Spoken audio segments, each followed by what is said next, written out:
ಬಗ್ಗೆ ನಿಮ್ಮ ಅಭಿಪ್ರಾಯ ಏನು? ವಕ್ಫ್ ಬೋರ್ಡು ಏನು ರೈತರ ಜಮೀನನ್ನು ಲೂಟಿ ಮಾಡಿದೆ, ಪಾಣಿಪತ್ರದಲ್ಲಿ ರೈತರ ದೇವಸ್ಥಾನಗಳ ಬೇರೆ ಬೇರೆ ರೀತಿಯಲ್ಲಿ ಪಾಣಿಪತ್ರದಲ್ಲಿ ವಕ್ಫ್ ಬೋರ್ಡ್ ಹೆಸರು ಕೇಳಿ ಬರ್ತಾ ಇದೆ. ಕೆಲವು ಕಡೆಯಲ್ಲಿ ಹನುಮಂತ ದೇವಸ್ಥಾನದಿರ್ಬೋದು, ಬೇರೆ ಬೇರೆ ದೇವಸ್ಥಾನ ಇದೆ, ಕೆಲವು ಮಸೀದಿದ್ದಿದೆ, ಮುಸಲ್ಮಾನರಿದ್ದಿದೆ, ಹಿಂದೂಗಳಿದೆ, ಎಲ್ಲ ಜಾತಿಯ ಜಾಗವನ್ನು ಕೂಡ ವಕ್ಫಿನ ಹೆಸರಿನಲ್ಲಿ ಒಂದು ಸಂಸ್ಥೆಗೆ ಕೊಡುವಂಥ ಕೆಲಸ ಈಗಿಂದಲ್ಲ, ಅದು ನಿನ್ನೆ ಮೊನ್ನೆದಲ್ಲ, ಆಗ್ತಾ ಇದೆ. ನಾವು ಕೇಳುವಂಥದ್ದು, ನಾವು ಅದಕ್ಕೆ ಪೂರ್ತಿ ವಿರೋಧವಾಗಿದ್ದೇವೆ. ಒಂದು ಸಂಸ್ಥೆಯ ಹೆಸರಲ್ಲಿ ಎಷ್ಟು ಆಸ್ತಿಯನ್ನು ಕೊಡ್ತಾರೆ ಅಂತ ಹೇಳಿದರೆ ಯಾವ ಕಾರಣಕ್ಕೋಸ್ಕರ? ಇದು ಏನನ್ನು ತೋರಿಸ್ತದೆ? ಇದು ಸಮಾಜದ ತುಷ್ಟೀಕರಣವನ್ನು ತೋರಿಸ್ತದೆ, ಹೌದಲ್ವಾ? ತುಷ್ಟೀಕರಣ ಮಾಡ್ತಾನೆ ಬಂದ್ರು. ಏನು ಬ್ರಿಟಿಷರಿದ್ದಾಗ, ಮೊಘಲರಿದ್ದಾಗ ತುಷ್ಟೀಕರಣ ಮಾಡಿದ್ರು, ಅದೇ ತುಷ್ಟೀಕರಣ ಇವತ್ತು ಕೂಡ ನಡೀತಿದೆ. ಆ ತುಷ್ಟೀಕರಣ ನಿಲ್ಲಬೇಕು. ಇದು ನಮ್ಮ ಆಗ್ರಹ ಸರ್ಕಾರಕ್ಕೆ. ನಿಮ್ಮ ರಾಜ್ಯಕ್ಕೆ ಬೇಲೆ ಬೇಯಿಸ್ಕೊಳ್ಳಿಕ್ಕೆ ಜನಸಾಮಾನ್ಯರ ಪಬ್ಲಿಕ್ ಆಸ್ತಿ ಅದು. ಸರ್ಕಾರಿ ಜಾಗಗಳಿರ್ಬೋದು, ದೇವಸ್ಥಾನಗಳು, ಮಠ ಮಂದಿರಗಳು, ಇದೆಲ್ಲ ಜನಸಾಮಾನ್ಯರ ಆಸ್ತಿ. ಅದು ರೈತರು ಈ ದೇಶದ ಬೆನ್ನೆಲುಬು ಅಂತ ಹೇಳೋದು. ಒಂದು ಕಡೆಯಿಂದ ಬೆನ್ನೆಲುಬು ಅಂತ ಹೇಳ್ತೀರಿ, ಮತ್ತೊಂದು ಕಡೆಯಲ್ಲಿ ಅವ್ರ ಬೆನ್ನಿನ ಮೂಲೆಯನ್ನು ಮುರಿದಾಕ್ತೀರಿ ನೀವು. ಈ ರಾಜಕೀಯ ಪಕ್ಷದ ನೀವು ಪಾಪಿಗಳು, ನೀವು ಪಾತಕಿಗಳು, ನೀವು ರಾಜಕೀಯ ಪಕ್ಷದವರೆಲ್ಲ. ನೀವು ಸಮಾಜವನ್ನು ಒಂದು ಒಳ್ಳೆಯ ರೀತಿಯಲ್ಲಿ ಬೆಳೆಸುವಂಥವರಲ್ಲ, ಸಮಾಜವನ್ನು ತಲೆ ಹಿಡಿದು ನಾಶ ಮಾಡುವವರು ನೀವು. ಈ ಒಂದು ವಕ್ಫ್ ಬೋರ್ಡಿನ ಈ ಏನು ಪಾಣಿಪತ್ರಗಳು ಚೇಂಜ್ ಆಗ್ತದೆ, ಇದನ್ನು ನೋಡುವ ಗೊತ್ತಾಗ್ತದೆ ನಿಮಗೆ. ಅದನ್ನು ನಾವು ಖಂಡಿತವಾಗಿ ಸೌಜನ್ಯ ಹೋರಾಟಗಾರರು ಒಕ್ಕೊರಳಿನಿಂದ ಖಂಡಿಸ್ತೇವೆ. ಇದನ್ನೆಲ್ಲ ವಾಪಸ್ ತಗೊಳ್ಬೇಕು. ಆಯಾಯ ಸಂಸ್ಥೆಗೆ ಅವನವನೇ ಯಾರ್ಯಾರು ಇದ್ದಾನೋ ಅವನು ಮಾಡ್ಕೊಳ್ಳಿ, ದುಡ್ಡು ಕೊಟ್ಟು ಮಾಡ್ಕೊಳ್ಳಿ, ಏನು ಬೇಕಾದ್ರೆ ಮಾಡ್ಕೊಳ್ಳಿ. ವಕ್ಫಿಗೆ ಹೇಗೆ ಅದು ಸರ್ಕಾರಿ ಎಲ್ಲ ಪಾಣಿಗಳು ಅವ್ರ ಹೆಸರಿಗೆ ಆಗೋದು, ನಾಳೆಯಿಂದ ನಾವು ಮಾಡ್ಕೊಳ್ತೇವೆ, ಆಗ್ತದಾಗಾದ್ರೆ ನಮ್ಮ ಹೆಸರಿಗೆ? ನಾನು ಕೇಳುವಂಥವು, ಇವತ್ತು ರಾಜ್ಯದಲ್ಲಿ, ದೇಶದಲ್ಲಿ ಎಲ್ಲ ಕಡೆಗಳಲ್ಲಿ ವಕ್ಫ್ ಬೋರ್ಡ್ ಅಂತ ಹೇಳಿ, ಇಲ್ಲಿ ಧರ್ಮಸ್ಥಳದಲ್ಲಿ ಒಬ್ಬ ವೀರೇಂದ್ರ ಹೆಗ್ಡೆ ಇದ್ದಾನೆ. ಮಂಜುನಾಥನ ಅಣ್ಣಪ್ಪ ಸ್ವಾಮಿಯ ಜಾಗವನ್ನೇ ವೀರೇಂದ್ರ ಹೆಗ್ಡೆ ಜಾಗ ಅಂತ ಹೇಳಿ RTC ಮಾಡ್ಕೊಂಡು ಕೂತಿದ್ದಾನೆ. ಇದನ್ನು ಯಾಕೆ ಮಾತಾಡೋದಿಲ್ಲ ನೀವುಗಳೆಲ್ಲ? ಇದನ್ನು ಯಾಕೆ ಮಾತಾಡೋದಿಲ್ಲ? ಕಾನೂನು ಎಲ್ರಿಗೂ ಒಂದಲ್ಲ. ಒಂದು ಕಣ್ಣಿಗೆ ಸುಣ್ಣ, ಒಂದು ಕಣ್ಣಿಗೆ ಬೆಣ್ಣೆ ಸಾಧ್ಯವೇ ಇಲ್ಲ. ಇದು ಹೇಗೆ ಸಾಧ್ಯ ಆಗ್ತದೆ? ಇದು ಎಲ್ಲ ನೀವು ಹೇಳ್ತೀರಿ ವಕ್ಫ್ ಬೋರ್ಡ್ ಅಂತ ಹೇಳಿದ್ರೆ, ನಮ್ಮ ಬೆಳ್ತಂಗಡಿ ತಾಲೂಕಲ್ಲ, ದಕ್ಷಿಣ ಕನ್ನಡ ಜಿಲ್ಲೆ ಅಲ್ಲ, ಕರ್ನಾಟಕದಾದ್ಯಂತ ಎಷ್ಟು ದೀನ ದಲಿತರ ಜಾಗ ಇವತ್ತು ವೀರೇಂದ್ರ ಹೆಗ್ಡೆ ಹೆಸರಾಗಿ ಆಗಿದೆ, ಅವರ ಸಂಸ್ಥೆ ಹೆಸರಿಗೆ ಆಗಿದೆ. 1050 ಎಕರೆ ಸರ್ಕಾರಿ ಭೂಮಿ ವೀರೇಂದ್ರ ಹೆಗ್ಡೆ ಹೆಸರಾಗಿದೆ, ಅವರ ಸಂಸ್ಥೆ ಹೆಸರಿಗೆ ಆಗಿದೆ. ಯಾಕೆ ಇದನ್ನು ಮಾತಾಡೋದಿಲ್ಲ? ನಿಮ್ಮ ನಾಲಿಗೆಗೆ ಏನು ಹುಳ ಬಿದ್ದಿದೆಯಾ ನಿಮಗೆ? ಅಲ್ಲಿ ಮಾತಾಡ್ತಿರಲ್ಲ ಎಲ್ಲ ರಾಜಕೀಯ ಪಕ್ಷದ ನಾಯಕರು, ನೀನು ಮಾಡಿದ್ದು ಅವನ ಮುಖಕ್ಕೆ ಇವನು ಎಸೆಯುವುದು, ಇವನ ಮುಖಕ್ಕೆ ಅವನು ಎಸೆಯುವುದು.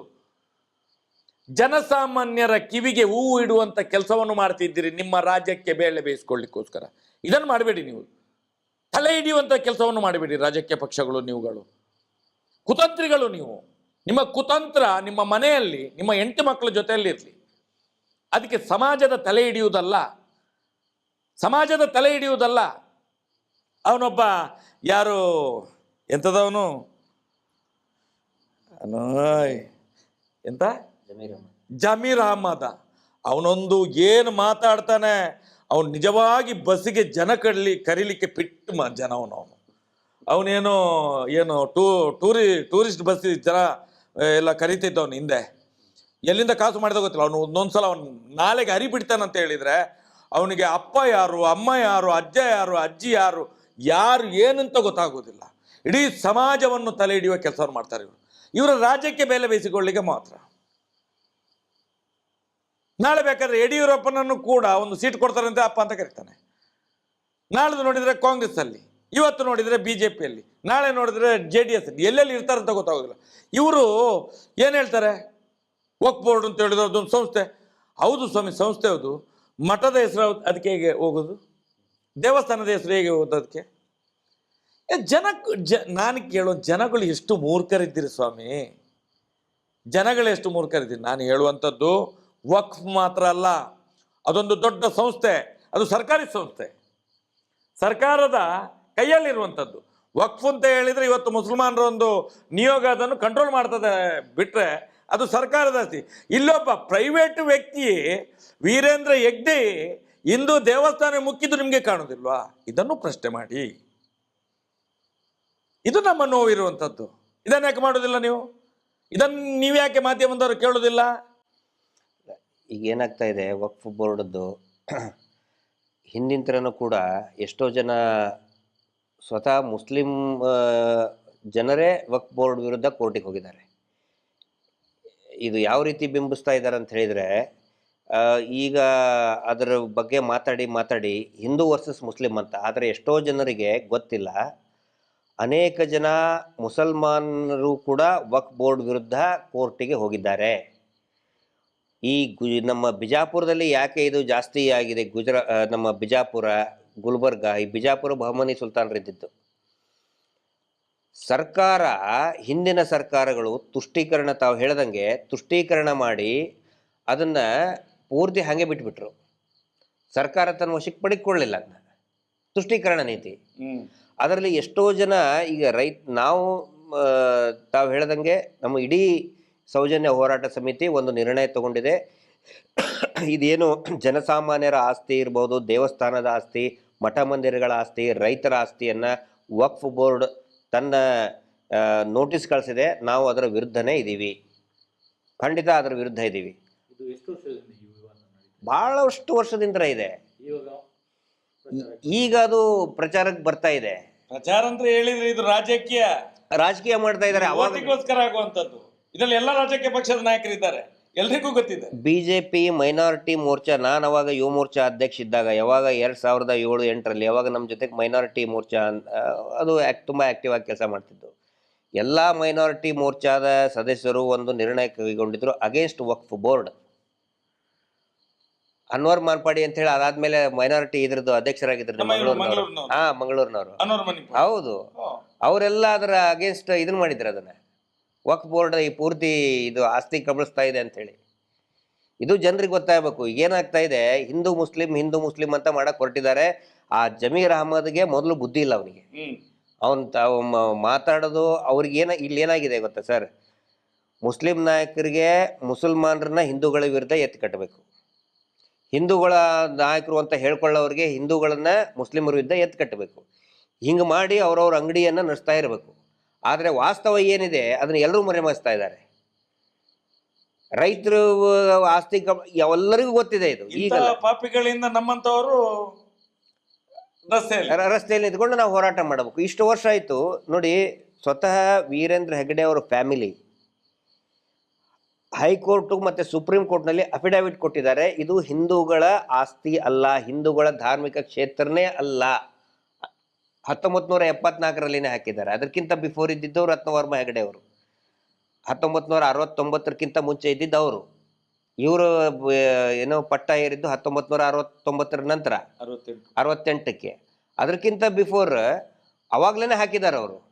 ಹಾಗಿದ್ರೆ ಯಾಕೆ ಅದ್ರ ಬಗ್ಗೆ ಮಾತಾಡ್ತಾ ಇಲ್ಲ? ಇಲ್ಲಿ ಏನ ಮಾಡ್ತಾ ಇದ್ದಾರೆ? ಹಂಗಿದ್ರೆ ಅವ್ರು ಮಾಡಿದ್ರೆ ನಡಿಬೋದಾ? ಇನ್ನೂ ಒಂದು ಪ್ರಮುಖ ವಿಷಯ ಸರ್, ಮೊನ್ನೆ ಹೋಗಿದ್ದೆ NR-ಪುರಕ್ಕೆ.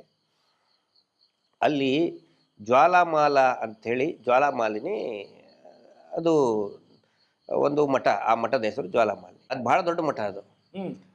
ಆ ನಂತರ ಬಹಳ ಮಿಸ್ಟೀರಿಯಸ್ ಆಗಿ, ಆಶ್ಚರ್ಯಕರವಾಗಿ ಆ ಸ್ವಾಮೀಜಿಗಳು ಸಾಯ್ತಾರೆ. ಅದ್ರ ಬಗ್ಗೆ ನಾವು ಮುಂದಿನ ದಿನದಲ್ಲಿ ಮಾತಾಡ್ತೀನಿ. ಬೇರೆ ಬೇರೆ ಇನ್ನೂ ಅದ್ರ ಬಗ್ಗೆ ನಡೀತಾ ಇದೆ. ಅವ್ರು ತೀರ್ಕೊಂಡ ನಂತರ ಧರ್ಮಸ್ಥಳದವರು ಟೇಕ್ ಓವರ್ ಮಾಡ್ತಾರೆ. ವೀರೇಂದ್ರ ಹೆಗಡೆ ಅವರ ಆಪ್ತರೆ ಈಗ ಅಲ್ಲಿ ಆಡಳಿತಾಧಿಕಾರಿಗಳು ಇರೋದು. ಜ್ವಾಲಾಮಾಲಿನಿ ಅನ್ನುವಂಥದ್ದು ಜೈನರ ದೇವಿ ಅದು ನನ್ನಲ್ಲೂ ಕೂಡ ಇದೆ. ಜ್ವಾಲಾಮಾಲಿನಿ ಅನ್ನುವಂಥ ದೇವಿ ನನ್ನಲ್ಲೂ ಕೂಡ ಇದೆ. ನಾವು ದೇವಿಯನ್ನು ಆರಾಧನೆ ಮಾಡ್ತೇವೆ. ಯಾವುದು ದೇವಿಯ ಹೆಸರು ಕಂಡ್ರೆ ದೇವಿ, ಅದು ಯಾವುದಾಗ್ಲಿ ಅದು ನಮ್ಮ ದೇವರು ಅಂತ ಹೇಳಿ. ಆದ್ರೆ ಅದು ವೀರಶೈವ ಲಿಂಗಾಯತರ ಮಠ. ಈಗ ನೀವು ಹೋಗಿ ನೋಡಿದ್ರಿಂದ ಅದು ಈಗ ಅಲ್ಲಿ ಜ್ವಾಲಾಮಾಲಿನಿ ಆಗಿರ್ಬೋದು.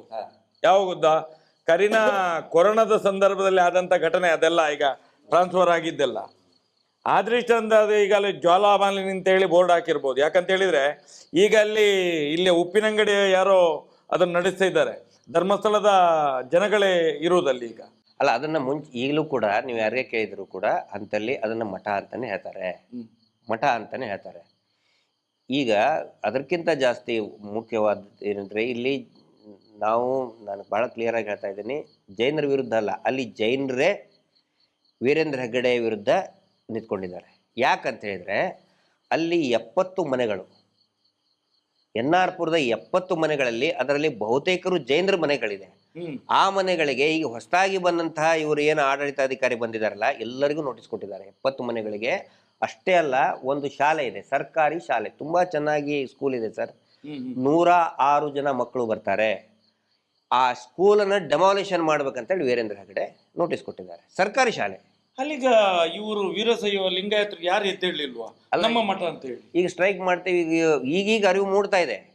ಅದಕ್ಕೆ ನಾನು ಹೇಳುದು, ಇವರು ಎಲ್ಲಿ ಕಾಲಿಡ್ತಾರೆ ಅದು ಒಂದು ಜಾಲಿ ಮರ ಇದ್ದಂಗೆ, ಎಲ್ಲರನ್ನು ಕೂಡ ಸರ್ವನಾಶ ಮಾಡಿ ಹಾಕ್ತಾರೆ. ಅದಕ್ಕೆ ಯಾರು ನಮಗೆ ಹೇಳ್ತಾರಲ್ಲ ಇವರು ಜೈನ ವಿರೋಧಿಗಳು, ಖಂಡಿತ ಅಲ್ಲ. ಅಲ್ಲಿ ಸ್ವತಃ ಜೈನ ಕುಟುಂಬದವರೇ ವೀರೇಂದ್ರ ಹೆಗ್ಗಡೆ ವಿರುದ್ಧ ಅವರು ಸ್ಟ್ರೈಕ್ ಮಾಡ್ತೀವಿ ಅಂತ ಹೇಳ್ತಾ ಇದ್ದಾರೆ. ಅವ್ರ ಆಸ್ತಿ ಅದು. ಅಲ್ಲ, ಇವರು ಜೈನರಂತ ಈಗ ಹೇಳುದು ಸರ್, ಇವರು ಬ್ರಿಟಿಷರ ಜೊತೆಗೆ ಬಂದವರು. ಇವರು ಇಲ್ಲಿಯ ಜೈನರಲ್ಲ, ಒರಿಜಿನಲ್ ಜೈನರು ನಮ್ಮ ಜೊತೆಯಲ್ಲಿ ಅದು ಗೊತ್ತಾಗ್ಬೇಕು ಜನಗಳಿಗೆ, ಅದು ಗೊತ್ತಾಗ್ಬೇಕು. ನಾವು ಏನು ಜೈನ ಸಮುದಾಯದ ವಿರುದ್ಧ ಖಂಡಿತ ನಾವಲ್ಲ. ವೀರೇಂದ್ರ ಹೆಗ್ಗಡೆ ಅವರ ಕುಟುಂಬ ಮಾಡ್ತಾ ಇರುವಂತ ಅನಾಚಾರ. ಬನ್ನಿ NR-ಪುರಕ್ಕೆ ಕೇಳಿ ನೀವು. NR-ಪುರಕ್ಕೆ ನಾನು ಹೇಳ್ತೀನಲ್ಲ, ದಯವಿಟ್ಟು ಕೇಳಿ ಸರ್. 106 ಮಕ್ಕಳು ಓದ್ತಾ ಇರುವಂತ ಶಾಲೆ, ಒಳ್ಳೆಯ ಸುಸಜ್ಜಿತವಾದಂತ ಶಾಲೆಯನ್ನ ಡೆಮಾಲಿಷನ್ ಮಾಡಬೇಕು ಅಂತ ಹೊರಟಿದ್ದಾರೆ. ನಾವೊಂದು ಟೀಮ್ ಕಳಿಸಿದ್ದೇವೆ ಸರ್ ಮೊನ್ನೆ NR-ಪುರಕ್ಕೆ, ಹೋಗಿದ್ದಾರೆ. ಅಲ್ಲಿ ಕೇಳಿದ್ದಾರೆ ಇಲ್ಲಿಯ ಸ್ವಾಮೀಜಿಗಳೆಲ್ಲ ಹೋಗಿದ್ದಾರೆ ಅಂತ ಹೇಳಿ. ನಿಮ್ಗೆ ಗೊತ್ತಿಲ್ವಾ ಅವರು ಕರೆಂಟ್ ಹೊಡೆದು ಸತ್ತಿದ್ದಾರೆ ಅಂತ ಹೇಳಿ. ಅಲ್ಲಿ ಆ ರೀತಿಯ ಒಂದು ಮನೋಭಾವನೆಯನ್ನು ಸಮಾಜದಲ್ಲಿ ಬಿತ್ತಿದ್ದಾರೆ. ಕರೆಂಟ್ ಹೊಡೆದು ಸತ್ತದ್ದು ಯಾರು? ವೀರಶೈವ ಲಿಂಗಾಯತ ಮಠದ ಸ್ವಾಮೀಜಿಗಳು ಕರೆಂಟ್ ಹೊಡೆದು ಸತ್ತದ್ದು ಅಂತ ಹೇಳಿದ್ರೆ. ನಮ್ಗೆ ಮಾಹಿತಿ ಬಂದ ಪ್ರಕಾರ ಮೊದಲನೇ ದಿವಸ ಒಂದು ಈ ಕೊರೋನಾದ ಸಂದರ್ಭದಲ್ಲಿ ಧರ್ಮಸ್ಥಳದಿಂದಲೇ ಒಂದು 6-7 ಮಂದಿ ಹೋಗಿದ್ದಾರೆ. 6-7 ಮಂದಿ ಅಲ್ಲಿಗೆ ಹೋಗಿದ್ದಾರೆ. ಅವರು ಹೋದ ಮರು ದಿವಸ ಬೆಳಿಗ್ಗೆ ಈ ಎಲ್ಲ ಘಟನೆ ನಡೆದಿರುವಂಥದ್ದು, ಅದರ ಮೇಲೆ ಆಸ್ತಿ ಎಲ್ಲ ಪುಸಲಾಯಿಸಿರುವಂಥದ್ದು ನಮಗೆ ಅಷ್ಟು ಮಾಹಿತಿ ಈಗ ನಮಗೆ ಬಂದಿದೆ. ನೀವೀಗ ಮೊನ್ನೆ ಹೋಗಿದ್ರಿ, ನೀವೊಂದಷ್ಟು ಮಾಹಿತಿಯನ್ನು ಪಡ್ಕೊಂಡಿದ್ದೀರಿ. ಅದನ್ನು ನೋಡುವಾಗ ಈಗ ನಾವು ಈ ಇಡೀ ರಾಜ್ಯದಲ್ಲಿ ಇಂಥ ತುಂಬ ಪ್ರಕರಣಗಳು ಬೇರೆ ಬೇರೆ ಮಠದ್ದು, ಬೇರೆ ಬೇರೆ ಜನಗಳದ್ದು, ದೀನದಲಿತರಿದ್ದು, ಸರ್ಕಾರದ ಭೂ ಹಗರಣ, ಮತ್ತು ಬೆಂಗಳೂರಲ್ಲಿ ನೋಡಿದರೆ ಇದು ಯಾವುದು ರಾಜಕಾಲುವೆಗಳನ್ನು ಒತ್ತುವರಿ, ಇದೆಲ್ಲ ಏನು ಸರ್? ಇದು ಈ ದೇಶದಲ್ಲಿ ಹಾಗಾದ್ರೆ ಕಾನೂನು ಎಷ್ಟಿದೆ? ಹಾಗಾದ್ರೆ ನೆಲಮಂಗಲ ಹತ್ರ ಅದೊಂದೇನೋ ಕ್ಷೇಮವನ ಮಾಡಿದ್ದಾರೆ. ಕ್ಷೇಮವನ ಅಲ್ಲಿ ಎಲ್ಲಿದೆ ಅದು? ಅದು ಯಾವುದ್ರ ಮೇಲೆ ಇದೆ ಅದು? ನಾವು ಹೇಳುವಂಥದ್ದು ಇದು ಯಾರಿಗೂ ಗೊತ್ತಾಗೋದಿಲ್ಲ, ಈ ರಾಜಕೀಯ ವ್ಯಕ್ತಿಗಳಿಗೂ ಗೊತ್ತಾಗೋದಿಲ್ಲ. ಕಲ್ಲೇರಿಯಲ್ಲಿದ್ದ ಪೆಟ್ರೋಲ್ ಬಂಕ್ MB ಕರಿಯ ಹೆಸರಿನಲ್ಲಿ ಆಗಿದ್ದು, SC ಕೋಟಾದಲ್ಲಿ ಸಿಕ್ಕಿದ್ದವರಿಗೆ. ಅದನ್ನ ಧರ್ಮಸ್ಥಳ ಕಲ್ಲೇರಿಯಲ್ಲಿ ಅದನ್ನೀಗ ಹರ್ಷೇಂದ್ರ ತಮ್ಮ ಹೆಸರಲ್ಲೇ ಮಾಡ್ಕೊಂಡ್ರು. ದಲಿತರ ಕೋಟಾದಲ್ಲಿ, SC ಕೋಟಾದಲ್ಲಿ ಇದ್ದಂತ ಪೆಟ್ರೋಲ್ ಬಂಕ್ ಅನ್ನ ಅವ್ರ ಹೆಸರಿಗೆ ಒತ್ತುವರಿ ಮಾಡ್ಕೊಂಡು. ನಾನು ಕೇಳುದು ಸರ್, ಇಷ್ಟು ದಲಿತ ಸಂಘಟನೆಗಳಿದ್ದಾವಲ್ಲ, ಈಗ ನೋಡಿ ಉಜಿರೆ ಗ್ರೌಂಡ್ ಇದೆ, 42 ಎಕರೆ, ಅದು 42 ಎಕರೆ ಭೂಮಿ, ಅದು DCDR ಜಾಗ. ಅದನ್ನು ನೋಡಿ ವೀರೇಂದ್ರ ಹೆಗ್ಗಡೆ ಟ್ರಸ್ಟಿನ ಹೆಸರನ್ನು ಹೇಳ್ಕೊಂಡು ಆಟದ ಮೈದಾನ ಅಂತ ಹೇಳಿ ಅವರ ಸ್ವಾಧೀನಕ್ಕೆ ತಗೊಂಡಿದ್ದಾರೆ. ಒಂದು DCDR ಜಾಗ ಯಾರ್ದೋ ಒಂದು ಟ್ರಸ್ಟ್ಗೆ ಬೇಕಾದ್ರೆ ಯಾರಿಗೆ ಬೇಕಾದ್ರೆ ಕೊಡ್ಲಿ, NOC ಸರ್ಕಾರ ಕೊಡ್ತದೆ. ಕೊಡ್ಬೇಕಾದ್ರೆ ಏನ್ ಮಾಡಬೇಕು? ಆ 42 ಎಕರೆಗೆ ಪರ್ಯಾಯವಾಗಿ ಬೇರೆ ಜಾಗ ಕೊಡ್ಬೇಕು. ಇಲ್ಲಿ ಯಾವುದೇ ಜಾಗ ಕೊಡ್ಲಿಲ್ಲ, ಏನಿಲ್ಲ. ಕೊಡ್ಬೇಕದಕ್ಕೆ ಅವ್ರಿಗೆ ಏನು ಅವಶ್ಯಕತೆ ಇದೆ? ಟ್ರಸ್ಟಿಗೆ ಏನು ಅವಶ್ಯಕತೆ ಇದೆ? ಸಾವಿರಾರು ಕೋಟಿ ಬಿದ್ದಿದೆ, ಸಾವಿರಾರು ಎಕರೆ ತಗೊಂಡಿದೆ ಅವರ ಹೆಸರಲ್ಲೇ, ಮತ್ತೆ ಎಲ್ಲಾನು ಅವರಿಗೆ. ಈಗ ಇಲ್ಲಿ ನೋಡಿ, ಅಲ್ಲಿ ಇಂಜಿನಿಯರ್ ಕಾಲೇಜ್ ಅಂತ ಹೇಳ್ತಾರಲ್ಲ, ನ್ಯಾಚುರೋಪತಿ ಕಾಲೇಜ್, ಅದೆಲ್ಲ ಎಂತ ಸರ್? ಗೋಮಾಳದ ಜಾಗ ಸರ್ ಅದು. ಉಜಿರೆಯಲ್ಲಿ ಈಗ ಗೋಮಾಳ ಇಲ್ಲ. ಈ ಸರ್ಕಾರಿ ಅಧಿಕಾರಿಗಳಾಗಿ ಸರ್ಕಾರಿ ಮಿನಿಸ್ಟ್ರುಗಳು ಬರ್ತಾರೆ, ಈ ರೆವಿನ್ಯೂ ಮಿನಿಸ್ಟ್ರುಗಳು ಬರ್ತಾರಲ್ಲ, ಅವ್ರಿಗೆ ಇಲ್ಲಿ ಬಂದ ತಕ್ಷಣ ಅಲ್ಲಿ ಧರ್ಮಸ್ಥಳ ನೇತ್ರಾವತಿ ಪಕ್ಕದಲ್ಲಿ ಒಂದು ಇದಿದೆ ನೋಡಿ, ಯಾವುದು ನ್ಯಾಚುರೋಪತಿ ಎಣ್ಣೆ ಮಾಲಿಸ್ ಮಾಡಿ ಮಾಡಿ ಮಾಡಿ ಮಾಡ್ತಾರೆ ಮಾಡ್ತಾರೆ ಮಾಡ್ತಾರೆ ಮಾಡ್ತಾರೆ ಮಾಡಿ ಮಾಡಿ ಹೋಗ್ಬೇಕಾದ್ರೆ ಫೈಲ್ ತಂದಿಡ್ತಾರೆ ಅವ್ರ ಮುಂದ್ಗಡೆ. ಅವನು ಮಾಲಿಸ್ ಮಾಡ್ತಾ ಇದ್ದಂಗೆನೆ ಅಲ್ಲೇ ಮಲಕ್ಕೊಂಡು ಸೈನ್ ಹಾಕ್ಬಿಡ್ತಾನೆ. ಮಾಲಿ ಸಾಕ್ತಾ ಇದ್ದಂಗೆನೆ ಸೈನ್ ಹಾಕ್ಬಿಡ್ತಾನೆ. ಆ 7 ಎಕರೆ ಚಿಲ್ಲರೆ ಭೂಮಿ ಉಂಟಲ್ಲ, ಅದು ನಮ್ಮ ಇವ್ರದ್ದು ಮಲೆಕುಡಿಯ ಅವ್ರು ಇದ್ದಾರೆ, ನಮ್ಮ ಜೊತೆಲಿ ಇದ್ದಾರೆ. ಈಗ ಬೇಕಾದಾಗ ಕರೆಸ್ತೇವೆ. ಆ ಜಾಗ ಯಾರಿಗೂ ಅಲಾಟ್ಮೆಂಟ್ ಆದ ಜಾಗವನ್ನು ತೆಗೆದು ಇವರಿಗೆ ಕೊಟ್ಟಿರುವಂಥದ್ದು. ಎಂತ ಸರ್ ಇದು? ಅದ್ರ ಬಗ್ಗೆ ಮಾತಾಡ್ಬೇಕಲ್ಲ, ಒಬ್ರು ಮಾತಾಡಲ್ಲ, ಯಾರೊಬ್ರು ಅದ್ರ ಬಗ್ಗೆ ಧ್ವನಿ ಎತ್ತಲ್ಲ. ಅಂದ್ರೆ ಅದು ಲೈಸೆನ್ಸ್ ಕೊಟ್ಬಿಟ್ಟಿದ್ದಾರೆ ವೀರೇಂದ್ರ ಹೆಗಡೆಗೆ, ಏನ್ ಬೇಕಾದ್ರೂ ಅವರು ಒತ್ತುವರಿ ಮಾಡ್ಬೋದು, ಯಾರನ್ನ ಬೇಕಾದ್ರೂ ಕೊಲೆ ಮಾಡಿ ಬಿಸಾಕ್ಬಹುದು. ಲೈಸೆನ್ಸಾ? ದೇವಸ್ಥಾನದ ಹೆಸರಿಟ್ಕೊಂಡು ಬರೀ ಇದನ್ನೇ ಮಾಡ್ತಾ ಬಂದಿದ್ರು ಅವರು. ಸೂರ್ಯ ದೇವಸ್ಥಾನ ನಾನು ಕೇಳ್ಪಟ್ಟೆ, ಸೂರ್ಯ ದೇವಸ್ಥಾನ, ಸೂರ್ಯ ದೇವಸ್ಥಾನ ಅಂದ್ರೆ ಇವರು ದೇವಸ್ಥಾನದ ಕಾಂಟ್ರಾಕ್ಟರ್, ಇವರು ದೇವಸ್ಥಾನದ ಕಾಂಟ್ರಾಕ್ಟರ್. ಸೂರ್ಯ ದೇವಸ್ಥಾನ ಅಲ್ಲ, ಅದು ಸೂರ್ಯ ದೇವಸ್ಥಾನ ಅಲ್ಲ. ನಿಮ್ಗೆ ಯಾರು ಹೇಳಿದ್ದು ಸೂರ್ಯ ದೇವಸ್ಥಾನ ಅಂತ ಹೇಳಿ? ನೀವು ನೋಡಿ, ನೀವು ಅಲ್ಲಿಂದ ಬರ್ತೀರಿ, ನೀವು ಘಟ್ಟದವ್ರು ಅಲ್ಲಿಂದ ಬರ್ತೀರಿ, ಸೂರ್ಯ ದೇವಸ್ಥಾನ ಅಂತ ಬೋರ್ಡ್ ನೋಡ್ತೀರಿ. ಸದಾಶಿವ ರುದ್ರ ದೇವಸ್ಥಾನ, ಅದು ಸದಾಶಿವ ರುದ್ರ ದೇವಸ್ಥಾನ. ಇವತ್ತು ಜೈನರ ಆಳ್ವಿಕೆಯಲ್ಲಿದೆ ಅದು. ಅದು ವೀರೇಂದ್ರ ಹೆಗ್ಡೆಯ ಪಟಲಂನವರ ಕೈಯಲ್ಲೇ ಇರುವಂಥದ್ದು. ಅದು ಇವತ್ತು ಏನಾಗಿದೆ ಗೊತ್ತದು? ಸದಾಶಿವ ರುದ್ರ ಹೋಗಿ ನೀವು ಹೇಳಿದಾಗೆ, ಘಟ್ಟದವರು ಹೇಳಿದಾಗೆ ಸೂರ್ಯ ದೇವಸ್ಥಾನ. ನಾನು ಹೇಳ್ತೇನೆ, ಧರ್ಮಸ್ಥಳಕ್ಕೆ ಎಷ್ಟು ಮಂದಿ ಬರ್ತಾರೆ ಅಷ್ಟು ಮಂದಿ ಕೂಡ ಇಲ್ಲಿಗೆ ಬರ್ತಾರೆ. ಎಲ್ಲಿಗೆ? ಸದಾಶಿವ ರುದ್ರ ದೇವಸ್ಥಾನಕ್ಕೆ ಕೋಟ್ಯಾಂತರ ರೂಪಾಯಿ ಇನ್ಕಮ್ ಇದೆ ಅಲ್ಲಿ. ಅದನ್ನು ಸಿ ಗ್ರೇಡ್ ದೇವಸ್ಥಾನ ಅಂತ, ಅದು ಸಿ ಗ್ರೇಡ್ ದೇವಸ್ಥಾನ ಅದು. ಇದನ್ನು ಯಾರು ಮಾಡಿದವರು?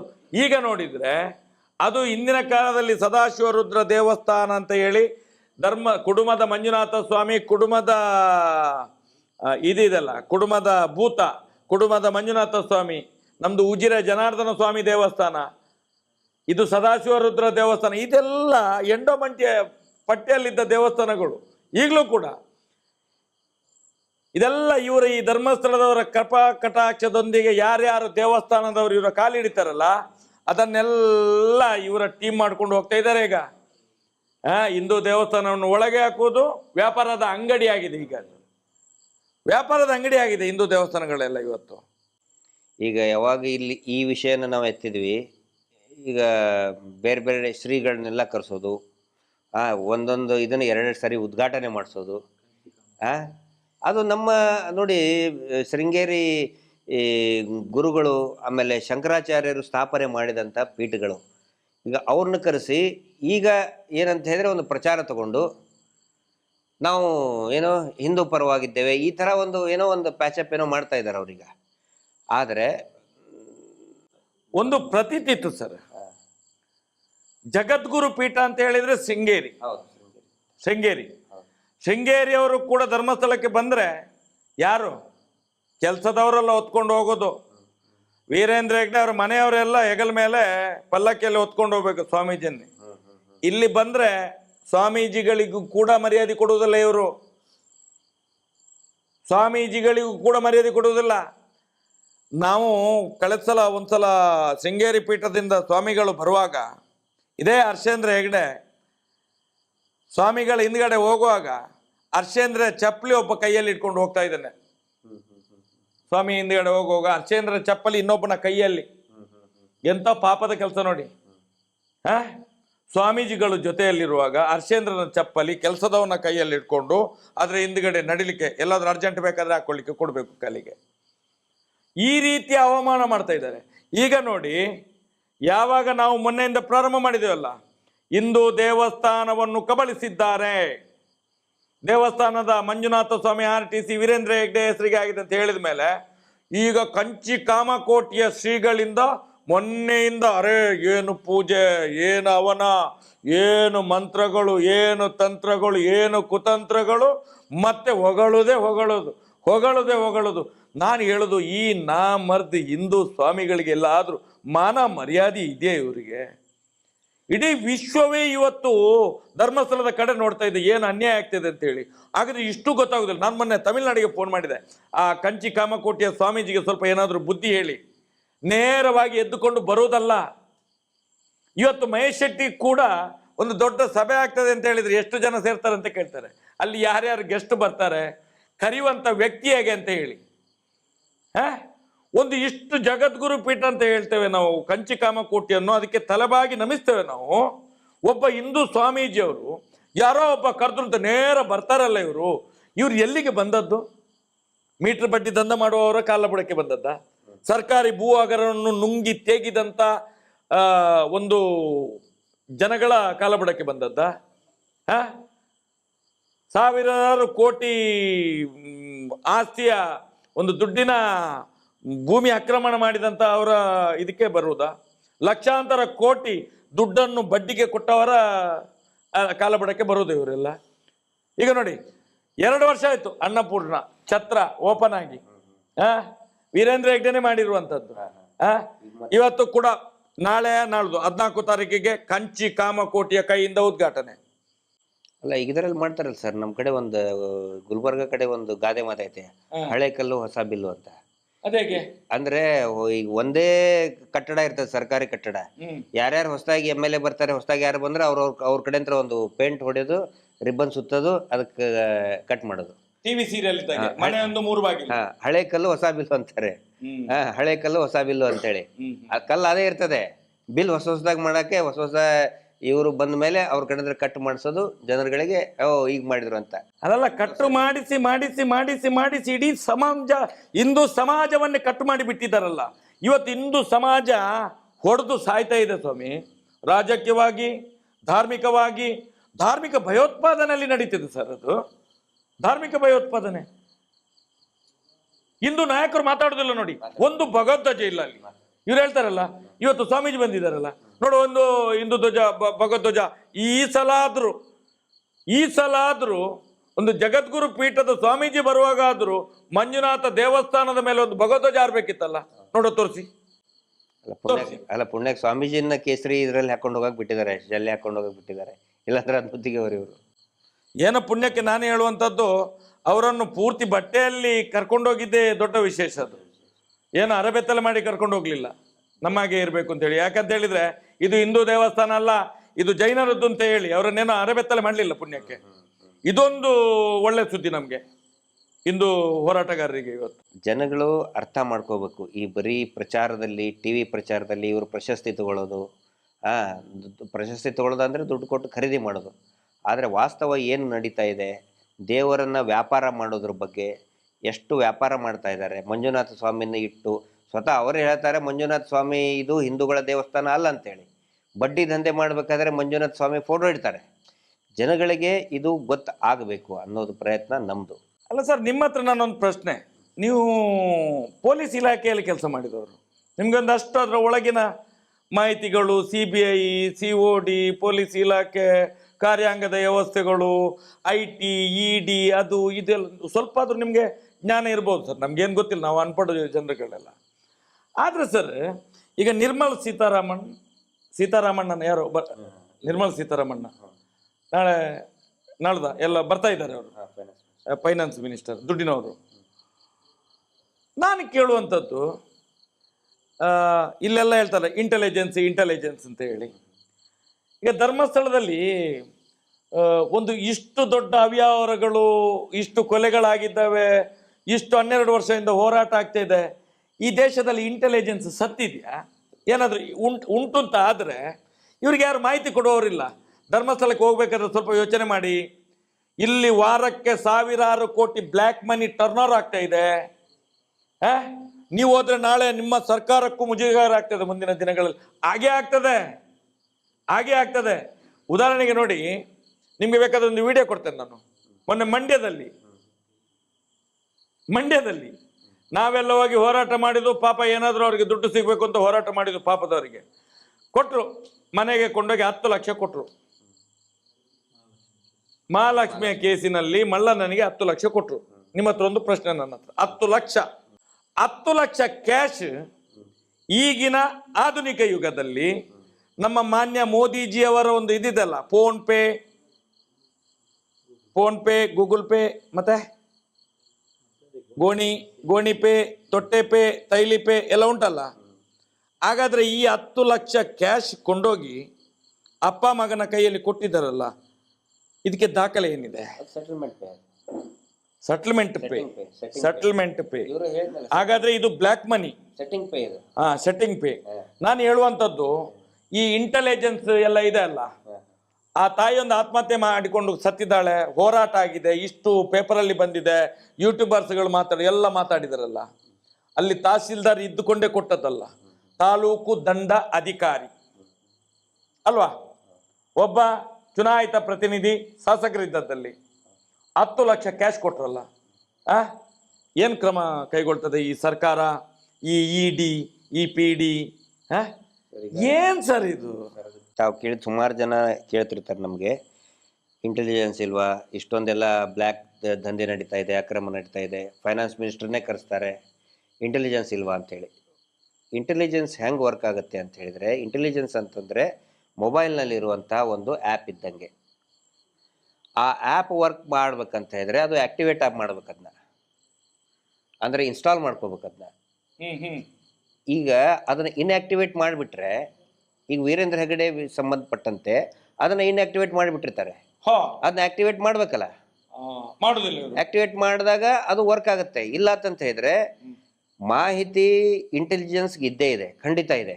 ಇವ್ರು ಏನು ಮಾಡ್ತಾ ಇದ್ದಾರೆ, ಇದನ್ನೆಲ್ಲರೂ ಕೂಡ ಅರ್ಥ ಮಾಡ್ಕೋಬೇಕು. ನಿರ್ಮಲಾ ಸೀತಾರಾಮನ್ ಮೇಡಮ್ ಒಬ್ಬರೇ ಬಂದಿರೋದಲ್ಲ, ಮೋದಿಜಿಯವರೊಬ್ಬರೇ ಬಂದಿರೋದಲ್ಲ, ಹಿಂದೆ ಇಂದಿರಾ ಗಾಂಧಿ ಅವ್ರನ್ನು ಕೂಡ ಕರೆಸಿದ್ದಾರೆ, ರಾಜೀವ್ ಗಾಂಧಿ ಅವ್ರನ್ನೂ ಕರೆಸಿದ್ದಾರೆ, ದೇವೇಗೌಡರಂತರೂ ಈ ಏನು ಮಂಗಳೂರು ಉಡುಪಿ ಹೆಂಗೆ ರೆಗ್ಯುಲರ್ ಬಸ್ ಓಡಾಡ್ತವೆ ಹಾಗೆ ದೇವೇಗೌಡರಂತೂ ರೆಗ್ಯುಲರಾಗಿ ಬರ್ತಾರೆ, ಅಲ್ಲಿ ಬರ್ತಾರೆ ಹೋಗ್ತಾರೆ. ಮುಖ್ಯಮಂತ್ರಿಗಳಂತೂ ಲೆಕ್ಕಕ್ಕಿಲ್ಲ. ಯಾಕೆ ಬರ್ತಾರೆ ಅಂತ ಹೇಳಿದ್ರೆ, ರಾಜಕಾರಣಿಗಳಿಗೆ ಇಷ್ಟೊಂದು ಕೋಟಿಗಟ್ಟಲೆ ಸಂಖ್ಯೆಯ ಭಕ್ತರು ಇದ್ದಾರಲ್ಲ, ಎಲ್ಲಿ ಏನಾದರೂ ಆ್ಯಕ್ಷನ್ ತೊಗೊಂಡ್ಬಿಟ್ರೆ ಭಕ್ತರಿಗೆ ಏನಾದರೂ ಇದನ್ನಾಗುತ್ತೋ ಅನ್ನೋ ದೃಷ್ಟಿಯಿಂದ ಸುಮ್ಮನೆ ಇರ್ತಾರೆ. ಆದರೆ ಈಗ ಏನಾಗಿದೆ, ಈ ಸೌಜನ್ಯ ಹೋರಾಟದಿಂದ ಜನಸಾಮಾನ್ಯರಿಗೆ ವೀರೇಂದ್ರ ಹೆಗ್ಗಡೆ ಅವರ ನಾಟಕ ಕಂಪನಿ ಮಾಡ್ತಾ ಇರೋದು ಪ್ರತಿಯೊಬ್ಬರಿಗೂ ಕೂಡ ಗೊತ್ತಾಗಿದೆ. ಈ ಹೋರಾಟದ ವಿಷಯ ಪ್ರತಿಯೊಬ್ಬರಲ್ಲಿ ಕೂಡ ಇದೆ. ಆನಂತರ ಒಂದು ತಮ್ಮ ಗಮನಕ್ಕೆ ಮತ್ತು ಎಲ್ಲರ ಗಮನಕ್ಕೆ ತರ್ತಾ ಇದ್ದೀನಿ, ಆಸಾರಾಮ್ ಬಾಪು ಮುಂದೆ ಇವ್ರು ಏನೂ ಅಲ್ಲ, ವೀರೇಂದ್ರ ಹೆಗ್ಗಡೆ ಏನೂ ಅಲ್ಲ. ಲಕ್ಷಾಂತರ ಕೋಟಿ ಆಸ್ತಿ ಒಡೆಯ ಆತ. ಇವ್ರದ್ದು ಬರೀ ಒಂದು ರಾಜ್ಯದಲ್ಲಿದೆ, ಅವನು 5 ರಾಜ್ಯದಲ್ಲಿ ಅವನ ಸಾಮ್ರಾಜ್ಯ. ಜೈಲಿಗೆ ಹೋದಾಗ ನಮ್ಮ ಧಾರವಾಡದಲ್ಲಿನೂ ಕೂಡ ಆಸಾರಾಮ್ ಬಾಪುನ ಬಿಡುಗಡೆ ಮಾಡಿ ಅಂಥೇಳಿ ಒಂದು ಇದಕ್ಕೆ ಟಾಂಗಾಕ್ಕೆ ಆಟೋ ರಿಕ್ಷಾಕ್ಕೆ ಇದನ್ನ ಹಾಕೊಂಡು ಅನೌನ್ಸ್ ಮಾಡ್ತಾ ಇದ್ರು. 1 ವರ್ಷದ ಹಿಂದೆನೆ ನಾನೇ ನೋಡಿದ್ದೀನಿ, ಧಾರವಾಡದಲ್ಲಿ ನಾನು ನೋಡಿದ್ದೀನಿ ಸಂತೆಯಲ್ಲಿ. ಅಷ್ಟೊಂದು ಪ್ರಭಾವಿ ವ್ಯಕ್ತಿ ಆತ. ಅಷ್ಟು ಅತ್ಯಾಚಾರ ಮಾಡಿದವ. ಹೌದು, ಅತ್ಯಾಚಾರ ಮಾಡಿದವನು. ಮತ್ತು ಅದಕ್ಕಿಂತ ಬಿಫೋರ್ ಸ್ವತಃ ಮೋದಿಜಿನೇ ಅವನ್ನ ಹಾಡು ಹೊಗಳಿದ್ರು ಕಾರ್ಯಕ್ರಮದಲ್ಲಿ ಬಂದು, ಆಸಾರಾಮ್ ಬಾಪು ಆಶೀರ್ವಾದ ನನಗಿರಬೇಕು, ಉನ್ಕಾ ಆಶೀರ್ವಾದ ಹೋನಾ ಚಾಯಿ ಹಮೆ ಅಂತೇಳಿ ಹೊಗಳಿದ್ರು. ಆದರೆ ಯಾವಾಗ ಒಂದು ಸಾರಿ ಸಿಕ್ಕಿ ಬಿದ್ದ, ಎಲ್ಲರೂ ಆತನು ಕೈ ಬಿಟ್ರು. ಮುಂದೆ ಇವನು ಸಿಕ್ಕಾಕೊಳ್ತಾನೆ. 100ಕ್ಕೆ 100 ಅದೇ ಆಗುತ್ತೆ. ಇಂಟೆಲಿಜೆನ್ಸ್ಗೆ ಎಲ್ಲಾ ಮಾಹಿತಿನೂ ಇದೆ, ಖಂಡಿತ ಇದೆ. ಸ್ಟೇಟ್ ಪೊಲೀಸ್ ಇಂಟೆಲಿಜೆನ್ಸ್ ಗೊತ್ತಿದೆ, ಪ್ರತಿಯೊಬ್ಬ ಅಧಿಕಾರಿಗಳಿಗೂ ಕೂಡ ಗೊತ್ತಿದೆ. ವೀರೇಂದ್ರ ಹೆಗಡೆ ಮಾಡಿರುವಂತ ಹಲ್ಕಾ ಕಚಡ ಕೆಲಸ ಪ್ರತಿಯೊಬ್ಬರಿಗೂ ಗೊತ್ತಿದೆ. ಸರ್, ನೀವು ಹೇಳ್ತೀರಿ ಇಂಟೆಲಿಜೆನ್ಸ್, ಸಂಬಳ ಎಷ್ಟು ತಿಂತಾನವನು? ನೀವು ಇಲ್ಲಿ ಹೋಗಿ ಸರ್, ಅಲ್ಲಿಗೆ ಒಬ್ಬ ದನ ಕಾಯುವಂತ ಸಣ್ಣ ಹುಡುಗನಿಗೆ ಕೇಳಿ, ಧರ್ಮಸ್ಥಳ ಹೇಗಿದೆ ಅಂತ ಕೇಳಿ, ಅವನು ಹೇಳ್ತಾನೆ, ಥೂ ಜನ್ಮಕ್ಕೆ ಅವ್ರದ್ದು ಅಂತ ಹೇಳ್ತಾನೆ. ಇವತ್ತು ಅಲ್ಲಿ ತನಕ ಮುಟ್ಟಿದೆ. ಇಂಟೆಲಿಜೆನ್ಸ್ಗೆ ಗೊತ್ತಿರೋದು ಇರ್ತದ. ಒಂದ ಬೆಕ್ಕು ಯಾವತ್ತು ಮನೆಯ ಯಜಮಾನ್ ಹಾಲು ಹಾಕುವಾಗ ಕಣ್ಣು ಮುಚ್ಚಿ ಕುಡುದದು. ಅದು ಹೇಳ್ತದಂತೆ, ಅಕ್ಕ ಹಾಕಿದ್ಲು, ನಾನು ಕಣ್ಣು ಮುಚ್ಚಿ ಕುಡ್ದೆ, ಏನು ಹಾಕಿದ್ರೆ ಗೊತ್ತ, ಕಣ್ಣು ಮುಚ್ಚಿ ಕುಡ್ದೆ ಅಂತೇಳಿ. ಇವತ್ತು ಅದು ನಡೀತಿದೆ ಇಲ್ಲಿ. ಸರ್, ಈಗ ಮುಂಚೆ ಇವ್ರ ಬಗ್ಗೆ ಪ್ರಶ್ನೆ ಮಾಡೋದಿಲ್ಲ, ಯೋಚನೆನೂ ಕೂಡ ಮಾಡ್ತಿದ್ದಿಲ್ಲ. ಆದ್ರೆ ಈಗೇನಾಗಿದೆ, ಹಳ್ಳಿಯಲ್ಲಿ ಪ್ರತಿಯೊಬ್ಬ ಒಬ್ಬ ಮಹಿಳೆ ಯೋಚನೆ ಮಾಡ್ತಿರ್ಲಿಲ್ಲ, ತಪ್ಪು ಯೋಚನೆ ಮಾಡ್ತಿದ್ರು, ಮಾಡಿದವು ಮರುದಿವಸ ಇರ್ತಿರ್ಲಿಲ್ಲ. ಅದು ಇಲ್ಲಿ ಅಲ್ಲ, ಇಲ್ಲಿ ಇಡೀ ನಮ್ಮ ಉತ್ತರ ಕರ್ನಾಟಕದ ಘಟ್ಟದವ್ರ ಬಗ್ಗೆ ನಾನು ಹೇಳ್ತಾ ಇದ್ದೀನಿ. ನಾನು ಘಟ್ಟದವನಲ್ಲ, ಅದಕ್ಕೆ ಯಾಕಂದ್ರೆ ಸುಮಾರು ಜನ ನನ್ನ ಘಟ್ಟದವ್ರು ಅಂತ ನನಗೆ ಬರೀತಾರೆ. ಹೌದು, ನಾನು ಘಟ್ಟದವರು ಮತ್ತು ಘಟ್ಟದವನೇ ಅಂತಾನೆ ಹೇಳ್ಬೇಕು ನಾನು.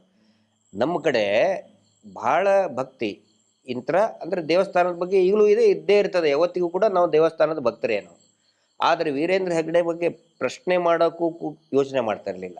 ಆದರೆ ಇವತ್ತು ಒಬ್ಬ ಸಾಮಾನ್ಯ ಮಹಿಳೆ, ಕೆಲಸ ಮಾಡುವಂಥ ಮಹಿಳೆಗೆ ಎಷ್ಟೊಂದು ಅಗಾಧ ಜಾಗೃತಿ ಬಂದಿದೆ ಅಂತ ಹೇಳಿದ್ರೆ, ದುಡ್ಡು ಯಾರದು? ನಿಮ್ಮ ಅಪ್ಪನ ಮನೆದ ಅಂತ ಕೇಳ್ತಾ ಇದ್ದಾರೆ SKDRDPದವ್ರು. ನಿಮ್ಮ ಅಪ್ಪನ ಮನೆ ದುಡ್ಡಾ? ನಮ್ಮದು ಸರ್, ನಾವು ಕಟ್ಟೋರು, ಟ್ಯಾಕ್ಸ್ ಕಟ್ಟೋರು ನಾವು. ಅಲ್ಲಿ ನಮ್ಮಿಂತ್ರ ಬರೋದಲ್ಲ, ಬ್ಯಾಂಕಿಗೆ ಯಾರು ದುಡ್ಡದು? ಜನಸಾಮಾನ್ಯರ ದುಡ್ಡು ಅಂತ ಕೇಳುವಂಥ ಒಂದು ಜಾಗೃತಿ ಬಂದಿದೆ. ಆ ನಂತರ ನೋಡಿ, ಹಿಂದೆ ಇವ್ರು ಏನು ಮಾಡ್ತಿದ್ರು, ಎಲ್ಲ ಜಡ್ಜಸ್ಗಳಿಗೂ ಕೂಡ ಏನೋ ಒಂದು ಈ ದೇವಸ್ಥಾನದ ಮೇಲೆ ಭಕ್ತಿ ಬಂದವರಿಗೆಲ್ಲ ಆಗಲೇ ನಾನು ಹೇಳಿದೆ, ಇವ್ರ ಕೆಲಸ ಏನು, ಸಿದ್ಧಾಂತ ಏನು, ಒಂದು ಸೆಟ್ಟಿಂಗು, ಇನ್ನೊಂದು ಫಿಟ್ಟಿಂಗು. ಪ್ರಸಾದ ಆಫೀಸರ್ಸ್ಗಳಿಗೆ ಮತ್ತು ನ್ಯಾಯಾಂಗದ ಅಧಿಕಾರಿಗಳಿಗೆ ನ್ಯಾಯಾಂಗಕ್ಕೆ ಸೆಟ್ಟಿಂಗು, ಆ ನಂತರ ಹೋರಾಟಗಾರರು ಮಾಡಿದರೆ ಅವ್ರ ಅಗೇನ್ಸ್ಟ್ ಫಿಟ್ಟಿಂಗ್ ಇಡೋದು.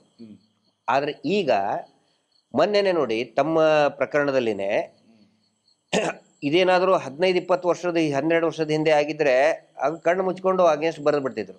ಆದರೆ ಈಗೇನಾಗಿದೆ, ಪ್ರತಿಯೊಬ್ಬರು ಕೂಡ ಹಿಂಗಾಗಿ ನಾವು ನ್ಯಾಯಾಂಗವನ್ನು, ಜಡ್ಜ್ಗಳಿಗೆ ನಾವು ದೂಷಣೆ ಮಾಡ್ತಾ ಇಲ್ಲ, ಅವ್ರಿಗೂ ಕೂಡ ಈ ಹೋರಾಟದ ಫಲವಾಗಿ ಇವರ ಅಸಲಿ ಮುಖ ಗೊತ್ತಾಗ್ತಾ ಇದೆ.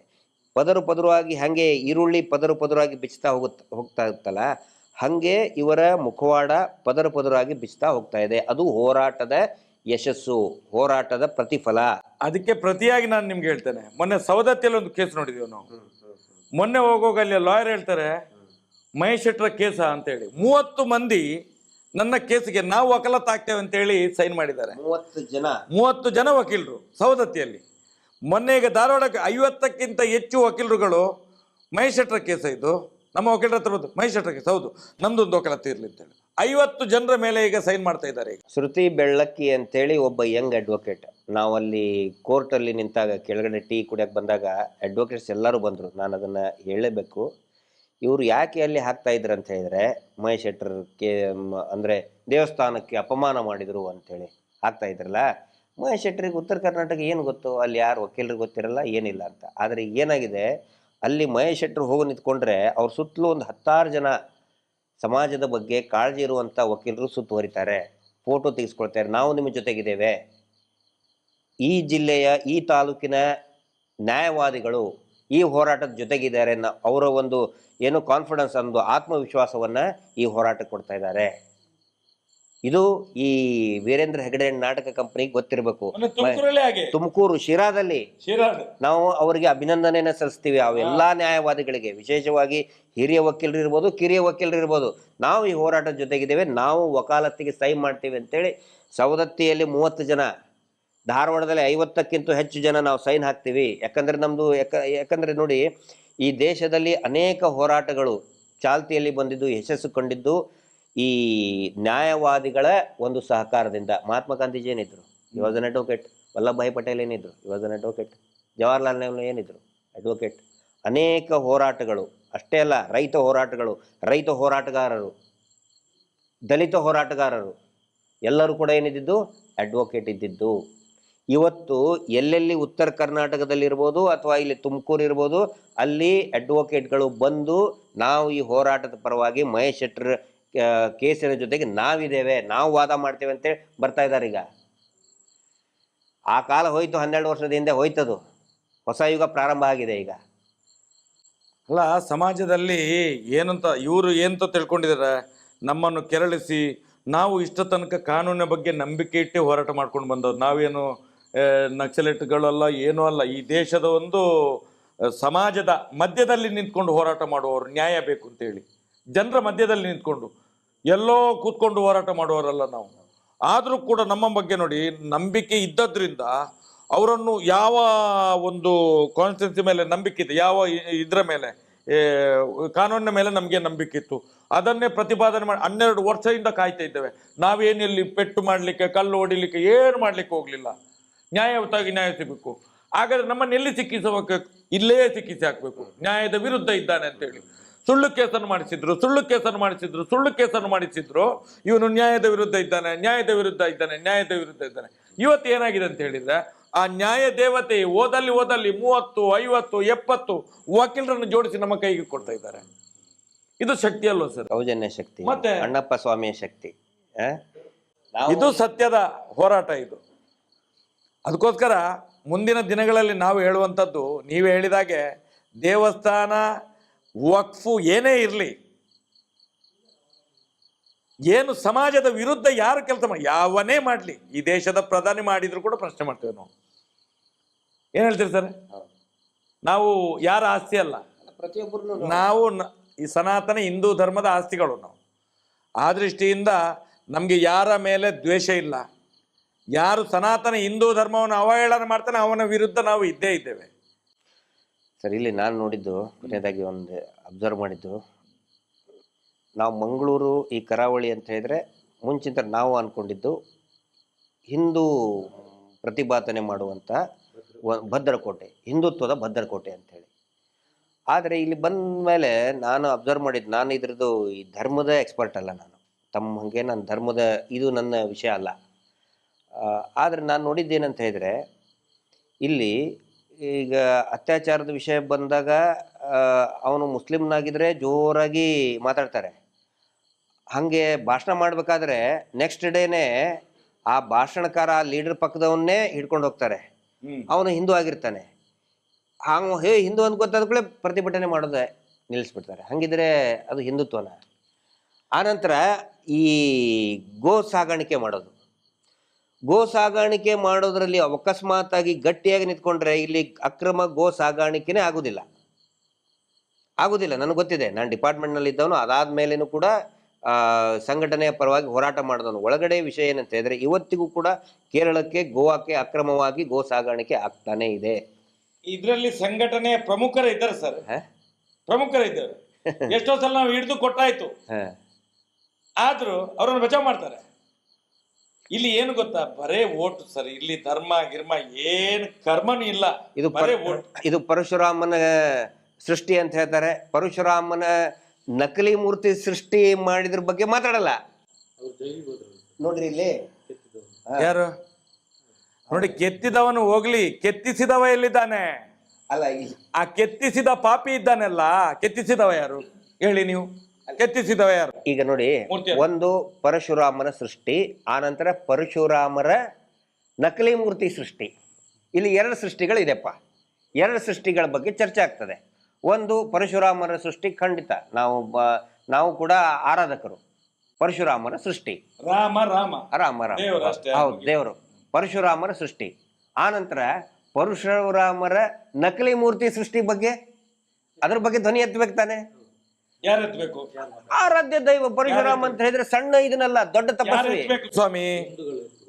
ಜಮೀರ್ ಅಹಮದ್ ಎತ್ತಬೇಕು, ಅದನ್ನು ಜಮೀರ್ ಅಹಮದ್ ಎತ್ತಬೇಕಾ? UT ಖಾದರ್ ಎತ್ತಬೇಕಾ? ಯಾರು ಎತ್ತಬೇಕು? ಯಾವ ಹಿಂದೂಗಳು? ನಾನು ಬಜರಂಗಿ, ನಾನು ವಿಶ್ವ ಹಿಂದೂ. ಎಲ್ಲಿ ಹೋಗಿದ್ದಾರೆ ಇವರು? ಸತ್ತಿದಾರಾ? ಬೇರೆಯವ್ರು ಮಾಡ್ತಿದ್ದೀರ. ಈಗ ಏನು ಮಾಡ್ತಿದ್ರು ಇವರು? ಹೊರಳಾಡ್ತಿದ್ರು, ಅಲ್ಲಿ ಮಾರ್ಗದಲ್ಲಿ ಬಿದ್ದು ನಾಯಿಯಾಗಿ ಹೊರಳಾಡ್ತಿದ್ರು. ನಾಯಿಯನ್ನು ಬೂದಿಯಲ್ಲಿ ಬಿದ್ದು ಹೊರಡ್ತದಲ್ಲ, ಅದೇ ರೀತಿ ಹೊರಳಾಡ್ತಿದ್ರು. ನಾನು ಹೇಳೋದು, ಈ ತಾರತಮ್ಯ ಯಾಕೆ ಸ್ವಾಮಿ ನಿಮಗೆ? ಸನಾತನ ಹಿಂದೂ ಧರ್ಮದ ಅನ್ಯಾಯ ನೇರ ಇರಬೇಕು, ಅವನ ಹತ್ರ ಸತ್ಯ ಇರಬೇಕು, ಅವನ ಹತ್ರ ಧರ್ಮ ಇರಬೇಕು, ಅವನ ಹತ್ರ ನ್ಯಾಯ ಇರಬೇಕು ಅವನ ಹತ್ರ. ಇದು ಬರೇ ಓಟಿಗೋಸ್ಕರ, ನೋಟಿಗೋಸ್ಕರ ಧರ್ಮ ಅಲ್ಲ. ಅದಕ್ಕೋಸ್ಕರ ಇವತ್ತು ಶಾಪ ಇವರಿಗೆಲ್ಲ. ನೋಡಿ, ರಸ್ತೆಯಲ್ಲಿ ಜನಗಳು ಬೈಲಿಕ್ಕೆ ಪ್ರಾರಂಭ ಮಾಡಿದ್ದಾರೆ. ನಿಮಗೆ ಆ ಪರಶುರಾಮನ ಮೂರ್ತಿ ಏನ್ ತಗಡು ಸ್ವಾಮಿ, ಇದು POPಯಲ್ಲಿ ಮಾಡಿ ಅದನ್ನೀಗ ಛಿದ್ರ ಮಾಡಿ ಅವನು ಅರ್ಧ ಪ್ಯಾಂಟ್ ಇಲ್ಲದಾಗಿ ಮಾಡಿ ಹಾಕಿದ್ದಾರೆ, ಅಲ್ಲಿ ಬೆತ್ತಲೆ ಮಾಡಿ ಹಾಕಿದ್ದಾರೆ. ಅರೆ ಬೆತ್ತಲೆ, ಮಾನ ಮರ್ಯಾದೆ ತೆಗ್ದ್ರಲ್ಲ ಸ್ವಾಮಿ. ಸನಾತನ ಹಿಂದೂ ಧರ್ಮದ್ದು ಯಾರು ತೆಗ್ದದ್ದು ಸ್ವಾಮಿ? ಯಾರು ತೆಗ್ದದ್ದು? ಮಾನ ಮರ್ಯಾದೆ ಇದೆಯಾ ಇವರಿಗೆ? ಇದನ್ನು ಮಾತಾಡೋದಿಲ್ಲ. ಧರ್ಮಸ್ಥಳದ ಮಂಜುನಾಥ ಸ್ವಾಮಿ ದೇವಸ್ಥಾನದ್ದು ಮಾತಾಡೋದಿಲ್ಲ ಇವರು, ಅಣ್ಣಪ್ಪ ಸ್ವಾಮಿದು ಮಾತಾಡೋದಿಲ್ಲ ಇವರು. ಮಂತ್ರ ದೇವತೆ ಅಂದ ತಕ್ಷಣ ಎದ್ದು ಕೂತ್ಕೋತಾರೆ. ಶಕ್ತಿ ಅಂತೂ ಇದ್ದೇ ಇದೆ, ಅದಕ್ಕೆ ಹೆಸರು ನಾವು ಏನಾದ್ರು ಕರಿಬಹುದು. ಈಗ ಸೂರ್ಯನಿಗೆ ನಾವು ಏನಾದ್ರು ಹೇಳ್ಬೋದು, ಅದು ಸೂರ್ಯ ಇದ್ದೇ ಇರ್ತಾನೆ. ಆ ದಿಕ್ಕಿಗೆ ಪೂರ್ವ ಅನ್ನೋ ಬದಲಿ ನಾವು ಯಾರು ಸರ್ ಸೃಷ್ಟಿ ಮಾಡಿಸಿದ್ದು? ಈಗ ಇಲ್ಲಿ ನಾವು ಹಿಂದೂ ದೇವಸ್ಥಾನದ ಬಗ್ಗೆ ಮಾತಾಡ್ಲಿಕ್ಕೆ ಹೊರಟವಲ್ಲ, ಆಗ ತಮ್ಮಣ್ಣ ಮಾತಾಡಿದ್ರೆ ಅದನ್ನೊಂದು ಕಾಂಟ್ರವರ್ಸಿ ಮಾಡ್ಲಿಕ್ಕೆ ನೋಡಿದ್ದು. ಇದೆಲ್ಲ ಉಂಟಲ್ಲ ಬಕೆಟ್, ಇವರೆಲ್ಲ ಬಕೆಟುಗಳು ಇವ್ರದ್ದು. ಯಾರು ಇವರು? ಹಿಂದೂ ನಾಯಕರಲ್ಲ ಇವರು. ಮೊನ್ನೆಲ್ಲ ಮಾತಾಡಿದವ ಇದ್ದವಲ್ಲ, ಅವರಿಗೆ ಆ ಕೋಟಿ ಚೆನ್ನಯ್ಯರ ಸುರಿ ಅಂತ ಹೇಳ್ತಾರೆ. ಸುರಿ ಅಂತ ಹೇಳಿದ್ರೆ ಕೋಟಿ ಚೆನ್ನಯ್ಯರ ಶಸ್ತ್ರ ಅದು. ಅದು ಅವರ ಇನ್ನು ಹೊಟ್ಟೆಗೆ ಬೀಳ್ಬೇಕು, ಆಗ್ಲೇ ಗೊತ್ತಾಗುದು ಅವರಿಗೆ. ಒಂದು ಒಳ್ಳೆ ಗರಡಿಯಲ್ಲಿ ಕೂತ್ಕೊಂಡು ಮಾತಾಡಿದವರು. ಯಾಕೆ ಮಾತಾಡಿದ್ದು? ಮಾತಾಡುವಾಗ ಕೆಲವರು ಹೇಳಿದ್ದಾರೆ, ಯಾಕೆ ಧರ್ಮಸ್ಥಳದ ಬಗ್ಗೆ ಮಾತಾಡೋದಿಲ್ಲ, ಮಂಜುನಾಥನ ದೇವಸ್ಥಾನದ ಜಾಗ ಹೋಗಿದೆಲ್ಲ ವೀರೇಂದ್ರ ಹೆಗ್ಡೆ ಹೆಸರಿಗೆ, ಅದನ್ನ ಯಾಕೆ ಅದೆಲ್ಲ ಇಲ್ಲಿ ಮಾತಾಡ್ಲಿಕ್ಕಿಲ್ಲ? ಹಾಗಾದ್ರೆ ಯಾವ ಧರ್ಮ ಸರ್ ಇದು? ಯಾವ ಧರ್ಮ? ಅಲ್ಲ ಈಗ ಅದ್ಯಾವ ಧರ್ಮ ಅಂತ ಕೇಳುದು ನಾವು. ಅಲ್ಲ ಈಗ ನನ್ನ ವೈಯಕ್ತಿಕ ಅಭಿಪ್ರಾಯ ಹೇಳ್ತೇನೆ. ನೀವ್ ಹೇಳಿದ್ರಿ ನಾವು ಹಿಂದೂ ಧರ್ಮವನ್ನು ದಕ್ಷಿಣ ಕನ್ನಡದಲ್ಲಿ ಉಡುಪಿ ಜಿಲ್ಲೆಯಲ್ಲಿ ನೋಡ್ತಾ ಇದ್ದೇವೆ ನಾವು ಘಟ್ಟದವರು ಅಂತ ಹೇಳಿ. ಎಲ್ಲಿದೆ ಧರ್ಮ ಹಾಗಾದ್ರೆ? ಅಲ್ಲ ನಾವು ಭಾಷಣ ಮಾಡ್ತಿದ್ವಿ ಅಲ್ಲ. ಅಲ್ಲಿ ಎಲ್ಲಿದೆ ಧರ್ಮ ಅಂತ ಕೇಳೋದು? ನಿಮ್ಗೆ ಅಣ್ಣಪ್ಪ ಇಲ್ಲ, ನಿಮ್ಗೆ ಮಂಜುನಾಥ ಸ್ವಾಮಿ ಇಲ್ಲ. ಮಂತ್ರ ದೇವತೆ ಬಗ್ಗೆ ನಂದು ವೈಯಕ್ತಿಕ ಅಭಿಪ್ರಾಯ. ಈಗ ತಮ್ಮಣ್ಣ ಶೆಟ್ಟರ್ ಅಂತ ಹೇಳಿದ ತಕ್ಷಣನೇ ಅದನ್ನ ಕಾಂಟ್ರವರ್ಸಿ ಮಾಡೋದು ಬೇಡ. ಅವ್ರು ಸೌಜನ್ಯ ಹೋರಾಟಗಾರರು ಅಂತ ಹೇಳ್ಕೊಂಡು ಬೇಕಂತಾನೆ ಕಾಂಟ್ರವರ್ಸಿ ಮಾಡ್ತಾ ಇದ್ದಾರೆ. ಆದ್ರೆ ಅಲ್ಲಿ ಶಕ್ತಿ ಅನ್ನೋದು ಇದ್ದೇ ಇದೆ, ನಾನು ಕೂಡ ನಂಬ್ತೇನೆ. ಹೆಸರು ಏನಾದ್ರೂ ಕರೀಲಿ, ಅದಕ್ಕೆ ನೀವು ಈಗ ನೋಡಿ ಸೂರ್ಯ ಅದರಲ್ಲಿ ಒಬ್ಬ ನೋಡಿ ಸುನಿಲ್ ಪನಪ್ಪಿಲ್ ಅಂತ ಇದ್ದ, ಅವನು ಅವರ ಜನ ಬ್ರೋಕರ್, ಅವನು ಈ ಕೆಲಸ ಎಲ್ಲ ಮಾಡಿಸಿದ್ದು ಗೊತ್ತಿದೆ ನಮ್ಗೆ. ಮುಂದಿನ ದಿನಗಳಲ್ಲಿ ಅವನನ್ನು ತಗೊಳ್ತೇವೆ ನಾವು. ಅಲ್ಲ ಅವರು ಈ ವಿಷಯದ ಬಗ್ಗೆನೂ ಮಾತಾಡ್ಲಿ ಅಲ್ಲ, ಹಿಂದೂ ದೇವಸ್ಥಾನದ ಬಗ್ಗೆ ಮಾತಾಡ್ಲಿ. ಆನಂತರ ನೋಡಿ ಮೊನ್ನೆ RSS ನಮ್ಮ ಸಂಘದ ಒಬ್ಬ ಕಾರ್ಯಕರ್ತ, ಆನಂತರ ಪುನೀತ್ ಅಂತ ಹೇಳಿ ರಾಮನಗರದ ಅಲ್ಲ ಪುನೀತ್ ಕೆರಳಿ ಅಲ್ಲ ಇನ್ನೊಬ್ನು ಪುನೀತ್ ಅಂತ ಹೇಳಿ ಸಂಘದ ಕಾರ್ಯಕರ್ತ ಅಂತಲ್ಲಿ ಹುಡುಗಿಯರನ್ನ ಚುಡಾಯಿಸೋದಕ್ಕೆ ಈವ್ಟೀಸಿಂಗ್ ಮಾಡೋದನ್ನ ಪ್ರಶ್ನೆ ಮಾಡಿದ. ಅವನನ್ನ ಕೊಂದು ಹಾಕಿದ್ರು ರಾಮನಗರದಲ್ಲಿ. ಸಂಘದ ಕಾರ್ಯಕರ್ತ ಅವನು ಪುನೀತ್ ಅಂತ ಹೇಳಿ ಹುಡುಗ. ಅವನು ಆ ಹುಡುಗಿಯರದ್ದು ವಿಡಿಯೋ ಮಾಡ್ಕೋತಿದ್ರು, 1 4 ಜನ ಸೇರ್ಕೊಂಡು ಅವ್ರು ಚುಡಾಯಿಸ್ತಿದ್ರು.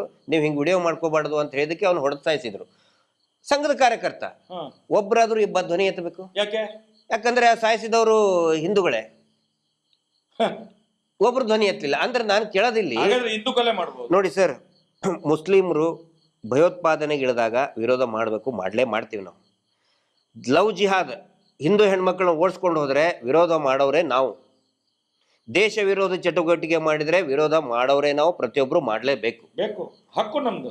ಅದು ಬಿಟ್ಟು ಹಿಂದೂ ಹೆಣ್ಮಕ್ಳನ್ನ ಹಿಂದೂಗಳೇ ಕೆಡಿಸಿದ್ರೆ ಹಾಳು ಮಾಡಿದ್ರೆ ಇಲ್ಲಪ್ಪ ನಾವು ಹಿಂದೂಗಳು ನಾವು ಸುಮ್ಮನೆ ಇರಬೇಕು ಅಂತ ಹೇಳಿದ್ರೆ ಹೇಳಿತಾನಲ್ವಾ ಅದು. ಪಾಪ ಪುನೀತನು ಸಂಘದ RSS ನ ಕಾರ್ಯಕರ್ತ, ಅವನು ಸಂಘದಲ್ಲಿ ದುಡ್ತಾ ಇರೋನು, ಅವನು ಕೊಂದು ಹಾಕಿದ್ರು, ಒಬ್ರು ಮಾತಾಡ್ತಾ ಇಲ್ಲ. ಬೇಡ.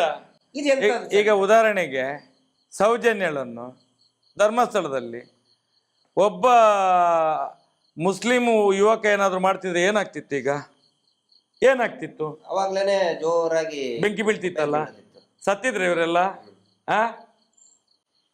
ಅಲ್ಲ ನಾನು ಅದೇ ಕೇಳೋದು.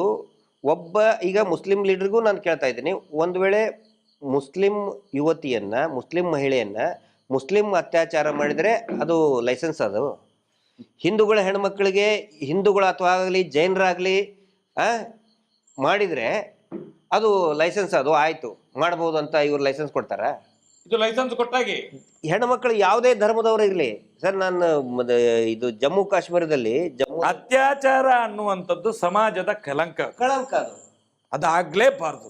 ಹಿಂದೂ ಇರ್ಲಿ, ಮುಸ್ಲಿಂ ಇರ್ಲಿ, ಕ್ರೈಸ್ತ ಹೆಣ್ಮಕ್ಳಿರ್ಲಿ, ಯಾವ ಹೆಣ್ಮಕ್ಳಿರ್ಲಿ, ಅತ್ಯಾಚಾರ ಆಯ್ತು ಅಂತ ಹೇಳಿದ್ರೆ ಈ ಭೂಮಿ ಕೆಟ್ಟೋಯ್ತು ಅಂತ ಅರ್ಥ. ಭಾರತ್ ಮಾತಾ ಅತ್ಯಾಚಾರಕ್ಕೆ ಒಳಗಾದ್ಲು ಅಂತ ಅರ್ಥ. ನಾವು ಅದನ್ನು ಪ್ರತಿಪಾದನೆ ಮಾಡುವಂಥದ್ದು. ಇವತ್ತೇನಾಗ್ತಾ ಇದೆ, ದೇವಸ್ಥಾನದಲ್ಲಿ ಕೂತ್ಕೊಂಡೆ ಅತ್ಯಾಚಾರ ಮಾಡೋದು. ಮೊನ್ನೆ 3 ಜನಕ್ಕೆ ಮರಣದಂಡನೆ.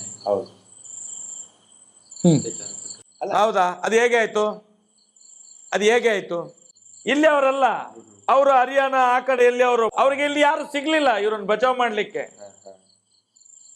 ಆ ಊರಿನಿಂದ ಬಂದವರು, ಹಾಗಾಗಿ ಅವರಿಗೆ ಮರಣದಂಡನೆ ಆಯ್ತು.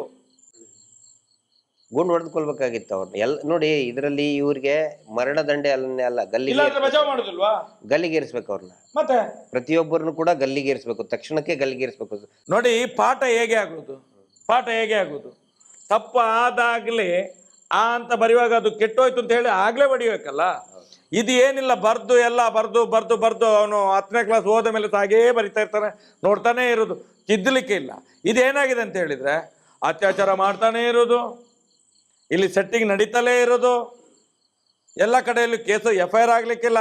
ಈಗ ಉದಾಹರಣೆಗೆ ನೋಡಿ, ಮೊನ್ನೆ ಒಂದು ಈ ಬಡ್ಡಿ ದಂಧೆ ವ್ಯವಹಾರದಲ್ಲಿ ನೋಡಿ, ನಮ್ಮ ಕರ್ಮಾರಿನಲ್ಲಿ ಒಬ್ಬ ಚಂದ್ರಶೇಖರ್ ಆಳು ಅಂತ ಹೇಳಿ ಸುಸೈಡ್ ಮಾಡಿಕೊಂಡ್ರು.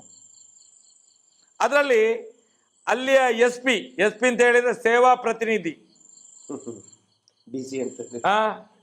ಇನ್ನು DC ಅಂತ ಇಟ್ಕೊಳ್ತಾರೆ ಮುಂದಿನ ದಿನ, ಗೊತ್ತಿಲ್ಲ ಅದು. ಅಲ್ಲಿಯ SP ನಯನ ಅಂತ ಹೇಳಿ ಅವಳು ಬಂದು ಇವನಿಗೆ ಟಾರ್ಚರ್ ಮಾಡಿದ್ದಾಳೆ. ಅದರೊಳಗೆ ಇನ್ನೊಬ್ಬ ಖಾದರ್ ಅಂತ ಹೇಳಿ ಒಬ್ಬ ಇದ್ದ, ಅವನು ಕೂಡ ಆ ಯೋಜನೆ ಇದರಲ್ಲಿ ಒಬ್ಬ ಅಧಿಕಾರಿ ಇದ್ದವ. ಇಬ್ರು ಸೇರ್ಕೊಂಡು ಟಾರ್ಚರ್ ಕೊಟ್ಟಿದ್ದಾರೆ ಇವನಿಗೆ. ಇವನು ನಮ್ಮ ಹುಡುಗರ ಹತ್ರ ಎಲ್ಲ ಹೇಳಿದ್ದಾನೆ, ಯಾರು ಈ ಚಂದ್ರಶೇಖರ್ ಆಳು ಅಂತ ಹೇಳಿ. ಏನು ಹೇಳಿದ್ದಾನೆ, ಎಂತ ಮಾರೆ ನಂದು ಕಾಲು ಗ್ಯಾಂಗ್ರಿಂಗ್ನಾಗಿದೆ, ಕೆಲಸ ಮಾಡ್ಲಿಕ್ಕೆ ಆಗ್ತಾ ಇಲ್ಲ, ಇವ್ರದ್ದೊಂದು ಸಾಲ ತಗೊಂಡಿದ್ದೇನೆ ಕಟ್ಲಿಕ್ಕೆ ಆಗ್ತಾ ಇಲ್ಲ, ಅವಳು ನಯನ ಮತ್ತು ಕಾದರ್ ಬಂದು ನಮಗೆ ಸಿಕ್ಕಾಪಟ್ಟೆ ಟಾರ್ಚರ್ ಮಾಡ್ತಾ ಇದ್ದಾರೆ, ಬದುಕುದೇ ದುಸ್ತರ ಆಗಿದೆ ನಮಗೆ ಅಂತ ಹೇಳಿದಾನೆ ಅವನು ನಮ್ಮ ಹುಡುಗರ ಹತ್ರ. ರಾತ್ರಿ 1 ಗಂಟೆಗೆ ನಯನನಿಗೆ 3 ಸಲ ಫೋನ್ ಮಾಡಿದ್ದಾನೆ ಇವನು. ರಾತ್ರಿ ಸುಸೈಡ್ ಮಾಡ್ಕೊಳ್ಳುವ ರಾತ್ರಿ 3 ಸಲ 4 ಸಲ ಫೋನ್ ಮಾಡಿದ್ದಾನೆ ಅವನು. ಇವಳು ಫೋನೇ ತೆಗಿಲಿಲ್ಲ. ಬೆಳಿಗ್ಗೆ ಎದ್ದು ಅವನ ಹೆಂಡತಿಗೆ ಇವಳು ಫೋನ್ ಮಾಡ್ತಾಳೆ. ಯಾರು? ನಯನ ಶೆಟ್ಟಿ ಎನ್ನುವಳು ಫೋನ್ ಮಾಡ್ತಾಳೆ, ಗಂಡ ಎಲ್ಲಿದ್ದಾನೆ ನೋಡು ಅಂತೇಳಿ.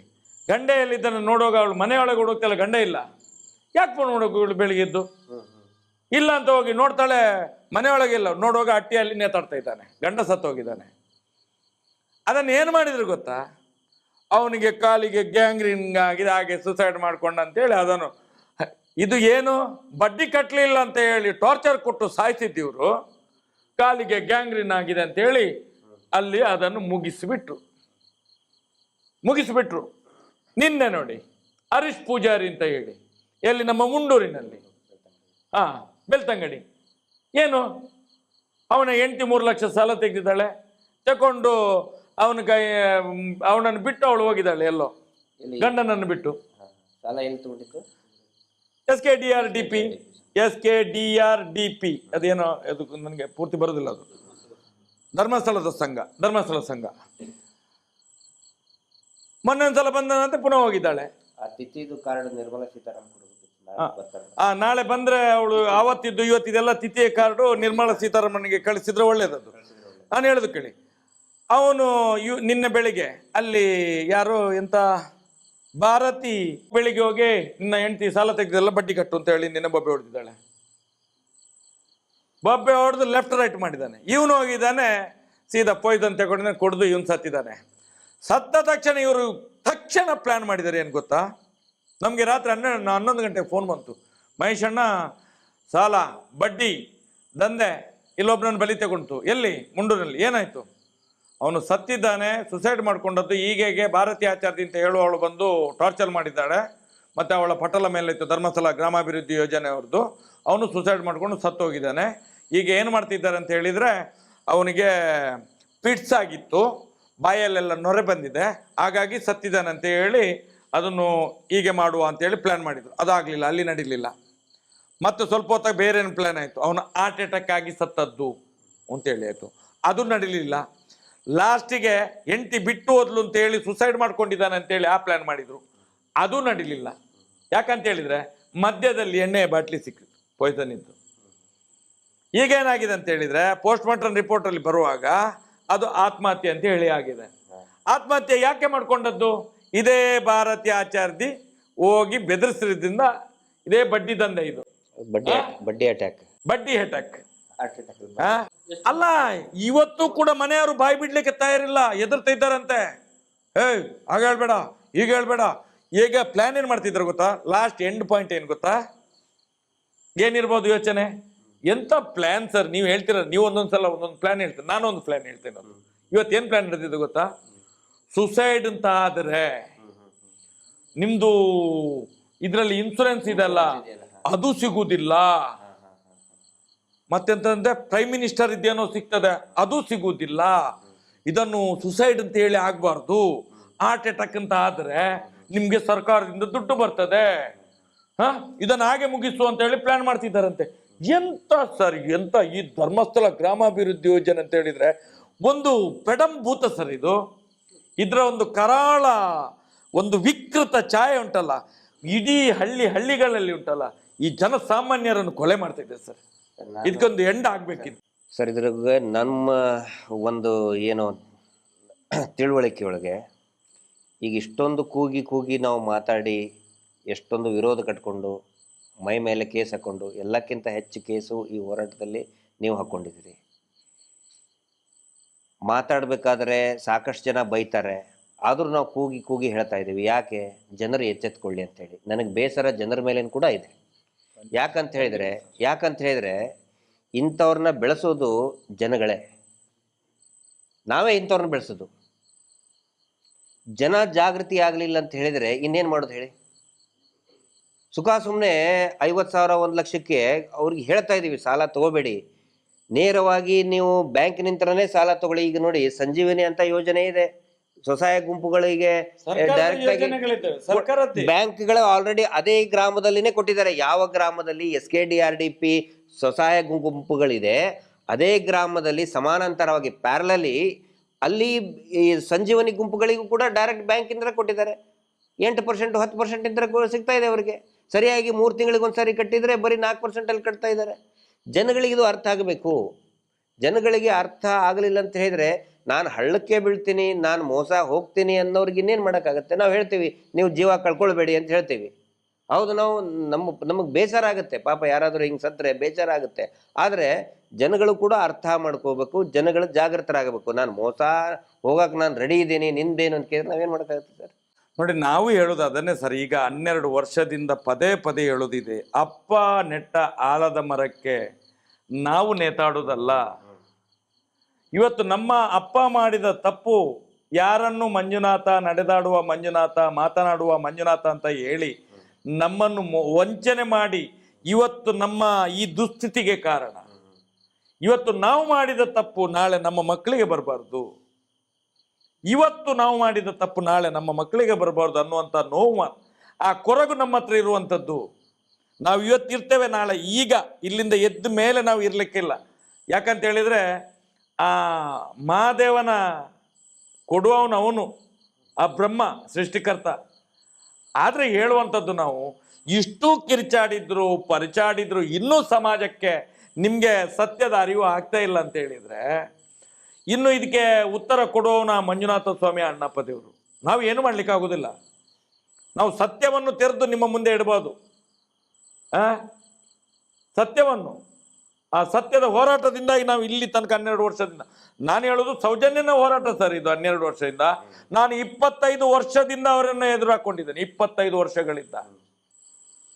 ತಾಕತ್ತಿದ್ರೆ ಬನ್ನಿ ಅಂತೇಳಿ ನಾವು ಸತ್ಯವೇ ಮಾತಾಡೋದು, ಸತ್ಯವನ್ನೇ ಪ್ರತಿಪಾದನೆ ಮಾಡೋದು ಅಂತೇಳಿ, ಬಿಡುವುದಿಲ್ಲ ನಿಮ್ಮನ್ನು ಅಂತೇಳಿ. ಅಲ್ಲಿಂದ ಇಲ್ಲಿ ತನಕೂ ಕೂಡ ನಮ್ಮನ್ನು ಆ ಮಂಜುನಾಥ ಸ್ವಾಮಿ, ಅಣ್ಣಪ್ಪ ಸ್ವಾಮಿ ಕಾದುಕೊಂಡು ಬಂದಿದ್ದಾರೆ. ಇದು ಸತ್ಯದ ಹೋರಾಟ. ನಾನು ಇವತ್ತು ಜನರಿಗೆ ಹೇಳುವಂಥದ್ದು, ಸತ್ಯದ ಅರಿವು ಮಾಡಿಕೊಳ್ಳಿ. ನೀವೇನು ಅಣ್ಣಪ್ಪ ಸ್ವಾಮಿಯ ಮುಂದೆ, ಮಂಜುನಾಥ ದೇವರ ಮುಂದೆ ನಂಬಿಕೆ ಇಟ್ಟಿದ್ದೀರೋ, ನೀವು ಬೆಳಿಗ್ಗೆ ಎದ್ದು ಆ ದೇವರಿಗೆ ಒಂದ್ಸಲ ಕೈ ಮುಗಿಯುವಾಗ ನೀವು ಒಂದು ನಿಶ್ಚಿಂತೆಯಿಂದ ಒಂದು ಕೈ ಮುಗಿರಿ, ಪ್ರಾರ್ಥನೆ ಮಾಡಿ. ನಿಮ್ಗೆ ಆಗ ಗೊತ್ತಾಗ್ತದೆ ಈ ನಮ್ಮ ಹೋರಾಟದ ಸತ್ಯ ಏನು ಅಂತ ಹೇಳಿ. ಈ ಕರಾಳ ಮುಖಗಳು ಇವತ್ತು ಏನು ಇಡೀ ಹಿಂದೂ ಸಮಾಜವನ್ನು ನಾಶ ಮಾಡ್ತಿದ್ಯೋ ಇದೆಲ್ಲ ನಿಮ್ಮ ಕಣ್ಣ ಎದುರುಗಡೆ ಬರ್ತದೆ. ನಿಮಗೆಲ್ಲ ಬಿಚ್ಚಿಟ್ಟಿದ್ದೇವೆ ನಾವು. ಇವತ್ತು ಮೈಶೆಟ್ಟಿ ತಿಮ್ಮರೋಡಿ ಇರ್ಬೋದು, ಮಟ್ಟಣ್ಣವರು ಇರ್ಬೋದು, ಎಲ್ಲ ಹೋರಾಟಗಾರರು ಇದನ್ನು ಸೇರಿ ನಾವು ಮಾಡ್ತಾ ಇದ್ದೇವೆ. ಅನೇಕ ಯೂಟ್ಯೂಬರ್ಸ್ಗಳು. ಇದು ಇವತ್ತು ಸಮಾಜಕ್ಕೆ ಮುಟ್ಟಬೇಕು, ಒಂದು ಒಳ್ಳೆಯ ಒಂದು ವಾತಾವರಣ ಸೃಷ್ಟಿಯಾಗಿ ನ್ಯಾಯ ಸಿಗಲಿ ಅಂತ ಹೇಳಿ ನಮ್ಮ ಈ ಹೋರಾಟ ಇರುವಂಥದ್ದು. ಸರ್, ಕೊನೆಯದಾಗಿ 2 ಪ್ರಶ್ನೆ. ಈಗ ಧರ್ಮಸ್ಥಳ ವೀರೇಂದ್ರ ಹೆಗ್ಗಡೆ ಅವರು ಅಪಿದವಿಟ್ ಹಾಕಿದ್ದಾರೆ, ಅದು ತೀರ್ಪು ಏನಾಯ್ತು? ಅಲ್ಲ, ತೀರ್ಪು ಅಂತ ಹೇಳಿದ್ರೆ ಅದರಲ್ಲಿ ಒಂದು ಅವಕಾಶ ಕೊಟ್ಟಿದ್ದಾರೆ, ಸರ್ಕಾರಕ್ಕೆ ತೀರ್ಮಾನಕ್ಕೆ ಬಿಟ್ಟಿದ್ದಾರೆ ಅದನ್ನ. ಹೀಗಾಗಿ ಇವ್ರು ಏನು ಮಾಡ್ತಾ ಇದ್ದಾರೆ, ಪ್ರತಿ ವರ್ಷಕ್ಕೂ ಕೂಡ ಮುಜರಾಯಿ ಇಲಾಖೆಗೆ ನೋಡಿ ಒಂದು ಇದನ್ನ ಗುಟ್ಟು ಅಲ್ದ್ರ ಅದು ಸರ್ಕಾರದ ಮೇಲೆ ಇದೆ. ಅದಕ್ಕೆ ಇವ್ರು ಏನು ಮಾಡ್ತಾರೆ, ಪ್ರತಿ ವರ್ಷ ಸೆಟ್ಟಿಂಗ್ ಮಾಡ್ತಾ ಹೋಗ್ತಾರೆ. ಒಂದು ಪ್ರತೀತಿ ಇದೆ ಗೊತ್ತಾ, ಮುಜರಾಯಿ ಇಲಾಖೆಯ ಮಿನಿಸ್ಟರ್ ಆದವರು ರಾಜಕೀಯವಾಗಿ ನೆಕ್ಸ್ಟ್ ಇಲೆಕ್ಷನಲ್ಲಿ ಸೋಲ್ತಾರೆ ಅಂತೇಳಿ. ಗೊತ್ತಾ ಯಾಕೆ ಹೇಳಿ? ಇದೇ ಶಾಪ, ಈ ಶಾಪ ಇದು. ಸೆಟ್ಟಿಂಗ್ ಮಾಡ್ತಾ ಹೋಗ್ತಾರೆ ಇವರು ಪ್ರತಿ ವರ್ಷನೂ ಕೂಡ. ಅದನ್ನ ಕ್ವಶನ್ ಮಾಡುವಂತಹ ಪವರ್ ಸರ್ಕಾರಕ್ಕಿದೆ. ಇವತ್ತು ಎಂಡಮೆಂಟ್ಗೆ ಇವತ್ತು ತಗೊಳ್ಬಹುದು ಸರ್. ನೋಡಿ ಸರ್, ಇದು 5 ಕೋಟಿಗಿಂತ ಮೇಲೆ ಇದ್ರೆ ತಗೊಳ್ಳೋ, ಇದು 1000 ಕೋಟಿ ಸರ್ ಬರ್ತದೆ, 1000 ಕೋಟಿ. ಈಗ ಈ ರಾಜ್ಯದ ಮುಖ್ಯಮಂತ್ರಿ, ಈ ರಾಜ್ಯದ ಏನು ಈ ರಾಜ್ಯಕ್ಕೆ ವ್ಯವಸ್ಥೆ ಇದೆ ಅಲ್ಲ, ಇವತ್ತು ಅಧಿಕಾರ ಇದೆ ಅಲ್ಲ, ಇವತ್ತು ಈಗ ತೀರ್ಮಾನ ಮಾಡಬಹುದು, ಸರ್ಕಾರಕ್ಕೆ ತಗೊಳ್ಬಹುದು. ಇದೆ ಕಮಿಟಿ ರಚನೆ ಮಾಡಿ ಮಾಡಬಹುದು ಎನಿ ಟೈಮ್. ಈಗ ನೋಡಿ, ಅಲ್ಲಿ ಇಷ್ಟೊಂದು ಅನಾಚಾರ ನಡೀತಾ ಇದೆ. ಆಮೇಲೆ ಇವ್ರ ಮೇಲೇನೆ ಆಲ್ರೆಡಿ ಎಷ್ಟೋ ಕೇಸ್ ಇದೆ. ನಾಗರಿಕ ಸೇವಾ ಟ್ರಸ್ಟ್ನವರು ಉಲ್ಲೇಖ ಮಾಡಿದ್ದಾರೆ. ನಾವು ಅವ್ರಿಗೆ ಧನ್ಯವಾದ ಹೇಳ್ಬೇಕು. ನಾಗರಿಕ ಸೇವಾ ಟ್ರಸ್ಟ್ನವರು ರಂಜನ್ ರಾಯರು ಸಾಕಷ್ಟು ಉಲ್ಲೇಖ ಮಾಡಿದ್ದಾರೆ. ಇಲ್ಲಿ AC ಕೋರ್ಟ್ನಲ್ಲಿ ಹೇಳಿದ್ದು, ಇಲ್ಲಿ AC ಹೇಳಿದ್ದು, ಕೋರ್ಟ್ನಲ್ಲಿ ಆರ್ಡರ್ ಆಗಿದೆ ಸರ್, DC ಗೆ ಬರೆದಿದ್ದಾರೆ ಇದನ್ನು ನಮ್ಮ ಮುಜರಾಯಿ ಇಲಾಖೆಗೆ ತಗೊಳ್ಬೇಕು ಅಂತ ಹೇಳಿ, ಇದು ಸರ್ಕಾರಿ ದೇವಸ್ಥಾನ ಅಂತ ಹೇಳಿ. ಆದ್ರೆ ಯಾಕೆ ತಗೊಳ್ಳಿಲ್ಲ ಸರ್ ಅದು? ಯಾರಿದ್ದಾರೆ ಹಾಗಾದ್ರೆ? ನಡೆದಾಡುವ ATM ಅದಲ್ಲ ಇವರು. ನಡೆದಾಡುವ ATM. ನಡೆದಾಡುವ ATM ಅದಲ್ಲ. ಅದಕ್ಕೆ ಇಲೆಕ್ಷನ್ ನಲ್ಲಿ ATM ಇವರು, ಇಲೆಕ್ಷನ್ ಬಂದ ತಕ್ಷಣ ATM. ಎಲ್ಲಾ ಸಂಘಟನೆ ಲೀಡರ್ಗಳಿಗೆ ATMಗಳು ಇವರು. ನೋಡಿ, ಈಗ ಮೊನ್ನೆ ATM ಅಲ್ಲಿ ತಗೊಂಡೋದ್ರಲ್ಲ ಇಬ್ರು, ಈ ರಾಜ್ಯದ ಮುಖ್ಯಮಂತ್ರಿ DCM. ಈಗ ಅವ್ರದ್ದು ATM ಹೇಗೆ ಮಾರ್ಗದಲ್ಲಿ ನಡೀತಿದೆ ನೋಡಿ, 3 ಪಾರ್ಟಿದ್ದು. ಯಾರ್ಯಾರು ಸೌಜನ್ಯಾಳ ನ್ಯಾಯಕ್ಕೆ ಅಡ್ಡಿ ಬಂದಿದ್ದಾರೆ ಅವರೆಲ್ಲರೂ ಕೂಡ ನೆಲ ಕಚ್ಚಿದ್ದಾರೆ. ಇದು ಈ ರಾಜ್ಯದ ಜನ ಅರ್ಥ ಮಾಡಬೇಕು.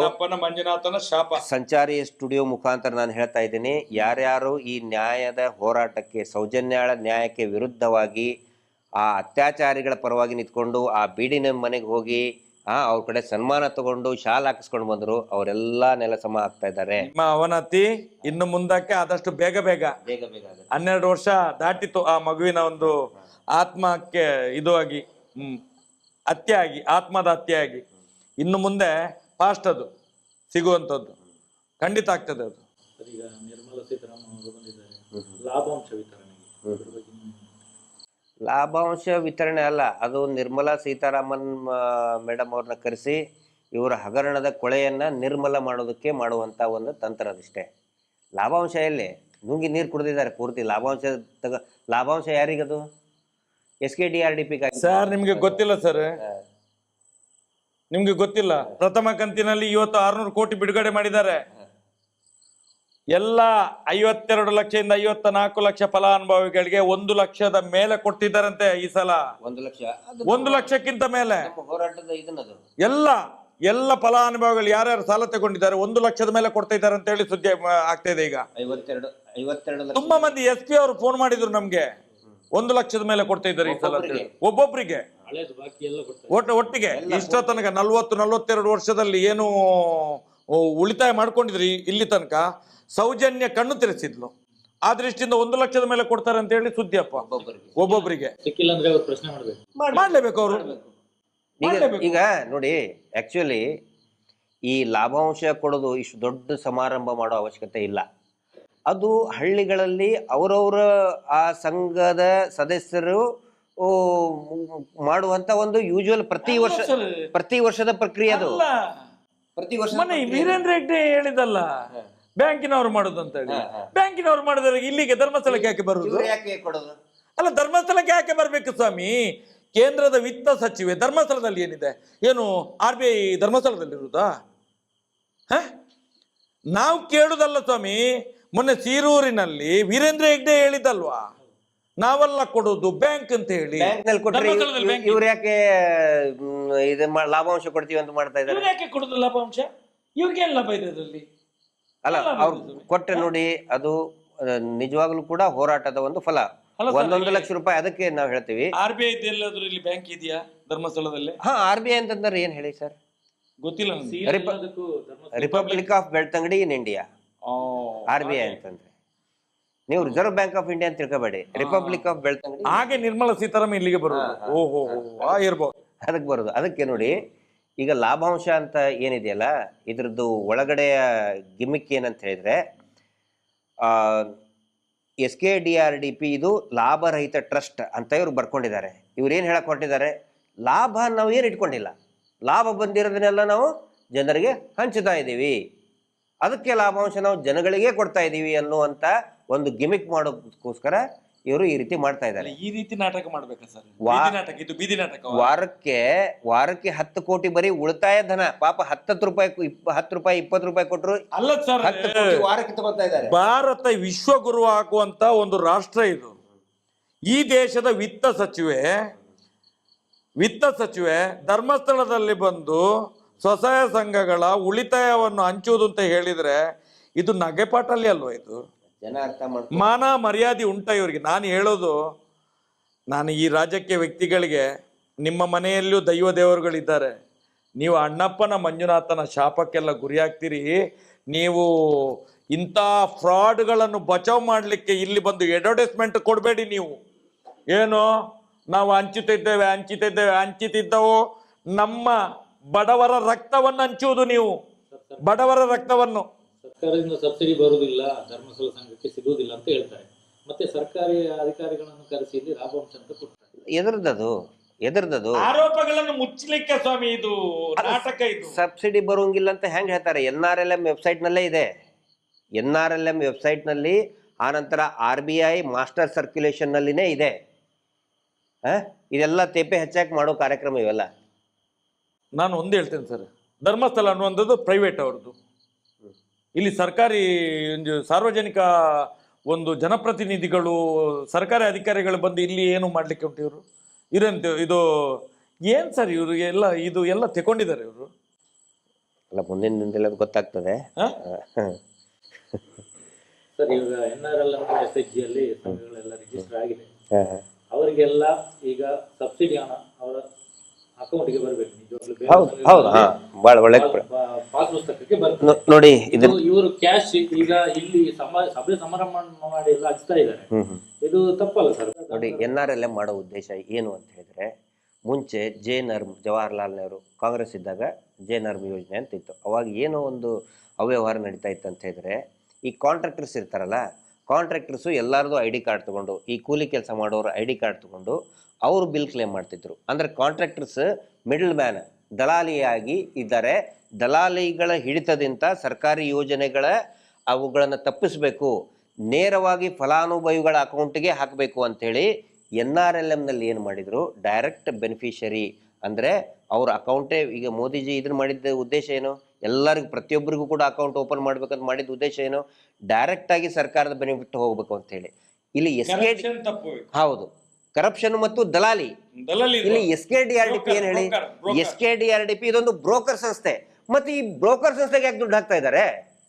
SKDRDP ಏನು? In fact technically it's a broker organisation, broker trust. ಅದು ಒಂದು ಅಷ್ಟಿಷ್ಟು ಮಾಡ್ಕೊಂಡು ತಿಂತ ಇದ್ದದನ್ನು ಈಗ ಈ ಬ್ರೋಕರಿಸಮ್ ಅನ್ನು ಒಬ್ಬನಿಗೆ ಕೊಟ್ಟು ಬಿಟ್ಟ. ಇದು ಬ್ರೋಕರಿಸಮ್. ಇದು ನಾನು ನಿರ್ಮಲಾ ಸೀತಾರಾಮನ್ ಅವರಿಗೆ, ಭಾರತ ಸರ್ಕಾರಕ್ಕೆ ಕೇಳೋದು ಇದನ್ನೇ, ನೀವು ಈ ದಲಾಲರ ಕಪಿಮುಷ್ಟಿಯಿಂದ ಈ ಯೋಜನೆಗಳನ್ನ ತಪ್ಪಿಸ್ಬೇಕು ಅಂತ ಹೇಳಿ ಡೈರೆಕ್ಟ್ ಸ್ಕೀಮ್ ಮಾಡಿದ್ರಿ, ನೀವು ಡೈರೆಕ್ಟ್ ಬೆನಿಫಿಷರಿ ಸ್ಕೀಮ್ ಮಾಡಿದ್ರಿ. ಆದ್ರೆ ಈ ಬ್ರೋಕರ್ಗಳನ್ನ, ಈ broker SKDRDP through NRLM fund ಯಾಕೆ ಹಾಕ್ತಾ ಇದ್ದೀರಿ? ತಪ್ಪಲ್ವಾ ಇದು? ಈ ನನ್ನ ಪ್ರಶ್ನೆಗೆ ಯಾವುದೇ ಆರ್ಥಿಕ ತಜ್ಞರು ಕಮೆಂಟ್ ಮಾಡಿ, ಲಾಯರ್ಸ್ಗಳು ಯಾರು ನಾನು ತಪ್ಪ ಹೇಳ್ತಾ ಇದ್ರೆ ಖಂಡಿತ ನನಗೆ ಬೈದು ಹೇಳಿ. ನನಗೆ ಬ್ರೋಕರ್ಗಳನ್ನ ಹಿಡಿತದಿಂದ ಸರ್ಕಾರದ ಯೋಜನೆಗಳನ್ನು ತಪ್ಪಿಸ್ಬೇಕಂತಲೇ ಬ್ಯಾಂಕ್ ಅಕೌಂಟ್ ಓಪನ್ ಮಾಡಿಸೋದು. ಇನ್ನೂ ಒಂದು ವಿಷಯ ನಿಮ್ ಗಮನಕ್ಕೆ ತರ್ತಾ ಇದ್ದೀನಿ. ಈ ಏನು ಮೋದಿಜಿ ಬಂದಾಗ ಇವ್ರು ದೊಡ್ಡ ಪ್ರೋಗ್ರಾಮ್ ಮಾಡಿದ್ರು, ಜೀರೋ ಬ್ಯಾಲೆನ್ಸ್ ಅಕೌಂಟ್ ನ ಓಪನ್ ಮಾಡಿ ಅಂತೇಳಿ. ಮೋದಿಜಿಗೂ ಕೂಡ ನಾವು ಅಷ್ಟು ಮಾಡಿದ್ವಿ ಇಷ್ಟು ಮಾಡಿದ್ವಿ ಅಂತ ಇದ್ರು. ಆದ್ರೆ ಈ ಏನು ಬ್ಯಾಂಕಿನಿಂದ ಇವ್ರು ಸಾಲ ಕೊಡ್ತಾ ಇದಾರಲ್ಲ, ಆ ಸಾಲದ ₹1 ಕೂಡ ಆ ಅಕೌಂಟಿಗೆ ಹೋಗ್ತಾ ಇಲ್ಲ. ಪ್ರತಿಯೊಂದು SKDRDPಗೆ ಇವ್ರು ಕೊಡೋ ದುಡ್ಡು ಎಲ್ಲಾನು ಕೂಡ ಕ್ಯಾಶೇ ತಗೊಳ್ತಾ ಇದ್ದಾರೆ. ಡಿಜಿಟಲೈಸೇಷನ್ ಪ್ರೋಗ್ರಾಮ್ ಕರೆಕ್ಟ್ ಆಗಿ ಇವರು ಇಂಪ್ಲಿಮೆಂಟ್ ಮಾಡಿದ್ರೆ ಅಕೌಂಟ್ ಟು ಅಕೌಂಟ್ ಟ್ರಾನ್ಸ್ಫರ್ ಮಾಡಬಹುದಾಗಿತ್ತು. ಇಲ್ಲಿ ನೋಡಿದ್ರೆ ಒಂದು ಸರ್, ಈಗ ಅದಾನಿ ಅಂಬಾನಿಯಿಂದ ಈ ದೇಶದ ಸರ್ಕಾರ ನಡೀತಿದೆ ಅಂತ ಹೇಳುವಂಥದ್ದು ನಾವು ಕೇಳ್ತಿದ್ದೇವೆ ಎಲ್ಲ ಕಡೆಗಳಲ್ಲಿ. ಸಾವಿರಾರು ಕೋಟಿಯನ್ನು ಲೋನ್ ಮಾಡ್ತಾರೆ, ಅವರೇ ಮನ್ನಾ ಮಾಡಿಸ್ಕೊಳ್ತಾರೆ, ತಿಂತಾರೆ, ಈ ಸಾರ್ವಜನಿಕರ ದುಡ್ಡನ್ನು ನುಂಗಿ ಹಾಕ್ತಿದ್ದಾರೆ ಅಂತ ಹೇಳಿದ್ರೆ, ಇದರಲ್ಲಿ ಈಗ ಧರ್ಮಸ್ಥಳದ ವೀರೇಂದ್ರ ಹೆಗ್ಡೆ ಕೂಡ ಶಾಮಿಲ್ ಅಂತ ಅನ್ಸುದಿಲ್ಲ ನಿಮ್ಗೆ? ನಾಳೆ ಅವರಿಗೆ ನೋಡಿ, ಅವರು ದೇಶ ಬಿಟ್ಟು ಓಡಿ ಹೋಗೋ ಪರಿಸ್ಥಿತಿ ಬರ್ತದೆ. ಬಹಳ ದಿನ ಈ ಸೆಟ್ಟಿಂಗ್ ನಡೆಯಲ್ಲ. ಇವ್ರು ಈಗ ನಿರ್ಮಲಾ ಸೀತಾರಾಮ್ ಮುಖ ತೋರಿಸಿ ಏನೋ ಪ್ಯಾಚಪ್ ಮಾಡಕ್ ಹೋಗ್ತಾ ಇದ್ದಾರೆ. ಹಗರಣನೇ. ಈಗ LIC ಬಾಂಡ್ 1 ವಾರದಿಂದ ಕೊಡ್ತಾ ಇದ್ದಾರೆ, ಇಷ್ಟು ನಾವು ಕೇಳಿದ್ದಕ್ಕೆ. ಆದ್ರೆ ಹಗರಣ ಮುಚ್ಚಾಕಕ್ ಆಗಲ್ಲ. ನಾವು ಹಳ್ಳಿ ಗುಗ್ಗುಗಳು ನಮ್ಗೆ ಕಾಣ್ತಿರುವಂತದ್ದು ಲಕ್ಷಾಂತರ ಕೋಟಿಯ ಹಗರಣ. ಇದು ಲಕ್ಷಾಂತರ ಕೋಟಿ ಹಗರಣ. ಇದು 1-2 ಪೈಸೆ ಅಲ್ಲ, ಲಕ್ಷಾಂತರ ಕೋಟಿ ಹಗರಣ. ಎಚ್ಚೆತ್ಕೊಳ್ಳಿ, ಈ ದೇಶದ ಇಂಟೆಲಿಜೆನ್ಸ್ ಎಚ್ಚೆತ್ಕೊಳ್ಳಿ, ಈ ದೇಶದ ED ಎಚ್ಚೆತ್ಕೊಳ್ಳಿ, ಈ ದೇಶದ ಕಾರ್ಯಾಂಗ ಎಚ್ಚೆತ್ಕೊಳ್ಳಿ. ನಾಳೆ ನಮ್ಮ ಮನೆಗಳು ಸರ್ವನಾಶ ಆಗ್ತದೆ, ಈ ದೇಶವನ್ನು ಮಾರ್ಬೇಕಾಗ್ತದೆ. ಸರ್ ಈಗ LIC ಪಾಲಿಸಿ, ಇಲ್ಲಿ ಕೂಡ ಮೈಕ್ರೋ ಬಚತ್ ಪಾಲಿಸಿ ಇದೆ, ಬೇರೆ ಬೇರೆ ಪಾಲಿಸಿ ಮಾಡ್ತಾ ಇದ್ದಾರೆ. ಈಗ LIC ಯಾವುದಾದ್ರು ಕ್ಲೈಮ್ ಆಗ್ಬೇಕಂದ್ರೆ ಸದಸ್ಯರ ಡೈರೆಕ್ಟ್ ಆಗಿ LIC ಇಂದ ಸದಸ್ಯರ ಖಾತೆಗೆ ಬರಬೇಕು. ಇದು ಮೋಹನ್ ಮೋಳಂಗಡಿ ಅವರು ಮೊನ್ನೆ ಹೇಳಿದ್ದಾರೆ. LIC ಅವರು SKDRDP ಕೊಡ್ತಾರಂತೆ, ಅವರು ಸದಸ್ಯರಿಗೆ ಕೊಡ್ತಾರಂತೆ. ಅಲ್ಲಿಂದ ಎಷ್ಟು ಬಂದಿದೆ ಅಂತ ಯಾರಿಗೂ ಮಾಹಿತಿ ಇಲ್ಲ. ಆದ್ರೆ ಡೈರೆಕ್ಟ್ ಆಗಿ ಬರ್ಬೇಕಲ್ಲ ಸರ್, ಒರಿಜಿನಲ್ LIC ಬಾಂಡ್ ಮಾಡಿದ್ರೆ ಡೈರೆಕ್ಟ್ ಆಗಿ ಸದಸ್ಯರ ಅಕೌಂಟಿಗೆ LIC ಕಂಪನಿಯಿಂದ ಡೈರೆಕ್ಟ್ ಆಗಿ ಬರಬೇಕು. ನಾನು ಮೂಲವಾಗಿ ಕೇಳೋದು, LIC ಬಾಂಡಿಗೂ ಮತ್ತು ಈ ಸಾಲಕ್ಕೂ ಏನು ಸಂಬಂಧ ಇದೆ? ಇದೆಯಾ? ಭದ್ರತೆ ಬೇಕು ಅಂತಲೇ ಇಲ್ಲ ಅಂತ ಸ್ವತಃ RBI ಹೇಳಿದ್ರಿ. ಯಾರು ಹೇಳಿದ್ರು ಭದ್ರತೆ ಪರಮ ಪೂಜ್ಯರು ಕೊಟ್ಟಿದ್ದಾರೆ ಅಂತ ಹೇಳಿದ್ರಲ್ಲ, ಮತ್ತೆ ಸುಳ್ಳು ಅದು. ಪರಮ ಪೂಜ್ಯರು ಹೇಳಿದ್ರಲ್ಲ, ನಾವು ಏನಿದ್ರು ಬ್ಯಾಂಕ್ ಸಾಲ ಕೊಡುದು ನಾವು ಕೊಡುದಿಲ್ಲ, ನಾವು ಬರೀ ಶ್ಯೂರಿಟಿ ಕೊಡುದು ಅಂತ ಇದ್ರಲ್ಲ. ಹಾಗೆ ನಮ್ದು BC ಟ್ರಸ್ಟ್, ನಾವೇನಿದ್ರು ಶ್ಯೂರಿಟಿ ಅಂದ್ರೆ ನಾವು ಭದ್ರತೆ ಕೊಡುದು. ಭದ್ರತೆ ಇವ್ರು ಕೊಟ್ರ ಮೇಲೆ ಮತ್ತೆ LIC ಹಾಕ್ಬೇಕು, PRK ಹಾಕ್ಬೇಕು, ಜೀವನ್ ಮಧುರ ಹಾಕ್ಬೇಕು, SBI ಲೈಫ್ ಹಾಕ್ಬೇಕು. ಅದರಲ್ಲಿ ಒಂದು ಈಗ LIC ಮಾಡ್ತಾರಲ್ಲ, LICಗೆ ಕೆಲವ್ರ ಹತ್ರ ಜನವಿಲ್ಲ LIC ಮಾಡ್ಲಿಕ್ಕೆ 10,000 20,000, ಇವ್ರು ಅದನ್ನು ಬಡ್ಡಿಯಲ್ಲಿ ಕೊಡುದು, ಅದಕ್ಕೂ ಕೂಡ ಬಡ್ಡಿ. ಅದಕ್ಕೂ ಆ LICಯ ದುಡ್ಡು ಕಟ್ಲಿಕ್ಕೂ ಕೂಡ ಬಡ್ಡಿಯಲ್ಲೇ ಕಟ್ಟೋದು, ಅವ್ರದೇ ದುಡ್ಡು ತಕೊಂಡು. ಈಗ ಸಂತೋಷ್ ಶೆಟ್ಟಿ ಈಗ ನೋಡಿ ಉರುಳು ಸುತ್ತು ಒಂದು ವಾರದಿಂದ ಈಗ ಡಿಸ್ಪ್ಲೇ ಆಗ್ತಾ ಇದೆ. ಅದು ಕೂಡ ಏನಂತ ಹೇಳಿದ್ರೆ ಎಲ್ಲ ಲ್ಯಾಪ್ಸ್ ಆಗಿದ್ದು ಪೂರ್ತಿ ರಿನಿವಲ್ ಆಗದೆ ಇರೋದು ಎಲ್ಲವೂ ಕೂಡ ಈಗ ತೋರಿಸ್ತಾ ಇದ್ದಾರೆ. ನಾವು ಕೇಳಿದ್ವಿ LIC ಇದು ಪೂರ್ತಿ ದೊಡ್ಡ ಸ್ಕ್ಯಾಮು ಅಂತ ಹೇಳಿದ್ದೆ, ಒಂದು ವಾರದಿಂದ ಈಗ ತೋರಿಸ್ತಾ ಇದ್ದಾರೆ. 30 ವರ್ಷದಿಂದ ಅದೇ ದಂಧೆನೆ ಮಾಡಿದ್ದಾರೆ, ಮಿಡಲ್ ಮ್ಯಾನ್ ಬ್ರೋಕರ್ ದಂಧೆನೆ ಮಾಡಿದ್ದಾರೆ. ಬಾಂಡ್ಗೂ ಮತ್ತೆ ಸಾಲಕ್ಕೂ ಯಾವುದೇ ಸಂಬಂಧ ಇಲ್ಲ. ಬೇಸಿಕ್ ಹಗರಣ ಇರೋದೇ ಅಲ್ಲಿ. ಶ್ಯೂರಿಟಿ ಅಂತ ಹೇಳಿದ್ರೆ, ನಾವು ಶ್ಯೂರಿಟಿ ಕೊಟ್ಟಿವಿ ಅಂತ ಹೇಳಿದ್ರೆ, ಫಸ್ಟ್ ಆಫ್ ಆಲ್ ಸ್ವಸಹಾಯ ಗುಂಪುಗಳಿಗೆ ಶ್ಯೂರಿಟಿ ಅವಶ್ಯಕತೆ ಇಲ್ಲ. 3 ಲಕ್ಷದವರೆಗೆ ಯಾವುದೇ ಶ್ಯೂರಿಟಿವರೆಗೂ ಕೂಡ ಕೊಡುವಂಥ ಅವಶ್ಯಕತೆನೇ ಇಲ್ಲ ಅಂತ ಹೇಳ್ತಾರೆ. ಆಮೇಲೆ ನಂತರ 10 ಲಕ್ಷದವರೆಗೂ ಕೂಡ ಪ್ರಾಂಪ್ಟ್ ಆಗಿ ಅವರು ರಿಪೇ ಮಾಡಿದರೆ 10 ಲಕ್ಷದವರೆಗೂ ಕೂಡ ಶ್ಯೂರಿಟಿ ಅವಶ್ಯಕತೆ ಇಲ್ಲ ಅಂತಾನೆ ಹೇಳ್ತಾರೆ. ಮತ್ತೆ ಇವ್ರು ಯಾರು ಬಾಂಡ್ ಮಾಡಿಸ್ಕೊಳಕ್ಕೆ? ಅದು ಕೂಡ LIC ಮಾಡೋದು ಕೂಡ ಅದೊಂದು ಪಾಪ ನೋಡಿ. ಇವ್ರು ಇದರಿಂದ ಇದು ಕಾನೂನು ಬಾಹಿರ ಸರ್. ಸಾವಿರಾರು ಜನ LIC ಏಜೆಂಟ್ ಇದ್ದಾರೆ, ಅವ್ರು ಉದ್ಯೋಗ ಕಸ್ಕೊಂಡ್ರಲ್ಲ, ಇವರು ಹೊಟ್ಟೆ ಹೊಡೆದ್ರು, ಅವ್ರು ಹೊಟ್ಟೆ ಹೊಡೆದ್ರಲ್ಲ ಪಾಪ. LIC ಏಜೆಂಟ್ಗಳು ಸರ್ ಸುಮಾರು ಜನ ಮಾಡ್ತಾರೆ, ಮಿಡಲ್ ಕ್ಲಾಸ್ ಪಾಪ. ಕಿರಾಣಿ ಅಂಗಡಿ ಅವರು ರಿಟೈರ್ಡ್ ಎಂಪ್ಲಾಯೀಸ್ಗಳು LIC ಏಜೆಂಟ್ ಆಗಿ ಕೆಲಸ ಮಾಡ್ತಿರ್ತಾರೆ, ಅವ್ರು ಹೊಟ್ಟೆ ಹೊಡೆದಂಗಲ್ಲ ಇವರು. ಇವ್ರು ಎಲ್ಲೆಲ್ಲಿ ಇರ್ತಾರೆ, ಯಾರ್ಯಾರು ಪಾಪ ಸಣ್ಣ ಜನಗಳ ಹೊಟ್ಟೆ ಹೊಡೆದೇ ಇವರು ಜೀವನ. ಇವರು SKDRDP ಟ್ರಸ್ಟ್, ಫ್ಯಾಮಿಲಿ ಟ್ರಸ್ಟ್, ಲಾಭರಹಿತ ಟ್ರಸ್ಟ್ ರೀ. ಇವರು ಲಾಭರಹಿತ ಟ್ರಸ್ಟ್ ಆದರೆ LIC ಏಜೆನ್ಸಿ ಯಾಕ್ರಿ ಮಾಡ್ತಾರೆ ಇವರು? ಅದ್ರ ಬ್ರೋಕರೇಜ್ ಕೆಲಸ ಯಾಕೆ ಮಾಡ್ತಾರೆ? ಇಲ್ಲಿ ಸರ್ ನಮ್ಗೆ ಲೋಕಲ್ 40% ಕಮಿಷನ್ ಇದೆ. SBI ಲೈಫ್ ಇನ್ಶೂರೆನ್ಸ್ ತೆಗೆದು ನೋಡಿ, 40% ಕಮಿಷನ್ ಇವ್ರು ತಿಂತಾ ಇದ್ದಾರೆ. ದುಡ್ಡು ಕಟ್ಟೋದು ಜನ, ಕಮಿಷನ್ ತಿಂತಾ ಇರೋದು ಈ ವೀರೇಂದ್ರ ಹೆಗಡೆ ಟ್ರಸ್ಟ್. ಅಲ್ಲ ಸರ್, ಇಲ್ಲಿ ಕೆಲವು ಫೈನಾನ್ಸ್ಗಳಿದ್ದಾವೆ 5 ರಿಂದ 10 ಲಕ್ಷ ಹೊರಗಡೆ ಬಿಡುವಂಥದ್ದು. ಅದಕ್ಕೆ RBI ಪರ್ಮಿಷನ್ ಬೇಕು. 5 ರಿಂದ 10 ಲಕ್ಷ ಹೊರಗಡೆ ಬಿಡುವುದು, ಅವನ ಹೆಂಡತಿ ಮಕ್ಕಳ ಜೀವನಕ್ಕೋಸ್ಕರ 10 ಲಕ್ಷ ಎಲ್ಲಿಂದ ಬಿಡುವಂಥದ್ದು. ಈಗ ಅದೆಲ್ಲಿಂದ ಬರ್ತದೆ ಅದು? LICದು ಈ ಇನ್ಶೂರೆನ್ಸ್ದು ಬರೀ ಇರೋದೆಷ್ಟು 69 ರೂಪಾಯಿನ ವರ್ಷಕ್ಕಿದೆ ರಿನ್ಯೂವಲ್ಗೆ. ಇವರು ಪ್ರತಿ ವರ್ಷ 10,000 12,000 ಕಟ್ಟಿಸ್ಕೊತಾರೆ. ಯಾರು ಹೇಳೋರಿಲ್ಲ ಕೇಳೋರಿಲ್ಲ. ಈಗ ಸ್ಟಾಪ್ ಮಾಡ್ತಾ ಇದ್ದಾರೆ ಅದನ್ನ ಜನಗಳು. ಸರ್ ಈಗ ಮನೆಗೆ ಬಂದ ಈಗ ಗಲಾಟೆ ಮಾಡ್ತಾ ಇದ್ದಾರೆ, ಮನೆ ಬರುವಾಗಿಲ್ಲ. ಈಗ ಸಂಘದಲ್ಲಿ ಸದಸ್ಯರು ಈಗ ತುಂಬಾ ಜನ ಸಾಲ ಕಟ್ಟೋದನ್ನು ನಿಲ್ಲಿಸಿದ್ದಾರೆ, ಪ್ರಶ್ನೆ ಮಾಡ್ತಾ ಇದ್ದಾರೆ. ಈಗ ಹೊಸದಾಗಿ ಈ ವಿಡಿಯೋಗಳನ್ನು ನೋಡ್ತಾ ಇರುವವರು ಈಗ ಮನೆಗೆ ಬಂದ್ರೆ, ಇಲ್ಲಾಂದ್ರೆ ಈ SKDRDP ಅವರಿಗೆ ಜನಗಳು ಏನೇನು ಪ್ರಶ್ನೆಗಳನ್ನು ಕೇಳಬೇಕು ಅಂತ. ಒಂದನೇದ್ದು ಬ್ಯಾಂಕ್ ಪಾಸ್ಬುಕ್ ಇವ್ರದ್ದು ಇದ್ರದ್ದು ನೋಟ್ಬುಕ್ ಅಲ್ಲ, ಸಂಘದ ಅಂದ್ರೆ ಸಂಘದ CC ಸೋಡಾ ಚೀಟಿ ಅಲ್ಲ, ಬ್ಯಾಂಕಿನಿಂದ ಕೊಡ್ತಕ್ಕಂಥ ಪಾಸ್ಬುಕ್ಕು. ನಾನು ಹೇಳ್ತಾ ಇರೋದು ಗಿರೀಶ್ ಮಟ್ಟಣ್ಣವ್ರು, ಮಹೇಶ್ ಶೆಟ್ಟಿ ತಿಮ್ರೋಡಿ ಹೇಳೋಗಲ್ಲ, RBI ಹೇಳಿದೆ. ಬ್ಯಾಂಕ್ಸು ಪಾಸ್ಬುಕ್ ಇಶ್ಯೂ ಮಾಡಬೇಕು SHG ಗುಂಪುಗಳಿಗೆ, ಇವರಿಗೆ ಬ್ಯಾಂಕ್ ಪಾಸ್ಬುಕ್ ಕೊಡಂತೇಳಿ. ಆನಂತರ ಬ್ಯಾಂಕ್ ಸ್ಟೇಟ್ಮೆಂಟ್ ಯಾಕಂತ ಹೇಳಿದರೆ, ಆ ಸ್ಟೇಟ್ಮೆಂಟ್ ತೊಗೊಂಡು ಅದೇ ಬ್ಯಾಂಕಿಗೆ ಇವರು ಹೋದರೆ, ಸಂಘದ ಸದಸ್ಯರು ಹೋದರೆ, ಇವ್ರದ್ದು ಕರೆಕ್ಟಾಗಿ ರಿಪೇಮೆಂಟ್ ಆಗಿದ್ದರೆ, ಸ್ಟ್ರೆಂತ್ ಇತ್ತಂತ ಹೇಳಿದರೆ 5 ಲಕ್ಷದವರೆಗೆ ವಿದೌಟ್ ಶ್ಯೂರಿಟಿ ಲೋನ್ ಆ ಬ್ಯಾಂಕ್ಗಳು ಕೊಡ್ತದೆ. IT ರಿಟರ್ನ್ ಮಾಡಬೇಕು. ಹೌದು, ಸಂಘಕ್ಕೆ ಮತ್ತು ಇಂಡಿವಿಜುವಲ್ ಜನಕ್ಕೂ ಕೂಡ ಕೊಡ್ತಾರೆ, ಖಂಡಿತ ಕೊಡ್ತಾರೆ. ಆನಂತರ ಆ ಸ್ಟೇಟ್ಮೆಂಟ್, ಬ್ಯಾಂಕ್ ಸ್ಟೇಟ್ಮೆಂಟ್ ಇದ್ರೆ ನಾಳೆ IT ರಿಟರ್ನ್ಸ್ ಏನಾದರೂ ಇದ್ದರೆ, ಪಾಪ ಈಗ ಕೆಲವೊಬ್ಬರಿಗೆ IT ರಿಟರ್ನ್ಸ್ ಕಟ್ಟಬೇಕಾಗಿರ್ತದೆ. ನೋಟ್ಬುಕ್ ತೋರಿಸಿದ್ರೆ IT ಇದವರು ತೊಗೋತಾರ ನೋಟ್ಬುಕ್ಕನ್ನು? ಅದಕ್ಕೆ ಬ್ಯಾಂಕ್ ಸ್ಟೇಟ್ಮೆಂಟೇ ಬೇಕು ಅಂಥೇಳಿ. ಒಂದನೇದು ಪಾಸ್ಬುಕ್ಕು, ಇನ್ನೊಂದು ಬ್ಯಾಂಕ್ ಸ್ಟೇಟ್ಮೆಂಟ್. ಆನಂತರ PRK bond original policy number ತೊಗೊಂಡು ಆ LIC ವೆಬ್ಸೈಟ್ನಲ್ಲಿ ಎಂಟ್ರಿ ಮಾಡಬೇಕು. ಇವರು ರಿನಿವಲ್ ಆಗಿದೆ, ಯಾಕಂದರೆ ರಿನಿವಲ್ಗೆ ತೊಗೊಂಡಿದ್ದಾರೆ 10,000. ಆ್ಯಕ್ಚುಲಿ ಇರೋದು 69, 70, 80 ಇಷ್ಟಿದೆ ಸರ್. 10,000 ರೂಪಾಯಿ ತೊಗೊಂಡಿದ್ದಾರೆ. ಆ ಪಾಲಿಸಿ ನಂಬರ್ನ ವೆಬ್ಸೈಟಲ್ಲಿ ಎಂಟ್ರಿ ಮಾಡಲಿ. SBI ಲೈಫ್ ಇದ್ದರೆ SBI ಆನ್ಲೈನಲ್ಲೇ ಬರ್ತದೆ. ಏನು ಇವ್ರ ಕಡೆ ಹೋಗಿ ತೊಗೋಬೇಕಾಗಿಲ್ಲ, ಆನ್ಲೈನಲ್ಲಿನೇ ಚೆಕ್ ಮಾಡ್ಬೋದು ಕೂತ್ಕೊಂಡು ನೀವು. SBI ಲೈಫ್ ಇದ್ದರೆ SBI ಲೈಫ್, LIC ಇದ್ದರೆ LIC, ಬೇರೆ ಬೇರೆ ಕಂಪ್ನಿ ಅವು. SKDRDP ಇದು ಬ್ಯಾಂಕು ಅಲ್ಲ, ಅಥವಾ ಇದು LIC ಕಂಪ್ನಿನೂ ಅಲ್ಲ. ಇದು ಇದೊಂದು ಬ್ರೋಕರ್ ಕಂಪನಿ, ಇದು ಜನಗಳಿಗೆ ಗೊತ್ತಿರಬೇಕು. ಅದಕ್ಕೆ ಏನು ಮಾಡಬೇಕು, ಆ ಪಾಲಿಸಿ ನಂಬರ್ನ ಆನ್ಲೈನಲ್ಲಿ ಚೆಕ್ ಮಾಡಬೇಕು, ಎಂಟ್ರಿ ಇದೆಯಾ. ಈಗ ರವೀಂದ್ರ ಶೆಟ್ಟಿ ಆ ಪಾಲಿಸಿ ನಂಬರ್ ಎಂಟ್ರಿ ಮಾಡಿದರೆ ಅದರಲ್ಲಿ ಬರ್ತದೆ, ಬರಬೇಕದು. ಬರಲಿಲ್ಲ ಅಂತಂದ್ರೆ ದುಡ್ಡು ನಿಮ್ಗೆ ತೊಗೊಂಡಿದ್ದಾರೆ, ಅದು ಎಲ್ಲಿದೆ ಅಂತ ಕೇಳಿ. ಆ ನಂತರ ಸೇವಿಂಗ್ ಅಮೌಂಟ್ ವಾರ ಕಟ್ಟಿದಾರಲ್ಲ, ವಾರ ಕಟ್ಟಿದ್ದು ಅದು ಬ್ಯಾಂಕ್ ಸ್ಟೇಟ್ಮೆಂಟಲ್ಲಿ ತೋರಿಸ್ಬೇಕಲ್ಲ. ಉಳಿತಾಯ ಹಣ ಎಲ್ಲಿ ಹೋಯ್ತದು? ಆನಂತರ 60 ವರ್ಷದ ಆದಮೇಲೆ ಇದ್ದವ್ರು ಇದ್ದಾರೆ ಸರ್, ಎಷ್ಟೋ ಜನಕ್ಕೆ ಏನು ಮಾಡಿದ್ದಾರೆ ಆ ಥರ, ಎಷ್ಟು ಒಂದು 10 ಲಕ್ಷಕ್ಕಿಂತ ಜಾಸ್ತಿ ಜನ ಇದ್ದಾರೆ ವಯಸ್ಸಾದವರು, ಅಜ್ಜ ಅಜ್ಜಿ 7 ವರ್ಷದಿಂದ ಅವ್ರ ಕಡೆ ಇದ್ರೆ 10 ರೂಪಾಯಿ ಕಲೆಕ್ಟ್ ಮಾಡ್ಕೊಂಡು ಬಂದಿದ್ದಾರೆ. ಯಾವ ಬ್ಯಾಂಕ್ ಅಕೌಂಟಲ್ಲಿ ಇಟ್ಟಿದ್ದಾರೆ ಅಂತ ಯಾರಿಗೂ ಗೊತ್ತಿಲ್ಲ, ಎಲ್ಲ SKDRDPನಲ್ಲಿ ಹಾಕೋದು. ಆ್ಯಕ್ಚುಲಿ ಅದ್ರದ್ದು ಅಕೌಂಟ್ ಓಪನ್ ಮಾಡಿ ಅದರಿಂದ ಸರ್ಕಾರದಿಂದ, ಸೆಂಟ್ರಲ್ ಗೌರ್ಮೆಂಟಿಂದ, ಸ್ಟೇಟ್ ಗೌರ್ಮೆಂಟಿಂದ ಸೀನಿಯರ್ ಸಿಟಿಜನ್ಗಳಿಗೆ ಸಹಾಯಧನ ಸಿಗ್ತದೆ.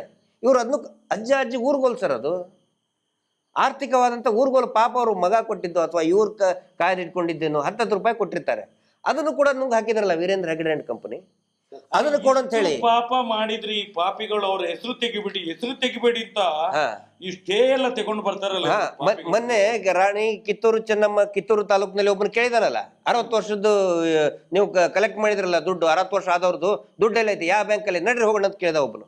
ಇವನು ತಣ್ಣಗೆ ಕುಂತಿದ್ದ, SKDRDP ಮ್ಯಾನೇಜರ್ ಅಂತ, ಯೋಜನಾ ಅಧಿಕಾರಿ. ಇನ್ಸಲ್ಟ್ ಹಾಕೊಂಡು ಹಿಂಗೆ ಕುಂತ್ಬಿಟ್ಟೆ, ಹಿಂಗೆ ಮಾತಾಡಕ್ಕೆ. ಹೌದು, ಸಾಲ ಇದ್ದವ್ರಿಗೆ ಎದಕ್ಕೆ ಬೇಕು ಸರ್? ಇವ್ರು ಏಜೆನ್ಸಿ, ಇವರು ಬ್ರೋಕರ್. ಇವನು ವೀರೇಂದ್ರ ಹೆಗಡೆ ವೀರೇಂದ್ರ ಜೈನ್ ಒಬ್ಬ ಬ್ರೋಕರ್, ಅವನು ಒಬ್ಬರ 420 ಅವನು ಸರ್. ಅಜ್ಜ ಅಜ್ಜಿ ಸರ್, ನಾನು ಸಿಟ್ಟು ಬಂದು ಹೇಳ್ತಾ ಇದ್ದೀನಿ. ಯಾಕಂತ ಹೇಳಿದ್ರೆ ವಯಸ್ಸಾದಂತ 60 ವರ್ಷ ದಾಟದಂತ ಅಜ್ಜ ಅಜ್ಜಿ ಸೇವಿಂಗ್ ಮಾಡೋದನ್ನ ನುಂಗಿ ನೀರು ಕುಡಿದಂತ ವೀರೇಂದ್ರ ಜೈನ್ ಊರುಗೋಲನ್ನ, ವಯಸ್ಸಾದ ಕಾಲದಲ್ಲಿ ಊರುಗೋಲನ್ನ ಕಸ್ಕೊಂಡಿದ್ದಾನೆ. ಇವನು ಫ್ರಾಡ್ ಅಲ್ಲ, ಇವನು ಫ್ರಾಡ್ ಹೌದನಲ್ಲಿ ಹೇಳಿ.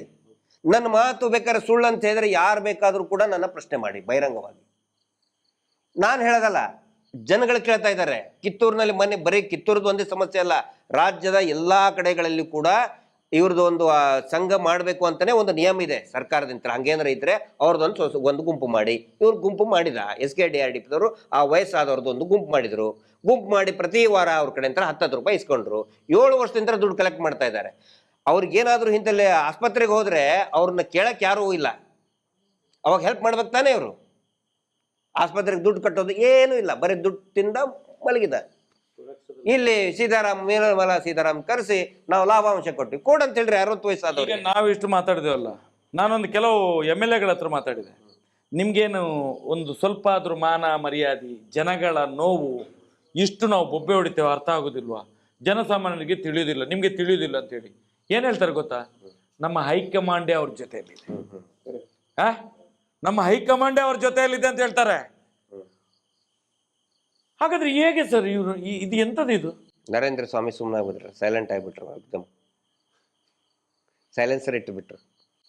ನರೇಂದ್ರ ಸ್ವಾಮಿ ಅಂತೂ ಅವ್ರಿಗೆ ಎಲ್ಲ ವಿಚಾರಗಳು ಗೊತ್ತಿದೆ, ಬಾಯಲ್ಲಿ ಸೈಲೆನ್ಸರ್ ತುರ್ದ್ಬಿಟ್ರು. ಏನು ಮಾತಾಡ್ಲಿಕ್ಕೆ ಆಗುದಿಲ್ಲ. ಏನು ಗೊತ್ತದು, ಇವರು ಹೋಗುವುದು ಅಲ್ಲಿಗೆ ಡೆಲ್ಲಿಯಲ್ಲೇ ಇಟ್ಕೊಳ್ಳೋದು. ಇವ್ರಿಗೆ ಇದು ಸಣ್ಣದೆಲ್ಲ ಲೆಕ್ಕಕ್ಕಿಲ್ಲ. ಈ MLA MLC ಈ MP ಗಿಂಪಿ ಯಾವುದೇ ಲೆಕ್ಕಕ್ಕಿಲ್ಲ. ಯಾರು ಇದ್ದಾನೆ ಅಲ್ಲಿ ಅಪ್ಪ, ರಾಜಕೀಯ ಪಕ್ಷದ ಅಪ್ಪ ಇರ್ತಾನಲ್ಲ, ಅಲ್ಲೇ ಹೋಗಿ ಇವ್ರದ್ದು ಡೀಲ್. ಇದೆಲ್ಲ ಸಾವಿರ ಕೋಟಿಯ ಡೀಲ್ಗಳು. ಹೇಳ್ಬೇಕಂದ್ರೆ ಒಂದು ದಿನ ಸಾಕಾಗೋದಿಲ್ಲ. ಈಗ ರಾತ್ರಿ ಎಲ್ಲ ನಾವು ಹೇಳ್ತಾ ಇದೀವಿ, ಕೂಗ್ತಾ ಇದೀವಿ ಬೇಕಾರೆ, ಆದ್ರೆ ಹೇಳ್ಬೇಕಂತ ಇದ್ರೆ ಒಂದು ವಾರ ಒಂದು ತಿಂಗಳು ಸಾಕಾಗೋದಿಲ್ಲ ಇವ್ರ ಹಗರಣ. ಇದ್ರ ಬಗ್ಗೆ ಅರಿವು ಮೂಡಿಸುವಂತ ಕಾರ್ಯಕ್ರಮಗಳು, ಪ್ರತಿಭಟನೆಗಳು ಮಾಡಬೇಕು ಅಂತ ಕೇಳ್ತಾ ಇದ್ದಾರೆ. ಹೌದು, ಯಾವಾಗ ಶುರು ಮಾಡ್ತೀರಾ? ಅಲ್ಲ, ಇದು ನಡೀತಾನೆ ಇದೆ ಈಗ, ಪ್ರತಿ ದಿನ ನಡೀತಾ ಇದೆ. ಎಷ್ಟು ಬೊಬ್ಬೆ ಹೊಡಿದು ಹೋರಾಟ ಅಲ್ವಾ?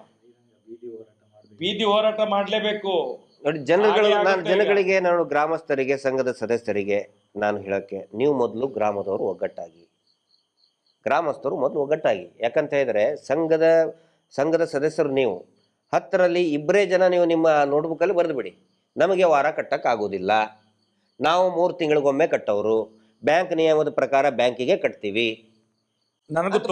ನನಗೆ ತುಂಬಾ ಫೋನ್ ಬರ್ತಿದೆ ಬರಲಿ, ಪುಸ್ತಕದಲ್ಲಿ ಬರಲಿ ಸರ್. ನೀವು ವೇದಿಕೆಯಲ್ಲಿ ನಿಂತ್ಕೊಂಡು ಮಾತಾಡೋದು ನಮ್ಗೆ ತುಂಬಾ ಇಷ್ಟ ಆಗ್ತಿದೆ. ತುಂಬಾ ದಿವಸ ಆಯ್ತು, ನೀವು ಯಾವಾಗ ವೇದಿಕೆಗೆ ಬರ್ತೀರಿ ಅಂತ ನಾನು ಹೇಳಿದೆ.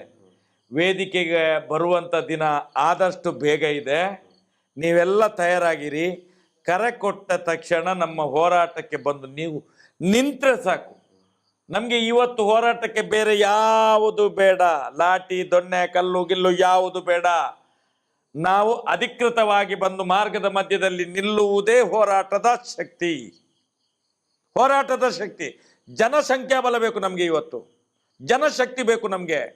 ಇಷ್ಟು ಮಂದಿ ಇವರ ವಿರುದ್ಧವಿದ್ದೇವೆ ಅಂತೇಳಿ ಅಷ್ಟನ್ನು ನೀವು ಮಾರ್ಗದಲ್ಲಿ ನಿಂತು, ನಾವು ಕರೆ ಕೊಟ್ಟ ದಿವಸ ಮಾರ್ಗದಲ್ಲಿ ನಿಂತು ತೋರಿಸಿ. ಅದೇ ನಾವು ಮಾತಾಡೋದು ಬಿಡಿ, ಜನಗಳು ಇವತ್ತು ಮಾರ್ಗದ ಮಧ್ಯದಲ್ಲಿ ಬಂದು ನಿಂತ್ಕೊಳ್ಬೇಕು. ಈ ಹೋರಾಟಕ್ಕೆ ನಮ್ಮ ಬೆಂಬಲ ಇದೆ. ಸೌಜನ್ಯ ಹೋರಾಟಗಾರರು ಕರೆಯನ್ನು ಕೊಟ್ಟಿದ್ದಾರೆ, ನಾವು ಇವತ್ತು ಪೂರ್ತಿ ಮಾರ್ಗದಲ್ಲಿದ್ದೇವೆ ಅಂತೇಳಿ. ಅದಕ್ಕೆ ನಮಗೆ ಕಲ್ಲು ಬೀಸಾಡೋದು, ದೊಣ್ಣೆ ಹಿಡ್ಕೊಂಡು ಏನು ಮಾಡಲಿಕ್ಕಿಲ್ಲ. ಬರೇ ಬಂದು ಮಾರ್ಗದ ಮಧ್ಯದಲ್ಲಿ ಒಂದು ಕಡೆಯಲ್ಲಿ ನಿಂತ್ಕೊಳ್ಳುವಂಥದ್ದು, ನಮ್ಮ ಜನಶಕ್ತಿಯನ್ನು ತೋರಿಸುವಂಥದ್ದು, ಜನಾದೇಶವನ್ನು ತೋರಿಸುವಂಥದ್ದು. ಆಗ ಸತ್ಯಕ್ಕೆ ಜಯ ಆಗ್ತದೆ. ಆದಷ್ಟು ಬೇಗ ಕಾಲ ಸನ್ನಿಹಿತವಾಗಿದೆ. ಮುಂದಿನ ದಿನಗಳಲ್ಲಿ ನಮ್ಮ ಕರೆಗೆ ನೀವು ತಯಾರಾಗಿರಿ. ಸತ್ಯವನ್ನು ತಿಳ್ಕೊಳ್ಳಿ. ನಾವು ಹೇಳ್ಕೊಳ್ತಂತ ಬೇಡವೇ ಬೇಡ ನೀವು ಬರೋದು. ಇವತ್ತು ಮಟ್ಟಣ್ಣವ್ರು ಇರಲಿ, ಸೌಜನ್ಯ ಹೋರಾಟಗಾರರು ಇರಲಿ, ನಾವಿರಲಿ, ಸಂಚಾರಿ ಇರಲಿ, ರವೀಂದ್ರ ಶೆಟ್ಟಿ ಇರಲಿ, ನಮ್ಮ ತಮ್ಮಣ್ಣ ಶೆಟ್ಟಿ ಇರಲಿ, ಪ್ರಸನ್ನ ರವಿ ಇರಲಿ, ದಿನೇಶ್ ಗಾಣಿಗೆ ಇರಲಿ, ಯಾರು ಹೋರಾಟಗಾರರು ಇರಲಿ, ನಾವು ಹೇಳೋದನ್ನು ಕೇಳೋದು ಬೇಡ. ನೀವು ಏನು ಹೇಳ್ತೀರಿ ಸರ್? ಸತ್ಯವನ್ನು ಅರಿತುಕೊಳ್ಳಿ, ಆತ್ಮಾವಲೋಕನ ಮಾಡ್ಕೊಳ್ಳಿ. ಸುಪ್ರೀಂ ಕೋರ್ಟ್ ಈಗ ಏನಂತಂದರೆ, ತಾವು ಕೇಳೋ ಪ್ರಶ್ನೆದ್ದು ನನಗೆ ಅರ್ಥ ಆಗ್ತದೆ. ಸುಮಾರು ಜನ ಯಾವಾಗ ಲೇಟ್ ಆಯಿತು ಅಂತ. ಕೊನೆಯದಾಗಿ ಒಂದೇ ಒಂದು ಮಾತು ಹೇಳ್ತೇನೆ. ಎಲ್ಲರೂ ಹೇಳ್ತಾರಲ್ಲ ಪಾಪದ ಕೊಡ ತುಂಬಬೇಕು ಅಂತೇಳಿ. ಹೌದಾ? ಪಾಪದ ಏನು ಕೊಡ. ಆದರೆ ಇಲ್ಲಿ ತುಂಬಬೇಕಾಗಿರೋದು ಕೊಡ ಅಲ್ಲ, ಟ್ಯಾಂಕರ್. ಪಾಪದ ಟ್ಯಾಂಕರ್ ತುಂಬಬೇಕು. ಕೊಡ ತುಂಬೋದಕ್ಕೆ ಟ್ಯಾಂಕರ್ ತುಂಬೋದಕ್ಕೆ ಸ್ವಲ್ಪ ಟೈಮ್ ವ್ಯತ್ಯಾಸ ಆಗ್ತದಲ್ಲ. ಕೊಡ ಈಗಲೇ ತುಂಬಿಡ್ತದೆ. ಟ್ಯಾಂಕರ್ ಇವ್ರ ಮೇಲೆ ಅನೇಕ ವರ್ಷಗಳಿಂದ ಮಾಡಿದಂಥ ಅನೇಕ ಹೆಣ್ಮಕ್ಕಳ ಮೇಲೆ ಮಾಡಿದ ಅತ್ಯಾಚಾರ, ಕೊಲೆಗಳಿದೆ. ಆನೆ ಮಾವತ, ವೇದವಲ್ಲಿ, ಪದ್ಮಲತಾ, ಸೌಜನ್ಯ, ಅದರ ನಡುವೆ ಎಷ್ಟೋ ಜನ ಅಪ್ರಾಪ್ತ ವಯಸ್ಸಿನ ಹೆಣ್ಣುಮಕ್ಕಳನ್ನ ಕೊಲೆ ಮಾಡಿದಂಥ ಪಾಪಗಳಿದೆ. ಈ ಇಡೀ ರಾಜ್ಯದಲ್ಲಿ ಅಕ್ರಮ ಮೀಟರ್ ಬಡ್ಡಿ ದಂಧೆ ಮಾಡಿ ರಕ್ತ ಹೀರಿದಂಥ ಆ ಪಾಪ ಇದೆ. ಅದರಿಂದ ಆತ್ಮಹತ್ಯೆ ಮಾಡ್ಕೊಂಡವ್ರ ಪಾಪ ಇದೆ, ಸಾವಿರಾರು ಇದೆ. ಆನಂತರ ಭೂಮಿಯನ್ನ ಆಕ್ರಮಣ ಮಾಡಿ ಇಲ್ಲಿ ನಮ್ಮ ಯಾರು ಅರುಣ್ ಬೋಳಿಯಾರ್ ಅಂತ ಅನೇಕ ಜನ ಪಾಪ, ಅನೇಕ ಆತರ ಆ ಪಾಪ ಇದೆ. ಆನಂತರ ದೇವಸ್ಥಾನದ ಮೂರ್ತಿಗಳನ್ನ ಕದ್ದಂತಹ ಪಾಪ ಇದೆ. ಸ್ಮಗ್ಲಿಂಗ್ ಮಾಡಿದಂತ ಎಂಟಿಕ್, ಅದು ಗೊತ್ತಿಲ್ಲ, ಅದು ಬರ್ತದೆ. ಎಂಟಿಕ್ಸ್ ದಂಧೆ. ನಾವು ದೇವಸ್ಥಾನವನ್ನ ಪುನರ್ ನಿರ್ಮಾಣ ಮಾಡ್ತೀವಿ ಅಂತ ಹೇಳ್ತಾರಲ್ಲ, ಅಲ್ಲಿರುವಂತ ಹಳೆ ಶಿಲೆಗಳನ್ನ ಕದ್ದು ಮಾರಾಟ ಮಾಡುವಂತ ಜನಗಳಿವೆ. ಒಬ್ಬ ಅಪ್ಪಟ ಜೈನರು ಪತ್ರಕರ್ತರು ಬಿಡಿಯಾಗಿ ಯಾವ ಬಸದಿಯ ಎಷ್ಟೆಷ್ಟು ಪುರಾತನ ಕಾಲದ ಮೂರ್ತಿಗಳನ್ನು ಕೊಂಡೋಗಿದ್ದಾರೆ ಅಂತೇಳಿ, ಮತ್ತು ಅಲ್ಲಿಯ ಶಿಲಾಶಾಸನಗಳನ್ನು ಎಲ್ಲ ನಾಶ ಮಾಡಿದ್ದಾರೆ ಅಂತ ಹೇಳುವಂಥದ್ದು ನನಗೆ 2013 ಫೋನಿನ ಮುಖಾಂತರ ಶೆಟ್ರೆ ನಮ್ಮನ್ನು ಉಳಿಸಿದ್ರಿ ನೀವೆಲ್ಲ ಅಂತೇಳಿ. ನಮ್ಮ ಜೈನ ಬಸದಿಗಳನ್ನು ಉಳಿಸಿದ್ರಿ, ಹಳೆಯ ಪಳೆಯುಳಿಕೆಗಳನ್ನು ಉಳಿಸಿದ್ರಿ ನೀವು ಅಂತೇಳಿ ನನಗೆ ಧನ್ಯವಾದ ಹೇಳಿದ್ದಾರೆ. ಆಗ ಆ ಪಾಪ ಇದೆ. ಅವೆಲ್ಲ ದೇವರ ಮೂರ್ತಿಯನ್ನ ಕದ್ದ ಪಾಪ ಇದೆ. ಆನಂತರ ಅಣ್ಣಪ್ಪ ಸ್ವಾಮಿ, ಮಂಜುನಾಥ ಸ್ವಾಮಿಯನ್ನ ಮುಂದಿಟ್ಟು ವ್ಯಾಪಾರ ಮಾಡಿದಂಥ, ಬಡ್ಡಿ ದಂಧೆ ಮಾಡಿದಂಥ ಪಾಪ ಇದೆ. ಇದೆಲ್ಲವೂ ಕೂಡ ಒಂದು ಟ್ಯಾಂಕರಲ್ಲೇ ತುಂಬ್ಸಕ್ಕಾಗತ್ತೆ, ಕೊಡದಲ್ಲಿ ತುಂಬ್ಸಕ್ಕಾಗತ್ತಾ? ಇಲ್ಲಲ್ಲ. ಪಾಪದ ಟ್ಯಾಂಕರ್ ತುಂಬಬೇಕು. ಪಾಪದ ಟ್ಯಾಂಕರ್ ತುಂಬಿದೆ ಈಗ. ಅದು ತುಂಬಕ್ಕೆ ಟೈಮ್ ತಗೊಳ್ತದಲ್ಲ, ಅದು ಕೂಡ ಟ್ಯಾಂಕರ್ ಕೂಡ ತುಂಬಿದೆ. ಪಾಪದ ಕೊಡ ಅಲ್ಲ, ಏನು ಪಾಪದ ಟ್ಯಾಂಕರ್ ಈಗ ತುಂಬಕ್ಕೆ ಬಂದಿದೆ. ಸ್ವಲ್ಪ ದಿನದಲ್ಲಿ ನೋಡಿ ಎಲ್ಲ ಒಂದು ಒಳ್ಳೆಯ ನಿರ್ಣಯ ಖಂಡಿತ ಬರ್ತದೆ. ನಮ್ಮ ಕೆಲಸ ಏನು ಹೇಳಿ, ಇವರ ಪಾಪಗಳನ್ನು, ಇವ್ರು ಮಾಡಿದಂಥ ಅಪರಾಧಗಳನ್ನು ಬಯಲು ಮಾಡಬೇಕಾಗಿತ್ತು. ಖಂಡಿತ ನಾವು ಅದು ಮಾಡ್ತಾಯಿದ್ದೀವಿ. ಕಾನೂನಿನ ಹೋರಾಟ ಅತ್ಯಂತ ಶಿಸ್ತುಬದ್ಧವಾಗಿ ಮಾಡ್ತಾಯಿದ್ದೀವಿ. ಮಹೇಶ್ ಶೆಟ್ಟರ್ ನೇತೃತ್ವದಲ್ಲಿ ಶಿಸ್ತುಬದ್ಧವಾದಂಥ ಹೋರಾಟ, ಸಂಘಟಿತವಾದಂಥ ಹೋರಾಟ, ಕಾನೂನುಬದ್ಧವಾಗಿಯೂ ಕೂಡ ಶಿಸ್ತುಬದ್ಧವಾಗಿ ಒಂದು ಹೋರಾಟ ನಡೀತಾ ಇದೆ. ಕರ್ನಾಟಕ ರಾಜ್ಯದಲ್ಲಿ ವಕ್ಫ್ ಬೋರ್ಡ್ ರೈತರ ಜಮೀನುಗಳನ್ನು ಲೂಟಿ ಮಾಡ್ತಾ ಇದೆ ಅಂತ ತುಂಬ ಚರ್ಚೆ ನಡೀತಾ ಇದೆ. ಇದ್ರ ಬಗ್ಗೆ ನಿಮ್ಮ ಅಭಿಪ್ರಾಯ ಏನು? ವಕ್ಫ್ ಬೋರ್ಡು ಏನು ರೈತರ ಜಮೀನನ್ನು ಲೂಟಿ ಮಾಡಿದೆ, ಪಾಣಿಪತ್ರದಲ್ಲಿ ರೈತರ ದೇವಸ್ಥಾನಗಳ ಬೇರೆ ಬೇರೆ ರೀತಿಯಲ್ಲಿ ಪಾಣಿಪತ್ರದಲ್ಲಿ ವಕ್ಫ್ ಬೋರ್ಡ್ ಹೆಸರು ಕೇಳಿ ಬರ್ತಾ ಇದೆ. ಕೆಲವು ಕಡೆಯಲ್ಲಿ ಹನುಮಂತ ದೇವಸ್ಥಾನದ್ದಿರ್ಬೋದು, ಬೇರೆ ಬೇರೆ ದೇವಸ್ಥಾನದಿದೆ, ಕೆಲವು ಮಸೀದಿದ್ದಿದೆ, ಮುಸಲ್ಮಾನರಿದ್ದಿದೆ, ಹಿಂದೂಗಳಿದೆ. ಎಲ್ಲ ಜಾತಿಯ ಜಾಗವನ್ನು ಕೂಡ ವಕ್ಫಿನ ಹೆಸರಿನಲ್ಲಿ ಒಂದು ಸಂಸ್ಥೆಗೆ ಕೊಡುವಂಥ ಕೆಲಸ ಈಗಿಂದಲ್ಲ, ಅದು ನಿನ್ನೆ ಮೊನ್ನೆದಲ್ಲ, ಆಗ್ತಾ ಇದೆ. ನಾವು ಕೇಳುವಂಥದ್ದು, ನಾವು ಅದಕ್ಕೆ ಪೂರ್ತಿ ವಿರೋಧವಾಗಿದ್ದೇವೆ. ಒಂದು ಸಂಸ್ಥೆಯ ಹೆಸರಲ್ಲಿ ಎಷ್ಟು ಆಸ್ತಿಯನ್ನು ಕೊಡ್ತಾರೆ ಅಂತ ಹೇಳಿದರೆ ಯಾವ ಕಾರಣಕ್ಕೋಸ್ಕರ? ಇದು ಏನನ್ನು ತೋರಿಸ್ತದೆ? ಇದು ಸಮಾಜದ ತುಷ್ಟೀಕರಣವನ್ನು ತೋರಿಸ್ತದೆ, ಹೌದಲ್ವಾ? ತುಷ್ಟೀಕರಣ ಮಾಡ್ತಾನೆ ಬಂದ್ರು. ಏನು ಬ್ರಿಟಿಷರಿದ್ದಾಗ, ಮೊಘಲರಿದ್ದಾಗ ತುಷ್ಟೀಕರಣ ಮಾಡಿದ್ರು, ಅದೇ ತುಷ್ಟೀಕರಣ ಇವತ್ತು ಕೂಡ ನಡೀತಿದೆ. ಆ ತುಷ್ಟೀಕರಣ ನಿಲ್ಲಬೇಕು. ಇದು ನಮ್ಮ ಆಗ್ರಹ ಸರ್ಕಾರಕ್ಕೆ. ನಿಮ್ಮ ರಾಜ್ಯಕ್ಕೆ ಬೇಲೆ ಬೇಯಿಸ್ಕೊಳ್ಳಿಕ್ಕೆ ಜನಸಾಮಾನ್ಯರ ಪಬ್ಲಿಕ್ ಆಸ್ತಿ ಅದು. ಸರ್ಕಾರಿ ಜಾಗಗಳಿರ್ಬೋದು, ದೇವಸ್ಥಾನಗಳು, ಮಠ ಮಂದಿರಗಳು, ಇದೆಲ್ಲ ಜನಸಾಮಾನ್ಯರ ಆಸ್ತಿ ಅದು. ರೈತರು ಈ ದೇಶದ ಬೆನ್ನೆಲುಬು ಅಂತ ಹೇಳೋದು. ಒಂದು ಕಡೆಯಿಂದ ಬೆನ್ನೆಲುಬು ಅಂತ ಹೇಳ್ತೀರಿ, ಮತ್ತೊಂದು ಕಡೆಯಲ್ಲಿ ಅವ್ರ ಬೆನ್ನಿನ ಮೂಲೆಯನ್ನು ಮುರಿದಾಕ್ತೀರಿ ನೀವು. ಈ ರಾಜಕೀಯ ಪಕ್ಷದ ನೀವು ಪಾಪಿಗಳು, ನೀವು ಪಾತಕಿಗಳು, ನೀವು ರಾಜಕೀಯ ಪಕ್ಷದವರೆಲ್ಲ. ನೀವು ಸಮಾಜವನ್ನು ಒಂದು ಒಳ್ಳೆಯ ರೀತಿಯಲ್ಲಿ ಬೆಳೆಸುವಂಥವರಲ್ಲ, ಸಮಾಜವನ್ನು ತಲೆ ಹಿಡಿದು ನಾಶ ಮಾಡುವವರು ನೀವು. ಈ ಒಂದು ವಕ್ಫ್ ಬೋರ್ಡಿನ ಈ ಏನು ಪಾಣಿಪತ್ರಗಳು ಚೇಂಜ್ ಆಗ್ತದೆ, ಇದನ್ನು ನೋಡುವಾಗ ಗೊತ್ತಾಗ್ತದೆ ನಿಮಗೆ. ಅದನ್ನು ನಾವು ಖಂಡಿತವಾಗಿ ಸೌಜನ್ಯ ಹೋರಾಟಗಾರರು ಒಕ್ಕೊರಳಿನಿಂದ ಖಂಡಿಸ್ತೇವೆ. ಇದನ್ನೆಲ್ಲ ವಾಪಸ್ ತಗೊಳ್ಬೇಕು. ಆಯಾಯ ಸಂಸ್ಥೆಗೆ ಅವನವನೇ ಯಾರ್ಯಾರು ಇದ್ದಾನೋ ಅವನು ಮಾಡ್ಕೊಳ್ಳಿ, ದುಡ್ಡು ಕೊಟ್ಟು ಮಾಡ್ಕೊಳ್ಳಿ, ಏನು ಬೇಕಾದ್ರೆ ಮಾಡ್ಕೊಳ್ಳಿ. ವಕ್ಫಿಗೆ ಹೇಗೆ ಅದು ಸರ್ಕಾರಿ ಎಲ್ಲ ಪಾಣಿಗಳು ಅವ್ರ ಹೆಸರಿಗೆ ಆಗೋದು, ನಾಳೆಯಿಂದ ನಾವು ಮಾಡ್ಕೊಳ್ತೇವೆ, ಆಗ್ತದಾಗಾದ್ರೆ ನಮ್ಮ ಹೆಸರಿಗೆ? ನಾನು ಕೇಳುವಂತೆ, ಇವತ್ತು ರಾಜ್ಯದಲ್ಲಿ, ದೇಶದಲ್ಲಿ ಎಲ್ಲ ಕಡೆಗಳಲ್ಲಿ ವಕ್ಫ್ ಬೋರ್ಡ್ ಅಂತ ಹೇಳಿ, ಇಲ್ಲಿ ಧರ್ಮಸ್ಥಳದಲ್ಲಿ ಒಬ್ಬ ವೀರೇಂದ್ರ ಹೆಗ್ಡೆ ಇದ್ದಾನೆ. ಮಂಜುನಾಥನ ಅಣ್ಣಪ್ಪ ಸ್ವಾಮಿಯ ಜಾಗವನ್ನೇ ವೀರೇಂದ್ರ ಹೆಗ್ಡೆ ಜಾಗ ಅಂತ ಹೇಳಿ RTC ಮಾಡ್ಕೊಂಡು ಕೂತಿದ್ದಾನೆ. ಇದನ್ನು ಯಾಕೆ ಮಾತಾಡೋದಿಲ್ಲ ನೀವುಗಳೆಲ್ಲ? ಇದನ್ನು ಯಾಕೆ ಮಾತಾಡೋದಿಲ್ಲ? ಕಾನೂನು ಎಲ್ರಿಗೂ ಒಂದಲ್ಲ. ಒಂದು ಕಣ್ಣಿಗೆ ಸುಣ್ಣ, ಒಂದು ಕಣ್ಣಿಗೆ ಬೆಣ್ಣೆ ಸಾಧ್ಯವೇ ಇಲ್ಲ. ಇದು ಹೇಗೆ ಸಾಧ್ಯ ಆಗ್ತದೆ? ಇದು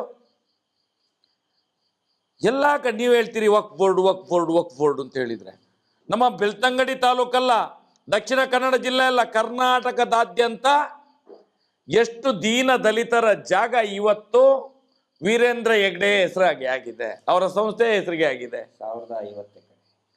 1050 ಎಕರೆ ಸರ್ಕಾರಿ ಭೂಮಿ ವೀರೇಂದ್ರ ಹೆಗ್ಡೆ ಹೆಸರಾಗಿದೆ, ಅವರ ಸಂಸ್ಥೆ ಹೆಸರಿಗೆ ಆಗಿದೆ. ಯಾಕೆ ಇದನ್ನು ಮಾತಾಡೋದಿಲ್ಲ? ನಿಮ್ಮ ನಾಲಿಗೆಗೆ ಏನು ಹುಳ ಬಿದ್ದಿದೆಯಾ ನಿಮಗೆ? ಅಲ್ಲಿ ಮಾತಾಡ್ತಿರಲ್ಲ ಎಲ್ಲ ರಾಜಕೀಯ ಪಕ್ಷದ ನಾಯಕರು, ನೀನು ಮಾಡಿದ್ದು, ಅವನ ಮುಖಕ್ಕೆ ಇವನು ಎಸೆಯುವುದು, ಇವನ ಮುಖಕ್ಕೆ ಅವನು ಎಸೆಯುವುದು. ಜನಸಾಮಾನ್ಯರ ಕಿವಿಗೆ ಹೂವು ಇಡುವಂತ ಕೆಲಸವನ್ನು ಮಾಡ್ತಿದ್ದೀರಿ ನಿಮ್ಮ ರಾಜ್ಯಕ್ಕೆ ಬೇಳೆ ಬೇಯಿಸ್ಕೊಳ್ಳಿಕ್ಕೋಸ್ಕರ. ಇದನ್ನು ಮಾಡಬೇಡಿ. ನೀವು ತಲೆ ಹಿಡಿಯುವಂತ ಕೆಲಸವನ್ನು ಮಾಡಬೇಡಿ. ರಾಜಕೀಯ ಪಕ್ಷಗಳು, ನೀವುಗಳು ಕುತಂತ್ರಿಗಳು. ನಿಮ್ಮ ಕುತಂತ್ರ ನಿಮ್ಮ ಮನೆಯಲ್ಲಿ, ನಿಮ್ಮ ಹೆಂಡತಿ ಮಕ್ಕಳ ಜೊತೆಯಲ್ಲಿ ಇರಲಿ. ಅದಕ್ಕೆ ಸಮಾಜದ ತಲೆ ಹಿಡಿಯುವುದಲ್ಲ. ಅವನೊಬ್ಬ ಯಾರು ಎಂಥದವನು ಎಂತ ಜಮೀರ್ ಅಹಮದ, ಅವನೊಂದು ಏನು ಮಾತಾಡ್ತಾನೆ, ಅವನು ನಿಜವಾಗಿ ಬಸ್ಸಿಗೆ ಜನ ಕರೀಲಿಕ್ಕೆ ಪಿಟ್ಟು ಜನ. ಅವನೇನೋ ಟೂರಿಸ್ಟ್ ಬಸ್ ಜನ ಎಲ್ಲ ಕರಿತಿದ್ದವನು ಹಿಂದೆ. ಎಲ್ಲಿಂದ ಕಾಸು ಮಾಡಿದ ಗೊತ್ತಿಲ್ಲ. ಅವನು ಒಂದೊಂದ್ಸಲ ಅವನು ನಾಳೆಗೆ ಹರಿಬಿಡ್ತಾನಂತ ಹೇಳಿದ್ರೆ ಅವನಿಗೆ ಅಪ್ಪ ಯಾರು, ಅಮ್ಮ ಯಾರು, ಅಜ್ಜ ಯಾರು, ಅಜ್ಜಿ ಯಾರು ಏನಂತ ಗೊತ್ತಾಗೋದಿಲ್ಲ. ಇಡೀ ಸಮಾಜವನ್ನು ತಲೆ ಹಿಡಿಯುವ ಕೆಲಸವನ್ನು ಮಾಡ್ತಾರೆ ಇವರ ರಾಜ್ಯಕ್ಕೆ ಬೆಲೆ ಬೇಯಿಸಿಕೊಳ್ಳಿಕ್ಕೆ ಮಾತ್ರ. ನಾಳೆ ಬೇಕಾದ್ರೆ ಯಡಿಯೂರಪ್ಪನನ್ನು ಕೂಡ ಒಂದು ಸೀಟ್ ಕೊಡ್ತಾರಂತೆ ಅಪ್ಪ ಅಂತ ಕರೀತಾನೆ.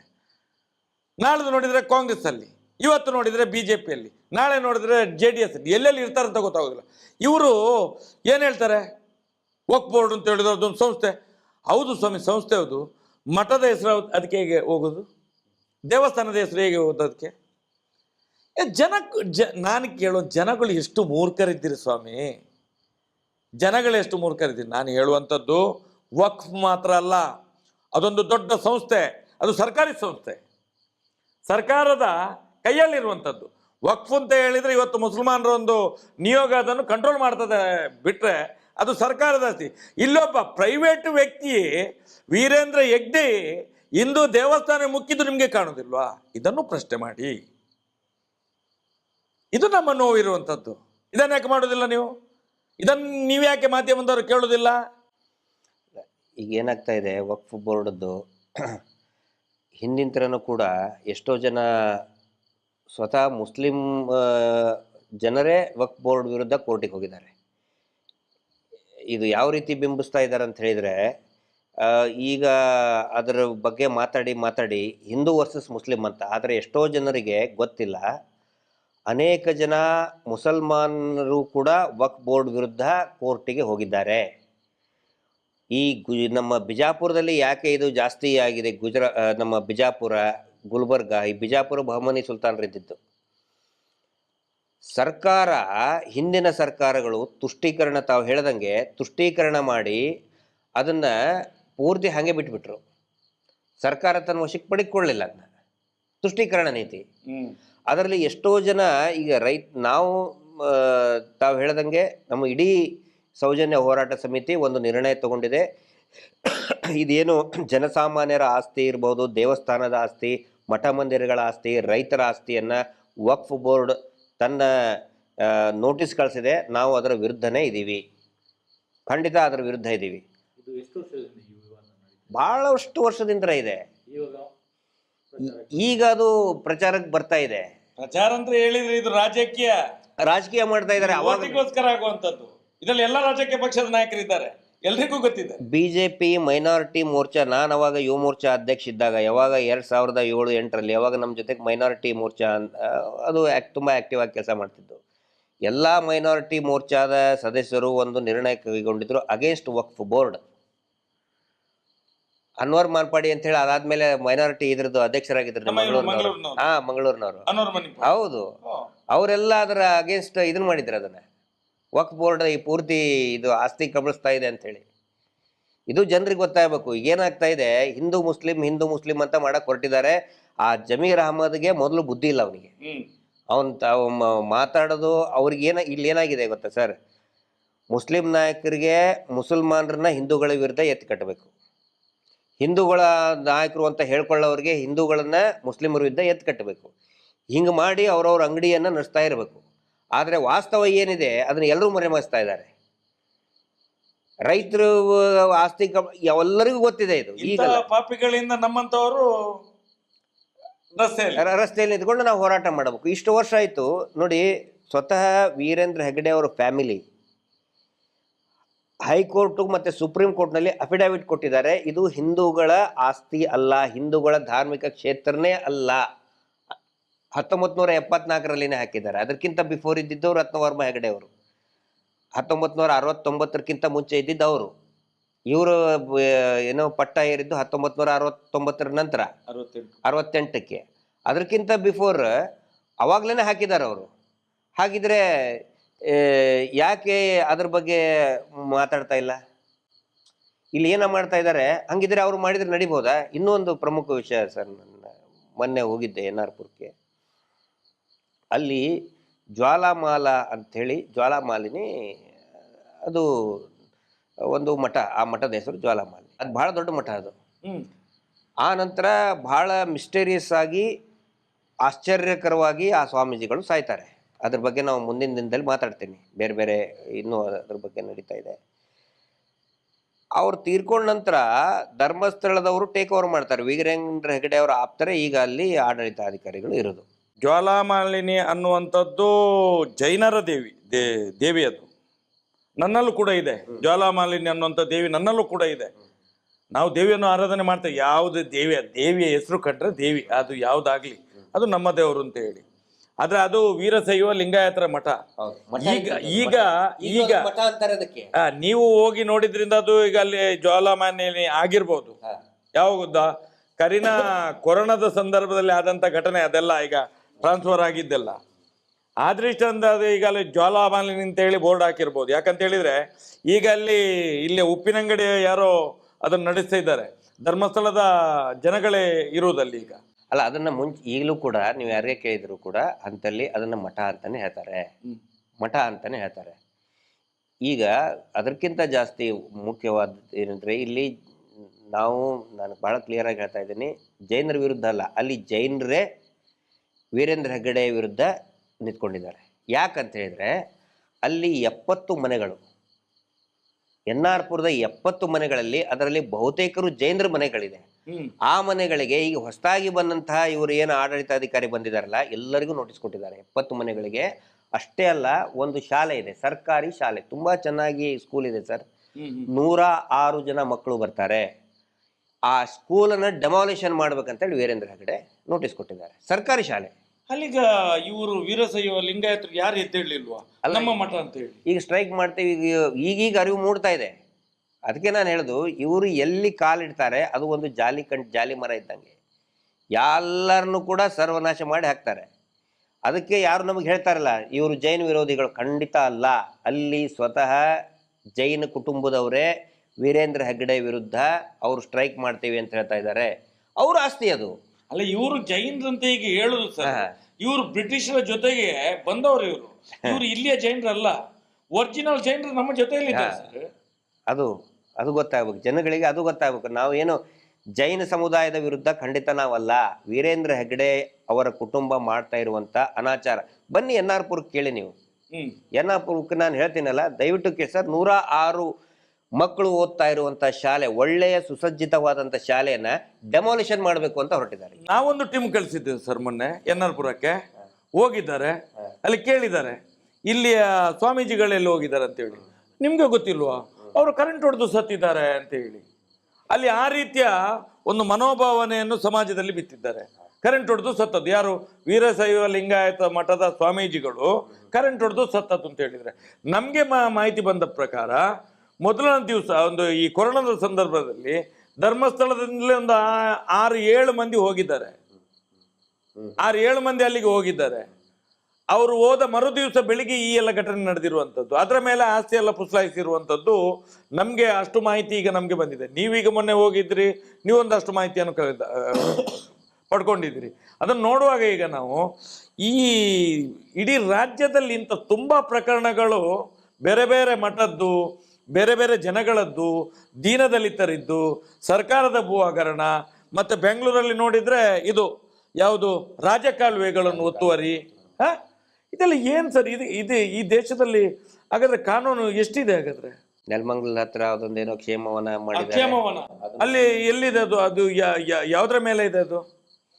ನಾವು ಹೇಳುವಂಥದ್ದು ಇದು ಯಾರಿಗೂ ಗೊತ್ತಾಗೋದಿಲ್ಲ, ಈ ರಾಜಕೀಯ ವ್ಯಕ್ತಿಗಳಿಗೂ ಗೊತ್ತಾಗೋದಿಲ್ಲ. ಕಲ್ಲೇರಿಯಲ್ಲಿದ್ದ ಪೆಟ್ರೋಲ್ ಬಂಕ್ MB ಕರಿಯ ಹೆಸರಿನಲ್ಲಿ ಆಗಿದ್ದು, SC ಕೋಟಾದಲ್ಲಿ ಸಿಕ್ಕಿದ್ದವರಿಗೆ. ಅದನ್ನ ಧರ್ಮಸ್ಥಳ ಕಲ್ಲೇರಿಯಲ್ಲಿ ಅದನ್ನೀಗ ಹರ್ಷೇಂದ್ರ ತಮ್ಮ ಹೆಸರಲ್ಲೇ ಮಾಡ್ಕೊಂಡ್ರು.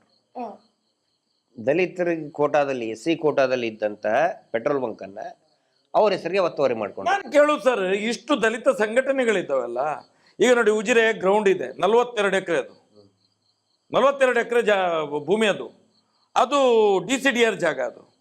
ಅದನ್ನು ನೋಡಿ ವೀರೇಂದ್ರ ಹೆಗ್ಗಡೆ ಟ್ರಸ್ಟಿನ ಹೆಸರನ್ನು ಹೇಳ್ಕೊಂಡು ಆಟದ ಮೈದಾನ ಅಂತ ಹೇಳಿ ಅವರ ಸ್ವಾಧೀನಕ್ಕೆ ತಗೊಂಡಿದ್ದಾರೆ. ಒಂದು DCDR ಜಾಗ ಯಾರ್ದೋ ಒಂದು ಟ್ರಸ್ಟಿಗೆ ಬೇಕಾದ್ರೆ ಯಾರಿಗೆ ಬೇಕಾದ್ರೆ ಕೊಡ್ಲಿ, NOC ಸರ್ಕಾರ ಕೊಡ್ತದೆ. ಕೊಡ್ಬೇಕಾದ್ರೆ ಏನ್ ಮಾಡಬೇಕು? ಆ 42 ಎಕರೆಗೆ ಪರ್ಯಾಯವಾಗಿ ಬೇರೆ ಜಾಗ ಕೊಡ್ಬೇಕು. ಇಲ್ಲಿ ಯಾವುದೇ ಜಾಗ ಕೊಡ್ಲಿಲ್ಲ, ಏನಿಲ್ಲ. ಅವ್ರಿಗೆ ಕೊಡ್ಬೇಕದಕ್ಕೆ ಅವ್ರಿಗೆ ಏನು ಅವಶ್ಯಕತೆ ಇದೆ? ಟ್ರಸ್ಟಿಗೆ ಏನು ಅವಶ್ಯಕತೆ ಇದೆ? ಸಾವಿರಾರು ಕೋಟಿ ಬಿದ್ದಿದೆ, ಸಾವಿರಾರು ಎಕರೆ ತಗೊಂಡಿದೆ ಅವರ ಹೆಸರಲ್ಲಿ, ಮತ್ತೆ ಎಲ್ಲಾನು ಅವರಿಗೆ. ಈಗ ಇಲ್ಲಿ ನೋಡಿ, ಅಲ್ಲಿ ಇಂಜಿನಿಯರ್ ಕಾಲೇಜ್ ಅಂತ ಹೇಳ್ತಾರಲ್ಲ, ನ್ಯಾಚುರೋಪತಿ ಕಾಲೇಜ್, ಅದೆಲ್ಲ ಎಂತ ಸರ್? ಗೋಮಾಳದ ಜಾಗ ಸರ್ ಅದು. ಉಜಿರೆಯಲ್ಲಿ ಈಗ ಗೋಮಾಳ ಇಲ್ಲ. ಈ ಸರ್ಕಾರಿ ಅಧಿಕಾರಿಗಳಾಗಿ ಸರ್ಕಾರಿ ಮಿನಿಸ್ಟ್ರುಗಳು ಬರ್ತಾರೆ, ಈ ರೆವಿನ್ಯೂ ಮಿನಿಸ್ಟ್ರುಗಳು ಬರ್ತಾರಲ್ಲ, ಅವ್ರಿಗೆ ಇಲ್ಲಿ ಬಂದ ತಕ್ಷಣ ಅಲ್ಲಿ ಧರ್ಮಸ್ಥಳ ನೇತ್ರಾವತಿ ಪಕ್ಕದಲ್ಲಿ ಒಂದು ಇದಿದೆ ನೋಡಿ, ಯಾವುದು ನ್ಯಾಚುರೋಪತಿ ಎಣ್ಣೆ ಮಾಲಿಸ್ ಮಾಡಿ ಮಾಡಿ ಮಾಡಿ ಮಾಡ್ತಾರೆ ಮಾಡ್ತಾರೆ ಮಾಡ್ತಾರೆ ಮಾಡ್ತಾರೆ ಮಾಡಿ ಮಾಡಿ ಹೋಗ್ಬೇಕಾದ್ರೆ ಫೈಲ್ ತಂದಿರ್ತಾರೆ ಅವ್ರ ಮುಂದ್ಗಡೆ. ಅವನು ಮಾಲಿಸ್ ಮಾಡ್ತಾ ಇದ್ದಂಗೆನೆ ಅಲ್ಲೇ ಮಲಕ್ಕೊಂಡು ಸೈನ್ ಹಾಕ್ಬಿಡ್ತಾನೆ. ಮಾಲಿಸ್ ಆಗ್ತಾ ಇದ್ದಂಗೆನೆ ಸೈನ್ ಹಾಕ್ಬಿಡ್ತಾನೆ.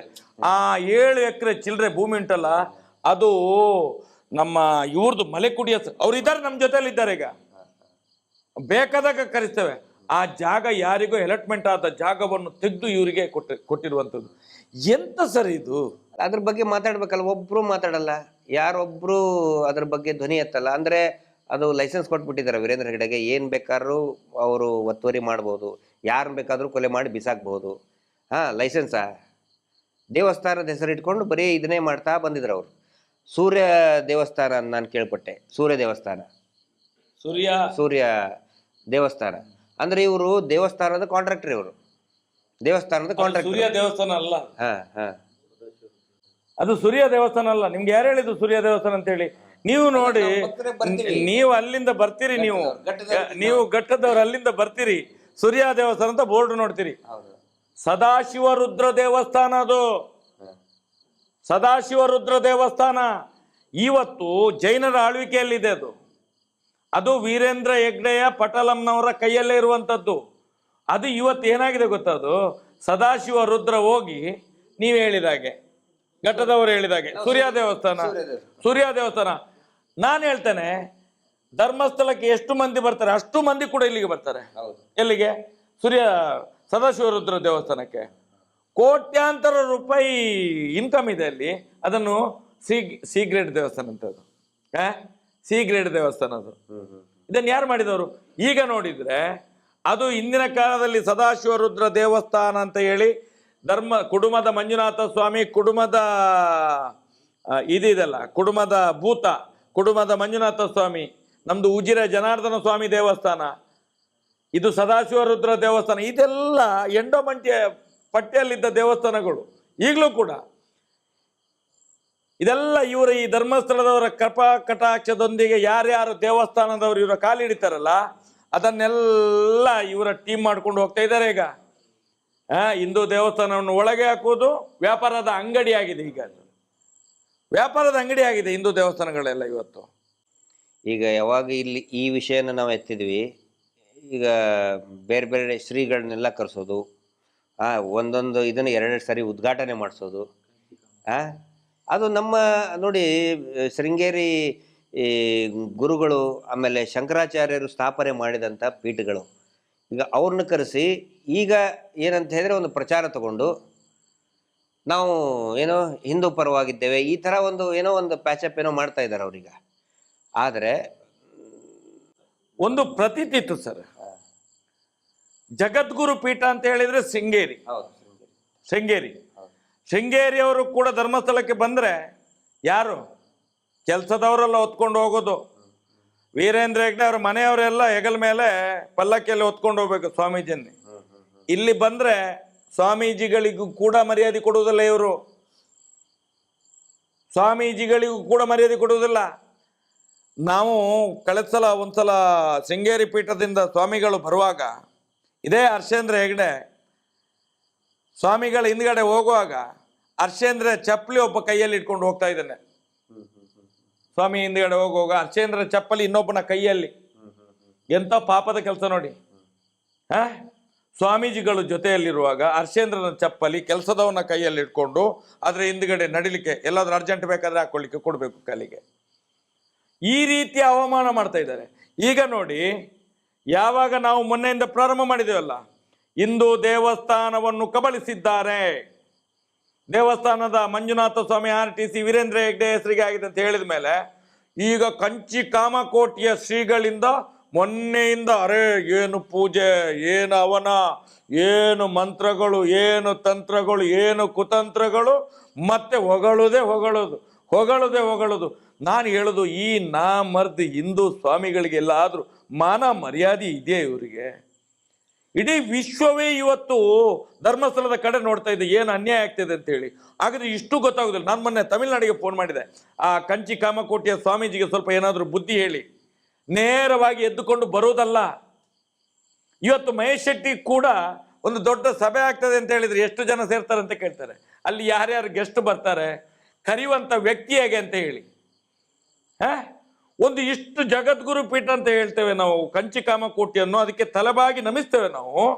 ಒಬ್ಬ ಹಿಂದೂ ಸ್ವಾಮೀಜಿಯವರು ಯಾರೋ ಒಬ್ಬ ಕರೆದ್ರಂತ ನೇರ ಬರ್ತಾರಲ್ಲ ಇವರು ಎಲ್ಲಿಗೆ ಬಂದದ್ದು? ಮೀಟರ್ ಬಡ್ಡಿ ದಂಧ ಮಾಡುವವರ ಕಾಲ ಬುಡಕ್ಕೆ ಬಂದದ್ದ?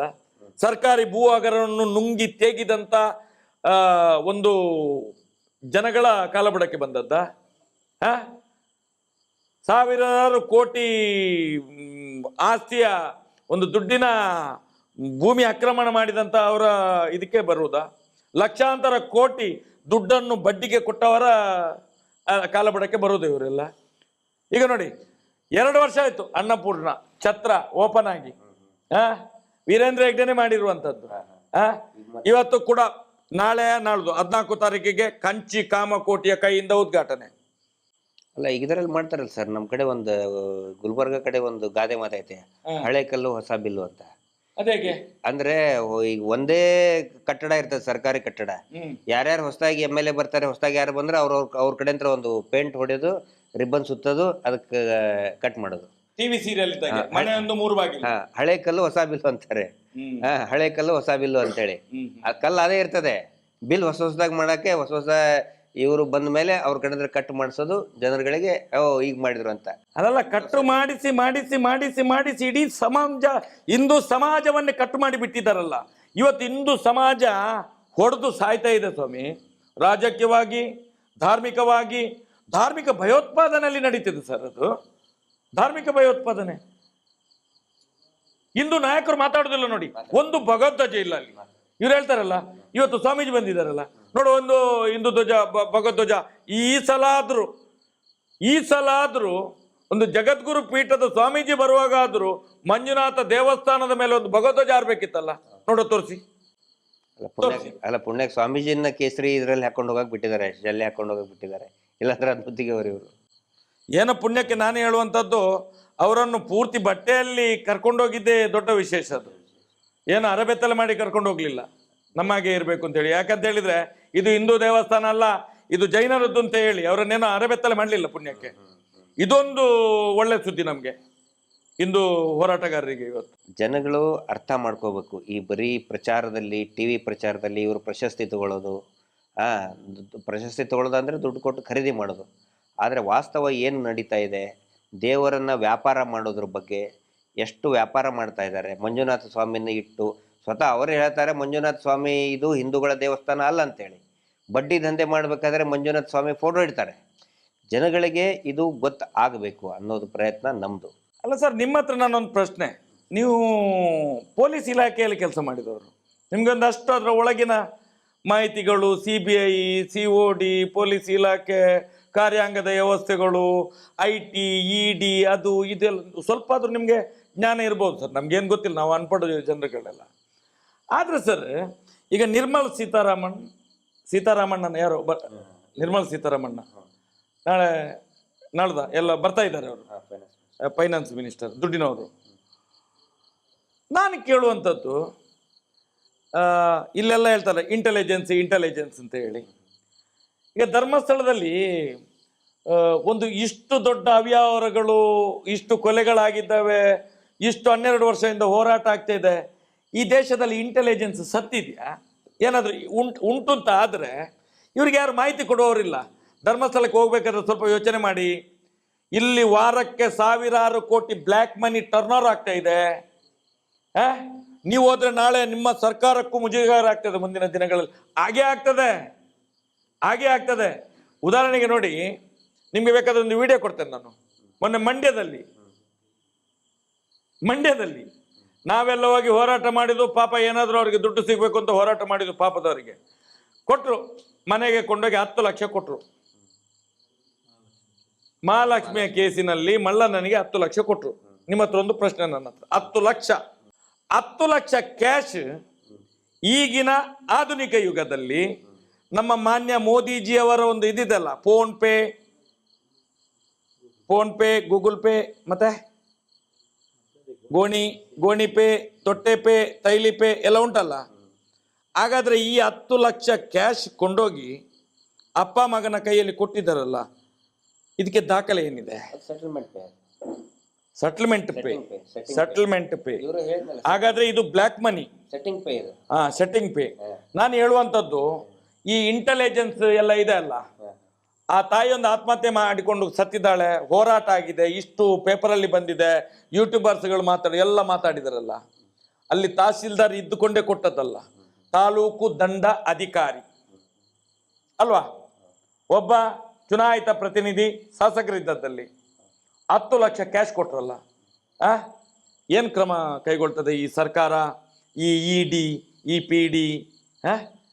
ಏನ್ ಸರ್ ಇದು? ತಾವು ಸುಮಾರು ಜನ ಕೇಳ್ತಿರ್ತಾರೆ ನಮಗೆ, ಇಂಟೆಲಿಜೆನ್ಸ್ ಇಲ್ವಾ, ಇಷ್ಟೊಂದೆಲ್ಲ ಬ್ಲ್ಯಾಕ್ ದಂಧೆ ನಡೀತಾ ಇದೆ, ಅಕ್ರಮ ನಡೀತಾ ಇದೆ, ಫೈನಾನ್ಸ್ ಮಿನಿಸ್ಟರ್ನೇ ಕರೆಸ್ತಾರೆ, ಇಂಟೆಲಿಜೆನ್ಸ್ ಇಲ್ವಾ ಅಂತೇಳಿ. ಇಂಟೆಲಿಜೆನ್ಸ್ ಹೆಂಗೆ ವರ್ಕ್ ಆಗುತ್ತೆ ಅಂತ ಹೇಳಿದರೆ, ಇಂಟೆಲಿಜೆನ್ಸ್ ಅಂತಂದರೆ ಮೊಬೈಲ್ನಲ್ಲಿರುವಂಥ ಒಂದು ಆ್ಯಪ್ ಇದ್ದಂಗೆ. ಆ ಆ್ಯಪ್ ವರ್ಕ್ ಮಾಡ್ಬೇಕಂತ ಹೇಳಿದ್ರೆ ಅದು ಆ್ಯಕ್ಟಿವೇಟ್ ಆಗಿ ಮಾಡ್ಬೇಕು ಅದನ್ನ, ಅಂದರೆ ಇನ್ಸ್ಟಾಲ್ ಮಾಡ್ಕೋಬೇಕು ಅದನ್ನ.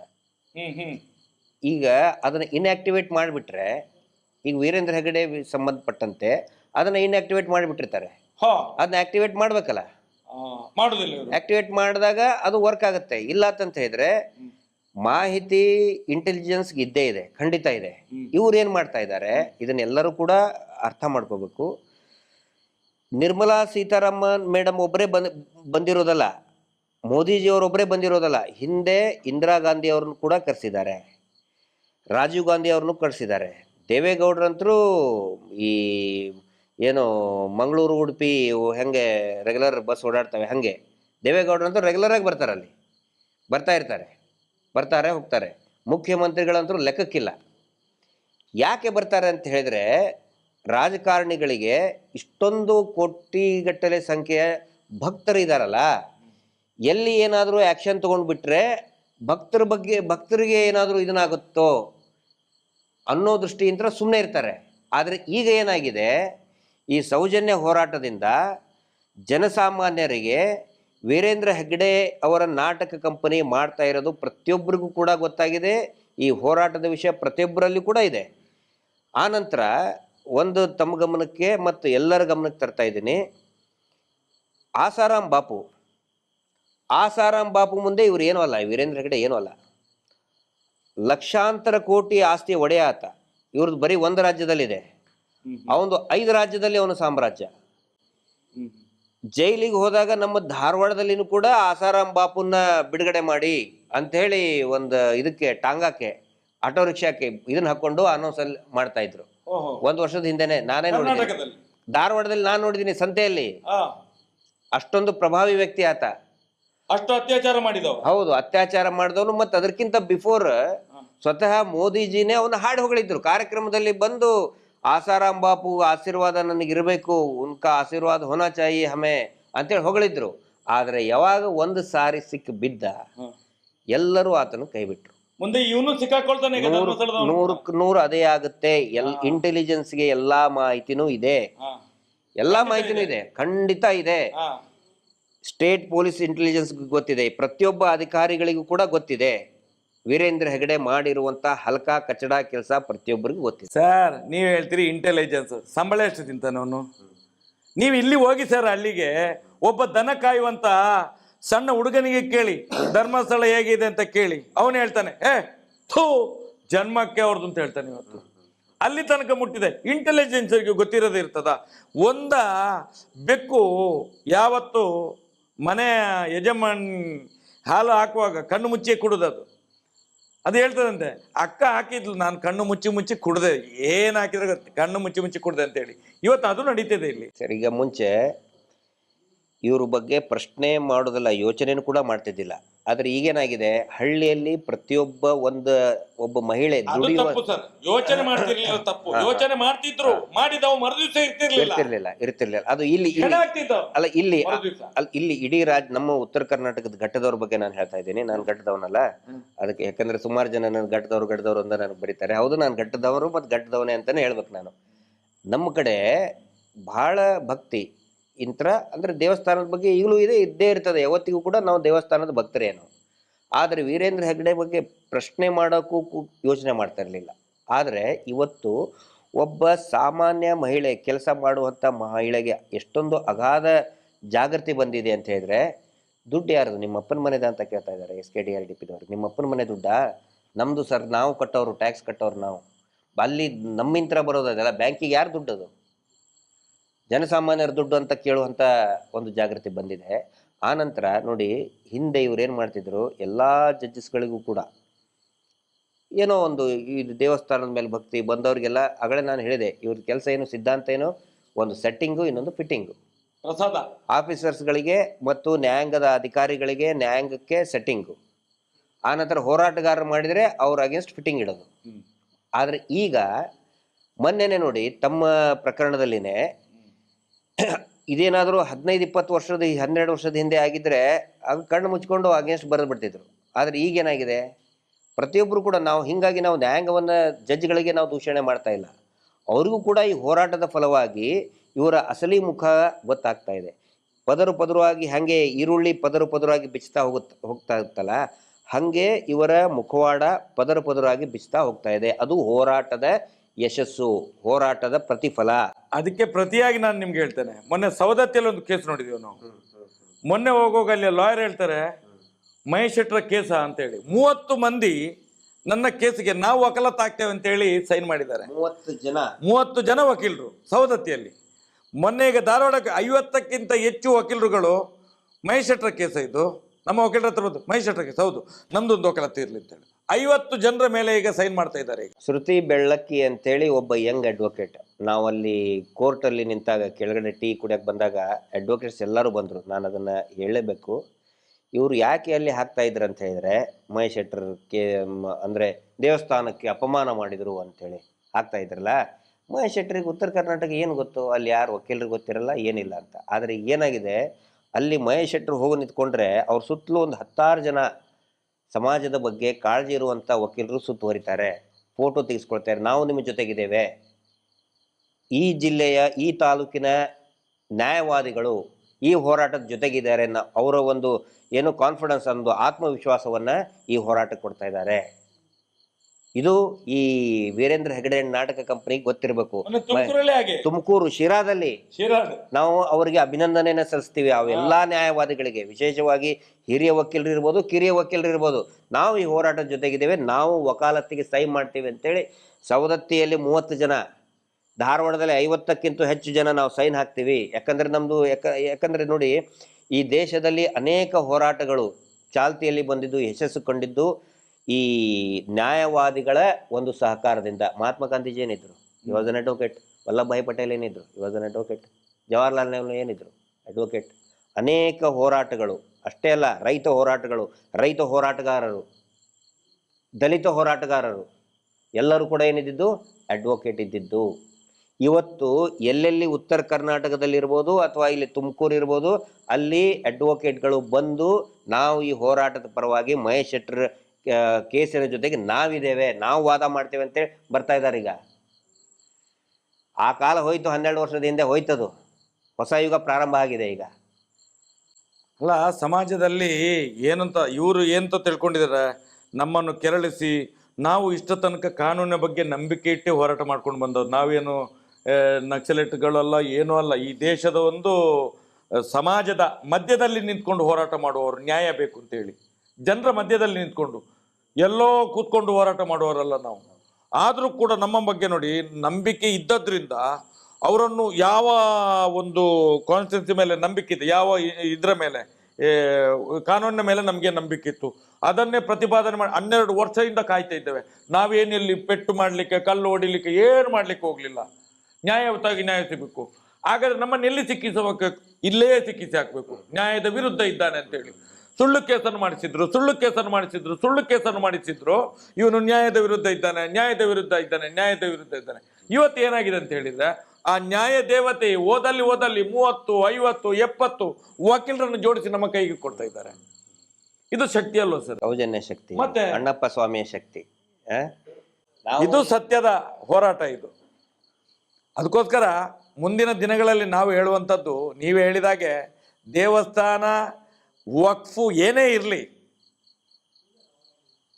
ಏನು ಸಮಾಜದ ವಿರುದ್ಧ ಯಾರು ಕೆಲಸ ಮಾಡಿ, ಯಾವನೇ ಮಾಡಲಿ, ಈ ದೇಶದ ಪ್ರಧಾನಿ ಮಾಡಿದ್ರು ಕೂಡ ಪ್ರಶ್ನೆ ಮಾಡ್ತೇವೆ ನಾವು. ಏನ್ ಹೇಳ್ತೀರಿ ಸರ್?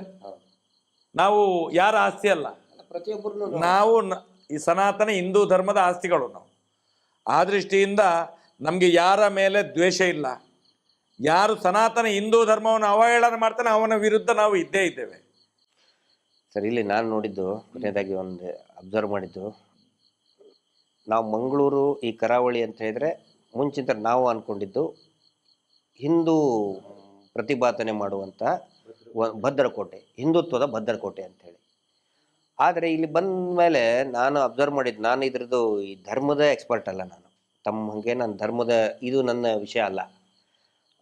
ಆದರೆ ನಾನು ನೋಡಿದ್ದೇನಂತ ಹೇಳಿದರೆ, ಇಲ್ಲಿ ಈಗ ಅತ್ಯಾಚಾರದ ವಿಷಯ ಬಂದಾಗ ಅವನು ಮುಸ್ಲಿಮ್ನಾಗಿದ್ರೆ ಜೋರಾಗಿ ಮಾತಾಡ್ತಾರೆ. ಹಾಗೆ ಭಾಷಣ ಮಾಡಬೇಕಾದ್ರೆ ನೆಕ್ಸ್ಟ್ ಡೇನೆ ಆ ಭಾಷಣಕಾರ ಆ ಲೀಡರ್ ಪಕ್ಕದವನ್ನೇ ಹಿಡ್ಕೊಂಡು ಹೋಗ್ತಾರೆ. ಅವನು ಹಿಂದೂ ಆಗಿರ್ತಾನೆ, ಹೇ ಹಿಂದೂ ಅಂತ ಗೊತ್ತಾದ ಕೂಡ ಪ್ರತಿಭಟನೆ ಮಾಡೋದೇ ನಿಲ್ಲಿಸ್ಬಿಡ್ತಾರೆ. ಹಂಗಿದ್ರೆ ಅದು ಹಿಂದುತ್ವನ? ಆನಂತರ ಈ ಗೋ ಸಾಗಾಣಿಕೆ ಮಾಡೋದು, ಗೋ ಸಾಗಾಣಿಕೆ ಮಾಡೋದ್ರಲ್ಲಿ ಅಕಸ್ಮಾತಾಗಿ ಗಟ್ಟಿಯಾಗಿ ನಿಂತ್ಕೊಂಡ್ರೆ ಇಲ್ಲಿ ಅಕ್ರಮ ಗೋ ಸಾಗಾಣಿಕೆನೇ ಆಗುದಿಲ್ಲ.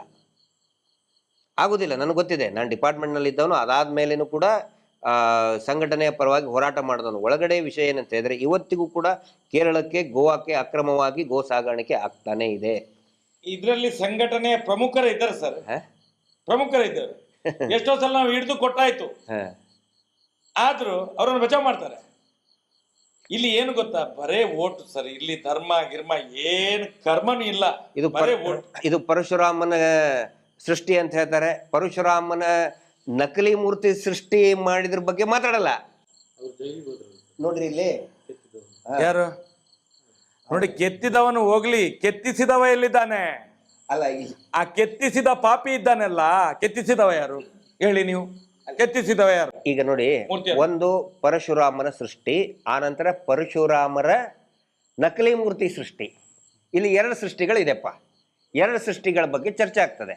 ಒಂದು ಪರಶುರಾಮರ ಸೃಷ್ಟಿ, ಖಂಡಿತ ನಾವು ಕೂಡ ಆರಾಧಕರು. ಪರಶುರಾಮನ ಸೃಷ್ಟಿ, ರಾಮ ಹೌದು, ದೇವರು. ಪರಶುರಾಮರ ಸೃಷ್ಟಿ, ಆನಂತರ ಪರಶುರಾಮರ ನಕಲಿ ಮೂರ್ತಿ ಸೃಷ್ಟಿ ಬಗ್ಗೆ, ಅದ್ರ ಬಗ್ಗೆ ಧ್ವನಿ ಎತ್ತಬೇಕು ತಾನೆ? ಯಾರು ಎತ್ತಬೇಕು? ಆರಾಧ್ಯ ದೈವ ಪರಶುರಾಮ ಅಂತ ಹೇಳಿದ್ರೆ ಸಣ್ಣ ಇದನ್ನಲ್ಲ, ದೊಡ್ಡ ತಪಸ್ವಿ ಸ್ವಾಮಿ. ಜಮೀರ್ ಅಹಮದ್ ಎತ್ತಬೇಕು, ಅದನ್ನು ಜಮೀರ್ ಅಹಮದ್ ಎತ್ತಬೇಕಾ? UT ಖಾದರ್ ಎತ್ತಬೇಕಾ? ಯಾರು ಎತ್ತಬೇಕು? ಯಾವ ಹಿಂದೂಗಳು? ಯಾವ ಹಿಂದೂಗಳು? ನಾನು ಬಜರಂಗಿ, ನಾನು ವಿಶ್ವ ಹಿಂದೂ. ಎಲ್ಲಿ ಹೋಗಿದ್ದಾರೆ ಇವರು?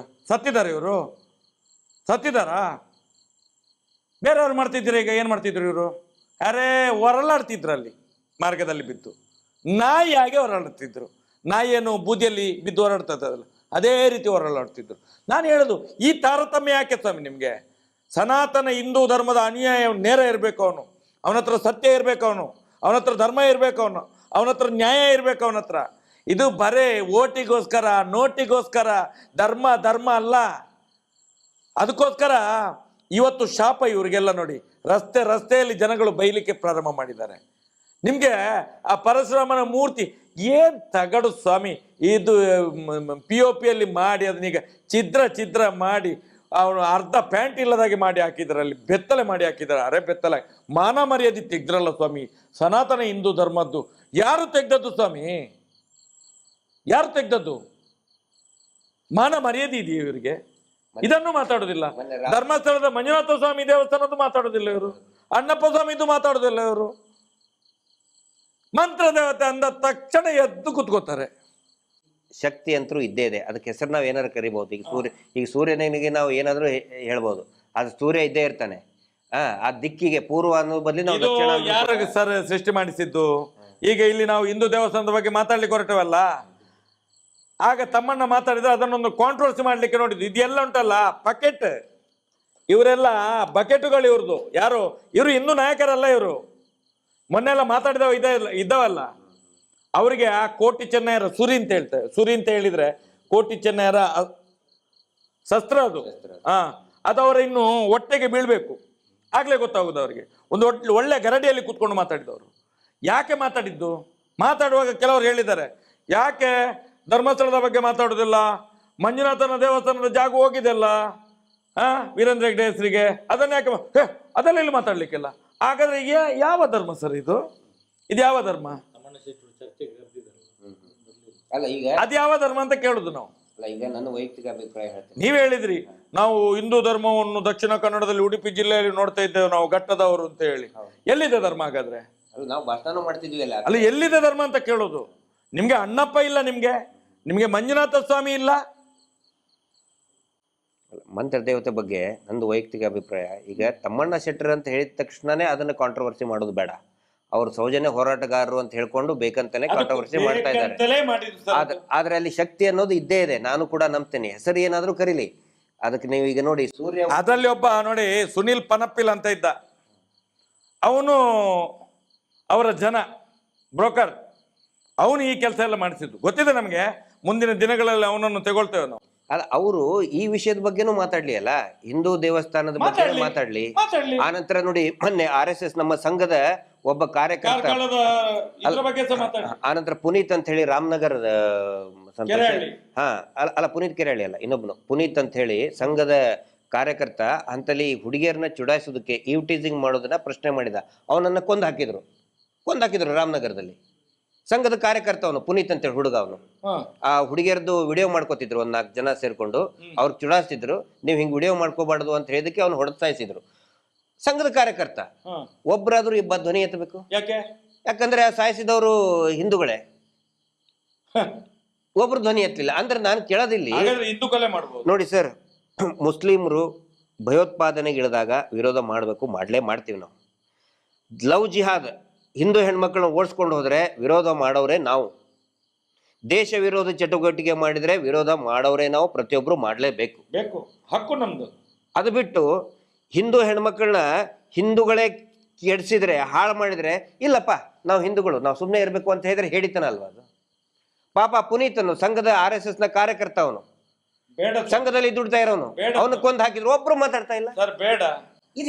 ಈಗ ಉದಾಹರಣೆಗೆ ಸೌಜನ್ಯಳನ್ನು ಧರ್ಮಸ್ಥಳದಲ್ಲಿ ಒಬ್ಬ ಮುಸ್ಲಿಂ ಯುವಕ ಏನಾದ್ರು ಮಾಡ್ತಿದ್ರೆ ಏನಾಗ್ತಿತ್ತು? ಈಗ ಏನಾಗ್ತಿತ್ತು? ಅವಾಗ್ಲೇನೆ ಜೋರಾಗಿ ಬೆಂಕಿ ಬೀಳ್ತಿತ್ತಲ್ಲ, ಸತ್ತಿದ್ರೆ ಇವರೆಲ್ಲ. ಅಲ್ಲ, ನಾನು ಅದೇ ಕೇಳೋದು.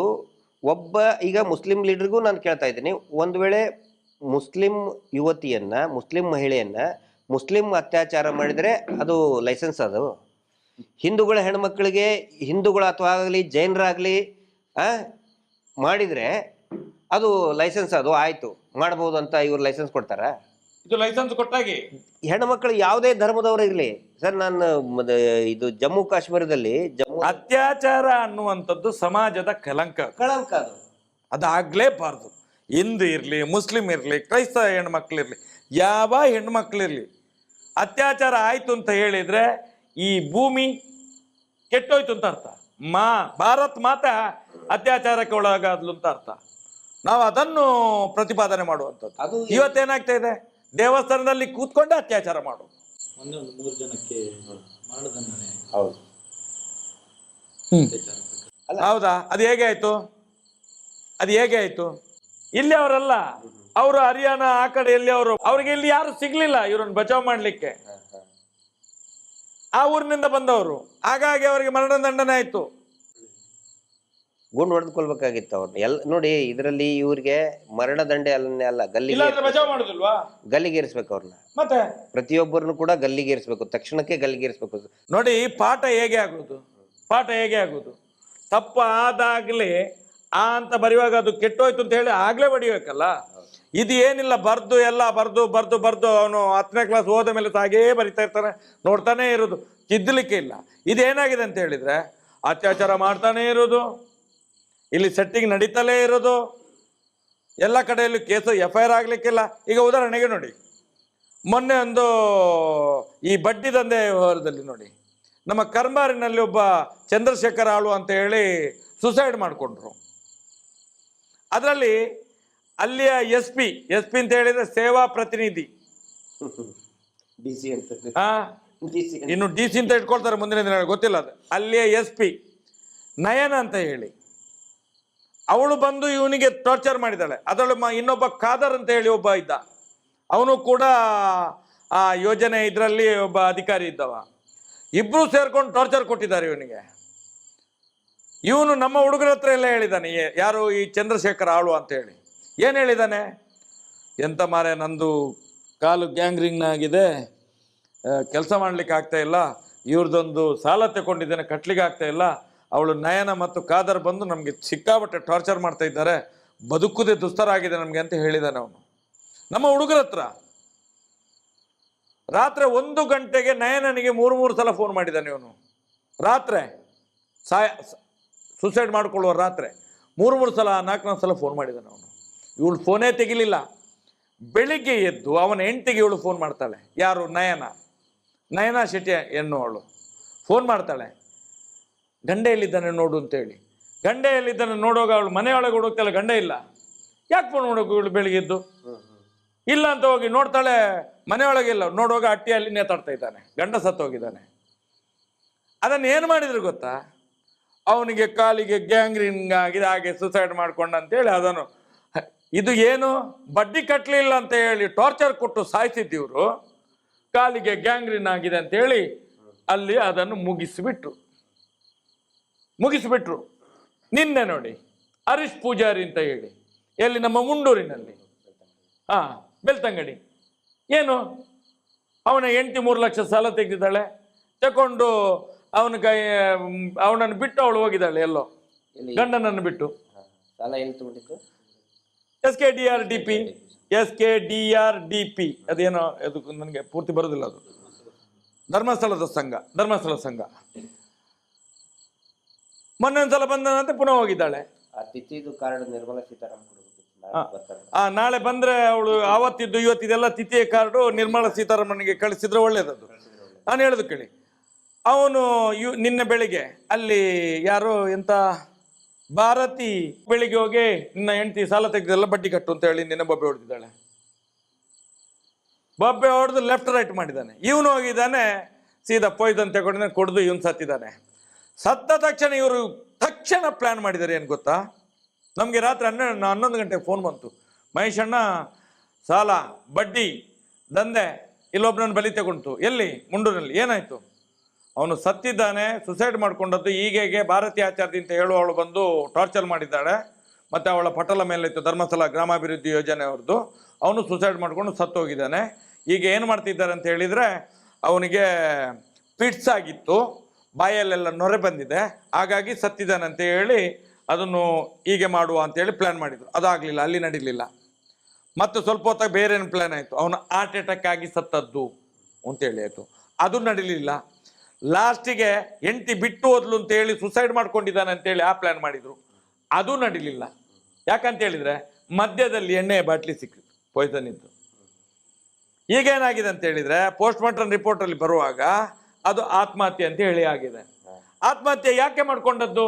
ಇದೇ ಭಾರತೀಯ ಆಚಾರ್ಯ ಹೋಗಿ ಬೆದರಿಸಿದ್ರಿಂದ ಇದೇ ಬಡ್ಡಿ ದಂಧೆ, ಇದು ಬಡ್ಡಿ ಅಟ್ಯಾಕ್. ಅಲ್ಲ, ಇವತ್ತು ಕೂಡ ಮನೆಯವರು ಬಾಯಿ ಬಿಡ್ಲಿಕ್ಕೆ ತಯಾರಿಲ್ಲ, ಎದುರ್ತಾ ಇದ್ದಾರಂತೆ. ಹಾಗೆ ಹೇಳ್ಬೇಡ, ಈಗ ಹೇಳ್ಬೇಡ. ಈಗ ಪ್ಲಾನ್ ಏನ್ ಮಾಡ್ತಿದ್ರು ಗೊತ್ತಾ? ಲಾಸ್ಟ್ ಎಂಡ್ ಪಾಯಿಂಟ್ ಏನ್ ಗೊತ್ತಾ? ಏನಿರ್ಬೋದು ಯೋಚನೆ? ಎಂತ ಪ್ಲಾನ್ ಸರ್ ನೀವು ಹೇಳ್ತೀರ? ನೀವು ಒಂದೊಂದ್ಸಲ ಒಂದೊಂದು ಪ್ಲಾನ್ ಹೇಳ್ತೀರ, ನಾನು ಒಂದು ಪ್ಲಾನ್ ಹೇಳ್ತೇನೆ. ಅದು ಇವತ್ತೇನ್ ಪ್ಲಾನ್ ನಡೆದಿದ್ದು ಗೊತ್ತಾ? ಸುಸೈಡ್ ಅಂತ ಆದ್ರೆ ನಿಮ್ದು ಇದ್ರಲ್ಲಿ ಇನ್ಶೂರೆನ್ಸ್ ಇದೆಲ್ಲ ಅದು ಸಿಗುವುದಿಲ್ಲ. ಮತ್ತೆಂತಂದ್ರೆ ಪ್ರೈಮ್ ಮಿನಿಸ್ಟರ್ ಇದೇನೋ ಸಿಗ್ತದೆ, ಅದು ಸಿಗುವುದಿಲ್ಲ. ಇದನ್ನು ಸುಸೈಡ್ ಅಂತ ಹೇಳಿ ಆಗ್ಬಾರ್ದು. ಹಾರ್ಟ್ ಅಟ್ಯಾಕ್ ಅಂತ ಆದ್ರೆ ನಿಮ್ಗೆ ಸರ್ಕಾರದಿಂದ ದುಡ್ಡು ಬರ್ತದೆ, ಇದನ್ನ ಹಾಗೆ ಮುಗಿಸು ಅಂತ ಹೇಳಿ ಪ್ಲಾನ್ ಮಾಡ್ತಿದ್ದಾರಂತೆ. ಎಂತ ಸರ್, ಎಂತ ಈ ಧರ್ಮಸ್ಥಳ ಗ್ರಾಮಾಭಿವೃದ್ಧಿ ಯೋಜನೆ ಅಂತ ಹೇಳಿದ್ರೆ ಒಂದು ಪೆಡಂಭೂತ ಸರ್ ಇದು. ಇದರ ಒಂದು ಕರಾಳ ಒಂದು ವಿಕೃತ ಛಾಯೆ ಉಂಟಲ್ಲ, ಇಡೀ ಹಳ್ಳಿಗಳಲ್ಲಿ ಉಂಟಲ್ಲ, ಈ ಜನಸಾಮಾನ್ಯರನ್ನು ಕೊಲೆ ಮಾಡ್ತಾ ಇದೆ ಸರ್. ಇದಕ್ಕೊಂದು ಎಂಡ್ ಆಗ್ಬೇಕಿತ್ತು ಸರ್. ಇದ್ರಾಗ ನಮ್ಮ ಒಂದು ಏನು ತಿಳುವಳಿಕೆ ಒಳಗೆ ಈಗ ಇಷ್ಟೊಂದು ಕೂಗಿ ನಾವು ಮಾತಾಡಿ ಎಷ್ಟೊಂದು ವಿರೋಧ ಕಟ್ಕೊಂಡು ಮೈ ಮೇಲೆ ಕೇಸ್ ಹಾಕ್ಕೊಂಡು, ಎಲ್ಲಕ್ಕಿಂತ ಹೆಚ್ಚು ಕೇಸು ಈ ಹೋರಾಟದಲ್ಲಿ ನೀವು ಹಾಕ್ಕೊಂಡಿದ್ದೀರಿ. ಮಾತಾಡಬೇಕಾದ್ರೆ ಸಾಕಷ್ಟು ಜನ ಬೈತಾರೆ, ಆದರೂ ನಾವು ಕೂಗಿ ಹೇಳ್ತಾ ಇದ್ದೀವಿ. ಯಾಕೆ? ಜನರು ಎಚ್ಚೆತ್ಕೊಳ್ಳಿ ಅಂತೇಳಿ. ನನಗೆ ಬೇಸರ ಜನರ ಮೇಲೇನು ಕೂಡ ಇದೆ. ಯಾಕಂತ ಹೇಳಿದರೆ ಇಂಥವ್ರನ್ನ ಬೆಳೆಸೋದು ಜನಗಳೇ, ನಾವೇ ಇಂಥವ್ರನ್ನ ಬೆಳೆಸೋದು. ಜನ ಜಾಗೃತಿ ಆಗಲಿಲ್ಲ ಅಂತ ಹೇಳಿದರೆ ಇನ್ನೇನು ಮಾಡೋದು ಹೇಳಿ? ಸುಮ್ಮನೆ 50,000 1 ಲಕ್ಷಕ್ಕೆ ಅವ್ರಿಗೆ ಹೇಳ್ತಾ ಇದ್ದೀವಿ, ಸಾಲ ತಗೋಬೇಡಿ, ನೇರವಾಗಿ ನೀವು ಬ್ಯಾಂಕಿನಿಂದನೇ ಸಾಲ ತಗೊಳ್ಳಿ. ಈಗ ನೋಡಿ, ಸಂಜೀವಿನಿ ಅಂತ ಯೋಜನೆ ಇದೆ, ಸ್ವಸಹಾಯ ಗುಂಪುಗಳಿಗೆ ಡೈರೆಕ್ಟ್ ಬ್ಯಾಂಕ್ಗಳು ಆಲ್ರೆಡಿ ಅದೇ ಗ್ರಾಮದಲ್ಲಿನೇ ಕೊಟ್ಟಿದ್ದಾರೆ. ಯಾವ ಗ್ರಾಮದಲ್ಲಿ SKDRDP ಸ್ವಸಹಾಯ ಗುಂಪುಗಳಿದೆ, ಅದೇ ಗ್ರಾಮದಲ್ಲಿ ಸಮಾನಾಂತರವಾಗಿ ಪ್ಯಾರಲಲಿ ಅಲ್ಲಿ ಈ ಸಂಜೀವನಿ ಗುಂಪುಗಳಿಗೂ ಕೂಡ ಡೈರೆಕ್ಟ್ ಬ್ಯಾಂಕಿಂದ ಕೊಟ್ಟಿದ್ದಾರೆ. 8% 10% ಇಂದ ಸಿಗ್ತಾ ಇದೆ ಅವರಿಗೆ. ಸರಿಯಾಗಿ 3 ತಿಂಗಳಿಗೊಂದ್ಸರಿ ಕಟ್ಟಿದರೆ ಬರೀ 4% ಅಲ್ಲಿ ಕಟ್ತಾ ಇದ್ದಾರೆ. ಜನಗಳಿಗೆ ಇದು ಅರ್ಥ ಆಗಬೇಕು. ಜನಗಳಿಗೆ ಅರ್ಥ ಆಗಲಿಲ್ಲ ಅಂತ ಹೇಳಿದ್ರೆ ನಾನು ಹಳ್ಳಕ್ಕೆ ಬೀಳ್ತೀನಿ, ನಾನು ಮೋಸ ಹೋಗ್ತೀನಿ ಅನ್ನೋರ್ಗೆ ಇನ್ನೇನು ಮಾಡೋಕ್ಕಾಗತ್ತೆ? ನಾವು ಹೇಳ್ತೀವಿ ನೀವು ಜೀವ ಕಳ್ಕೊಳ್ಬೇಡಿ ಅಂತ ಹೇಳ್ತೀವಿ. ಹೌದು, ನಾವು ನಮಗೆ ಬೇಸರ ಆಗುತ್ತೆ, ಪಾಪ ಯಾರಾದರೂ ಹಿಂಗೆ ಸತ್ತರೆ ಬೇಸರ ಆಗುತ್ತೆ. ಆದರೆ ಜನಗಳು ಕೂಡ ಅರ್ಥ ಮಾಡ್ಕೋಬೇಕು, ಜನಗಳು ಜಾಗೃತರಾಗಬೇಕು. ನಾನು ಮೋಸ ಹೋಗಕ್ಕೆ ನಾನು ರೆಡಿ ಇದ್ದೀನಿ, ನಿಂದೇನು ಅಂತ ಕೇಳಿದ್ರೆ ನಾವೇನು ಮಾಡೋಕ್ಕಾಗುತ್ತೆ ಸರ್? ನೋಡಿ, ನಾವು ಹೇಳೋದು ಅದನ್ನೇ ಸರ್. ಈಗ 12 ವರ್ಷದಿಂದ ಪದೇ ಪದೇ ಹೇಳೋದಿದೆ, ಅಪ್ಪ ನೆಟ್ಟ ಆಲದ ಮರಕ್ಕೆ ನಾವು ನೇತಾಡೋದಲ್ಲ. ಇವತ್ತು ನಮ್ಮ ಅಪ್ಪ ಮಾಡಿದ ತಪ್ಪು ಯಾರನ್ನು ಮಂಜುನಾಥ, ನಡೆದಾಡುವ ಮಂಜುನಾಥ, ಮಾತನಾಡುವ ಮಂಜುನಾಥ ಅಂತ ಹೇಳಿ ನಮ್ಮನ್ನು ವಂಚನೆ ಮಾಡಿ ಇವತ್ತು ನಮ್ಮ ಈ ದುಸ್ಥಿತಿಗೆ ಕಾರಣ. ಇವತ್ತು ನಾವು ಮಾಡಿದ ತಪ್ಪು ನಾಳೆ ನಮ್ಮ ಮಕ್ಕಳಿಗೆ ಬರಬಾರ್ದು, ಇವತ್ತು ನಾವು ಮಾಡಿದ ತಪ್ಪು ನಾಳೆ ನಮ್ಮ ಮಕ್ಕಳಿಗೆ ಬರಬಾರ್ದು ಅನ್ನುವಂಥ ನೋವು, ಆ ಕೊರಗು ನಮ್ಮ ಹತ್ರ ಇರುವಂಥದ್ದು. ನಾವು ಇವತ್ತಿರ್ತೇವೆ, ನಾಳೆ ಈಗ ಇಲ್ಲಿಂದ ಎದ್ದ ಮೇಲೆ ನಾವು ಇರಲಿಕ್ಕಿಲ್ಲ. ಯಾಕಂತ ಹೇಳಿದರೆ ಆ ಮಹಾದೇವನ ಕೊಡುವವನು ಅವನು, ಆ ಬ್ರಹ್ಮ ಸೃಷ್ಟಿಕರ್ತ.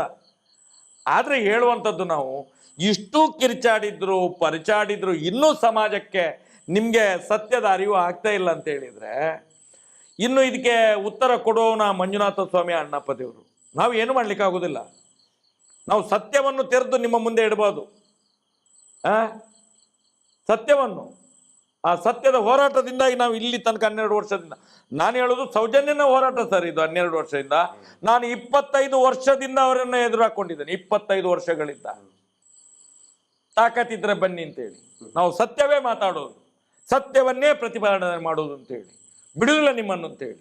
ಅಲ್ಲಿಂದ ಇಲ್ಲಿ ತನಕ ಕೂಡ ನಮ್ಮನ್ನು ಆ ಮಂಜುನಾಥ ಸ್ವಾಮಿ, ಅಣ್ಣಪ್ಪ ಸ್ವಾಮಿ ಕಾದುಕೊಂಡು ಬಂದಿದ್ದಾರೆ. ಇದು ಸತ್ಯದ ಹೋರಾಟ. ನಾನು ಇವತ್ತು ಜನರಿಗೆ ಹೇಳುವಂಥದ್ದು, ಸತ್ಯದ ಅರಿವು ಮಾಡಿಕೊಳ್ಳಿ. ನೀವೇನು ಅಣ್ಣಪ್ಪ ಸ್ವಾಮಿಯ ಮುಂದೆ, ಮಂಜುನಾಥ ದೇವರ ಮುಂದೆ ನಂಬಿಕೆ ಇಟ್ಟಿದ್ದೀರೋ, ನೀವು ಬೆಳಿಗ್ಗೆ ಎದ್ದು ಆ ದೇವರಿಗೆ ಒಂದ್ಸಲ ಕೈ ಮುಗಿಯುವಾಗ ನೀವು ಒಂದು ನಿಶ್ಚಿಂತೆಯಿಂದ ಒಂದು ಕೈ ಮುಗಿರಿ, ಪ್ರಾರ್ಥನೆ ಮಾಡಿ. ನಿಮ್ಗೆ ಆಗ ಗೊತ್ತಾಗ್ತದೆ ಈ ನಮ್ಮ ಹೋರಾಟದ ಸತ್ಯ ಏನು ಅಂತ ಹೇಳಿ. ಈ ಕರಾಳ ಮುಖಗಳು ಇವತ್ತು ಏನು ಇಡೀ ಹಿಂದೂ ಸಮಾಜವನ್ನು ನಾಶ ಮಾಡ್ತಿದ್ಯೋ, ಇದೆಲ್ಲ ನಿಮ್ಮ ಕಣ್ಣ ಎದುರುಗಡೆ ಬರ್ತದೆ. ನಿಮಗೆಲ್ಲ ಬಿಚ್ಚಿಟ್ಟಿದ್ದೇವೆ ನಾವು. ಇವತ್ತು ಮೈಶೆಟ್ಟಿ ತಿಮ್ಮರೋಡಿ ಇರ್ಬೋದು, ಮಟ್ಟಣ್ಣವರು ಇರ್ಬೋದು, ಎಲ್ಲ ಹೋರಾಟಗಾರರು ಇದನ್ನು ಸೇರಿ ನಾವು ಮಾಡ್ತಾ ಇದ್ದೇವೆ. ಅನೇಕ ಯೂಟ್ಯೂಬರ್ಸ್ಗಳು. ಇದು ಇವತ್ತು ಸಮಾಜಕ್ಕೆ ಮುಟ್ಟಬೇಕು, ಒಂದು ಒಳ್ಳೆಯ ಒಂದು ವಾತಾವರಣ ಸೃಷ್ಟಿಯಾಗಿ ನ್ಯಾಯ ಸಿಗ್ಲಿ ಅಂತ ಹೇಳಿ ನಮ್ಮ ಈ ಹೋರಾಟ ಇರುವಂಥದ್ದು. ಸರ್, ಕೊನೆಯದಾಗಿ 2 ಪ್ರಶ್ನೆ. ಈಗ ಧರ್ಮಸ್ಥಳ ವೀರೇಂದ್ರ ಹೆಗ್ಗಡೆ ಅವರು ಅಫಿಡವಿಟ್ ಹಾಕಿದ್ದಾರೆ, ಅದು ತೀರ್ಪು ಏನಾಯ್ತು? ಅಲ್ಲ, ತೀರ್ಪು ಅಂತ ಹೇಳಿದ್ರೆ ಅದರಲ್ಲಿ ಒಂದು ಅವಕಾಶ ಕೊಟ್ಟಿದ್ದಾರೆ, ಸರ್ಕಾರಕ್ಕೆ ತೀರ್ಮಾನಕ್ಕೆ ಬಿಟ್ಟಿದ್ದಾರೆ ಅದನ್ನ.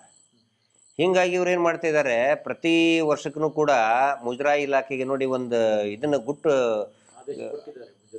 ಅಂದ್ರೆ ಅದು ಸರ್ಕಾರದ ಮೇಲೆ ಇದೆ ಅದು. ಅದಕ್ಕೆ ಇವ್ರು ಏನು ಮಾಡ್ತಾರೆ, ಪ್ರತಿ ವರ್ಷ ಸೆಟ್ಟಿಂಗ್ ಮಾಡ್ತಾ ಹೋಗ್ತಾರೆ. ಒಂದು ಪ್ರತೀತಿ ಇದೆ ಗೊತ್ತಾ, ಮುಜರಾಯಿ ಇಲಾಖೆಯ ಮಿನಿಸ್ಟರ್ ಆದವರು ರಾಜಕೀಯವಾಗಿ ನೆಕ್ಸ್ಟ್ ಇಲೆಕ್ಷನಲ್ಲಿ ಸೋಲ್ತಾರೆ ಅಂತೇಳಿ. ಗೊತ್ತಾ? ಯಾಕೆ ಹೇಳಿ? ಇದೇ ಶಾಪ, ಈ ಶಾಪ ಇದು. ಸೆಟ್ಟಿಂಗ್ ಮಾಡ್ತಾ ಹೋಗ್ತಾರೆ ಇವರು ಪ್ರತಿ ವರ್ಷನೂ ಕೂಡ. ಅದನ್ನ ಕ್ವಶನ್ ಮಾಡುವಂತಹ ಪವರ್ ಸರ್ಕಾರಕ್ಕಿದೆ. ಇವತ್ತು ಎಂಡಮೆಂಟ್ಗೆ ಇವತ್ತು ತಗೊಳ್ಬಹುದು ಸರ್. ನೋಡಿ ಸರ್, ಇದು 5 ಕೋಟಿಗಿಂತ ಮೇಲೆ ಇದ್ರೆ ತಗೊಳ್ಳೋ, ಇದು 1000 ಕೋಟಿ ಸರ್ ಬರ್ತದೆ, 1000 ಕೋಟಿ.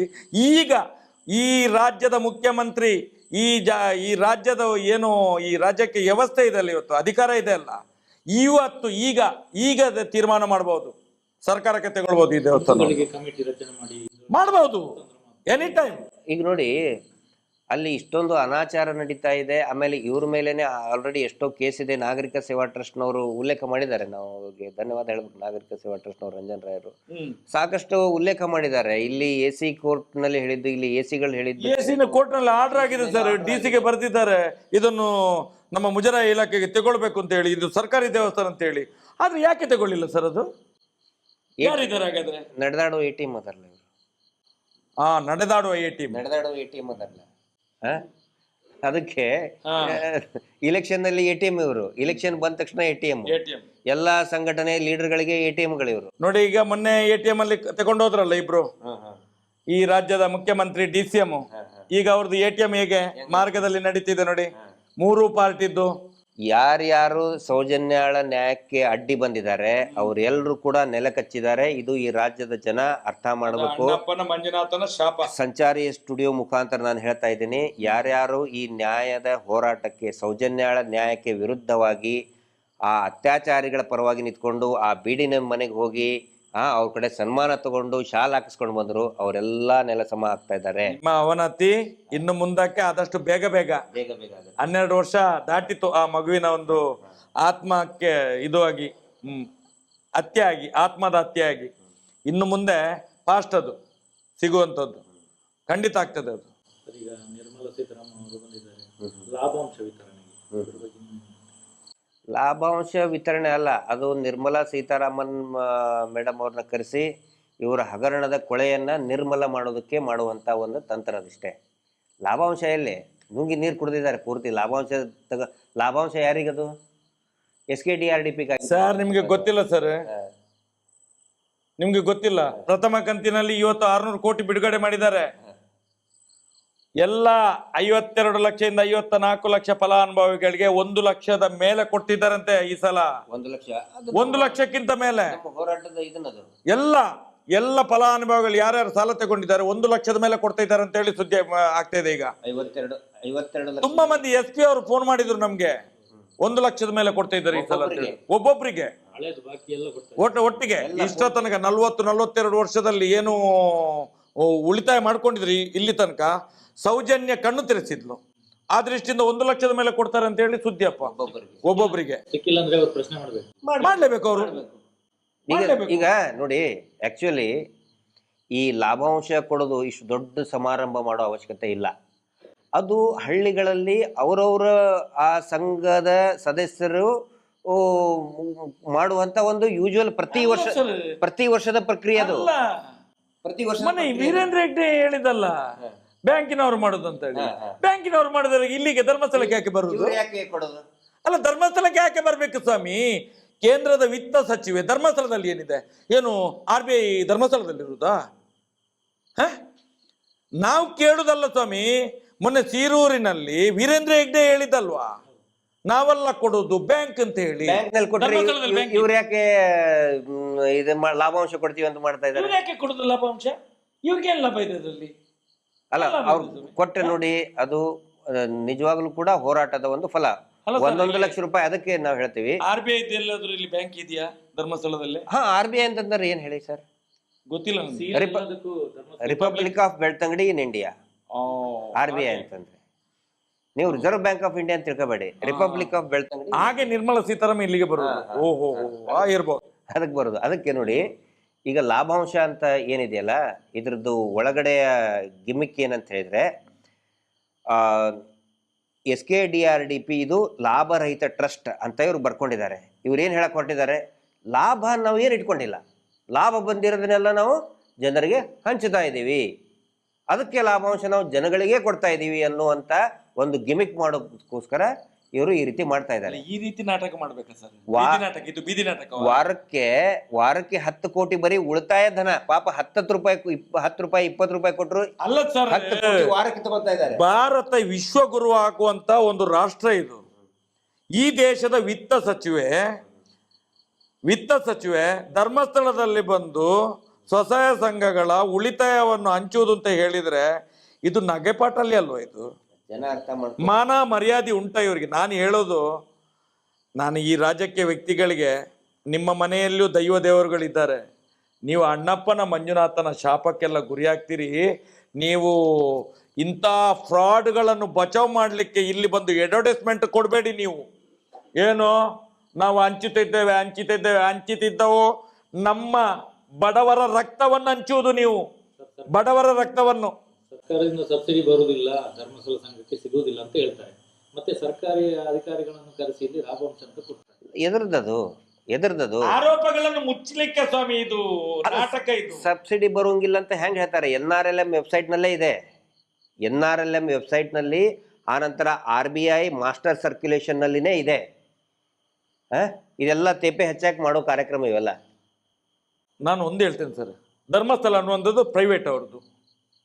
ಇಲ್ಲಿ ಸರ್ಕಾರಿ ಸಾರ್ವಜನಿಕ ಒಂದು ಜನಪ್ರತಿನಿಧಿಗಳು ಸರ್ಕಾರಿ ಅಧಿಕಾರಿಗಳು ಬಂದು ಇಲ್ಲಿ ಏನು ಮಾಡ್ಲಿಕ್ಕೆ ಉಂಟು ಇವರು ಇರಂತ ಇದು ಏನ್ ಸರ್ ಇವರು ಎಲ್ಲ ಇದು ಎಲ್ಲ ತಗೊಂಡಿದ್ದಾರೆ ಇವರು ಅಲ್ಲ ಮುಂದಿನ ದಿನದಲ್ಲಿ ಅದು ಗೊತ್ತಾಗ್ತದೆ. ಸರ್ ಈಗ NRL SHG ಅಲ್ಲಿ ಸಂಘಗಳೆಲ್ಲ ರಿಜಿಸ್ಟರ್ ಆಗಿದೆ, ಅವರಿಗೆಲ್ಲ ಈಗ ಸಬ್ಸಿಡಿ ಹಣ ಅವರ ಅಕೌಂಟ್ಗೆ ಬರಬೇಕು. ಹೌದು ಹೌದು, ಹಾ ಬಹಳ ಒಳ್ಳೆ ಪಾಸ್ ಪುಸ್ತಕಕ್ಕೆ ಬರ್ತದೆ ನೋಡಿ. ಇವರು ಕ್ಯಾಶ್ ಈಗ ಇಲ್ಲಿ ಸಭೆ ಸಮಾರಂಭ ಮಾಡಿ ಎಲ್ಲ ಹಂಚ್ತಾ ಇದ್ದಾರೆ, ಇದು ತಪ್ಪಲ್ಲ ಸರ್? ನೋಡಿ, NRLM ಮಾಡೋ ಉದ್ದೇಶ ಏನು ಅಂತ ಹೇಳಿದ್ರೆ, ಮುಂಚೆ JNRM ಜವಾಹರ್ಲಾಲ್ ನೆಹರು ಕಾಂಗ್ರೆಸ್ ಇದ್ದಾಗ JNRM ಯೋಜನೆ ಅಂತ ಇತ್ತು. ಅವಾಗ ಏನೋ ಒಂದು ಅವ್ಯವಹಾರ ನಡೀತಾ ಇತ್ತು ಅಂತ ಹೇಳಿದ್ರೆ, ಈ ಕಾಂಟ್ರಾಕ್ಟರ್ಸ್ ಇರ್ತಾರಲ್ಲ, ಕಾಂಟ್ರಾಕ್ಟರ್ಸು ಎಲ್ಲರದು ID ಕಾರ್ಡ್ ತಗೊಂಡು, ಈ ಕೂಲಿ ಕೆಲಸ ಮಾಡೋರು ID ಕಾರ್ಡ್ ತಗೊಂಡು ಅವರು ಬಿಲ್ ಕ್ಲೇಮ್ ಮಾಡ್ತಿದ್ರು. ಅಂದ್ರೆ ಕಾಂಟ್ರಾಕ್ಟರ್ಸ್ ಮಿಡಲ್ ಮ್ಯಾನ್, ದಲಾಲಿಯಾಗಿ ಇದ್ದಾರೆ. ದಲಾಲಿಗಳ ಹಿಡಿತದಿಂದ ಸರ್ಕಾರಿ ಯೋಜನೆಗಳ ಅವುಗಳನ್ನು ತಪ್ಪಿಸಬೇಕು, ನೇರವಾಗಿ ಫಲಾನುಭವಿಗಳ ಅಕೌಂಟ್ಗೆ ಹಾಕಬೇಕು ಅಂಥೇಳಿ NRLMನಲ್ಲಿ ಏನು ಮಾಡಿದರು, ಡೈರೆಕ್ಟ್ ಬೆನಿಫಿಷರಿ ಅಂದರೆ ಅವ್ರ ಅಕೌಂಟೇ. ಈಗ ಮೋದಿಜಿ ಇದನ್ನ ಮಾಡಿದ್ದ ಉದ್ದೇಶ ಏನು, ಎಲ್ಲರಿಗೂ ಪ್ರತಿಯೊಬ್ಬರಿಗೂ ಕೂಡ ಅಕೌಂಟ್ ಓಪನ್ ಮಾಡ್ಬೇಕಂತ ಮಾಡಿದ ಉದ್ದೇಶ ಏನು, ಡೈರೆಕ್ಟ್ ಆಗಿ ಸರ್ಕಾರದ ಬೆನಿಫಿಟ್ ಹೋಗ್ಬೇಕು ಅಂತ ಹೇಳಿ. ಇಲ್ಲಿ ಹೌದು, ಕರಪ್ಷನ್ ಮತ್ತು ದಲಾಲಿ. ಇಲ್ಲಿ SKDRDP ಏನ್ ಹೇಳಿ, SKDRDP ಇದೊಂದು ಬ್ರೋಕರ್ ಸಂಸ್ಥೆ. ಮತ್ತೆ ಈ ಬ್ರೋಕರ್ ಸಂಸ್ಥೆಗೆ ಯಾಕೆ ದುಡ್ಡು ಹಾಕ್ತಾ ಇದ್ದಾರೆ? SKDRDP ಏನು, in fact technically it's a broker organisation, broker trust. ಅದು ಒಂದು ಅಷ್ಟಿಷ್ಟು ಮಾಡ್ಕೊಂಡು ತಿಂತ ಇದ್ದದನ್ನು ಈಗ ಈ ಬ್ರೋಕರಿಸಮ್ ಅನ್ನು ಒಬ್ಬನಿಗೆ ಕೊಟ್ಟು ಬಿಟ್ಟು, ಇದು ಬ್ರೋಕರಿಸಮ್. ಇದು ನಾನು ನಿರ್ಮಲಾ ಸೀತಾರಾಮನ್ ಅವರಿಗೆ, ಭಾರತ ಸರ್ಕಾರಕ್ಕೆ ಕೇಳೋದು ಇದನ್ನೇ, ನೀವು ಈ ದಲಾಲರ ಕಪಿಮುಷ್ಟಿಯಿಂದ ಈ ಯೋಜನೆಗಳನ್ನ ತಪ್ಪಿಸ್ಬೇಕು ಅಂತ ಹೇಳಿ ಡೈರೆಕ್ಟ್ ಸ್ಕೀಮ್ ಮಾಡಿದ್ರಿ, ನೀವು ಡೈರೆಕ್ಟ್ ಬೆನಿಫಿಷರಿ ಸ್ಕೀಮ್ ಮಾಡಿದ್ರಿ. ಆದ್ರೆ ಈ ಬ್ರೋಕರ್ಗಳನ್ನ, ಈ broker SKDRDP through NRLM fund ಯಾಕೆ ಹಾಕ್ತಾ ಇದ್ದೀರಿ? ತಪ್ಪಲ್ವಾ ಇದು? ಈ ನನ್ನ ಪ್ರಶ್ನೆಗೆ ಯಾವುದೇ ಆರ್ಥಿಕ ತಜ್ಞರು ಕಮೆಂಟ್ ಮಾಡಿ, ಲಾಯರ್ಸ್ಗಳು ಯಾರು ನಾನು ತಪ್ಪ ಹೇಳ್ತಾ ಇದ್ರೆ ಖಂಡಿತ ನನಗೆ ಬೈದು ಹೇಳಿ. ನನಗೆ ಬ್ರೋಕರ್ಗಳನ್ನ ಹಿಡಿತದಿಂದ ಸರ್ಕಾರದ ಯೋಜನೆಗಳನ್ನು ತಪ್ಪಿಸ್ಬೇಕಂತಲೇ ಬ್ಯಾಂಕ್ ಅಕೌಂಟ್ ಓಪನ್ ಮಾಡಿಸೋದು. ಇನ್ನೂ ಒಂದು ವಿಷಯ ನಿಮ್ ಗಮನಕ್ಕೆ ತರ್ತಾ ಇದ್ದೀನಿ. ಈ ಏನು ಮೋದಿಜಿ ಬಂದಾಗ ಇವ್ರು ದೊಡ್ಡ ಪ್ರೋಗ್ರಾಮ್ ಮಾಡಿದ್ರು, ಜೀರೋ ಬ್ಯಾಲೆನ್ಸ್ ಅಕೌಂಟ್ ನ ಓಪನ್ ಮಾಡಿ ಅಂತ ಹೇಳಿ. ಮೋದಿಜಿಗೂ ಕೂಡ ನಾವು ಅಷ್ಟು ಮಾಡಿದ್ವಿ ಇಷ್ಟು ಮಾಡಿದ್ವಿ ಅಂತ ಇದ್ರು. ಆದ್ರೆ ಈ ಏನು ಬ್ಯಾಂಕಿನಿಂದ ಇವ್ರು ಸಾಲ ಕೊಡ್ತಾ ಇದಾರಲ್ಲ, ಆ ಸಾಲದ ₹1 ಕೂಡ ಆ ಅಕೌಂಟಿಗೆ ಹೋಗ್ತಾ ಇಲ್ಲ. ಪ್ರತಿಯೊಂದು SKDRDPಗೆ ಇವ್ರು ಕೊಡೋ ದುಡ್ಡು ಎಲ್ಲಾನು ಕೂಡ ಕ್ಯಾಶೇ ತಗೊಳ್ತಾ ಇದ್ದಾರೆ. ಡಿಜಿಟಲೈಸೇಷನ್ ಪ್ರೋಗ್ರಾಮ್ ಕರೆಕ್ಟ್ ಆಗಿ ಇವರು ಇಂಪ್ಲಿಮೆಂಟ್ ಮಾಡಿದ್ರೆ ಅಕೌಂಟ್ ಟು ಅಕೌಂಟ್ ಟ್ರಾನ್ಸ್ಫರ್ ಮಾಡಬಹುದಾಗಿತ್ತು. ಇಲ್ಲಿ ನೋಡಿದ್ರೆ ಒಂದು ಸರ್, ಈಗ ಅದಾನಿ ಅಂಬಾನಿಯಿಂದ ಈ ದೇಶದ ಸರ್ಕಾರ ನಡೀತಿದೆ ಅಂತ ಹೇಳುವಂಥದ್ದು ನಾವು ಕೇಳ್ತಿದ್ದೇವೆ ಎಲ್ಲ ಕಡೆಗಳಲ್ಲಿ. ಸಾವಿರಾರು ಕೋಟಿಯನ್ನು ಲೋನ್ ಮಾಡ್ತಾರೆ, ಅವರೇ ಮನ್ನಾ ಮಾಡಿಸ್ಕೊಳ್ತಾರೆ, ತಿಂತಾರೆ, ಈ ಸಾರ್ವಜನಿಕರ ದುಡ್ಡನ್ನು ನುಂಗಿ ಹಾಕ್ತಿದ್ದಾರೆ ಅಂತ ಹೇಳಿದ್ರೆ, ಇದರಲ್ಲಿ ಈಗ ಧರ್ಮಸ್ಥಳದ ವೀರೇಂದ್ರ ಹೆಗ್ಡೆ ಕೂಡ ಶಾಮಿಲ್ ಅಂತ ಅನ್ಸುದಿಲ್ಲ ನಿಮ್ಗೆ? ನಾಳೆ ಅವರಿಗೆ ನೋಡಿ, ಅವರು ದೇಶ ಬಿಟ್ಟು ಓಡಿ ಹೋಗೋ ಪರಿಸ್ಥಿತಿ ಬರ್ತದೆ. ಬಹಳ ದಿನ ಈ ಸೆಟ್ಟಿಂಗ್ ನಡೆಯಲ್ಲ. ಇವ್ರು ಈಗ ನಿರ್ಮಲಾ ಸೀತಾರಾಮನ್ ಮುಖ ತೋರಿಸಿ ಏನೋ ಪ್ಯಾಚಪ್ ಮಾಡಕ್ ಹೋಗ್ತಾ ಇದ್ದಾರೆ. ಹಗರಣನೇ. ಈಗ LIC ಬಾಂಡ್ 1 ವಾರದಿಂದ ಕೊಡ್ತಾ ಇದ್ದಾರೆ, ಇಷ್ಟು ನಾವು ಕೇಳಿದ್ದಕ್ಕೆ. ಆದ್ರೆ ಹಗರಣ ಮುಚ್ಚಾಕಕ್ ಆಗಲ್ಲ. ನಾವು ಹಳ್ಳಿ ಗುಗ್ಗುಗಳು ನಮ್ಗೆ ಕಾಣ್ತಿರುವಂತದ್ದು ಲಕ್ಷಾಂತರ ಕೋಟಿಯ ಹಗರಣ. ಇದು ಲಕ್ಷಾಂತರ ಕೋಟಿ ಹಗರಣ. ಇದು 1-2 ಪೈಸೆ ಅಲ್ಲ, ಲಕ್ಷಾಂತರ ಕೋಟಿ ಹಗರಣ. ಎಚ್ಚೆತ್ಕೊಳ್ಳಿ, ಈ ದೇಶದ ಇಂಟೆಲಿಜೆನ್ಸ್ ಎಚ್ಚೆತ್ಕೊಳ್ಳಿ, ಈ ದೇಶದ ED ಎಚ್ಚೆತ್ಕೊಳ್ಳಿ, ಈ ದೇಶದ ಕಾರ್ಯಾಂಗ ಎಚ್ಚೆತ್ಕೊಳ್ಳಿ. ನಾಳೆ ನಮ್ಮ ಮನೆಗಳು ಸರ್ವನಾಶ ಆಗ್ತದೆ, ಈ ದೇಶವನ್ನು ಮಾರಬೇಕಾಗ್ತದೆ. ಸರ್ ಈಗ LIC ಪಾಲಿಸಿ, ಇಲ್ಲಿ ಕೂಡ ಮೈಕ್ರೋ ಬಚತ್ ಪಾಲಿಸಿ ಇದೆ, ಬೇರೆ ಬೇರೆ ಪಾಲಿಸಿ ಮಾಡ್ತಾ ಇದ್ದಾರೆ. ಈಗ LIC ಯಾವುದಾದ್ರು ಕ್ಲೈಮ್ ಆಗ್ಬೇಕಂದ್ರೆ ಸದಸ್ಯರ ಡೈರೆಕ್ಟ್ ಆಗಿ LIC ಇಂದ ಸದಸ್ಯರ ಖಾತೆಗೆ ಬರಬೇಕು. ಇದು ಮೋಹನ್ ಮೋಳಂಗಡಿ ಅವರು ಮೊನ್ನೆ ಹೇಳಿದ್ದಾರೆ, LIC ಅವರು SKDRDP ಕೊಡ್ತಾರಂತೆ, ಅವರು ಸದಸ್ಯರಿಗೆ ಕೊಡ್ತಾರಂತೆ. ಅಲ್ಲಿಂದ ಎಷ್ಟು ಬಂದಿದೆ ಅಂತ ಯಾರಿಗೂ ಮಾಹಿತಿ ಇಲ್ಲ. ಆದ್ರೆ ಡೈರೆಕ್ಟ್ ಆಗಿ ಬರ್ಬೇಕಲ್ಲ ಸರ್, ಒರಿಜಿನಲ್ LIC ಬಾಂಡ್ ಮಾಡಿದ್ರೆ ಡೈರೆಕ್ಟ್ ಆಗಿ ಸದಸ್ಯರ ಅಕೌಂಟಿಗೆ LIC ಕಂಪನಿಯಿಂದ ಡೈರೆಕ್ಟ್ ಆಗಿ ಬರಬೇಕು. ನಾನು ಮೂಲವಾಗಿ ಕೇಳೋದು, LIC ಬಾಂಡಿಗೂ ಮತ್ತು ಈ ಸಾಲಕ್ಕೂ ಏನು ಸಂಬಂಧ ಇದೆಯಾ? ಭದ್ರತೆ ಬೇಕು ಅಂತಾನೆ ಇಲ್ಲ ಅಂತ ಸ್ವತಃ RBI ಹೇಳಿದ್ದಾರೆ. ಯಾರು ಹೇಳಿದ್ರು ಭದ್ರತೆ ಪರಮ ಪೂಜ್ಯರು ಕೊಟ್ಟಿದ್ದಾರೆ ಅಂತ ಹೇಳಿದ್ರಲ್ಲ, ಮತ್ತೆ ಸುಳ್ಳು ಅದು. ಪರಮ ಪೂಜ್ಯರು ಹೇಳಿದ್ರಲ್ಲ, ನಾವು ಏನಿದ್ರು ಬ್ಯಾಂಕ್ ಸಾಲ ಕೊಡುದು ನಾವು ಕೊಡುದಿಲ್ಲ, ನಾವು ಬರೀ ಶ್ಯೂರಿಟಿ ಕೊಡುದು ಅಂತ ಇದ್ರಲ್ಲ. ಹಂಗೆ ನಮ್ದು BC ಟ್ರಸ್ಟ್, ನಾವೇನಿದ್ರು ಶ್ಯೂರಿಟಿ ಅಂದ್ರೆ ನಾವು ಭದ್ರತೆ ಕೊಡುದು. ಭದ್ರತೆ ಇವ್ರು ಕೊಟ್ರ ಮೇಲೆ ಮತ್ತೆ LIC ಹಾಕ್ಬೇಕು, PRK ಹಾಕ್ಬೇಕು, ಜೀವನ್ ಮಧುರ ಹಾಕ್ಬೇಕು. SBI ಲೈಫ್ ಯಾಕೆ ಅಲ್ಲ ಬೇಕು? ಸರ್, ಅದರಲ್ಲಿ ಒಂದು ಈಗ LIC ಮಾಡ್ತಾರಲ್ಲ, LICಗೆ ಕೆಲವ್ರ ಹತ್ರ ಜನವೇ ಇಲ್ಲ, LIC ಮಾಡ್ಲಿಕ್ಕೆ 10,000 20,000, ಇವ್ರು ಅದನ್ನು ಬಡ್ಡಿಯಲ್ಲಿ ಕೊಡೋದು, ಅದಕ್ಕೂ ಕೂಡ ಬಡ್ಡಿಯೇ. ಅದಕ್ಕೂ ಆ LICಯ ದುಡ್ಡು ಕಟ್ಲಿಕ್ಕೂ ಕೂಡ ಬಡ್ಡಿಯಲ್ಲೇ ಕಟ್ಟೋದು, ಅವ್ರದೇ ದುಡ್ಡು ತಕೊಂಡು. ಈಗ ಸಂತೋಷ್ ಶೆಟ್ಟಿ ಈಗ ಇದು ನೋಡಿ ಉರುಳು ಸುತ್ತು ಒಂದು ವಾರದಿಂದ ಈಗ ಡಿಸ್ಪ್ಲೇ ಆಗ್ತಾ ಇದೆ. ಅದು ಕೂಡ ಏನಂತ ಹೇಳಿದ್ರೆ ಎಲ್ಲ ಲ್ಯಾಪ್ಸ್ ಆಗಿದ್ದು ಪೂರ್ತಿ ರಿನಿವಲ್ ಆಗದೆ ಇರೋದು ಎಲ್ಲವೂ ಕೂಡ ಈಗ ತೋರಿಸ್ತಾ ಇದ್ದಾರೆ. ನಾವು ಕೇಳಿದ್ದೆ LIC ಇದು ಪೂರ್ತಿ ದೊಡ್ಡ ಸ್ಕ್ಯಾಮು ಅಂತ ಹೇಳಿದ್ದೆ, ಒಂದು ವಾರದಿಂದ ಈಗ ತೋರಿಸ್ತಾ ಇದ್ದಾರೆ. 30 ವರ್ಷದಿಂದ ಅದೇ ದಂಧೆನೆ ಮಾಡಿದ್ದಾರೆ, ಮಿಡಲ್ ಮ್ಯಾನ್ ಬ್ರೋಕರ್ ದಂಧೆನೆ ಮಾಡಿದ್ದಾರೆ. ಬಾಂಡ್ಗೂ ಮತ್ತೆ ಸಾಲಕ್ಕೂ ಯಾವುದೇ ಸಂಬಂಧ ಇಲ್ಲ. ಬೇಸಿಕ್ ಹಗರಣ ಇರೋದೇ ಅಲ್ಲಿ. ಶ್ಯೂರಿಟಿ ಅಂತ ಹೇಳಿದ್ರೆ ನಾವು ಶ್ಯೂರಿಟಿ ಕೊಟ್ಟಿವಿ ಅಂತ ಹೇಳಿದ್ರೆ, ಫಸ್ಟ್ ಆಫ್ ಆಲ್ ಸ್ವಸಹಾಯ ಗುಂಪುಗಳಿಗೆ ಶ್ಯೂರಿಟಿ ಅವಶ್ಯಕತೆ ಇಲ್ಲ. 3 ಲಕ್ಷದವರೆಗೆ ಯಾವುದೇ ಶ್ಯೂರಿಟಿವರೆಗೂ ಕೂಡ ಕೊಡುವಂಥ ಅವಶ್ಯಕತೆನೇ ಇಲ್ಲ ಅಂತ ಹೇಳ್ತಾರೆ. ಆಮೇಲೆ ನಂತರ 10 ಲಕ್ಷದವರೆಗೂ ಕೂಡ ಪ್ರಾಂಪ್ಟ್ ಆಗಿ ಅವರು ರಿಪೇ ಮಾಡಿದರೆ 10 ಲಕ್ಷದವರೆಗೂ ಕೂಡ ಶ್ಯೂರಿಟಿ ಅವಶ್ಯಕತೆ ಇಲ್ಲ ಅಂತಾನೆ ಹೇಳ್ತಾರೆ. ಮತ್ತು ಇವ್ರು ಯಾರು ಬಾಂಡ್ ಮಾಡಿಸ್ಕೊಳ್ಳೋಕ್ಕೆ? ಅದು ಕೂಡ LIC ಮಾಡೋದು ಕೂಡ ಅದೊಂದು ಪಾಪ ನೋಡಿ. ಇವ್ರು ಇದರಿಂದ ಇದು ಕಾನೂನು ಬಾಹಿರ ಸರ್. ಸಾವಿರಾರು ಜನ LIC ಏಜೆಂಟ್ ಇದ್ದಾರೆ, ಅವ್ರು ಉದ್ಯೋಗ ಕಸ್ಕೊಂಡ್ರಲ್ಲ, ಇವರು ಹೊಟ್ಟೆ ಹೊಡೆದು ಅವ್ರು ಹೊಟ್ಟೆ ಹೊಡೆದ್ರಲ್ಲ ಪಾಪ. LIC ಏಜೆಂಟ್ಗಳು ಸರ್ ಸುಮಾರು ಜನ ಮಾಡ್ತಾರೆ, ಮಿಡಲ್ ಕ್ಲಾಸ್ ಪಾಪ. ಕಿರಾಣಿ ಅಂಗಡಿಯವರು ರಿಟೈರ್ಡ್ ಎಂಪ್ಲಾಯೀಸ್ಗಳು LIC ಏಜೆಂಟ್ ಆಗಿ ಕೆಲಸ ಮಾಡ್ತಿರ್ತಾರೆ, ಅವ್ರು ಹೊಟ್ಟೆ ಹೊಡೆದಂಗಲ್ಲ ಇವ್ರು ಎಲ್ಲೆಲ್ಲಿ ಇರ್ತಾರೆ, ಯಾರ್ಯಾರು ಪಾಪ ಸಣ್ಣ ಜನಗಳ ಹೊಟ್ಟೆ ಹೊಡೆದೇ ಇವರು ಜೀವನ. ಇವರು SKDRDP ಟ್ರಸ್ಟ್, ಫ್ಯಾಮಿಲಿ ಟ್ರಸ್ಟ್, ಲಾಭರಹಿತ ಟ್ರಸ್ಟ್ ರೀ. ಇವರು ಲಾಭರಹಿತ ಟ್ರಸ್ಟ್ ಆದರೆ LIC ಏಜೆನ್ಸಿ ಯಾಕ್ರಿ ಮಾಡ್ತಾರೆ? ಇವರು ಅದ್ರ ಬ್ರೋಕರೇಜ್ ಕೆಲಸ ಯಾಕೆ ಮಾಡ್ತಾರೆ? ಇಲ್ಲಿ ಸರ್ ನಮ್ಗೆ ಲೋಕಲ್ 40% ಕಮಿಷನ್ ಇದೆ. SBI ಲೈಫ್ ಇನ್ಶೂರೆನ್ಸ್ ತೆಗೆದು ನೋಡಿ, 40% ಕಮಿಷನ್ ಇವ್ರು ತಿಂತಾ ಇದ್ದಾರೆ. ದುಡ್ಡು ಕಟ್ಟೋದು ಜನ, ಕಮಿಷನ್ ತಿಂತಾ ಇರೋದು ಈ ವೀರೇಂದ್ರ ಹೆಗಡೆ ಟ್ರಸ್ಟ್. ಅಲ್ಲ ಸರ್, ಇಲ್ಲಿ ಕೆಲವು ಫೈನಾನ್ಸ್ಗಳಿದ್ದಾವೆ 5 ರಿಂದ 10 ಲಕ್ಷ ಹೊರಗಡೆ ಬಿಡುವಂಥದ್ದು. ಅದಕ್ಕೆ RBI ಪರ್ಮಿಷನ್ ಬೇಕು. 5 ರಿಂದ 10 ಲಕ್ಷ ಹೊರಗಡೆ ಬಿಡುವುದು, ಅವನ ಹೆಂಡತಿ ಮಕ್ಕಳ ಜೀವನಕ್ಕೋಸ್ಕರ 10 ಲಕ್ಷ ಎಲ್ಲಿಂದ ಬಿಡುವಂಥದ್ದು. ಈಗ ಅದೆಲ್ಲಿಂದ ಬರ್ತದೆ ಅದು? LICದು ಈ ಇನ್ಶೂರೆನ್ಸ್ದು ಬರೀ ಇರೋದೆಷ್ಟು 69 ರೂಪಾಯಿನ ವರ್ಷಕ್ಕಿದೆ ರಿನ್ಯೂವಲ್ಗೆ. ಇವರು ಪ್ರತಿ ವರ್ಷ 10,000 12,000 ಕಟ್ಟಿಸ್ಕೋತಾರೆ. ಯಾರು ಹೇಳೋರಿಲ್ಲ ಕೇಳೋರಿಲ್ಲ. ಈಗ ಸ್ಟಾಪ್ ಮಾಡ್ತಾ ಇದ್ದಾರೆ ಅದನ್ನ ಜನಗಳು. ಸರ್ ಈಗ ಮನೆಗೆ ಬಂದ ಈಗ ಗಲಾಟೆ ಮಾಡ್ತಾ ಇದ್ದಾರೆ, ಮನೆ ಬರುವಾಗಿಲ್ಲ. ಈಗ ಸಂಘದಲ್ಲಿ ಸದಸ್ಯರು ಈಗ ತುಂಬಾ ಜನ ಸಾಲ ಕಟ್ಟೋದನ್ನು ನಿಲ್ಲಿಸಿದ್ದಾರೆ, ಪ್ರಶ್ನೆ ಮಾಡ್ತಾ ಇದ್ದಾರೆ. ಈಗ ಹೊಸದಾಗಿ ಈ ವಿಡಿಯೋಗಳನ್ನು ನೋಡ್ತಾ ಇರುವವರು ಈಗ ಮನೆಗೆ ಬಂದ್ರೆ, ಇಲ್ಲಾಂದ್ರೆ ಈ SKDRDP ಅವರಿಗೆ ಜನಗಳು ಏನೇನು ಪ್ರಶ್ನೆಗಳನ್ನು ಕೇಳಬೇಕು ಅಂತ. ಒಂದನೇದ್ದು ಬ್ಯಾಂಕ್ ಪಾಸ್ಬುಕ್ ಇವ್ರದ್ದು ಇದ್ರದ್ದು ನೋಟ್ಬುಕ್ ಅಲ್ಲ, ಸಂಘದ ಅಂದ್ರೆ ಸಂಘದ CC ಸೋಡಾ ಚೀಟಿ ಅಲ್ಲ, ಬ್ಯಾಂಕಿನಿಂದ ಕೊಡ್ತಕ್ಕಂಥ ಪಾಸ್ಬುಕ್ಕು. ನಾನು ಹೇಳ್ತಾ ಇರೋದು ಗಿರೀಶ್ ಮಟ್ಟನ್ ಅವರು, ಮಹೇಶ್ ಶೆಟ್ಟಿ ತಿಮ್ರೋಡಿ ಹೇಳೋಗಲ್ಲ, RBI ಹೇಳಿದೆ. ಬ್ಯಾಂಕ್ಸು ಪಾಸ್ಬುಕ್ ಇಶ್ಯೂ ಮಾಡಬೇಕು SHG ಗುಂಪುಗಳಿಗೆ, ಇವರಿಗೆ ಬ್ಯಾಂಕ್ ಪಾಸ್ಬುಕ್ ಕೊಡಂತೇಳಿ.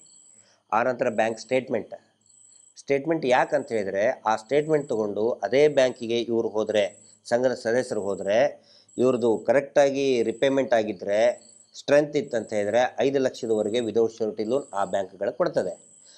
IT ರಿಟರ್ನ್ ಮಾಡಬೇಕು. ಹೌದು, ಸಂಘಕ್ಕೆ ಮತ್ತು ಇಂಡಿವಿಜುವಲ್ ಜನಕ್ಕೂ ಕೂಡ ಕೊಡ್ತಾರೆ, ಖಂಡಿತ ಕೊಡ್ತಾರೆ.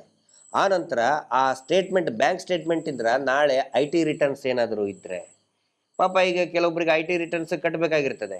ನೋಟ್ಬುಕ್ ತೋರಿಸಿದ್ರೆ IT ಇದವರು ತೊಗೋತಾರ ನೋಟ್ಬುಕ್ಕನ್ನು? ಅದಕ್ಕೆ ಬ್ಯಾಂಕ್ ಸ್ಟೇಟ್ಮೆಂಟೇ ಬೇಕು ಅಂಥೇಳಿ. ಒಂದನೇದು ಪಾಸ್ಬುಕ್ಕು, ಇನ್ನೊಂದು ಬ್ಯಾಂಕ್ ಸ್ಟೇಟ್ಮೆಂಟ್.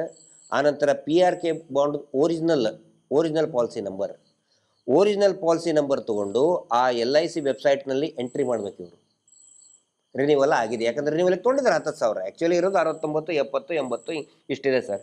10,000 ರೂಪಾಯಿ ತೊಗೊಂಡಿದ್ದಾರೆ. ಆ ಪಾಲಿಸಿ ನಂಬರನ್ನ ವೆಬ್ಸೈಟಲ್ಲಿ ಎಂಟ್ರಿ ಮಾಡಲಿ. SBI ಲೈಫ್ ಇದ್ದರೆ SBI ಆನ್ಲೈನಲ್ಲೇ ಬರ್ತದೆ. ಏನು ಇವ್ರ ಕಡೆ ಹೋಗಿ ತೊಗೋಬೇಕಾಗಿಲ್ಲ, ಆನ್ಲೈನಲ್ಲಿನೇ ಚೆಕ್ ಮಾಡ್ಬೋದು ಕೂತ್ಕೊಂಡು ನೀವು. SBI ಲೈಫ್ ಇದ್ದರೆ SBI ಲೈಫ್, LIC ಇದ್ದರೆ LIC, ಬೇರೆ ಬೇರೆ ಕಂಪ್ನಿಯವು. SKDRDP ಇದು ಬ್ಯಾಂಕು ಅಲ್ಲ, ಅಥವಾ ಇದು LIC ಕಂಪ್ನಿನೂ ಅಲ್ಲ. ಇದೊಂದು ಬ್ರೋಕರ್ ಕಂಪ್ನಿ. ಇದು ಜನಗಳಿಗೆ ಗೊತ್ತಿರಬೇಕು. ಅದಕ್ಕೇನು ಮಾಡಬೇಕು, ಆ ಪಾಲಿಸಿ ನಂಬರ್ನ ಆನ್ಲೈನಲ್ಲಿ ಚೆಕ್ ಮಾಡಬೇಕು, ಎಂಟ್ರಿ ಇದೆಯಾ.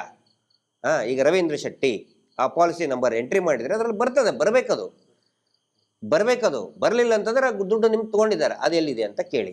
ಆನಂತರ ಸೇವಿಂಗ್ ಅಮೌಂಟ್ ವಾರ ಕಟ್ಟಿದಾರಲ್ಲ, ವಾರ ಕಟ್ಟಿದ್ದು ಅದು ಬ್ಯಾಂಕ್ ಸ್ಟೇಟ್ಮೆಂಟಲ್ಲಿ ತೋರಿಸ್ಬೇಕಲ್ಲ. ಉಳಿತಾಯ ಹಣ ಎಲ್ಲಿ ಹೋಯ್ತದು? ಆನಂತರ 60 ವರ್ಷದ ಆದ್ಮೇಲೆ ಇದ್ದವ್ರು ಇದ್ದಾರೆ ಸರ್. ಎಷ್ಟೋ ಜನಕ್ಕೆ ಏನು ಮಾಡಿದ್ದಾರೆ ಆ ಥರ, ಎಷ್ಟು ಒಂದು 10 ಲಕ್ಷಕ್ಕಿಂತ ಜಾಸ್ತಿ ಜನ ಇದ್ದಾರೆ ವಯಸ್ಸಾದವರು, ಅಜ್ಜ ಅಜ್ಜಿ 7 ವರ್ಷದಿಂದ ಅವ್ರ ಕಡೆ ಇದ್ರೆ 10 ರೂಪಾಯಿ ಕಲೆಕ್ಟ್ ಮಾಡ್ಕೊಂಡು ಬಂದಿದ್ದಾರೆ. ಯಾವ ಬ್ಯಾಂಕ್ ಅಕೌಂಟಲ್ಲಿ ಇಟ್ಟಿದ್ದಾರೆ ಅಂತ ಯಾರಿಗೂ ಗೊತ್ತಿಲ್ಲ. ಎಲ್ಲ SKDRDP ನಲ್ಲಿ ಹಾಕೋದು. ಆ್ಯಕ್ಚುಲಿ ಅದ್ರದ್ದು ಅಕೌಂಟ್ ಓಪನ್ ಮಾಡಿ ಅದರಿಂದ ಸರ್ಕಾರದಿಂದ, ಸೆಂಟ್ರಲ್ ಗೌರ್ಮೆಂಟಿಂದ, ಸ್ಟೇಟ್ ಗೌರ್ಮೆಂಟಿಂದ ಸೀನಿಯರ್ ಸಿಟಿಜನ್ಗಳಿಗೆ ಸಹಾಯಧನ ಸಿಗ್ತದೆ. ಇವರು ಅದನ್ನು ಅಜ್ಜ ಅಜ್ಜಿ ಊರ್ಗೋಲ್ ಸರ್. ಅದು ಆರ್ಥಿಕವಾದಂಥ ಊರ್ಗೋಲು. ಪಾಪ ಅವರು ಮಗ ಕೊಟ್ಟಿದ್ದು ಅಥವಾ ಇವ್ರ ಕಾಯ್ದಿಟ್ಕೊಂಡಿದ್ದೇನೋ 10 ರೂಪಾಯಿ ಕೊಟ್ಟಿರ್ತಾರೆ. ಅದನ್ನು ಕೂಡ ನುಂಗ್ ಹಾಕಿದ್ರಲ್ಲ ವೀರೇಂದ್ರ ಹೆಗಡೆ ಅಂಡ್ ಕಂಪನಿ, ಅದನ್ನು ಕೊಡಂತ ಹೇಳಿ. ಪಾಪ ಮಾಡಿದ್ರಿ ಈ ಪಾಪಿಗಳು, ಅವ್ರ ಹೆಸರು ತೆಗಿಬೇಡಿ ಅಂತ ಇಷ್ಟೇ ಎಲ್ಲ ತಗೊಂಡು ಬರ್ತಾರಲ್ಲ. ಮೊನ್ನೆ ರಾಣಿ ಕಿತ್ತೂರು ತಾಲೂಕಿನಲ್ಲಿ ಒಬ್ಬನು ಕೇಳಿದಾನಲ್ಲ, 60 ವರ್ಷದ್ದು ನೀವು ಕಲೆಕ್ಟ್ ಮಾಡಿದ್ರಲ್ಲ ದುಡ್ಡು, 60 ವರ್ಷ ಆದವ್ರದ್ದು ದುಡ್ಡು ಎಲ್ಲ ಐತಿ, ಯಾವ ಬ್ಯಾಂಕಲ್ಲಿ ನಡ್ರಿ ಹೋಗೋಣ ಅಂತ ಕೇಳಿದ ಒಬ್ಬನು. ಇವನು ತಣ್ಣಗೆ ಕುಂತಿದ್ದ, SKDRDP ಮ್ಯಾನೇಜರ್ ಅಂತ, ಯೋಜನಾ ಅಧಿಕಾರಿ. ಇನ್ಸಲ್ಟ್ ಹಾಕೊಂಡು ಹಿಂಗೆ ಕುಂತ್ಬಿಟ್ಟೆ ಹಿಂಗೆ ಹೌದು. ಸಾಲ ಇದ್ದವ್ರಿಗೆ ಎದಕ್ ಬೇಕು ಸರ್? ಇವ್ರು ಏಜೆನ್ಸಿ, ಇವರು ಬ್ರೋಕರ್. ಇವನು ವೀರೇಂದ್ರ ಹೆಗಡೆ ಇಸ್ ದ ವೀರೇಂದ್ರ ಜೈನ್ ಒಬ್ಬ ಬ್ರೋಕರ್. ಅವನು ಒಬ್ಬನ 420 ಅವನು ಸರ್. ಅಜ್ಜ ಅಜ್ಜಿ ಸರ್, ನಾನು ಸಿಟ್ಟು ಬಂದು ಹೇಳ್ತಾ ಇದ್ದೀನಿ. ಯಾಕಂತ ಹೇಳಿದ್ರೆ ವಯಸ್ಸಾದಂತ 60 ವರ್ಷದ ಆಟದಂತ ಅಜ್ಜ ಅಜ್ಜಿ ಸೇವಿಂಗ್ ಮಾಡೋದನ್ನ ನುಂಗಿ ನೀರು ಕುಡದಂತ ವೀರೇಂದ್ರ ಜೈನ್ ಊರುಗೋಲನ್ನ, ವಯಸ್ಸಾದ ಕಾಲದಲ್ಲಿ ಊರುಗೋಲನ್ನ ಕಸ್ಕೊಂಡಿದ್ದಾನೆ. ಇವನು ಫ್ರಾಡ್ ಅಲ್ಲ, ಇವನು ಫ್ರಾಡ್ ಹೌದನ್ನ ಹೇಳಿ. ನನ್ನ ಮಾತು ಬೇಕಾದ್ರೆ ಸುಳ್ಳು ಅಂತ ಹೇಳಿದ್ರೆ ಯಾರು ಬೇಕಾದ್ರೂ ಕೂಡ ನನ್ನ ಪ್ರಶ್ನೆ ಮಾಡಿ ಬಹಿರಂಗವಾಗಿ. ನಾನು ಹೇಳೋದಲ್ಲ, ಜನಗಳು ಕೇಳ್ತಾ ಇದ್ದಾರೆ. ಕಿತ್ತೂರಿನಲ್ಲಿ ಮೊನ್ನೆ ಬರೀ ಕಿತ್ತೂರದ್ದು ಒಂದೇ ಸಮಸ್ಯೆ ಅಲ್ಲ, ರಾಜ್ಯದ ಎಲ್ಲಾ ಕಡೆಗಳಲ್ಲಿ ಕೂಡ ಇವ್ರದ್ದು ಒಂದು ಸಂಘ ಮಾಡಬೇಕು ಅಂತಾನೆ ಒಂದು ನಿಯಮ ಇದೆ ಸರ್ಕಾರದಿಂದ. ಹಂಗೇನಾರ ಇದ್ರೆ ಅವ್ರದ್ದೊಂದು ಒಂದು ಗುಂಪು ಮಾಡಿ, ಇವ್ರು ಗುಂಪು ಮಾಡಿದ SKDRDPದವರು ಆ ವಯಸ್ಸಾದವ್ರದ್ದು ಒಂದು ಗುಂಪು ಮಾಡಿದ್ರು. ಗುಂಪು ಮಾಡಿ ಪ್ರತಿ ವಾರ ಅವ್ರ ಕಡೆ ಅಂತ 10 ರೂಪಾಯಿ ಇಸ್ಕೊಂಡ್ರು. 7 ವರ್ಷದಿಂದ ದುಡ್ಡು ಕಲೆಕ್ಟ್ ಮಾಡ್ತಾ ಇದ್ದಾರೆ. ಅವ್ರಿಗೇನಾದ್ರೂ ಇಂತಲ್ಲಿ ಆಸ್ಪತ್ರೆಗೆ ಹೋದ್ರೆ ಅವ್ರನ್ನ ಕೇಳಕ್ ಯಾರೂ ಇಲ್ಲ. ಅವಾಗ ಹೆಲ್ಪ್ ಮಾಡ್ಬೇಕು ತಾನೇ ಅವರು. ಆಸ್ಪತ್ರೆಗೆ ದುಡ್ಡು ಕಟ್ಟೋದು ಏನೂ ಇಲ್ಲ, ಬರೀ ದುಡ್ಡು ತಿಂದ ಮಲಗಿದ.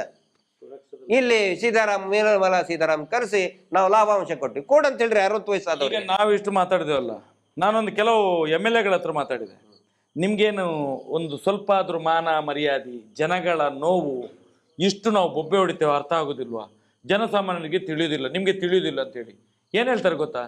ನಮ್ಮ ಹೈಕಮಾಂಡೇ ಅವ್ರ ಜೊತೆಯಲ್ಲಿದೆ, ನಮ್ಮ ಹೈಕಮಾಂಡೇ ಅವ್ರ ಜೊತೆಯಲ್ಲಿದೆ ಅಂತ ಹೇಳ್ತಾರೆ. ಹಾಗಾದ್ರೆ ಹೇಗೆ ಸರ್ ಇವರು? ಇದು ಎಂತದ್ದು ಇದು?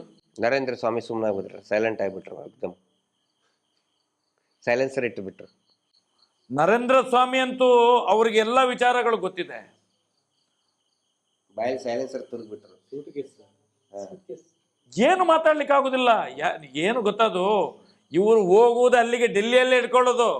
ಇವ್ರಿಗೆ ಇದು ಸಣ್ಣದೆಲ್ಲ ಲೆಕ್ಕಕ್ಕಿಲ್ಲ. ಈ MLA MLC ಈ MP ಗಿಂಪಿ ಯಾವುದೇ ಲೆಕ್ಕಕ್ಕಿಲ್ಲ. ಯಾರು ಇದ್ದಾನೆ ಅಲ್ಲಿ ಅಪ್ಪ, ರಾಜಕೀಯ ಪಕ್ಷದ ಅಪ್ಪ ಇರ್ತಾನಲ್ಲ, ಅಲ್ಲೇ ಹೋಗಿ ಇವ್ರದ್ದು ಡೀಲ್. ಇದೆಲ್ಲ ಸಾವಿರ ಕೋಟಿಯ ಡೀಲ್ಗಳು. ಹೇಳ್ಬೇಕಂದ್ರೆ ಒಂದು ದಿನ ಸಾಕಾಗೋದಿಲ್ಲ. ಈಗ ರಾತ್ರಿ ಎಲ್ಲ ನಾವು ಹೇಳ್ತಾ ಇದೀವಿ, ಕೂಗ್ತಾ ಇದೀವಿ ಬೇಕಾರೆ. ಆದ್ರೆ ಹೇಳ್ಬೇಕಂತ ಇದ್ರೆ ಒಂದು ವಾರ, ಒಂದು ತಿಂಗಳು ಸಾಕಾಗೋದಿಲ್ಲ ಇವ್ರ ಹಗರಣ. ಇದ್ರ ಬಗ್ಗೆ ಅರಿವು ಮೂಡಿಸುವಂತ ಕಾರ್ಯಕ್ರಮಗಳು, ಪ್ರತಿಭಟನೆಗಳು ಮಾಡಬೇಕು ಅಂತ. ಹೌದು, ಯಾವಾಗ ಶುರು ಮಾಡ್ತೀರಾ? ಅಲ್ಲ, ಇದು ನಡೀತಾನೆ ಇದೆ ಈಗ, ಪ್ರತಿ ದಿನ ನಡೀತಾ ಇದೆ. ಇಷ್ಟು ಬೊಬ್ಬೆ ಹೊಡಿದು ಹೋರಾಟ ಅಲ್ವಾ? ಬೀದಿ ಹೋರಾಟ ಮಾಡ್ಲೇಬೇಕು ನೋಡಿ. ಜನಗಳಿಗೆ ನಾನು, ಗ್ರಾಮಸ್ಥರಿಗೆ, ಸಂಘದ ಸದಸ್ಯರಿಗೆ ನಾನು ಹೇಳಕ್ಕೆ, ನೀವು ಮೊದಲು ಗ್ರಾಮದವರು ಒಗ್ಗಟ್ಟಾಗಿ, ಗ್ರಾಮಸ್ಥರು ಮೊದಲು ಒಗ್ಗಟ್ಟಾಗಿ. ಯಾಕಂತ ಹೇಳಿದ್ರೆ ಸಂಘದ ಸದಸ್ಯರು ನೀವು 10ರಲ್ಲಿ 2 ಜನ ನೀವು ನಿಮ್ಮ ನೋಟ್ಬುಕ್ಕಲ್ಲಿ ಬರೆದು ಬಿಡಿ, ನಮಗೆ ವಾರ ಕಟ್ಟಕ್ಕೆ ಆಗೋದಿಲ್ಲ, ನಾವು 3 ತಿಂಗಳಿಗೊಮ್ಮೆ ಕಟ್ಟೋರು, ಬ್ಯಾಂಕ್ ನಿಯಮದ ಪ್ರಕಾರ ಬ್ಯಾಂಕಿಗೆ ಕಟ್ತೀವಿ. ನನಗೆ ತುಂಬಾ ಫೋನ್ ಬರ್ತಿದೆ ಪುಸ್ತಕದಲ್ಲಿ ಬರಲಿ ಸರ್. ನೀವು ವೇದಿಕೆಯಲ್ಲಿ ನಿಂತ್ಕೊಂಡು ಮಾತಾಡೋದು ನಮ್ಗೆ ತುಂಬಾ ಇಷ್ಟ ಆಗ್ತಿದೆ. ತುಂಬಾ ದಿವಸ ಆಯ್ತು, ನೀವು ಯಾವಾಗ ವೇದಿಕೆಗೆ ಬರ್ತೀರಿ ಅಂತ ನಾನು ಹೇಳಿದೆ. ವೇದಿಕೆಗೆ ಬರುವಂತ ದಿನ ಆದಷ್ಟು ಬೇಗ ಇದೆ, ನೀವೆಲ್ಲ ತಯಾರಾಗಿರಿ. ಕರೆ ಕೊಟ್ಟ ತಕ್ಷಣ ನಮ್ಮ ಹೋರಾಟಕ್ಕೆ ಬಂದು ನೀವು ನಿಂತ್ರೆ ಸಾಕು. ನಮ್ಗೆ ಇವತ್ತು ಹೋರಾಟಕ್ಕೆ ಬೇರೆ ಯಾವುದು ಬೇಡ, ಲಾಠಿ ದೊಣ್ಣೆ ಕಲ್ಲು ಗಿಲ್ಲು ಯಾವುದು ಬೇಡ. ನಾವು ಅಧಿಕೃತವಾಗಿ ಬಂದು ಮಾರ್ಗದ ಮಧ್ಯದಲ್ಲಿ ನಿಲ್ಲುವುದೇ ಹೋರಾಟದ ಶಕ್ತಿ. ಹೋರಾಟದ ಶಕ್ತಿ, ಜನಸಂಖ್ಯಾ ಬಲ ಬೇಕು ನಮ್ಗೆ, ಇವತ್ತು ಜನಶಕ್ತಿ ಬೇಕು ನಮ್ಗೆ.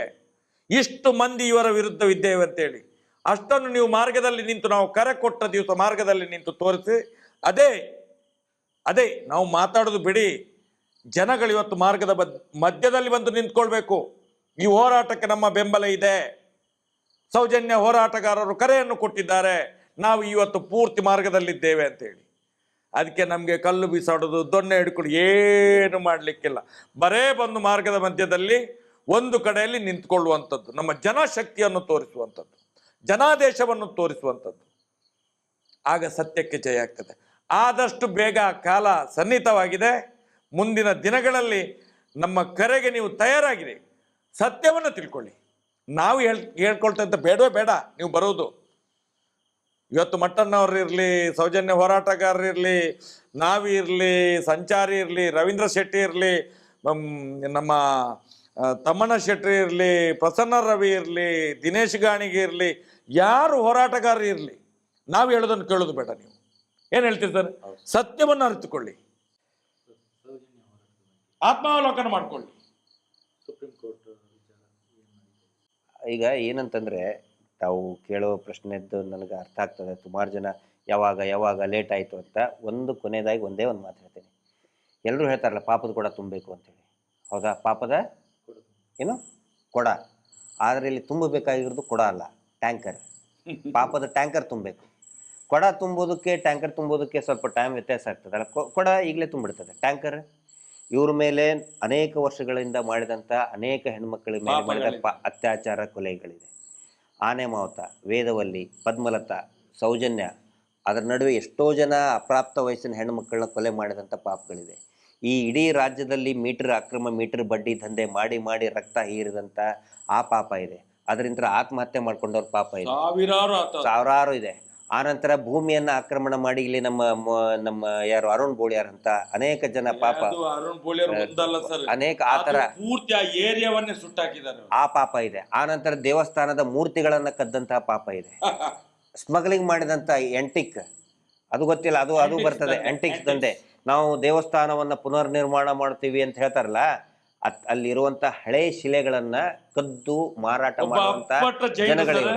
ಒಬ್ಬ ಅಪ್ಪಟ ಜೈನರು ಪತ್ರಕರ್ತರು ಬಿಡಿಯಾಗಿ ಯಾವ ಬಸದಿಯ ಎಷ್ಟೆಷ್ಟು ಪುರಾತನ ಕಾಲದ ಮೂರ್ತಿಗಳನ್ನು ಕೊಂಡೋಗಿದ್ದಾರೆ ಅಂತೇಳಿ, ಮತ್ತು ಅಲ್ಲಿಯ ಶಿಲಾಶಾಸನಗಳನ್ನು ಎಲ್ಲ ನಾಶ ಮಾಡಿದ್ದಾರೆ ಅಂತ ಹೇಳುವಂಥದ್ದು ನನಗೆ 2013 ಫೋನಿನ ಮುಖಾಂತರ ಶೆಟ್ರೆ ನಮ್ಮನ್ನು ಉಳಿಸಿದ್ರಿ ನೀವೆಲ್ಲ ಅಂತೇಳಿ. ನಮ್ಮ ಜೈನ ಬಸದಿಗಳನ್ನು ಉಳಿಸಿದ್ರಿ, ಹಳೆಯ ಪಳೆಯುಳಿಕೆಗಳನ್ನು ಉಳಿಸಿದ್ರಿ ನೀವು ಅಂತೇಳಿ ನನಗೆ ಧನ್ಯವಾದ ಹೇಳಿದ್ದಾರೆ. ಆಗ ಆ ಪಾಪ ಇದೆ. ಅವೆಲ್ಲ ದೇವರ ಮೂರ್ತಿಯನ್ನ ಕದ್ದ ಪಾಪ ಇದೆ. ಆನಂತರ ಅಣ್ಣಪ್ಪ ಸ್ವಾಮಿ, ಮಂಜುನಾಥ ಸ್ವಾಮಿಯನ್ನ ಮುಂದಿಟ್ಟು ವ್ಯಾಪಾರ ಮಾಡಿದಂಥ, ಬಡ್ಡಿ ದಂಧೆ ಮಾಡಿದಂಥ ಪಾಪ ಇದೆ.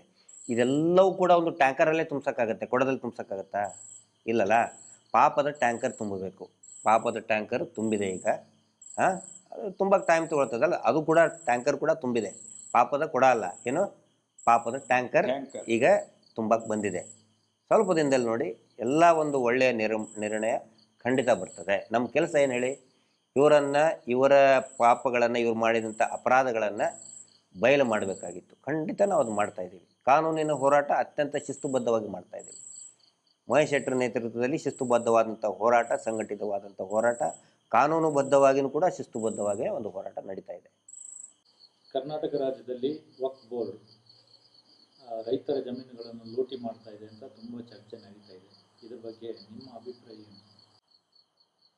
ವಕ್ಫ್ ಬೋರ್ಡು ಏನು ರೈತರ ಜಮೀನನ್ನು ಲೂಟಿ ಮಾಡಿದೆ, ಪಾಣಿಪತ್ರದಲ್ಲಿ ರೈತರ ದೇವಸ್ಥಾನಗಳ ಬೇರೆ ಬೇರೆ ರೀತಿಯಲ್ಲಿ ಪಾಣಿಪತ್ರದಲ್ಲಿ ವಕ್ಫ್ ಬೋರ್ಡ್ ಹೆಸರು ಕೇಳಿ ಬರ್ತಾ ಇದೆ. ಕೆಲವು ಕಡೆಯಲ್ಲಿ ಹನುಮಂತ ದೇವಸ್ಥಾನದಿರ್ಬೋದು, ಬೇರೆ ಬೇರೆ ದೇವಸ್ಥಾನದಿದೆ, ಕೆಲವು ಮಸೀದಿದ್ದಿದೆ, ಮುಸಲ್ಮಾನರಿದ್ದಿದೆ, ಹಿಂದೂಗಳಿದೆ. ಎಲ್ಲ ಜಾತಿಯ ಜಾಗವನ್ನು ಕೂಡ ವಕ್ಫಿನ ಹೆಸರಿನಲ್ಲಿ ಒಂದು ಸಂಸ್ಥೆಗೆ ಕೊಡುವಂಥ ಕೆಲಸ ಈಗಿಂದಲ್ಲ, ಅದು ನಿನ್ನೆ ಮೊನ್ನೆದಲ್ಲ, ಆಗ್ತಾ ಇದೆ. ನಾವು ಕೇಳುವಂಥದ್ದು, ನಾವು ಅದಕ್ಕೆ ಪೂರ್ತಿ ವಿರೋಧವಾಗಿದ್ದೇವೆ. ಒಂದು ಸಂಸ್ಥೆಯ ಹೆಸರಲ್ಲಿ ಎಷ್ಟು ಆಸ್ತಿಯನ್ನು ಕೊಡ್ತಾರೆ ಅಂತ ಹೇಳಿದರೆ ಯಾವ ಕಾರಣಕ್ಕೋಸ್ಕರ? ಇದು ಏನನ್ನು ತೋರಿಸ್ತದೆ? ಇದು ಸಮಾಜದ ತುಷ್ಟೀಕರಣವನ್ನು ತೋರಿಸ್ತದೆ, ಹೌದಲ್ವಾ? ತುಷ್ಟೀಕರಣ ಮಾಡ್ತಾನೆ ಬಂದ್ರು. ಏನು ಬ್ರಿಟಿಷರಿದ್ದಾಗ, ಮೊಘಲರಿದ್ದಾಗ ತುಷ್ಟೀಕರಣ ಮಾಡಿದ್ರು, ಅದೇ ತುಷ್ಟೀಕರಣ ಇವತ್ತು ಕೂಡ ನಡೀತಿದೆ. ಆ ತುಷ್ಟೀಕರಣ ನಿಲ್ಲಬೇಕು. ನಿಲ್ಲಬೇಕು. ಇದು ನಮ್ಮ ಆಗ್ರಹ ಸರ್ಕಾರಕ್ಕೆ. ನಿಮ್ಮ ರಾಜ್ಯಕ್ಕೆ ಬೇಲೆ ಬೇಯಿಸ್ಕೊಳ್ಳಿಕ್ಕೆ ಜನಸಾಮಾನ್ಯರ ಪಬ್ಲಿಕ್ ಆಸ್ತಿ ಅದು. ಸರ್ಕಾರಿ ಜಾಗಗಳಿರ್ಬೋದು, ದೇವಸ್ಥಾನಗಳು, ಮಠ ಮಂದಿರಗಳು, ಇದೆಲ್ಲ ಜನಸಾಮಾನ್ಯರ ಆಸ್ತಿ ಅದು. ರೈತರು ಈ ದೇಶದ ಬೆನ್ನೆಲುಬು ಅಂತ ಹೇಳೋದು. ಒಂದು ಕಡೆಯಿಂದ ಬೆನ್ನೆಲುಬು ಅಂತ ಹೇಳ್ತೀರಿ, ಮತ್ತೊಂದು ಕಡೆಯಲ್ಲಿ ಅವ್ರ ಬೆನ್ನಿನ ಮೂಲೆಯನ್ನು ಮುರಿದಾಕ್ತೀರಿ ನೀವು. ಈ ರಾಜಕೀಯ ಪಕ್ಷದ ನೀವು ಪಾಪಿಗಳು, ನೀವು ಪಾತಕಿಗಳು, ನೀವು ರಾಜಕೀಯ ಪಕ್ಷದವರೆಲ್ಲ. ನೀವು ಸಮಾಜವನ್ನು ಒಂದು ಒಳ್ಳೆಯ ರೀತಿಯಲ್ಲಿ ಬೆಳೆಸುವಂಥವರಲ್ಲ, ಸಮಾಜವನ್ನು ತಲೆ ಹಿಡಿದು ನಾಶ ಮಾಡುವವರು ನೀವು. ಈ ಒಂದು ವಕ್ಫ್ ಬೋರ್ಡಿನ ಈ ಏನು ಪಾಣಿಪತ್ರಗಳು ಚೇಂಜ್ ಆಗ್ತದೆ, ಇದನ್ನು ನೋಡುವ ಗೊತ್ತಾಗ್ತದೆ ನಿಮಗೆ. ಅದನ್ನು ನಾವು ಖಂಡಿತವಾಗಿ ಸೌಜನ್ಯ ಹೋರಾಟಗಾರರು ಒಕ್ಕೊರಳಿನಿಂದ ಖಂಡಿಸ್ತೇವೆ. ಇದನ್ನೆಲ್ಲ ವಾಪಸ್ ತಗೊಳ್ಬೇಕು. ಆಯಾಯ ಸಂಸ್ಥೆಗೆ ಅವನವನೇ ಯಾರ್ಯಾರು ಇದ್ದಾನೋ ಅವನು ಮಾಡ್ಕೊಳ್ಳಿ, ದುಡ್ಡು ಕೊಟ್ಟು ಮಾಡ್ಕೊಳ್ಳಿ, ಏನು ಬೇಕಾದ್ರೆ ಮಾಡ್ಕೊಳ್ಳಿ. ವಕ್ಫಿಗೆ ಹೇಗೆ ಅದು ಸರ್ಕಾರಿ ಎಲ್ಲ ಪಾಣಿಗಳು ಅವ್ರ ಹೆಸರಿಗೆ ಆಗೋದು, ನಾಳೆಯಿಂದ ನಾವು ಮಾಡ್ಕೊಳ್ತೇವೆ, ಆಗ್ತದಾಗಾದ್ರೆ ನಮ್ಮ ಹೆಸರಿಗೆ? ನಾನು ಕೇಳುವಂತ ಇವತ್ತು ರಾಜ್ಯದಲ್ಲಿ, ದೇಶದಲ್ಲಿ ಎಲ್ಲ ಕಡೆಗಳಲ್ಲಿ ವಕ್ಫ್ ಬೋರ್ಡ್ ವಕ್ಫ್ ಬೋರ್ಡ್ ವಕ್ಫ್ ಬೋರ್ಡ್ ವಕ್ಫ್ ಬೋರ್ಡ್ ವಕ್ಫ್ ಬೋರ್ಡ್ ಅಂತ ಹೇಳಿ. ಇಲ್ಲಿ ಧರ್ಮಸ್ಥಳದಲ್ಲಿ ಒಬ್ಬ ವೀರೇಂದ್ರ ಹೆಗ್ಡೆ ಇದ್ದಾನೆ. ಮಂಜುನಾಥನ ಅಣ್ಣಪ್ಪ ಸ್ವಾಮಿಯ ಜಾಗವನ್ನೇ ವೀರೇಂದ್ರ ಹೆಗ್ಡೆ ಜಾಗ ಅಂತ ಹೇಳಿ RTC ಮಾಡ್ಕೊಂಡು ಕೂತಿದ್ದಾನೆ. ಇದನ್ನ ಯಾಕೆ ಮಾತಾಡೋದಿಲ್ಲ ನೀವುಗಳೆಲ್ಲ? ಇದನ್ನ ಯಾಕೆ ಮಾತಾಡೋದಿಲ್ಲ? ಕಾನೂನು ಎಲ್ರಿಗೂ ಒಂದಲ್ಲ. ಒಂದು ಕಣ್ಣಿಗೆ ಸುಣ್ಣ, ಒಂದು ಕಣ್ಣಿಗೆ ಬೆಣ್ಣೆ ಸಾಧ್ಯವೇ ಇಲ್ಲ, ಸಾಧ್ಯವೇ ಇಲ್ಲ. ಇದು ಹೇಗೆ ಸಾಧ್ಯ ಆಗ್ತದೆ? ಇದು ಎಲ್ಲ ನೀವು ಹೇಳ್ತೀರಿ ವಕ್ಫ್ ಬೋರ್ಡ್ ವಕ್ಫ್ ಬೋರ್ಡ್ ವಕ್ಫ್ ಬೋರ್ಡ್ ಅಂತ ಹೇಳಿದ್ರೆ, ನಮ್ಮ ಬೆಳ್ತಂಗಡಿ ತಾಲೂಕಲ್ಲ, ದಕ್ಷಿಣ ಕನ್ನಡ ಜಿಲ್ಲೆ ಅಲ್ಲ, ಕರ್ನಾಟಕದಾದ್ಯಂತ ಎಷ್ಟು ದೀನ ದಲಿತರ ಜಾಗ ಇವತ್ತು ವೀರೇಂದ್ರ ಹೆಗ್ಡೆ ಹೆಸರಾಗಿ ಆಗಿದೆ, ಅವರ ಸಂಸ್ಥೆ ಹೆಸರಿಗೆ ಆಗಿದೆ.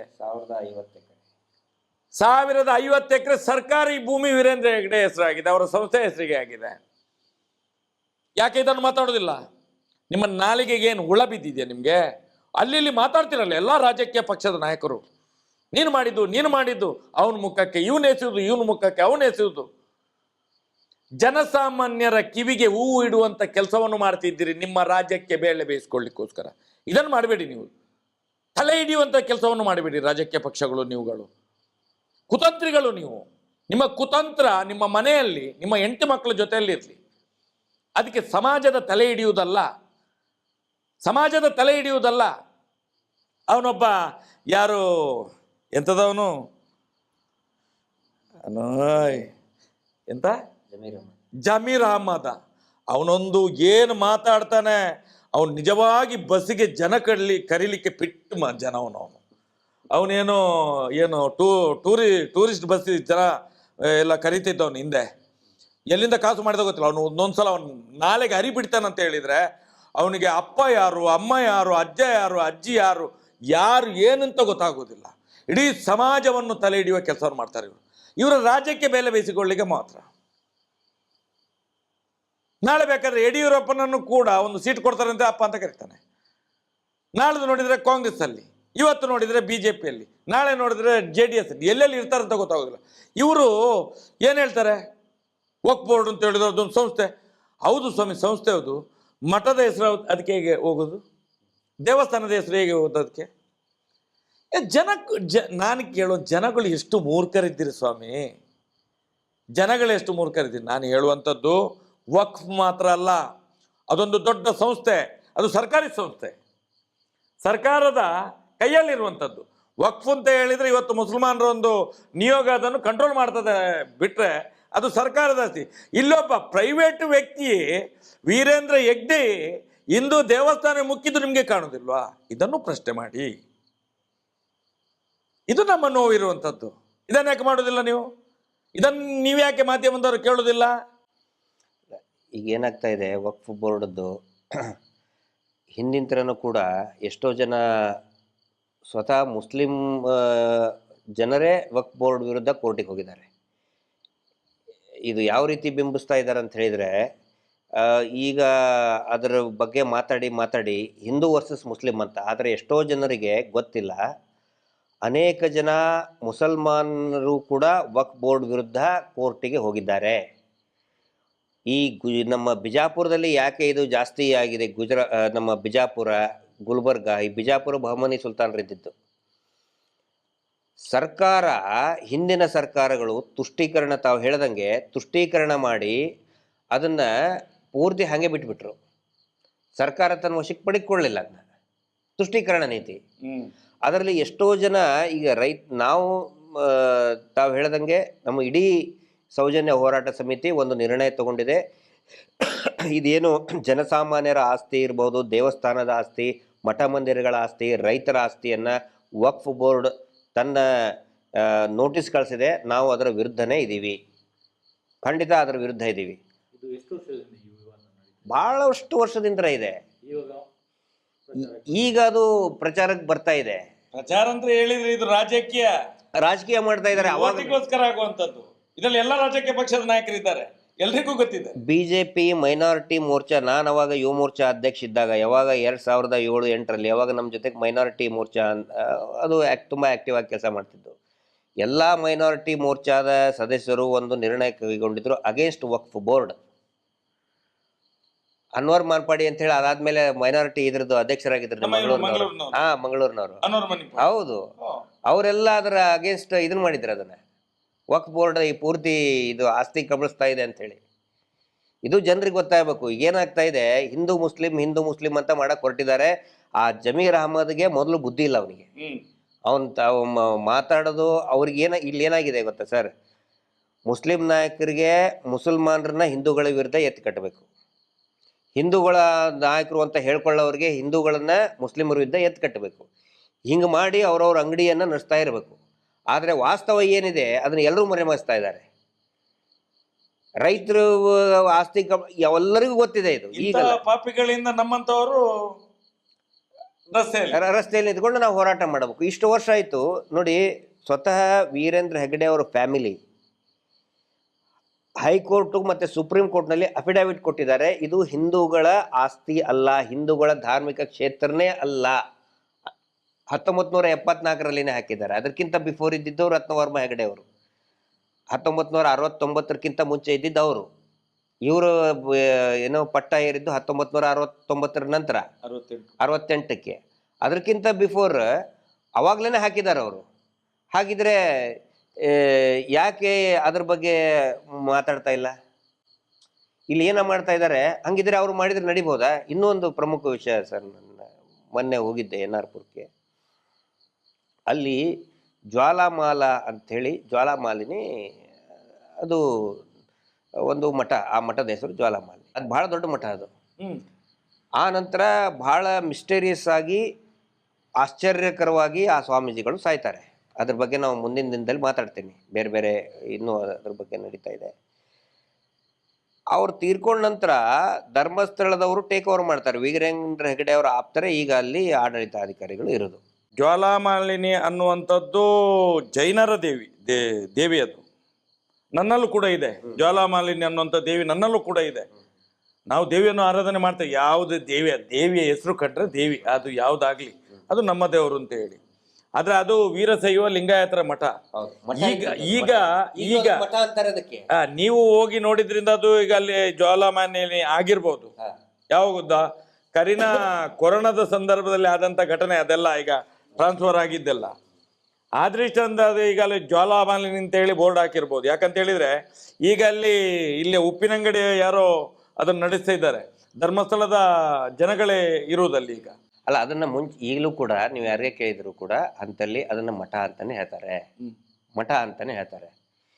ಈಗ ಅದಕ್ಕಿಂತ ಜಾಸ್ತಿ ಮುಖ್ಯವಾದ ಏನಂದ್ರೆ, ಇಲ್ಲಿ ನಾನು ಬಹಳ ಕ್ಲಿಯರ್ ಆಗಿ ಹೇಳ್ತಾ ಇದ್ದೀನಿ, ಜೈನರ ವಿರುದ್ಧ ಅಲ್ಲ, ಅಲ್ಲಿ ಜೈನರೇ ವೀರೇಂದ್ರ ಹೆಗ್ಗಡೆ ವಿರುದ್ಧ ನಿಂತ್ಕೊಂಡಿದ್ದಾರೆ. ಯಾಕಂತ ಹೇಳಿದ್ರೆ ಅಲ್ಲಿ 70 ಮನೆಗಳು, NR-ಪುರದ 70 ಮನೆಗಳಲ್ಲಿ ಅದರಲ್ಲಿ ಬಹುತೇಕರು ಜೈನರ ಮನೆಗಳಿದೆ. ಆ ಮನೆಗಳಿಗೆ ಈಗ ಹೊಸದಾಗಿ ಬಂದಂತಹ ಇವರು ಏನು ಆಡಳಿತಾಧಿಕಾರಿ ಬಂದಿದಾರಲ್ಲ, ಎಲ್ಲರಿಗೂ ನೋಟಿಸ್ ಕೊಟ್ಟಿದ್ದಾರೆ. 70 ಮನೆಗಳಿಗೆ.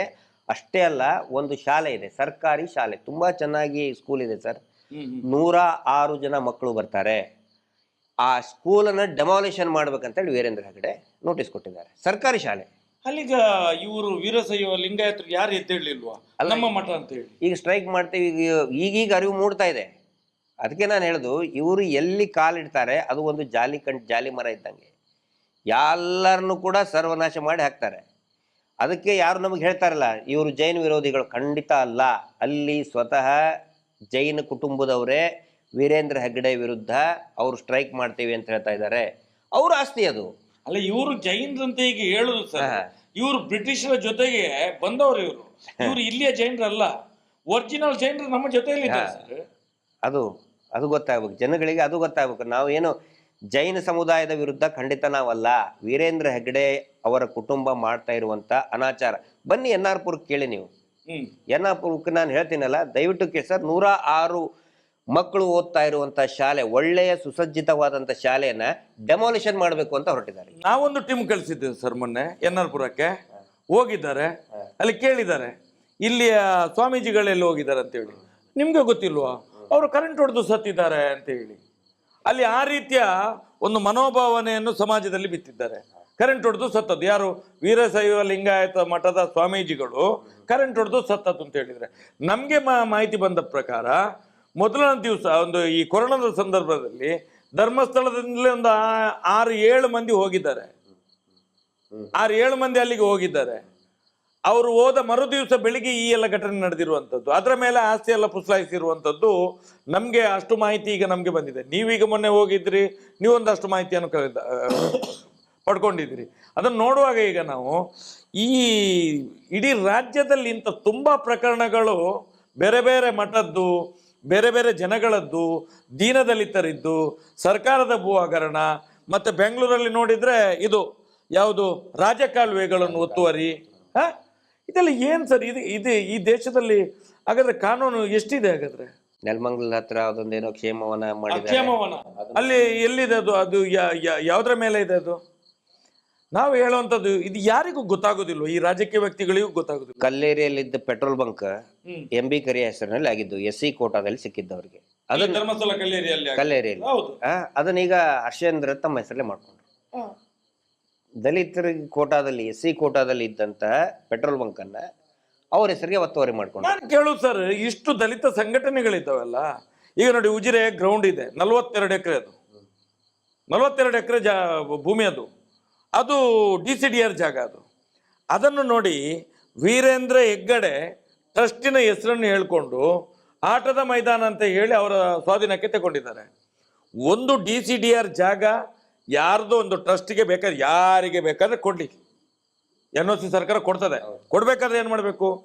ಆ 42 ಎಕರೆಗೆ ಪರ್ಯಾಯವಾಗಿ ಬೇರೆ ಜಾಗ ಕೊಡಬೇಕು. ಇಲ್ಲಿ ಯಾವುದೇ ಜಾಗ ಕೊಡ್ಲಿಲ್ಲ, ಏನಿಲ್ಲ. ಅವ್ರಿಗೆ ಕೊಡ್ಬೇಕದಕ್ಕೆ ಅವ್ರಿಗೆ ಏನು ಅವಶ್ಯಕತೆ ಇದೆ? ಟ್ರಸ್ಟಿಗೆ ಏನು ಅವಶ್ಯಕತೆ ಇದೆ? ಸಾವಿರಾರು ಕೋಟಿ ಬಿದ್ದಿದೆ, ಸಾವಿರಾರು ಎಕರೆ ತಗೊಂಡಿದೆ ಅವರ ಹೆಸರಲ್ಲಿ, ಮತ್ತೆ ಎಲ್ಲಾನು ಅವರಿಗೆ.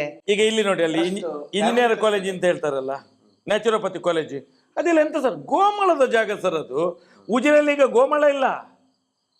ಈ ಸರ್ಕಾರಿ ಅಧಿಕಾರಿಗಳಾಗಿ ಸರ್ಕಾರಿ ಮಿನಿಸ್ಟ್ರುಗಳು ಬರ್ತಾರೆ, ಈ ರೆವಿನ್ಯೂ ಮಿನಿಸ್ಟ್ರುಗಳು ಬರ್ತಾರಲ್ಲ, ಅವ್ರಿಗೆ ಇಲ್ಲಿ ಬಂದ ತಕ್ಷಣ ಅಲ್ಲಿ ಧರ್ಮಸ್ಥಳ ನೇತ್ರಾವತಿ ಪಕ್ಕದಲ್ಲಿ ಒಂದು ಇದಿದೆ ನೋಡಿ, ಯಾವುದು ನ್ಯಾಚುರೋಪತಿ ಎಣ್ಣೆ ಮಾಲಿಸ್ ಮಾಡಿ ಮಾಡಿ ಮಾಡಿ ಮಾಡ್ತಾರೆ ಮಾಡ್ತಾರೆ ಮಾಡ್ತಾರೆ ಮಾಡ್ತಾರೆ ಮಾಡಿ ಮಾಡಿ ಹೋಗ್ಬೇಕಾದ್ರೆ ಫೈಲ್ ತಂದಿರ್ತಾರೆ ಅವ್ರ ಮುಂದ್ಗಡೆ. ಅವನು ಮಾಲಿಸ್ ಮಾಡ್ತಾ ಇದ್ದಂಗೆನೆ ಅಲ್ಲೇ ಮಲಕ್ಕೊಂಡು ಸೈನ್ ಹಾಕ್ಬಿಡ್ತಾನೆ. ಮಾಲಿಸ್ ಆಗ್ತಾ ಇದ್ದಂಗೆನೆ ಸೈನ್ ಹಾಕ್ಬಿಡ್ತಾನೆ. ಆ 7 ಎಕರೆ ಚಿಲ್ಲರೆ ಭೂಮಿ ಉಂಟಲ್ಲ, ಅದು ನಮ್ಮ ಇವ್ರದ್ದು ಮಲೆಕುಡಿಯ, ಅವ್ರು ಇದ್ದಾರೆ, ನಮ್ಮ ಜೊತೆಲಿ ಇದ್ದಾರೆ. ಈಗ ಬೇಕಾದಾಗ ಕರೆಸ್ತೇವೆ. ಆ ಜಾಗ ಯಾರಿಗೂ ಅಲಾಟ್ಮೆಂಟ್ ಆದ ಜಾಗವನ್ನು ತೆಗೆದು ಇವರಿಗೆ ಕೊಟ್ಟಿರುವಂಥದ್ದು. ಎಂತ ಸರ್ ಇದು? ಅದ್ರ ಬಗ್ಗೆ ಮಾತಾಡ್ಬೇಕಲ್ಲ, ಒಬ್ರು ಮಾತಾಡಲ್ಲ, ಯಾರೊಬ್ರು ಅದ್ರ ಬಗ್ಗೆ ಧ್ವನಿ ಎತ್ತಲ್ಲ. ಅಂದ್ರೆ ಅದು ಲೈಸೆನ್ಸ್ ಕೊಟ್ಬಿಟ್ಟಿದ್ದಾರೆ ವೀರೇಂದ್ರ ಹೆಗ್ಗಡೆಗೆ, ಏನ್ ಬೇಕಾದ್ರೂ ಅವರು ಒತ್ತುವರಿ ಮಾಡ್ಬೋದು, ಯಾರನ್ನ ಬೇಕಾದ್ರೂ ಕೊಲೆ ಮಾಡಿ ಬಿಸಾಕ್ಬಹುದು. ಲೈಸೆನ್ಸಾ? ದೇವಸ್ಥಾನದ ಹೆಸರಿಟ್ಕೊಂಡು ಬರೀ ಇದನ್ನೇ ಮಾಡ್ತಾ ಬಂದಿದ್ರು ಅವರು. ಸೂರ್ಯ ದೇವಸ್ಥಾನ ನಾನು ಕೇಳ್ಪಟ್ಟೆ, ಸೂರ್ಯ ದೇವಸ್ಥಾನ ಅಂದ್ರೆ ಇವರು ದೇವಸ್ಥಾನದ ಕಾಂಟ್ರಾಕ್ಟರ್, ಇವರು ದೇವಸ್ಥಾನದ ಕಾಂಟ್ರಾಕ್ಟರ್. ಸೂರ್ಯ ದೇವಸ್ಥಾನ ಅಲ್ಲ, ಅದು ಸೂರ್ಯ ದೇವಸ್ಥಾನ ಅಲ್ಲ. ನಿಮ್ಗೆ ಯಾರು ಹೇಳಿದ್ರು ಸೂರ್ಯ ದೇವಸ್ಥಾನ ಅಂತ ಹೇಳಿ? ನೀವು ನೋಡಿ, ನೀವು ಅಲ್ಲಿಂದ ಬರ್ತೀರಿ, ನೀವು ಘಟ್ಟದವ್ರು ಅಲ್ಲಿಂದ ಬರ್ತೀರಿ, ಸೂರ್ಯ ದೇವಸ್ಥಾನ ಅಂತ ಬೋರ್ಡ್ ನೋಡ್ತೀರಿ. ಸದಾಶಿವ ರುದ್ರ ದೇವಸ್ಥಾನ ಅದು, ಸದಾಶಿವ ರುದ್ರ ದೇವಸ್ಥಾನ. ಇವತ್ತು ಜೈನರ ಆಳ್ವಿಕೆಯಲ್ಲಿದೆ ಅದು. ಅದು ವೀರೇಂದ್ರ ಹೆಗ್ಡೆಯ ಪಟಲಂನವರ ಕೈಯಲ್ಲೇ ಇರುವಂಥದ್ದು. ಅದು ಇವತ್ತು ಏನಾಗಿದೆ ಗೊತ್ತದು, ಸದಾಶಿವ ರುದ್ರ ಹೋಗಿ ನೀವು ಹೇಳಿದಾಗೆ, ಘಟ್ಟದವರು ಹೇಳಿದಾಗೆ ಸೂರ್ಯ ದೇವಸ್ಥಾನ. ನಾನು ಹೇಳ್ತೇನೆ, ಧರ್ಮಸ್ಥಳಕ್ಕೆ ಎಷ್ಟು ಮಂದಿ ಬರ್ತಾರೆ ಅಷ್ಟು ಮಂದಿ ಕೂಡ ಇಲ್ಲಿಗೆ ಬರ್ತಾರೆ. ಎಲ್ಲಿಗೆ? ಸದಾಶಿವ ರುದ್ರ ದೇವಸ್ಥಾನಕ್ಕೆ ಕೋಟ್ಯಾಂತರ ರೂಪಾಯಿ ಇನ್ಕಮ್ ಇದೆ ಅಲ್ಲಿ. ಅದನ್ನು ಸಿ ಗ್ರೇಡ್ ದೇವಸ್ಥಾನ ಅಂತ, ಅದು ಸಿ ಗ್ರೇಡ್ ದೇವಸ್ಥಾನ ಅದು. ಇದನ್ನು ಯಾರು ಮಾಡಿದವರು? ಈಗ ನೋಡಿದ್ರೆ ಅದು ಹಿಂದಿನ ಕಾಲದಲ್ಲಿ ಸದಾಶಿವ ರುದ್ರ ದೇವಸ್ಥಾನ ಅಂತ ಹೇಳಿ ಕುಡುಮದ ಮಂಜುನಾಥ ಸ್ವಾಮಿ, ಕುಡುಮದ ಇದೆಲ್ಲ ಕುಡುಮದ ಭೂತ, ಕುಡುಮದ ಮಂಜುನಾಥ ಸ್ವಾಮಿ, ನಮ್ದು ಉಜಿರೆ ಜನಾರ್ದನ ಸ್ವಾಮಿ ದೇವಸ್ಥಾನ, ಇದು ಸದಾಶಿವ ರುದ್ರ ದೇವಸ್ಥಾನ, ಇದೆಲ್ಲ ಎಂಡೋಮೆಂಟ್ ಪಟ್ಟಿಯಲ್ಲಿದ್ದ ದೇವಸ್ಥಾನಗಳು. ಈಗಲೂ ಕೂಡ ಇದೆಲ್ಲ ಇವರ ಈ ಧರ್ಮಸ್ಥಳದವರ ಕೃಪಾ ಕಟಾಕ್ಷದೊಂದಿಗೆ ಯಾರ್ಯಾರು ದೇವಸ್ಥಾನದವರು ಇವರ ಕಾಲಿಡಿತಾರಲ್ಲ ಅದನ್ನೆಲ್ಲ ಇವರ ಟೀಮ್ ಮಾಡ್ಕೊಂಡು ಹೋಗ್ತಾ ಇದ್ದಾರೆ. ಈಗ ಹಿಂದೂ ದೇವಸ್ಥಾನವನ್ನು ಒಳಗೆ ಹಾಕುವುದು ವ್ಯಾಪಾರದ ಅಂಗಡಿ ಆಗಿದೆ. ಈಗ ವ್ಯಾಪಾರದ ಅಂಗಡಿ ಆಗಿದೆ ಹಿಂದೂ ದೇವಸ್ಥಾನಗಳೆಲ್ಲ ಇವತ್ತು.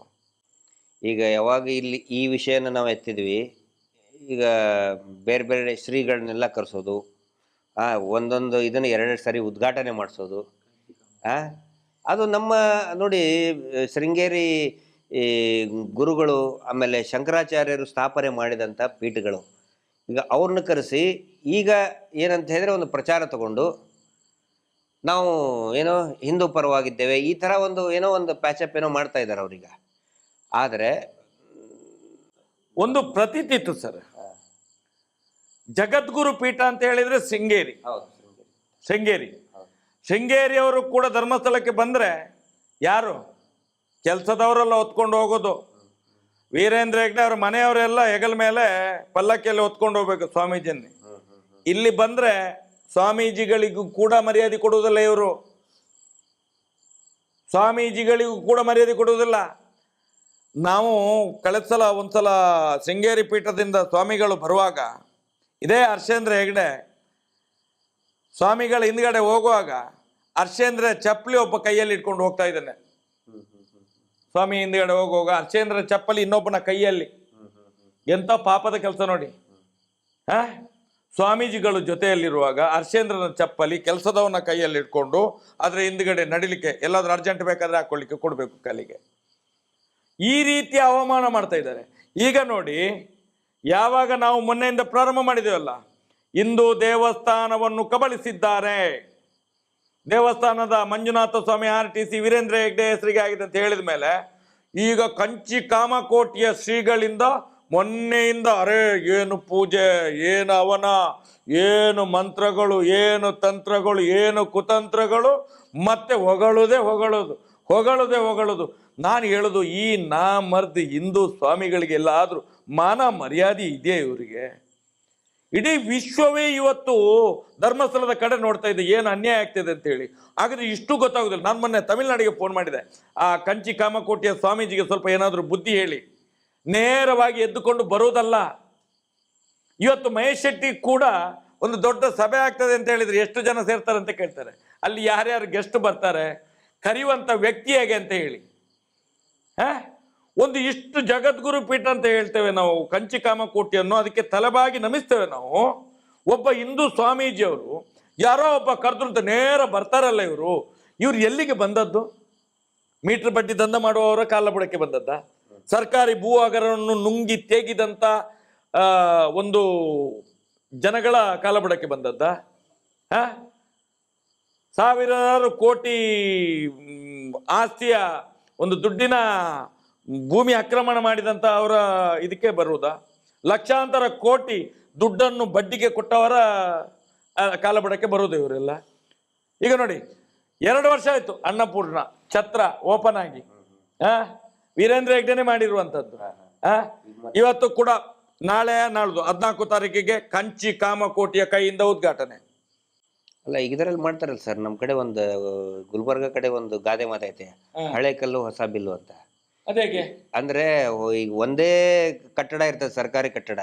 ಯಾರ್ಯಾರು ಹೊಸದಾಗಿ MLA ಬರ್ತಾರೆ, ಹೊಸದಾಗಿ ಯಾರು ಬಂದ್ರೆ ಅವ್ರ ಕಡೆ ಅಂತ ಒಂದು ಪೇಂಟ್ ಹೊಡೆಯೋದು, ರಿಬ್ಬನ್ ಸುತ್ತೋದು, ಅದಕ್ಕೆ ಕಟ್ ಮಾಡೋದು. ಟಿವಿ ಸೀರಿಯಲ್ ಹಳೆ ಕಲ್ಲು ಹೊಸ ಬಿಲ್ಲು ಅಂತಾರೆ. ಹಳೆ ಕಲ್ಲು ಹೊಸ ಬಿಲ್ಲು ಅಂತೇಳಿ. ಆ ಕಲ್ಲು ಅದೇ ಇರ್ತದೆ, ಬಿಲ್ ಹೊಸದಾಗಿ ಮಾಡಕ್ಕೆ ಹೊಸ ಇವರು ಬಂದ ಮೇಲೆ ಅವ್ರ ಕಡೆ ಕಟ್ ಮಾಡಿಸೋದು ಜನರುಗಳಿಗೆ, ಈಗ ಮಾಡಿದ್ರು ಅಂತ. ಅದಲ್ಲ, ಕಟ್ಟು ಮಾಡಿಸಿ ಮಾಡಿಸಿ ಮಾಡಿಸಿ ಮಾಡಿಸಿ ಇಡೀ ಸಮಾಜ, ಹಿಂದೂ ಸಮಾಜವನ್ನೇ ಕಟ್ಟು ಮಾಡಿ ಬಿಟ್ಟಿದ್ದಾರಲ್ಲ. ಇವತ್ತು ಹಿಂದೂ ಸಮಾಜ ಹೊಡೆದು ಸಾಯ್ತಾ ಇದೆ ಸ್ವಾಮಿ. ರಾಜಕೀಯವಾಗಿ, ಧಾರ್ಮಿಕವಾಗಿ, ಧಾರ್ಮಿಕ ಭಯೋತ್ಪಾದನೆಯಲ್ಲಿ ನಡೀತಿದೆ ಸರ್. ಅದು ಧಾರ್ಮಿಕ ಭಯೋತ್ಪಾದನೆ. ಹಿಂದೂ ನಾಯಕರು ಮಾತಾಡೋದಿಲ್ಲ ನೋಡಿ. ಒಂದು ಭಗವದ್ಧ್ವಜ ಇಲ್ಲ ಅಲ್ಲಿ. ಇವ್ರು ಹೇಳ್ತಾರಲ್ಲ, ಇವತ್ತು ಸ್ವಾಮೀಜಿ ಬಂದಿದ್ದಾರಲ್ಲ ನೋಡು, ಒಂದು ಹಿಂದೂ ಧ್ವಜ, ಭಗವದ್ಧ್ವಜ. ಈ ಸಲ ಆದ್ರೂ ಒಂದು ಜಗದ್ಗುರು ಪೀಠದ ಸ್ವಾಮೀಜಿ ಬರುವಾಗಾದ್ರೂ ಮಂಜುನಾಥ ದೇವಸ್ಥಾನದ ಮೇಲೆ ಒಂದು ಭಗವದ್ಧ್ವಜ ಆರ್ಬೇಕಿತ್ತಲ್ಲ. ನೋಡೋ ತೋರಿಸಿ. ಪುಣ್ಯಕ್ಕೆ ಸ್ವಾಮೀಜಿನ ಕೇಸರಿ ಇದ್ರಲ್ಲಿ ಹಾಕೊಂಡು ಹೋಗಕ್ ಬಿಟ್ಟಿದ್ದಾರೆ, ಜಲ್ಲಿ ಹಾಕೊಂಡು ಹೋಗಕ್ ಬಿಟ್ಟಿದ್ದಾರೆ. ಇಲ್ಲಾಂದ್ರೆ ಅದ್ಭುತಿಗೆ ಅವರು ಇವರು ಏನೋ ಪುಣ್ಯಕ್ಕೆ ನಾನು ಹೇಳುವಂಥದ್ದು, ಅವರನ್ನು ಪೂರ್ತಿ ಬಟ್ಟೆಯಲ್ಲಿ ಕರ್ಕೊಂಡೋಗಿದ್ದೇ ದೊಡ್ಡ ವಿಶೇಷ. ಅದು ಏನು ಅರಬೆತ್ತಲೆ ಮಾಡಿ ಕರ್ಕೊಂಡು ಹೋಗ್ಲಿಲ್ಲ, ನಮ್ಮಾಗೆ ಇರಬೇಕು ಅಂತ ಹೇಳಿ. ಯಾಕಂತ ಹೇಳಿದ್ರೆ ಇದು ಹಿಂದೂ ದೇವಸ್ಥಾನ ಅಲ್ಲ, ಇದು ಜೈನರದ್ದು ಅಂತ ಹೇಳಿ ಅವರನ್ನೇನೋ ಅರಬೆತ್ತಲೆ ಮಾಡಲಿಲ್ಲ ಪುಣ್ಯಕ್ಕೆ.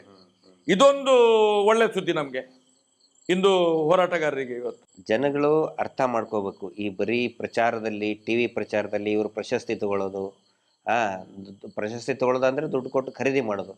ಆದರೆ ವಾಸ್ತವ ಏನು ನಡೀತಾ ಇದೆ, ದೇವರನ್ನ ವ್ಯಾಪಾರ ಮಾಡೋದ್ರ ಬಗ್ಗೆ ಎಷ್ಟು ವ್ಯಾಪಾರ ಮಾಡ್ತಾ ಇದ್ದಾರೆ. ಮಂಜುನಾಥ ಸ್ವಾಮಿನ ಇಟ್ಟು ಸ್ವತಃ ಅವರು ಹೇಳ್ತಾರೆ, ಮಂಜುನಾಥ ಸ್ವಾಮಿ ಇದು ಹಿಂದೂಗಳ ದೇವಸ್ಥಾನ ಅಲ್ಲ ಅಂತೇಳಿ. ಬಡ್ಡಿ ದಂಧೆ ಮಾಡಬೇಕಾದ್ರೆ ಮಂಜುನಾಥ ಸ್ವಾಮಿ ಫೋಟೋ ಇಡ್ತಾರೆ. ಜನಗಳಿಗೆ ಇದು ಆಗಬೇಕು ಅನ್ನೋದು ಪ್ರಯತ್ನ ನಮ್ಮದು. ಅಲ್ಲ ಸರ್, ನಿಮ್ಮ ಹತ್ರ ನಾನೊಂದು ಪ್ರಶ್ನೆ. ನೀವು ಪೊಲೀಸ್ ಇಲಾಖೆಯಲ್ಲಿ ಕೆಲಸ ಮಾಡಿದವರು, ನಿಮ್ಗೊಂದಷ್ಟು ಅದರ ಒಳಗಿನ ಮಾಹಿತಿಗಳು, CBI, COD, ಪೊಲೀಸ್ ಇಲಾಖೆ, ಕಾರ್ಯಾಂಗದ ವ್ಯವಸ್ಥೆಗಳು, IT, ED, ಅದು ಇದೆಲ್ಲ ಸ್ವಲ್ಪ ಆದ್ರೂ ನಿಮಗೆ ಜ್ಞಾನ ಇರ್ಬೋದು ಸರ್. ನಮ್ಗೇನು ಗೊತ್ತಿಲ್ಲ, ನಾವು ಅನ್ಪಡ ಜನರುಗಳೆಲ್ಲ. ಆದರೆ ಸರ್, ಈಗ ನಿರ್ಮಲಾ ಸೀತಾರಾಮಣ್ಣನ ಯಾರೋ ನಿರ್ಮಲಾ ಸೀತಾರಾಮಣ್ಣ ನಾಳ್ದ ಎಲ್ಲ ಬರ್ತಾ ಇದ್ದಾರೆ. ಅವರು ಫೈನಾನ್ಸ್ ಮಿನಿಸ್ಟರ್, ದುಡ್ಡಿನವರು. ನಾನು ಕೇಳುವಂಥದ್ದು, ಇಲ್ಲೆಲ್ಲ ಹೇಳ್ತಾರೆ ಇಂಟೆಲಿಜೆನ್ಸ್ ಅಂತ ಹೇಳಿ. ಈಗ ಧರ್ಮಸ್ಥಳದಲ್ಲಿ ಒಂದು ಇಷ್ಟು ದೊಡ್ಡ ಅವ್ಯವಹಾರಗಳು, ಇಷ್ಟು ಕೊಲೆಗಳಾಗಿದ್ದಾವೆ, ಇಷ್ಟು 12 ವರ್ಷದಿಂದ ಹೋರಾಟ ಆಗ್ತಾ ಇದೆ. ಈ ದೇಶದಲ್ಲಿ ಇಂಟೆಲಿಜೆನ್ಸ್ ಸತ್ತಿದೆಯಾ? ಏನಾದರೂ ಉಂಟು ಅಂತ ಆದರೆ ಇವ್ರಿಗೆ ಯಾರು ಮಾಹಿತಿ ಕೊಡುವವರಿಲ್ಲ. ಧರ್ಮಸ್ಥಳಕ್ಕೆ ಹೋಗ್ಬೇಕಾದ್ರೆ ಸ್ವಲ್ಪ ಯೋಚನೆ ಮಾಡಿ. ಇಲ್ಲಿ ವಾರಕ್ಕೆ 1000 ಕೋಟಿ ಬ್ಲ್ಯಾಕ್ ಮನಿ ಟರ್ನ್ ಓವರ್ ಆಗ್ತಾ ಇದೆ. ನೀವು ಹೋದ್ರೆ ನಾಳೆ ನಿಮ್ಮ ಸರ್ಕಾರಕ್ಕೂ ಮುಜುಗರ ಆಗ್ತದೆ ಮುಂದಿನ ದಿನಗಳಲ್ಲಿ. ಹಾಗೆ ಆಗ್ತದೆ. ಉದಾಹರಣೆಗೆ ನೋಡಿ, ನಿಮ್ಗೆ ಬೇಕಾದ ಒಂದು ವಿಡಿಯೋ ಕೊಡ್ತೇನೆ ನಾನು. ಮೊನ್ನೆ ಮಂಡ್ಯದಲ್ಲಿ ನಾವೆಲ್ಲ ಹೋಗಿ ಹೋರಾಟ ಮಾಡಿದ್ದು, ಪಾಪ ಏನಾದರೂ ಅವ್ರಿಗೆ ದುಡ್ಡು ಸಿಗಬೇಕು ಅಂತ ಹೋರಾಟ ಮಾಡಿದ್ದು, ಪಾಪದವರಿಗೆ ಕೊಟ್ಟರು. ಮನೆಗೆ ಕೊಂಡೋಗಿ 10 ಲಕ್ಷ ಕೊಟ್ಟರು. ಮಹಾಲಕ್ಷ್ಮಿಯ ಕೇಸಿನಲ್ಲಿ ಮಲ್ಲಣ್ಣನಿಗೆ 10 ಲಕ್ಷ ಕೊಟ್ಟರು. ನಿಮ್ಮ ಹತ್ರ ಒಂದು ಪ್ರಶ್ನೆ ನನ್ನ ಹತ್ರ. 10 ಲಕ್ಷ ಕ್ಯಾಶ್ ಈಗಿನ ಆಧುನಿಕ ಯುಗದಲ್ಲಿ ನಮ್ಮ ಮಾನ್ಯ ಮೋದಿಜಿಯವರ ಒಂದು ಇದಿದೆಲ್ಲ, ಫೋನ್ ಪೇ, ಗೂಗಲ್ ಪೇ, ಮತ್ತೆ ಗೋಣಿ ಪೇ, ತೊಟ್ಟೆ ಪೇ, ತೈಲಿ ಪೇ ಎಲ್ಲ ಉಂಟಲ್ಲ. ಹಾಗಾದ್ರೆ ಈ 10 ಲಕ್ಷ ಕ್ಯಾಶ್ ಕೊಂಡೋಗಿ ಅಪ್ಪ ಮಗನ ಕೈಯಲ್ಲಿ ಕೊಟ್ಟಿದ್ದಾರಲ್ಲ, ಇದಕ್ಕೆ ದಾಖಲೆ ಏನಿದೆ? Settlement pay. ಹಾಗಾದ್ರೆ ಇದು ಬ್ಲ್ಯಾಕ್ ಮನಿ, ಸೆಟ್ಟಿಂಗ್ ಪೇ. ನಾನು ಹೇಳುವಂಥದ್ದು, ಈ ಇಂಟೆಲಿಜೆನ್ಸ್ ಎಲ್ಲ ಇದೆ ಅಲ್ಲ, ಆ ತಾಯಿಯೊಂದು ಆತ್ಮಹತ್ಯೆ ಮಾಡಿಕೊಂಡು ಸತ್ತಿದ್ದಾಳೆ, ಹೋರಾಟ ಆಗಿದೆ, ಇಷ್ಟು ಪೇಪರಲ್ಲಿ ಬಂದಿದೆ, ಯೂಟ್ಯೂಬರ್ಸ್ಗಳು ಎಲ್ಲ ಮಾತಾಡಿದಾರಲ್ಲ. ಅಲ್ಲಿ ತಹಸೀಲ್ದಾರ್ ಇದ್ದುಕೊಂಡೇ ಕೊಟ್ಟದ್ದಲ್ಲ, ತಾಲೂಕು ದಂಡ ಅಧಿಕಾರಿ ಅಲ್ವಾ, ಒಬ್ಬ ಚುನಾಯಿತ ಪ್ರತಿನಿಧಿ ಶಾಸಕರಿದ್ದದಲ್ಲಿ 10 ಲಕ್ಷ ಕ್ಯಾಶ್ ಕೊಟ್ರಲ್ಲ. ಏನು ಕ್ರಮ ಕೈಗೊಳ್ತದೆ ಈ ಸರ್ಕಾರ, ಈ ED, ಈ PD? ಏನ್ ಸರ್ ಇದು? ತಾವು ಕೇಳಿದ ಸುಮಾರು ಜನ ಕೇಳ್ತಿರ್ತಾರೆ ನಮಗೆ, ಇಂಟೆಲಿಜೆನ್ಸ್ ಇಲ್ವಾ, ಇಷ್ಟೊಂದೆಲ್ಲ ಬ್ಲ್ಯಾಕ್ ದಂಧೆ ನಡೀತಾ ಇದೆ, ಅಕ್ರಮ ನಡೀತಾ ಇದೆ, ಫೈನಾನ್ಸ್ ಮಿನಿಸ್ಟರ್ನೇ ಕರೆಸ್ತಾರೆ, ಇಂಟೆಲಿಜೆನ್ಸ್ ಇಲ್ವಾ ಅಂತೇಳಿ. ಇಂಟೆಲಿಜೆನ್ಸ್ ಹೆಂಗೆ ವರ್ಕ್ ಆಗುತ್ತೆ ಅಂತ ಹೇಳಿದರೆ, ಇಂಟೆಲಿಜೆನ್ಸ್ ಅಂತಂದರೆ ಮೊಬೈಲ್ನಲ್ಲಿರುವಂಥ ಒಂದು ಆ್ಯಪ್ ಇದ್ದಂಗೆ. ಆ ಆ್ಯಪ್ ವರ್ಕ್ ಮಾಡ್ಬೇಕಂತ ಹೇಳಿದ್ರೆ ಅದು ಆ್ಯಕ್ಟಿವೇಟ್ ಆಗಿ ಮಾಡ್ಬೇಕು, ಅದನ್ನ ಅಂದರೆ ಇನ್ಸ್ಟಾಲ್ ಮಾಡ್ಕೋಬೇಕು ಅದನ್ನ.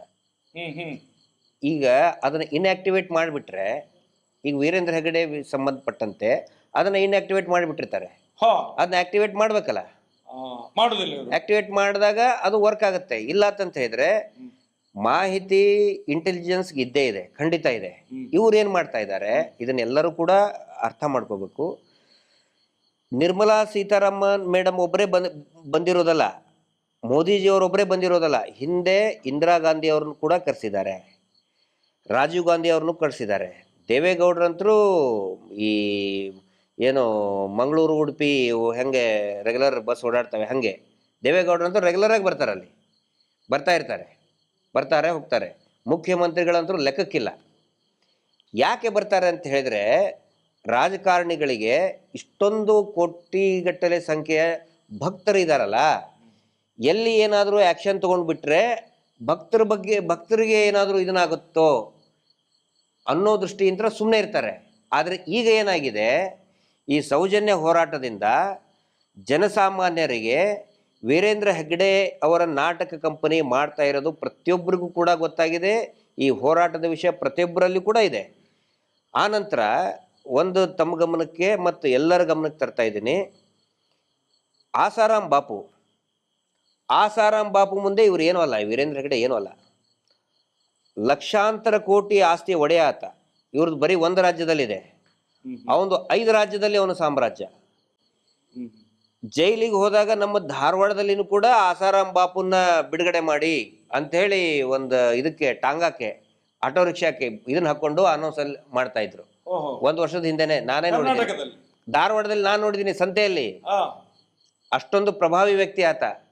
ಅಷ್ಟು ಅತ್ಯಾಚಾರ ಮಾಡಿದವ. ಹೌದು, ಅತ್ಯಾಚಾರ ಮಾಡಿದವನು. ಮತ್ತು ಅದಕ್ಕಿಂತ ಬಿಫೋರ್ ಸ್ವತಃ ಮೋದಿಜಿನೇ ಅವನ್ನ ಹಾಡು ಹೊಗಳಿದ್ರು ಕಾರ್ಯಕ್ರಮದಲ್ಲಿ ಬಂದು. ಆಸಾರಾಮ್ ಬಾಪು ಆಶೀರ್ವಾದ ನನಗಿರಬೇಕು, ಉನ್ಕಾ ಆಶೀರ್ವಾದ ಹೋನಾ ಚಾಯಿ ಹಮೆ ಅಂತೇಳಿ ಹೊಗಳಿದ್ರು. ಆದರೆ ಯಾವಾಗ ಒಂದು ಸಾರಿ ಸಿಕ್ಕ ಬಿದ್ದ ಎಲ್ಲರೂ ಆತನು ಕೈ ಬಿಟ್ರು. ಮುಂದೆ ಇವನು ಸಿಕ್ಕಾಕೊಳ್ತಾನೆ. 100ಕ್ಕೆ 100 ಅದೇ ಆಗುತ್ತೆ. ಇಂಟೆಲಿಜೆನ್ಸ್ಗೆ ಎಲ್ಲಾ ಮಾಹಿತಿನೂ ಇದೆ, ಖಂಡಿತ ಇದೆ. ಸ್ಟೇಟ್ ಪೊಲೀಸ್ ಇಂಟೆಲಿಜೆನ್ಸ್ ಗೊತ್ತಿದೆ, ಪ್ರತಿಯೊಬ್ಬ ಅಧಿಕಾರಿಗಳಿಗೂ ಕೂಡ ಗೊತ್ತಿದೆ. ವೀರೇಂದ್ರ ಹೆಗ್ಗಡೆ ಮಾಡಿರುವಂತ ಹಲ್ಕಾ ಕಚಡ ಕೆಲಸ ಪ್ರತಿಯೊಬ್ಬರಿಗೂ ಗೊತ್ತಿದೆ. ಸರ್, ನೀವು ಹೇಳ್ತೀರಿ ಇಂಟೆಲಿಜೆನ್ಸ್, ಸಂಬಳ ಎಷ್ಟು ತಿಂತಾನೆ ಅವನು? ನೀವು ಇಲ್ಲಿ ಹೋಗಿ ಸರ್, ಅಲ್ಲಿಗೆ ಒಬ್ಬ ದನ ಕಾಯುವಂತ ಸಣ್ಣ ಹುಡುಗನಿಗೆ ಕೇಳಿ ಧರ್ಮಸ್ಥಳ ಹೇಗಿದೆ ಅಂತ ಕೇಳಿ, ಅವನು ಹೇಳ್ತಾನೆ ಥೂ ಜನ್ಮಕ್ಕೆ ಅವ್ರದ್ದು ಅಂತ ಹೇಳ್ತಾನೆ. ಇವತ್ತು ಅಲ್ಲಿ ತನಕ ಮುಟ್ಟಿದೆ. ಇಂಟೆಲಿಜೆನ್ಸ್ಗೆ ಗೊತ್ತಿರೋದೇ ಇರ್ತದ. ಒಂದ ಬೆಕ್ಕು ಯಾವತ್ತು ಮನೆಯ ಯಜಮಾನ್ ಹಾಲು ಹಾಕುವಾಗ ಕಣ್ಣು ಮುಚ್ಚಿ ಕುಡುದದು. ಅದು ಹೇಳ್ತದಂತೆ, ಅಕ್ಕ ಹಾಕಿದ್ಲು, ನಾನು ಕಣ್ಣು ಮುಚ್ಚಿ ಕುಡ್ದೆ, ಏನು ಹಾಕಿದ್ರೆ ಕಣ್ಣು ಮುಚ್ಚಿ ಕುಡ್ದೆ ಅಂತೇಳಿ. ಇವತ್ತು ಅದು ನಡೀತಿದೆ ಇಲ್ಲಿ. ಸರ್, ಈಗ ಮುಂಚೆ ಇವ್ರ ಬಗ್ಗೆ ಪ್ರಶ್ನೆ ಮಾಡೋದಿಲ್ಲ, ಯೋಚನೆನೂ ಕೂಡ ಮಾಡ್ತಿದ್ದಿಲ್ಲ. ಆದ್ರೆ ಈಗೇನಾಗಿದೆ, ಹಳ್ಳಿಯಲ್ಲಿ ಪ್ರತಿಯೊಬ್ಬ ಒಬ್ಬ ಮಹಿಳೆ ಯೋಚನೆ ಮಾಡ್ತಿರ್ಲಿಲ್ಲ, ತಪ್ಪು ಯೋಚನೆ ಮಾಡ್ತಿದ್ರು, ಮಾಡಿದವ ಮರುದಿವಸ ಇರ್ತಿರ್ಲಿಲ್ಲ. ಅದು ಇಲ್ಲಿ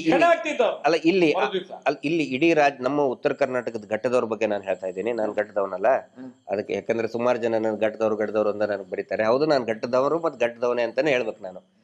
ನಮ್ಮ ಕಡೆ ಬಹಳ ಭಕ್ತಿ ಅಂದ್ರೆ ದೇವಸ್ಥಾನದ ಬಗ್ಗೆ ಈಗಲೂ ಇದ್ದೇ ಇರ್ತದೆ. ಯಾವತ್ತಿಗೂ ಕೂಡ ನಾವು ದೇವಸ್ಥಾನದ ಭಕ್ತರೇನು. ಆದರೆ ವೀರೇಂದ್ರ ಹೆಗ್ಗಡೆ ಬಗ್ಗೆ ಪ್ರಶ್ನೆ ಮಾಡೋಕ್ಕೂ ಯೋಚನೆ ಮಾಡ್ತಾ ಇರಲಿಲ್ಲ. ಆದರೆ ಇವತ್ತು ಒಬ್ಬ ಸಾಮಾನ್ಯ ಮಹಿಳೆ, ಕೆಲಸ ಮಾಡುವಂಥ ಮಹಿಳೆಗೆ ಎಷ್ಟೊಂದು ಅಗಾಧ ಜಾಗೃತಿ ಬಂದಿದೆ ಅಂತ ಹೇಳಿದ್ರೆ, ದುಡ್ಡು ಯಾರದು? ನಿಮ್ಮ ಅಪ್ಪನ ಮನೆದ ಅಂತ ಕೇಳ್ತಾ ಇದ್ದಾರೆ SKDRDPದವ್ರು. ನಿಮ್ಮ ಅಪ್ಪನ ಮನೆ ದುಡ್ಡಾ? ನಮ್ಮದು ಸರ್, ನಾವು ಕಟ್ಟೋರು, ಟ್ಯಾಕ್ಸ್ ಕಟ್ಟೋರು ನಾವು. ಅಲ್ಲಿ ನಮ್ಮಿಂತ್ರ ಬರೋದಲ್ಲ, ಬ್ಯಾಂಕಿಗೆ ಯಾರು ದುಡ್ಡದು? ಜನಸಾಮಾನ್ಯರ ದುಡ್ಡು ಅಂತ ಕೇಳುವಂಥ ಒಂದು ಜಾಗೃತಿ ಬಂದಿದೆ.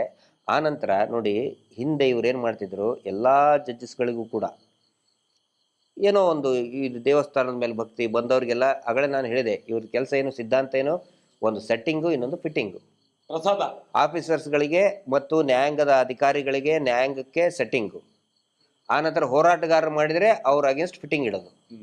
ಆದರೆ ಈಗ ಮೊನ್ನೆನೆ ನೋಡಿ, ತಮ್ಮ ಪ್ರಕರಣದಲ್ಲಿನೇ ಇದೇನಾದರೂ 15-20 ವರ್ಷದ 12 ವರ್ಷದ ಹಿಂದೆ ಆಗಿದ್ರೆ ಆಗ ಕಣ್ಣು ಮುಚ್ಕೊಂಡು ಅಗೇನ್ಸ್ಟ್ ಬರೆದು ಬಿಡ್ತಿದ್ರು. ಆದರೆ ಈಗೇನಾಗಿದೆ, ಪ್ರತಿಯೊಬ್ಬರು ಕೂಡ ಹೀಗಾಗಿ ನಾವು ನ್ಯಾಯಾಂಗವನ್ನು, ಜಡ್ಜ್ಗಳಿಗೆ ನಾವು ದೂಷಣೆ ಮಾಡ್ತಾ ಇಲ್ಲ. ಅವ್ರಿಗೂ ಕೂಡ ಈ ಹೋರಾಟದ ಫಲವಾಗಿ ಇವರ ಅಸಲಿ ಮುಖ ಗೊತ್ತಾಗ್ತಾ ಇದೆ. ಪದರವಾಗಿ ಹಾಗೆ ಈರುಳ್ಳಿ ಪದರವಾಗಿ ಬಿಚ್ಚುತ್ತಾ ಹೋಗ್ತಾ ಇತ್ತಲ್ಲ, ಹಾಗೆ ಇವರ ಮುಖವಾಡ ಪದರವಾಗಿ ಬಿಚ್ಚುತ್ತಾ ಹೋಗ್ತಾ ಇದೆ. ಅದು ಹೋರಾಟದ ಯಶಸ್ಸು, ಹೋರಾಟದ ಪ್ರತಿಫಲ. ಅದಕ್ಕೆ ಪ್ರತಿಯಾಗಿ ನಾನು ನಿಮ್ಗೆ ಹೇಳ್ತೇನೆ, ಮೊನ್ನೆ ಸವದತ್ತಿಯಲ್ಲಿ ಒಂದು ಕೇಸ್ ನೋಡಿದೀವಿ ನಾವು. ಮೊನ್ನೆ ಹೋಗೋಗ ಅಲ್ಲಿ ಲಾಯರ್ ಹೇಳ್ತಾರೆ, ಮಹೇಶ್ ಶೆಟ್ಟರ ಕೇಸ ಅಂತೇಳಿ 30 ಮಂದಿ ನನ್ನ ಕೇಸಿಗೆ ನಾವು ವಕಾಲತ್ ಆಗ್ತೇವೆ ಅಂತೇಳಿ ಸೈನ್ ಮಾಡಿದ್ದಾರೆ. 30 ಜನ ವಕೀಲರು ಸವದತ್ತಿಯಲ್ಲಿ.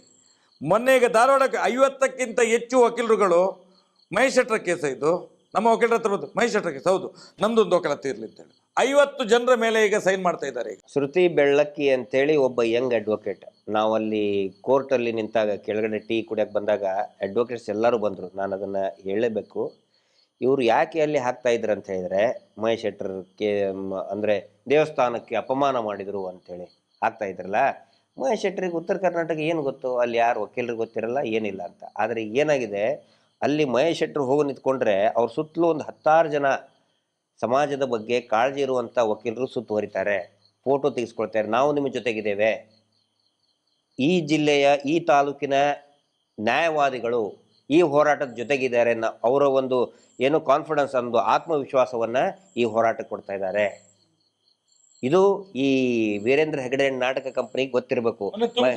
ತುಮಕೂರು ಶಿರಾದಲ್ಲಿ ನಾವು ಅವರಿಗೆ ಅಭಿನಂದನೆಯನ್ನು ಸಲ್ಲಿಸ್ತೀವಿ. ಅವೆಲ್ಲ ನ್ಯಾಯವಾದಿಗಳಿಗೆ, ವಿಶೇಷವಾಗಿ ಹಿರಿಯ ವಕೀಲರು ಇರ್ಬೋದು, ಕಿರಿಯ ವಕೀಲರು ಇರ್ಬೋದು, ನಾವು ಈ ಹೋರಾಟದ ಜೊತೆಗಿದ್ದೇವೆ, ನಾವು ವಕಾಲತ್ತಿಗೆ ಸೈನ್ ಮಾಡ್ತೀವಿ ಅಂತೇಳಿ ಸವದತ್ತಿಯಲ್ಲಿ 30 ಜನ, ಧಾರವಾಡದಲ್ಲಿ 50ಕ್ಕಿಂತ ಹೆಚ್ಚು ಜನ ನಾವು ಸೈನ್ ಹಾಕ್ತೀವಿ. ಯಾಕಂದರೆ ನಮ್ಮದು ಯಾಕಂದರೆ ನೋಡಿ, ಈ ದೇಶದಲ್ಲಿ ಅನೇಕ ಹೋರಾಟಗಳು ಚಾಲ್ತಿಯಲ್ಲಿ ಬಂದಿದ್ದು, ಯಶಸ್ಸು ಕಂಡಿದ್ದು ಈ ನ್ಯಾಯವಾದಿಗಳ ಒಂದು ಸಹಕಾರದಿಂದ. ಮಹಾತ್ಮ ಗಾಂಧೀಜಿ ಏನಿದ್ರು, ಈ was an advocate. Vallabhbhai Patel ಏನಿದ್ರು, ಈ ವಾಸ್ ಅನ್ ಅಡ್ವೊಕೇಟ್.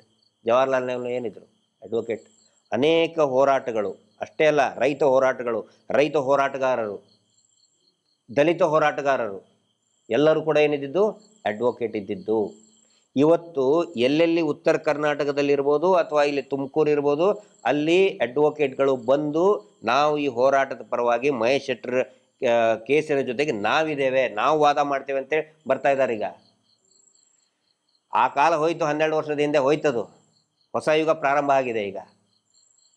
ಅಲ್ಲ, ಸಮಾಜದಲ್ಲಿ ಏನಂತ ಇವರು ಏನಂತ ತಿಳ್ಕೊಂಡಿದ್ದಾರೆ, ನಮ್ಮನ್ನು ಕೆರಳಿಸಿ ನಾವು ಇಷ್ಟ ತನಕ ಕಾನೂನಿನ ಬಗ್ಗೆ ನಂಬಿಕೆ ಇಟ್ಟೆ ಹೋರಾಟ ಮಾಡ್ಕೊಂಡು ಬಂದವ್ರು. ನಾವೇನು ನಕ್ಸಲೇಟ್ಗಳಲ್ಲ, ಏನೂ ಅಲ್ಲ. ಈ ದೇಶದ ಒಂದು ಸಮಾಜದ ಮಧ್ಯದಲ್ಲಿ ನಿಂತ್ಕೊಂಡು ಹೋರಾಟ ಮಾಡುವವರು, ನ್ಯಾಯ ಬೇಕು ಅಂತೇಳಿ ಜನರ ಮಧ್ಯದಲ್ಲಿ ನಿಂತ್ಕೊಂಡು ಎಲ್ಲೋ ಕೂತ್ಕೊಂಡು ಹೋರಾಟ ಮಾಡುವವರಲ್ಲ ನಾವು. ಆದರೂ ಕೂಡ ನಮ್ಮ ಬಗ್ಗೆ ನೋಡಿ ನಂಬಿಕೆ ಇದ್ದದ್ರಿಂದ ಅವರನ್ನು ಯಾವ ಒಂದು ಕಾನ್ಸ್ಟಿಟ್ಯೂನ್ಸಿ ಮೇಲೆ ನಂಬಿಕೆ ಇದೆ, ಯಾವ ಇದರ ಮೇಲೆ ಕಾನೂನಿನ ಮೇಲೆ ನಮಗೆ ನಂಬಿಕೆ ಇತ್ತು, ಅದನ್ನೇ ಪ್ರತಿಪಾದನೆ ಮಾಡಿ 12 ವರ್ಷದಿಂದ ಕಾಯ್ತಾ ಇದ್ದೇವೆ. ನಾವೇನಿಲ್ಲಿ ಪೆಟ್ಟು ಮಾಡಲಿಕ್ಕೆ, ಕಲ್ಲು ಹೊಡಿಲಿಕ್ಕೆ ಏನು ಮಾಡಲಿಕ್ಕೆ ಹೋಗಲಿಲ್ಲ. ನ್ಯಾಯಯುತವಾಗಿ ನ್ಯಾಯ ಸಿಗಬೇಕು. ಹಾಗಾದ್ರೆ ನಮ್ಮನ್ನು ಎಲ್ಲಿ ಸಿಕ್ಕಿಸಬೇಕು? ಇಲ್ಲೇ ಸಿಕ್ಕಿಸಿ ಹಾಕಬೇಕು. ನ್ಯಾಯದ ವಿರುದ್ಧ ಇದ್ದಾನೆ ಅಂತೇಳಿ ಸುಳ್ಳು ಕೇಸನ್ನು ಮಾಡಿಸಿದ್ರು. ಇವನು ನ್ಯಾಯದ ವಿರುದ್ಧ ಇದ್ದಾನೆ. ಇವತ್ತು ಏನಾಗಿದೆ ಅಂತ ಹೇಳಿದ್ರೆ, ಆ ನ್ಯಾಯ ದೇವತೆ ಓದಲ್ಲಿ 30, 50, 70 ವಕೀಲರನ್ನು ಜೋಡಿಸಿ ನಮ್ಮ ಕೈಗೆ ಕೊಡ್ತಾ ಇದ್ದಾರೆ. ಇದು ಶಕ್ತಿ ಅಲ್ವ ಸರ್? ಸೌಜನ್ಯ ಶಕ್ತಿ, ಮತ್ತೆ ಅಣ್ಣಪ್ಪ ಸ್ವಾಮಿಯ ಶಕ್ತಿ. ಇದು ಸತ್ಯದ ಹೋರಾಟ ಇದು. ಅದಕ್ಕೋಸ್ಕರ ಮುಂದಿನ ದಿನಗಳಲ್ಲಿ ನಾವು ಹೇಳುವಂಥದ್ದು, ನೀವೇ ಹೇಳಿದಾಗೆ ದೇವಸ್ಥಾನ, ವಕ್ಫು ಏನೇ ಇರಲಿ, ಏನು ಸಮಾಜದ ವಿರುದ್ಧ ಯಾರು ಕೆಲಸ ಮಾಡಿ, ಯಾವನೇ ಮಾಡಲಿ, ಈ ದೇಶದ ಪ್ರಧಾನಿ ಮಾಡಿದ್ರು ಕೂಡ ಪ್ರಶ್ನೆ ಮಾಡ್ತೇವೆ ನಾವು. ಏನು ಹೇಳ್ತೀರಿ ಸರ್? ನಾವು ಯಾರ ಆಸ್ತಿ ಅಲ್ಲ, ಪ್ರತಿಯೊಬ್ಬರು ನಾವು ಈ ಸನಾತನ ಹಿಂದೂ ಧರ್ಮದ ಆಸ್ತಿಗಳು ನಾವು. ಆ ದೃಷ್ಟಿಯಿಂದ ನಮಗೆ ಯಾರ ಮೇಲೆ ದ್ವೇಷ ಇಲ್ಲ. ಯಾರು ಸನಾತನ ಹಿಂದೂ ಧರ್ಮವನ್ನು ಅವಹೇಳನ ಮಾಡ್ತಾನೆ ಅವನ ವಿರುದ್ಧ ನಾವು ಇದ್ದೇ ಇದ್ದೇವೆ. ಸರ್, ಇಲ್ಲಿ ನಾನು ನೋಡಿದ್ದು, ಕೊನೆಯದಾಗಿ ಒಂದು ಅಬ್ಸರ್ವ್ ಮಾಡಿದ್ದು, ನಾವು ಮಂಗಳೂರು ಈ ಕರಾವಳಿ ಅಂತ ಹೇಳಿದ್ರೆ ಮುಂಚಿನ ನಾವು ಅಂದ್ಕೊಂಡಿದ್ದು ಹಿಂದೂ ಪ್ರತಿಭಟನೆ ಮಾಡುವಂಥ ಭದ್ರಕೋಟೆ, ಹಿಂದುತ್ವದ ಭದ್ರಕೋಟೆ ಅಂಥೇಳಿ. ಆದರೆ ಇಲ್ಲಿ ಬಂದ ಮೇಲೆ ನಾನು ಅಬ್ಸರ್ವ್ ಮಾಡಿದ್ದು, ನಾನು ಇದ್ರದ್ದು ಈ ಧರ್ಮದ ಎಕ್ಸ್ಪರ್ಟ್ ಅಲ್ಲ, ತಮ್ಮ ಹಾಗೆ ನಾನು ಧರ್ಮದ ಇದು ನನ್ನ ವಿಷಯ ಅಲ್ಲ. ಆದರೆ ನಾನು ನೋಡಿದ್ದೇನಂತ ಹೇಳಿದರೆ, ಇಲ್ಲಿ ಈಗ ಅತ್ಯಾಚಾರದ ವಿಷಯ ಬಂದಾಗ ಅವನು ಮುಸ್ಲಿಮ್ನಾಗಿದ್ದರೆ ಜೋರಾಗಿ ಮಾತಾಡ್ತಾರೆ.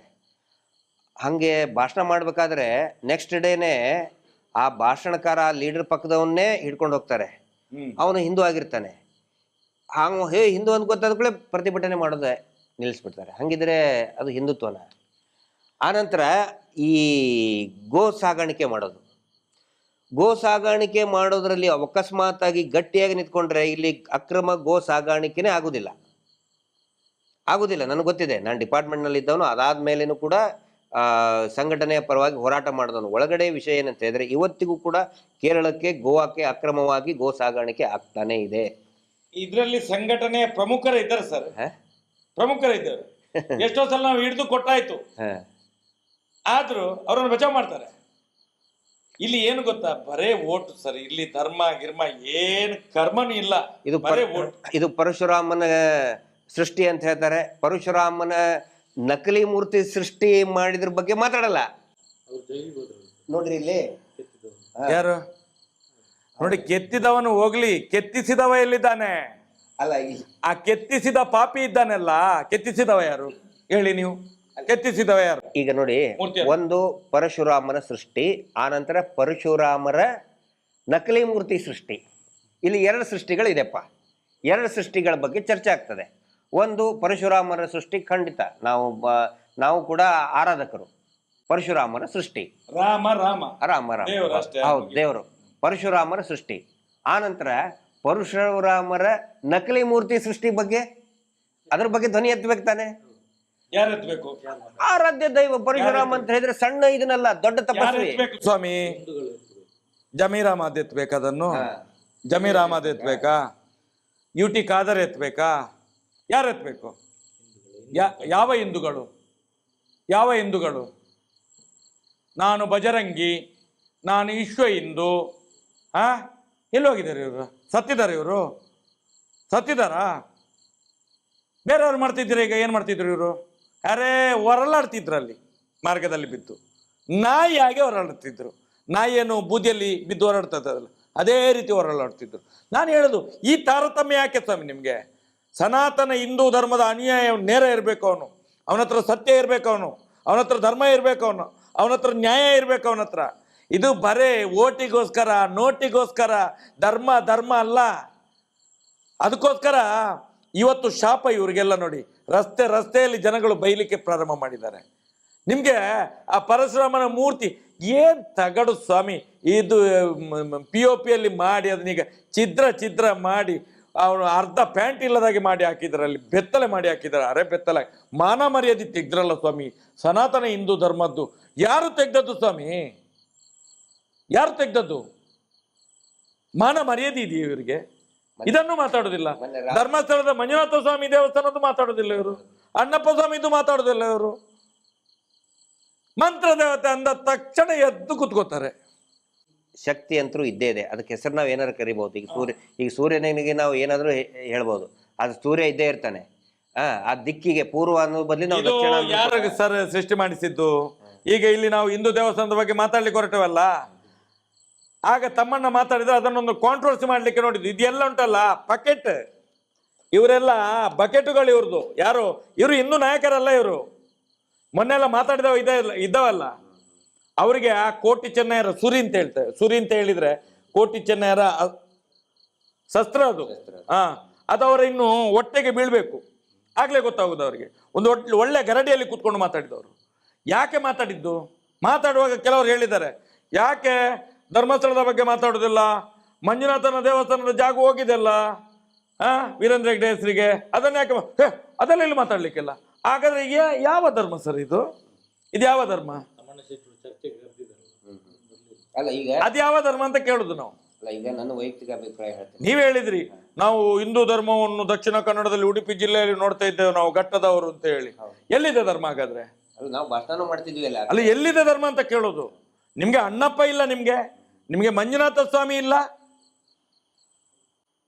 ಮಂತ್ರ ದೇವತೆ ಬಗ್ಗೆ ನಂದು ವೈಯಕ್ತಿಕ ಅಭಿಪ್ರಾಯ. ಈಗ ತಮ್ಮಣ್ಣ ಶೆಟ್ಟರ್ ಅಂತ ಹೇಳಿದ ತಕ್ಷಣನೇ ಅದನ್ನ ಕಾಂಟ್ರವರ್ಸಿ ಮಾಡೋದು ಬೇಡ. ಅವ್ರು ಸೌಜನ್ಯ ಹೋರಾಟಗಾರರು ಅಂತ ಹೇಳ್ಕೊಂಡು ಬೇಕಂತಾನೆ ಕಾಂಟ್ರವರ್ಸಿ ಮಾಡ್ತಾ ಇದ್ದಾರೆ. ಆದ್ರೆ ಅಲ್ಲಿ ಶಕ್ತಿ ಅನ್ನೋದು ಇದ್ದೇ ಇದೆ, ನಾನು ಕೂಡ ನಂಬ್ತೇನೆ. ಹೆಸರು ಏನಾದ್ರೂ ಕರೀಲಿ, ಅದಕ್ಕೆ ನೀವು ಈಗ ನೋಡಿ ಸೂರ್ಯ, ಅದರಲ್ಲಿ ಒಬ್ಬ ನೋಡಿ ಸುನಿಲ್ ಪನಪ್ಪಿಲ್ ಅಂತ ಇದ್ದ, ಅವನು ಅವರ ಜನ ಬ್ರೋಕರ್, ಅವನು ಈ ಕೆಲಸ ಎಲ್ಲ ಮಾಡಿಸಿದ್ದು ಗೊತ್ತಿದೆ ನಮಗೆ. ಮುಂದಿನ ದಿನಗಳಲ್ಲಿ ಅವನನ್ನು ತಗೊಳ್ತೇವೆ ನಾವು. ಅಲ್ಲ, ಅವರು ಈ ವಿಷಯದ ಬಗ್ಗೆನೂ ಮಾತಾಡ್ಲಿ ಅಲ್ಲ, ಹಿಂದೂ ದೇವಸ್ಥಾನದ ಬಗ್ಗೆ ಮಾತಾಡ್ಲಿ. ಆನಂತರ ನೋಡಿ, ಮೊನ್ನೆ RSS ನಮ್ಮ ಸಂಘದ ಒಬ್ಬ ಕಾರ್ಯಕರ್ತ, ಆನಂತರ ಪುನೀತ್ ಅಂತ ಹೇಳಿ ರಾಮನಗರದ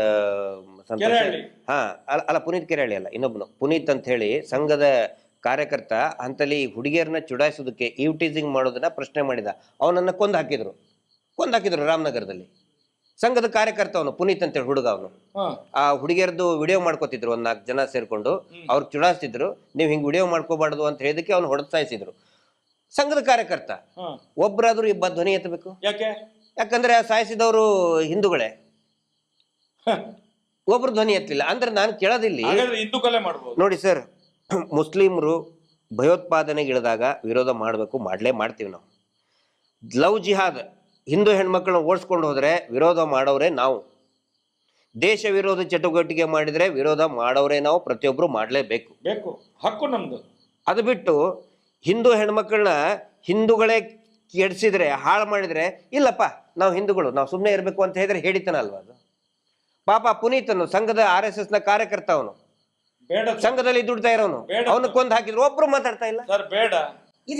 ಈಗ ಉದಾಹರಣೆಗೆ ಸೌಜನ್ಯಳನ್ನು ಧರ್ಮಸ್ಥಳದಲ್ಲಿ ಒಬ್ಬ ಮುಸ್ಲಿಂ ಯುವಕ ಏನಾದ್ರು ಮಾಡ್ತಿದ್ರೆ ಏನಾಗ್ತಿತ್ತು? ಈಗ ಏನಾಗ್ತಿತ್ತು? ಅವಾಗ್ಲೇನೆ ಜೋರಾಗಿ ಬೆಂಕಿ ಬೀಳ್ತಿತ್ತಲ್ಲ, ಸತ್ತಿದ್ರೆ ಇವರೆಲ್ಲ. ನಾನು ಅದೇ ಕೇಳೋದು, ಒಬ್ಬ ಈಗ ಮುಸ್ಲಿಂ ಲೀಡರ್ಗೂ ನಾನು ಕೇಳ್ತಾ ಇದ್ದೀನಿ, ಒಂದು ವೇಳೆ ಮುಸ್ಲಿಂ ಯುವತಿಯನ್ನ, ಮುಸ್ಲಿಂ ಮಹಿಳೆಯನ್ನ ಮುಸ್ಲಿಂ ಅತ್ಯಾಚಾರ ಮಾಡಿದ್ರೆ ಅದು ಲೈಸೆನ್ಸ್? ಅದು ಹಿಂದೂಗಳ ಹೆಣ್ಮಕ್ಳಿಗೆ, ಹಿಂದೂಗಳ ಅಥವಾ ಆಗಲಿ ಜೈನರಾಗ್ಲಿ ಮಾಡಿದ್ರೆ ಅದು ಲೈಸೆನ್ಸ್? ಅದು ಆಯ್ತು ಮಾಡ್ಬೋದು ಅಂತ ಇವ್ರು ಲೈಸೆನ್ಸ್ ಕೊಡ್ತಾರ? ಇದು ಲೈಸೆನ್ಸ್ ಕೊಟ್ಟಾಗಿ ಹೆಣ್ಮಕ್ಳು ಯಾವುದೇ ಧರ್ಮದವರು ಇರ್ಲಿ ಸರ್. ನಾನು ಇದು ಜಮ್ಮು ಕಾಶ್ಮೀರದಲ್ಲಿ ಅತ್ಯಾಚಾರ ಅನ್ನುವಂಥದ್ದು ಸಮಾಜದ ಕಳಂಕ ಅದು. ಅದಾಗ್ಲೇಬಾರ್ದು. ಹಿಂದೂ ಇರ್ಲಿ, ಮುಸ್ಲಿಂ ಇರ್ಲಿ, ಕ್ರೈಸ್ತ ಹೆಣ್ಮಕ್ಳಿರ್ಲಿ, ಯಾವ ಹೆಣ್ಮಕ್ಳಿರ್ಲಿ, ಅತ್ಯಾಚಾರ ಆಯ್ತು ಅಂತ ಹೇಳಿದ್ರೆ ಈ ಭೂಮಿ ಕೆಟ್ಟೋಯ್ತು ಅಂತ ಅರ್ಥ. ಭಾರತ್ ಮಾತಾ ಅತ್ಯಾಚಾರಕ್ಕೆ ಒಳಗಾದ್ಲು ಅಂತ ಅರ್ಥ. ನಾವು ಅದನ್ನು ಪ್ರತಿಪಾದನೆ ಮಾಡುವಂಥದ್ದು. ಅದು ಇವತ್ತೇನಾಗ್ತಾ ಇದೆ, ದೇವಸ್ಥಾನದಲ್ಲಿ ಕೂತ್ಕೊಂಡೆ ಅತ್ಯಾಚಾರ ಮಾಡೋದು. ಮೊನ್ನೆ 3 ಜನಕ್ಕೆ ಮರಣದಂಡನೆ. ಹೌದು. ಹೌದಾ? ಅದು ಹೇಗೆ ಆಯ್ತು? ಇಲ್ಲಿ ಅವರಲ್ಲ, ಅವರು ಹರಿಯಾಣ ಆ ಕಡೆ ಎಲ್ಲಿ ಅವ್ರಿಗೆ ಇಲ್ಲಿ ಯಾರು ಸಿಗ್ಲಿಲ್ಲ ಇವರನ್ನು ಬಚಾವ್ ಮಾಡ್ಲಿಕ್ಕೆ. ಆ ಊರಿನಿಂದ ಬಂದವರು, ಹಾಗಾಗಿ ಅವರಿಗೆ ಮರಣದಂಡನೆ ಆಯ್ತು. ಗುಂಡು ಹೊಡೆದುಕೊಳ್ಬೇಕಾಗಿತ್ತು ಅವ್ರನ್ನ. ಎಲ್ಲ ನೋಡಿ, ಇದರಲ್ಲಿ ಇವ್ರಿಗೆ ಮರಣದಂಡೆ ಅಲ್ಲ, ಗಲ್ಲಿಗೇರಿಸ್ಬೇಕು ಅವ್ರನ್ನ. ಮತ್ತೆ ಪ್ರತಿಯೊಬ್ಬರನ್ನು ಕೂಡ ಗಲ್ಲಿಗೇರಿಸ್ಬೇಕು, ತಕ್ಷಣಕ್ಕೆ ಗಲ್ಲಿಗೇರಿಸ್ಬೇಕು. ನೋಡಿ, ಪಾಠ ಹೇಗೆ ಆಗುದು? ತಪ್ಪ ಆದಾಗ್ಲೇ ಅಂತ ಬರೆಯುವಾಗ ಅದು ಕೆಟ್ಟೋಯ್ತು ಅಂತ ಹೇಳಿ ಆಗ್ಲೇ ಬಡಿಬೇಕಲ್ಲ. ಇದು ಏನಿಲ್ಲ, ಬರ್ದು ಅವನು 10ನೇ ಕ್ಲಾಸ್ ಹೋದ ಮೇಲೆ ಹಾಗೇ ಬರಿತಾ ಇರ್ತಾನೆ, ನೋಡ್ತಾನೆ ಇರೋದು, ತಿದ್ದಲಿಕ್ಕೆ ಇಲ್ಲ. ಇದೇನಾಗಿದೆ ಅಂತ ಹೇಳಿದ್ರೆ ಅತ್ಯಾಚಾರ ಮಾಡ್ತಾನೆ ಇರೋದು, ಇಲ್ಲಿ ಸೆಟ್ಟಿಂಗ್ ನಡೀತಲೇ ಇರೋದು, ಎಲ್ಲ ಕಡೆಯಲ್ಲೂ ಕೇಸು FIR ಆಗ್ಲಿಕ್ಕಿಲ್ಲ. ಈಗ ಉದಾಹರಣೆಗೆ ನೋಡಿ, ಮೊನ್ನೆ ಒಂದು ಈ ಬಡ್ಡಿ ದಂಧೆ ವ್ಯವಹಾರದಲ್ಲಿ ನೋಡಿ, ನಮ್ಮ ಕರ್ಮಾರಿನಲ್ಲಿ ಒಬ್ಬ ಚಂದ್ರಶೇಖರ್ ಆಳು ಅಂತ ಹೇಳಿ ಸುಸೈಡ್ ಮಾಡಿಕೊಂಡ್ರು. ಅದರಲ್ಲಿ ಅಲ್ಲಿಯ SP ಅಂತ ಹೇಳಿದ್ರೆ ಸೇವಾ ಪ್ರತಿನಿಧಿ, ಇನ್ನು DC ಅಂತ ಇಟ್ಕೊಳ್ತಾರೆ ಮುಂದಿನ ದಿನ, ಗೊತ್ತಿಲ್ಲ ಅದು. ಅಲ್ಲಿಯ SP ನಯನ ಅಂತ ಹೇಳಿ ಅವಳು ಬಂದು ಇವನಿಗೆ ಟಾರ್ಚರ್ ಮಾಡಿದ್ದಾಳೆ. ಅದರಳು ಇನ್ನೊಬ್ಬ ಖಾದರ್ ಅಂತ ಹೇಳಿ ಒಬ್ಬ ಇದ್ದ, ಅವನು ಕೂಡ ಆ ಯೋಜನೆ ಇದರಲ್ಲಿ ಒಬ್ಬ ಅಧಿಕಾರಿ ಇದ್ದವ. ಇಬ್ರು ಸೇರ್ಕೊಂಡು ಟಾರ್ಚರ್ ಕೊಟ್ಟಿದ್ದಾರೆ ಇವನಿಗೆ. ಇವನು ನಮ್ಮ ಹುಡುಗರ ಹತ್ರ ಎಲ್ಲ ಹೇಳಿದ್ದಾನೆ, ಯಾರು ಈ ಚಂದ್ರಶೇಖರ್ ಆಳು ಅಂತ ಹೇಳಿ. ಏನು ಹೇಳಿದ್ದಾನೆ? ಎಂತ ಮಾರೆ, ನಂದು ಕಾಲು ಗ್ಯಾಂಗ್ರಿಂಗ್ ಆಗಿದೆ, ಕೆಲಸ ಮಾಡ್ಲಿಕ್ಕೆ ಆಗ್ತಾ ಇಲ್ಲ, ಇವ್ರದೊಂದು ಸಾಲ ತಗೊಂಡಿದ್ದೇನೆ, ಕಟ್ಲಿಕ್ಕೆ ಆಗ್ತಾ ಇಲ್ಲ, ಅವಳು ನಯನ ಮತ್ತು ಖಾದರ್ ಬಂದು ನಮಗೆ ಸಿಕ್ಕಾಬಟ್ಟೆ ಟಾರ್ಚರ್ ಮಾಡ್ತಾ ಇದ್ದಾರೆ, ಬದುಕುದೇ ದುಸ್ತರ ಆಗಿದೆ ನಮಗೆ ಅಂತ ಹೇಳಿದ್ದಾನೆ ಅವನು ನಮ್ಮ ಹುಡುಗರ ಹತ್ರ. ರಾತ್ರಿ 1 ಗಂಟೆಗೆ ನಯನನಿಗೆ 3 ಸಲ ಫೋನ್ ಮಾಡಿದ್ದಾನೆ ಇವನು. ರಾತ್ರಿ ಸುಸೈಡ್ ಮಾಡ್ಕೊಳ್ಳುವ ರಾತ್ರಿ 3 ಸಲ 4 ಸಲ ಫೋನ್ ಮಾಡಿದ್ದಾನೆ ಅವನು. ಇವಳು ಫೋನೇ ತೆಗಿಲಿಲ್ಲ. ಬೆಳಿಗ್ಗೆ ಎದ್ದು ಅವನ ಹೆಂಡತಿಗೆ ಇವಳು ಫೋನ್ ಮಾಡ್ತಾಳೆ. ಯಾರು? ನಯನ ಶೆಟ್ಟಿ ಎನ್ನುವಳು ಫೋನ್ ಮಾಡ್ತಾಳೆ, ಗಂಡ ಎಲ್ಲಿದ್ದಾನೆ ನೋಡು ಅಂತೇಳಿ. ಗಂಡ ಎಲ್ಲಿದ್ದಾನೆ ನೋಡುವಾಗ ಅವಳು ಮನೆಯೊಳಗೆ ಹುಡುಕ್ತಾಳೆ, ಗಂಡ ಇಲ್ಲ. ಯಾಕೆ ಫೋನ್ ಮಾಡೋಕು ಇವಳು ಬೆಳಿಗ್ಗೆ ಎದ್ದು? ಇಲ್ಲ ಅಂತ ಹೋಗಿ ನೋಡ್ತಾಳೆ, ಮನೆಯೊಳಗಿಲ್ಲ. ನೋಡುವಾಗ ಅಟ್ಟಿಯಲ್ಲಿ ನೇತಾಡ್ತಾ ಇದ್ದಾನೆ, ಗಂಡ ಸತ್ತೋಗಿದ್ದಾನೆ. ಅದನ್ನು ಏನು ಮಾಡಿದ್ರು ಗೊತ್ತಾ? ಅವನಿಗೆ ಕಾಲಿಗೆ ಗ್ಯಾಂಗ್ರಿಂಗ್ ಆಗಿದೆ, ಹಾಗೆ ಸುಸೈಡ್ ಮಾಡ್ಕೊಂಡ ಅಂತೇಳಿ ಅದನ್ನು, ಇದು ಏನು ಬಡ್ಡಿ ಕಟ್ಟಲಿಲ್ಲ ಅಂತ ಹೇಳಿ ಟಾರ್ಚರ್ ಕೊಟ್ಟು ಸಾಯಿಸಿದ್ದೀವ್ರು. ಕಾಲಿಗೆ ಗ್ಯಾಂಗ್ರೀನ್ ಆಗಿದೆ ಅಂತೇಳಿ ಅಲ್ಲಿ ಅದನ್ನು ಮುಗಿಸಿಬಿಟ್ರು. ನಿನ್ನೆ ನೋಡಿ ಹರೀಶ್ ಪೂಜಾರಿ ಅಂತ ಹೇಳಿ ಎಲ್ಲಿ ನಮ್ಮ ಮುಂಡೂರಿನಲ್ಲಿ ಬೆಳ್ತಂಗಡಿ, ಏನು ಅವನ ಹೆಂಡತಿ 3 ಲಕ್ಷ ಸಾಲ ತೆಗೆದಿದ್ದಾಳೆ, ತಕೊಂಡು ಅವನನ್ನು ಬಿಟ್ಟು ಅವಳು ಹೋಗಿದ್ದಾಳೆ ಎಲ್ಲೋ, ಗಂಡನನ್ನು ಬಿಟ್ಟು. ಸಾಲ ಎಲ್ಲಿ ತಗೊಂಡಿತ್ತು? SKDRDP ಅದೇನೋ, ಅದು ನನಗೆ ಪೂರ್ತಿ ಬರೋದಿಲ್ಲ, ಅದು ಧರ್ಮಸ್ಥಳ ಸಂಘ. ಮೊನ್ನೆ ಒಂದ್ಸಲ ಬಂದಂತೆ ಪುನಃ ಹೋಗಿದ್ದಾಳೆ. ಕಾರ್ಡ್ ನಿರ್ಮಲಾ ಸೀತಾರಾಮನ್ ನಾಳೆ ಬಂದ್ರೆ ಅವಳು ಆವತ್ತಿದ್ದು ಇವತ್ತಿದೆಲ್ಲ ತಿಥಿಯ ಕಾರ್ಡು ನಿರ್ಮಲಾ ಸೀತಾರಾಮನ್ಗೆ ಕಳಿಸಿದ್ರೆ ಒಳ್ಳೇದದು. ನಾನು ಹೇಳುದು ಕೇಳಿ, ಅವನು ನಿನ್ನೆ ಬೆಳಿಗ್ಗೆ ಅಲ್ಲಿ ಯಾರೋ ಎಂತ ಭಾರತಿ ಬೆಳಿಗ್ಗೆ ಹೋಗಿ ನಿನ್ನ ಹೆಂಡತಿ ಸಾಲ ತೆಗೆದೆಲ್ಲ ಬಡ್ಡಿ ಕಟ್ಟು ಅಂತ ಹೇಳಿ ನಿನ್ನೆ ಬೊಬ್ಬೆ ಹೊಡೆದಿದ್ದಾಳೆ. ಬೊಬ್ಬೆ ಹೊಡೆದು ಲೆಫ್ಟ್ ರೈಟ್ ಮಾಡಿದ್ದಾನೆ. ಇವನು ಹೋಗಿದ್ದಾನೆ ಸೀದಾ ಪೊಯ್ದನ್ ತಗೊಂಡು ಕೊಡ್ದು ಇವನು ಸತ್ತಿದ್ದಾನೆ. ಸತ್ತ ತಕ್ಷಣ ಇವರು ತಕ್ಷಣ ಪ್ಲಾನ್ ಮಾಡಿದ್ದಾರೆ. ಏನು ಗೊತ್ತಾ, ನಮಗೆ ರಾತ್ರಿ 11 ಗಂಟೆಗೆ ಫೋನ್ ಬಂತು, ಮಹೇಶಣ್ಣ ಸಾಲ ಬಡ್ಡಿ ದಂಧೆ ಇಲ್ಲೊಬ್ಬನನ್ನು ಬಲಿ ತಗೊಂಡು. ಎಲ್ಲಿ? ಮುಂಡೂರಿನಲ್ಲಿ. ಏನಾಯ್ತು? ಅವನು ಸತ್ತಿದ್ದಾನೆ, ಸುಸೈಡ್ ಮಾಡ್ಕೊಂಡದ್ದು. ಹೀಗೆ ಭಾರತೀಯ ಆಚಾರ್ಯ ಅಂತ ಹೇಳುವವಳು ಬಂದು ಟಾರ್ಚರ್ ಮಾಡಿದ್ದಾಳೆ. ಮತ್ತು ಅವಳ ಪಟಲ ಮೇಲೆ ಇತ್ತು ಧರ್ಮಸ್ಥಳ ಗ್ರಾಮಾಭಿವೃದ್ಧಿ ಯೋಜನೆ ಅವ್ರದ್ದು. ಅವನು ಸುಸೈಡ್ ಮಾಡ್ಕೊಂಡು ಸತ್ತೋಗಿದ್ದಾನೆ. ಈಗ ಏನು ಮಾಡ್ತಿದ್ದಾರೆ ಅಂತ ಹೇಳಿದರೆ, ಅವನಿಗೆ ಪಿಟ್ಸ್ ಆಗಿತ್ತು, ಬಾಯಲ್ಲೆಲ್ಲ ನೊರೆ ಬಂದಿದೆ, ಹಾಗಾಗಿ ಸತ್ತಿದ್ದಾನೆ ಅಂತ ಹೇಳಿ ಅದನ್ನು ಹೀಗೆ ಮಾಡುವ ಅಂತೇಳಿ ಪ್ಲ್ಯಾನ್ ಮಾಡಿದರು. ಅದಾಗಲಿಲ್ಲ, ಅಲ್ಲಿ ನಡೀಲಿಲ್ಲ. ಮತ್ತು ಸ್ವಲ್ಪ ಹೊತ್ತಾಗಿ ಬೇರೆ ಏನು ಪ್ಲ್ಯಾನ್ ಆಯಿತು, ಅವನು ಹಾರ್ಟ್ ಅಟ್ಯಾಕ್ ಆಗಿ ಸತ್ತದ್ದು ಅಂತೇಳಿ ಆಯಿತು, ಅದು ನಡೀಲಿಲ್ಲ. ಲಾಸ್ಟಿಗೆ ಹೆಂಡತಿ ಬಿಟ್ಟು ಹೋದ್ಲು ಅಂತೇಳಿ ಸುಸೈಡ್ ಮಾಡ್ಕೊಂಡಿದ್ದಾನೆ ಅಂತೇಳಿ ಆ ಪ್ಲ್ಯಾನ್ ಮಾಡಿದರು, ಅದು ನಡೀಲಿಲ್ಲ. ಯಾಕಂತ ಹೇಳಿದರೆ ಮಧ್ಯದಲ್ಲಿ ಎಣ್ಣೆಯ ಬಾಟ್ಲಿ ಸಿಕ್ಕಿತು, ಪಾಯ್ಸನ್ ಇದ್ದು. ಈಗೇನಾಗಿದೆ ಅಂತ ಹೇಳಿದರೆ, ಪೋಸ್ಟ್ ಮಾರ್ಟಮ್ ರಿಪೋರ್ಟಲ್ಲಿ ಬರುವಾಗ ಅದು ಆತ್ಮಹತ್ಯೆ ಅಂತ ಹೇಳಿ ಆಗಿದೆ. ಆತ್ಮಹತ್ಯೆ ಯಾಕೆ ಮಾಡ್ಕೊಂಡದ್ದು? ಇದೇ ಭಾರತೀಯ ಆಚಾರ್ಯ ಹೋಗಿ ಬೆದರಿಸಿದ್ರಿಂದ ಇದೇ ಬಡ್ಡಿ ದಂಧೆ, ಇದು ಬಡ್ಡಿ ಅಟ್ಯಾಕ್. ಅಲ್ಲ, ಇವತ್ತು ಕೂಡ ಮನೆಯವರು ಬಾಯಿ ಬಿಡ್ಲಿಕ್ಕೆ ತಯಾರಿಲ್ಲ, ಎದುರ್ತಾ ಇದ್ದಾರಂತೆ. ಆಗ ಹೇಳ್ಬೇಡ, ಈಗ ಹೇಳ್ಬೇಡ. ಈಗ ಪ್ಲಾನ್ ಏನ್ ಮಾಡ್ತಿದ್ರು ಗೊತ್ತಾ? ಲಾಸ್ಟ್ ಎಂಡ್ ಪಾಯಿಂಟ್ ಏನ್ ಗೊತ್ತಾ? ಏನಿರ್ಬೋದು ಯೋಚನೆ? ಎಂತ ಪ್ಲಾನ್ ಸರ್ ನೀವು ಹೇಳ್ತೀರ. ನೀವು ಒಂದೊಂದ್ಸಲ ಒಂದೊಂದು ಪ್ಲಾನ್ ಹೇಳ್ತೀರಿ, ನಾನು ಒಂದು ಪ್ಲಾನ್ ಹೇಳ್ತೇನೆ. ಇವತ್ತೇನು ಪ್ಲಾನ್ ನಡೆದಿದ್ದು ಗೊತ್ತಾ? ಸುಸೈಡ್ ಅಂತ ಆದರೆ ನಿಮ್ದು ಇದರಲ್ಲಿ ಇನ್ಶೂರೆನ್ಸ್ ಇದೆಲ್ಲ ಅದು ಸಿಗುವುದಿಲ್ಲ. ಮತ್ತೆಂತಂದ್ರೆ ಪ್ರೈಮ್ ಮಿನಿಸ್ಟರ್ ಇದೇನೋ ಸಿಗ್ತದೆ, ಅದು ಸಿಗುವುದಿಲ್ಲ. ಇದನ್ನು ಸುಸೈಡ್ ಅಂತ ಹೇಳಿ ಆಗ್ಬಾರ್ದು. ಹಾರ್ಟ್ ಅಟ್ಯಾಕ್ ಅಂತ ಆದ್ರೆ ನಿಮ್ಗೆ ಸರ್ಕಾರದಿಂದ ದುಡ್ಡು ಬರ್ತದೆ, ಇದನ್ನು ಹಾಗೆ ಮುಗಿಸು ಅಂತ ಹೇಳಿ ಪ್ಲಾನ್ ಮಾಡ್ತಿದ್ದಾರಂತೆ. ಎಂತ ಸರ್, ಎಂತ ಈ ಧರ್ಮಸ್ಥಳ ಗ್ರಾಮಾಭಿವೃದ್ಧಿ ಯೋಜನೆ ಅಂತ ಹೇಳಿದ್ರೆ ಒಂದು ಪೆಡಂಭೂತ ಸರ್ ಇದು. ಇದರ ಒಂದು ಕರಾಳ ಒಂದು ವಿಕೃತ ಛಾಯೆ ಉಂಟಲ್ಲ, ಇಡೀ ಹಳ್ಳಿಗಳಲ್ಲಿ ಉಂಟಲ್ಲ, ಈ ಜನಸಾಮಾನ್ಯರನ್ನು ಕೊಲೆ ಮಾಡ್ತಾ ಇದೆ ಸರ್. ಇದಕ್ಕೊಂದು ಎಂಡ್ ಆಗ್ಬೇಕಿತ್ತು ಸರ್. ಇದ್ರಾಗ ನಮ್ಮ ಒಂದು ಏನು ತಿಳುವಳಿಕೆ ಒಳಗೆ ಈಗ ಇಷ್ಟೊಂದು ಕೂಗಿ ನಾವು ಮಾತಾಡಿ ಎಷ್ಟೊಂದು ವಿರೋಧ ಕಟ್ಕೊಂಡು ಮೈ ಮೇಲೆ ಕೇಸ್ ಹಾಕ್ಕೊಂಡು, ಎಲ್ಲಕ್ಕಿಂತ ಹೆಚ್ಚು ಕೇಸು ಈ ಹೋರಾಟದಲ್ಲಿ ನೀವು ಹಾಕ್ಕೊಂಡಿದ್ದೀರಿ. ಮಾತಾಡಬೇಕಾದ್ರೆ ಸಾಕಷ್ಟು ಜನ ಬೈತಾರೆ, ಆದರೂ ನಾವು ಕೂಗಿ ಹೇಳ್ತಾ ಇದ್ದೀವಿ. ಯಾಕೆ? ಜನರು ಎಚ್ಚೆತ್ಕೊಳ್ಳಿ ಅಂತೇಳಿ. ನನಗೆ ಬೇಸರ ಜನರ ಮೇಲೇನು ಕೂಡ ಇದೆ. ಯಾಕಂತ ಹೇಳಿದರೆ ಇಂಥವ್ರನ್ನ ಬೆಳೆಸೋದು ಜನಗಳೇ, ನಾವೇ ಇಂಥವ್ರನ್ನ ಬೆಳೆಸೋದು. ಜನ ಜಾಗೃತಿ ಆಗಲಿಲ್ಲ ಅಂತ ಹೇಳಿದರೆ ಇನ್ನೇನು ಮಾಡೋದು ಹೇಳಿ? ಸುಮ್ಮನೆ 50,000 1 ಲಕ್ಷಕ್ಕೆ ಅವ್ರಿಗೆ ಹೇಳ್ತಾ ಇದ್ದೀವಿ, ಸಾಲ ತಗೋಬೇಡಿ, ನೇರವಾಗಿ ನೀವು ಬ್ಯಾಂಕಿನಿಂದನೇ ಸಾಲ ತಗೊಳ್ಳಿ. ಈಗ ನೋಡಿ, ಸಂಜೀವಿನಿ ಅಂತ ಯೋಜನೆ ಇದೆ, ಸ್ವಸಹಾಯ ಗುಂಪುಗಳಿಗೆ ಡೈರೆಕ್ಟ್ ಬ್ಯಾಂಕ್ಗಳು ಆಲ್ರೆಡಿ ಅದೇ ಗ್ರಾಮದಲ್ಲಿನೇ ಕೊಟ್ಟಿದ್ದಾರೆ. ಯಾವ ಗ್ರಾಮದಲ್ಲಿ SKDRDP ಸ್ವಸಹಾಯ ಗುಂಪುಗಳಿದೆ, ಅದೇ ಗ್ರಾಮದಲ್ಲಿ ಸಮಾನಾಂತರವಾಗಿ ಪ್ಯಾರಲಲಿ ಅಲ್ಲಿ ಈ ಸಂಜೀವನಿ ಗುಂಪುಗಳಿಗೂ ಕೂಡ ಡೈರೆಕ್ಟ್ ಬ್ಯಾಂಕಿಂದ ಕೊಟ್ಟಿದ್ದಾರೆ. 8% 10% ಸಿಗ್ತಾ ಇದೆ ಅವರಿಗೆ. ಸರಿಯಾಗಿ 3 ತಿಂಗಳಿಗೊಂದ್ಸರಿ ಕಟ್ಟಿದರೆ ಬರೀ 4% ಕಟ್ತಾ ಇದ್ದಾರೆ. ಜನಗಳಿಗೆ ಇದು ಅರ್ಥ ಆಗಬೇಕು. ಜನಗಳಿಗೆ ಅರ್ಥ ಆಗಲಿಲ್ಲ ಅಂತ ಹೇಳಿದರೆ ನಾನು ಹಳ್ಳಕ್ಕೆ ಬೀಳ್ತೀನಿ, ನಾನು ಮೋಸ ಹೋಗ್ತೀನಿ ಅನ್ನೋರಿಗೆ ಇನ್ನೇನು ಮಾಡೋಕ್ಕಾಗತ್ತೆ? ನಾವು ಹೇಳ್ತೀವಿ ನೀವು ಜೀವ ಕಳ್ಕೊಳ್ಬೇಡಿ ಅಂತ ಹೇಳ್ತೀವಿ. ಹೌದು, ನಾವು ನಮಗೆ ಬೇಸರ ಆಗುತ್ತೆ, ಪಾಪ ಯಾರಾದರೂ ಹಿಂಗೆ ಸತ್ತರೆ ಬೇಸರ ಆಗುತ್ತೆ. ಆದರೆ ಜನಗಳು ಕೂಡ ಅರ್ಥ ಮಾಡ್ಕೋಬೇಕು, ಜನಗಳು ಜಾಗೃತರಾಗಬೇಕು. ನಾನು ಮೋಸ ಹೋಗಕ್ಕೆ ನಾನು ರೆಡಿ ಇದ್ದೀನಿ, ನಿಂದೇನು ಅಂತ ಕೇಳಿದ್ರೆ ನಾವೇನು ಮಾಡೋಕ್ಕಾಗುತ್ತೆ ಸರ್? ನೋಡಿ, ನಾವು ಹೇಳೋದು ಅದನ್ನೇ ಸರ್. ಈಗ 12 ವರ್ಷದಿಂದ ಪದೇ ಹೇಳೋದಿದೆ, ಅಪ್ಪ ನೆಟ್ಟ ಆಲದ ಮರಕ್ಕೆ ನಾವು ನೇತಾಡೋದಲ್ಲ, ಇವತ್ತು ನಮ್ಮ ಅಪ್ಪ ಮಾಡಿದ ತಪ್ಪು ಯಾರನ್ನು ಮಂಜುನಾಥ, ನಡೆದಾಡುವ ಮಂಜುನಾಥ, ಮಾತನಾಡುವ ಮಂಜುನಾಥ ಅಂತ ಹೇಳಿ ನಮ್ಮನ್ನು ವಂಚನೆ ಮಾಡಿ ಇವತ್ತು ನಮ್ಮ ಈ ದುಸ್ಥಿತಿಗೆ ಕಾರಣ. ಇವತ್ತು ನಾವು ಮಾಡಿದ ತಪ್ಪು ನಾಳೆ ನಮ್ಮ ಮಕ್ಕಳಿಗೆ ಬರಬಾರ್ದು, ಇವತ್ತು ನಾವು ಮಾಡಿದ ತಪ್ಪು ನಾಳೆ ನಮ್ಮ ಮಕ್ಕಳಿಗೆ ಬರಬಾರ್ದು ಅನ್ನುವಂಥ ನೋವು, ಆ ಕೊರಗು ನಮ್ಮ ಹತ್ರ ಇರುವಂಥದ್ದು. ನಾವು ಇವತ್ತು ಇರ್ತೇವೆ, ನಾಳೆ ಈಗ ಇಲ್ಲಿಂದ ಎದ್ದ ಮೇಲೆ ನಾವು ಇರ್ಲಿಕ್ಕಿಲ್ಲ. ಯಾಕಂತ ಹೇಳಿದ್ರೆ ಆ ಮಹಾದೇವನ ಕೊಡುವವನು ಅವನು, ಆ ಬ್ರಹ್ಮ ಸೃಷ್ಟಿಕರ್ತ.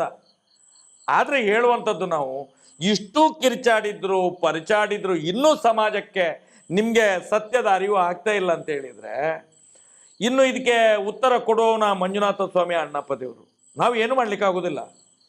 ನಾವು ಸತ್ಯವನ್ನು ತೆರೆದು ನಿಮ್ಮ ಮುಂದೆ ಇಡಬಹುದು, ಸತ್ಯವನ್ನು. ಆ ಸತ್ಯದ ಹೋರಾಟದಿಂದಾಗಿ ನಾವು ಇಲ್ಲಿ ತನಕ 12 ವರ್ಷದಿಂದ, ನಾನು ಹೇಳೋದು ಸೌಜನ್ಯನ ಹೋರಾಟ ಸರ್ ಇದು. 12 ವರ್ಷದಿಂದ ನಾನು 25 ವರ್ಷದಿಂದ ಅವರನ್ನ ಎದುರು ಹಾಕೊಂಡಿದ್ದೇನೆ. 25 ವರ್ಷಗಳಿಂದ. ತಾಕತ್ತಿದ್ರೆ ಬನ್ನಿ ಅಂತೇಳಿ ನಾವು ಸತ್ಯವೇ ಮಾತಾಡೋದು, ಸತ್ಯವನ್ನೇ ಪ್ರತಿಪಾದನೆ ಮಾಡೋದು ಅಂತೇಳಿ, ಬಿಡುವುದಿಲ್ಲ ನಿಮ್ಮನ್ನು ಅಂತೇಳಿ. ಅಲ್ಲಿಂದ ಇಲ್ಲಿ ತನಕೂ ಕೂಡ ನಮ್ಮನ್ನು ಆ ಮಂಜುನಾಥ ಸ್ವಾಮಿ, ಅಣ್ಣಪ್ಪ ಸ್ವಾಮಿ ಕಾದ್ಕೊಂಡು ಬಂದಿದ್ದಾರೆ. ಇದು ಸತ್ಯದ ಹೋರಾಟ. ನಾನು ಇವತ್ತು ಜನರಿಗೆ ಹೇಳುವಂಥದ್ದು, ಸತ್ಯದ ಅರಿವು ಮಾಡಿಕೊಳ್ಳಿ. ನೀವೇನು ಅಣ್ಣಪ್ಪ ಸ್ವಾಮಿಯ ಮುಂದೆ, ಮಂಜುನಾಥ ದೇವರ ಮುಂದೆ ನಂಬಿಕೆ ಇಟ್ಟಿದ್ದೀರೋ, ನೀವು ಬೆಳಿಗ್ಗೆ ಎದ್ದು ಆ ದೇವರಿಗೆ ಒಂದ್ಸಲ ಕೈ ಮುಗಿಯುವಾಗ ನೀವು ಒಂದು ನಿಶ್ಚಿಂತೆಯಿಂದ ಒಂದು ಕೈ ಮುಗಿರಿ, ಪ್ರಾರ್ಥನೆ ಮಾಡಿ. ನಿಮ್ಗೆ ಆಗ ಗೊತ್ತಾಗ್ತದೆ ಈ ನಮ್ಮ ಹೋರಾಟದ ಸತ್ಯ ಏನು ಅಂತ ಹೇಳಿ. ಈ ಕರಾಳ ಮುಖಗಳು ಇವತ್ತು ಏನು ಇಡೀ ಹಿಂದೂ ಸಮಾಜವನ್ನು ನಾಶ ಮಾಡ್ತಿದ್ಯೋ, ಇದೆಲ್ಲ ನಿಮ್ಮ ಕಣ್ಣ ಎದುರುಗಡೆ ಬರ್ತದೆ. ನಿಮಗೆಲ್ಲ ಬಿಚ್ಚಿಟ್ಟಿದ್ದೇವೆ ನಾವು. ಇವತ್ತು ಮೈಶೆಟ್ಟಿ ತಿಮ್ಮರೊಡಿ ಇರ್ಬೋದು, ಮಟ್ಟಣ್ಣವರು ಇರ್ಬೋದು, ಎಲ್ಲ ಹೋರಾಟಗಾರರು ಇದನ್ನು ಸೇರಿ ನಾವು ಮಾಡ್ತಾ ಇದ್ದೇವೆ. ಅನೇಕ ಯೂಟ್ಯೂಬರ್ಸ್ಗಳು. ಇದು ಇವತ್ತು ಸಮಾಜಕ್ಕೆ ಮುಟ್ಟಬೇಕು, ಒಂದು ಒಳ್ಳೆಯ ಒಂದು ವಾತಾವರಣ ಸೃಷ್ಟಿಯಾಗಿ ನ್ಯಾಯ ಸಿಗ್ಲಿ ಅಂತ ಹೇಳಿ ನಮ್ಮ ಈ ಹೋರಾಟ ಇರುವಂಥದ್ದು. ಸರ್, ಕೊನೆಯದಾಗಿ 2 ಪ್ರಶ್ನೆ. ಈಗ ಧರ್ಮಸ್ಥಳ ವೀರೇಂದ್ರ ಹೆಗ್ಗಡೆ ಅವರು ಅಫಿಡವಿಟ್ ಹಾಕಿದ್ದಾರೆ, ಅದು ತೀರ್ಪು ಏನಾಯಿತು? ಅಲ್ಲ, ತೀರ್ಪು ಅಂತ ಹೇಳಿದ್ರೆ ಅದರಲ್ಲಿ ಒಂದು ಅವಕಾಶ ಕೊಟ್ಟಿದ್ದಾರೆ, ಸರ್ಕಾರಕ್ಕೆ ತೀರ್ಮಾನಕ್ಕೆ ಬಿಟ್ಟಿದ್ದಾರೆ ಅದನ್ನ. ಹೀಗಾಗಿ ಇವ್ರು ಏನು ಮಾಡ್ತಾ ಇದ್ದಾರೆ, ಪ್ರತಿ ವರ್ಷಕ್ಕೂ ಕೂಡ ಮುಜರಾಯಿ ಇಲಾಖೆಗೆ ನೋಡಿ ಒಂದು ಇದನ್ನ ಗುಟ್ಟು ಅಂದ್ರೆ ಅದು ಸರ್ಕಾರದ ಮೇಲೆ ಇದೆ ಅದು. ಅದಕ್ಕೆ ಇವ್ರು ಏನು ಮಾಡ್ತಾರೆ, ಪ್ರತಿ ವರ್ಷ ಸೆಟ್ಟಿಂಗ್ ಮಾಡ್ತಾ ಹೋಗ್ತಾರೆ. ಒಂದು ಪ್ರತೀತಿ ಇದೆ ಗೊತ್ತಾ, ಮುಜರಾಯಿ ಇಲಾಖೆ ಮಿನಿಸ್ಟರ್ ಆದವರು ರಾಜಕೀಯವಾಗಿ ನೆಕ್ಸ್ಟ್ ಇಲೆಕ್ಷನಲ್ಲಿ ಸೋಲ್ತಾರೆ ಅಂತೇಳಿ. ಗೊತ್ತಾ? ಯಾಕೆ ಹೇಳಿ? ಇದೇ ಶಾಪ, ಈ ಶಾಪ ಇದು. ಸೆಟ್ಟಿಂಗ್ ಮಾಡ್ತಾ ಹೋಗ್ತಾರೆ ಇವರು ಪ್ರತಿ ವರ್ಷನೂ ಕೂಡ. ಅದನ್ನ ಕ್ವಶನ್ ಮಾಡುವಂತಹ ಪವರ್ ಸರ್ಕಾರಕ್ಕಿದೆ. ಇವತ್ತು ಎಂಡಮೆಂಟ್ಗೆ ಇವತ್ತು ತಗೊಳ್ಬಹುದು ಸರ್. ನೋಡಿ ಸರ್, ಇದು 5 ಕೋಟಿಗಿಂತ ಮೇಲೆ ಇದ್ರೆ ತಗೊಳ್ಳೋ, ಇದು 1000 ಕೋಟಿ ಸರ್ ಬರ್ತದೆ, 1000 ಕೋಟಿ. ಈಗ ಈ ರಾಜ್ಯದ ಮುಖ್ಯಮಂತ್ರಿ, ಈ ರಾಜ್ಯದ ಏನು ಈ ರಾಜ್ಯಕ್ಕೆ ವ್ಯವಸ್ಥೆ ಇದೆ ಅಲ್ಲ, ಇವತ್ತು ಅಧಿಕಾರ ಇದೆ ಅಲ್ಲ, ಇವತ್ತು ಈಗ ತೀರ್ಮಾನ ಮಾಡಬಹುದು, ಸರ್ಕಾರಕ್ಕೆ ತಗೊಳ್ಬಹುದು. ಇದೆ ಕಮಿಟಿ ರಚನೆ ಮಾಡಿ ಮಾಡಬಹುದು ಎನಿ ಟೈಮ್. ಈಗ ನೋಡಿ, ಅಲ್ಲಿ ಇಷ್ಟೊಂದು ಅನಾಚಾರ ನಡೀತಾ ಇದೆ. ಆಮೇಲೆ ಇವ್ರ ಮೇಲೇನೆ ಆಲ್ರೆಡಿ ಎಷ್ಟೋ ಕೇಸ್ ಇದೆ. ನಾಗರಿಕ ಸೇವಾ ಟ್ರಸ್ಟ್ನವರು ಉಲ್ಲೇಖ ಮಾಡಿದ್ದಾರೆ. ನಾವು ಅವ್ರಿಗೆ ಧನ್ಯವಾದ ಹೇಳ್ಬೇಕು. ನಾಗರಿಕ ಸೇವಾ ಟ್ರಸ್ಟ್ನವರು ರಂಜನ್ ರಾಯರು ಸಾಕಷ್ಟು ಉಲ್ಲೇಖ ಮಾಡಿದ್ದಾರೆ. ಇಲ್ಲಿ AC ಕೋರ್ಟ್ ನಲ್ಲಿ ಹೇಳಿದ್ದು, ಇಲ್ಲಿ AC ಹೇಳಿದ್ದು, ಕೋರ್ಟ್ ನಲ್ಲಿ ಆರ್ಡರ್ ಆಗಿದೆ ಸರ್. DC ಗೆ ಬರ್ತಿದ್ದಾರೆ ಇದನ್ನು ನಮ್ಮ ಮುಜರಾಯಿ ಇಲಾಖೆಗೆ ತಗೊಳ್ಬೇಕು ಅಂತ ಹೇಳಿ, ಇದು ಸರ್ಕಾರಿ ದೇವಸ್ಥಾನ ಅಂತ ಹೇಳಿ. ಆದ್ರೆ ಯಾಕೆ ತಗೊಳ್ಳಿಲ್ಲ ಸರ್? ಅದು ಯಾರಿದ್ದಾರೆ ಹಾಗಾದ್ರೆ? ನಡೆದಾಡುವ ATM ಅದಲ್ಲ ಇವರು. ನಡೆದಾಡುವ ATM ಅದಲ್ಲ. ಅದಕ್ಕೆ ಇಲೆಕ್ಷನ್ ನಲ್ಲಿ ATM ಇವರು. ಇಲೆಕ್ಷನ್ ಬಂದ ತಕ್ಷಣ ATM. ಎಲ್ಲಾ ಸಂಘಟನೆ ಲೀಡರ್ಗಳಿಗೆ ATMಗಳು ಇವರು. ನೋಡಿ, ಈಗ ಮೊನ್ನೆ ATM ಅಲ್ಲಿ ತಗೊಂಡೋದ್ರಲ್ಲ ಇಬ್ರು, ಈ ರಾಜ್ಯದ ಮುಖ್ಯಮಂತ್ರಿ DCM. ಈಗ ಅವ್ರದ್ದು ATM ಹೇಗೆ ಮಾರ್ಗದಲ್ಲಿ ನಡೀತಿದೆ ನೋಡಿ, 3 ಪಾರ್ಟಿದ್ದು. ಯಾರ್ಯಾರು ಸೌಜನ್ಯಾಳ ನ್ಯಾಯಕ್ಕೆ ಅಡ್ಡಿ ಬಂದಿದ್ದಾರೆ ಅವರೆಲ್ಲರೂ ಕೂಡ ನೆಲ ಕಚ್ಚಿದ್ದಾರೆ. ಇದು ಈ ರಾಜ್ಯದ ಜನ ಅರ್ಥ ಮಾಡಬೇಕು. ಮಂಜುನಾಥನ ಶಾಪ. ಸಂಚಾರಿ ಸ್ಟುಡಿಯೋ ಮುಖಾಂತರ ನಾನು ಹೇಳ್ತಾ ಇದ್ದೀನಿ, ಯಾರ್ಯಾರು ಈ ನ್ಯಾಯದ ಹೋರಾಟಕ್ಕೆ, ಸೌಜನ್ಯಾಳ ನ್ಯಾಯಕ್ಕೆ ವಿರುದ್ಧವಾಗಿ ಆ ಅತ್ಯಾಚಾರಿಗಳ ಪರವಾಗಿ ನಿಂತ್ಕೊಂಡು ಆ ಬೀಡಿನ ಮನೆಗೆ ಹೋಗಿ ಅವ್ರ ಕಡೆ ಸನ್ಮಾನ ತಗೊಂಡು ಶಾಲ್ ಹಾಕಿಸ್ಕೊಂಡು ಬಂದ್ರು, ಅವರೆಲ್ಲ ನೆಲ ಸಮ ಆಗ್ತಾ ಇದ್ದಾರೆ. ನಿಮ್ಮ ಅವನತಿ ಇನ್ನು ಮುಂದಕ್ಕೆ ಆದಷ್ಟು ಬೇಗ 12 ವರ್ಷ ದಾಟಿತು. ಆ ಮಗುವಿನ ಒಂದು ಆತ್ಮಕ್ಕೆ ಇದು ಆಗಿ ಹತ್ಯೆ ಆಗಿ, ಆತ್ಮದ ಹತ್ಯೆ ಆಗಿ, ಇನ್ನು ಮುಂದೆ ಫಾಸ್ಟ್ ಅದು ಸಿಗುವಂಥದ್ದು. ಖಂಡಿತ ಆಗ್ತದೆ ಅದು. ಸರ್, ಈಗ ನಿರ್ಮಲಾ ಸೀತಾರಾಮನ್ ಅವರು ಬಂದಿದ್ದಾರೆ, ಲಾಭಾಂಶ ವಿತರಣೆಗೆ ಇದ್ರ ಬಗ್ಗೆ ಲಾಭಾಂಶ ವಿತರಣೆ ಅಲ್ಲ, ಅದು ನಿರ್ಮಲಾ ಸೀತಾರಾಮನ್ ಮೇಡಮ್ ಅವ್ರನ್ನ ಕರೆಸಿ ಇವರ ಹಗರಣದ ಕೊಳೆಯನ್ನ ನಿರ್ಮಲ ಮಾಡೋದಕ್ಕೆ ಮಾಡುವಂತ ಒಂದು ತಂತ್ರ ಅದಿಷ್ಟೇ. ಲಾಭಾಂಶ ಎಲ್ಲಿ? ನುಂಗಿ ನೀರು ಕುಡಿದಿದ್ದಾರೆ ಪೂರ್ತಿ. ಲಾಭಾಂಶ ಯಾರಿಗದು? SKDRDP. ಸರ್ ನಿಮ್ಗೆ ಗೊತ್ತಿಲ್ಲ ಸರ್, ನಿಮ್ಗೆ ಗೊತ್ತಿಲ್ಲ. ಪ್ರಥಮ ಕಂತಿನಲ್ಲಿ ಇವತ್ತು 600 ಕೋಟಿ ಬಿಡುಗಡೆ ಮಾಡಿದ್ದಾರೆ. ಎಲ್ಲ 52 ಲಕ್ಷದಿಂದ 54 ಲಕ್ಷ ಫಲಾನುಭವಿಗಳಿಗೆ 1 ಲಕ್ಷದ ಮೇಲೆ ಕೊಡ್ತಿದ್ದಾರಂತೆ ಈ ಸಲ. 1 ಲಕ್ಷ, 1 ಲಕ್ಷಕ್ಕಿಂತ ಮೇಲೆ ಹೋರಾಟದ ಇದನ್ನದು. ಎಲ್ಲ ಫಲಾನುಭವಿಗಳು ಯಾರ್ಯಾರು ಸಾಲ ತಗೊಂಡಿದ್ದಾರೆ 1 ಲಕ್ಷದ ಮೇಲೆ ಕೊಡ್ತಾ ಇದ್ದಾರೆ ಅಂತ ಹೇಳಿ ಸುದ್ದಿ ಆಗ್ತಾ ಇದೆ ಈಗ. 52 ಲಕ್ಷ. ತುಂಬಾ ಮಂದಿ SP ಅವರು ಫೋನ್ ಮಾಡಿದ್ರು ನಮ್ಗೆ, 1 ಲಕ್ಷದ ಮೇಲೆ ಕೊಡ್ತಾ ಇದ್ದಾರೆ ಈ ಸಲ ಒಬ್ಬೊಬ್ಬರಿಗೆ ಹಳೇದು ಬಾಕಿ ಎಲ್ಲ ಕೊಡ್ತಾರೆ ಒಟ್ಟಿಗೆ. ಇಷ್ಟ ತನಕ 40-42 ವರ್ಷದಲ್ಲಿ ಏನು ಉಳಿತಾಯ ಮಾಡ್ಕೊಂಡಿದ್ರಿ ಇಲ್ಲಿ ತನಕ ಸೌಜನ್ಯ ಕಣ್ಣು ತೆರೆಸಿದ್ಲು. ಆ ದೃಷ್ಟಿಯಿಂದ 1 ಲಕ್ಷದ ಮೇಲೆ ಕೊಡ್ತಾರೆ ಅಂತ ಹೇಳಿ ಸುದ್ದಿಯಪ್ಪ. ಒಬ್ಬೊಬ್ಬರಿಗೆ ಸಿಕ್ಕಿಲ್ಲ ಅಂದ್ರೆ ಅವ್ರು ಪ್ರಶ್ನೆ ಮಾಡ್ಲೇಬೇಕು ಅವರು. ಈಗ ನೋಡಿ, ಆಕ್ಚುಲಿ ಈ ಲಾಭಾಂಶ ಕೊಡೋದು ಇಷ್ಟು ದೊಡ್ಡ ಸಮಾರಂಭ ಮಾಡೋ ಅವಶ್ಯಕತೆ ಇಲ್ಲ. ಅದು ಹಳ್ಳಿಗಳಲ್ಲಿ ಅವರವರ ಆ ಸಂಘದ ಸದಸ್ಯರು ಮಾಡುವಂತ ಒಂದು ಯೂಶುವಲ್ ಪ್ರತಿ ವರ್ಷದ ಪ್ರಕ್ರಿಯೆ ಅದು. ಪ್ರತಿ ವರ್ಷ ವೀರೇಂದ್ರ ಹೆಗ್ಡೆ ಹೇಳಿದಲ್ಲ ಬ್ಯಾಂಕಿನವ್ರು ಮಾಡುದು ಅಂತ ಹೇಳಿ. ಬ್ಯಾಂಕಿನವ್ರು ಮಾಡಿದ್ರೆ ಇಲ್ಲಿಗೆ ಧರ್ಮಸ್ಥಳಕ್ಕೆ ಯಾಕೆ ಬರುದು? ಯಾಕೆ ಕೊಡೋದು? ಅಲ್ಲ, ಧರ್ಮಸ್ಥಳಕ್ಕೆ ಯಾಕೆ ಬರ್ಬೇಕು ಸ್ವಾಮಿ? ಕೇಂದ್ರದ ವಿತ್ತ ಸಚಿವೆ ಧರ್ಮಸ್ಥಳದಲ್ಲಿ ಏನಿದೆ? ಏನು RBI ಧರ್ಮಸ್ಥಳದಲ್ಲಿರುವುದಾ? ನಾವು ಕೇಳುದಲ್ಲ ಸ್ವಾಮಿ. ಮೊನ್ನೆ ಸೀರೂರಿನಲ್ಲಿ ವೀರೇಂದ್ರ ಹೆಗ್ಡೆ ಹೇಳಿದಲ್ವಾ, ನಾವೆಲ್ಲ ಕೊಡೋದು ಬ್ಯಾಂಕ್ ಅಂತ ಹೇಳಿ. ಇವ್ರು ಯಾಕೆ ಇದು ಲಾಭಾಂಶ ಕೊಡ್ತೀವಿ ಅಂತ ಮಾಡ್ತಾ ಇದ್ದಾರೆ? ಯಾಕೆ ಕೊಡುದು ಲಾಭಾಂಶ? ಇವ್ರಿಗೆ ಲಾಭ ಇದೆ ಅದರಲ್ಲಿ? ಅಲ್ಲ, ಅವ್ರು ಕೊಟ್ಟರೆ ನೋಡಿ, ಅದು ನಿಜವಾಗ್ಲೂ ಕೂಡ ಹೋರಾಟದ ಒಂದು ಫಲ. 1 ಲಕ್ಷ ರೂಪಾಯಿ ಅದಕ್ಕೆ ನಾವು ಹೇಳ್ತೀವಿ. RBI ಎಲ್ಲಾದ್ರೂ ಇಲ್ಲಿ ಬ್ಯಾಂಕ್ ಇದೆಯಾ ಧರ್ಮಸ್ಥಳದಲ್ಲಿ? RBI ಅಂತಂದ್ರೆ ಏನ್ ಹೇಳಿ ಸರ್? ಗೊತ್ತಿಲ್ಲ. Republic of Belthangady in India RBI ಅಂತಂದ್ರೆ. ನೀವು ರಿಸರ್ವ್ ಬ್ಯಾಂಕ್ ಆಫ್ ಇಂಡಿಯಾ ಅಂತ ತಿಳ್ಕೊಬೇಡಿ, ರಿಪಬ್ಲಿಕ್ ಆಫ್ ಬೆಳ್ತಂಗಡಿ. ಹಾಗೆ ನಿರ್ಮಲಾ ಸೀತಾರಾಮನ್ ಇಲ್ಲಿಗೆ ಬರೋದು. ಓಹೋ, ಇರ್ಬೋದು. ಅದಕ್ಕೆ ಬರೋದು. ಅದಕ್ಕೆ ನೋಡಿ, ಈಗ ಲಾಭಾಂಶ ಅಂತ ಏನಿದೆಯಲ್ಲ, ಇದ್ರದ್ದು ಒಳಗಡೆಯ ಗಿಮಿಕ್ ಏನಂತ ಹೇಳಿದ್ರೆ, SKDRDP ಇದು ಲಾಭರಹಿತ ಟ್ರಸ್ಟ್ ಅಂತ ಇವ್ರು ಬರ್ಕೊಂಡಿದ್ದಾರೆ. ಇವ್ರು ಏನು ಹೇಳಕ್ ಹೊರಟಿದ್ದಾರೆ? ಲಾಭ ನಾವು ಏನು ಇಟ್ಕೊಂಡಿಲ್ಲ, ಲಾಭ ಬಂದಿರೋದನ್ನೆಲ್ಲ ನಾವು ಜನರಿಗೆ ಹಂಚುತ್ತಾ ಇದ್ದೀವಿ, ಅದಕ್ಕೆ ಲಾಭಾಂಶ ನಾವು ಜನಗಳಿಗೆ ಕೊಡ್ತಾ ಇದ್ದೀವಿ ಅನ್ನುವಂಥ ಒಂದು ಗಿಮಿಕ್ ಮಾಡೋದಕ್ಕೋಸ್ಕರ ಇವರು ಈ ರೀತಿ ಮಾಡ್ತಾ ಇದ್ದಾರೆ. ಈ ರೀತಿ ನಾಟಕ ಮಾಡ್ಬೇಕಾ ಸರ್? ಬೀದಿ ನಾಟಕ. ವಾರಕ್ಕೆ 10 ಕೋಟಿ ಬರೀ ಉಳಿತಾಯ ಧನ. ಪಾಪ 10 ರೂಪಾಯಿ 20 ರೂಪಾಯಿ ಕೊಟ್ಟರು ಅಲ್ಲ ಸರ್, 10 ಕೋಟಿ ವಾರಕ್ಕೆ ತಗೊಳ್ತಾ ಇದ್ದಾರೆ. ಭಾರತ ವಿಶ್ವಗುರು ಆಗುವಂತ ಒಂದು ರಾಷ್ಟ್ರ ಇದು. ಈ ದೇಶದ ವಿತ್ತ ಸಚಿವೆ ಧರ್ಮಸ್ಥಳದಲ್ಲಿ ಬಂದು ಸ್ವಸಹಾಯ ಸಂಘಗಳ ಉಳಿತಾಯವನ್ನು ಹಂಚುವುದು ಅಂತ ಹೇಳಿದ್ರೆ ಇದು ನಗೆಪಾಟಲ್ಲಿ ಅಲ್ವಾ? ಇದು ಜನ ಅರ್ಥ ಮಾಡ್ತಾರೆ. ಮಾನ ಮರ್ಯಾದೆ ಉಂಟ ಇವರಿಗೆ? ನಾನು ಹೇಳೋದು, ನಾನು ಈ ರಾಜ್ಯಕ್ಕೆ ವ್ಯಕ್ತಿಗಳಿಗೆ, ನಿಮ್ಮ ಮನೆಯಲ್ಲೂ ದೈವ ದೇವರುಗಳಿದ್ದಾರೆ, ನೀವು ಅಣ್ಣಪ್ಪನ ಮಂಜುನಾಥನ ಶಾಪಕ್ಕೆಲ್ಲ ಗುರಿಯಾಗ್ತೀರಿ. ನೀವು ಇಂಥ ಫ್ರಾಡ್ಗಳನ್ನು ಬಚಾವ್ ಮಾಡಲಿಕ್ಕೆ ಇಲ್ಲಿ ಬಂದು ಅಡ್ವರ್ಟೈಸ್ಮೆಂಟ್ ಕೊಡಬೇಡಿ. ನೀವು ಏನು ನಾವು ಹಂಚುತ್ತಿದ್ದೆವು ನಮ್ಮ ಬಡವರ ರಕ್ತವನ್ನು ಹಂಚುವುದು. ನೀವು ಬಡವರ ರಕ್ತವನ್ನು ಸರ್ಕಾರದಿಂದ ಸಬ್ಸಿಡಿ ಬರುವುದಿಲ್ಲ, ಧರ್ಮಸ್ಥಳ ಸಂಘಕ್ಕೆ ಸಿಗುವುದಿಲ್ಲ ಅಂತ ಹೇಳ್ತಾರೆ. ಮತ್ತೆ ಸರ್ಕಾರಿ ಅಧಿಕಾರಿಗಳನ್ನು ಕರೆಸಿ ಇಲ್ಲಿ ಲಾಭಾಂಶ ಅಂತ ಕೊಡ್ತಾರೆ. ಎದರ್ದದು ಆರೋಪಗಳನ್ನು ಮುಚ್ಚಲಿಕ್ಕೆ ಸ್ವಾಮಿ ಇದು ನಾಟಕ. ಇದು ಸಬ್ಸಿಡಿ ಬರುವಂಗಿಲ್ಲ ಅಂತ ಹೆಂಗ್ ಹೇಳ್ತಾರೆ? NRLM ವೆಬ್ಸೈಟ್ ನಲ್ಲೇ ಇದೆ. NRLM ವೆಬ್ಸೈಟ್ ನಲ್ಲಿ, ಆನಂತರ RBI ಮಾಸ್ಟರ್ ಸರ್ಕ್ಯುಲೇಷನ್ ನಲ್ಲಿನೇ ಇದೆ. ಇದೆಲ್ಲ ತೇಪೆ ಹೆಚ್ಚಾಗಿ ಮಾಡೋ ಕಾರ್ಯಕ್ರಮ ಇವೆಲ್ಲ. ನಾನು ಒಂದು ಹೇಳ್ತೇನೆ ಸರ್, ಧರ್ಮಸ್ಥಳ ಅನ್ನುವಂಥದ್ದು ಪ್ರೈವೇಟ್ ಅವ್ರದ್ದು. ಇಲ್ಲಿ ಸರ್ಕಾರಿ ಸಾರ್ವಜನಿಕ ಒಂದು ಜನಪ್ರತಿನಿಧಿಗಳು, ಸರ್ಕಾರಿ ಅಧಿಕಾರಿಗಳು ಬಂದು ಇಲ್ಲಿ ಏನು ಮಾಡ್ಲಿಕ್ಕೆ ಉಂಟು? ಇವರು ಇದು ಏನ್ ಸರ್? ಇವರು ಇದು ಎಲ್ಲ ತಗೊಂಡಿದ್ದಾರೆ ಇವರು. ಅಲ್ಲ, ಮುಂದಿನ ದಿನದಲ್ಲಿ ಅದು ಗೊತ್ತಾಗ್ತದೆ ಸರ್. ಈಗ NRLM SHG ಅಲ್ಲಿ ಸಂಘಗಳೆಲ್ಲ ರಿಜಿಸ್ಟರ್ ಆಗಿದೆ. ಅವರಿಗೆಲ್ಲ ಈಗ ಸಬ್ಸಿಡಿ ಹಣ ಅವರ ಅಕೌಂಟ್ಗೆ ಬರಬೇಕು. ಪಾಸ್ ಪುಸ್ತಕಕ್ಕೆ ಬರ್ತದೆ ನೋಡಿ. ಇವರು ಕ್ಯಾಶ್ ಈಗ ಇಲ್ಲಿ ಸಭೆ ಸಮಾರಂಭ ಮಾಡಿ ಎಲ್ಲ ಹಚ್ತಾ ಇದ್ದಾರೆ.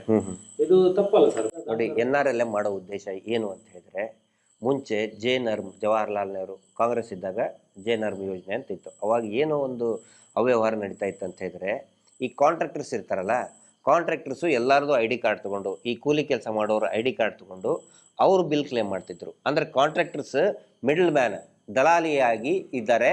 ದಲಾಲಿಗಳ ಹಿಡಿತದಿಂದ ಸರ್ಕಾರಿ ಯೋಜನೆಗಳ ಅವುಗಳನ್ನು ತಪ್ಪಿಸಬೇಕು, ನೇರವಾಗಿ ಫಲಾನುಭವಿಗಳ ಅಕೌಂಟಿಗೆ ಹಾಕಬೇಕು ಅಂಥೇಳಿ NRLMನಲ್ಲಿ ಏನು ಮಾಡಿದರು, ಡೈರೆಕ್ಟ್ ಬೆನಿಫಿಷರಿ ಅಂದರೆ ಅವ್ರ ಅಕೌಂಟೇ. ಈಗ ಮೋದಿಜಿ ಇದನ್ನು ಮಾಡಿದ್ದ ಉದ್ದೇಶ ಏನು, ಎಲ್ಲರಿಗೂ ಪ್ರತಿಯೊಬ್ಬರಿಗೂ ಕೂಡ ಅಕೌಂಟ್ ಓಪನ್ ಮಾಡ್ಬೇಕಂತ ಮಾಡಿದ ಉದ್ದೇಶ ಏನು, ಡೈರೆಕ್ಟಾಗಿ ಸರ್ಕಾರದ ಬೆನಿಫಿಟ್ ಹೋಗ್ಬೇಕು ಅಂತೇಳಿ. ಇಲ್ಲಿ ಹೌದು, ಕರಪ್ಷನ್ ಮತ್ತು ದಲಾಲಿ. ಇಲ್ಲಿ SKDRDP ಏನು ಹೇಳಿ, SKDRDP ಇದೊಂದು ಬ್ರೋಕರ್ ಸಂಸ್ಥೆ. ಮತ್ತೆ ಈ ಬ್ರೋಕರ್ ಸಂಸ್ಥೆಗೆ ಯಾಕೆ ದುಡ್ಡು ಹಾಕ್ತಾ ಇದ್ದಾರೆ? SKDRDP ಏನು, in fact technically it's a broker organisation, broker trust. ಅದು ಒಂದು ಅಷ್ಟಿಷ್ಟು ಮಾಡ್ಕೊಂಡು ತಿಂತ ಇದ್ದದನ್ನು ಈಗ ಈ ಬ್ರೋಕರಿಸಮ್ ಅನ್ನು ಒಬ್ಬನಿಗೆ ಕೊಟ್ಟು ಬಿಟ್ಟರು. ಇದು ಬ್ರೋಕರಿಸಮ್. ಇದು ನಾನು ನಿರ್ಮಲಾ ಸೀತಾರಾಮನ್ ಅವರಿಗೆ, ಭಾರತ ಸರ್ಕಾರಕ್ಕೆ ಕೇಳೋದು ಇದನ್ನೇ, ನೀವು ಈ ದಲಾಲರ ಕಪಿಮುಷ್ಟಿಯಿಂದ ಈ ಯೋಜನೆಗಳನ್ನು ತಪ್ಪಿಸ್ಬೇಕು ಅಂತ ಹೇಳಿ ಡೈರೆಕ್ಟ್ ಸ್ಕೀಮ್ ಮಾಡಿದ್ರಿ, ನೀವು ಡೈರೆಕ್ಟ್ ಬೆನಿಫಿಷರಿ ಸ್ಕೀಮ್ ಮಾಡಿದ್ರಿ. ಆದ್ರೆ ಈ ಬ್ರೋಕರ್ಗಳನ್ನ, ಈ broker SKDRDP through NRLM fund ಯಾಕೆ ಹಾಕ್ತಾ ಇದ್ದೀರಿ? ತಪ್ಪಲ್ವಾ ಇದು? ಈ ನನ್ನ ಪ್ರಶ್ನೆಗೆ ಯಾವುದೇ ಆರ್ಥಿಕ ತಜ್ಞರು ಕಮೆಂಟ್ ಮಾಡಿ, ಲಾಯರ್ಸ್ಗಳು ಯಾರು ನಾನು ತಪ್ಪ ಹೇಳ್ತಾ ಇದ್ರೆ ಖಂಡಿತ ನನಗೆ ಬೈದು ಹೇಳಿ. ನನಗೆ ಬ್ರೋಕರ್ಗಳನ್ನ ಹಿಡಿತದಿಂದ ಸರ್ಕಾರದ ಯೋಜನೆಗಳನ್ನು ತಪ್ಪಿಸ್ಬೇಕಂತಲೇ ಬ್ಯಾಂಕ್ ಅಕೌಂಟ್ ಓಪನ್ ಮಾಡಿಸೋದು. ಇನ್ನೂ ಒಂದು ವಿಷಯ ನಿಮ್ಗೆ ಗಮನಕ್ಕೆ ತರ್ತಾ ಇದ್ದೀನಿ. ಈ ಏನು ಮೋದಿಜಿ ಬಂದಾಗ ಇವರು ದೊಡ್ಡ ಪ್ರೋಗ್ರಾಮ್ ಮಾಡಿದ್ರು, ಜೀರೋ ಬ್ಯಾಲೆನ್ಸ್ ಅಕೌಂಟನ್ನ ಓಪನ್ ಮಾಡಿ ಅಂತೇಳಿ. ಮೋದಿಜಿಗೂ ಕೂಡ ನಾವು ಅಷ್ಟು ಮಾಡಿದ್ವಿ ಇಷ್ಟು ಮಾಡಿದ್ವಿ ಅಂತ ಇದ್ರು. ಆದರೆ ಈ ಏನು ಬ್ಯಾಂಕಿನಿಂದ ಇವರು ಸಾಲ ಕೊಡ್ತಾ ಇದ್ದಾರಲ್ಲ, ಆ ಸಾಲದ 1 ರೂಪಾಯಿನೂ ಕೂಡ ಆ ಅಕೌಂಟಿಗೆ ಹೋಗ್ತಾ ಇಲ್ಲ. ಪ್ರತಿಯೊಂದು SKDRDPಗೆ ಇವ್ರು ಕೊಡೋ ದುಡ್ಡು ಎಲ್ಲನೂ ಕೂಡ ಕ್ಯಾಶೇ ತಗೊಳ್ತಾ ಇದ್ದಾರೆ. ಡಿಜಿಟಲೈಸೇಷನ್ ಪ್ರೋಗ್ರಾಮ್ ಕರೆಕ್ಟ್ ಆಗಿ ಇವರು ಇಂಪ್ಲಿಮೆಂಟ್ ಮಾಡಿದ್ರೆ ಅಕೌಂಟ್ ಟು ಅಕೌಂಟ್ ಟ್ರಾನ್ಸ್ಫರ್ ಮಾಡಬಹುದಾಗಿತ್ತು. ಇಲ್ಲಿ ನೋಡಿದ್ರೆ ಒಂದು ಸರಿ ಈಗ ಅದಾನಿ ಅಂಬಾನಿಯಿಂದ ಈ ದೇಶದ ಸರ್ಕಾರ ನಡೀತಿದೆ ಅಂತ ಹೇಳುವಂಥದ್ದು ನಾವು ಕೇಳ್ತಿದ್ದೇವೆ. ಎಲ್ಲ ಕಡೆಗಳಲ್ಲಿ ಸಾವಿರಾರು ಕೋಟಿಯನ್ನು ಲೋನ್ ಮಾಡ್ತಾರೆ, ಅವರೇ ಮನ್ನಾ ಮಾಡಿಸ್ಕೊಳ್ತಾರೆ, ತಿಂತಾರೆ, ಈ ಸಾರ್ವಜನಿಕರ ದುಡ್ಡನ್ನು ನುಂಗಿ ಹಾಕ್ತಿದ್ದಾರೆ ಅಂತ ಹೇಳಿದ್ರೆ, ಇದರಲ್ಲಿ ಈಗ ಧರ್ಮಸ್ಥಳದ ವೀರೇಂದ್ರ ಹೆಗ್ಡೆ ಕೂಡ ಶಾಮಿಲ್ ಅಂತ ಅನ್ಸುದಿಲ್ಲ ನಿಮ್ಗೆ? ನಾಳೆ ಅವರಿಗೆ ನೋಡಿ, ಅವರು ದೇಶ ಬಿಟ್ಟು ಓಡಿ ಹೋಗೋ ಪರಿಸ್ಥಿತಿ ಬರ್ತದೆ. ಬಹಳ ದಿನ ಈ ಸೆಟ್ಟಿಂಗ್ ನಡೆಯಲ್ಲ. ಇವ್ರು ಈಗ ನಿರ್ಮಲಾ ಸೀತಾರಾಮನ್ ಮುಖ ತೋರಿಸಿ ಏನೋ ಪ್ಯಾಚಪ್ ಮಾಡಕ್ ಹೋಗ್ತಾ ಇದ್ದಾರೆ. ಹಗರಣನೇ. ಈಗ LIC ಬಾಂಡ್ 1 ವಾರದಿಂದ ಕೊಡ್ತಾ ಇದ್ದಾರೆ, ಇಷ್ಟು ನಾವು ಕೇಳಿದ್ದಕ್ಕೆ. ಆದ್ರೆ ಹಗರಣ ಮುಚ್ಚಾಕಕ್ ಆಗಲ್ಲ. ನಾವು ಹಳ್ಳಿ ಗುಗ್ಗುಗಳು ನಮ್ಗೆ ಕಾಣ್ತಿರುವಂತದ್ದು ಲಕ್ಷಾಂತರ ಕೋಟಿಯ ಹಗರಣ. ಇದು ಲಕ್ಷಾಂತರ ಕೋಟಿ ಹಗರಣ. ಇದು 1-2 ಪೈಸೆ ಅಲ್ಲ, ಲಕ್ಷಾಂತರ ಕೋಟಿ ಹಗರಣ. ಎಚ್ಚೆತ್ಕೊಳ್ಳಿ, ಈ ದೇಶದ ಇಂಟೆಲಿಜೆನ್ಸ್ ಎಚ್ಚೆತ್ಕೊಳ್ಳಿ, ಈ ದೇಶದ ED ಎಚ್ಚೆತ್ಕೊಳ್ಳಿ, ಈ ದೇಶದ ಕಾರ್ಯಾಂಗ ಎಚ್ಚೆತ್ಕೊಳ್ಳಿ. ನಾಳೆ ನಮ್ಮ ಮನೆಗಳು ಸರ್ವನಾಶ ಆಗ್ತದೆ, ಈ ದೇಶವನ್ನು ಮಾರಬೇಕಾಗ್ತದೆ. ಸರ್, ಈಗ LIC ಪಾಲಿಸಿ, ಇಲ್ಲಿ ಕೂಡ ಮೈಕ್ರೋ ಬಚತ್ ಪಾಲಿಸಿ ಇದೆ, ಬೇರೆ ಬೇರೆ ಪಾಲಿಸಿ ಮಾಡ್ತಾ ಇದ್ದಾರೆ. ಈಗ LIC ಯಾವುದಾದ್ರು ಕ್ಲೈಮ್ ಆಗಬೇಕಂದ್ರೆ ಸದಸ್ಯರ ಡೈರೆಕ್ಟ್ ಆಗಿ LIC ಇಂದ ಸದಸ್ಯರ ಖಾತೆಗೆ ಬರಬೇಕು. ಇದು ಮೋಹನ್ ಮೋಳಂಗಡಿ ಅವರು ಮೊನ್ನೆ ಹೇಳಿದ್ದಾರೆ. LIC ಅವರು SKDRDP ಕೊಡ್ತಾರಂತೆ, ಅವರು ಸದಸ್ಯರಿಗೆ ಕೊಡ್ತಾರಂತೆ. ಅಲ್ಲಿಂದ ಎಷ್ಟು ಬಂದಿದೆ ಅಂತ ಯಾರಿಗೂ ಮಾಹಿತಿ ಇಲ್ಲ.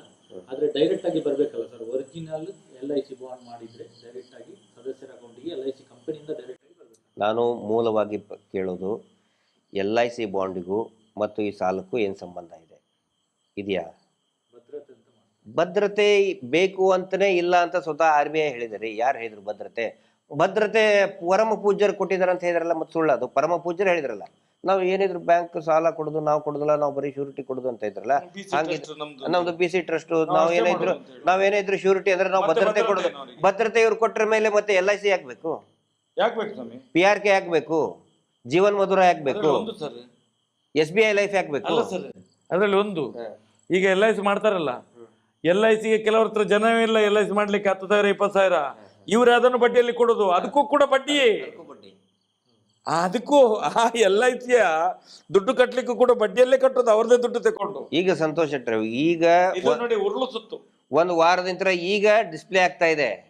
ಅದು ಕೂಡ ಏನಂತ ಹೇಳಿದ್ರೆ ಎಲ್ಲ ಲ್ಯಾಪ್ಸ್ ಆಗಿದ್ದು ಪೂರ್ತಿ ರಿನಿವಲ್ ಆಗದೆ ಇರೋದು ಎಲ್ಲವೂ ಕೂಡ ಈಗ ತೋರಿಸ್ತಾ ಇದ್ದಾರೆ. ನಾವು ಕೇಳಿದ್ದೆ LIC ಇದು ಪೂರ್ತಿ ದೊಡ್ಡ ಸ್ಕ್ಯಾಮು ಅಂತ ಹೇಳಿದ್ದೆ. 1 ವಾರದಿಂದ ಈಗ ತೋರಿಸ್ತಾ ಇದ್ದಾರೆ. 30 ವರ್ಷದಿಂದ ಅದೇ ದಂಧೆನೆ ಮಾಡಿದ್ದಾರೆ, ಮಿಡಲ್ ಮ್ಯಾನ್ ಬ್ರೋಕರ್ ದಂಧೆನೆ ಮಾಡಿದ್ದಾರೆ. ಬಾಂಡ್ಗೂ ಮತ್ತೆ ಸಾಲಕ್ಕೂ ಯಾವುದೇ ಸಂಬಂಧ ಇಲ್ಲ. ಬೇಸಿಕ್ ಹಗರಣ ಇರೋದೇ ಅಲ್ಲಿ. ಶ್ಯೂರಿಟಿ ಅಂತ ಹೇಳಿದರೆ, ನಾವು ಶ್ಯೂರಿಟಿ ಕೊಟ್ಟಿವಿ ಅಂತ ಹೇಳಿದರೆ, ಫಸ್ಟ್ ಆಫ್ ಆಲ್ ಸ್ವಸಹಾಯ ಗುಂಪುಗಳಿಗೆ ಶ್ಯೂರಿಟಿ ಅವಶ್ಯಕತೆ ಇಲ್ಲ. 3 ಲಕ್ಷದವರೆಗೆ ಯಾವುದೇ ಶ್ಯೂರಿಟಿವರೆಗೂ ಕೂಡ ಕೊಡುವಂಥ ಅವಶ್ಯಕತೆನೇ ಇಲ್ಲ ಅಂತ ಹೇಳ್ತಾರೆ. ಆಮೇಲೆ ನಂತರ 10 ಲಕ್ಷದವರೆಗೂ ಕೂಡ ಪ್ರಾಂಪ್ಟ್ ಆಗಿ ಅವರು ರಿಪೇ ಮಾಡಿದರೆ 10 ಲಕ್ಷದವರೆಗೂ ಕೂಡ ಶ್ಯೂರಿಟಿ ಅವಶ್ಯಕತೆ ಇಲ್ಲ ಅಂತಲೇ ಹೇಳ್ತಾರೆ. ಮತ್ತು ಇವ್ರು ಯಾರು ಬಾಂಡ್ ಮಾಡಿಸ್ಕೊಳ್ಳೋಕ್ಕೆ? ಅದು ಕೂಡ LIC ಮಾಡೋದು ಕೂಡ ಅದೊಂದು ಪಾಪ ನೋಡಿ. ಇವ್ರು ಇದರಿಂದ ಇದು ಕಾನೂನು ಬಾಹಿರ ಸರ್. ಸಾವಿರಾರು ಜನ LIC ಏಜೆಂಟ್ ಇದ್ದಾರೆ. ಅವ್ರು ಉದ್ಯೋಗ ಕಸ್ಕೊಂಡ್ರಲ್ಲ, ಇವರು ಹೊಟ್ಟೆ ಹೊಡೆದ್ರು, ಅವ್ರು ಹೊಟ್ಟೆ ಹೊಡೆದ್ರಲ್ಲ ಪಾಪ. LIC ಏಜೆಂಟ್ಗಳು ಸರ್ ಸುಮಾರು ಜನ ಮಾಡ್ತಾರೆ. ಮಿಡಲ್ ಕ್ಲಾಸ್ ಪಾಪ ಕಿರಾಣಿ ಅಂಗಡಿಯವರು ರಿಟೈರ್ಡ್ ಎಂಪ್ಲಾಯೀಸ್ಗಳು LIC ಏಜೆಂಟ್ ಆಗಿ ಕೆಲಸ ಮಾಡ್ತಿರ್ತಾರೆ. ಅವ್ರು ಹೊಟ್ಟೆ ಹೊಡೆದಂಗಲ್ಲ ಇವ್ರು ಎಲ್ಲೆಲ್ಲಿ ಇರ್ತಾರೆ, ಯಾರ್ಯಾರು ಪಾಪ ಸಣ್ಣ ಜನಗಳ ಹೊಟ್ಟೆ ಹೊಡೆದೇ ಇವರು ಜೀವನ. ಇವರು SKDRDP ಟ್ರಸ್ಟ್, ಫ್ಯಾಮಿಲಿ ಟ್ರಸ್ಟ್, ಲಾಭರಹಿತ ಟ್ರಸ್ಟ್ ರೀ. ಇವರು ಲಾಭರಹಿತ ಟ್ರಸ್ಟ್ ಆದರೆ LIC ಏಜೆನ್ಸಿ ಯಾಕ್ರಿ ಮಾಡ್ತಾರೆ ಇವರು? ಅದ್ರ ಬ್ರೋಕರೇಜ್ ಕೆಲಸ ಯಾಕೆ ಮಾಡ್ತಾರೆ? ಇಲ್ಲಿ ಸರ್ ನಮ್ಗೆ ಲೋಕಲ್ 40% ಕಮಿಷನ್ ಇದೆ. SBI ಲೈಫ್ ಇನ್ಶೂರೆನ್ಸ್ ತೆಗೆದು ನೋಡಿ, 40% ಕಮಿಷನ್ ಇವ್ರು ತಿಂತಾ ಇದ್ದಾರೆ. ದುಡ್ಡು ಕಟ್ಟೋದು ಜನ, ಕಮಿಷನ್ ತಿಂತಾ ಇರೋದು ಈ ವೀರೇಂದ್ರ ಹೆಗಡೆ ಟ್ರಸ್ಟ್.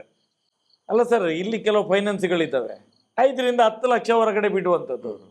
ಅದಕ್ಕೆ RBI ಪರ್ಮಿಷನ್ ಬೇಕು. 5 ರಿಂದ 10 ಲಕ್ಷ ಹೊರಗಡೆ ಬಿಡುವುದು, ಅವನ ಹೆಂಡತಿ ಮಕ್ಕಳ ಜೀವನಕ್ಕೋಸ್ಕರ 10 ಲಕ್ಷ ಎಲ್ಲಿಂದ ಬಿಡುವಂಥದ್ದು. ಈಗ ಅದೆಲ್ಲಿಂದ ಬರ್ತದೆ ಅದು? LICದು ಈ ಇನ್ಶೂರೆನ್ಸ್ದು ಬರೀ ಇರೋದೆಷ್ಟು 69 ರೂಪಾಯಿನ ವರ್ಷಕ್ಕಿದೆ ರಿನ್ಯೂವಲ್ಗೆ. ಇವರು ಪ್ರತಿ ವರ್ಷ 10,000 12,000 ಕಟ್ಟಿಸ್ಕೋತಾರೆ. ಯಾರು ಹೇಳೋರಿಲ್ಲ ಕೇಳೋರಿಲ್ಲ. ಈಗ ಸ್ಟಾಪ್ ಮಾಡ್ತಾ ಇದ್ದಾರೆ ಅದನ್ನ ಜನಗಳು. ಸರ್ ಈಗ ಮನೆಗೆ ಬಂದ ಈಗ ಗಲಾಟೆ ಮಾಡ್ತಾ ಇದ್ದಾರೆ, ಮನೆ ಬರುವಾಗಿಲ್ಲ. ಈಗ ಸಂಘದಲ್ಲಿ ಸದಸ್ಯರು ಈಗ ತುಂಬಾ ಜನ ಸಾಲ ಕಟ್ಟೋದನ್ನು ನಿಲ್ಲಿಸಿದ್ದಾರೆ, ಪ್ರಶ್ನೆ ಮಾಡ್ತಾ ಇದ್ದಾರೆ.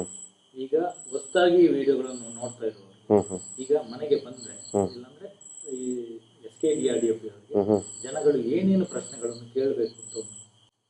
ಒಂದನೇದ್ದು ಬ್ಯಾಂಕ್ ಪಾಸ್ಬುಕ್ ಇವ್ರದ್ದು ಉದ್ರಿ ಇದ್ರದ್ದು ನೋಟ್ಬುಕ್ ಅಲ್ಲ, ಸಂಘದ ಅಂದ್ರೆ ಸಂಘದ CC ಇವ್ರು CC ಅಕೌಂಟ್ ಚೀಟಿ ಅಲ್ಲ, ಬ್ಯಾಂಕಿನಿಂದ ಕೊಡ್ತಕ್ಕಂಥ ಪಾಸ್ಬುಕ್ಕು. ನಾನು ಹೇಳ್ತಾ ಇರೋದು ಗಿರೀಶ್ ಮಟ್ಟನ್ ಅವರು, ಮಹೇಶ್ ಶೆಟ್ಟಿ ತಿಮ್ರೋಡಿ ಹೇಳೋಗಲ್ಲ, RBI ಹೇಳಿದೆ. ಬ್ಯಾಂಕ್ಸು ಪಾಸ್ಬುಕ್ ಇಶ್ಯೂ ಮಾಡಬೇಕು SHG ಗುಂಪುಗಳಿಗೆ, ಇವರಿಗೆ ಬ್ಯಾಂಕ್ ಪಾಸ್ಬುಕ್ ಕೊಡಂತೇಳಿ.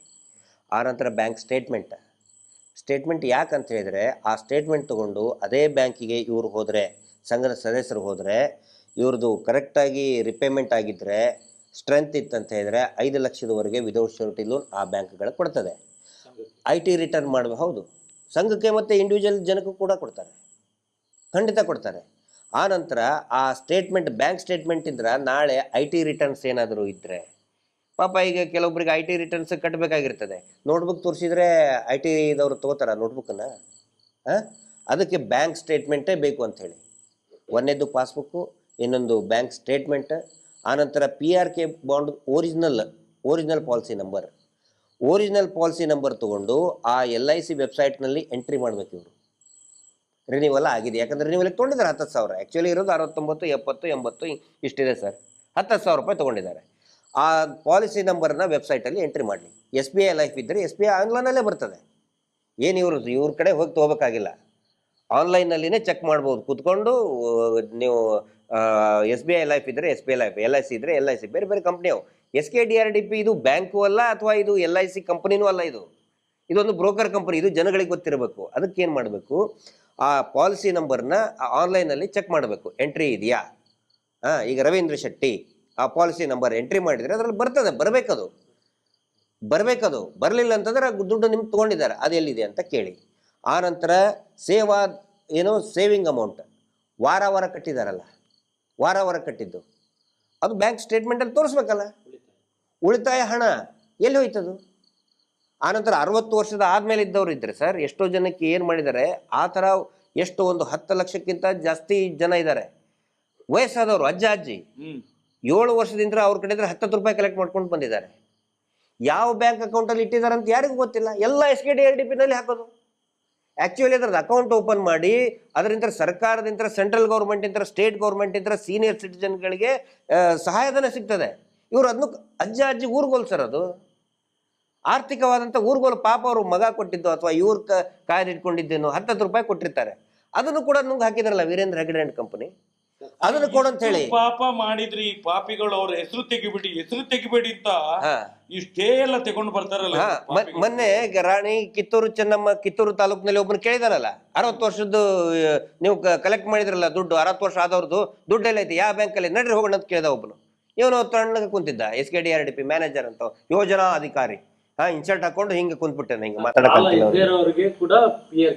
ಹೌದು, ಸಾಲ ಇದ್ದವ್ರಿಗೆ ಎದಕ್ ಬೇಕು ಸರ್? ಇವ್ರು ಏಜೆನ್ಸಿ, ಇವರು ಬ್ರೋಕರ್. ಇವನು ವೀರೇಂದ್ರ ಹೆಗಡೆ ಇಸ್ ದ ವೀರೇಂದ್ರ ಜೈನ್ ಒಬ್ಬ ಬ್ರೋಕರ್. ಅವನು ಒಬ್ಬರ 420 ಅವನು ಸರ್. ಅಜ್ಜಿ ಸರ್, ನಾನು ಸಿಟ್ಟು ಬಂದು ಹೇಳ್ತಾ ಇದ್ದೀನಿ.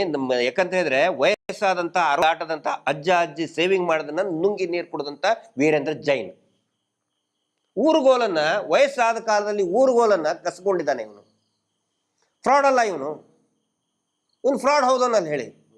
ನನ್ನ ಮಾತು ಬೇಕಾದ್ರೆ ಸುಳ್ಳು ಅಂತ ಹೇಳಿದ್ರೆ ಯಾರು ಬೇಕಾದ್ರೂ ಕೂಡ ನನ್ನ ಪ್ರಶ್ನೆ ಮಾಡಿ ಬಹಿರಂಗವಾಗಿ.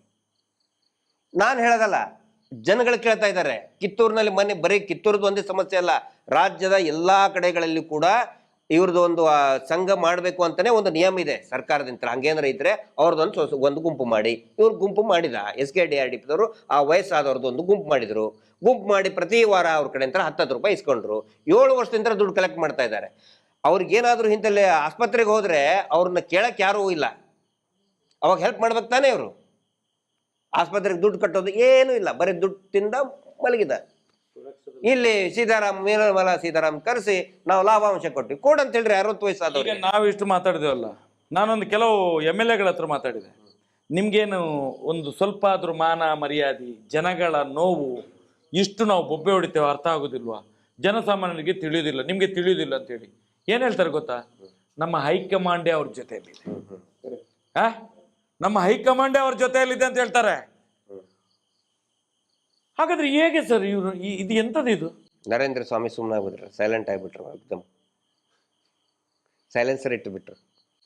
ನರೇಂದ್ರ ಸ್ವಾಮಿ ಅಂತೂ ಅವ್ರಿಗೆ ಎಲ್ಲ ವಿಚಾರಗಳು ಗೊತ್ತಿದೆ, ಬಾಯಲ್ಲಿ ಸೈಲೆನ್ಸರ್ ತುರ್ದ್ಬಿಟ್ರು. ಏನು ಮಾತಾಡ್ಲಿಕ್ಕೆ ಆಗುದಿಲ್ಲ. ಏನು ಗೊತ್ತದು, ಇವರು ಹೋಗುವುದು ಅಲ್ಲಿಗೆ ಡೆಲ್ಲಿಯಲ್ಲೇ ಇಟ್ಕೊಳ್ಳೋದು. ಇವ್ರಿಗೆ ಇದು ಸಣ್ಣದೆಲ್ಲ ಲೆಕ್ಕಕ್ಕಿಲ್ಲ. ಈ MLA MLC ಈ MP ಗಿಂಪಿ ಯಾವುದೇ ಲೆಕ್ಕಕ್ಕಿಲ್ಲ. ಯಾರು ಇದ್ದಾನೆ ಅಲ್ಲಿ ಅಪ್ಪ, ರಾಜಕೀಯ ಪಕ್ಷದ ಅಪ್ಪ ಇರ್ತಾನಲ್ಲ, ಅಲ್ಲೇ ಹೋಗಿ ಇವ್ರದ್ದು ಡೀಲ್. ಇದೆಲ್ಲ ಸಾವಿರ ಕೋಟಿಯ ಡೀಲ್ಗಳು. ಹೇಳ್ಬೇಕಂದ್ರೆ ಒಂದು ದಿನ ಸಾಕಾಗೋದಿಲ್ಲ. ಈಗ ರಾತ್ರಿ ಎಲ್ಲ ನಾವು ಹೇಳ್ತಾ ಇದೀವಿ, ಕೂಗ್ತಾ ಇದೀವಿ ಬೇಕಾರೆ. ಆದ್ರೆ ಹೇಳ್ಬೇಕಂತ ಇದ್ರೆ ಒಂದು ವಾರ ಒಂದು ತಿಂಗಳು ಸಾಕಾಗೋದಿಲ್ಲ ಇವ್ರ ಹಗರಣ. ಇದ್ರ ಬಗ್ಗೆ ಅರಿವು ಮೂಡಿಸುವಂತ ಕಾರ್ಯಕ್ರಮಗಳು, ಪ್ರತಿಭಟನೆಗಳು ಮಾಡಬೇಕು ಅಂತ ಹೇಳ್ತಾ ಇದ್ದಾರೆ. ಹೌದು, ಯಾವಾಗ ಶುರು ಮಾಡ್ತೀರಾ? ಅಲ್ಲ, ಇದು ನಡೀತಾನೆ ಇದೆ ಈಗ, ಪ್ರತಿ ದಿನ ನಡೀತಾ ಇದೆ. ಇಷ್ಟು ಬೊಬ್ಬೆ ಹೊಡಿದು ಹೋರಾಟ ಅಲ್ವಾ? ಬೀದಿ ಹೋರಾಟ ಮಾಡ್ಲೇಬೇಕು ನೋಡಿ. ಜನಗಳಿಗೆ ನಾನು ಗ್ರಾಮಸ್ಥರಿಗೆ, ಸಂಘದ ಸದಸ್ಯರಿಗೆ ನಾನು ಹೇಳಕ್ಕೆ, ನೀವು ಮೊದಲು ಗ್ರಾಮದವರು ಒಗ್ಗಟ್ಟಾಗಿ, ಗ್ರಾಮಸ್ಥರು ಮೊದಲು ಒಗ್ಗಟ್ಟಾಗಿ. ಯಾಕಂತ ಹೇಳಿದ್ರೆ ಸಂಘದ ಸದಸ್ಯರು ನೀವು 10ರಲ್ಲಿ 2 ಜನ ನೀವು ನಿಮ್ಮ ನೋಟ್ಬುಕ್ಕಲ್ಲಿ ಬರೆದು ಬಿಡಿ, ನಮಗೆ ವಾರ ಕಟ್ಟಕ್ಕೆ ಆಗೋದಿಲ್ಲ, ನಾವು 3 ತಿಂಗಳಿಗೊಮ್ಮೆ ಕಟ್ಟೋರು, ಬ್ಯಾಂಕ್ ನಿಯಮದ ಪ್ರಕಾರ ಬ್ಯಾಂಕಿಗೆ ಕಟ್ತೀವಿ.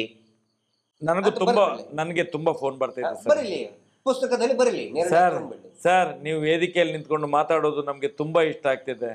ತುಂಬಾ ದಿವಸ ಆಯ್ತು, ನೀವು ಯಾವಾಗ ವೇದಿಕೆಗೆ ಬರ್ತೀರಿ ಅಂತ ನಾನು ಹೇಳಿದೆ. ವೇದಿಕೆಗೆ ಬರುವಂತ ದಿನ ಆದಷ್ಟು ಬೇಗ ಇದೆ, ನೀವೆಲ್ಲ ತಯಾರಾಗಿರಿ. ಕರೆ ಕೊಟ್ಟ ತಕ್ಷಣ ನಮ್ಮ ಹೋರಾಟಕ್ಕೆ ಬಂದು ನೀವು ನಿಂತ್ರೆ ಸಾಕು. ನಮ್ಗೆ ಇವತ್ತು ಹೋರಾಟಕ್ಕೆ ಬೇರೆ ಯಾವುದು ಬೇಡ, ಲಾಠಿ ದೊಣ್ಣೆ ಕಲ್ಲು ಗಿಲ್ಲು ಯಾವುದು ಬೇಡ. ನಾವು ಅಧಿಕೃತವಾಗಿ ಬಂದು ಮಾರ್ಗದ ಮಧ್ಯದಲ್ಲಿ ನಿಲ್ಲುವುದೇ ಹೋರಾಟದ ಶಕ್ತಿ. ಹೋರಾಟದ ಶಕ್ತಿ, ಜನಸಂಖ್ಯಾ ಬಲ ಬೇಕು ನಮ್ಗೆ, ಇವತ್ತು ಜನಶಕ್ತಿ ಬೇಕು ನಮ್ಗೆ. ಇಷ್ಟು ಮಂದಿ ಇವರ ವಿರುದ್ಧವಿದ್ದೇವೆ ಅಂತೇಳಿ ಅಷ್ಟನ್ನು ನೀವು ಮಾರ್ಗದಲ್ಲಿ ನಿಂತು, ನಾವು ಕರೆ ಕೊಟ್ಟ ದಿವಸ ಮಾರ್ಗದಲ್ಲಿ ನಿಂತು ತೋರಿಸಿ. ಅದೇ ನಾವು ಮಾತಾಡೋದು ಬಿಡಿ. ಜನಗಳು ಇವತ್ತು ಮಾರ್ಗದ ಮಧ್ಯದಲ್ಲಿ ಬಂದು ನಿಂತ್ಕೊಳ್ಬೇಕು. ಈ ಹೋರಾಟಕ್ಕೆ ನಮ್ಮ ಬೆಂಬಲ ಇದೆ. ಸೌಜನ್ಯ ಹೋರಾಟಗಾರರು ಕರೆಯನ್ನು ಕೊಟ್ಟಿದ್ದಾರೆ, ನಾವು ಇವತ್ತು ಪೂರ್ತಿ ಮಾರ್ಗದಲ್ಲಿದ್ದೇವೆ ಅಂತೇಳಿ. ಅದಕ್ಕೆ ನಮಗೆ ಕಲ್ಲು ಬೀಸಾಡೋದು, ದೊಣ್ಣೆ ಹಿಡ್ಕೊಂಡು ಏನು ಮಾಡಲಿಕ್ಕಿಲ್ಲ. ಬರೇ ಬಂದು ಮಾರ್ಗದ ಮಧ್ಯದಲ್ಲಿ ಒಂದು ಕಡೆಯಲ್ಲಿ ನಿಂತ್ಕೊಳ್ಳುವಂಥದ್ದು, ನಮ್ಮ ಜನಶಕ್ತಿಯನ್ನು ತೋರಿಸುವಂಥದ್ದು, ಜನಾದೇಶವನ್ನು ತೋರಿಸುವಂಥದ್ದು. ಆಗ ಸತ್ಯಕ್ಕೆ ಜಯ ಆಗ್ತದೆ. ಆದಷ್ಟು ಬೇಗ ಕಾಲ ಸನ್ನಿಹಿತವಾಗಿದೆ. ಮುಂದಿನ ದಿನಗಳಲ್ಲಿ ನಮ್ಮ ಕರೆಗೆ ನೀವು ತಯಾರಾಗಿರಿ. ಸತ್ಯವನ್ನು ತಿಳ್ಕೊಳ್ಳಿ. ನಾವು ಹೇಳ್ಕೊಳ್ತಾ ಬೇಡವೇ ಬೇಡ ನೀವು ಬರೋದು. ಇವತ್ತು ಮಟ್ಟಣ್ಣವ್ರು ಇರಲಿ, ಸೌಜನ್ಯ ಹೋರಾಟಗಾರರು ಇರಲಿ, ನಾವಿ ಇರಲಿ, ಸಂಚಾರಿ ಇರಲಿ, ರವೀಂದ್ರ ಶೆಟ್ಟಿ ಇರಲಿ, ನಮ್ಮ ತಮ್ಮಣ್ಣ ಶೆಟ್ಟಿ ಇರಲಿ, ಪ್ರಸನ್ನ ರವಿ ಇರಲಿ, ದಿನೇಶ್ ಗಾಣಿಗೆ ಇರಲಿ, ಯಾರು ಹೋರಾಟಗಾರರು ಇರಲಿ, ನಾವು ಹೇಳೋದನ್ನು ಕೇಳೋದು ಬೇಡ. ನೀವು ಏನು ಹೇಳ್ತೀರಿ ಸರ್? ಸತ್ಯವನ್ನು ಅರಿತುಕೊಳ್ಳಿ, ಆತ್ಮಾವಲೋಕನ ಮಾಡ್ಕೊಳ್ಳಿ. ಸುಪ್ರೀಂ ಕೋರ್ಟ್ ಈಗ ಏನಂತಂದರೆ, ತಾವು ಕೇಳೋ ಪ್ರಶ್ನೆದ್ದು ನನಗೆ ಅರ್ಥ ಆಗ್ತದೆ. ಸುಮಾರು ಜನ ಯಾವಾಗ ಲೇಟ್ ಆಯಿತು ಅಂತ. ಕೊನೆಯದಾಗಿ ಒಂದೇ ಒಂದು ಮಾತು ಹೇಳ್ತೀನಿ. ಎಲ್ಲರೂ ಹೇಳ್ತಾರಲ್ಲ ಪಾಪದ ಕೊಡ ತುಂಬಬೇಕು ಅಂತೇಳಿ. ಹೌದಾ? ಪಾಪದ ಏನು ಕೊಡ. ಆದರೆ ಇಲ್ಲಿ ತುಂಬಬೇಕಾಗಿರೋದು ಕೊಡ ಅಲ್ಲ, ಟ್ಯಾಂಕರ್. ಪಾಪದ ಟ್ಯಾಂಕರ್ ತುಂಬಬೇಕು. ಕೊಡ ತುಂಬೋದಕ್ಕೆ ಟ್ಯಾಂಕರ್ ತುಂಬೋದಕ್ಕೆ ಸ್ವಲ್ಪ ಟೈಮ್ ವ್ಯತ್ಯಾಸ ಆಗ್ತದಲ್ಲ. ಕೊಡ ಈಗಲೇ ತುಂಬಿಡ್ತದೆ. ಟ್ಯಾಂಕರ್ ಇವ್ರ ಮೇಲೆ ಅನೇಕ ವರ್ಷಗಳಿಂದ ಮಾಡಿದಂಥ ಅನೇಕ ಹೆಣ್ಮಕ್ಕಳ ಮೇಲೆ ಮಾಡಿದ ಅತ್ಯಾಚಾರ, ಕೊಲೆಗಳಿದೆ. ಆನೆ ಮಾವತ, ವೇದವಲ್ಲಿ, ಪದ್ಮಲತಾ, ಸೌಜನ್ಯ, ಅದರ ನಡುವೆ ಎಷ್ಟೋ ಜನ ಅಪ್ರಾಪ್ತ ವಯಸ್ಸಿನ ಹೆಣ್ಣುಮಕ್ಕಳನ್ನ ಕೊಲೆ ಮಾಡಿದಂಥ ಪಾಪಗಳಿದೆ. ಈ ಇಡೀ ರಾಜ್ಯದಲ್ಲಿ ಅಕ್ರಮ ಮೀಟರ್ ಬಡ್ಡಿ ದಂಧೆ ಮಾಡಿ ರಕ್ತ ಹೀರಿದಂಥ ಆ ಪಾಪ ಇದೆ. ಅದರಿಂದ ಆತ್ಮಹತ್ಯೆ ಮಾಡ್ಕೊಂಡವ್ರ ಪಾಪ ಇದೆ, ಸಾವಿರಾರು ಇದೆ. ಆನಂತರ ಭೂಮಿಯನ್ನ ಆಕ್ರಮಣ ಮಾಡಿ ಇಲ್ಲಿ ನಮ್ಮ ಯಾರು ಅರುಣ್ ಬೋಳಿಯಾರ್ ಅಂತ ಅನೇಕ ಜನ ಪಾಪ, ಅನೇಕ ಆತರ ಏರಿಯಾವನ್ನೇ ಸುಟ್ಟಾಕಿದ್ದಾರೆ, ಆ ಪಾಪ ಇದೆ. ಆನಂತರ ದೇವಸ್ಥಾನದ ಮೂರ್ತಿಗಳನ್ನ ಕದ್ದಂತಹ ಪಾಪ ಇದೆ. ಸ್ಮಗ್ಲಿಂಗ್ ಮಾಡಿದಂತ ಎಂಟಿಕ್, ಅದು ಗೊತ್ತಿಲ್ಲ, ಅದು ಬರ್ತದೆ. ಎಂಟಿಕ್ಸ್ ದಂಧೆ. ನಾವು ದೇವಸ್ಥಾನವನ್ನ ಪುನರ್ ನಿರ್ಮಾಣ ಮಾಡ್ತೀವಿ ಅಂತ ಹೇಳ್ತಾರಲ್ಲ, ಅಲ್ಲಿರುವಂತ ಹಳೆ ಶಿಲೆಗಳನ್ನ ಕದ್ದು ಮಾರಾಟ ಮಾಡುವಂತ ಜನಗಳಿವೆ. ಒಬ್ಬ ಅಪ್ಪಟ ಜೈನರು ಪತ್ರಕರ್ತರು ಬಿಡಿಯಾಗಿ ಯಾವ ಬಸ್ ಇದೆಯಾ, ಎಷ್ಟೆಷ್ಟು ಪುರಾತನ ಕಾಲದ ಮೂರ್ತಿಗಳನ್ನು ಕೊಂಡೋಗಿದ್ದಾರೆ ಅಂತೇಳಿ, ಮತ್ತು ಅಲ್ಲಿಯ ಶಿಲಾಶಾಸನಗಳನ್ನು ಎಲ್ಲ ನಾಶ ಮಾಡಿದ್ದಾರೆ ಅಂತ ಹೇಳುವಂಥದ್ದು ನನಗೆ 2013 ಫೋನಿನ ಮುಖಾಂತರ ಶೆಟ್ರೆ ನಮ್ಮನ್ನು ಉಳಿಸಿದ್ರಿ ನೀವೆಲ್ಲ ಅಂತೇಳಿ, ನಮ್ಮ ಜೈನ ಬಸದಿಗಳನ್ನು ಉಳಿಸಿದ್ರಿ, ಹಳೆಯ ಪಳೆಯುಳಿಕೆಗಳನ್ನು ಉಳಿಸಿದ್ರಿ ನೀವು ಅಂತೇಳಿ ನನಗೆ ಧನ್ಯವಾದ ಹೇಳಿದ್ದಾರೆ. ಆಗ ಆ ಪಾಪ ಇದೆ, ಅವೆಲ್ಲ ದೇವರ ಮೂರ್ತಿಯನ್ನ ಕದ್ದ ಪಾಪ ಇದೆ. ಆನಂತರ ಅಣ್ಣಪ್ಪ ಸ್ವಾಮಿ, ಮಂಜುನಾಥ ಸ್ವಾಮಿಯನ್ನ ಮುಂದಿಟ್ಟು ವ್ಯಾಪಾರ ಮಾಡಿದಂಥ, ಬಡ್ಡಿ ದಂಧೆ ಮಾಡಿದಂಥ ಪಾಪ ಇದೆ. ಇದೆಲ್ಲವೂ ಕೂಡ ಒಂದು ಟ್ಯಾಂಕರಲ್ಲೇ ತುಂಬಿಸೋಕ್ಕಾಗತ್ತೆ, ಕೊಡದಲ್ಲಿ ತುಂಬಿಸೋಕ್ಕಾಗತ್ತಾ? ಇಲ್ಲಲ್ಲ. ಪಾಪದ ಟ್ಯಾಂಕರ್ ತುಂಬಬೇಕು. ಪಾಪದ ಟ್ಯಾಂಕರ್ ತುಂಬಿದೆ ಈಗ. ಅದು ತುಂಬಕ್ಕೆ ಟೈಮ್ ತಗೊಳ್ತದಲ್ಲ, ಅದು ಕೂಡ ಟ್ಯಾಂಕರ್ ಕೂಡ ತುಂಬಿದೆ. ಪಾಪದ ಕೊಡ ಅಲ್ಲ, ಏನು ಪಾಪದ ಟ್ಯಾಂಕರ್ ಈಗ ತುಂಬಕ್ಕೆ ಬಂದಿದೆ. ಸ್ವಲ್ಪ ದಿನದಲ್ಲಿ ನೋಡಿ ಎಲ್ಲ ಒಂದು ಒಳ್ಳೆಯ ನಿರ್ಣಯ ಖಂಡಿತ ಬರ್ತದೆ. ನಮ್ಮ ಕೆಲಸ ಏನು ಹೇಳಿ, ಇವರ ಪಾಪಗಳನ್ನು, ಇವ್ರು ಮಾಡಿದಂಥ ಅಪರಾಧಗಳನ್ನು ಬಯಲು ಮಾಡಬೇಕಾಗಿತ್ತು. ಖಂಡಿತ ನಾವು ಅದು ಮಾಡ್ತಾ ಇದ್ದೀವಿ. ಕಾನೂನಿನ ಹೋರಾಟ ಅತ್ಯಂತ ಶಿಸ್ತುಬದ್ಧವಾಗಿ ಮಾಡ್ತಾ ಇದ್ದೀವಿ. ಮಹೇಶ್ ಶೆಟ್ಟರ್ ನೇತೃತ್ವದಲ್ಲಿ ಶಿಸ್ತುಬದ್ಧವಾದಂಥ ಹೋರಾಟ, ಸಂಘಟಿತವಾದಂಥ ಹೋರಾಟ, ಕಾನೂನುಬದ್ಧವಾಗಿಯೂ ಕೂಡ ಶಿಸ್ತುಬದ್ಧವಾಗಿ ಒಂದು ಹೋರಾಟ ನಡೀತಾ ಇದೆ. ಕರ್ನಾಟಕ ರಾಜ್ಯದಲ್ಲಿ ವಕ್ಫ್ ಬೋರ್ಡ್ ರೈತರ ಜಮೀನುಗಳನ್ನು ಲೂಟಿ ಮಾಡ್ತಾ ಇದೆ ಅಂತ ತುಂಬ ಚರ್ಚೆ ನಡೀತಾ ಇದೆ. ಇದ್ರ ಬಗ್ಗೆ ನಿಮ್ಮ ಅಭಿಪ್ರಾಯ ಏನು? ವಕ್ಫ್ ಬೋರ್ಡು ಏನು ರೈತರ ಜಮೀನನ್ನು ಲೂಟಿ ಮಾಡಿದೆ, ಪಾಣಿಪತ್ರದಲ್ಲಿ ರೈತರ ದೇವಸ್ಥಾನಗಳ ಬೇರೆ ಬೇರೆ ರೀತಿಯಲ್ಲಿ ಪಾಣಿಪತ್ರದಲ್ಲಿ ವಕ್ಫ್ ಬೋರ್ಡ್ ಹೆಸರು ಕೇಳಿ ಬರ್ತಾ ಇದೆ. ಕೆಲವು ಕಡೆಯಲ್ಲಿ ಹನುಮಂತ ದೇವಸ್ಥಾನದಿರ್ಬೋದು, ಬೇರೆ ಬೇರೆ ದೇವಸ್ಥಾನದಿದೆ, ಕೆಲವು ಮಸೀದಿದ್ದಿದೆ, ಮುಸಲ್ಮಾನರಿದ್ದಿದೆ, ಹಿಂದೂಗಳಿದೆ. ಎಲ್ಲ ಜಾತಿಯ ಜಾಗವನ್ನು ಕೂಡ ವಕ್ಫಿನ ಹೆಸರಿನಲ್ಲಿ ಒಂದು ಸಂಸ್ಥೆಗೆ ಕೊಡುವಂಥ ಕೆಲಸ ಈಗಿಂದಲ್ಲ, ಅದು ನಿನ್ನೆ ಮೊನ್ನೆದಲ್ಲ, ಆಗ್ತಾ ಇದೆ. ನಾವು ಕೇಳುವಂಥದ್ದು, ನಾವು ಅದಕ್ಕೆ ಪೂರ್ತಿ ವಿರೋಧವಾಗಿದ್ದೇವೆ. ಒಂದು ಸಂಸ್ಥೆಯ ಹೆಸರಲ್ಲಿ ಎಷ್ಟು ಆಸ್ತಿಯನ್ನು ಕೊಡ್ತಾರೆ ಅಂತ ಹೇಳಿದರೆ ಯಾವ ಕಾರಣಕ್ಕೋಸ್ಕರ? ಇದು ಏನನ್ನು ತೋರಿಸ್ತದೆ? ಇದು ಸಮಾಜದ ತುಷ್ಟೀಕರಣವನ್ನು ತೋರಿಸ್ತದೆ, ಹೌದಲ್ವಾ? ತುಷ್ಟೀಕರಣ ಮಾಡ್ತಾನೆ ಬಂದ್ರಿ. ಏನು ಬ್ರಿಟಿಷರಿದ್ದಾಗ, ಮೊಘಲರಿದ್ದಾಗ ತುಷ್ಟೀಕರಣ ಮಾಡಿದ್ರು, ಅದೇ ತುಷ್ಟೀಕರಣ ಇವತ್ತು ಕೂಡ ನಡೀತಿದೆ. ಆ ತುಷ್ಟೀಕರಣ ನಿಲ್ಲಬೇಕು. ಇದು ನಮ್ಮ ಆಗ್ರಹ ಸರ್ಕಾರಕ್ಕೆ. ನಿಮ್ಮ ರಾಜ್ಯಕ್ಕೆ ಬೇಲೆ ಬೇಯಿಸ್ಕೊಳ್ಳಿಕ್ಕೆ ಜನಸಾಮಾನ್ಯರ ಪಬ್ಲಿಕ್ ಆಸ್ತಿ, ಅದು ಸರ್ಕಾರಿ ಜಾಗಗಳಿರ್ಬೋದು, ದೇವಸ್ಥಾನಗಳು, ಮಠ ಮಂದಿರಗಳು, ಇದೆಲ್ಲ ಜನಸಾಮಾನ್ಯರ ಆಸ್ತಿ. ಅದು ರೈತರು ಈ ದೇಶದ ಬೆನ್ನೆಲುಬು ಅಂತ ಹೇಳೋದು. ಒಂದು ಕಡೆಯಿಂದ ಬೆನ್ನೆಲುಬು ಅಂತ ಹೇಳ್ತೀರಿ, ಮತ್ತೊಂದು ಕಡೆಯಲ್ಲಿ ಅವ್ರ ಬೆನ್ನಿನ ಮೂಲೆಯನ್ನು ಮುರಿದಾಕ್ತೀರಿ. ನೀವು ಈ ರಾಜಕೀಯ ಪಕ್ಷದ ನೀವು ಪಾಪಿಗಳು, ನೀವು ಪಾತಕಿಗಳು, ನೀವು ರಾಜಕೀಯ ಪಕ್ಷದವರೆಲ್ಲ. ನೀವು ಸಮಾಜವನ್ನು ಒಂದು ಒಳ್ಳೆಯ ರೀತಿಯಲ್ಲಿ ಬೆಳೆಸುವಂಥವರಲ್ಲ, ಸಮಾಜವನ್ನು ತಲೆ ಹಿಡಿದು ನಾಶ ಮಾಡುವವರು ನೀವು. ಈ ಒಂದು ವಕ್ಫ್ ಬೋರ್ಡಿನ ಈ ಏನು ಪಾಣಿಪತ್ರಗಳು ಚೇಂಜ್ ಆಗ್ತದೆ, ಇದನ್ನು ನೋಡುವ ಗೊತ್ತಾಗ್ತದೆ ನಿಮಗೆ. ಅದನ್ನು ನಾವು ಖಂಡಿತವಾಗಿ ಸೌಜನ್ಯ ಹೋರಾಟಗಾರರು ಒಕ್ಕೊರಳಿನಿಂದ ಖಂಡಿಸ್ತೇವೆ. ಇದನ್ನೆಲ್ಲ ವಾಪಸ್ ತಗೊಳ್ಬೇಕು. ಆಯಾಯ ಸಂಸ್ಥೆಗೆ ಅವನವನೇ ಯಾರ್ಯಾರು ಇದ್ದಾನೋ ಅವನು ಮಾಡ್ಕೊಳ್ಳಿ, ದುಡ್ಡು ಕೊಟ್ಟು ಮಾಡ್ಕೊಳ್ಳಿ, ಏನು ಬೇಕಾದ್ರೆ ಮಾಡ್ಕೊಳ್ಳಿ. ವಕ್ಫಿಗೆ ಹೇಗೆ ಅದು ಸರ್ಕಾರಿ ಎಲ್ಲ ಪಾಣಿಗಳು ಅವ್ರ ಹೆಸರಿಗೆ ಆಗೋದು, ನಾಳೆಯಿಂದ ನಾವು ಮಾಡ್ಕೊಳ್ತೇವೆ, ಆಗ್ತದಾಗಾದ್ರೆ ನಮ್ಮ ಹೆಸರಿಗೆ? ನಾನು ಕೇಳುವಂತೆ ಇವತ್ತು ರಾಜ್ಯದಲ್ಲಿ ದೇಶದಲ್ಲಿ ಎಲ್ಲ ಕಡೆಗಳಲ್ಲಿ ವಕ್ಫ್ ಬೋರ್ಡ್ ವಕ್ಫ್ ಬೋರ್ಡ್ ವಕ್ಫ್ ಬೋರ್ಡ್ ವಕ್ಫ್ ಬೋರ್ಡ್ ವಕ್ಫ್ ಬೋರ್ಡ್ ಅಂತ ಹೇಳಿ, ಇಲ್ಲಿ ಧರ್ಮಸ್ಥಳದಲ್ಲಿ ಒಬ್ಬ ವೀರೇಂದ್ರ ಹೆಗ್ಡೆ ಇದ್ದಾನೆ. ಮಂಜುನಾಥನ ಅಣ್ಣಪ್ಪ ಸ್ವಾಮಿಯ ಜಾಗವನ್ನೇ ವೀರೇಂದ್ರ ಹೆಗ್ಡೆ ಜಾಗ ಅಂತ ಹೇಳಿ RTC ಮಾಡ್ಕೊಂಡು ಕೂತಿದ್ದಾನೆ. ಇದನ್ನ ಯಾಕೆ ಮಾತಾಡೋದಿಲ್ಲ ನೀವುಗಳೆಲ್ಲ? ಇದನ್ನ ಯಾಕೆ ಮಾತಾಡೋದಿಲ್ಲ? ಕಾನೂನು ಎಲ್ರಿಗೂ ಒಂದಲ್ಲ. ಒಂದು ಕಣ್ಣಿಗೆ ಸುಣ್ಣ, ಒಂದು ಕಣ್ಣಿಗೆ ಬೆಣ್ಣೆ ಸಾಧ್ಯವೇ ಇಲ್ಲ, ಸಾಧ್ಯವೇ ಇಲ್ಲ. ಇದು ಹೇಗೆ ಸಾಧ್ಯ ಆಗ್ತದೆ? ಇದು ಎಲ್ಲ ನೀವು ಹೇಳ್ತೀರಿ ವಕ್ಫ್ ಬೋರ್ಡ್ ವಕ್ಫ್ ಬೋರ್ಡ್ ವಕ್ಫ್ ಬೋರ್ಡ್ ಅಂತ ಹೇಳಿದ್ರೆ, ನಮ್ಮ ಬೆಳ್ತಂಗಡಿ ತಾಲೂಕಲ್ಲ, ದಕ್ಷಿಣ ಕನ್ನಡ ಜಿಲ್ಲೆ ಅಲ್ಲ, ಕರ್ನಾಟಕದಾದ್ಯಂತ ಎಷ್ಟು ದೀನ ದಲಿತರ ಜಾಗ ಇವತ್ತು ವೀರೇಂದ್ರ ಹೆಗ್ಡೆ ಹೆಸರಾಗಿ ಆಗಿದೆ, ಅವರ ಸಂಸ್ಥೆ ಹೆಸರಿಗೆ ಆಗಿದೆ. 1050 ಎಕರೆ ಸರ್ಕಾರಿ ಭೂಮಿ ವೀರೇಂದ್ರ ಹೆಗ್ಡೆ ಹೆಸರಾಗಿದೆ, ಅವರ ಸಂಸ್ಥೆ ಹೆಸರಿಗೆ ಆಗಿದೆ. ಯಾಕೆ ಇದನ್ನು ಮಾತಾಡೋದಿಲ್ಲ? ನಿಮ್ಮ ನಾಲಿಗೆಗೆ ಏನು ಹುಳ ಬಿದ್ದಿದೆಯಾ ನಿಮಗೆ? ಅಲ್ಲಿ ಮಾತಾಡ್ತಿರಲ್ಲ ಎಲ್ಲ ರಾಜಕೀಯ ಪಕ್ಷದ ನಾಯಕರು, ನೀನು ಮಾಡಿದ್ದು ಅವನ ಮುಖಕ್ಕೆ ಇವನು ಎಸೆಯುವುದು, ಇವನ ಮುಖಕ್ಕೆ ಅವನು ಎಸೆಯುವುದು. ಜನಸಾಮಾನ್ಯರ ಕಿವಿಗೆ ಹೂವು ಇಡುವಂತ ಕೆಲಸವನ್ನು ಮಾಡ್ತಿದ್ದೀರಿ ನಿಮ್ಮ ರಾಜ್ಯಕ್ಕೆ ಬೇಳೆ ಬೇಯಿಸ್ಕೊಳ್ಳಿಕ್ಕೋಸ್ಕರ. ಇದನ್ನು ಮಾಡಬೇಡಿ. ನೀವು ತಲೆ ಹಿಡಿಯುವಂತ ಕೆಲಸವನ್ನು ಮಾಡಬೇಡಿ. ರಾಜಕೀಯ ಪಕ್ಷಗಳು, ನೀವುಗಳು ಕುತಂತ್ರಿಗಳು. ನೀವು ನಿಮ್ಮ ಕುತಂತ್ರ ನಿಮ್ಮ ಮನೆಯಲ್ಲಿ ನಿಮ್ಮ ಹೆಂಡತಿ ಮಕ್ಕಳ ಜೊತೆಯಲ್ಲಿ ಇರಲಿ. ಅದಕ್ಕೆ ಸಮಾಜದ ತಲೆ ಹಿಡಿಯುವುದಲ್ಲ, ಸಮಾಜದ ತಲೆ ಹಿಡಿಯುವುದಲ್ಲ. ಅವನೊಬ್ಬ ಯಾರು ಎಂಥದವನು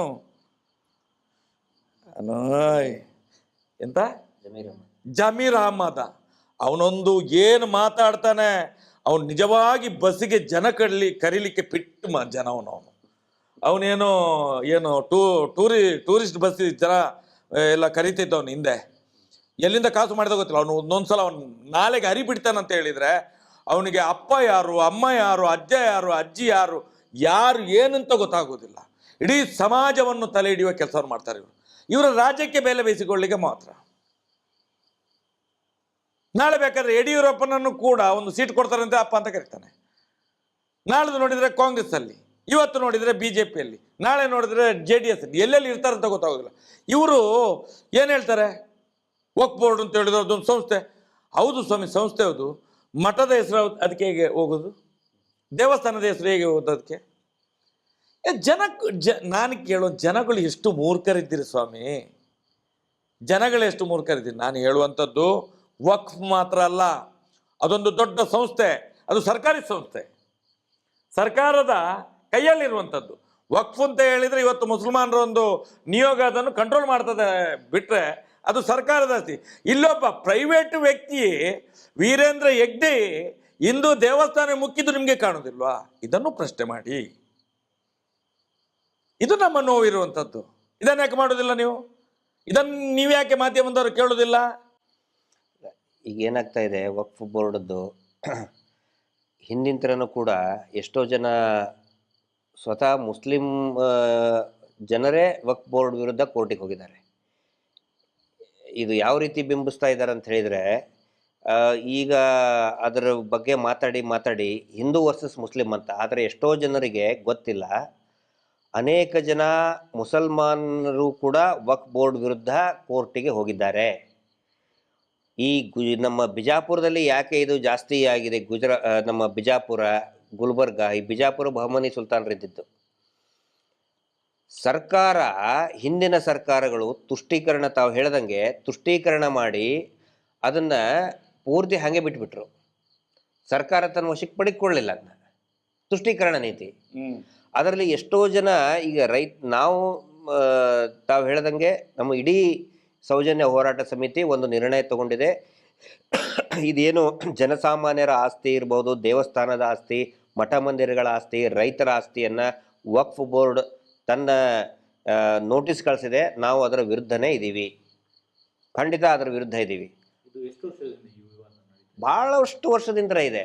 ಇವಾಗ ಈಗ ಅದು ಪ್ರಚಾರಕ್ಕೆ ಬರ್ತಾ ಇದೆ. ಪ್ರಚಾರ ಅಂತ ಹೇಳಿದ್ರೆ ಇದು ರಾಜಕೀಯ ಮಾಡ್ತಾ ಇದ್ದಾರೆ. ಅವಾಗಗೋಸ್ಕರ ಆಗುವಂತದ್ದು.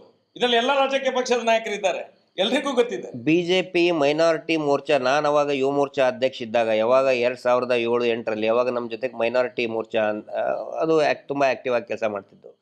ಎಲ್ಲ ಮೈನಾರಿಟಿ ಮೋರ್ಚಾದ ಸದಸ್ಯರು ಒಂದು ನಿರ್ಣಯ ಕೈಗೊಂಡಿದ್ರು ಅಗೇನ್ಸ್ಟ್ ವಕ್ಫ್ ಬೋರ್ಡ್. ಅನ್ವರ್ ಮಾರ್ಪಾಡಿ ಅಂತ ಹೇಳಿ ಅದಾದ್ಮೇಲೆ ಮೈನಾರಿಟಿ ಇದ್ರದ್ದು ಅಧ್ಯಕ್ಷರಾಗಿದ್ರು ಮಂಗಳೂರಿನವರು. ಹೌದು, ಅವರೆಲ್ಲ ಅದರ ಅಗೇನ್ಸ್ಟ್ ಇದನ್ನ ಮಾಡಿದ್ರು. ಅದನ್ನ ವಕ್ಫ್ ಬೋರ್ಡ್ ಈ ಪೂರ್ತಿ ಇದು ಆಸ್ತಿ ಕಬಳಿಸ್ತಾ ಇದೆ ಅಂತ ಹೇಳಿ. ಇದು ಜನರಿಗೆ ಗೊತ್ತಾಗಬೇಕು. ಏನಾಗ್ತಾ ಇದೆ, ಹಿಂದೂ ಮುಸ್ಲಿಂ ಅಂತ ಮಾಡಕ್ ಹೊರಟಿದ್ದಾರೆ. ಆ ಜಮೀರ್ ಅಹಮದ್ಗೆ ಮೊದಲು ಬುದ್ಧಿ ಇಲ್ಲ ಅವನಿಗೆ. ಮಾತಾಡೋದು ಅವ್ರಿಗೆ ಇಲ್ಲಿ ಏನಾಗಿದೆ ಗೊತ್ತಾ ಸರ್, ಮುಸ್ಲಿಂ ನಾಯಕರಿಗೆ ಮುಸಲ್ಮಾನರನ್ನ ಹಿಂದೂಗಳ ವಿರುದ್ಧ ಎತ್ತಿ ಕಟ್ಟಬೇಕು, ಹಿಂದೂಗಳ ನಾಯಕರು ಅಂತ ಹೇಳ್ಕೊಳ್ಳೋರಿಗೆ ಹಿಂದೂಗಳನ್ನ ಮುಸ್ಲಿಮರ ವಿರುದ್ಧ ಎತ್ತಿ ಕಟ್ಟಬೇಕು. ಹಿಂಗೆ ಮಾಡಿ ಅವ್ರವ್ರ ಅಂಗಡಿಯನ್ನ ನಡೆಸ್ತಾ ಇರಬೇಕು. ಆದರೆ ವಾಸ್ತವ ಏನಿದೆ ಅದನ್ನ ಎಲ್ಲರೂ ಮರೆಮಾಚ್ತಾ ಇದ್ದಾರೆ. ರೈತರು ಆಸ್ತಿ ಎಲ್ಲರಿಗೂ ಗೊತ್ತಿದೆ. ಇದು ಈಗ ಪಾಪಿಗಳಿಂದ ನಮ್ಮಂತವರು ರಸ್ತೆಯಲ್ಲಿ ನಿಂತ್ಕೊಂಡು ನಾವು ಹೋರಾಟ ಮಾಡಬೇಕು. ಇಷ್ಟು ವರ್ಷ ಆಯ್ತು ನೋಡಿ. ಸ್ವತಃ ವೀರೇಂದ್ರ ಹೆಗ್ಗಡೆ ಅವರ ಫ್ಯಾಮಿಲಿ ಹೈಕೋರ್ಟ್ ಮತ್ತೆ ಸುಪ್ರೀಂ ಕೋರ್ಟ್ನಲ್ಲಿ ಅಫಿಡವಿಟ್ ಕೊಟ್ಟಿದ್ದಾರೆ. ಇದು ಹಿಂದೂಗಳ ಆಸ್ತಿ ಅಲ್ಲ, ಹಿಂದೂಗಳ ಧಾರ್ಮಿಕ ಕ್ಷೇತ್ರನೇ ಅಲ್ಲ. 1974ರಲ್ಲಿನೇ ಹಾಕಿದ್ದಾರೆ. ಅದಕ್ಕಿಂತ ಬಿಫೋರ್ ಇದ್ದಿದ್ದವರು ರತ್ನವರ್ಮ ಹೆಗಡೆ ಅವರು. 1969ಕ್ಕಿಂತ ಮುಂಚೆ ಇದ್ದಿದ್ದವರು. ಇವರು ಏನೋ ಪಟ್ಟ ಏರಿದ್ದು 1969ರ ನಂತರ 68ಕ್ಕೆ. ಅದಕ್ಕಿಂತ ಬಿಫೋರ್ ಅವಾಗ್ಲೇ ಹಾಕಿದ್ದಾರೆ ಅವರು. ಹಾಗಿದ್ರೆ ಯಾಕೆ ಅದ್ರ ಬಗ್ಗೆ ಮಾತಾಡ್ತಾ ಇಲ್ಲ? ಇಲ್ಲಿ ಏನ ಮಾಡ್ತಾ ಇದ್ದಾರೆ? ಹಂಗಿದ್ರೆ ಅವ್ರು ಮಾಡಿದ್ರೆ ನಡಿಬೋದಾ? ಇನ್ನೊಂದು ಪ್ರಮುಖ ವಿಷಯ ಸರ್, ನನ್ನ ಮೊನ್ನೆ ಹೋಗಿದ್ದೆ NR-ಪುರಕ್ಕೆ. ಅಲ್ಲಿ ಜ್ವಾಲಾಮಾಲ ಅಂಥೇಳಿ, ಜ್ವಾಲಾಮಾಲಿನಿ ಅದು ಒಂದು ಮಠ. ಆ ಮಠದ ಹೆಸರು ಜ್ವಾಲಾಮಾಲಿ. ಅದು ಭಾಳ ದೊಡ್ಡ ಮಠ ಅದು. ಆ ನಂತರ ಭಾಳ ಮಿಸ್ಟೀರಿಯಸ್ ಆಗಿ ಆಶ್ಚರ್ಯಕರವಾಗಿ ಆ ಸ್ವಾಮೀಜಿಗಳು ಸಾಯ್ತಾರೆ. ಅದ್ರ ಬಗ್ಗೆ ನಾವು ಮುಂದಿನ ದಿನದಲ್ಲಿ ಮಾತಾಡ್ತೀನಿ. ಬೇರೆ ಬೇರೆ ಇನ್ನೂ ಅದ್ರ ಬಗ್ಗೆ ನಡೀತಾ ಇದೆ. ಅವ್ರು ತೀರ್ಕೊಂಡ ನಂತರ ಧರ್ಮಸ್ಥಳದವರು ಟೇಕ್ ಓವರ್ ಮಾಡ್ತಾರೆ. ವೀರೇಂದ್ರ ಹೆಗಡೆ ಅವರ ಆಪ್ತರೆ ಈಗ ಅಲ್ಲಿ ಆಡಳಿತಾಧಿಕಾರಿಗಳು ಇರೋದು. ಜ್ವಾಲಾಮಾಲಿನಿ ಅನ್ನುವಂಥದ್ದು ಜೈನರ ದೇವಿ ಅದು ನನ್ನಲ್ಲೂ ಕೂಡ ಇದೆ. ಜ್ವಾಲಾಮಾಲಿನಿ ಅನ್ನುವಂಥ ದೇವಿ ನನ್ನಲ್ಲೂ ಕೂಡ ಇದೆ.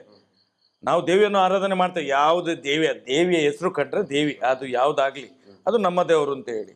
ಆದ್ರೆ ಅದು ವೀರಶೈವ ಲಿಂಗಾಯತರ ಮಠ. ಈಗ ನೀವು ಹೋಗಿ ನೋಡಿದ್ರಿಂದ ಅದು ಈಗ ಅಲ್ಲಿ ಜ್ವಾಲಾಮಾಲಿನಿ ಆಗಿರ್ಬೋದು. ಯಾವಾಗ ಕೊರೋನಾದ ಸಂದರ್ಭದಲ್ಲಿ ಆದಂತ ಘಟನೆ ಅದೆಲ್ಲ ಈಗ ಟ್ರಾನ್ಸ್ಫರ್ ಆಗಿದ್ದೆಲ್ಲ. ಆದ್ರೆ ಇಷ್ಟಂದ ಅದು ಈಗ ಅಲ್ಲಿ ಜ್ವಾಲಾಮಾಲಿನಿ ಅಂತ ಹೇಳಿ ಬೋರ್ಡ್ ಹಾಕಿರ್ಬೋದು. ಯಾಕಂತ ಹೇಳಿದ್ರೆ ಈಗ ಇಲ್ಲಿ ಉಪ್ಪಿನಂಗಡಿ ಯಾರೋ ಅದನ್ನ ನಡೆಸ್ತಾ ಇದ್ದಾರೆ. ಧರ್ಮಸ್ಥಳದ ಜನಗಳೇ ಇರುವುದಲ್ಲಿ ಈಗ. ಅಲ್ಲ, ಅದನ್ನ ಈಗಲೂ ಕೂಡ ನೀವು ಯಾರೇ ಕೇಳಿದ್ರು ಕೂಡ ಅಂತಲ್ಲಿ ಅದನ್ನ ಮಠ ಅಂತಾನೆ ಹೇಳ್ತಾರೆ. ಈಗ ಅದಕ್ಕಿಂತ ಜಾಸ್ತಿ ಮುಖ್ಯವಾದ ಏನಂದ್ರೆ, ಇಲ್ಲಿ ನಾನು ಬಹಳ ಕ್ಲಿಯರ್ ಆಗಿ ಹೇಳ್ತಾ ಇದ್ದೀನಿ, ಜೈನರ ವಿರುದ್ಧ ಅಲ್ಲ, ಅಲ್ಲಿ ಜೈನರೇ ವೀರೇಂದ್ರ ಹೆಗ್ಗಡೆ ವಿರುದ್ಧ ನಿಂತ್ಕೊಂಡಿದ್ದಾರೆ. ಯಾಕಂತ ಹೇಳಿದ್ರೆ ಅಲ್ಲಿ 70 ಮನೆಗಳು, NR-ಪುರದ 70 ಮನೆಗಳಲ್ಲಿ ಅದರಲ್ಲಿ ಬಹುತೇಕರು ಜೈನರ ಮನೆಗಳಿದೆ. ಆ ಮನೆಗಳಿಗೆ ಈಗ ಹೊಸದಾಗಿ ಬಂದಂತಹ ಇವರು ಏನು ಆಡಳಿತಾಧಿಕಾರಿ ಬಂದಿದಾರಲ್ಲ, ಎಲ್ಲರಿಗೂ ನೋಟಿಸ್ ಕೊಟ್ಟಿದ್ದಾರೆ. 70 ಮನೆಗಳಿಗೆ. ಅಷ್ಟೇ ಅಲ್ಲ, ಒಂದು ಶಾಲೆ ಇದೆ, ಸರ್ಕಾರಿ ಶಾಲೆ, ತುಂಬಾ ಚೆನ್ನಾಗಿ ಸ್ಕೂಲ್ ಇದೆ ಸರ್. 106 ಜನ ಮಕ್ಕಳು ಬರ್ತಾರೆ. ಆ ಸ್ಕೂಲನ್ನ ಡೆಮಾಲಿಷನ್ ಮಾಡ್ಬೇಕಂತೇಳಿ ವೀರೇಂದ್ರ ಹೆಗ್ಗಡೆ ನೋಟಿಸ್ ಕೊಟ್ಟಿದ್ದಾರೆ. ಸರ್ಕಾರಿ ಶಾಲೆ. ಅಲ್ಲಿಗ ಇವರು ವೀರಶೈವ ಲಿಂಗಾಯತರು ಯಾರು ಎದ್ದೇಳಲಿಲ್ವಾ ನಮ್ಮ ಮಠ ಅಂತ ಹೇಳಿ ಈಗ ಸ್ಟ್ರೈಕ್ ಮಾಡ್ತೀವಿ. ಈಗೀಗ ಅರಿವು ಮೂಡ್ತಾ ಇದೆ. ಅದಕ್ಕೆ ನಾನು ಹೇಳುದು, ಇವರು ಎಲ್ಲಿ ಕಾಲಿಡ್ತಾರೆ ಅದು ಒಂದು ಜಾಲಿ ಮರ ಇದ್ದಂಗೆ, ಎಲ್ಲರನ್ನು ಕೂಡ ಸರ್ವನಾಶ ಮಾಡಿ ಹಾಕ್ತಾರೆ. ಅದಕ್ಕೆ ಯಾರು ನಮಗೆ ಹೇಳ್ತಾರಲ್ಲ ಇವರು ಜೈನ ವಿರೋಧಿಗಳು, ಖಂಡಿತ ಅಲ್ಲ. ಅಲ್ಲಿ ಸ್ವತಃ ಜೈನ ಕುಟುಂಬದವರೇ ವೀರೇಂದ್ರ ಹೆಗ್ಗಡೆ ವಿರುದ್ಧ ಅವರು ಸ್ಟ್ರೈಕ್ ಮಾಡ್ತೀವಿ ಅಂತ ಹೇಳ್ತಾ ಇದ್ದಾರೆ. ಅವ್ರ ಆಸ್ತಿ ಅದು. ಅಲ್ಲ, ಇವರು ಜೈನರಂತ ಈಗ ಹೇಳುದು ಸರ್, ಇವರು ಬ್ರಿಟಿಷರ ಜೊತೆಗೆ ಬಂದವರು. ಇವರು ಇಲ್ಲಿಯ ಜೈನರಲ್ಲ, ಒರಿಜಿನಲ್ ಜೈನರು ನಮ್ಮ ಜೊತೆಯಲ್ಲಿ ಸರ್. ಅದು ಗೊತ್ತಾಗ್ಬೇಕು ಜನಗಳಿಗೆ, ಅದು ಗೊತ್ತಾಗ್ಬೇಕು. ನಾವೇನು ಜೈನ ಸಮುದಾಯದ ವಿರುದ್ಧ ಖಂಡಿತ ನಾವಲ್ಲ. ವೀರೇಂದ್ರ ಹೆಗ್ಗಡೆ ಅವರ ಕುಟುಂಬ ಮಾಡ್ತಾ ಇರುವಂತ ಅನಾಚಾರ, ಬನ್ನಿ NR-ಪುರಕ್ಕೆ ಕೇಳಿ ನೀವು. ಎನ್ನಾಪುರಕ್ಕೆ ನಾನು ಹೇಳ್ತೀನಲ್ಲ, ದಯವಿಟ್ಟು ಸರ್ 106 ಮಕ್ಕಳು ಓದ್ತಾ ಇರುವಂತ ಶಾಲೆ, ಒಳ್ಳೆಯ ಸುಸಜ್ಜಿತವಾದಂತ ಶಾಲೆಯನ್ನ ಡೆಮಾಲಿಷನ್ ಮಾಡಬೇಕು ಅಂತ ಹೊರಟಿದ್ದಾರೆ. ನಾವೊಂದು ಟೀಮ್ ಕಳಿಸಿದ್ದೇವೆ ಸರ್ ಮೊನ್ನೆ ಎನ್ನಾರ್ಪುರಕ್ಕೆ, ಹೋಗಿದ್ದಾರೆ, ಅಲ್ಲಿ ಕೇಳಿದ್ದಾರೆ ಇಲ್ಲಿಯ ಸ್ವಾಮೀಜಿಗಳೆಲ್ಲ ಹೋಗಿದ್ದಾರೆ ಅಂತ ಹೇಳಿ. ನಿಮ್ಗೆ ಗೊತ್ತಿಲ್ವಾ ಅವರು ಕರೆಂಟ್ ಹೊಡೆದು ಸತ್ತಿದ್ದಾರೆ ಅಂತ ಹೇಳಿ. ಅಲ್ಲಿ ಆ ರೀತಿಯ ಒಂದು ಮನೋಭಾವನೆಯನ್ನು ಸಮಾಜದಲ್ಲಿ ಬಿತ್ತಿದ್ದಾರೆ. ಕರೆಂಟ್ ಹೊಡೆದು ಸತ್ತದ್ದು ಯಾರು?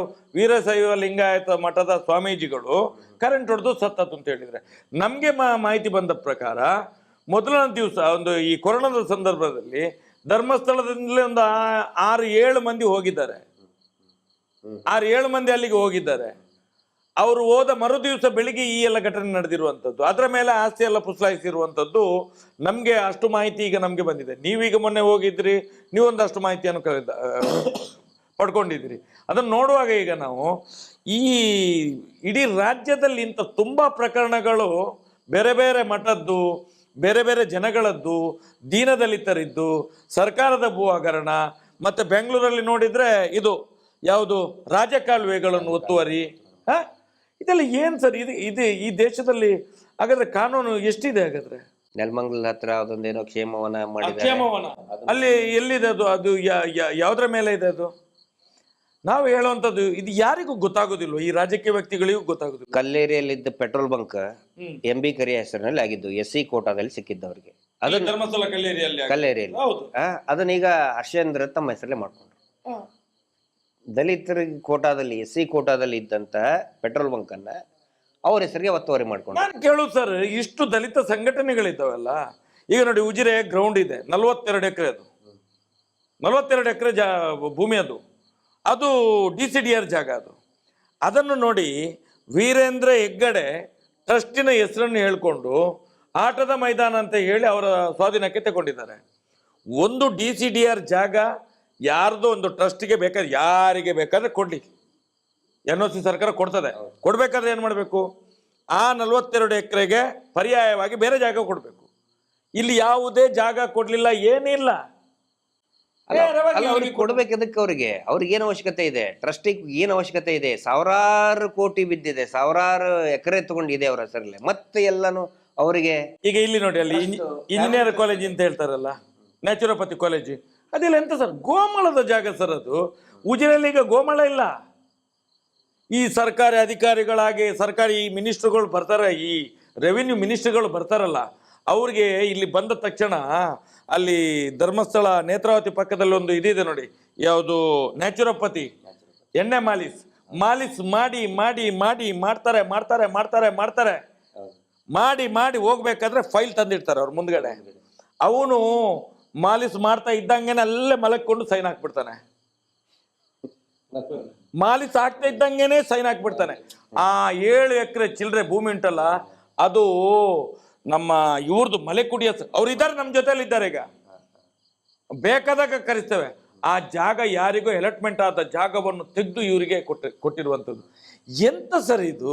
ಅದ್ರ ಬಗ್ಗೆ ಮಾತಾಡ್ಬೇಕಲ್ಲ, ಒಬ್ರು ಮಾತಾಡಲ್ಲ, ಯಾರೊಬ್ರು ಅದ್ರ ಬಗ್ಗೆ ಧ್ವನಿ ಎತ್ತಲ್ಲ. ಅಂದ್ರೆ ಅದು ಲೈಸೆನ್ಸ್ ಕೊಟ್ಬಿಟ್ಟಿದ್ದಾರೆ ವೀರೇಂದ್ರ ಹೆಗಡೆಗೆ, ಏನ್ ಬೇಕಾದ್ರೂ ಅವರು ಒತ್ತುವರಿ ಮಾಡ್ಬೋದು, ಯಾರು ಬೇಕಾದ್ರೂ ಕೊಲೆ ಮಾಡಿ ಬಿಸಾಕ್ಬಹುದು. ಲೈಸೆನ್ಸಾ? ದೇವಸ್ಥಾನದ ಹೆಸರಿಟ್ಕೊಂಡು ಬರೀ ಇದನ್ನೇ ಮಾಡ್ತಾ ಬಂದಿದ್ರು ಅವರು. ಸೂರ್ಯ ದೇವಸ್ಥಾನ ನಾನು ಕೇಳ್ಪಟ್ಟೆ, ಸೂರ್ಯ ದೇವಸ್ಥಾನ ದೇವಸ್ಥಾನ ಅಂದ್ರೆ ಇವರು ದೇವಸ್ಥಾನದ ಕಾಂಟ್ರಾಕ್ಟರ್, ಇವರು ದೇವಸ್ಥಾನದ ಕಾಂಟ್ರಾಕ್ಟರ್. ಸೂರ್ಯ ದೇವಸ್ಥಾನ ಅಲ್ಲ, ಅದು ಸೂರ್ಯ ದೇವಸ್ಥಾನ ಅಲ್ಲ. ನಿಮ್ಗೆ ಯಾರು ಹೇಳಿದ್ರು ಸೂರ್ಯ ದೇವಸ್ಥಾನ ಅಂತ ಹೇಳಿ? ನೀವು ನೋಡಿ, ನೀವು ಅಲ್ಲಿಂದ ಬರ್ತೀರಿ, ನೀವು ಘಟ್ಟದವ್ರು ಅಲ್ಲಿಂದ ಬರ್ತೀರಿ, ಸೂರ್ಯ ದೇವಸ್ಥಾನ ಅಂತ ಬೋರ್ಡ್ ನೋಡ್ತೀರಿ. ಸದಾಶಿವ ರುದ್ರ ದೇವಸ್ಥಾನ, ಅದು ಸದಾಶಿವ ರುದ್ರ ದೇವಸ್ಥಾನ ಇವತ್ತು ಜೈನರ ಆಳ್ವಿಕೆಯಲ್ಲಿದೆ. ಅದು ವೀರೇಂದ್ರ ಹೆಗ್ಡೆಯ ಪಟಲಂನವರ ಕೈಯಲ್ಲೇ ಇರುವಂಥದ್ದು. ಅದು ಇವತ್ತು ಏನಾಗಿದೆ ಗೊತ್ತದು? ಸದಾಶಿವ ರುದ್ರ ಹೋಗಿ ನೀವು ಹೇಳಿದಾಗೆ, ಘಟ್ಟದವರು ಹೇಳಿದಾಗೆ ಸೂರ್ಯ ದೇವಸ್ಥಾನ. ನಾನು ಹೇಳ್ತೇನೆ, ಧರ್ಮಸ್ಥಳಕ್ಕೆ ಎಷ್ಟು ಮಂದಿ ಬರ್ತಾರೆ ಅಷ್ಟು ಮಂದಿ ಕೂಡ ಇಲ್ಲಿಗೆ ಬರ್ತಾರೆ. ಎಲ್ಲಿಗೆ? ಸದಾಶಿವ ರುದ್ರ ದೇವಸ್ಥಾನಕ್ಕೆ ಕೋಟ್ಯಾಂತರ ರೂಪಾಯಿ ಇನ್ಕಮ್ ಇದೆ ಅಲ್ಲಿ. ಅದನ್ನು ಸಿ ಗ್ರೇಡ್ ದೇವಸ್ಥಾನ ಅಂತ, ಅದು ಸಿ ಗ್ರೇಡ್ ದೇವಸ್ಥಾನ ಅದು. ಇದನ್ನು ಯಾರು ಮಾಡಿದವರು? ಈಗ ನೋಡಿದ್ರೆ ಅದು ಹಿಂದಿನ ಕಾಲದಲ್ಲಿ ಸದಾಶಿವ ರುದ್ರ ದೇವಸ್ಥಾನ ಅಂತ ಹೇಳಿ ಕುಡುಮದ ಮಂಜುನಾಥ ಸ್ವಾಮಿ, ಕುಡುಮದ ಇದಿದೆಲ್ಲ ಕುಡುಮದ ಭೂತ, ಕುಡುಮದ ಮಂಜುನಾಥ ಸ್ವಾಮಿ, ನಮ್ದು ಉಜಿರೆ ಜನಾರ್ದನ ಸ್ವಾಮಿ ದೇವಸ್ಥಾನ, ಇದು ಸದಾಶಿವ ರುದ್ರ ದೇವಸ್ಥಾನ, ಇದೆಲ್ಲ ಎಂಡೋಮೆಂಟ್ ಪಟ್ಟಿಯಲ್ಲಿದ್ದ ದೇವಸ್ಥಾನಗಳು. ಈಗಲೂ ಕೂಡ ಇದೆಲ್ಲ ಇವರ ಈ ಧರ್ಮಸ್ಥಳದವರ ಕೃಪಾ ಕಟಾಕ್ಷದೊಂದಿಗೆ ಯಾರ್ಯಾರು ದೇವಸ್ಥಾನದವರು ಇವರ ಕಾಲಿಡಿತಾರಲ್ಲ ಅದನ್ನೆಲ್ಲ ಇವರ ಟೀಮ್ ಮಾಡ್ಕೊಂಡು ಹೋಗ್ತಾ ಇದ್ದಾರೆ. ಈಗ ಹಿಂದೂ ದೇವಸ್ಥಾನವನ್ನು ಒಳಗೆ ಹಾಕುವುದು ವ್ಯಾಪಾರದ ಅಂಗಡಿ ಆಗಿದೆ. ಈಗ ವ್ಯಾಪಾರದ ಅಂಗಡಿ ಆಗಿದೆ ಹಿಂದೂ ದೇವಸ್ಥಾನಗಳೆಲ್ಲ ಇವತ್ತು. ಈಗ ಯಾವಾಗ ಇಲ್ಲಿ ಈ ವಿಷಯನ ನಾವು ಎತ್ತಿದ್ವಿ, ಈಗ ಬೇರೆ ಬೇರೆ ಶ್ರೀಗಳನ್ನೆಲ್ಲ ಕರೆಸೋದು, ಒಂದೊಂದು ಇದನ್ನು 2 ಸಾರಿ ಉದ್ಘಾಟನೆ ಮಾಡಿಸೋದು, ಅದು ನಮ್ಮ ನೋಡಿ ಶೃಂಗೇರಿ ಗುರುಗಳು ಆಮೇಲೆ ಶಂಕರಾಚಾರ್ಯರು ಸ್ಥಾಪನೆ ಮಾಡಿದಂಥ ಪೀಠಗಳು. ಈಗ ಅವ್ರನ್ನ ಕರೆಸಿ ಈಗ ಏನಂತ ಹೇಳಿದ್ರೆ ಒಂದು ಪ್ರಚಾರ ತಗೊಂಡು ನಾವು ಏನೋ ಹಿಂದೂ ಪರವಾಗಿದ್ದೇವೆ ಈ ಥರ ಒಂದು ಪ್ಯಾಚಪ್ ಏನೋ ಮಾಡ್ತಾ ಇದ್ದಾರೆ ಅವ್ರೀಗ. ಆದರೆ ಒಂದು ಪ್ರತೀತಿ ಇತ್ತು ಸರ್, ಜಗದ್ಗುರು ಪೀಠ ಅಂತ ಹೇಳಿದ್ರೆ ಶೃಂಗೇರಿ.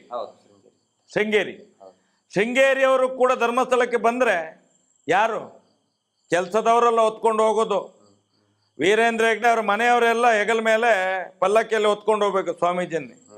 ಇಲ್ಲಿ ಬಂದರೆ ಸ್ವಾಮೀಜಿಗಳಿಗೂ ಕೂಡ ಮರ್ಯಾದೆ ಕೊಡುವುದಿಲ್ಲ ಇವರು, ಸ್ವಾಮೀಜಿಗಳಿಗೂ ಕೂಡ ಮರ್ಯಾದೆ ಕೊಡುವುದಿಲ್ಲ. ನಾವು ಕಳೆದ ಸಲ ಒಂದ್ಸಲ ಶೃಂಗೇರಿ ಪೀಠದಿಂದ ಸ್ವಾಮಿಗಳು ಬರುವಾಗ ಇದೇ ಹರ್ಷೇಂದ್ರ ಹೆಗ್ಡೆ ಸ್ವಾಮಿಗಳ ಹಿಂದ್ಗಡೆ ಹೋಗುವಾಗ ಹರ್ಷೇಂದ್ರ ಚಪ್ಪಲಿ ಒಬ್ಬ ಕೈಯಲ್ಲಿ ಇಟ್ಕೊಂಡು ಹೋಗ್ತಾ ಇದ್ದಾನೆ. ಸ್ವಾಮಿ ಹಿಂದ್ಗಡೆ ಹೋಗುವಾಗ ಹರ್ಷೇಂದ್ರ ಚಪ್ಪಲಿ ಇನ್ನೊಬ್ಬನ ಕೈಯಲ್ಲಿ. ಎಂಥ ಪಾಪದ ಕೆಲಸ ನೋಡಿ. ಸ್ವಾಮೀಜಿಗಳು ಜೊತೆಯಲ್ಲಿರುವಾಗ ಹರ್ಷೇಂದ್ರನ ಚಪ್ಪಲಿ ಕೆಲಸದವನ ಕೈಯಲ್ಲಿ ಇಟ್ಕೊಂಡು ಅದ್ರ ಹಿಂದ್ಗಡೆ ನಡಿಲಿಕ್ಕೆ ಎಲ್ಲಾದ್ರೂ ಅರ್ಜೆಂಟ್ ಬೇಕಾದ್ರೆ ಹಾಕೊಳ್ಳಿಕ್ಕೆ ಕೊಡಬೇಕು ಕಾಲಿಗೆ. ಈ ರೀತಿ ಅವಮಾನ ಮಾಡ್ತಾ ಇದ್ದಾರೆ. ಈಗ ನೋಡಿ, ಯಾವಾಗ ನಾವು ಮೊನ್ನೆಯಿಂದ ಪ್ರಾರಂಭ ಮಾಡಿದೇವಲ್ಲ, ಹಿಂದೂ ದೇವಸ್ಥಾನವನ್ನು ಕಬಳಿಸಿದ್ದಾರೆ, ದೇವಸ್ಥಾನದ ಮಂಜುನಾಥ ಸ್ವಾಮಿ RTC ವೀರೇಂದ್ರ ಹೆಗ್ಡೆ ಹೆಸರಿಗೆ ಆಗಿದೆ ಅಂತ ಹೇಳಿದ ಮೇಲೆ ಈಗ ಕಂಚಿ ಕಾಮಕೋಟಿಯ ಶ್ರೀಗಳಿಂದ ಮೊನ್ನೆಯಿಂದ ಅರೆ ಏನು ಪೂಜೆ, ಏನು ಅವನ, ಏನು ಮಂತ್ರಗಳು, ಏನು ತಂತ್ರಗಳು, ಏನು ಕುತಂತ್ರಗಳು, ಮತ್ತೆ ಹೊಗಳೋದು. ನಾನು ಹೇಳೋದು, ಈ ನಾಮರ್ದಿ ಹಿಂದೂ ಸ್ವಾಮಿಗಳಿಗೆಲ್ಲಾದರೂ ಮಾನ ಮರ್ಯಾದೆ ಇದೆಯಾ ಇವರಿಗೆ? ಇಡೀ ವಿಶ್ವವೇ ಇವತ್ತು ಧರ್ಮಸ್ಥಳದ ಕಡೆ ನೋಡ್ತಾ ಇದೆ, ಏನು ಅನ್ಯಾಯ ಆಗ್ತಿದೆ ಅಂತೇಳಿ. ಹಾಗಾದ್ರೆ ಇಷ್ಟು ಗೊತ್ತಾಗೋದಿಲ್ಲ. ನಾನು ಮೊನ್ನೆ ತಮಿಳ್ನಾಡಿಗೆ ಫೋನ್ ಮಾಡಿದೆ, ಆ ಕಂಚಿ ಕಾಮಕೋಟಿಯ ಸ್ವಾಮೀಜಿಗೆ ಸ್ವಲ್ಪ ಏನಾದರೂ ಬುದ್ಧಿ ಹೇಳಿ. ನೇರವಾಗಿ ಎದ್ದುಕೊಂಡು ಬರೋದಲ್ಲ. ಇವತ್ತು ಮಹೇಶ್ ಶೆಟ್ಟಿ ಕೂಡ ಒಂದು ದೊಡ್ಡ ಸಭೆ ಆಗ್ತದೆ ಅಂತ ಹೇಳಿದ್ರೆ ಎಷ್ಟು ಜನ ಸೇರ್ತಾರೆ ಅಂತ ಕೇಳ್ತಾರೆ. ಅಲ್ಲಿ ಯಾರ್ಯಾರು ಗೆಸ್ಟ್ ಬರ್ತಾರೆ, ಕರೆಯುವಂಥ ವ್ಯಕ್ತಿ ಹೇಗೆ ಅಂತ ಹೇಳಿ. ಒಂದು ಇಷ್ಟು ಜಗದ್ಗುರು ಪೀಠ ಅಂತ ಹೇಳ್ತೇವೆ ನಾವು ಕಂಚಿ ಕಾಮಕೋಟಿಯನ್ನು, ಅದಕ್ಕೆ ತಲೆಬಾಗಿ ನಮಿಸ್ತೇವೆ ನಾವು. ಒಬ್ಬ ಹಿಂದೂ ಸ್ವಾಮೀಜಿಯವರು ಯಾರೋ ಒಬ್ಬ ಕರೆದ್ರು ಅಂತ ನೇರ ಬರ್ತಾರಲ್ಲ ಇವ್ರು ಎಲ್ಲಿಗೆ ಬಂದದ್ದು? ಮೀಟರ್ ಬಡ್ಡಿ ದಂಧ ಮಾಡುವವರ ಕಾಲ ಬುಡಕ್ಕೆ ಬಂದದ್ದ? ಸರ್ಕಾರಿ ಭೂ ಹಗರವನ್ನು ನುಂಗಿ ತೇಗಿದಂಥ ಒಂದು ಜನಗಳ ಕಾಲಬುಡಕ್ಕೆ ಬಂದದ್ದ? ಸಾವಿರಾರು ಕೋಟಿ ಆಸ್ತಿಯ ಒಂದು ದುಡ್ಡಿನ ಭೂಮಿ ಆಕ್ರಮಣ ಮಾಡಿದಂಥ ಅವರ ಇದಕ್ಕೆ ಬರುವುದಾ? ಲಕ್ಷಾಂತರ ಕೋಟಿ ದುಡ್ಡನ್ನು ಬಡ್ಡಿಗೆ ಕೊಟ್ಟವರ ಕಾಲಬುಡಕ್ಕೆ ಬರುವುದು ಇವರೆಲ್ಲ. ಈಗ ನೋಡಿ, 2 ವರ್ಷ ಆಯ್ತು ಅನ್ನಪೂರ್ಣ ಛತ್ರ ಓಪನ್ ಆಗಿ. ವೀರೇಂದ್ರ ಹೆಗ್ಡೆನೆ ಮಾಡಿರುವಂಥದ್ದು. ಇವತ್ತು ಕೂಡ ನಾಳೆ ನಾಳ್ದು 14 ತಾರೀಕಿಗೆ ಕಂಚಿ ಕಾಮಕೋಟಿಯ ಕೈಯಿಂದ ಉದ್ಘಾಟನೆ. ಅಲ್ಲ, ಈಗ ಇದರಲ್ಲಿ ಮಾಡ್ತಾರಲ್ಲ ಸರ್, ನಮ್ಮ ಕಡೆ ಒಂದು ಗುಲ್ಬರ್ಗ ಕಡೆ ಒಂದು ಗಾದೆ ಮಾತೈತೆ, ಹಳೆ ಕಲ್ಲು ಹೊಸ ಬಿಲ್ಲು ಅಂತ. ಅದೇಗೆ ಅಂದ್ರೆ ಈಗ ಒಂದೇ ಕಟ್ಟಡ ಇರ್ತದೆ, ಸರ್ಕಾರಿ ಕಟ್ಟಡ. ಯಾರ್ಯಾರು ಹೊಸದಾಗಿ MLA ಬರ್ತಾರೆ, ಹೊಸದಾಗಿ ಯಾರು ಬಂದ್ರೆ ಅವ್ರ ಕಡೆ ಅಂತ ಒಂದು ಪೇಂಟ್ ಹೊಡೆಯೋದು, ರಿಬ್ಬನ್ ಸುತ್ತೋದು, ಅದಕ್ಕೆ ಕಟ್ ಮಾಡೋದು. ಟಿವಿ ಸೀರಿಯಲ್ ಹಳೆ ಕಲ್ಲು ಹೊಸ ಬಿಲ್ಲು ಅಂತಾರೆ. ಹಳೆ ಕಲ್ಲು ಹೊಸ ಬಿಲ್ಲು ಅಂತೇಳಿ ಆ ಕಲ್ಲು ಅದೇ ಇರ್ತದೆ. ಬಿಲ್ ಹೊಸದಾಗಿ ಮಾಡಕ್ಕೆ ಹೊಸ ಇವರು ಬಂದ ಮೇಲೆ ಅವ್ರ ಕಡೆ ಕಟ್ ಮಾಡಿಸೋದು, ಜನರುಗಳಿಗೆ ಈಗ ಮಾಡಿದ್ರು ಅಂತ. ಅದೆಲ್ಲ ಕಟ್ಟು ಮಾಡಿಸಿ ಇಡೀ ಸಮಾಜ, ಹಿಂದೂ ಸಮಾಜವನ್ನೇ ಕಟ್ಟು ಮಾಡಿ ಬಿಟ್ಟಿದ್ದಾರಲ್ಲ. ಇವತ್ತು ಹಿಂದೂ ಸಮಾಜ ಹೊಡೆದು ಸಾಯ್ತಾ ಇದೆ ಸ್ವಾಮಿ. ರಾಜಕೀಯವಾಗಿ, ಧಾರ್ಮಿಕವಾಗಿ, ಧಾರ್ಮಿಕ ಭಯೋತ್ಪಾದನೆಯಲ್ಲಿ ನಡೀತಿದೆ ಸರ್. ಅದು ಧಾರ್ಮಿಕ ಭಯೋತ್ಪಾದನೆ. ಹಿಂದೂ ನಾಯಕರು ಮಾತಾಡೋದಿಲ್ಲ ನೋಡಿ. ಒಂದು ಭಗವದ್ಧ್ವಜ ಇಲ್ಲ ಅಲ್ಲಿ. ಇವ್ರು ಹೇಳ್ತಾರಲ್ಲ, ಇವತ್ತು ಸ್ವಾಮೀಜಿ ಬಂದಿದ್ದಾರಲ್ಲ, ನೋಡು ಒಂದು ಹಿಂದೂ ಧ್ವಜ, ಭಗವದ್ಧ್ವಜ. ಈ ಸಲ ಆದ್ರೂ ಒಂದು ಜಗದ್ಗುರು ಪೀಠದ ಸ್ವಾಮೀಜಿ ಬರುವಾಗಾದ್ರೂ ಮಂಜುನಾಥ ದೇವಸ್ಥಾನದ ಮೇಲೆ ಒಂದು ಭಗವಧ್ವಜ ಹಾರಬೇಕಿತ್ತಲ್ಲ, ನೋಡೋ ತೋರಿಸಿ. ಪುಣ್ಯಕ್ಕೆ ಸ್ವಾಮೀಜಿನ ಕೇಸರಿ ಇದ್ರಲ್ಲಿ ಹಾಕೊಂಡು ಹೋಗಕ್ ಬಿಟ್ಟಿದ್ದಾರೆ, ಜಲ್ಲಿ ಹಾಕೊಂಡು ಹೋಗಕ್ ಬಿಟ್ಟಿದ್ದಾರೆ, ಇಲ್ಲಾಂದ್ರೆ ಅದ್ಭುತಿಗೆ ಅವರು ಇವರು.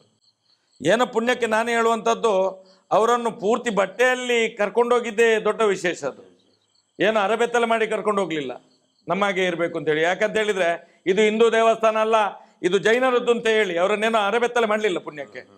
ಇದೊಂದು ಒಳ್ಳೆ ಸುದ್ದಿ ನಮಗೆ ಹಿಂದೂ ಹೋರಾಟಗಾರರಿಗೆ. ಇವತ್ತು ಜನಗಳು ಅರ್ಥ ಮಾಡ್ಕೋಬೇಕು, ಈ ಬರೀ ಪ್ರಚಾರದಲ್ಲಿ, ಟಿವಿ ಪ್ರಚಾರದಲ್ಲಿ ಇವರು ಪ್ರಶಸ್ತಿ ತಗೊಳ್ಳೋದು, ಪ್ರಶಸ್ತಿ ತಗೊಳ್ಳೋದು ಅಂದರೆ ದುಡ್ಡು ಕೊಟ್ಟು ಖರೀದಿ ಮಾಡೋದು.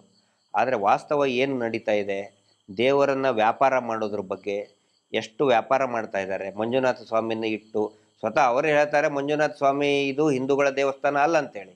ಬಡ್ಡಿ ದಂಧೆ ಮಾಡಬೇಕಾದ್ರೆ ಮಂಜುನಾಥ ಸ್ವಾಮಿ ಫೋಟೋ ಇಡ್ತಾರೆ. ಜನಗಳಿಗೆ ಇದು ಆಗಬೇಕು ಅನ್ನೋದು ಪ್ರಯತ್ನ ನಮ್ಮದು. ಅಲ್ಲ ಸರ್, ನಿಮ್ಮ ಹತ್ರ ನಾನೊಂದು ಪ್ರಶ್ನೆ. ನೀವು ಪೊಲೀಸ್ ಇಲಾಖೆಯಲ್ಲಿ ಕೆಲಸ ಮಾಡಿದವರು, ನಿಮ್ಗೊಂದಷ್ಟು ಅದರ ಒಳಗಿನ ಮಾಹಿತಿಗಳು, CBI, COD, ಪೊಲೀಸ್ ಇಲಾಖೆ, ಕಾರ್ಯಾಂಗದ ವ್ಯವಸ್ಥೆಗಳು, IT, ED, ಅದು ಇದೆಲ್ಲ ಸ್ವಲ್ಪ ಆದರೂ ನಿಮಗೆ ಜ್ಞಾನ ಇರ್ಬೋದು ಸರ್. ನಮ್ಗೇನು ಗೊತ್ತಿಲ್ಲ, ನಾವು ಅನ್ಪಡ ಜನರುಗಳೆಲ್ಲ. ಆದರೆ ಸರ್, ಈಗ ಸೀತಾರಾಮಣ್ಣನ ಯಾರೋ ನಿರ್ಮಲಾ ಸೀತಾರಾಮಣ್ಣ ನಾಳ್ದ ಎಲ್ಲ ಬರ್ತಾ ಇದ್ದಾರೆ, ಅವರು ಫೈನಾನ್ಸ್ ಮಿನಿಸ್ಟರ್, ದುಡ್ಡಿನವರು. ನಾನು ಕೇಳುವಂಥದ್ದು, ಇಲ್ಲೆಲ್ಲ ಹೇಳ್ತಾರೆ ಇಂಟೆಲಿಜೆನ್ಸ್ ಅಂತ ಹೇಳಿ. ಈಗ ಧರ್ಮಸ್ಥಳದಲ್ಲಿ ಒಂದು ಇಷ್ಟು ದೊಡ್ಡ ಅವ್ಯವಹಾರಗಳು, ಇಷ್ಟು ಕೊಲೆಗಳಾಗಿದ್ದಾವೆ, ಇಷ್ಟು 12 ವರ್ಷದಿಂದ ಹೋರಾಟ ಆಗ್ತಾ ಇದೆ. ಈ ದೇಶದಲ್ಲಿ ಇಂಟೆಲಿಜೆನ್ಸ್ ಸತ್ತಿದೆಯಾ? ಏನಾದರೂ ಉಂಟು ಅಂತ ಆದರೆ ಇವ್ರಿಗೆ ಯಾರು ಮಾಹಿತಿ ಕೊಡುವವರಿಲ್ಲ. ಧರ್ಮಸ್ಥಳಕ್ಕೆ ಹೋಗ್ಬೇಕಾದ್ರೆ ಸ್ವಲ್ಪ ಯೋಚನೆ ಮಾಡಿ. ಇಲ್ಲಿ ವಾರಕ್ಕೆ 1000 ಕೋಟಿ ಬ್ಲ್ಯಾಕ್ ಮನಿ ಟರ್ನ್ ಆಗ್ತಾ ಇದೆ. ನೀವು ಹೋದ್ರೆ ನಾಳೆ ನಿಮ್ಮ ಸರ್ಕಾರಕ್ಕೂ ಮುಜುಗರ ಆಗ್ತದೆ ಮುಂದಿನ ದಿನಗಳಲ್ಲಿ. ಹಾಗೆ ಆಗ್ತದೆ. ಉದಾಹರಣೆಗೆ ನೋಡಿ, ನಿಮ್ಗೆ ಬೇಕಾದ ಒಂದು ವಿಡಿಯೋ ಕೊಡ್ತೇನೆ ನಾನು. ಮೊನ್ನೆ ಮಂಡ್ಯದಲ್ಲಿ ನಾವೆಲ್ಲ ಹೋಗಿ ಹೋರಾಟ ಮಾಡಿದ್ದು, ಪಾಪ ಏನಾದರೂ ಅವ್ರಿಗೆ ದುಡ್ಡು ಸಿಗಬೇಕು ಅಂತ ಹೋರಾಟ ಮಾಡಿದ್ದು, ಪಾಪದವರಿಗೆ ಕೊಟ್ಟರು. ಮನೆಗೆ ಕೊಂಡೋಗಿ 10 ಲಕ್ಷ ಕೊಟ್ಟರು. ಮಹಾಲಕ್ಷ್ಮಿಯ ಕೇಸಿನಲ್ಲಿ ಮಲ್ಲಣ್ಣನಿಗೆ 10 ಲಕ್ಷ ಕೊಟ್ಟರು. ನಿಮ್ಮ ಹತ್ರ ಒಂದು ಪ್ರಶ್ನೆ ನನ್ನ ಹತ್ರ. 10 ಲಕ್ಷ ಕ್ಯಾಶ್ ಈಗಿನ ಆಧುನಿಕ ಯುಗದಲ್ಲಿ ನಮ್ಮ ಮಾನ್ಯ ಮೋದಿಜಿಯವರ ಒಂದು ಇದಿದೆಲ್ಲ, ಫೋನ್ ಪೇ, ಗೂಗಲ್ ಪೇ, ಮತ್ತೆ ಗೋಣಿ ಪೇ, ತೊಟ್ಟೆ ಪೇ, ತೈಲಿ ಪೇ ಎಲ್ಲ ಉಂಟಲ್ಲ. ಹಾಗಾದ್ರೆ ಈ 10 ಲಕ್ಷ ಕ್ಯಾಶ್ ಕೊಂಡೋಗಿ ಅಪ್ಪ ಮಗನ ಕೈಯಲ್ಲಿ ಕೊಟ್ಟಿದ್ದಾರಲ್ಲ, ಇದಕ್ಕೆ ದಾಖಲೆ ಏನಿದೆ? Settlement pay. ಹಾಗಾದ್ರೆ ಇದು ಬ್ಲ್ಯಾಕ್ ಮನಿ, ಸೆಟ್ಟಿಂಗ್ ಪೇ. ನಾನು ಹೇಳುವಂಥದ್ದು, ಈ ಇಂಟೆಲಿಜೆನ್ಸ್ ಎಲ್ಲ ಇದೆ ಅಲ್ಲ, ಆ ತಾಯಿಯೊಂದು ಆತ್ಮಹತ್ಯೆ ಮಾಡಿಕೊಂಡು ಸತ್ತಿದ್ದಾಳೆ, ಹೋರಾಟ ಆಗಿದೆ, ಇಷ್ಟು ಪೇಪರಲ್ಲಿ ಬಂದಿದೆ, ಯೂಟ್ಯೂಬರ್ಸ್ಗಳು ಎಲ್ಲ ಮಾತಾಡಿದಾರಲ್ಲ. ಅಲ್ಲಿ ತಹಸೀಲ್ದಾರ್ ಇದ್ದುಕೊಂಡೇ ಕೊಟ್ಟದ್ದಲ್ಲ, ತಾಲೂಕು ದಂಡ ಅಧಿಕಾರಿ ಅಲ್ವಾ, ಒಬ್ಬ ಚುನಾಯಿತ ಪ್ರತಿನಿಧಿ ಶಾಸಕರಿದ್ದದಲ್ಲಿ 10 ಲಕ್ಷ ಕ್ಯಾಶ್ ಕೊಟ್ರಲ್ಲ. ಏನು ಕ್ರಮ ಕೈಗೊಳ್ತದೆ ಈ ಸರ್ಕಾರ, ಈ ED, ಈ PD? ಏನ್ ಸರ್ ಇದು? ತಾವು ಕೇಳಿದ ಸುಮಾರು ಜನ ಕೇಳ್ತಿರ್ತಾರೆ ನಮಗೆ, ಇಂಟೆಲಿಜೆನ್ಸ್ ಇಲ್ವಾ, ಇಷ್ಟೊಂದೆಲ್ಲ ಬ್ಲ್ಯಾಕ್ ದಂಧೆ ನಡೀತಾ ಇದೆ, ಅಕ್ರಮ ನಡೀತಾ ಇದೆ, ಫೈನಾನ್ಸ್ ಮಿನಿಸ್ಟರ್ನೇ ಕರೆಸ್ತಾರೆ, ಇಂಟೆಲಿಜೆನ್ಸ್ ಇಲ್ವಾ ಅಂತೇಳಿ. ಇಂಟೆಲಿಜೆನ್ಸ್ ಹೆಂಗೆ ವರ್ಕ್ ಆಗುತ್ತೆ ಅಂತ ಹೇಳಿದರೆ, ಇಂಟೆಲಿಜೆನ್ಸ್ ಅಂತಂದರೆ ಮೊಬೈಲ್ನಲ್ಲಿರುವಂಥ ಒಂದು ಆ್ಯಪ್ ಇದ್ದಂಗೆ. ಆ ಆ್ಯಪ್ ವರ್ಕ್ ಮಾಡ್ಬೇಕಂತ ಹೇಳಿದ್ರೆ ಅದು ಆ್ಯಕ್ಟಿವೇಟ್ ಆಗಿ ಮಾಡ್ಬೇಕು, ಅದನ್ನ ಅಂದರೆ ಇನ್ಸ್ಟಾಲ್ ಮಾಡ್ಕೋಬೇಕು ಅದನ್ನ. ಈಗ ಅದನ್ನು ಇನ್ಆ್ಯಕ್ಟಿವೇಟ್ ಮಾಡಿಬಿಟ್ರೆ, ಈಗ ವೀರೇಂದ್ರ ಹೆಗಡೆ ಸಂಬಂಧಪಟ್ಟಂತೆ ಅದನ್ನು ಇನ್ಆ್ಯಕ್ಟಿವೇಟ್ ಮಾಡಿಬಿಟ್ಟಿರ್ತಾರೆ, ಅದನ್ನ ಆ್ಯಕ್ಟಿವೇಟ್ ಮಾಡಬೇಕಲ್ಲ, ಆ್ಯಕ್ಟಿವೇಟ್ ಮಾಡಿದಾಗ ಅದು ವರ್ಕ್ ಆಗುತ್ತೆ. ಇಲ್ಲ ಅಂತ ಹೇಳಿದ್ರೆ ಮಾಹಿತಿ ಇಂಟೆಲಿಜೆನ್ಸ್ಗೆ ಇದ್ದೇ ಇದೆ, ಖಂಡಿತ ಇದೆ. ಇವ್ರು ಏನು ಮಾಡ್ತಾ ಇದ್ದಾರೆ, ಇದನ್ನೆಲ್ಲರೂ ಕೂಡ ಅರ್ಥ ಮಾಡ್ಕೋಬೇಕು. ನಿರ್ಮಲಾ ಸೀತಾರಾಮನ್ ಮೇಡಮ್ ಒಬ್ಬರೇ ಬಂದಿರೋದಲ್ಲ, ಮೋದಿಜಿಯವರೊಬ್ಬರೇ ಬಂದಿರೋದಲ್ಲ, ಹಿಂದೆ ಇಂದಿರಾ ಗಾಂಧಿ ಅವ್ರನ್ನು ಕೂಡ ಕರೆಸಿದ್ದಾರೆ, ರಾಜೀವ್ ಗಾಂಧಿ ಅವ್ರನ್ನೂ ಕರೆಸಿದ್ದಾರೆ, ದೇವೇಗೌಡರಂತರೂ ಈ ಏನು ಮಂಗಳೂರು ಉಡುಪಿ ಹೆಂಗೆ ರೆಗ್ಯುಲರ್ ಬಸ್ ಓಡಾಡ್ತವೆ ಹಾಗೆ ದೇವೇಗೌಡರಂತೂ ರೆಗ್ಯುಲರಾಗಿ ಬರ್ತಾರೆ, ಬರ್ತಾರೆ ಹೋಗ್ತಾರೆ. ಮುಖ್ಯಮಂತ್ರಿಗಳಂತೂ ಲೆಕ್ಕಕ್ಕಿಲ್ಲ. ಯಾಕೆ ಬರ್ತಾರೆ ಅಂತ ಹೇಳಿದ್ರೆ, ರಾಜಕಾರಣಿಗಳಿಗೆ ಇಷ್ಟೊಂದು ಕೋಟಿಗಟ್ಟಲೆ ಸಂಖ್ಯೆಯ ಭಕ್ತರು ಇದಾರಲ್ಲ, ಎಲ್ಲಿ ಏನಾದರೂ ಆ್ಯಕ್ಷನ್ ತೊಗೊಂಡ್ಬಿಟ್ರೆ ಭಕ್ತರಿಗೆ ಏನಾದರೂ ಇದನ್ನಾಗುತ್ತೋ ಅನ್ನೋ ದೃಷ್ಟಿಯಿಂದ ಸುಮ್ಮನೆ ಇರ್ತಾರೆ. ಆದರೆ ಈಗ ಏನಾಗಿದೆ, ಈ ಸೌಜನ್ಯ ಹೋರಾಟದಿಂದ ಜನಸಾಮಾನ್ಯರಿಗೆ ವೀರೇಂದ್ರ ಹೆಗ್ಗಡೆ ಅವರ ನಾಟಕ ಕಂಪನಿ ಮಾಡ್ತಾ ಇರೋದು ಪ್ರತಿಯೊಬ್ಬರಿಗೂ ಕೂಡ ಗೊತ್ತಾಗಿದೆ. ಈ ಹೋರಾಟದ ವಿಷಯ ಪ್ರತಿಯೊಬ್ಬರಲ್ಲಿ ಕೂಡ ಇದೆ. ಆನಂತರ ಒಂದು ತಮ್ಮ ಗಮನಕ್ಕೆ ಮತ್ತು ಎಲ್ಲರ ಗಮನಕ್ಕೆ ತರ್ತಾ ಇದ್ದೀನಿ, ಆಸಾರಾಮ್ ಬಾಪು ಮುಂದೆ ಇವರು ಏನೂ ಅಲ್ಲ, ವೀರೇಂದ್ರ ಹೆಗ್ಗಡೆ ಏನೂ ಅಲ್ಲ. ಲಕ್ಷಾಂತರ ಕೋಟಿ ಆಸ್ತಿ ಒಡೆಯ ಆತ. ಇವ್ರದ್ದು ಬರೀ ಒಂದು ರಾಜ್ಯದಲ್ಲಿದೆ, ಅವನು 5 ರಾಜ್ಯದಲ್ಲಿ ಅವನ ಸಾಮ್ರಾಜ್ಯ. ಜೈಲಿಗೆ ಹೋದಾಗ ನಮ್ಮ ಧಾರವಾಡದಲ್ಲಿನೂ ಕೂಡ ಆಸಾರಾಮ್ ಬಾಪುನ ಬಿಡುಗಡೆ ಮಾಡಿ ಅಂಥೇಳಿ ಒಂದು ಇದಕ್ಕೆ ಟಾಂಗಾಕ್ಕೆ ಆಟೋ ರಿಕ್ಷಾಕ್ಕೆ ಇದನ್ನ ಹಾಕೊಂಡು ಅನೌನ್ಸ್ ಅಲ್ಲಿ ಮಾಡ್ತಾ ಇದ್ರು. 1 ವರ್ಷದ ಹಿಂದೆನೆ ನಾನೇ ನೋಡಿದ್ದೀನಿ, ಧಾರವಾಡದಲ್ಲಿ ನಾನು ನೋಡಿದ್ದೀನಿ ಸಂತೆಯಲ್ಲಿ. ಅಷ್ಟೊಂದು ಪ್ರಭಾವಿ ವ್ಯಕ್ತಿ ಆತ. ಅಷ್ಟು ಅತ್ಯಾಚಾರ ಮಾಡಿದವ. ಹೌದು, ಅತ್ಯಾಚಾರ ಮಾಡಿದವನು. ಮತ್ತು ಅದಕ್ಕಿಂತ ಬಿಫೋರ್ ಸ್ವತಃ ಮೋದಿಜಿನೇ ಅವನ ಹಾಡು ಹೊಗಳಿದ್ರು ಕಾರ್ಯಕ್ರಮದಲ್ಲಿ ಬಂದು.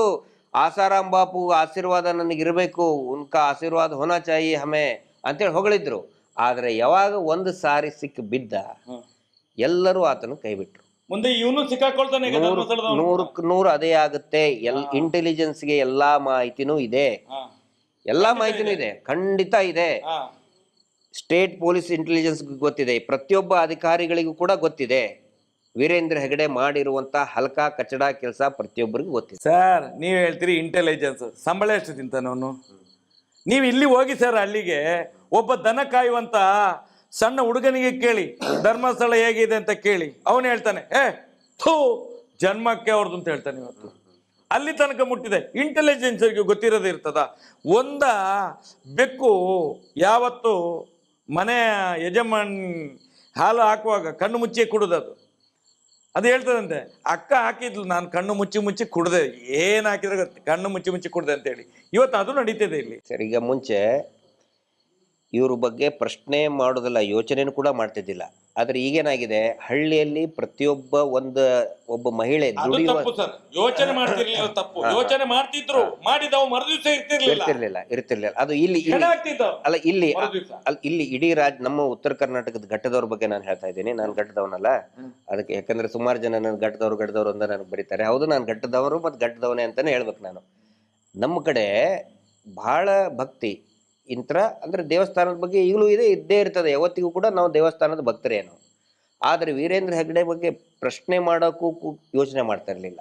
ಆದರೆ ಇವತ್ತು ಒಬ್ಬ ಸಾಮಾನ್ಯ ಮಹಿಳೆ, ಕೆಲಸ ಮಾಡುವಂಥ ಮಹಿಳೆಗೆ ಎಷ್ಟೊಂದು ಅಗಾಧ ಜಾಗೃತಿ ಬಂದಿದೆ ಅಂತ ಹೇಳಿದ್ರೆ, ದುಡ್ಡು ಯಾರದು? ನಿಮ್ಮ ಅಪ್ಪನ ಮನೆದ ಅಂತ ಕೇಳ್ತಾ ಇದ್ದಾರೆ SKDRDPದವ್ರು. ನಿಮ್ಮ ಅಪ್ಪನ ಮನೆ ದುಡ್ಡಾ? ನಮ್ಮದು ಸರ್, ನಾವು ಕಟ್ಟೋರು, ಟ್ಯಾಕ್ಸ್ ಕಟ್ಟೋರು ನಾವು. ಅಲ್ಲಿ ನಮ್ಮಿಂತ್ರ ಬರೋದಲ್ಲ, ಬ್ಯಾಂಕಿಗೆ ಯಾರು ದುಡ್ಡದು? ಜನಸಾಮಾನ್ಯರ ದುಡ್ಡು ಅಂತ ಕೇಳುವಂಥ ಒಂದು ಜಾಗೃತಿ ಬಂದಿದೆ.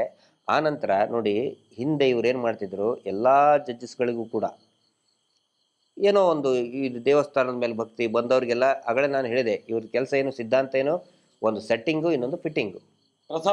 ಆಫೀಸರ್ಸ್ಗಳಿಗೆ ಮತ್ತು ನ್ಯಾಯಾಂಗದ ಅಧಿಕಾರಿಗಳಿಗೆ ನ್ಯಾಯಾಂಗಕ್ಕೆ ಸೆಟ್ಟಿಂಗು. ಆನಂತರ ಹೋರಾಟಗಾರರು ಮಾಡಿದರೆ ಅವ್ರ ಅಗೇನ್ಸ್ಟ್ ಫಿಟ್ಟಿಂಗ್ ಇಡೋದು. ಆದರೆ ಈಗ ಮೊನ್ನೆನೆ ನೋಡಿ, ತಮ್ಮ ಪ್ರಕರಣದಲ್ಲಿನೇ ಇದೇನಾದರೂ 15-20 ವರ್ಷದ 12 ವರ್ಷದ ಹಿಂದೆ ಆಗಿದ್ರೆ ಆಗ ಕಣ್ಣು ಮುಚ್ಕೊಂಡು ಅಗೇನ್ಸ್ಟ್ ಬರೆದು ಬಿಡ್ತಿದ್ರು. ಆದರೆ ಈಗೇನಾಗಿದೆ, ಪ್ರತಿಯೊಬ್ಬರು ಕೂಡ ಹೀಗಾಗಿ ನಾವು ನ್ಯಾಯಾಂಗವನ್ನು, ಜಡ್ಜ್ಗಳಿಗೆ ನಾವು ದೂಷಣೆ ಮಾಡ್ತಾ ಇಲ್ಲ. ಅವ್ರಿಗೂ ಕೂಡ ಈ ಹೋರಾಟದ ಫಲವಾಗಿ ಇವರ ಅಸಲಿ ಮುಖ ಗೊತ್ತಾಗ್ತಾ ಇದೆ. ಪದರವಾಗಿ ಹಾಗೆ ಈರುಳ್ಳಿ ಪದರವಾಗಿ ಬಿಚ್ಚುತ್ತಾ ಹೋಗ್ತಾ ಇತ್ತಲ್ಲ, ಹಾಗೆ ಇವರ ಮುಖವಾಡ ಪದರವಾಗಿ ಬಿಚ್ಚುತ್ತಾ ಹೋಗ್ತಾ ಇದೆ. ಅದು ಹೋರಾಟದ ಯಶಸ್ಸು, ಹೋರಾಟದ ಪ್ರತಿಫಲ. ಅದಕ್ಕೆ ಪ್ರತಿಯಾಗಿ ನಾನು ನಿಮ್ಗೆ ಹೇಳ್ತೇನೆ, ಮೊನ್ನೆ ಸವದತ್ತಿಯಲ್ಲಿ ಒಂದು ಕೇಸ್ ನೋಡಿದೀವಿ ನಾವು. ಮೊನ್ನೆ ಹೋಗೋಗ ಅಲ್ಲಿ ಲಾಯರ್ ಹೇಳ್ತಾರೆ, ಮಹೇಶ್ ಶೆಟ್ಟರ ಕೇಸ ಅಂತೇಳಿ 30 ಮಂದಿ ನನ್ನ ಕೇಸಿಗೆ ನಾವು ವಕಾಲತ್ ಆಗ್ತೇವೆ ಅಂತೇಳಿ ಸೈನ್ ಮಾಡಿದ್ದಾರೆ. 30 ಜನ ವಕೀಲರು ಸವದತ್ತಿಯಲ್ಲಿ. ಮೊನ್ನೆ ಈಗ ಧಾರವಾಡಕ್ಕೆ 50ಕ್ಕಿಂತ ಹೆಚ್ಚು ವಕೀಲರುಗಳು ಮಹೇಶ್ ಶೆಟ್ಟರ ಕೇಸ, ಇದು ನಮ್ಮ ವಕೀಲರ ಹತ್ರ ಬಂದು ಮಹೇಶ್ ಶೆಟ್ಟರ ಕೇಸ್, ಹೌದು ನಮ್ದೊಂದು ವಕಾಲತ್ ಇರಲಿ ಅಂತೇಳಿ 50 ಜನರ ಮೇಲೆ ಈಗ ಸೈನ್ ಮಾಡ್ತಾ ಇದ್ದಾರೆ. ಶ್ರುತಿ ಬೆಳ್ಳಕ್ಕಿ ಅಂತೇಳಿ ಒಬ್ಬ ಯಂಗ್ ಅಡ್ವೊಕೇಟ್. ನಾವಲ್ಲಿ ಕೋರ್ಟಲ್ಲಿ ನಿಂತಾಗ ಕೆಳಗಡೆ ಟೀ ಕುಡಿಯೋಕೆ ಬಂದಾಗ ಅಡ್ವೊಕೇಟ್ಸ್ ಎಲ್ಲರೂ ಬಂದರು. ನಾನು ಅದನ್ನು ಹೇಳಲೇಬೇಕು. ಇವರು ಯಾಕೆ ಅಲ್ಲಿ ಹಾಕ್ತಾ ಇದ್ರು ಅಂತ ಹೇಳಿದ್ರೆ, ಮಹೇಶ್ ಶೆಟ್ಟರ್ಗೆ ಅಂದರೆ ದೇವಸ್ಥಾನಕ್ಕೆ ಅಪಮಾನ ಮಾಡಿದರು ಅಂಥೇಳಿ ಹಾಕ್ತಾ ಇದ್ರಲ್ಲ. ಮಹೇಶ್ ಶೆಟ್ಟರಿಗೆ ಉತ್ತರ ಕರ್ನಾಟಕ ಏನು ಗೊತ್ತು, ಅಲ್ಲಿ ಯಾರು ವಕೀಲರಿಗೆ ಗೊತ್ತಿರಲ್ಲ, ಏನಿಲ್ಲ ಅಂತ. ಆದರೆ ಏನಾಗಿದೆ, ಅಲ್ಲಿ ಮಹೇಶ್ ಶೆಟ್ಟರು ಹೋಗಿ ನಿಂತ್ಕೊಂಡ್ರೆ ಅವ್ರ ಸುತ್ತಲೂ ಒಂದು 10 ಜನ ಸಮಾಜದ ಬಗ್ಗೆ ಕಾಳಜಿ ಇರುವಂಥ ವಕೀಲರು ಸುತ್ತುವರಿತಾರೆ, ಫೋಟೋ ತೆಗೆಸ್ಕೊಳ್ತಾರೆ, ನಾವು ನಿಮ್ಮ ಜೊತೆಗಿದ್ದೇವೆ. ಈ ಜಿಲ್ಲೆಯ ಈ ತಾಲೂಕಿನ ನ್ಯಾಯವಾದಿಗಳು ಈ ಹೋರಾಟದ ಜೊತೆಗಿದ್ದಾರೆ ಅನ್ನೋ ಅವರ ಒಂದು ಏನು ಕಾನ್ಫಿಡೆನ್ಸ್ ಅನ್ನೋ ಆತ್ಮವಿಶ್ವಾಸವನ್ನು ಈ ಹೋರಾಟಕ್ಕೆ ಕೊಡ್ತಾ ಇದ್ದಾರೆ.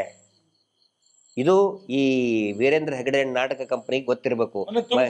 ತುಮಕೂರು ಶಿರಾದಲ್ಲಿ ನಾವು ಅವರಿಗೆ ಅಭಿನಂದನೆಯನ್ನು ಸಲ್ಲಿಸ್ತೀವಿ. ಅವೆಲ್ಲಾ ನ್ಯಾಯವಾದಿಗಳಿಗೆ, ವಿಶೇಷವಾಗಿ ಹಿರಿಯ ವಕೀಲರು ಇರ್ಬೋದು, ಕಿರಿಯ ವಕೀಲರು ಇರ್ಬೋದು, ನಾವು ಈ ಹೋರಾಟದ ಜೊತೆಗಿದ್ದೇವೆ, ನಾವು ವಕಾಲತ್ತಿಗೆ ಸಹಿ ಮಾಡ್ತೀವಿ ಅಂತೇಳಿ ಸವದತ್ತಿಯಲ್ಲಿ 30 ಜನ, ಧಾರವಾಡದಲ್ಲಿ 50ಕ್ಕಿಂತ ಹೆಚ್ಚು ಜನ ನಾವು ಸೈನ್ ಹಾಕ್ತೀವಿ. ಯಾಕಂದರೆ ನಮ್ಮದು ಯಾಕಂದರೆ ನೋಡಿ, ಈ ದೇಶದಲ್ಲಿ ಅನೇಕ ಹೋರಾಟಗಳು ಚಾಲ್ತಿಯಲ್ಲಿ ಬಂದಿದ್ದು, ಯಶಸ್ಸು ಕಂಡಿದ್ದು ಈ ನ್ಯಾಯವಾದಿಗಳ ಒಂದು ಸಹಕಾರದಿಂದ. ಮಹಾತ್ಮ ಗಾಂಧೀಜಿ ಏನಿದ್ರು, ಈ was an advocate. Vallabhbhai Patel ಏನಿದ್ರು, ಈ was an advocate. Jawaharlal Nehru ಏನಿದ್ರು, ಅಡ್ವೊಕೇಟ್. ಅನೇಕ ಹೋರಾಟಗಳು, ಅಷ್ಟೇ ಅಲ್ಲ, ರೈತ ಹೋರಾಟಗಾರರು, ದಲಿತ ಹೋರಾಟಗಾರರು ಎಲ್ಲರೂ ಕೂಡ ಏನಿದ್ದು ಅಡ್ವೊಕೇಟ್ ಇದ್ದಿದ್ದು. ಇವತ್ತು ಎಲ್ಲೆಲ್ಲಿ ಉತ್ತರ ಕರ್ನಾಟಕದಲ್ಲಿರ್ಬೋದು ಅಥವಾ ಇಲ್ಲಿ ತುಮಕೂರು ಇರ್ಬೋದು, ಅಲ್ಲಿ ಅಡ್ವೊಕೇಟ್ಗಳು ಬಂದು ನಾವು ಈ ಹೋರಾಟದ ಪರವಾಗಿ ಮಹೇಶ್ ಶೆಟ್ಟರ್ ಕೇಸಿನ ಜೊತೆಗೆ ನಾವಿದ್ದೇವೆ, ನಾವು ವಾದ ಮಾಡ್ತೇವೆ ಅಂತೇಳಿ ಬರ್ತಾ ಇದ್ದಾರೆ. ಈಗ ಆ ಕಾಲ ಹೋಯ್ತು, 12 ವರ್ಷದ ಹಿಂದೆ ಹೋಯ್ತದು. ಹೊಸ ಯುಗ ಪ್ರಾರಂಭ ಆಗಿದೆ ಈಗ. ಅಲ್ಲ, ಸಮಾಜದಲ್ಲಿ ಏನಂತ ಇವರು ಏನಂತ ತಿಳ್ಕೊಂಡಿದ್ದಾರೆ, ನಮ್ಮನ್ನು ಕೆರಳಿಸಿ ನಾವು ಇಷ್ಟ ತನಕ ಕಾನೂನಿನ ಬಗ್ಗೆ ನಂಬಿಕೆ ಇಟ್ಟು ಹೋರಾಟ ಮಾಡ್ಕೊಂಡು ಬಂದವ್ರು. ನಾವೇನು ನಕ್ಸಲೇಟ್ಗಳೆಲ್ಲ ಏನೂ ಅಲ್ಲ. ಈ ದೇಶದ ಒಂದು ಸಮಾಜದ ಮಧ್ಯದಲ್ಲಿ ನಿಂತ್ಕೊಂಡು ಹೋರಾಟ ಮಾಡುವವರು, ನ್ಯಾಯ ಬೇಕು ಅಂತೇಳಿ ಜನರ ಮಧ್ಯದಲ್ಲಿ ನಿಂತ್ಕೊಂಡು ಎಲ್ಲೋ ಕೂತ್ಕೊಂಡು ಹೋರಾಟ ಮಾಡುವವರಲ್ಲ ನಾವು. ಆದರೂ ಕೂಡ ನಮ್ಮ ಬಗ್ಗೆ ನೋಡಿ, ನಂಬಿಕೆ ಇದ್ದದ್ರಿಂದ ಅವರನ್ನು ಯಾವ ಒಂದು ಕಾನ್ಸ್ಟಿಟ್ಯೂನ್ಸಿ ಮೇಲೆ ನಂಬಿಕೆ ಇದೆ, ಯಾವ ಇದರ ಮೇಲೆ, ಕಾನೂನಿನ ಮೇಲೆ ನಮಗೆ ನಂಬಿಕೆ ಇತ್ತು, ಅದನ್ನೇ ಪ್ರತಿಪಾದನೆ ಮಾಡಿ 12 ವರ್ಷದಿಂದ ಕಾಯ್ತಾ ಇದ್ದೇವೆ. ನಾವೇನಿಲ್ಲಿ ಪೆಟ್ಟು ಮಾಡಲಿಕ್ಕೆ, ಕಲ್ಲು ಹೊಡಿಲಿಕ್ಕೆ ಏನು ಮಾಡಲಿಕ್ಕೆ ಹೋಗಲಿಲ್ಲ. ನ್ಯಾಯಯುತವಾಗಿ ನ್ಯಾಯ ಸಿಗಬೇಕು. ಹಾಗಾದ್ರೆ ನಮ್ಮನ್ನು ಎಲ್ಲಿ ಸಿಕ್ಕಿಸಬೇಕು?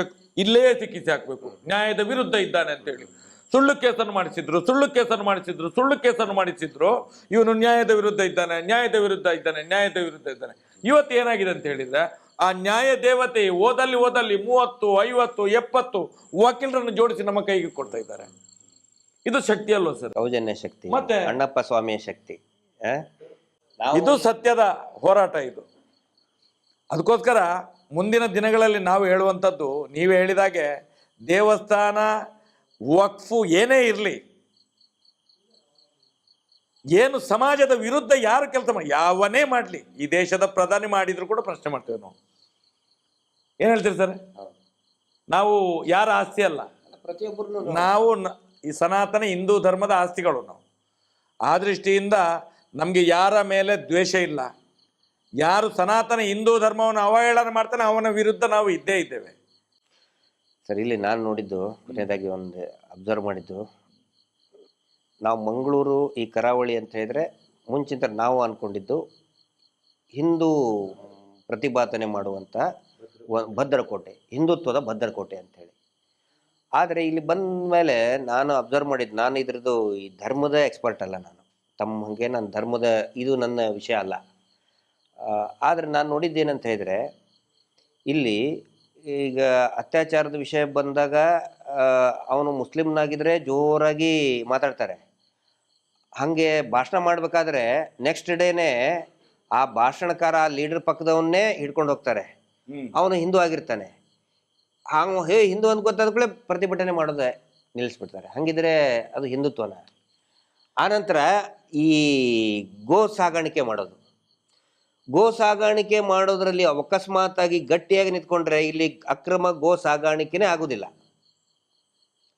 ನನಗೆ ಗೊತ್ತಿದೆ, ನಾನು ಡಿಪಾರ್ಟ್ಮೆಂಟ್ನಲ್ಲಿ ಇದ್ದವನು. ಅದಾದ್ಮೇಲೇನು ಕೂಡ ಸಂಘಟನೆಯ ಪರವಾಗಿ ಹೋರಾಟ ಮಾಡಿದವನು. ಒಳಗಡೆ ವಿಷಯ ಏನಂತ ಹೇಳಿದ್ರೆ, ಇವತ್ತಿಗೂ ಕೂಡ ಕೇರಳಕ್ಕೆ, ಗೋವಾಕ್ಕೆ ಅಕ್ರಮವಾಗಿ ಗೋ ಸಾಗಾಣಿಕೆ ಆಗ್ತಾನೆ ಇದೆ.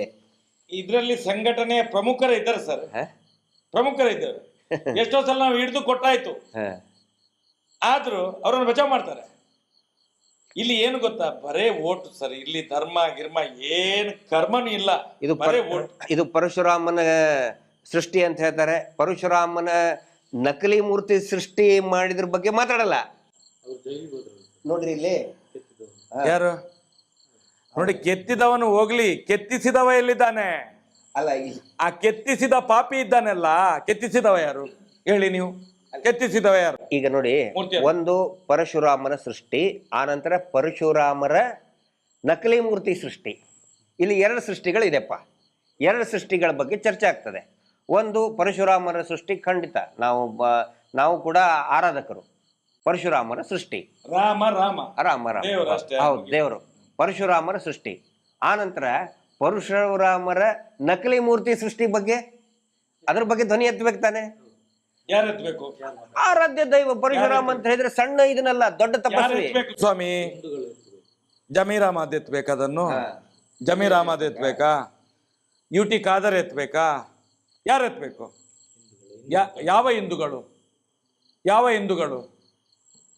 ನಾನು ಬಜರಂಗಿ, ನಾನು ವಿಶ್ವ ಹಿಂದೂ. ಎಲ್ಲಿ ಹೋಗಿದ್ದಾರೆ ಇವರು? ಸತ್ತಿದ್ದಾರೆ ಇವರು? ಸತ್ತಿದ್ದಾರಾ? ಬೇರೆಯವ್ರು ಮಾಡ್ತಿದ್ರು. ಈಗ ಏನು ಮಾಡ್ತಿದ್ರು ಇವರು? ಅರೇ ಹೊರಳಾಡ್ತಿದ್ರಲ್ಲಿ, ಮಾರ್ಗದಲ್ಲಿ ಬಿದ್ದು ನಾಯಿಯಾಗಿ ಹೊರಳಾಡ್ತಿದ್ರು. ನಾಯಿಯನ್ನು ಬೂದಿಯಲ್ಲಿ ಬಿದ್ದು ಹೊರಡ್ತದಲ್ಲ, ಅದೇ ರೀತಿ ಹೊರಳಾಡ್ತಿದ್ರು. ನಾನು ಹೇಳೋದು, ಈ ತಾರತಮ್ಯ ಯಾಕೆ ಸ್ವಾಮಿ ನಿಮಗೆ? ಸನಾತನ ಹಿಂದೂ ಧರ್ಮದ ಅನ್ಯಾಯ ನೇರ ಇರಬೇಕು, ಅವನ ಹತ್ರ ಸತ್ಯ ಇರಬೇಕು, ಅವನ ಹತ್ರ ಧರ್ಮ ಇರಬೇಕು, ಅವನ ಹತ್ರ ನ್ಯಾಯ ಇರಬೇಕು ಅವನ ಹತ್ರ. ಇದು ಬರೇ ಓಟಿಗೋಸ್ಕರ, ನೋಟಿಗೋಸ್ಕರ ಧರ್ಮ ಅಲ್ಲ. ಅದಕ್ಕೋಸ್ಕರ ಇವತ್ತು ಶಾಪ ಇವ್ರಿಗೆಲ್ಲ ನೋಡಿ, ರಸ್ತೆಯಲ್ಲಿ ಜನಗಳು ಬೈಲಿಕ್ಕೆ ಪ್ರಾರಂಭ ಮಾಡಿದ್ದಾರೆ. ನಿಮಗೆ ಆ ಪರಶುರಾಮನ ಮೂರ್ತಿ ಏನ್ ತಗಡು ಸ್ವಾಮಿ, ಇದು POPಯಲ್ಲಿ ಮಾಡಿ ಅದನ್ನೀಗ ಛಿದ್ರ ಮಾಡಿ ಅವನು ಅರ್ಧ ಪ್ಯಾಂಟ್ ಇಲ್ಲದಾಗೆ ಮಾಡಿ ಹಾಕಿದ್ರಲ್ಲಿ, ಬೆತ್ತಲೆ ಮಾಡಿ ಹಾಕಿದ್ದಾರೆ. ಅರೆ ಬೆತ್ತಲೆ, ಮಾನ ಮರ್ಯಾದೆ ತೆಗ್ದ್ರಲ್ಲ ಸ್ವಾಮಿ. ಸನಾತನ ಹಿಂದೂ ಧರ್ಮದ್ದು ಯಾರು ತೆಗ್ದದ್ದು ಸ್ವಾಮಿ? ಯಾರು ತೆಗ್ದದ್ದು? ಮಾನ ಮರ್ಯಾದೆ ಇದೆಯಾ ಇವರಿಗೆ? ಇದನ್ನು ಮಾತಾಡೋದಿಲ್ಲ. ಧರ್ಮಸ್ಥಳದ ಮಂಜುನಾಥ ಸ್ವಾಮಿ ದೇವಸ್ಥಾನದ್ದು ಮಾತಾಡೋದಿಲ್ಲ ಇವರು. ಅಣ್ಣಪ್ಪ ಸ್ವಾಮಿದು ಮಾತಾಡೋದಿಲ್ಲ ಇವರು. ಮಂತ್ರ ದೇವತೆ ಅಂದ ತಕ್ಷಣ ಎದ್ದು ಕೂತ್ಕೋತಾರೆ.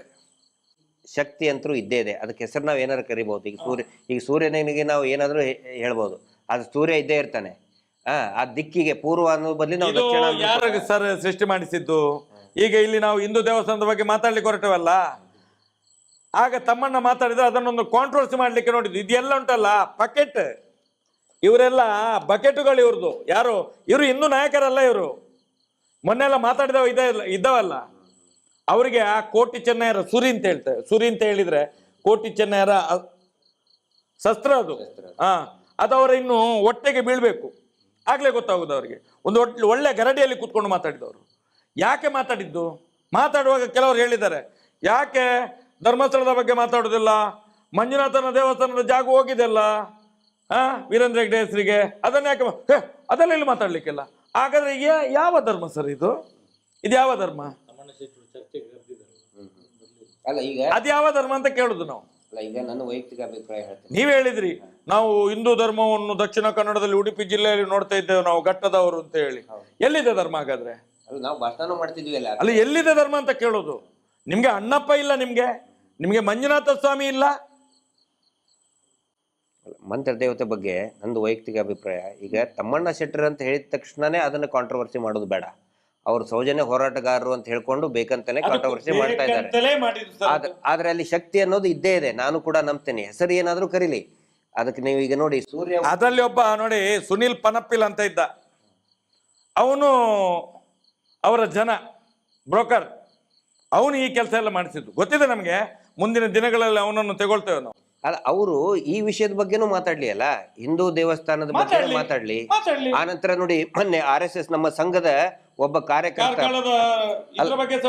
ಆನಂತರ ಪುನೀತ್ ಅಂತ ಹೇಳಿ ರಾಮನಗರದ ಅಲ್ಲ ಪುನೀತ್ ಕೆರೆಹಳ್ಳಿ ಅಲ್ಲ, ಇನ್ನೊಬ್ನು ಪುನೀತ್ ಅಂತ ಹೇಳಿ ಸಂಘದ ಕಾರ್ಯಕರ್ತ ಅಂತಲ್ಲಿ ಹುಡುಗಿಯರನ್ನ ಚುಡಾಯಿಸೋದಕ್ಕೆ ಈವ್ಟೀಸಿಂಗ್ ಮಾಡೋದನ್ನ ಪ್ರಶ್ನೆ ಮಾಡಿದ. ಅವನನ್ನ ಕೊಂದು ಹಾಕಿದ್ರು ರಾಮನಗರದಲ್ಲಿ.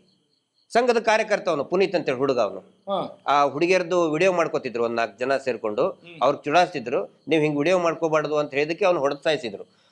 ಸಂಘದ ಕಾರ್ಯಕರ್ತ ಒಬ್ಬರಾದ್ರೂ ಧ್ವನಿ ಎತ್ತಬೇಕು. ಯಾಕಂದ್ರೆ ಆ ಸಾಯಿಸಿದವರು ಹಿಂದೂಗಳೇ, ಒಬ್ರು ಧ್ವನಿ ಎತ್ತಲಿಲ್ಲ ಅಂದ್ರೆ ನಾನು ಕೇಳೋದಿಲ್ಲಿ. ನೋಡಿ ಸರ್, ಮುಸ್ಲಿಮರು ಭಯೋತ್ಪಾದನೆಗೆ ಇಳಿದಾಗ ವಿರೋಧ ಮಾಡಬೇಕು, ಮಾಡ್ತೀವಿ ನಾವು. ಲವ್ ಜಿಹಾದ್, ಹಿಂದೂ ಹೆಣ್ಮಕ್ಳನ್ನ ಓಡಿಸ್ಕೊಂಡು ಹೋದ್ರೆ ವಿರೋಧ ಮಾಡೋರೇ ನಾವು. ದೇಶ ವಿರೋಧ ಚಟುವಟಿಕೆ ಮಾಡಿದ್ರೆ ವಿರೋಧ ಮಾಡೋರೇ ನಾವು. ಪ್ರತಿಯೊಬ್ರು ಮಾಡ್ಲೇಬೇಕು, ಹಕ್ಕು ನಮ್ದು. ಅದು ಬಿಟ್ಟು ಹಿಂದೂ ಹೆಣ್ಮಕ್ಳನ್ನ ಹಿಂದೂಗಳೇ ಕೆಡಿಸಿದ್ರೆ ಹಾಳು ಮಾಡಿದ್ರೆ ಇಲ್ಲಪ್ಪ ನಾವು ಹಿಂದೂಗಳು ನಾವು ಸುಮ್ಮನೆ ಇರಬೇಕು ಅಂತ ಹೇಳಿದ್ರೆ ಹೇಳಿತನ ಅಲ್ವಾ ಅದು. ಪಾಪ ಪುನೀತನು ಸಂಘದ RSS ನ ಕಾರ್ಯಕರ್ತ, ಅವನು ಬೇಡ ಸಂಘದಲ್ಲಿ ದುಡ್ತಾ ಇರೋನು, ಅವನು ಕೊಂದು ಹಾಕಿದ್ರು ಒಬ್ರು ಮಾತಾಡ್ತಾ ಇಲ್ಲ ಸರ್, ಬೇಡ. ಈಗ ಉದಾಹರಣೆಗೆ ಸೌಜನ್ಯಳನ್ನು ಧರ್ಮಸ್ಥಳದಲ್ಲಿ ಒಬ್ಬ ಮುಸ್ಲಿಂ ಯುವಕ ಏನಾದ್ರು ಮಾಡ್ತಿದ್ರೆ ಏನಾಗ್ತಿತ್ತು? ಈಗ ಏನಾಗ್ತಿತ್ತು? ಅವಾಗ್ಲೇನೆ ಜೋರಾಗಿ ಬೆಂಕಿ ಬೀಳ್ತಿತ್ತಲ್ಲ, ಸತ್ತಿದ್ರೆ ಇವರೆಲ್ಲ.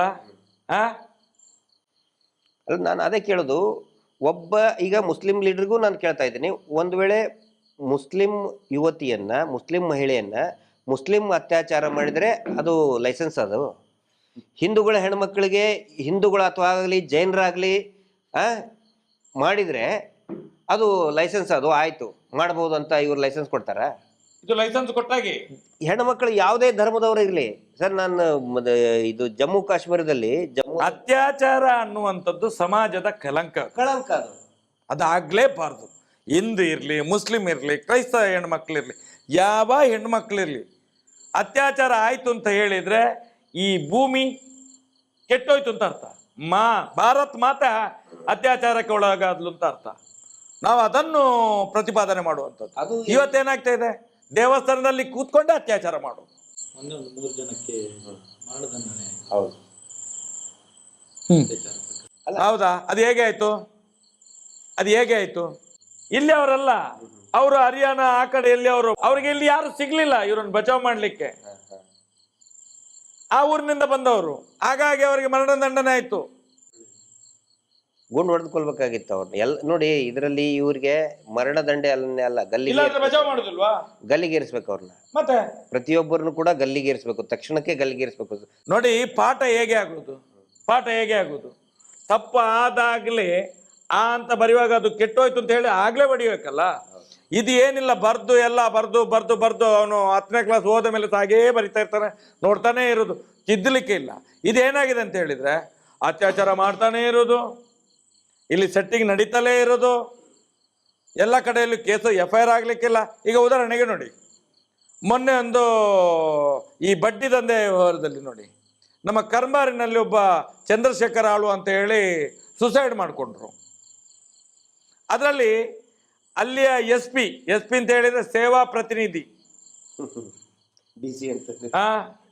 ಇನ್ನು DC ಅಂತ ಇಟ್ಕೊಳ್ತಾರೆ ಮುಂದಿನ ದಿನ, ಗೊತ್ತಿಲ್ಲ ಅದು. ಅಲ್ಲಿಯ SP ನಯನ ಅಂತ ಹೇಳಿ ಅವಳು ಬಂದು ಇವನಿಗೆ ಟಾರ್ಚರ್ ಮಾಡಿದ್ದಾಳೆ. ಅದರಳು ಇನ್ನೊಬ್ಬ ಖಾದರ್ ಅಂತ ಹೇಳಿ ಒಬ್ಬ ಇದ್ದ, ಅವನು ಕೂಡ ಆ ಯೋಜನೆ ಇದರಲ್ಲಿ ಒಬ್ಬ ಅಧಿಕಾರಿ ಇದ್ದವ.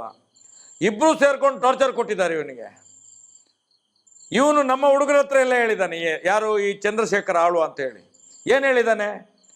ಎಂತ ಮಾರೆ, ನಂದು ಕಾಲು ಗ್ಯಾಂಗ್ರಿಂಗ್ ಆಗಿದೆ, ಕೆಲಸ ಮಾಡ್ಲಿಕ್ಕೆ ಆಗ್ತಾ ಇಲ್ಲ, ಇವ್ರದೊಂದು ಸಾಲ ತಗೊಂಡಿದ್ದೇನೆ, ಕಟ್ಲಿಕ್ಕೆ ಆಗ್ತಾ ಇಲ್ಲ, ಅವಳು ನಯನ ಮತ್ತು ಖಾದರ್ ಬಂದು ನಮಗೆ ಸಿಕ್ಕಾಬಟ್ಟೆ ಟಾರ್ಚರ್ ಮಾಡ್ತಾ ಇದ್ದಾರೆ, ಬದುಕುದೇ ದುಸ್ತರ ಆಗಿದೆ ನಮಗೆ ಅಂತ ಹೇಳಿದ್ದಾನೆ ಅವನು ನಮ್ಮ ಹುಡುಗರ ಹತ್ರ. ರಾತ್ರಿ 1 ಗಂಟೆಗೆ ನಯನನಿಗೆ 3 ಸಲ ಫೋನ್ ಮಾಡಿದ್ದಾನೆ ಇವನು. ರಾತ್ರಿ ಸುಸೈಡ್ ಮಾಡ್ಕೊಳ್ಳುವ ರಾತ್ರಿ 3 ಸಲ 4 ಸಲ ಫೋನ್ ಮಾಡಿದ್ದಾನೆ ಅವನು. ಇವಳು ಫೋನೇ ತೆಗಿಲಿಲ್ಲ. ಬೆಳಿಗ್ಗೆ ಎದ್ದು ಅವನ ಹೆಂಡತಿಗೆ ಇವಳು ಫೋನ್ ಮಾಡ್ತಾಳೆ, ಯಾರು? ನಯನ ಶೆಟ್ಟಿ ಎನ್ನುವಳು ಫೋನ್ ಮಾಡ್ತಾಳೆ, ಗಂಡ ಎಲ್ಲಿದ್ದಾನೆ ನೋಡು ಅಂತೇಳಿ. ಗಂಡ ಎಲ್ಲಿದ್ದಾನೆ ನೋಡುವಾಗ ಅವಳು ಮನೆಯೊಳಗೆ ಹುಡುಕ್ತಾಳೆ, ಗಂಡ ಇಲ್ಲ. ಯಾಕೆ ಫೋನ್ ಮಾಡೋಕು ಇವಳು ಬೆಳಿಗ್ಗೆ ಎದ್ದು? ಇಲ್ಲ ಅಂತ ಹೋಗಿ ನೋಡ್ತಾಳೆ, ಮನೆಯೊಳಗಿಲ್ಲ. ನೋಡುವಾಗ ಅಟ್ಟಿಯಲ್ಲಿ ನೇತಾಡ್ತಾ ಇದ್ದಾನೆ, ಗಂಡ ಸತ್ತೋಗಿದ್ದಾನೆ. ಅದನ್ನು ಏನು ಮಾಡಿದ್ರು ಗೊತ್ತಾ? ಅವನಿಗೆ ಕಾಲಿಗೆ ಗ್ಯಾಂಗ್ರೀನ್ ಆಗಿದೆ, ಹಾಗೆ ಸುಸೈಡ್ ಮಾಡ್ಕೊಂಡ ಅಂತೇಳಿ ಅದನ್ನು, ಇದು ಏನು ಬಡ್ಡಿ ಕಟ್ಟಲಿಲ್ಲ ಅಂತ ಹೇಳಿ ಟಾರ್ಚರ್ ಕೊಟ್ಟು ಸಾಯಿಸಿದ್ದೀವ್ರು, ಕಾಲಿಗೆ ಗ್ಯಾಂಗ್ರೀನ್ ಆಗಿದೆ ಅಂತೇಳಿ ಅಲ್ಲಿ ಅದನ್ನು ಮುಗಿಸಿಬಿಟ್ರು. ನಿನ್ನೆ ನೋಡಿ ಹರೀಶ್ ಪೂಜಾರಿ ಅಂತ ಹೇಳಿ, ಎಲ್ಲಿ? ನಮ್ಮ ಮುಂಡೂರಿನಲ್ಲಿ, ಬೆಳ್ತಂಗಡಿ. ಏನು, ಅವನ ಹೆಂಡತಿ 3 ಲಕ್ಷ ಸಾಲ ತೆಗೆದಿದ್ದಾಳೆ, ತಕೊಂಡು ಅವನನ್ನು ಬಿಟ್ಟು ಅವಳು ಹೋಗಿದ್ದಾಳೆ ಎಲ್ಲೋ, ಗಂಡನನ್ನು ಬಿಟ್ಟು. ಸಾಲ ಎಲ್ಲಿ ತಗೊಂಡಿತ್ತು?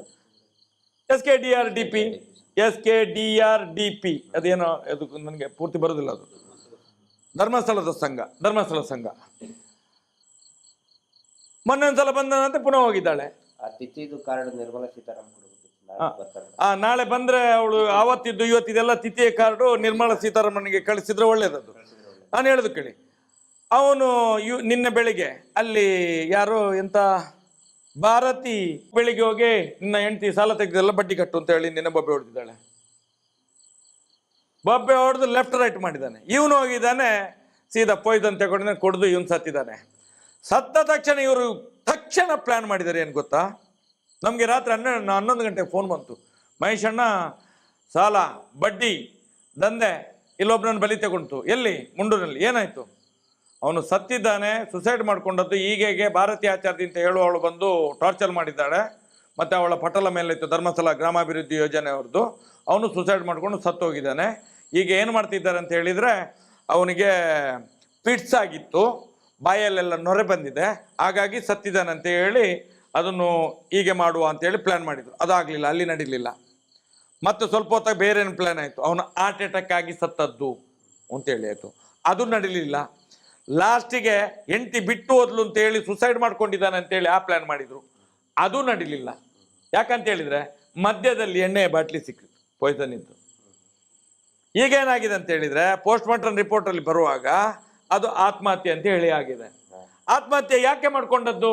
ಇದೇ ಭಾರತೀಯ ಆಚಾರ್ಯ ಹೋಗಿ ಬೆದರಿಸಿದ್ರಿಂದ ಇದೇ ಬಡ್ಡಿ ದಂಧೆ ಇದು, ಬಡ್ಡಿ ಅಟ್ಯಾಕ್. ಅಲ್ಲ, ಇವತ್ತು ಕೂಡ ಮನೆಯವರು ಬಾಯಿ ಬಿಡ್ಲಿಕ್ಕೆ ತಯಾರಿಲ್ಲ, ಎದುರ್ತಾ ಇದ್ದಾರಂತೆ. ಆಗ ಹೇಳ್ಬೇಡ, ಈಗ ಹೇಳ್ಬೇಡ. ಈಗ ಪ್ಲಾನ್ ಏನ್ ಮಾಡ್ತಿದ್ರು ಗೊತ್ತಾ? ಲಾಸ್ಟ್ ಎಂಡ್ ಪಾಯಿಂಟ್ ಏನ್ ಗೊತ್ತಾ? ಏನಿರ್ಬೋದು ಯೋಚನೆ? ಎಂತ ಪ್ಲಾನ್ ಸರ್ ನೀವು ಹೇಳ್ತೀರ. ನೀವು ಒಂದೊಂದ್ಸಲ ಒಂದೊಂದು ಪ್ಲಾನ್ ಹೇಳ್ತೀರಿ, ನಾನು ಒಂದು ಪ್ಲಾನ್ ಹೇಳ್ತೇನೆ. ಅದು ಇವತ್ತೇನು ಪ್ಲಾನ್ ನಡೆದಿದ್ದು ಗೊತ್ತಾ? ಸುಸೈಡ್ ಅಂತ ಆದರೆ ನಿಮ್ದು ಇದರಲ್ಲಿ ಇನ್ಶೂರೆನ್ಸ್ ಇದೆಲ್ಲ ಅದು ಸಿಗುವುದಿಲ್ಲ. ಮತ್ತೆಂತಂದ್ರೆ ಪ್ರೈಮ್ ಮಿನಿಸ್ಟರ್ ಇದೇನೋ ಸಿಗ್ತದೆ, ಅದು ಸಿಗುವುದಿಲ್ಲ. ಇದನ್ನು ಸುಸೈಡ್ ಅಂತ ಹೇಳಿ ಆಗ್ಬಾರ್ದು. ಹಾರ್ಟ್ ಅಟ್ಯಾಕ್ ಅಂತ ಆದ್ರೆ ನಿಮ್ಗೆ ಸರ್ಕಾರದಿಂದ ದುಡ್ಡು ಬರ್ತದೆ. ಇದನ್ನ ಹಾಗೆ ಮುಗಿಸು ಅಂತ ಹೇಳಿ ಪ್ಲಾನ್ ಮಾಡ್ತಿದ್ದಾರಂತೆ. ಎಂತ ಸರ್, ಎಂತ ಈ ಧರ್ಮಸ್ಥಳ ಗ್ರಾಮಾಭಿವೃದ್ಧಿ ಯೋಜನೆ ಅಂತ ಹೇಳಿದ್ರೆ ಒಂದು ಪೆಡಂಭೂತ ಸರ್ ಇದು. ಇದರ ಒಂದು ಕರಾಳ ಒಂದು ವಿಕೃತ ಛಾಯೆ ಉಂಟಲ್ಲ, ಇಡೀ ಹಳ್ಳಿಗಳಲ್ಲಿ ಉಂಟಲ್ಲ, ಈ ಜನಸಾಮಾನ್ಯರನ್ನು ಕೊಲೆ ಮಾಡ್ತಾ ಇದೆ ಸರ್. ಇದಕ್ಕೊಂದು ಎಂಡ್ ಆಗ್ಬೇಕಿತ್ತು ಸರ್. ಇದ್ರಾಗ ನಮ್ಮ ಒಂದು ಏನು ತಿಳುವಳಿಕೆ ಒಳಗೆ ಈಗ ಇಷ್ಟೊಂದು ಕೂಗಿ ನಾವು ಮಾತಾಡಿ ಎಷ್ಟೊಂದು ವಿರೋಧ ಕಟ್ಕೊಂಡು ಮೈ ಮೇಲೆ ಕೇಸ್ ಹಾಕ್ಕೊಂಡು ಎಲ್ಲಕ್ಕಿಂತ ಹೆಚ್ಚು ಕೇಸು ಈ ಹೋರಾಟದಲ್ಲಿ ನೀವು ಹಾಕ್ಕೊಂಡಿದ್ದೀರಿ. ಮಾತಾಡಬೇಕಾದ್ರೆ ಸಾಕಷ್ಟು ಜನ ಬೈತಾರೆ, ಆದರೂ ನಾವು ಕೂಗಿ ಹೇಳ್ತಾ ಇದ್ದೀವಿ. ಯಾಕೆ? ಜನರು ಎಚ್ಚೆತ್ಕೊಳ್ಳಿ ಅಂತೇಳಿ. ನನಗೆ ಬೇಸರ ಜನರ ಮೇಲೇನು ಕೂಡ ಇದೆ. ಯಾಕಂತ ಹೇಳಿದರೆ ಇಂಥವ್ರನ್ನ ಬೆಳೆಸೋದು ಜನಗಳೇ, ನಾವೇ ಇಂಥವ್ರನ್ನ ಬೆಳೆಸೋದು. ಜನ ಜಾಗೃತಿ ಆಗಲಿಲ್ಲ ಅಂತ ಹೇಳಿದರೆ ಇನ್ನೇನು ಮಾಡೋದು ಹೇಳಿ?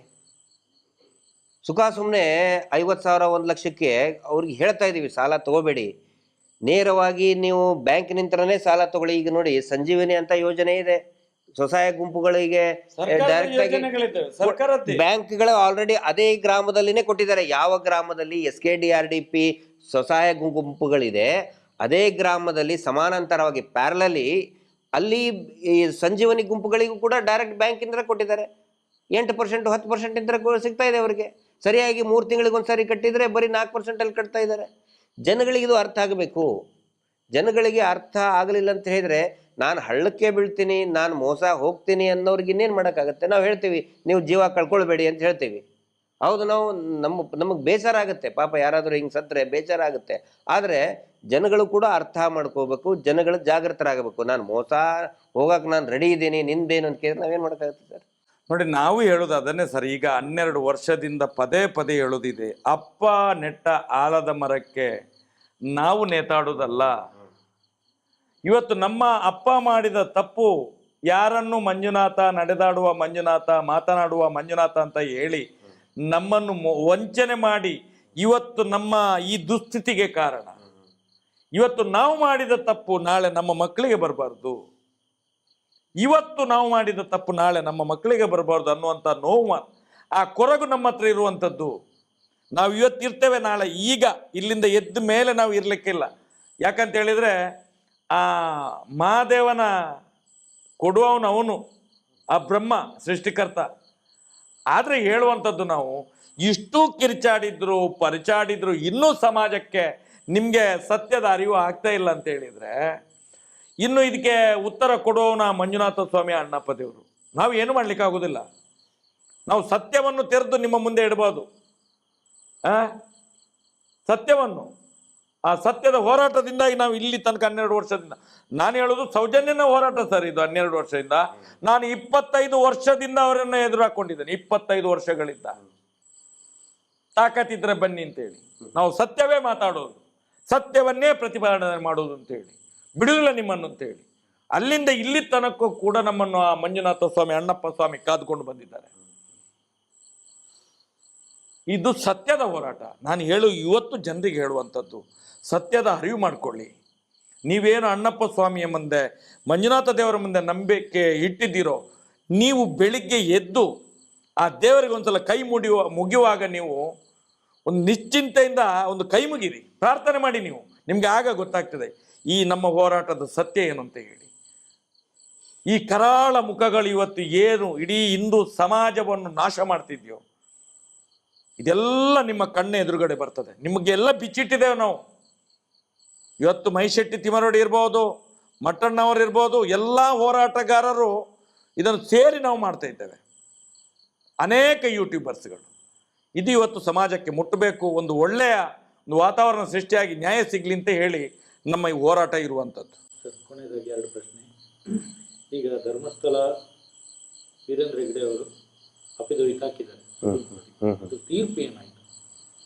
ಅಲ್ಲ, ತೀರ್ಪು ಅಂತ ಹೇಳಿದ್ರೆ ಅದರಲ್ಲಿ ಒಂದು ಅವಕಾಶ ಕೊಟ್ಟಿದ್ದಾರೆ, ಸರ್ಕಾರಕ್ಕೆ ತೀರ್ಮಾನಕ್ಕೆ ಬಿಟ್ಟಿದ್ದಾರೆ ಅದನ್ನ. ಹೀಗಾಗಿ ಇವ್ರು ಏನು ಮಾಡ್ತಾ ಇದ್ದಾರೆ, ಪ್ರತಿ ವರ್ಷಕ್ಕೂ ಕೂಡ ಮುಜರಾಯಿ ಇಲಾಖೆಗೆ ನೋಡಿ ಒಂದು ಇದನ್ನ ಗುಟ್ಟು ಅಂದ್ರೆ ಅದು ಸರ್ಕಾರದ ಮೇಲೆ ಇದೆ ಅದು. ಅದಕ್ಕೆ ಇವ್ರು ಏನು ಮಾಡ್ತಾರೆ, ಪ್ರತಿ ವರ್ಷ ಸೆಟ್ಟಿಂಗ್ ಮಾಡ್ತಾ ಹೋಗ್ತಾರೆ.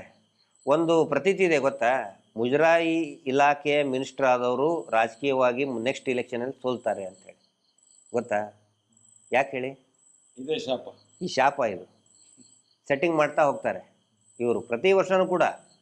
ಅದನ್ನ ಕ್ವಶನ್ ಮಾಡುವಂತಹ ಪವರ್ ಸರ್ಕಾರಕ್ಕಿದೆ.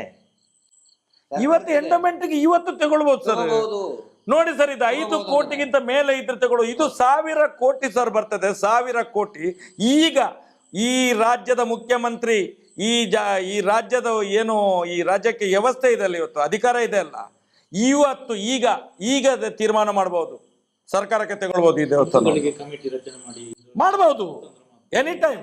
ಈಗ ನೋಡಿ, ಅಲ್ಲಿ ಇಷ್ಟೊಂದು ಅನಾಚಾರ ನಡೀತಾ ಇದೆ. ಆಮೇಲೆ ಇವ್ರ ಮೇಲೇನೆ ಆಲ್ರೆಡಿ ಎಷ್ಟೋ ಕೇಸ್ ಇದೆ. ನಾಗರಿಕ ಸೇವಾ ಟ್ರಸ್ಟ್ನವರು ಉಲ್ಲೇಖ ಮಾಡಿದ್ದಾರೆ. ನಾವು ಅವ್ರಿಗೆ ಧನ್ಯವಾದ ಹೇಳ್ಬೇಕು. ನಾಗರಿಕ ಸೇವಾ ಟ್ರಸ್ಟ್ನವರು ರಂಜನ್ ರಾಯರು ಸಾಕಷ್ಟು ಉಲ್ಲೇಖ ಮಾಡಿದ್ದಾರೆ. ಇಲ್ಲಿ AC ಕೋರ್ಟ್ನಲ್ಲಿ ಹೇಳಿದ್ದು, ಇಲ್ಲಿ AC ಹೇಳಿದ್ದು, ಕೋರ್ಟ್ನಲ್ಲಿ ಆರ್ಡರ್ ಆಗಿದೆ ಸರ್, DC ಗೆ ಬರ್ತಿದ್ದಾರೆ ಇದನ್ನು ನಮ್ಮ ಮುಜರಾಯಿ ಇಲಾಖೆಗೆ ತಗೊಳ್ಬೇಕು ಅಂತ ಹೇಳಿ, ಇದು ಸರ್ಕಾರಿ ದೇವಸ್ಥಾನ ಅಂತ ಹೇಳಿ.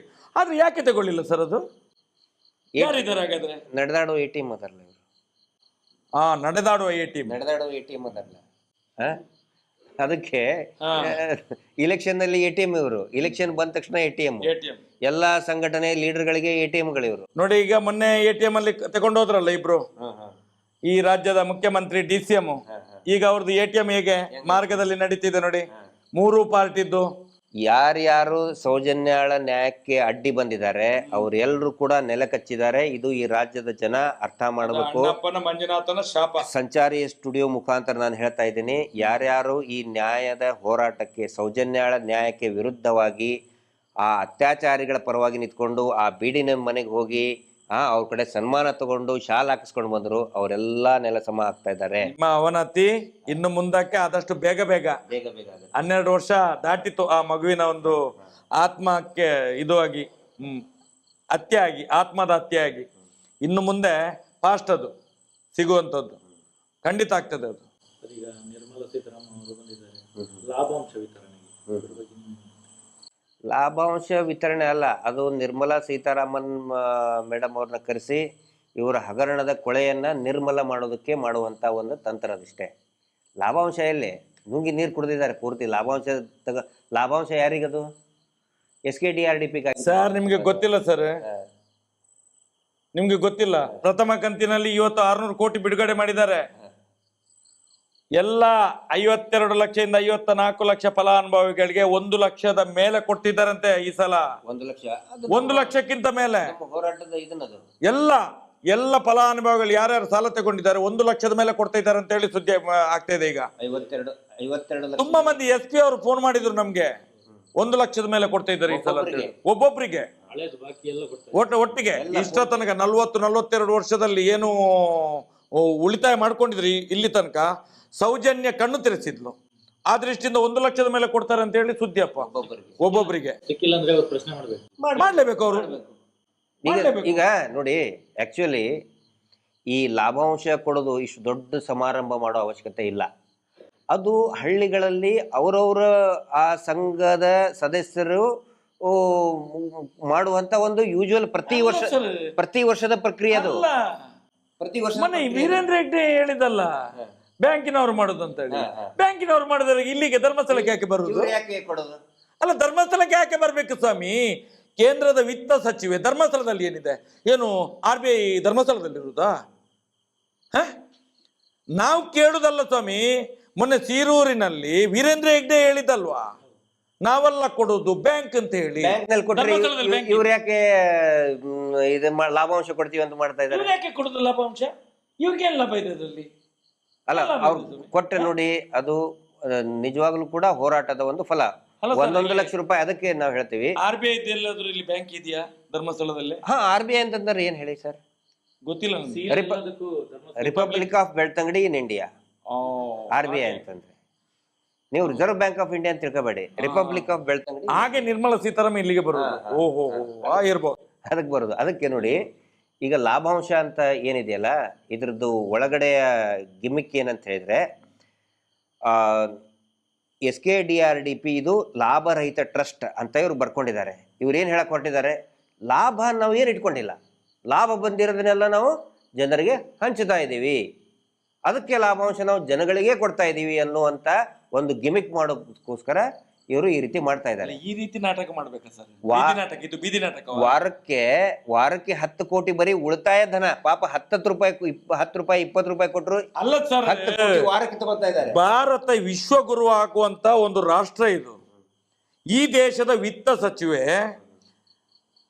ಸಚಿವೆ ಧರ್ಮಸ್ಥಳದಲ್ಲಿ ಬಂದು ಸ್ವಸಹಾಯ ಸಂಘಗಳ ಉಳಿತಾಯವನ್ನು ಹಂಚುವುದು ಅಂತ ಹೇಳಿದ್ರೆ ಇದು ನಗೆಪಾಟಲ್ಲಿ ಅಲ್ವಾ? ಇದು ಜನ ಅರ್ಥ ಮಾಡ್ತಾರೆ. ಮಾನ ಮರ್ಯಾದೆ ಉಂಟ ಇವರಿಗೆ? ನಾನು ಹೇಳೋದು, ನಾನು ಈ ರಾಜ್ಯಕ್ಕೆ ವ್ಯಕ್ತಿಗಳಿಗೆ, ನಿಮ್ಮ ಮನೆಯಲ್ಲೂ ದೈವ ದೇವರುಗಳಿದ್ದಾರೆ, ನೀವು ಅಣ್ಣಪ್ಪನ ಮಂಜುನಾಥನ ಶಾಪಕ್ಕೆಲ್ಲ ಗುರಿಯಾಗ್ತೀರಿ. ನೀವು ಇಂಥ ಫ್ರಾಡ್ಗಳನ್ನು ಬಚಾವ್ ಮಾಡಲಿಕ್ಕೆ ಇಲ್ಲಿ ಬಂದು ಅಡ್ವರ್ಟೈಸ್ಮೆಂಟ್ ಕೊಡಬೇಡಿ. ನೀವು ಏನು ನಾವು ಹಂಚುತ್ತಿದ್ದೆವು ನಮ್ಮ ಬಡವರ ರಕ್ತವನ್ನು ಹಂಚುವುದು. ನೀವು ಬಡವರ ರಕ್ತವನ್ನು ಸರ್ಕಾರದಿಂದ ಸಬ್ಸಿಡಿ ಬರುವುದಿಲ್ಲ, ಧರ್ಮಸ್ಥಳ ಸಂಘಕ್ಕೆ ಸಿಗುವುದಿಲ್ಲ ಅಂತ ಹೇಳ್ತಾರೆ. ಮತ್ತೆ ಸರ್ಕಾರಿ ಅಧಿಕಾರಿಗಳನ್ನು ಕರೆಸಿ ಇಲ್ಲಿ ಲಾಭಾಂಶ ಅಂತ ಕೊಡ್ತಾರೆ. ಎದರ್ದದು ಆರೋಪಗಳನ್ನು ಮುಚ್ಚಲಿಕ್ಕೆ ಸ್ವಾಮಿ ಇದು ನಾಟಕ. ಇದು ಸಬ್ಸಿಡಿ ಬರುವಂಗಿಲ್ಲ ಅಂತ ಹೆಂಗ್ ಹೇಳ್ತಾರೆ? NRLM ವೆಬ್ಸೈಟ್ ನಲ್ಲೇ ಇದೆ. NRLM ವೆಬ್ಸೈಟ್ ನಲ್ಲಿ, ಆನಂತರ RBI ಮಾಸ್ಟರ್ ಸರ್ಕ್ಯುಲೇಷನ್ ನಲ್ಲಿನೇ ಇದೆ. ಇದೆಲ್ಲ ತೇಪೆ ಹೆಚ್ಚಾಗಿ ಮಾಡೋ ಕಾರ್ಯಕ್ರಮ ಇವೆಲ್ಲ. ನಾನು ಒಂದು ಹೇಳ್ತೇನೆ ಸರ್, ಧರ್ಮಸ್ಥಳ ಅನ್ನುವಂಥದ್ದು ಪ್ರೈವೇಟ್ ಅವ್ರದ್ದು. ಇಲ್ಲಿ ಸರ್ಕಾರಿ ಸಾರ್ವಜನಿಕ ಒಂದು ಜನಪ್ರತಿನಿಧಿಗಳು, ಸರ್ಕಾರಿ ಅಧಿಕಾರಿಗಳು ಬಂದು ಇಲ್ಲಿ ಏನು ಮಾಡ್ಲಿಕ್ಕೆ ಉಂಟು? ಇವರು ಇದು ಏನ್ ಸರ್? ಇವರು ಎಲ್ಲ ತಗೊಂಡಿದ್ದಾರೆ ಇವರು. ಅಲ್ಲ, ಮುಂದಿನ ದಿನದಲ್ಲಿ ಅದು ಗೊತ್ತಾಗ್ತದೆ. ಸರ್, ಇವಾಗ NRLM SHG ಅಲ್ಲಿ ಸಂಘಗಳೆಲ್ಲ ರಿಜಿಸ್ಟರ್ ಆಗಿದೆ. ಅವರಿಗೆಲ್ಲ ಈಗ ಸಬ್ಸಿಡಿ ಹಣ ಅವರ ಅಕೌಂಟ್ಗೆ ಬರಬೇಕು. ಪಾಸ್ ಪುಸ್ತಕಕ್ಕೆ ಬರ್ತದೆ ನೋಡಿ. ಇವರು ಕ್ಯಾಶ್ ಈಗ ಇಲ್ಲಿ ಸಭೆ ಸಮಾರಂಭ ಮಾಡಿ ಎಲ್ಲ ಹಚ್ತಾ ಇದ್ದಾರೆ. ಇದು ತಪ್ಪಲ್ಲ ಸರ್? ನೋಡಿ, NRLM ಮಾಡೋ ಉದ್ದೇಶ ಏನು ಅಂತ ಹೇಳಿದ್ರೆ, ಮುಂಚೆ ಜವಾಹರ್ಲಾಲ್ ನೆಹರು ಕಾಂಗ್ರೆಸ್ ಇದ್ದಾಗ JNRM ಯೋಜನೆ ಅಂತ ಇತ್ತು. ಅವಾಗ ಏನೋ ಒಂದು ಅವ್ಯವಹಾರ ನಡೀತಾ ಇತ್ತು ಅಂತ ಹೇಳಿದ್ರೆ, ಈ ಕಾಂಟ್ರಾಕ್ಟರ್ಸ್ ಇರ್ತಾರಲ್ಲ, ಕಾಂಟ್ರಾಕ್ಟರ್ಸು ಎಲ್ಲರದು ID ಕಾರ್ಡ್ ತಗೊಂಡು, ಈ ಕೂಲಿ ಕೆಲಸ ಮಾಡೋರು ID ಕಾರ್ಡ್ ತಗೊಂಡು ಅವರು ಬಿಲ್ ಕ್ಲೇಮ್ ಮಾಡ್ತಿದ್ರು. ಅಂದರೆ ಕಾಂಟ್ರಾಕ್ಟರ್ಸ್ ಮಿಡಲ್ ಮ್ಯಾನ್, ದಲಾಲಿಯಾಗಿ ಇದ್ದಾರೆ. ದಲಾಲಿಗಳ ಹಿಡಿತದಿಂದ ಸರ್ಕಾರಿ ಯೋಜನೆಗಳ ಅವುಗಳನ್ನು ತಪ್ಪಿಸಬೇಕು, ನೇರವಾಗಿ ಫಲಾನುಭವಿಗಳ ಅಕೌಂಟ್ಗೆ ಹಾಕಬೇಕು ಅಂಥೇಳಿ NRLMನಲ್ಲಿ ಏನು ಮಾಡಿದರು, ಡೈರೆಕ್ಟ್ ಬೆನಿಫಿಷರಿ ಅಂದರೆ ಅವ್ರ ಅಕೌಂಟೇ. ಈಗ ಮೋದಿಜಿ ಇದನ್ನು ಮಾಡಿದ್ದ ಉದ್ದೇಶ ಏನು? ಎಲ್ಲರಿಗೂ, ಪ್ರತಿಯೊಬ್ಬರಿಗೂ ಕೂಡ ಅಕೌಂಟ್ ಓಪನ್ ಮಾಡ್ಬೇಕಂತ ಮಾಡಿದ ಉದ್ದೇಶ ಏನು? ಡೈರೆಕ್ಟಾಗಿ ಸರ್ಕಾರದ ಬೆನಿಫಿಟ್ ಹೋಗ್ಬೇಕು ಅಂತೇಳಿ. ಇಲ್ಲಿ ಹೌದು, ಕರಪ್ಷನ್ ಮತ್ತು ದಲಾಲಿ. ದಲಾಲಿ ಇಲ್ಲಿ SKDRDP ಏನ್ ಹೇಳಿ, SKDRDP ಇದೊಂದು ಬ್ರೋಕರ್ ಸಂಸ್ಥೆ. ಮತ್ತೆ ಈ ಬ್ರೋಕರ್ ಸಂಸ್ಥೆಗೆ ಯಾಕೆ ದುಡ್ಡು ಹಾಕ್ತಾ ಇದ್ದಾರೆ? SKDRDP ಏನು in fact technically it's a broker organisation, broker trust. ಅದು ಒಂದು ಅಷ್ಟಿಷ್ಟು ಮಾಡ್ಕೊಂಡು ತಿಂತ ಇದ್ದದನ್ನು ಈಗ ಈ ಬ್ರೋಕರಿಸಮ್ ಅನ್ನು ಒಬ್ಬನಿಗೆ ಕೊಟ್ಟು ಬಿಟ್ಟರು. ಇದು ಬ್ರೋಕರಿಸಮ್. ಇದು ನಾನು ನಿರ್ಮಲಾ ಸೀತಾರಾಮನ್ ಅವರಿಗೆ ಭಾರತ ಸರ್ಕಾರಕ್ಕೆ ಕೇಳೋದು ಇದನ್ನೇ, ನೀವು ಈ ದಲಾಲರ ಕಪಿಮುಷ್ಟಿಯಿಂದ ಈ ಯೋಜನೆಗಳನ್ನ ತಪ್ಪಿಸ್ಬೇಕು ಅಂತ ಹೇಳಿ ಡೈರೆಕ್ಟ್ ಸ್ಕೀಮ್ ಮಾಡಿದ್ರಿ, ನೀವು ಡೈರೆಕ್ಟ್ ಬೆನಿಫಿಷರಿ ಸ್ಕೀಮ್ ಮಾಡಿದ್ರಿ. ಆದ್ರೆ ಈ ಬ್ರೋಕರ್ಗಳನ್ನ, ಈ broker SKDRDP through NRLM fund ಯಾಕೆ ಹಾಕ್ತಾ ಇದ್ದೀರಿ? ತಪ್ಪಲ್ವಾ ಇದು? ಈ ನನ್ನ ಪ್ರಶ್ನೆಗೆ ಯಾವುದೇ ಆರ್ಥಿಕ ತಜ್ಞರು ಕಮೆಂಟ್ ಮಾಡಿ, ಲಾಯರ್ಸ್ಗಳು ಯಾರು ನಾನು ತಪ್ಪ ಹೇಳ್ತಾ ಇದ್ರೆ ಖಂಡಿತ ನನಗೆ ಬೈದು ಹೇಳಿ. ನನಗೆ ಬ್ರೋಕರ್ಗಳನ್ನ ಹಿಡಿತದಿಂದ ಸರ್ಕಾರದ ಯೋಜನೆಗಳನ್ನು ತಪ್ಪಿಸ್ಬೇಕಂತಲೇ ಬ್ಯಾಂಕ್ ಅಕೌಂಟ್ ಓಪನ್ ಮಾಡಿಸೋದು. ಇನ್ನೂ ಒಂದು ವಿಷಯ ನಿಮ್ ಗಮನಕ್ಕೆ ತರ್ತಾ ಇದ್ದೀನಿ.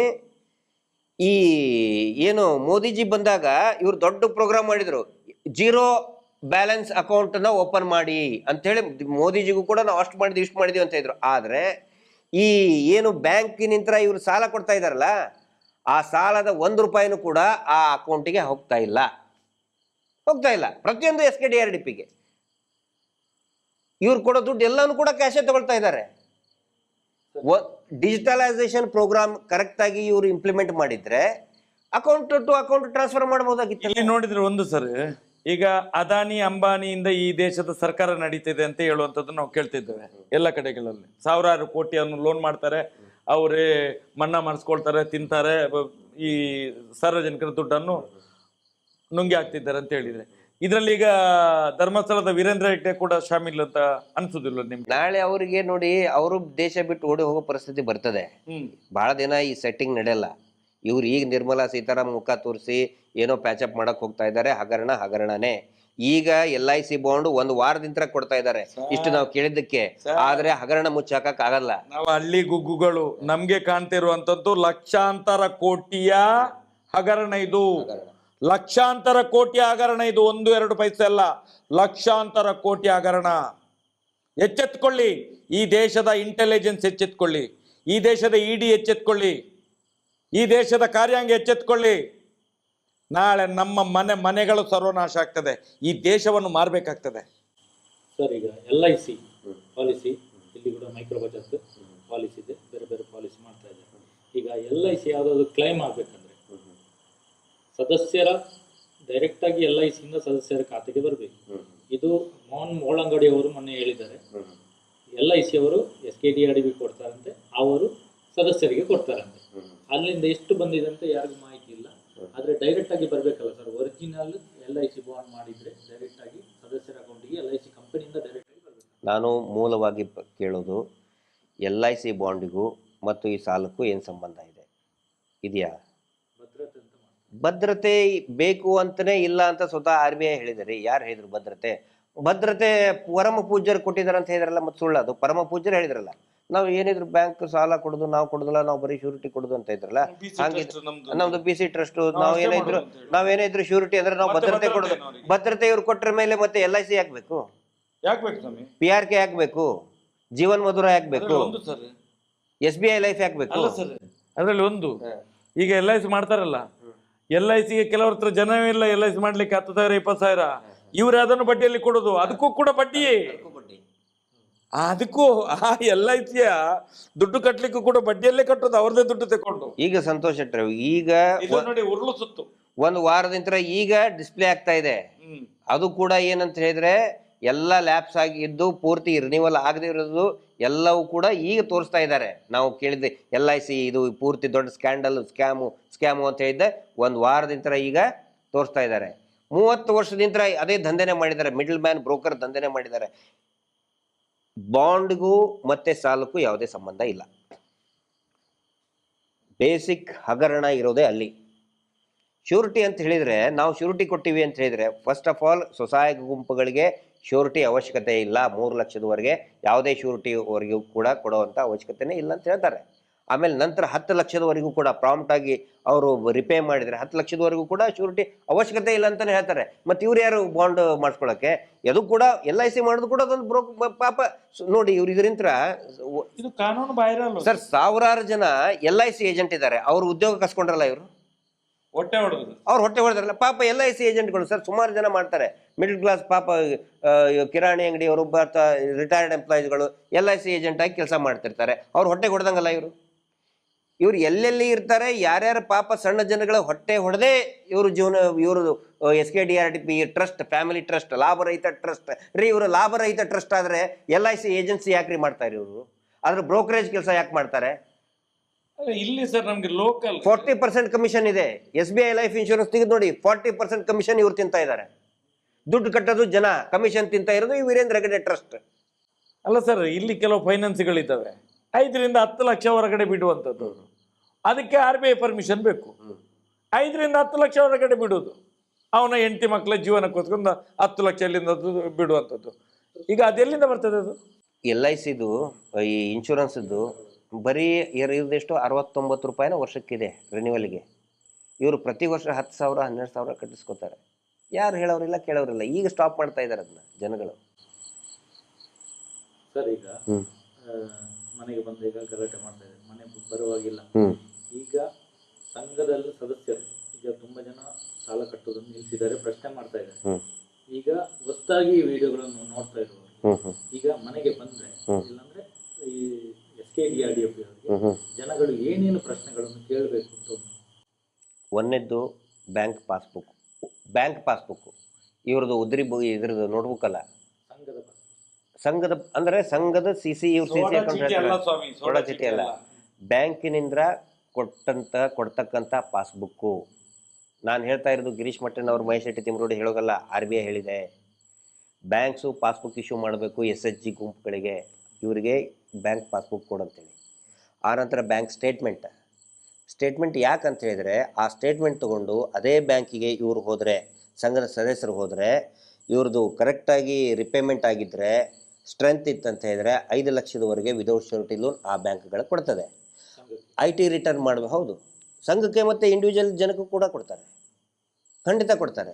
ಆನಂತರ ಆ ಸ್ಟೇಟ್ಮೆಂಟ್, ಬ್ಯಾಂಕ್ ಸ್ಟೇಟ್ಮೆಂಟ್ ಇದ್ರೆ ನಾಳೆ IT ರಿಟರ್ನ್ಸ್ ಏನಾದರೂ ಇದ್ದರೆ, ಪಾಪ ಈಗ ಕೆಲವೊಬ್ಬರಿಗೆ IT ರಿಟರ್ನ್ಸ್ ಕಟ್ಟಬೇಕಾಗಿರ್ತದೆ. ನೋಟ್ಬುಕ್ ತೋರಿಸಿದ್ರೆ ITದವರು ತೊಗೋತಾರ ನೋಟ್ಬುಕ್ಕನ್ನು? ಅದಕ್ಕೆ ಬ್ಯಾಂಕ್ ಸ್ಟೇಟ್ಮೆಂಟೇ ಬೇಕು ಅಂಥೇಳಿ. ಒಂದನೇದು ಪಾಸ್ಬುಕ್ಕು, ಇನ್ನೊಂದು ಬ್ಯಾಂಕ್ ಸ್ಟೇಟ್ಮೆಂಟ್. ಆನಂತರ PRK bond original policy number ತೊಗೊಂಡು ಆ LIC ವೆಬ್ಸೈಟ್ನಲ್ಲಿ ಎಂಟ್ರಿ ಮಾಡಬೇಕು. ಇವರು ರಿನ್ಯೂವಲ್ ಆಗಿದೆ, ಯಾಕಂದರೆ ರಿನ್ಯೂವಲ್ಗೆ ತೊಗೊಂಡಿದ್ದಾರೆ 10,000. ಆ್ಯಕ್ಚುಲಿ ಇರೋದು 69, 70, 80 ಇಷ್ಟಿದೆ ಸರ್. 10,000 ರೂಪಾಯಿ ತೊಗೊಂಡಿದ್ದಾರೆ. ಆ ಪಾಲಿಸಿ ನಂಬರ್ನ ವೆಬ್ಸೈಟಲ್ಲಿ ಎಂಟ್ರಿ ಮಾಡಲಿ. SBI ಲೈಫ್ ಇದ್ದರೆ SBI ಆನ್ಲೈನಲ್ಲೇ ಬರ್ತದೆ. ಏನು ಇವ್ರ ಕಡೆ ಹೋಗಿ ತೊಗೋಬೇಕಾಗಿಲ್ಲ, ಆನ್ಲೈನಲ್ಲಿನೇ ಚೆಕ್ ಮಾಡ್ಬೋದು ಕೂತ್ಕೊಂಡು ನೀವು. SBI ಲೈಫ್ ಇದ್ದರೆ SBI ಲೈಫ್, LIC ಇದ್ದರೆ LIC, ಬೇರೆ ಬೇರೆ ಕಂಪ್ನಿಯವು. SKDRDP ಇದು ಬ್ಯಾಂಕು ಅಲ್ಲ, ಅಥವಾ ಇದು LIC ಕಂಪ್ನಿನೂ ಅಲ್ಲ. ಇದೊಂದು ಬ್ರೋಕರ್ ಕಂಪನಿ. ಇದು ಜನಗಳಿಗೆ ಗೊತ್ತಿರಬೇಕು. ಅದಕ್ಕೆ ಏನು ಮಾಡಬೇಕು, ಆ ಪಾಲಿಸಿ ನಂಬರ್ನ ಆನ್ಲೈನಲ್ಲಿ ಚೆಕ್ ಮಾಡಬೇಕು, ಎಂಟ್ರಿ ಇದೆಯಾ. ಈಗ ರವೀಂದ್ರ ಶೆಟ್ಟಿ ಆ ಪಾಲಿಸಿ ನಂಬರ್ ಎಂಟ್ರಿ ಮಾಡಿದರೆ ಅದರಲ್ಲಿ ಬರ್ತದೆ, ಬರಬೇಕದು. ಬರಲಿಲ್ಲ ಅಂತಂದರೆ ದುಡ್ಡು ನಿಮ್ಗೆ ತೊಗೊಂಡಿದ್ದಾರೆ, ಅದು ಎಲ್ಲಿದೆ ಅಂತ ಕೇಳಿ. ಆನಂತರ ಸೇವಿಂಗ್ ಅಮೌಂಟ್ ವಾರ ಕಟ್ಟಿದಾರಲ್ಲ, ವಾರ ಕಟ್ಟಿದ್ದು ಅದು ಬ್ಯಾಂಕ್ ಸ್ಟೇಟ್ಮೆಂಟಲ್ಲಿ ತೋರಿಸ್ಬೇಕಲ್ಲ. ಉಳಿತಾಯ ಹಣ ಎಲ್ಲಿ ಹೋಯ್ತದು? ಆನಂತರ 60 ವರ್ಷದ ಆದಮೇಲೆ ಇದ್ದವ್ರು ಇದ್ದರೆ ಸರ್, ಎಷ್ಟೋ ಜನಕ್ಕೆ ಏನು ಮಾಡಿದ್ದಾರೆ ಆ ಥರ, ಎಷ್ಟು ಒಂದು 10 ಲಕ್ಷಕ್ಕಿಂತ ಜಾಸ್ತಿ ಜನ ಇದ್ದಾರೆ ವಯಸ್ಸಾದವರು, ಅಜ್ಜಿ 7 ವರ್ಷದಿಂದ ಅವ್ರ ಕಡೆ 10 ರೂಪಾಯಿ ಕಲೆಕ್ಟ್ ಮಾಡ್ಕೊಂಡು ಬಂದಿದ್ದಾರೆ. ಯಾವ ಬ್ಯಾಂಕ್ ಅಕೌಂಟಲ್ಲಿ ಇಟ್ಟಿದ್ದಾರೆ ಅಂತ ಯಾರಿಗೂ ಗೊತ್ತಿಲ್ಲ. ಎಲ್ಲ SKDRDPನಲ್ಲಿ ಹಾಕೋದು. ಆ್ಯಕ್ಚುಲಿ ಅದ್ರದ್ದು ಅಕೌಂಟ್ ಓಪನ್ ಮಾಡಿ ಅದರಿಂದ ಸರ್ಕಾರದಿಂದ, ಸೆಂಟ್ರಲ್ ಗೌರ್ಮೆಂಟಿಂದ, ಸ್ಟೇಟ್ ಗೌರ್ಮೆಂಟಿಂದ ಸೀನಿಯರ್ ಸಿಟಿಜನ್ಗಳಿಗೆ ಸಹಾಯಧನ ಸಿಗ್ತದೆ.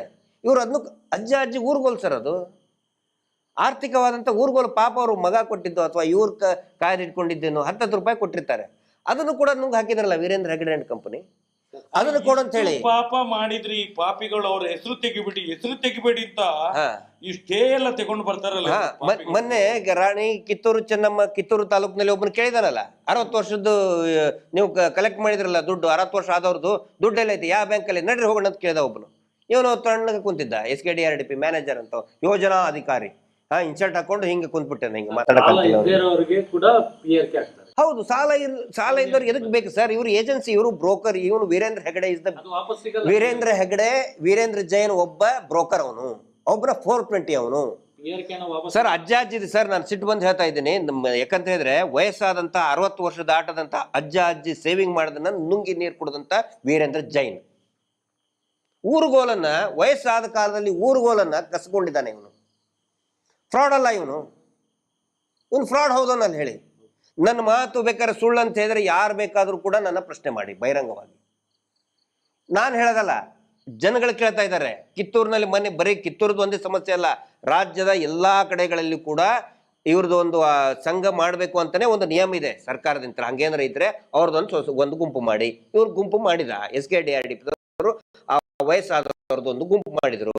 ಗುಂಪು ಮಾಡಿ ಪ್ರತಿ ವಾರ ಅವ್ರ ಕಡೆ ಅಂತ 10 ರೂಪಾಯಿ ಇಸ್ಕೊಂಡ್ರು. 7 ವರ್ಷದಿಂದ ದುಡ್ಡು ಕಲೆಕ್ಟ್ ಮಾಡ್ತಾ ಇದ್ದಾರೆ. ಅವ್ರಿಗೆ ಏನಾದ್ರು ಹಿಂದೆ ಆಸ್ಪತ್ರೆಗೆ ಹೋದ್ರೆ ಅವ್ರನ್ನ ಕೇಳಕ್ ಯಾರು ಇಲ್ಲ. ಅವಾಗ ಹೆಲ್ಪ್ ಮಾಡ್ಬೇಕು ತಾನೇ ಇವರು. ಆಸ್ಪತ್ರೆಗೆ ದುಡ್ಡು ಕಟ್ಟೋದು ಏನು ಇಲ್ಲ, ಬರೀ ದುಡ್ಡಿಂದ ಮಲಗಿದ್ದಾರೆ. ಇಲ್ಲಿ ಸೀತಾರಾಮ್ ಕರೆಸಿ ನಾವು ಲಾಭಾಂಶ ಕೊಟ್ಟು ಕೋರ್ಟ್ ಅಂತ ಹೇಳಿದ್ರೆ 60 ವಯಸ್ಸಾದ ನಾವಿಷ್ಟು ಮಾತಾಡಿದೇವಲ್ಲ, ನಾನೊಂದು ಕೆಲವು MLA ಗಳ ಹತ್ರ ಮಾತಾಡಿದೆ. ನಿಮ್ಗೆ ಒಂದು ಸ್ವಲ್ಪ ಆದ್ರೂ ಮಾನ ಮರ್ಯಾದೆ, ಜನಗಳ ನೋವು, ಇಷ್ಟು ನಾವು ಬೊಬ್ಬೆ ಹೊಡಿತೇವೆ ಅರ್ಥ ಆಗುದಿಲ್ವಾ? ಜನಸಾಮಾನ್ಯರಿಗೆ ತಿಳಿಯುವುದಿಲ್ಲ, ನಿಮ್ಗೆ ತಿಳಿಯುವುದಿಲ್ಲ ಅಂತೇಳಿ ಏನ್ ಹೇಳ್ತಾರೆ ಗೊತ್ತಾ? ನಮ್ಮ ಹೈಕಮಾಂಡೇ ಅವ್ರ ಜೊತೆಯಲ್ಲಿ, ನಮ್ಮ ಹೈಕಮಾಂಡೇ ಅವ್ರ ಜೊತೆಯಲ್ಲಿ ಅಂತ ಹೇಳ್ತಾರೆ. ಹಾಗಾದ್ರೆ ಹೇಗೆ ಸರ್ ಇವರು? ಇದು ಎಂತದ್ದು ಇದು? ನರೇಂದ್ರ ಸ್ವಾಮಿ ಸುಮ್ಮನೆ ಆಗ್ಬಿಟ್ರು, ಸೈಲೆಂಟ್ ಆಗ್ಬಿಟ್ರು, ಎಕ್ದಮ್ ಸೈಲೆನ್ಸರ್ ಇಟ್ಟುಬಿಟ್ರು. ನರೇಂದ್ರ ಸ್ವಾಮಿ ಅಂತೂ ಅವ್ರಿಗೆ ಎಲ್ಲಾ ವಿಚಾರಗಳು ಗೊತ್ತಿದೆ. ಬಾಯಲ್ಲಿ ಸೈಲೆನ್ಸರ್ ತುರ್ದ್ಬಿಟ್ರು. ಏನು ಮಾತಾಡ್ಲಿಕ್ಕೆ ಆಗುದಿಲ್ಲ. ಏನು ಗೊತ್ತದು, ಇವರು ಹೋಗುವುದು ಅಲ್ಲಿಗೆ ಡೆಲ್ಲಿಯಲ್ಲೇ ಇಟ್ಕೊಳ್ಳೋದು. ಇವ್ರಿಗೆ ಇದು ಸಣ್ಣದೆಲ್ಲ ಲೆಕ್ಕಕ್ಕಿಲ್ಲ. ಈ MLA MLC ಈ MP ಗಿಂಪಿ ಯಾವುದೇ ಲೆಕ್ಕಕ್ಕಿಲ್ಲ. ಯಾರು ಇದ್ದಾನಲ್ಲಿ ಅಪ್ಪ, ರಾಜಕೀಯ ಪಕ್ಷದ ಅಪ್ಪ ಇದ್ದಾನಲ್ಲ, ಅಲ್ಲೇ ಹೋಗಿ ಇವ್ರದ್ದು ಡೀಲ್. ಇದೆಲ್ಲ ಸಾವಿರ ಕೋಟಿಯ ಡೀಲ್ಗಳು. ಹೇಳ್ಬೇಕಂದ್ರೆ ಒಂದು ದಿನ ಸಾಕಾಗೋದಿಲ್ಲ. ಈಗ ರಾತ್ರಿ ಎಲ್ಲ ನಾವು ಹೇಳ್ತಾ ಇದೀವಿ, ಕೂಗ್ತಾ ಇದೀವಿ ಬೇಕಾರೆ. ಆದ್ರೆ ಹೇಳ್ಬೇಕಂತ ಇದ್ರೆ ಒಂದು ವಾರ, ಒಂದು ತಿಂಗಳು ಸಾಕಾಗೋದಿಲ್ಲ ಇವ್ರು ಹಗರಣ. ಇದ್ರ ಬಗ್ಗೆ ಅರಿವು ಮೂಡಿಸುವಂತ ಕಾರ್ಯಕ್ರಮಗಳು, ಪ್ರತಿಭಟನೆಗಳು ಹೌದು. ಯಾವಾಗ ಶುರು ಮಾಡ್ತೀರಾ? ಅಲ್ಲ, ಇದು ನಡೀತಾನೆ ಇದೆ ಈಗ, ಪ್ರತಿ ದಿನ ನಡೀತಾ ಇದೆ. ಇಷ್ಟು ಬೊಬ್ಬೆ ಹೊಡಿದು ಹೋರಾಟ ಅಲ್ವಾ? ಬೀದಿ ಹೋರಾಟ ಮಾಡ್ಲೇಬೇಕು ನೋಡಿ. ಜನಗಳಿಗೆ ನಾನು ಗ್ರಾಮಸ್ಥರಿಗೆ, ಸಂಘದ ಸದಸ್ಯರಿಗೆ ನಾನು ಹೇಳಕ್ಕೆ, ನೀವು ಮೊದಲು ಗ್ರಾಮದವರು ಒಗ್ಗಟ್ಟಾಗಿ, ಗ್ರಾಮಸ್ಥರು ಮೊದಲು ಒಗ್ಗಟ್ಟಾಗಿ. ಯಾಕಂತ ಹೇಳಿದ್ರೆ ಸಂಘದ ಸದಸ್ಯರು ನೀವು 10ರಲ್ಲಿ 2 ಜನ ನೀವು ನಿಮ್ಮ ನೋಟ್ಬುಕ್ಕಲ್ಲಿ ಬರೆದು ಬಿಡಿ. ನಮಗೆ ವಾರ ಕಟ್ಟಕ್ ಆಗೋದಿಲ್ಲ, ನಾವು 3 ತಿಂಗಳಿಗೊಮ್ಮೆ ಕಟ್ಟೋರು, ಬ್ಯಾಂಕ್ ನಿಯಮದ ಪ್ರಕಾರ ಬ್ಯಾಂಕಿಗೆ ಕಟ್ತೀವಿ. ನನಗೆ ತುಂಬಾ ಫೋನ್ ಬರ್ತಾ ಬರಲಿ, ಪುಸ್ತಕದಲ್ಲಿ ಬರಲಿ ಸರ್. ನೀವು ವೇದಿಕೆಯಲ್ಲಿ ನಿಂತ್ಕೊಂಡು ಮಾತಾಡೋದು ನಮ್ಗೆ ತುಂಬಾ ಇಷ್ಟ ಆಗ್ತಿದೆ. ತುಂಬಾ ದಿವಸ ಆಯ್ತು, ನೀವು ಯಾವಾಗ ವೇದಿಕೆಗೆ ಬರ್ತೀರಿ ಅಂತ ನಾನು ಹೇಳಿದೆ. ವೇದಿಕೆಗೆ ಬರುವಂತ ದಿನ ಆದಷ್ಟು ಬೇಗ ಇದೆ. ನೀವೆಲ್ಲ ತಯಾರಾಗಿರಿ. ಕರೆ ಕೊಟ್ಟ ತಕ್ಷಣ ನಮ್ಮ ಹೋರಾಟಕ್ಕೆ ಬಂದು ನೀವು ನಿಂತ್ರೆ ಸಾಕು. ನಮ್ಗೆ ಇವತ್ತು ಹೋರಾಟಕ್ಕೆ ಬೇರೆ ಯಾವುದು ಬೇಡ, ಲಾಠಿ ದೊಣ್ಣೆ ಕಲ್ಲು ಗಿಲ್ಲು ಯಾವುದು ಬೇಡ. ನಾವು ಅಧಿಕೃತವಾಗಿ ಬಂದು ಮಾರ್ಗದ ಮಧ್ಯದಲ್ಲಿ ನಿಲ್ಲುವುದೇ ಹೋರಾಟದ ಶಕ್ತಿ. ಹೋರಾಟದ ಶಕ್ತಿ, ಜನಸಂಖ್ಯಾ ಬಲ ಬೇಕು ನಮ್ಗೆ. ಇವತ್ತು ಜನಶಕ್ತಿ ಬೇಕು ನಮ್ಗೆ. ಇಷ್ಟು ಮಂದಿ ಇವರ ವಿರುದ್ಧವಿದ್ದೇವೆ ಅಂತೇಳಿ ಅಷ್ಟನ್ನು ನೀವು ಮಾರ್ಗದಲ್ಲಿ ನಿಂತು, ನಾವು ಕರೆ ಕೊಟ್ಟ ದಿವಸ ಮಾರ್ಗದಲ್ಲಿ ನಿಂತು ತೋರಿಸಿ. ಅದೇ ನಾವು ಮಾತಾಡೋದು ಬಿಡಿ. ಜನಗಳು ಇವತ್ತು ಮಾರ್ಗದ ಮಧ್ಯದಲ್ಲಿ ಬಂದು ನಿಂತ್ಕೊಳ್ಬೇಕು. ಈ ಹೋರಾಟಕ್ಕೆ ನಮ್ಮ ಬೆಂಬಲ ಇದೆ. ಸೌಜನ್ಯ ಹೋರಾಟಗಾರರು ಕರೆಯನ್ನು ಕೊಟ್ಟಿದ್ದಾರೆ. ನಾವು ಇವತ್ತು ಪೂರ್ತಿ ಮಾರ್ಗದಲ್ಲಿದ್ದೇವೆ ಅಂತೇಳಿ. ಅದಕ್ಕೆ ನಮ್ಗೆ ಕಲ್ಲು ಬೀಸಾಡೋದು, ದೊಣ್ಣೆ ಹಿಡ್ಕೊಂಡು ಏನು ಮಾಡ್ಲಿಕ್ಕೆ ಇಲ್ಲ. ಬರೇ ಬಂದು ಮಾರ್ಗದ ಮಧ್ಯದಲ್ಲಿ ಒಂದು ಕಡೆಯಲ್ಲಿ ನಿಂತ್ಕೊಳ್ಳುವಂಥದ್ದು, ನಮ್ಮ ಜನಶಕ್ತಿಯನ್ನು ತೋರಿಸುವಂಥದ್ದು, ಜನಾದೇಶವನ್ನು ತೋರಿಸುವಂಥದ್ದು. ಆಗ ಸತ್ಯಕ್ಕೆ ಜಯ ಆಗ್ತದೆ. ಆದಷ್ಟು ಬೇಗ ಕಾಲ ಸನ್ನಿಹಿತವಾಗಿದೆ. ಮುಂದಿನ ದಿನಗಳಲ್ಲಿ ನಮ್ಮ ಕರೆಗೆ ನೀವು ತಯಾರಾಗಿರಿ, ಸತ್ಯವನ್ನು ತಿಳ್ಕೊಳ್ಳಿ. ನಾವು ಹೇಳ್ಕೊಳ್ತಾ ಇದ್ದ ಬೇಡವೇ ಬೇಡ ನೀವು ಬರುವುದು. ಇವತ್ತು ಮಟ್ಟಣ್ಣವ್ರು ಇರ್ಲಿ, ಸೌಜನ್ಯ ಹೋರಾಟಗಾರರಿರ್ಲಿ, ನಾವಿ ಇರ್ಲಿ, ಸಂಚಾರಿ ಇರ್ಲಿ, ರವೀಂದ್ರ ಶೆಟ್ಟಿ ಇರ್ಲಿ, ನಮ್ಮ ತಮ್ಮಣ್ಣ ಶೆಟ್ಟಿ ಇರ್ಲಿ, ಪ್ರಸನ್ನ ರವಿ ಇರ್ಲಿ, ದಿನೇಶ್ ಗಾಣಿಗೆ ಇರ್ಲಿ, ಯಾರು ಹೋರಾಟಗಾರ ಇರ್ಲಿ, ನಾವು ಹೇಳೋದನ್ನು ಕೇಳೋದು ಬೇಡ. ನೀವು ಏನ್ ಹೇಳ್ತೀರಿ ಸರ್? ಸತ್ಯವನ್ನು ಅರಿತುಕೊಳ್ಳಿ, ಆತ್ಮಾವಲೋಕನ ಮಾಡ್ಕೊಳ್ಳಿ. ಈಗ ಏನಂತಂದ್ರೆ ತಾವು ಕೇಳೋ ಪ್ರಶ್ನೆ ನನಗೆ ಅರ್ಥ ಆಗ್ತದೆ. ಸುಮಾರು ಜನ ಯಾವಾಗ ಲೇಟ್ ಆಯ್ತು ಅಂತ. ಒಂದು ಕೊನೆಯದಾಗಿ ಒಂದೇ ಒಂದು ಮಾತು ಹೇಳ್ತೀನಿ. ಎಲ್ಲರೂ ಹೇಳ್ತಾರಲ್ಲ ಪಾಪದ ಕೊಡ ತುಂಬಬೇಕು ಅಂತೇಳಿ. ಹೌದಾ? ಪಾಪದ ಏನು ಕೊಡ. ಆದ್ರೆ ಇಲ್ಲಿ ತುಂಬಬೇಕಾಗಿರೋದು ಕೊಡ ಅಲ್ಲ, ಟ್ಯಾಂಕರ್. ಪಾಪದ ಟ್ಯಾಂಕರ್ ತುಂಬಬೇಕು. ಕೊಡ ತುಂಬೋದಕ್ಕೆ ಟ್ಯಾಂಕರ್ ತುಂಬೋದಕ್ಕೆ ಸ್ವಲ್ಪ ಟೈಮ್ ವ್ಯತ್ಯಾಸ ಆಗ್ತದಲ್ಲ. ಕೊಡ ಈಗಲೇ ತುಂಬಿಡ್ತದೆ. ಟ್ಯಾಂಕರ್ ಇವ್ರ ಮೇಲೆ ಅನೇಕ ವರ್ಷಗಳಿಂದ ಮಾಡಿದಂತ ಅನೇಕ ಹೆಣ್ಣು ಮಕ್ಕಳ ಮೇಲೆ ಮಾಡಿದ ಅತ್ಯಾಚಾರ ಕೊಲೆಗಳಿದೆ. ಆನೆ ಮಾವತ, ವೇದವಲ್ಲಿ, ಪದ್ಮಲತಾ, ಸೌಜನ್ಯ, ಅದರ ನಡುವೆ ಎಷ್ಟೋ ಜನ ಅಪ್ರಾಪ್ತ ವಯಸ್ಸಿನ ಹೆಣ್ಣು ಮಕ್ಕಳನ್ನ ಕೊಲೆ ಮಾಡಿದಂತ ಪಾಪಗಳಿದೆ. ಈ ಇಡೀ ರಾಜ್ಯದಲ್ಲಿ ಅಕ್ರಮ ಮೀಟರ್ ಬಡ್ಡಿ ದಂಧೆ ಮಾಡಿ ರಕ್ತ ಹೀರಿದಂತ ಆ ಪಾಪ ಇದೆ. ಅದರಿಂದ ಆತ್ಮಹತ್ಯೆ ಮಾಡ್ಕೊಂಡವ್ರ ಪಾಪ ಇದೆ, ಸಾವಿರಾರು ಇದೆ. ಆನಂತರ ಭೂಮಿಯನ್ನ ಆಕ್ರಮಣ ಮಾಡಿ ಇಲ್ಲಿ ನಮ್ಮ ಯಾರು ಅರುಣ್ ಬೋಳಿಯಾರ್ ಅಂತ ಅನೇಕ ಜನ ಪಾಪ, ಅನೇಕ ಆತರ ಆ ಪಾಪ ಇದೆ. ಆನಂತರ ದೇವಸ್ಥಾನದ ಮೂರ್ತಿಗಳನ್ನ ಕದ್ದಂತ ಪಾಪ ಇದೆ. ಸ್ಮಗ್ಲಿಂಗ್ ಮಾಡಿದಂತ ಎಂಟಿಕ್, ಅದು ಗೊತ್ತಿಲ್ಲ, ಅದು ಬರ್ತದೆ. ಎಂಟಿಕ್ಸ್ ದಂಧೆ. ನಾವು ದೇವಸ್ಥಾನವನ್ನ ಪುನರ್ ನಿರ್ಮಾಣ ಮಾಡ್ತೀವಿ ಅಂತ ಹೇಳ್ತಾರಲ್ಲ, ಅಲ್ಲಿರುವಂತ ಹಳೆ ಶಿಲೆಗಳನ್ನ ಕದ್ದು ಮಾರಾಟ ಮಾಡುವಂತ ಜನಗಳಿವೆ. ಒಬ್ಬ ಅಪ್ಪಟ ಜೈನರು ಪತ್ರಕರ್ತರು ಬಿಡಿಯಾಗಿ ಯಾವ ಬಸ್ ಇದೆಯಾ, ಎಷ್ಟೆಷ್ಟು ಪುರಾತನ ಕಾಲದ ಮೂರ್ತಿಗಳನ್ನು ಕೊಂಡೋಗಿದ್ದಾರೆ ಅಂತೇಳಿ, ಮತ್ತು ಅಲ್ಲಿಯ ಶಿಲಾಶಾಸನಗಳನ್ನು ಎಲ್ಲ ನಾಶ ಮಾಡಿದ್ದಾರೆ ಅಂತ ಹೇಳುವಂಥದ್ದು ನನಗೆ 2013 ಫೋನಿನ ಮುಖಾಂತರ ಶೆಟ್ರೆ ನಮ್ಮನ್ನು ಉಳಿಸಿದ್ರಿ ನೀವೆಲ್ಲ ಅಂತೇಳಿ, ನಮ್ಮ ಜೈನ ಮಸೀದಿಗಳನ್ನು ಉಳಿಸಿದ್ರಿ, ಹಳೆಯ ಪಳೆಯುಳಿಕೆಗಳನ್ನು ಉಳಿಸಿದ್ರಿ ನೀವು ಅಂತ ಹೇಳಿ ನನಗೆ ಧನ್ಯವಾದ ಹೇಳಿದ್ದಾರೆ. ಆಗ ಆ ಪಾಪ ಇದೆ, ಅವೆಲ್ಲ ದೇವರ ಮೂರ್ತಿಯನ್ನ ಕದ್ದ ಪಾಪ ಇದೆ. ಆನಂತರ ಅಣ್ಣಪ್ಪ ಸ್ವಾಮಿ, ಮಂಜುನಾಥ ಸ್ವಾಮಿಯನ್ನ ಮುಂದಿಟ್ಟು ವ್ಯಾಪಾರ ಮಾಡಿದಂತ ಬಡ್ಡಿ ದಂಧೆ ಮಾಡಿದಂತ ಪಾಪ ಇದೆ. ಇದೆಲ್ಲವೂ ಕೂಡ ಒಂದು ಟ್ಯಾಂಕರ್ ಅಲ್ಲೇ ತುಂಬಸಕ್ಕಾಗತ್ತೆ, ಕೊಡದಲ್ಲಿ ತುಂಬಸಕ್ಕಾಗತ್ತಾ? ಇಲ್ಲಲ್ಲ. ಪಾಪದ ಟ್ಯಾಂಕರ್ ತುಂಬಬೇಕು. ಪಾಪದ ಟ್ಯಾಂಕರ್ ತುಂಬಿದೆ. ಈಗ ತುಂಬಕ್ ಟೈಮ್ ತಗೊಳ್ತದಲ್ಲ, ಅದು ಕೂಡ ಟ್ಯಾಂಕರ್ ಕೂಡ ತುಂಬಿದೆ. ಪಾಪದ ಕೊಡ ಅಲ್ಲ, ಏನು ಪಾಪದ ಟ್ಯಾಂಕರ್ ಈಗ ತುಂಬಕ್ ಬಂದಿದೆ. ಸ್ವಲ್ಪ ದಿನದಲ್ಲಿ ನೋಡಿ ಎಲ್ಲ ಒಂದು ಒಳ್ಳೆಯ ನಿರ್ಣಯ ಖಂಡಿತ ಬರ್ತದೆ. ನಮ್ಮ ಕೆಲಸ ಏನು ಹೇಳಿ, ಇವರ ಪಾಪಗಳನ್ನ, ಇವ್ರು ಮಾಡಿದಂಥ ಅಪರಾಧಗಳನ್ನ ಬಯಲು ಮಾಡಬೇಕಾಗಿತ್ತು. ಖಂಡಿತ ನಾವು ಮಾಡ್ತಾ ಇದ್ದೀವಿ. ಕಾನೂನಿನ ಹೋರಾಟ ಅತ್ಯಂತ ಶಿಸ್ತುಬದ್ಧವಾಗಿ ಮಾಡ್ತಾ ಇದ್ದೀವಿ. ಮಹೇಶ್ ಶೆಟ್ಟರ್ ನೇತೃತ್ವದಲ್ಲಿ ಶಿಸ್ತುಬದ್ಧವಾದಂಥ ಹೋರಾಟ, ಸಂಘಟಿತವಾದಂಥ ಹೋರಾಟ, ಕಾನೂನುಬದ್ಧವಾಗಿಯೂ ಕೂಡ ಶಿಸ್ತುಬದ್ಧವಾಗಿ ಒಂದು ಹೋರಾಟ ನಡೀತಾ ಇದೆ. ಕರ್ನಾಟಕ ರಾಜ್ಯದಲ್ಲಿ ವಕ್ಫ್ ಬೋರ್ಡ್ ರೈತರ ಜಮೀನುಗಳನ್ನು ಲೂಟಿ ಮಾಡ್ತಾ ಇದೆ ಅಂತ ತುಂಬಾ ಚರ್ಚೆ ನಡೀತಾ ಇದೆ. ಇದ್ರ ಬಗ್ಗೆ ನಿಮ್ಮ ಅಭಿಪ್ರಾಯ ಏನು? ವಕ್ಫ್ ಬೋರ್ಡು ಏನು ರೈತರ ಜಮೀನನ್ನು ಲೂಟಿ ಮಾಡಿದೆ, ಪಾಣಿಪತ್ರದಲ್ಲಿ ರೈತರ ದೇವಸ್ಥಾನಗಳ ಬೇರೆ ಬೇರೆ ರೀತಿಯಲ್ಲಿ ಪಾಣಿಪತ್ರದಲ್ಲಿ ವಕ್ಫ್ ಬೋರ್ಡ್ ಹೆಸರು ಕೇಳಿ ಬರ್ತಾ ಇದೆ. ಕೆಲವು ಕಡೆಯಲ್ಲಿ ಹನುಮಂತ ದೇವಸ್ಥಾನದಿರ್ಬೋದು, ಬೇರೆ ಬೇರೆ ದೇವಸ್ಥಾನದಿದೆ, ಕೆಲವು ಮಸೀದಿದ್ದಿದೆ, ಮುಸಲ್ಮಾನರಿದ್ದಿದೆ, ಹಿಂದೂಗಳಿದೆ. ಎಲ್ಲ ಜಾತಿಯ ಜಾಗವನ್ನು ಕೂಡ ವಕ್ಫಿನ ಒಂದು ಸಂಸ್ಥೆಗೆ ಕೊಡುವಂಥ ಕೆಲಸ ಈಗಿಂದಲ್ಲ, ಅದು ನಿನ್ನೆ ಮೊನ್ನೆದಲ್ಲ, ಆಗ್ತಾ ಇದೆ. ನಾವು ನಾವು ಅದಕ್ಕೆ ಪೂರ್ತಿ ವಿರೋಧವಾಗಿದ್ದೇವೆ. ಒಂದು ಸಂಸ್ಥೆ ಹೆಸರಲ್ಲಿ ಎಷ್ಟು ಆಸ್ತಿಯನ್ನು ಕೊಡ್ತಾರೆ ಅಂತ ಹೇಳಿದರೆ ಯಾವ ಕಾರಣಕ್ಕೋಸ್ಕರ? ಇದು ಏನನ್ನು ತೋರಿಸ್ತದೆ? ಇದು ಸಮಾಜದ ತುಷ್ಟೀಕರಣ ತೋರಿಸ್ತದೆ, ಹೌದಲ್ವಾ? ತುಷ್ಟೀಕರಣ ಮಾಡ್ತಾನೆ ಬಂದ್ರು.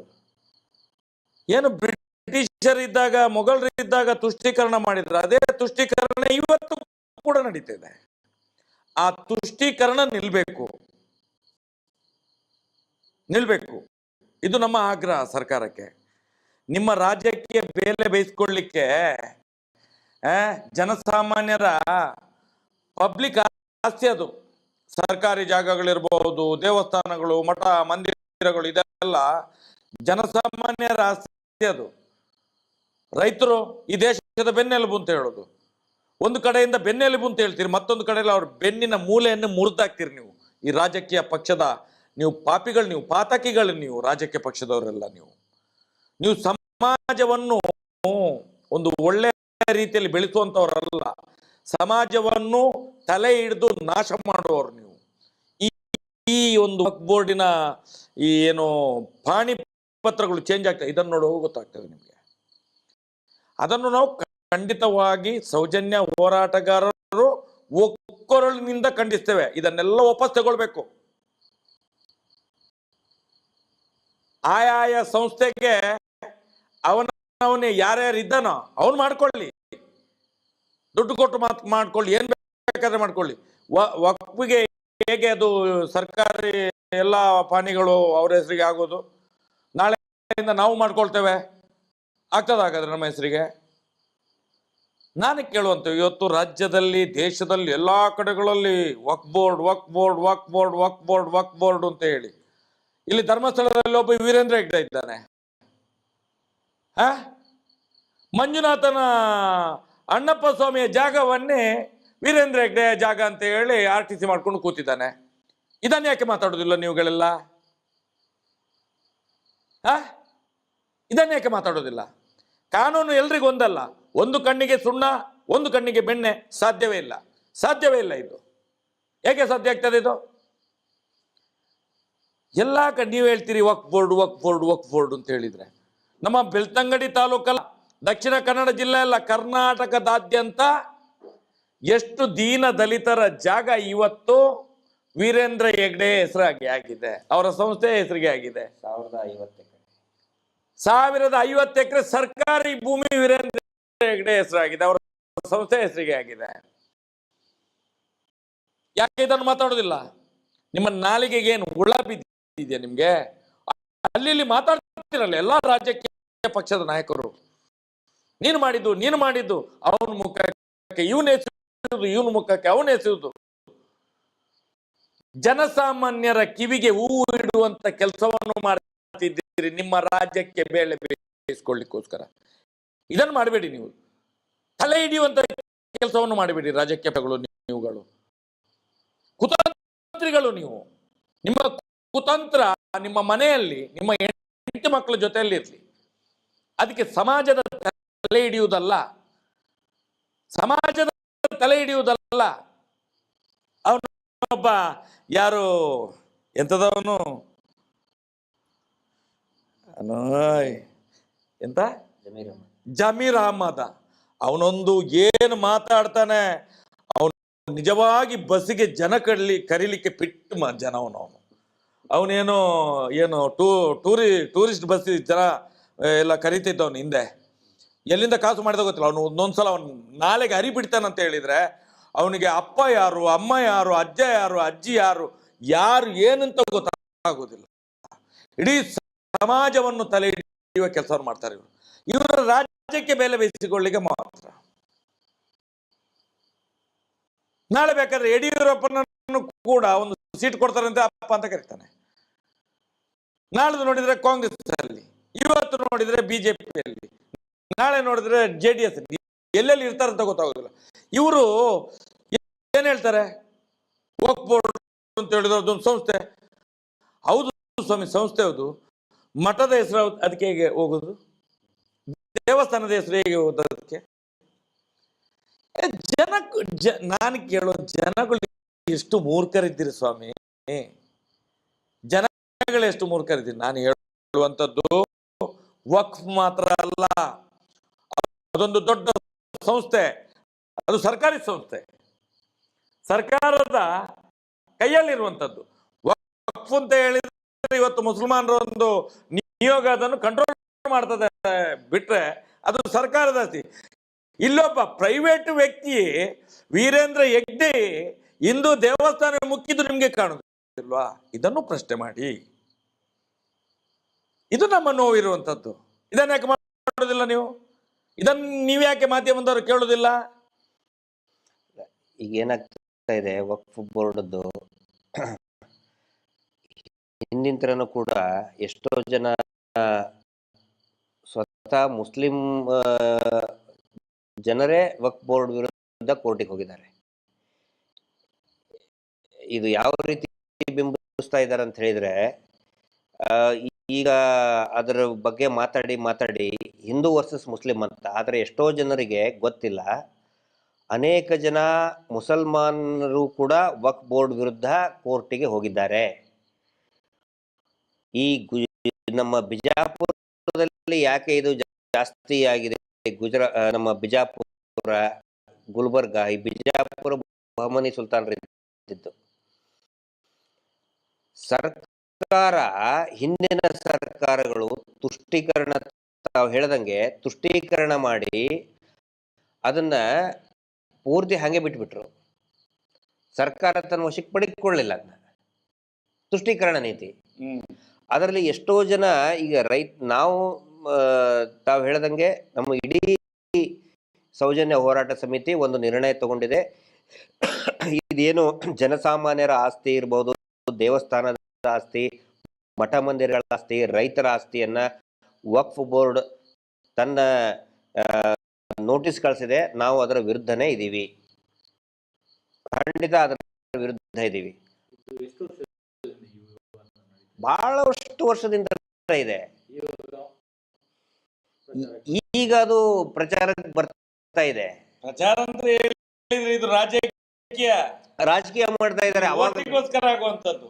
ಇದರಲ್ಲಿ ಎಲ್ಲ ರಾಜಕೀಯ ಪಕ್ಷದ ನಾಯಕರಿದ್ದಾರೆ, ಎಲ್ಲರಿಗೂ ಗೊತ್ತಿದೆ. ಬಿಜೆಪಿ ಮೈನಾರಿಟಿ ಮೋರ್ಚಾ, ನಾನು ಅವಾಗ ಯುವ ಮೋರ್ಚಾ ಅಧ್ಯಕ್ಷ ಇದ್ದಾಗ, ಯಾವಾಗ 2007-8ರಲ್ಲಿ ಯಾವಾಗ ನಮ್ಮ ಜೊತೆಗೆ ಮೈನಾರಿಟಿ ಮೋರ್ಚಾ ಅದು ತುಂಬಾ ಆಕ್ಟಿವ್ ಆಗಿ ಕೆಲಸ ಮಾಡ್ತಿದ್ದು, ಎಲ್ಲಾ ಮೈನಾರಿಟಿ ಮೋರ್ಚಾದ ಸದಸ್ಯರು ಒಂದು ನಿರ್ಣಯ ಕೈಗೊಂಡಿದ್ರು ಅಗೇನ್ಸ್ಟ್ ವಕ್ಫ್ ಬೋರ್ಡ್. ಅನ್ವರ್ ಮಾರ್ಪಾಡಿ ಅಂತ ಹೇಳಿ ಆದ್ಮೇಲೆ ಮೈನಾರಿಟಿ ಇದ್ರದ್ದು ಅಧ್ಯಕ್ಷರಾಗಿದ್ರು ಮಂಗಳೂರಿನವರು. ಹೌದು, ಅವರೆಲ್ಲ ಅದರ ಅಗೇನ್ಸ್ಟ್ ಇದನ್ನು ಮಾಡಿದ್ದಾರೆ. ಅದನ್ನ ವಕ್ಫ್ ಬೋರ್ಡ್ ಪೂರ್ತಿ ಇದು ಆಸ್ತಿ ಕಬಳಿಸ್ತಾ ಇದೆ ಅಂತ ಹೇಳಿ. ಇದು ಜನರಿಗೆ ಗೊತ್ತಾಗಬೇಕು. ಏನಾಗ್ತಾ ಇದೆ, ಹಿಂದೂ ಮುಸ್ಲಿಂ ಅಂತ ಮಾಡಕ್ ಹೊರಟಿದ್ದಾರೆ. ಆ ಜಮೀರ್ ಅಹಮದ್ಗೆ ಮೊದಲು ಬುದ್ಧಿ ಇಲ್ಲ ಅವನಿಗೆ. ಅವನ್ ಮಾತಾಡೋದು ಅವ್ರಿಗೆ ಇಲ್ಲಿ ಏನಾಗಿದೆ ಗೊತ್ತಾ ಸರ್, ಮುಸ್ಲಿಂ ನಾಯಕರಿಗೆ ಮುಸಲ್ಮಾನರನ್ನ ಹಿಂದೂಗಳ ವಿರುದ್ಧ ಎತ್ತಿ ಕಟ್ಟಬೇಕು, ಹಿಂದೂಗಳ ನಾಯಕರು ಅಂತ ಹೇಳ್ಕೊಳ್ಳೋರಿಗೆ ಹಿಂದೂಗಳನ್ನ ಮುಸ್ಲಿಮರ ವಿರುದ್ಧ ಎತ್ತಿ ಕಟ್ಟಬೇಕು. ಹಿಂಗ ಮಾಡಿ ಅವ್ರವ್ರ ಅಂಗಡಿಯನ್ನ ನಡೆಸ್ತಾ ಇರಬೇಕು. ಆದ್ರೆ ವಾಸ್ತವ ಏನಿದೆ ಅದನ್ನ ಎಲ್ಲರೂ ಮರೆಮಾಚ್ತಾ ಇದ್ದಾರೆ. ರೈತರು ಆಸ್ತಿ ಎಲ್ಲರಿಗೂ ಗೊತ್ತಿದೆ. ಇದು ಈಗ ಪಾಪಿಗಳಿಂದ ನಮ್ಮಂತವರು ರಸ್ತೆಯಲ್ಲಿ ನಿಂತ್ಕೊಂಡು ನಾವು ಹೋರಾಟ ಮಾಡಬೇಕು. ಇಷ್ಟು ವರ್ಷ ಆಯ್ತು ನೋಡಿ. ಸ್ವತಃ ವೀರೇಂದ್ರ ಹೆಗ್ಡೆ ಅವರ ಫ್ಯಾಮಿಲಿ ಹೈಕೋರ್ಟ್ ಮತ್ತೆ ಸುಪ್ರೀಂ ಕೋರ್ಟ್ ನಲ್ಲಿ ಅಫಿಡವಿಟ್ ಕೊಟ್ಟಿದ್ದಾರೆ, ಇದು ಹಿಂದೂಗಳ ಆಸ್ತಿ ಅಲ್ಲ, ಹಿಂದೂಗಳ ಧಾರ್ಮಿಕ ಕ್ಷೇತ್ರನೇ ಅಲ್ಲ. 1974ರಲ್ಲಿನೇ ಹಾಕಿದ್ದಾರೆ. ಅದಕ್ಕಿಂತ ಬಿಫೋರ್ ಇದ್ದಿದ್ದವರು ರತ್ನವರ್ಮ ಹೆಗಡೆ ಅವರು. 1969ಕ್ಕಿಂತ ಮುಂಚೆ ಇದ್ದಿದ್ದವರು. ಇವರು ಪಟ್ಟ ಏರಿದ್ದು 1969ರ ನಂತರ 68ಕ್ಕೆ. ಅದಕ್ಕಿಂತ ಬಿಫೋರ್ ಅವಾಗಲೇ ಹಾಕಿದ್ದಾರೆ ಅವರು. ಹಾಗಿದ್ರೆ ಯಾಕೆ ಅದ್ರ ಬಗ್ಗೆ ಮಾತಾಡ್ತಾ ಇಲ್ಲ? ಏನ ಮಾಡ್ತಾ ಇದ್ದಾರೆ, ಹಂಗಿದ್ರೆ ಅವ್ರು ಮಾಡಿದ್ರೆ ನಡಿಬೋದಾ? ಇನ್ನೂ ಒಂದು ಪ್ರಮುಖ ವಿಷಯ ಸರ್, ನನ್ನ ಮೊನ್ನೆ ಹೋಗಿದ್ದೆ NR-ಪುರಕ್ಕೆ. ಅಲ್ಲಿ ಜ್ವಾಲಾಮಾಲ ಅಂಥೇಳಿ, ಜ್ವಾಲಾಮಾಲಿನಿ ಅದು ಒಂದು ಮಠ, ಆ ಮಠದ ಹೆಸರು ಜ್ವಾಲಾಮಾಲಿನಿ. ಅದು ಬಹಳ ದೊಡ್ಡ ಮಠ ಅದು. ಆ ನಂತರ ಬಹಳ ಮಿಸ್ಟೀರಿಯಸ್ ಆಗಿ, ಆಶ್ಚರ್ಯಕರವಾಗಿ ಆ ಸ್ವಾಮೀಜಿಗಳು ಸಾಯ್ತಾರೆ. ಅದ್ರ ಬಗ್ಗೆ ನಾವು ಮುಂದಿನ ದಿನದಲ್ಲಿ ಮಾತಾಡ್ತೀನಿ. ಬೇರೆ ಬೇರೆ ಇನ್ನೂ ಅದ್ರ ಬಗ್ಗೆ ನಡೀತಾ ಇದೆ.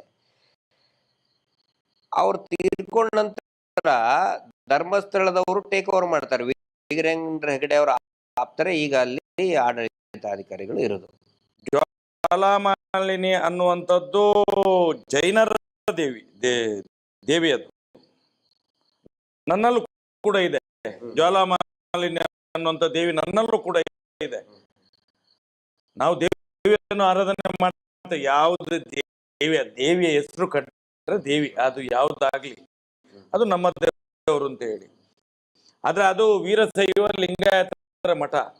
ಈಗ ಈಗ ಈಗ ನೀವು ಹೋಗಿ ನೋಡಿದ್ರಿಂದ ಅದು ಈಗ ಅಲ್ಲಿ ಜ್ವಾಲಾಮಾಲಿನಿ ಆಗಿರ್ಬೋದು. ಯಾವಾಗ ಕೊರೋನಾದ ಸಂದರ್ಭದಲ್ಲಿ ಆದಂತ ಘಟನೆ ಅದೆಲ್ಲ ಈಗ ಟ್ರಾನ್ಸ್ಫರ್ ಆಗಿದ್ದೆಲ್ಲ. ಆದ್ರೆ ಚಂದ ಅದು ಈಗ ಅಲ್ಲಿ ಜ್ವಾಲಾಮಾಲಿನಿ ಅಂತ ಹೇಳಿ ಬೋರ್ಡ್ ಹಾಕಿರ್ಬೋದು. ಯಾಕಂತ ಹೇಳಿದ್ರೆ ಈಗ ಇಲ್ಲಿ ಉಪ್ಪಿನಂಗಡಿ ಯಾರೋ ಅದನ್ನ ನಡೆಸ್ತಾ ಇದ್ದಾರೆ. ಧರ್ಮಸ್ಥಳದ ಜನಗಳೇ ಇರುವುದಲ್ಲಿ ಈಗ. ಅಲ್ಲ, ಅದನ್ನ ಈಗಲೂ ಕೂಡ ನೀವು ಯಾರಿಗೆ ಕೇಳಿದ್ರು ಕೂಡ ಅಂತಲ್ಲಿ ಅದನ್ನ ಮಠ ಅಂತಾನೆ ಹೇಳ್ತಾರೆ, ಮಠ ಅಂತಾನೆ ಹೇಳ್ತಾರೆ. ಈಗ ಅದಕ್ಕಿಂತ ಜಾಸ್ತಿ ಮುಖ್ಯವಾದ ಏನಂದ್ರೆ, ಇಲ್ಲಿ ನಾನು ಬಹಳ ಕ್ಲಿಯರ್ ಆಗಿ ಹೇಳ್ತಾ ಇದ್ದೀನಿ, ಜೈನರ ವಿರುದ್ಧ ಅಲ್ಲ, ಅಲ್ಲಿ ಜೈನರೇ ವೀರೇಂದ್ರ ಹೆಗ್ಗಡೆ ವಿರುದ್ಧ ನಿಂತ್ಕೊಂಡಿದ್ದಾರೆ. ಯಾಕಂತ ಹೇಳಿದ್ರೆ ಅಲ್ಲಿ 70 ಮನೆಗಳು, NR-ಪುರದ 70 ಮನೆಗಳಲ್ಲಿ ಅದರಲ್ಲಿ ಬಹುತೇಕರು ಜೈನರ ಮನೆಗಳಿದೆ.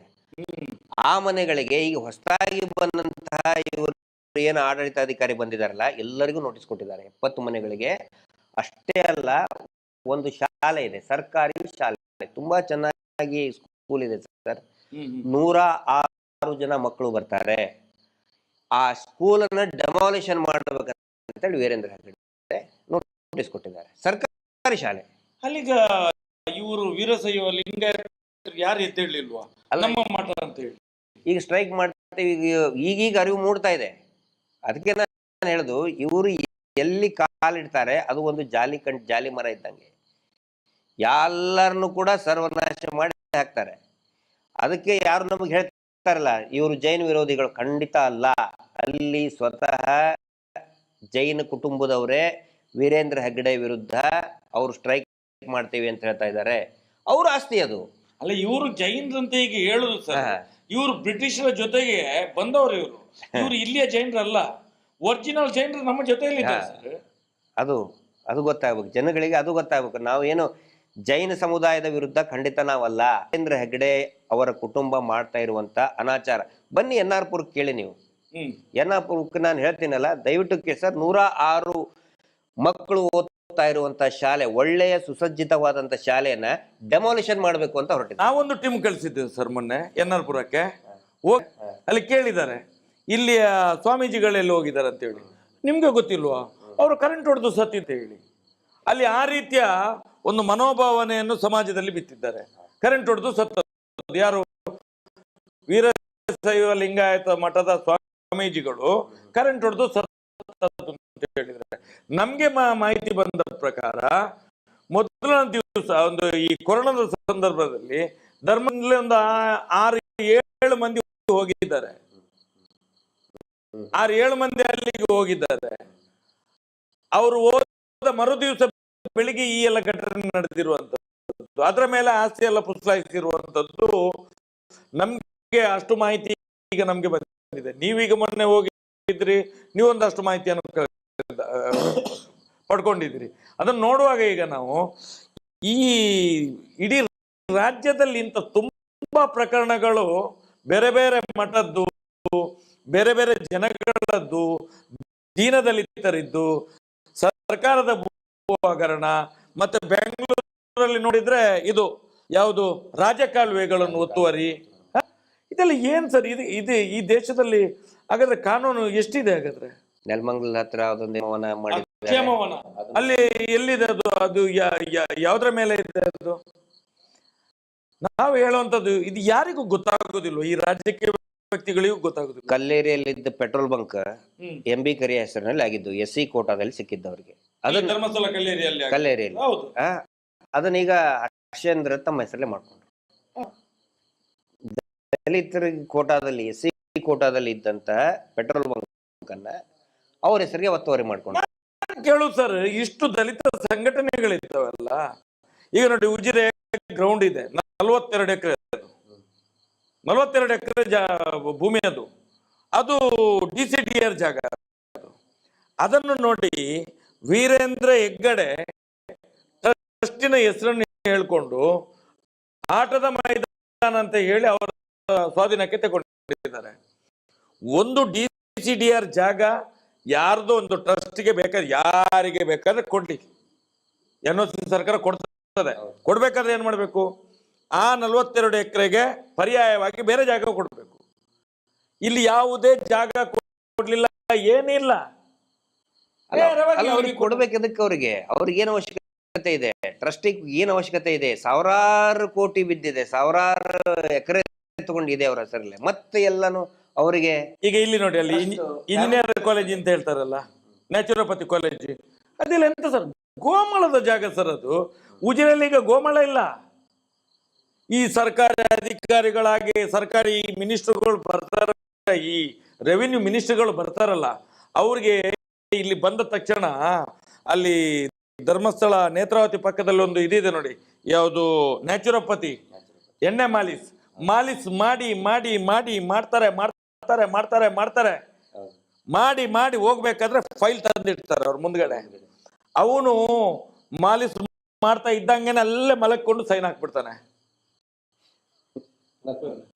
ಮಾಲಿಸ್ ಆಗ್ತಾ ಇದ್ದಂಗೆನೆ ಸೈನ್ ಹಾಕ್ಬಿಡ್ತಾನೆ. ಆ 7 ಎಕರೆ ಚಿಲ್ಲರೆ ಭೂಮಿ ಉಂಟಲ್ಲ, ಅದು ನಮ್ಮ ಇವ್ರದ್ದು ಮಲೆಕುಡಿಯ, ಅವ್ರು ಇದ್ದಾರೆ, ನಮ್ಮ ಜೊತೆಲಿ ಇದ್ದಾರೆ. ಈಗ ಬೇಕಾದಾಗ ಕರೆಸ್ತೇವೆ. ಆ ಜಾಗ ಯಾರಿಗೂ ಅಲಾಟ್ಮೆಂಟ್ ಆದ ಜಾಗವನ್ನು ತೆಗೆದು ಇವರಿಗೆ ಕೊಟ್ಟಿರುವಂತದ್ದು. ಎಂತ ಸರ್ ಇದು? ಅದ್ರ ಬಗ್ಗೆ ಮಾತಾಡ್ಬೇಕಲ್ಲ, ಒಬ್ರು ಮಾತಾಡಲ್ಲ, ಯಾರೊಬ್ರು ಅದ್ರ ಬಗ್ಗೆ ಧ್ವನಿ ಎತ್ತಲ್ಲ. ಅಂದ್ರೆ ಅದು ಲೈಸೆನ್ಸ್ ಕೊಟ್ಬಿಟ್ಟಿದ್ದಾರೆ ವೀರೇಂದ್ರ ಹೆಗಡೆಗೆ, ಏನ್ ಬೇಕಾದ್ರೂ ಅವರು ಒತ್ತುವರಿ ಮಾಡ್ಬೋದು, ಯಾರನ್ನ ಬೇಕಾದ್ರೂ ಕೊಲೆ ಮಾಡಿ ಬಿಸಾಕ್ಬಹುದು. ಲೈಸೆನ್ಸ್ ದೇವಸ್ಥಾನದ ಹೆಸರಿಟ್ಕೊಂಡು ಬರೀ ಇದನ್ನೇ ಮಾಡ್ತಾ ಬಂದಿದ್ರು ಅವರು. ಸೂರ್ಯ ದೇವಸ್ಥಾನ ನಾನು ಕೇಳ್ಪಟ್ಟೆ, ಸೂರ್ಯ ದೇವಸ್ಥಾನ ಅಂದ್ರೆ ಇವರು ದೇವಸ್ಥಾನದ ಕಾಂಟ್ರಾಕ್ಟರ್, ಇವರು ದೇವಸ್ಥಾನದ ಕಾಂಟ್ರಾಕ್ಟರ್. ಸೂರ್ಯ ದೇವಸ್ಥಾನ ಅಲ್ಲ, ಅದು ಸೂರ್ಯ ದೇವಸ್ಥಾನ ಅಲ್ಲ. ನಿಮ್ಗೆ ಯಾರು ಹೇಳಿದ್ರು ಸೂರ್ಯ ದೇವಸ್ಥಾನ ಅಂತ ಹೇಳಿ? ನೀವು ನೋಡಿ, ನೀವು ಅಲ್ಲಿಂದ ಬರ್ತೀರಿ, ನೀವು ಘಟ್ಟದ ಅಲ್ಲಿಂದ ಬರ್ತೀರಿ, ಸೂರ್ಯ ದೇವಸ್ಥಾನ ಅಂತ ಬೋರ್ಡ್ ನೋಡ್ತೀರಿ. ಸದಾಶಿವ ರುದ್ರ ದೇವಸ್ಥಾನ, ಅದು ಸದಾಶಿವ ರುದ್ರ ದೇವಸ್ಥಾನ. ಇವತ್ತು ಜೈನರ ಆಳ್ವಿಕೆಯಲ್ಲಿದೆ ಅದು. ಅದು ವೀರೇಂದ್ರ ಪಟ್ಟಲಂನವರ ಕೈಯಲ್ಲೇ ಇರುವಂತದ್ದು. ಅದು ಇವತ್ತು ಏನಾಗಿದೆ ಗೊತ್ತದು? ಸದಾಶಿವ ರುದ್ರ ಹೋಗಿ ನೀವು ಹೇಳಿದಾಗೆ ಸೂರ್ಯ ದೇವಸ್ಥಾನ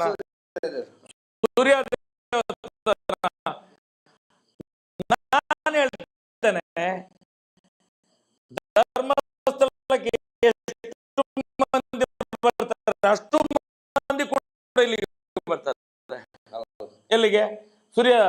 ಸದಾಶಿವ ರುದ್ರ ದೇವಸ್ಥಾನಕ್ಕೆ ಕೋಟ್ಯಾಂತರ ರೂಪಾಯಿ ಇನ್ಕಮ್ ಇದೆ ಅಲ್ಲಿ.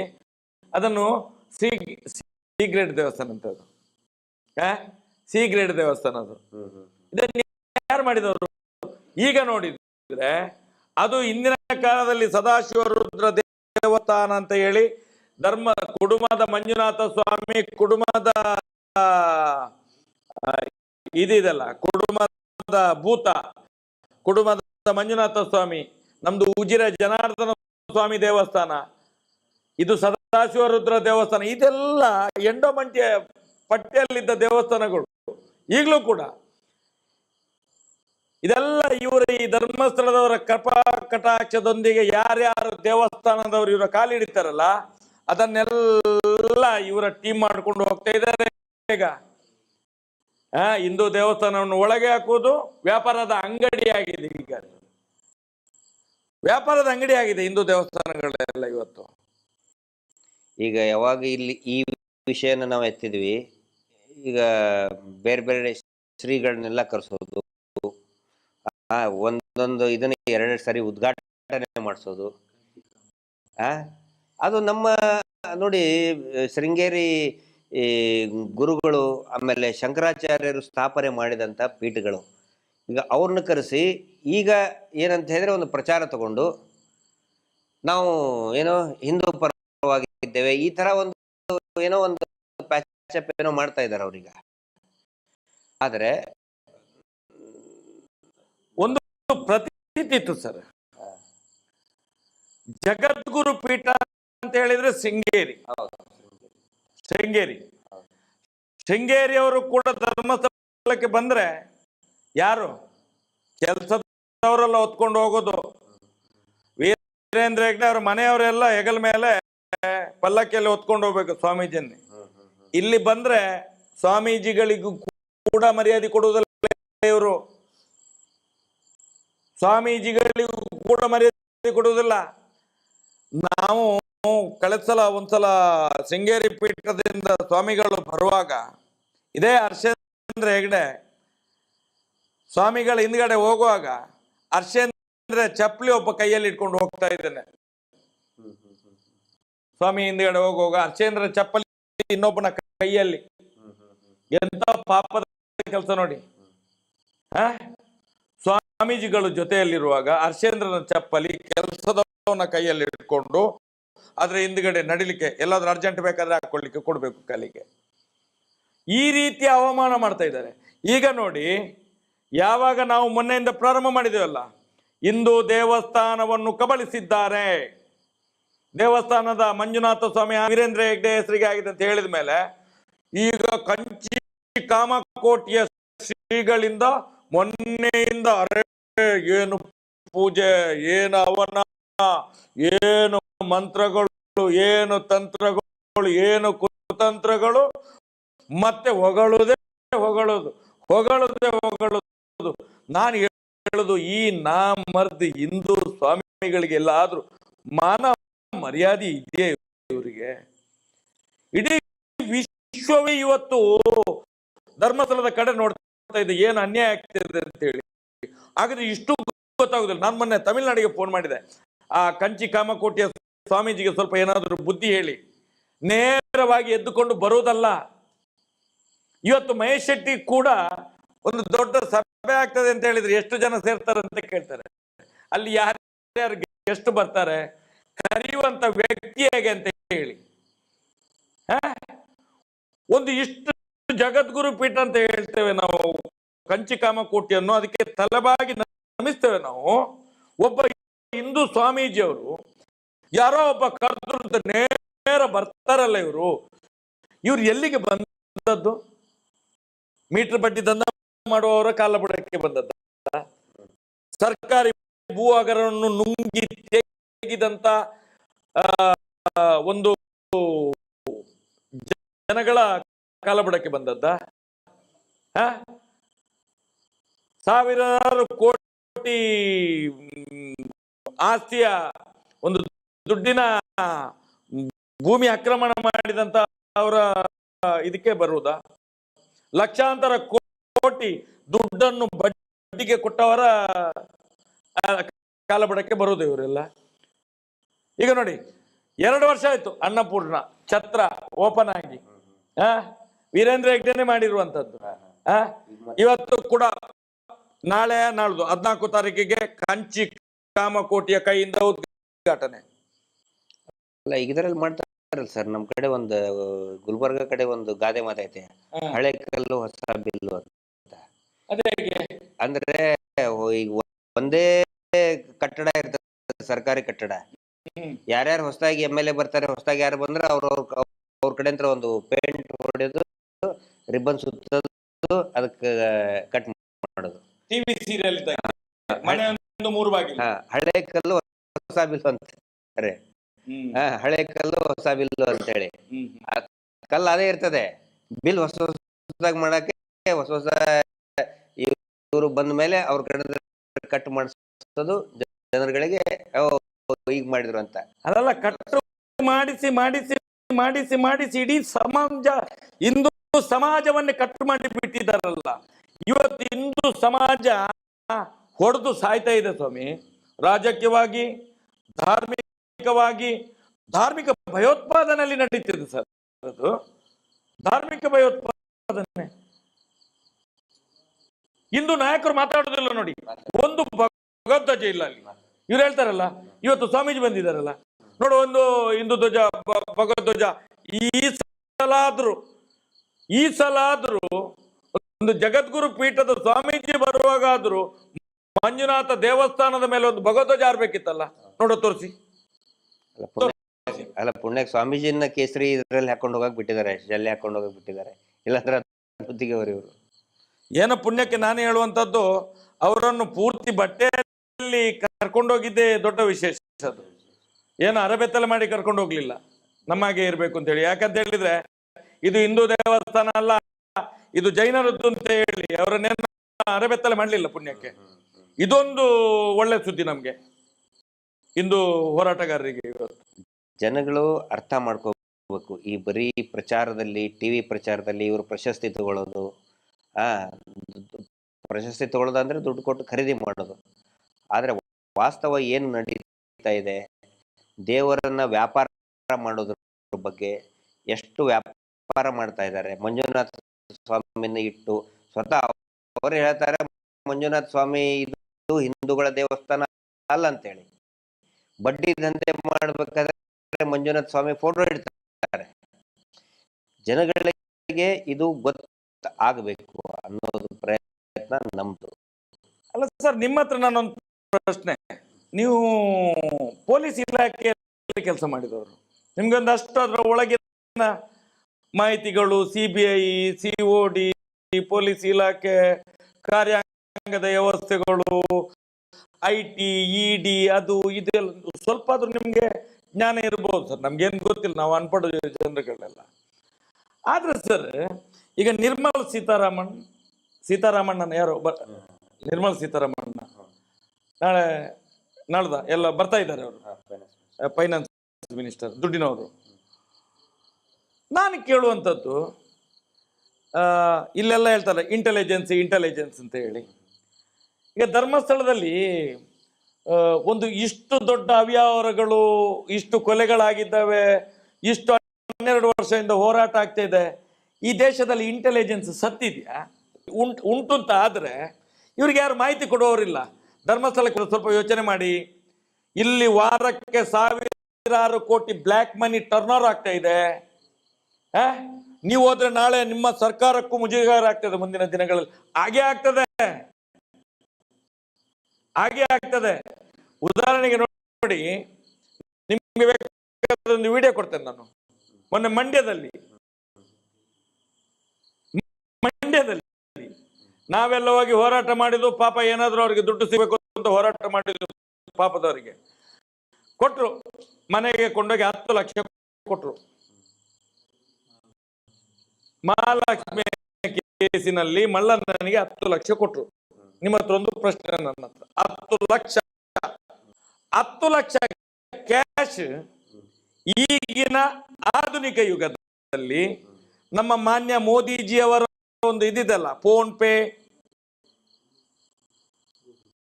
ಪೇ, ಗೂಗಲ್ ಪೇ, ಮತ್ತೆ ಗೋಣಿ ಪೇ, ತೊಟ್ಟೆ ಪೇ, ತೈಲಿ ಪೇ ಎಲ್ಲ ಉಂಟಲ್ಲ. ಹಾಗಾದ್ರೆ ಈ 10 ಲಕ್ಷ ಕ್ಯಾಶ್ ಕೊಂಡೋಗಿ ಅಪ್ಪ ಮಗನ ಕೈಯಲ್ಲಿ ಕೊಟ್ಟಿದ್ದಾರಲ್ಲ, ಇದಕ್ಕೆ ದಾಖಲೆ ಏನಿದೆ? Settlement pay. ಹಾಗಾದ್ರೆ ಇದು black money, setting pay.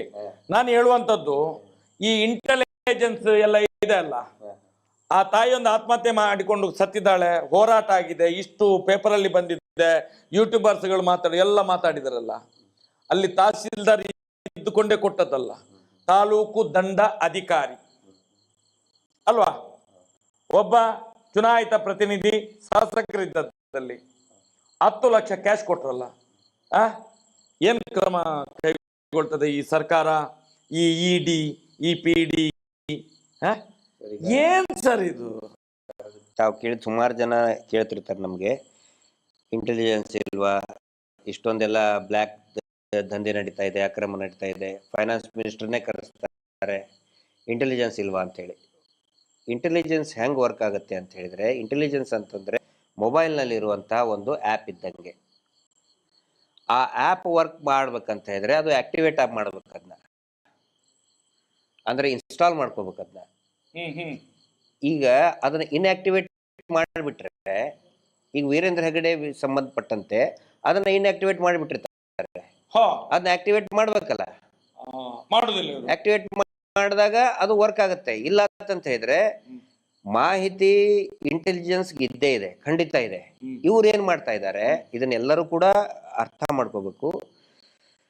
Nirmala Sitharaman madam ಒಬ್ಬರೇ ಬಂದಿರೋದಲ್ಲ, ಮೋದಿಜಿಯವರೊಬ್ಬರೇ ಬಂದಿರೋದಲ್ಲ, ಹಿಂದೆ ಇಂದಿರಾ ಗಾಂಧಿ ಅವ್ರನ್ನು ಕೂಡ ಕರೆಸಿದ್ದಾರೆ, ರಾಜೀವ್ ಗಾಂಧಿ ಅವ್ರನ್ನು ಕರೆಸಿದ್ದಾರೆ, ದೇವೇಗೌಡರಂತರೂ ಈ ಏನು ಮಂಗಳೂರು ಉಡುಪಿ ಹೆಂಗೆ ರೆಗ್ಯುಲರ್ ಬಸ್ ಓಡಾಡ್ತವೆ ಹಂಗೆ ದೇವೇಗೌಡರಂತೂ ರೆಗ್ಯುಲರ್ ಆಗಿ ಬರ್ತಾರೆ, ಅಲ್ಲಿ ಬರ್ತಾ ಇರ್ತಾರೆ, ಬರ್ತಾರೆ ಹೋಗ್ತಾರೆ. ಮುಖ್ಯಮಂತ್ರಿಗಳಂತೂ ಲೆಕ್ಕಕ್ಕಿಲ್ಲ.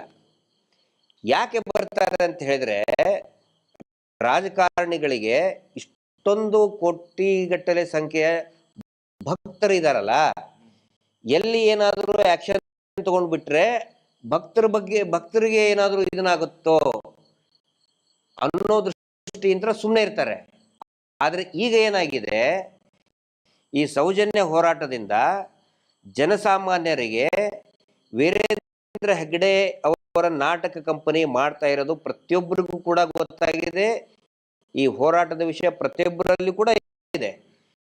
ಆ ನಂತರ ಒಂದು ತಮ್ಮ ಗಮನಕ್ಕೆ ಮತ್ತು ಎಲ್ಲರ ಗಮನಕ್ಕೆ ತರ್ತಾ ಇದ್ದೀನಿ, ಆಸಾರಾಮ್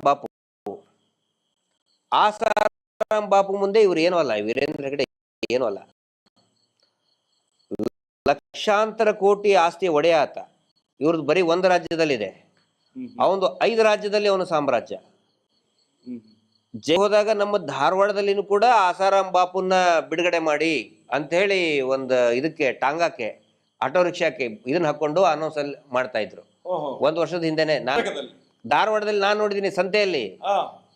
ಅಷ್ಟೊಂದು ಪ್ರಭಾವಿ ವ್ಯಕ್ತಿ ಆತ, ಅಷ್ಟು ಅತ್ಯಾಚಾರ ಮಾಡಿದವ. ಹೌದು, ಅದ್ ಮಾಡಿದವನು. ಮತ್ತೆ ಅದಕ್ಕಿಂತ ಬಿಫೋರ್ ಸ್ವತಃ ಮೋದಿಜಿನೇ ಅವನ್ನ ಹಾಡು ಹೊಗಳಿದ್ರು ಕಾರ್ಯಕ್ರಮದಲ್ಲಿ ಬಂದು. ಆಸಾರಾಮ್ ಬಾಪು ಆಶೀರ್ವಾದ ಇರಬೇಕು, ಉನ್ಕಾ ಆಶೀರ್ವಾದ ಹೋನಾ ಚಾಹಿಯೆ ಹಮೇं ಅಂತೇಳಿ ಹೊಗಳಿದ್ರು. ಆದ್ರೆ ಯಾವಾಗ ಒಂದು ಸಾರಿ ಬಿದ್ದ ಎಲ್ಲರೂ ಆತನು ಕೈ ಬಿಟ್ಟರು. ಮುಂದೆ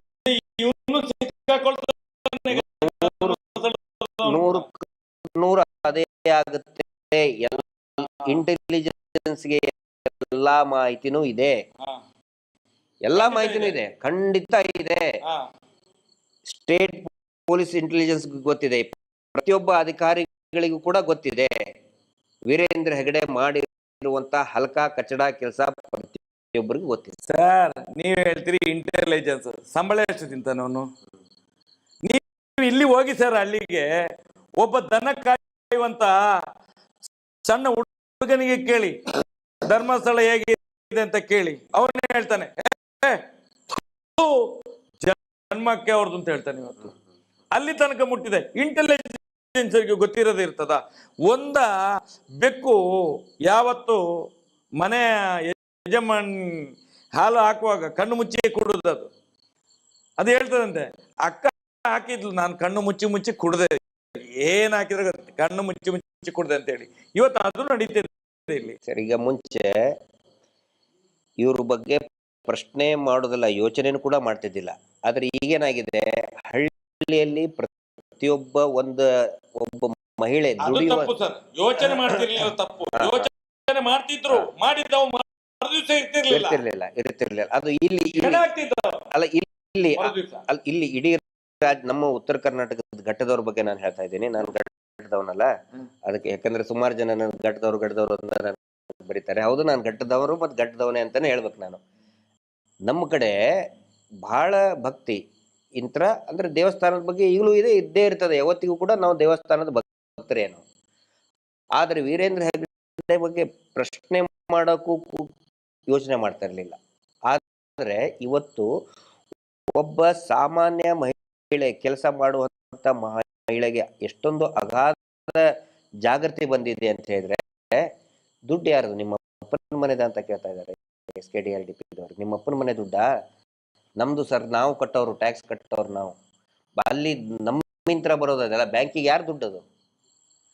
ಜನಸಾಮಾನ್ಯರ ದುಡ್ಡು ಅಂತ ಕೇಳುವಂತ ಒಂದು ಜಾಗೃತಿ ಬಂದಿದೆ.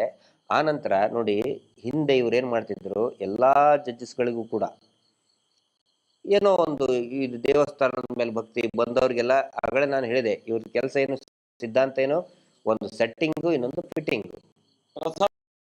ಆಫೀಸರ್ಸ್ಗಳಿಗೆ ಮತ್ತು ನ್ಯಾಯಾಂಗದ ಅಧಿಕಾರಿಗಳಿಗೆ, ನ್ಯಾಯಾಂಗಕ್ಕೆ ಸೆಟ್ಟಿಂಗು. ಆ ನಂತರ ಹೋರಾಟಗಾರರು ಮಾಡಿದ್ರೆ ಅವ್ರ ಅಗೇನ್ಸ್ಟ್ ಫಿಟ್ಟಿಂಗ್ ಇಡೋದು.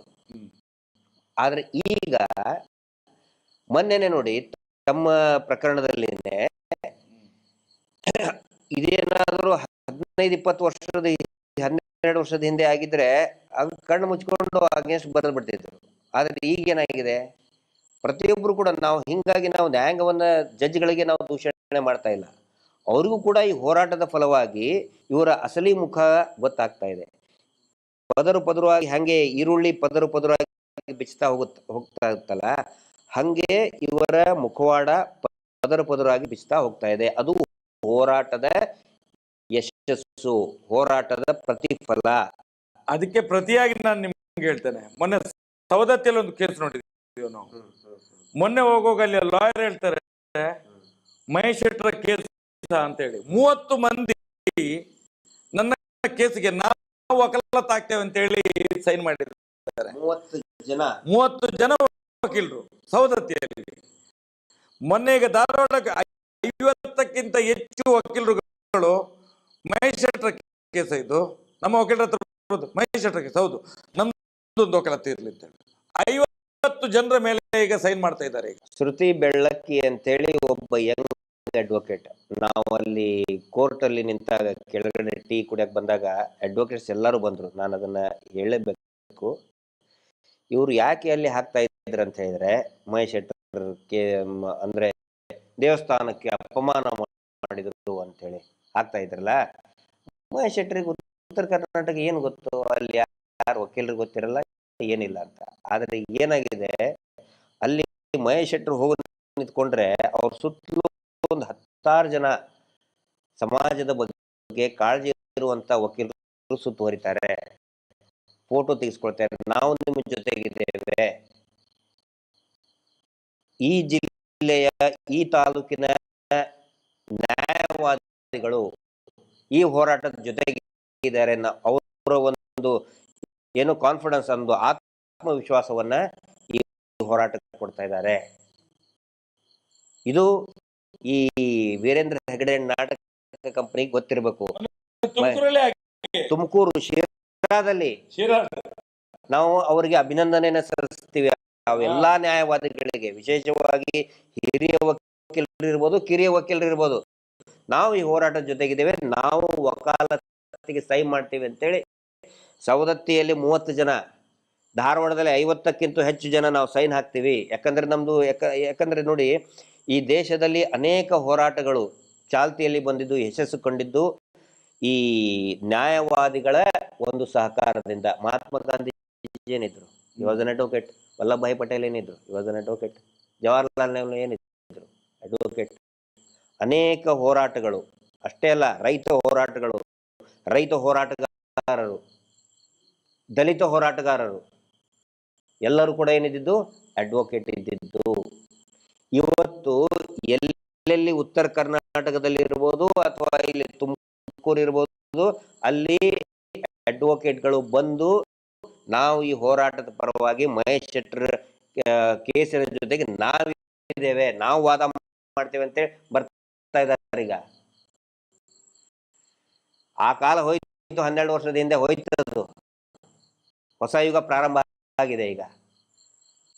ಅಲ್ಲ, ಸಮಾಜದಲ್ಲಿ ಏನಂತ ಇವರು ಏನಂತ ತಿಳ್ಕೊಂಡಿದ್ದಾರೆ, ನಮ್ಮನ್ನು ಕೆರಳಿಸಿ ನಾವು ಇಷ್ಟ ತನಕ ಕಾನೂನಿನ ಬಗ್ಗೆ ನಂಬಿಕೆ ಇಟ್ಟು ಹೋರಾಟ ಮಾಡ್ಕೊಂಡು ಬಂದದ್ದು. ನಾವೇನು ನಕ್ಸಲೇಟ್ಗಳೆಲ್ಲ ಏನೂ ಅಲ್ಲ. ಈ ದೇಶದ ಒಂದು ಸಮಾಜದ ಮಧ್ಯದಲ್ಲಿ ನಿಂತ್ಕೊಂಡು ಹೋರಾಟ ಮಾಡುವವರು, ನ್ಯಾಯ ಬೇಕು ಅಂತೇಳಿ ಜನರ ಮಧ್ಯದಲ್ಲಿ ನಿಂತ್ಕೊಂಡು ಎಲ್ಲೋ ಕೂತ್ಕೊಂಡು ಹೋರಾಟ ಮಾಡುವವರಲ್ಲ ನಾವು.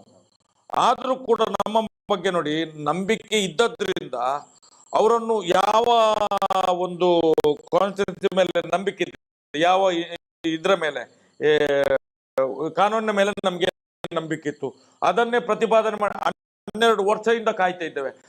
ನಾವೇನೆಲ್ಲಿ ಪೆಟ್ಟು ಮಾಡ್ಲಿಕ್ಕೆ, ಕಲ್ಲು ಹೊಡಿಲಿಕ್ಕೆ ಏನು ಮಾಡ್ಲಿಕ್ಕೆ ಹೋಗ್ಲಿಲ್ಲ. ನ್ಯಾಯಯುತವಾಗಿ ನ್ಯಾಯ ಸಿಗಬೇಕು. ಹಾಗಾದ್ರೆ ನಮ್ಮನ್ನು ಎಲ್ಲಿ ಸಿಕ್ಕಿಸಬೇಕು? ಇಲ್ಲೇ ಸಿಕ್ಕಿಸಿ ಹಾಕ್ಬೇಕು. ನ್ಯಾಯದ ವಿರುದ್ಧ ಇದ್ದಾನೆ ಅಂತೇಳಿ ಸುಳ್ಳು ಕೇಸನ್ನು ಮಾಡಿಸಿದ್ರು. ಇವನು ನ್ಯಾಯದ ವಿರುದ್ಧ ಇದ್ದಾನೆ. ಇವತ್ತು ಏನಾಗಿದೆ ಅಂತ ಹೇಳಿದ್ರೆ, ಆ ನ್ಯಾಯ ದೇವತೆ ಓದಲ್ಲಿ 30, 50, 70 ವಕೀಲರನ್ನು ಜೋಡಿಸಿ ನಮ್ಮ ಕೈಗೆ ಕೊಡ್ತಾ ಇದ್ದಾರೆ. ಇದು ಶಕ್ತಿ ಅಲ್ವಾ ಸರ್? ದೌರ್ಜನ್ಯ ಶಕ್ತಿ, ಮತ್ತೆ ಅಣ್ಣಪ್ಪ ಸ್ವಾಮಿಯ ಶಕ್ತಿ. ಇದು ಸತ್ಯದ ಹೋರಾಟ ಇದು. ಅದಕ್ಕೋಸ್ಕರ ಮುಂದಿನ ದಿನಗಳಲ್ಲಿ ನಾವು ಹೇಳುವಂಥದ್ದು, ನೀವು ಹೇಳಿದಾಗೆ ದೇವಸ್ಥಾನ, ವಕ್ಫು ಏನೇ ಇರಲಿ, ಏನು ಸಮಾಜದ ವಿರುದ್ಧ ಯಾರು ಕೆಲಸ ಮಾಡಿ, ಯಾವನೇ ಮಾಡಲಿ, ಈ ದೇಶದ ಪ್ರಧಾನಿ ಮಾಡಿದ್ರು ಕೂಡ ಪ್ರಶ್ನೆ ಮಾಡ್ತೇವೆ ನಾವು. ಏನ್ ಹೇಳ್ತೀರಿ ಸರ್? ನಾವು ಯಾರ ಆಸ್ತಿ ಅಲ್ಲ, ನಾವು ಈ ಸನಾತನ ಹಿಂದೂ ಧರ್ಮದ ಆಸ್ತಿಗಳು ನಾವು. ಆ ದೃಷ್ಟಿಯಿಂದ ನಮ್ಗೆ ಯಾರ ಮೇಲೆ ದ್ವೇಷ ಇಲ್ಲ. ಯಾರು ಸನಾತನ ಹಿಂದೂ ಧರ್ಮವನ್ನು ಅವಹೇಳನ ಮಾಡ್ತಾನೆ ಅವನ ವಿರುದ್ಧ ನಾವು ಇದ್ದೇ ಇದ್ದೇವೆ.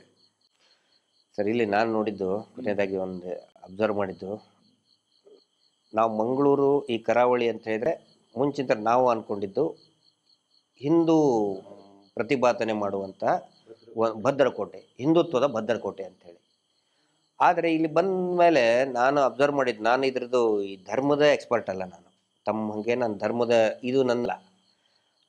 ಆದರೆ ನಾನು ನೋಡಿದ್ದೇನಂತ ಹೇಳಿದರೆ, ಇಲ್ಲಿ ಈಗ ಅದು ವಿಷಯ ಬಂದಾಗ ಅವನು ಮುಸ್ಲಿಮ್ನಾಗಿದ್ರೆ ಜೋರಾಗಿ ಮಾತಾಡ್ತಾರೆ. ಹಾಗೆ ಭಾಷಣ ಮಾಡಿ ನೆಕ್ಸ್ಟ್ ಡೇನೆ ಆ ಭಾಷಣಕಾರ ಲೀಡರ್ ಪಕ್ಕದವನ್ನೇ ಹಿಡ್ಕೊಂಡು ಹೋಗ್ತಾರೆ. ಅವನು ಹಿಂದೂ ಆಗಿರ್ತಾನೆ. ಹಿಂದೂ ಅಂತ ಗೊತ್ತಾದ ಪ್ರತಿಭಟನೆ ಮಾಡೋದು ನಿಲ್ಲಿಸ್ಬಿಡ್ತಾರೆ. ಹಂಗಿದ್ರೆ ಅದು ಹಿಂದುತ್ವನ? ಆನಂತರ ಈ ಗೋ ಸಾಗಾಣಿಕೆ ಮಾಡೋದ್ರಲ್ಲಿ ಅಕಸ್ಮಾತ್ ಆಗಿ ಗಟ್ಟಿಯಾಗಿ ನಿಂತ್ಕೊಂಡ್ರೆ ಅಕ್ರಮ ಗೋ ಸಾಗಾಣಿಕೆನೇ ಆಗುದಿಲ್ಲ. ನನಗೆ ಗೊತ್ತಿದೆ, ನಾನು ಡಿಪಾರ್ಟ್ಮೆಂಟ್ ನಲ್ಲಿ ಇದ್ದವನು. ಅದಾದ್ಮೇಲೇನು ಕೂಡ ಸಂಘಟನೆಯ ಪರವಾಗಿ ಹೋರಾಟ ಮಾಡೋದವನು. ಒಳಗಡೆ ವಿಷಯ ಏನಂತ ಹೇಳಿದ್ರೆ, ಇವತ್ತಿಗೂ ಕೂಡ ಕೇರಳಕ್ಕೆ, ಗೋವಾಕ್ಕೆ ಅಕ್ರಮವಾಗಿ ಗೋ ಸಾಗಾಣಿಕೆ ಆಗ್ತಾನೆ ಇದೆ. ಇದರಲ್ಲಿ ಸಂಘಟನೆಯ ಪ್ರಮುಖರು ಇದ್ದಾರೆ ಸರ್, ಪ್ರಮುಖರಿದ್ದಾರೆ. ಎಷ್ಟೋ ಸಲ ನಾವು ಹಿಡಿದು ಕೊಟ್ಟಾಯ್ತು, ಆದ್ರೂ ಅವರನ್ನು ಬಚಾವ್ ಮಾಡ್ತಾರೆ. ಇಲ್ಲಿ ಏನು ಗೊತ್ತಾ, ಬರೇ ಓಟ್ ಸರ್. ಇಲ್ಲಿ ಧರ್ಮ ಗಿರ್ಮ ಏನ್ ಕರ್ಮನೂ ಇಲ್ಲ. ಇದು ಪರಶುರಾಮನ ಸೃಷ್ಟಿ ಅಂತ ಹೇಳ್ತಾರೆ. ಪರಶುರಾಮನ ನಕಲಿ ಮೂರ್ತಿ ಸೃಷ್ಟಿ ಮಾಡಿದ್ರ ಬಗ್ಗೆ ಮಾತಾಡಲ್ಲ. ನೋಡ್ರಿ ಇಲ್ಲಿ ಯಾರು ನೋಡಿ, ಕೆತ್ತಿದವನು ಹೋಗ್ಲಿ, ಕೆತ್ತಿಸಿದವ ಎಲ್ಲಿದ್ದಾನೆ? ಅಲ್ಲ, ಆ ಕೆತ್ತಿಸಿದ ಪಾಪಿ ಇದ್ದಾನಲ್ಲ, ಕೆತ್ತಿಸಿದವ ಯಾರು ಹೇಳಿ ನೀವು? ಕೆತ್ತಿಸಿದವ ಯಾರು? ಈಗ ನೋಡಿ, ಒಂದು ಪರಶುರಾಮನ ಸೃಷ್ಟಿ, ಆನಂತರ ಪರಶುರಾಮರ ನಕಲಿ ಮೂರ್ತಿ ಸೃಷ್ಟಿ. ಇಲ್ಲಿ 2 ಸೃಷ್ಟಿಗಳಿದೆಪ್ಪ. 2 ಸೃಷ್ಟಿಗಳ ಬಗ್ಗೆ ಚರ್ಚೆ ಆಗ್ತದೆ. ಒಂದು ಪರಶುರಾಮರ ಸೃಷ್ಟಿ, ಖಂಡಿತ ನಾವು ಕೂಡ ಆರಾಧಕರು. ಪರಶುರಾಮನ ಸೃಷ್ಟಿ, ರಾಮ ಹೌದು, ದೇವರು. ಪರಶುರಾಮರ ಸೃಷ್ಟಿ. ಆ ನಂತರ ಪರಶುರಾಮರ ನಕಲಿ ಮೂರ್ತಿ ಸೃಷ್ಟಿ ಬಗ್ಗೆ ಅದ್ರ ಬಗ್ಗೆ ಧ್ವನಿ ಎತ್ತಬೇಕು ತಾನೆ. ಯಾರು ಎತ್ತಬೇಕು? ಆರಾಧ್ಯ ದೈವ ಪರಶುರಾಮ ಅಂತ ಹೇಳಿದ್ರೆ ಸಣ್ಣ ಇದನ್ನಲ್ಲ, ದೊಡ್ಡ ತಪಸ್ವಿ. ಸ್ವಾಮಿ ಜಮೀರಾಮಾದ್ ಎತ್ಬೇಕು ಅದನ್ನು, ಜಮೀರಾಮಾದ್ ಎತ್ಬೇಕಾ? ಯುಟಿ ಖಾದರ್ ಎತ್ಬೇಕಾ? ಯಾರು ಎತ್ಬೇಕು? ಯಾವ ಹಿಂದೂಗಳು? ಯಾವ ಹಿಂದೂಗಳು? ನಾನು ಬಜರಂಗಿ, ನಾನು ವಿಶ್ವ ಹಿಂದೂ. ಎಲ್ಲಿ ಹೋಗಿದ್ದಾರೆ ಇವರು? ಸತ್ತಿದ್ದಾರೆ ಇವರು? ಸತ್ತಿದಾರಾ? ಬೇರೆಯವ್ರು ಮಾಡ್ತಿದ್ರು. ಈಗ ಏನ್ ಮಾಡ್ತಿದ್ರು ಇವರು? ಅರೆ ಹೊರಳಾಡ್ತಿದ್ರು ಅಲ್ಲಿ ಮಾರ್ಗದಲ್ಲಿ ಬಿದ್ದು, ನಾಯಿಯಾಗಿ ಹೊರಳಾಡ್ತಿದ್ರು. ನಾಯಿಯನ್ನು ಬೂದಿಯಲ್ಲಿ ಬಿದ್ದು ಹೊರಡ್ತದಲ್ಲ, ಅದೇ ರೀತಿ ಹೊರಳಾಡ್ತಿದ್ರು. ನಾನು ಹೇಳುದು, ಈ ತಾರತಮ್ಯ ಯಾಕೆ ಸ್ವಾಮಿ ನಿಮ್ಗೆ? ಸನಾತನ ಹಿಂದೂ ಧರ್ಮದ ಅನ್ಯಾಯ ನೇರ ಇರ್ಬೇಕು ಅವನು, ಅವನ ಹತ್ರ ಸತ್ಯ ಇರ್ಬೇಕು, ಅವನ ಹತ್ರ ಧರ್ಮ ಇರ್ಬೇಕು, ಅವನ ಹತ್ರ ನ್ಯಾಯ ಇರ್ಬೇಕು ಅವನ ಹತ್ರ. ಇದು ಬರೇ ಓಟಿಗೋಸ್ಕರ, ನೋಟಿಗೋಸ್ಕರ ಧರ್ಮ ಧರ್ಮ ಅಲ್ಲ. ಅದಕ್ಕೋಸ್ಕರ ಇವತ್ತು ಶಾಪ ಇವ್ರಿಗೆಲ್ಲ ನೋಡಿ, ರಸ್ತೆಯಲ್ಲಿ ಜನಗಳು ಬೈಲಿಕ್ಕೆ ಪ್ರಾರಂಭ ಮಾಡಿದ್ದಾರೆ. ನಿಮ್ಗೆ ಆ ಪರಶುರಾಮನ ಮೂರ್ತಿ ಏನ್ ತಗಡು ಸ್ವಾಮಿ, ಇದು POPಯಲ್ಲಿ ಮಾಡಿ ಅದನ್ನೀಗ ಛಿದ್ರ ಮಾಡಿ ಅವನು ಅರ್ಧ ಪ್ಯಾಂಟ್ ಇಲ್ಲದಾಗೆ ಮಾಡಿ ಹಾಕಿದ್ದಾರೆ, ಅಲ್ಲಿ ಬೆತ್ತಲೆ ಮಾಡಿ ಹಾಕಿದ್ದಾರೆ. ಅರೆ ಬೆತ್ತಲೆ ಮಾನ ಮರ್ಯಾದೆ ತೆಗ್ದ್ರಲ್ಲ ಸ್ವಾಮಿ. ಸನಾತನ ಹಿಂದೂ ಧರ್ಮದ್ದು ಯಾರು ತೆಗ್ದದ್ದು ಸ್ವಾಮಿ? ಯಾರು ತೆಗ್ದದ್ದು? ಮಾನ ಮರ್ಯಾದೆ ಇದೆಯಾ ಇವರಿಗೆ? ಇದನ್ನು ಮಾತಾಡುದಿಲ್ಲ. ಧರ್ಮಸ್ಥಳದ ಮಂಜುನಾಥ ಸ್ವಾಮಿ ದೇವಸ್ಥಾನದ್ದು ಮಾತಾಡುದಿಲ್ಲ ಇವರು, ಅಣ್ಣಪ್ಪ ಸ್ವಾಮಿದು ಮಾತಾಡುದಿಲ್ಲ ಇವರು. ಮಂತ್ರ ದೇವತೆ ಅಂದ ತಕ್ಷಣ ಎದ್ದು ಕೂತ್ಕೋತಾರೆ. ಶಕ್ತಿ ಅಂತೂ ಇದ್ದೇ ಇದೆ, ಅದಕ್ಕೆ ಹೆಸರು ನಾವ್ ಏನಾದ್ರು ಕರಿಬಹುದು. ಈಗ ಸೂರ್ಯನಿಗೆ ನಾವು ಏನಾದ್ರೂ ಹೇಳ್ಬೋದು, ಆದ್ರೆ ಸೂರ್ಯ ಇದ್ದೇ ಇರ್ತಾನೆ. ಆ ದಿಕ್ಕಿಗೆ ಪೂರ್ವ ಅನ್ನೋ ಬದಲಿ ನಾವು ದಕ್ಷಿಣ. ಯಾರು ಸರ್ ಸೃಷ್ಟಿ ಮಾಡಿಸಿದ್ದು? ಈಗ ಇಲ್ಲಿ ನಾವು ಹಿಂದೂ ದೇವಸ್ಥಾನದ ಬಗ್ಗೆ ಮಾತಾಡ್ಲಿಕ್ಕೆ ಹೊರಟವಲ್ಲ, ಆಗ ತಮ್ಮಣ್ಣ ಮಾತಾಡಿದ್ರೆ ಅದನ್ನೊಂದು ಕಾಂಟ್ರವರ್ಸಿ ಮಾಡ್ಲಿಕ್ಕೆ ನೋಡಿದ್ದು. ಇದೆಲ್ಲ ಉಂಟಲ್ಲ ಬಕೆಟ್, ಇವರೆಲ್ಲ ಬಕೆಟ್ಗಳು ಇವ್ರದ್ದು. ಯಾರು ಇವರು? ಇನ್ನೂ ನಾಯಕರಲ್ಲ ಇವರು. ಮೊನ್ನೆಲ್ಲ ಮಾತಾಡಿದವ ಇದ್ದವಲ್ಲ, ಅವರಿಗೆ ಆ ಕೋಟಿ ಚೆನ್ನೈಯರ ಸುರಿ ಅಂತ ಹೇಳಿದ್ರೆ ಕೋಟಿ ಚೆನ್ನೈಯರ ಶಸ್ತ್ರ ಅದು. ಅದವರ ಇನ್ನು ಹೊಟ್ಟೆಗೆ ಬೀಳ್ಬೇಕು, ಆಗ್ಲೇ ಗೊತ್ತಾಗುದು ಅವರಿಗೆ. ಒಂದು ಒಳ್ಳೆ ಗರಡಿಯಲ್ಲಿ ಕೂತ್ಕೊಂಡು ಮಾತಾಡಿದವರು. ಯಾಕೆ ಮಾತಾಡಿದ್ದು? ಮಾತಾಡುವಾಗ ಕೆಲವರು ಹೇಳಿದ್ದಾರೆ, ಯಾಕೆ ಧರ್ಮಸ್ಥಳದ ಬಗ್ಗೆ ಮಾತಾಡುದಿಲ್ಲ, ಮಂಜುನಾಥನ ದೇವಸ್ಥಾನದ ಜಾಗ ಹೋಗಿದೆಲ್ಲ, ವೀರೇಂದ್ರ ಹೆಗ್ಗಡೆಗೆ ಅದನ್ನ ಮಾತಾಡಲಿಕ್ಕೆಲ್ಲ. ಯಾವ ಧರ್ಮ ಸರ್ ಇದು? ಇದು ಯಾವ ಧರ್ಮ?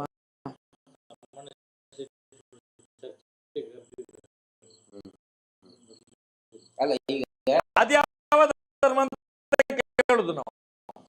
ಅಲ್ಲ ಈಗ ನನ್ನ ವೈಯಕ್ತಿಕ ಅಭಿಪ್ರಾಯ ಹೇಳ್ತೇನೆ. ನೀವ್ ಹೇಳಿದ್ರಿ ನಾವು ಹಿಂದೂ ಧರ್ಮವನ್ನು ದಕ್ಷಿಣ ಕನ್ನಡದಲ್ಲಿ ಉಡುಪಿ ಜಿಲ್ಲೆಯಲ್ಲಿ ನೋಡ್ತಾ ಇದ್ದೇವೆ ನಾವು ಘಟ್ಟದವರು ಅಂತ ಹೇಳಿ. ಎಲ್ಲಿದೆ ಧರ್ಮ ಹಾಗಾದ್ರೆ?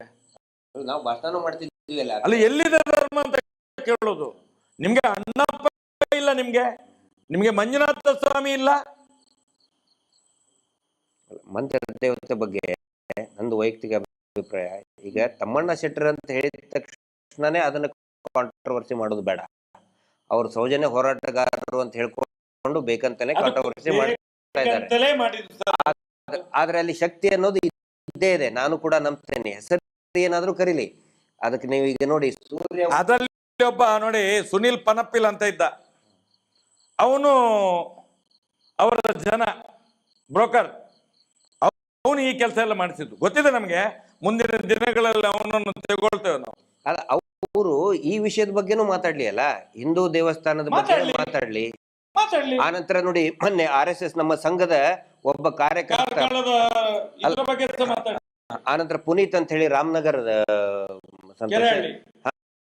ಅಲ್ಲ ಪುನೀತ್ ಕೆರಳಿ ಅಲ್ಲ, ಇನ್ನೊಬ್ನು ಪುನೀತ್ ಅಂತ ಹೇಳಿ ಸಂಘದ ಕಾರ್ಯಕರ್ತ ಅಂತಲ್ಲಿ ಹುಡುಗಿಯರನ್ನ ಚುಡಾಯಿಸೋದಕ್ಕೆ ಈವ್ಟೀಸಿಂಗ್ ಮಾಡೋದನ್ನ ಪ್ರಶ್ನೆ ಮಾಡಿದ. ಅವನನ್ನ ಕೊಂದು ಹಾಕಿದ್ರು ರಾಮನಗರದಲ್ಲಿ. ಸಂಘದ ಕಾರ್ಯಕರ್ತ ಅವನು, ಪುನೀತ್ ಅಂತ ಹೇಳಿ ಹುಡುಗ ಅವನು. ಆ ಹುಡುಗಿಯರದ್ದು ವಿಡಿಯೋ ಮಾಡ್ಕೋತಿದ್ರು, ಒಂದ್ 4 ಜನ ಸೇರ್ಕೊಂಡು ಅವ್ರು ಚುಡಾಯಿಸ್ತಿದ್ರು. ನೀವು ಹಿಂಗ್ ವಿಡಿಯೋ ಮಾಡ್ಕೋಬಾರ್ದು ಅಂತ ಹೇಳಿದಕ್ಕೆ ಅವ್ನು ಹೊಡೆಸಾಯಿಸಿದ್ರು. ಸಂಘದ ಕಾರ್ಯಕರ್ತ ಒಬ್ರಾದ್ರೂ ಇಬ್ಬ ಧ್ವನಿ ಎತ್ತಬೇಕು. ಯಾಕಂದ್ರೆ ಆ ಸಾಯಿಸಿದವರು ಹಿಂದೂಗಳೇ,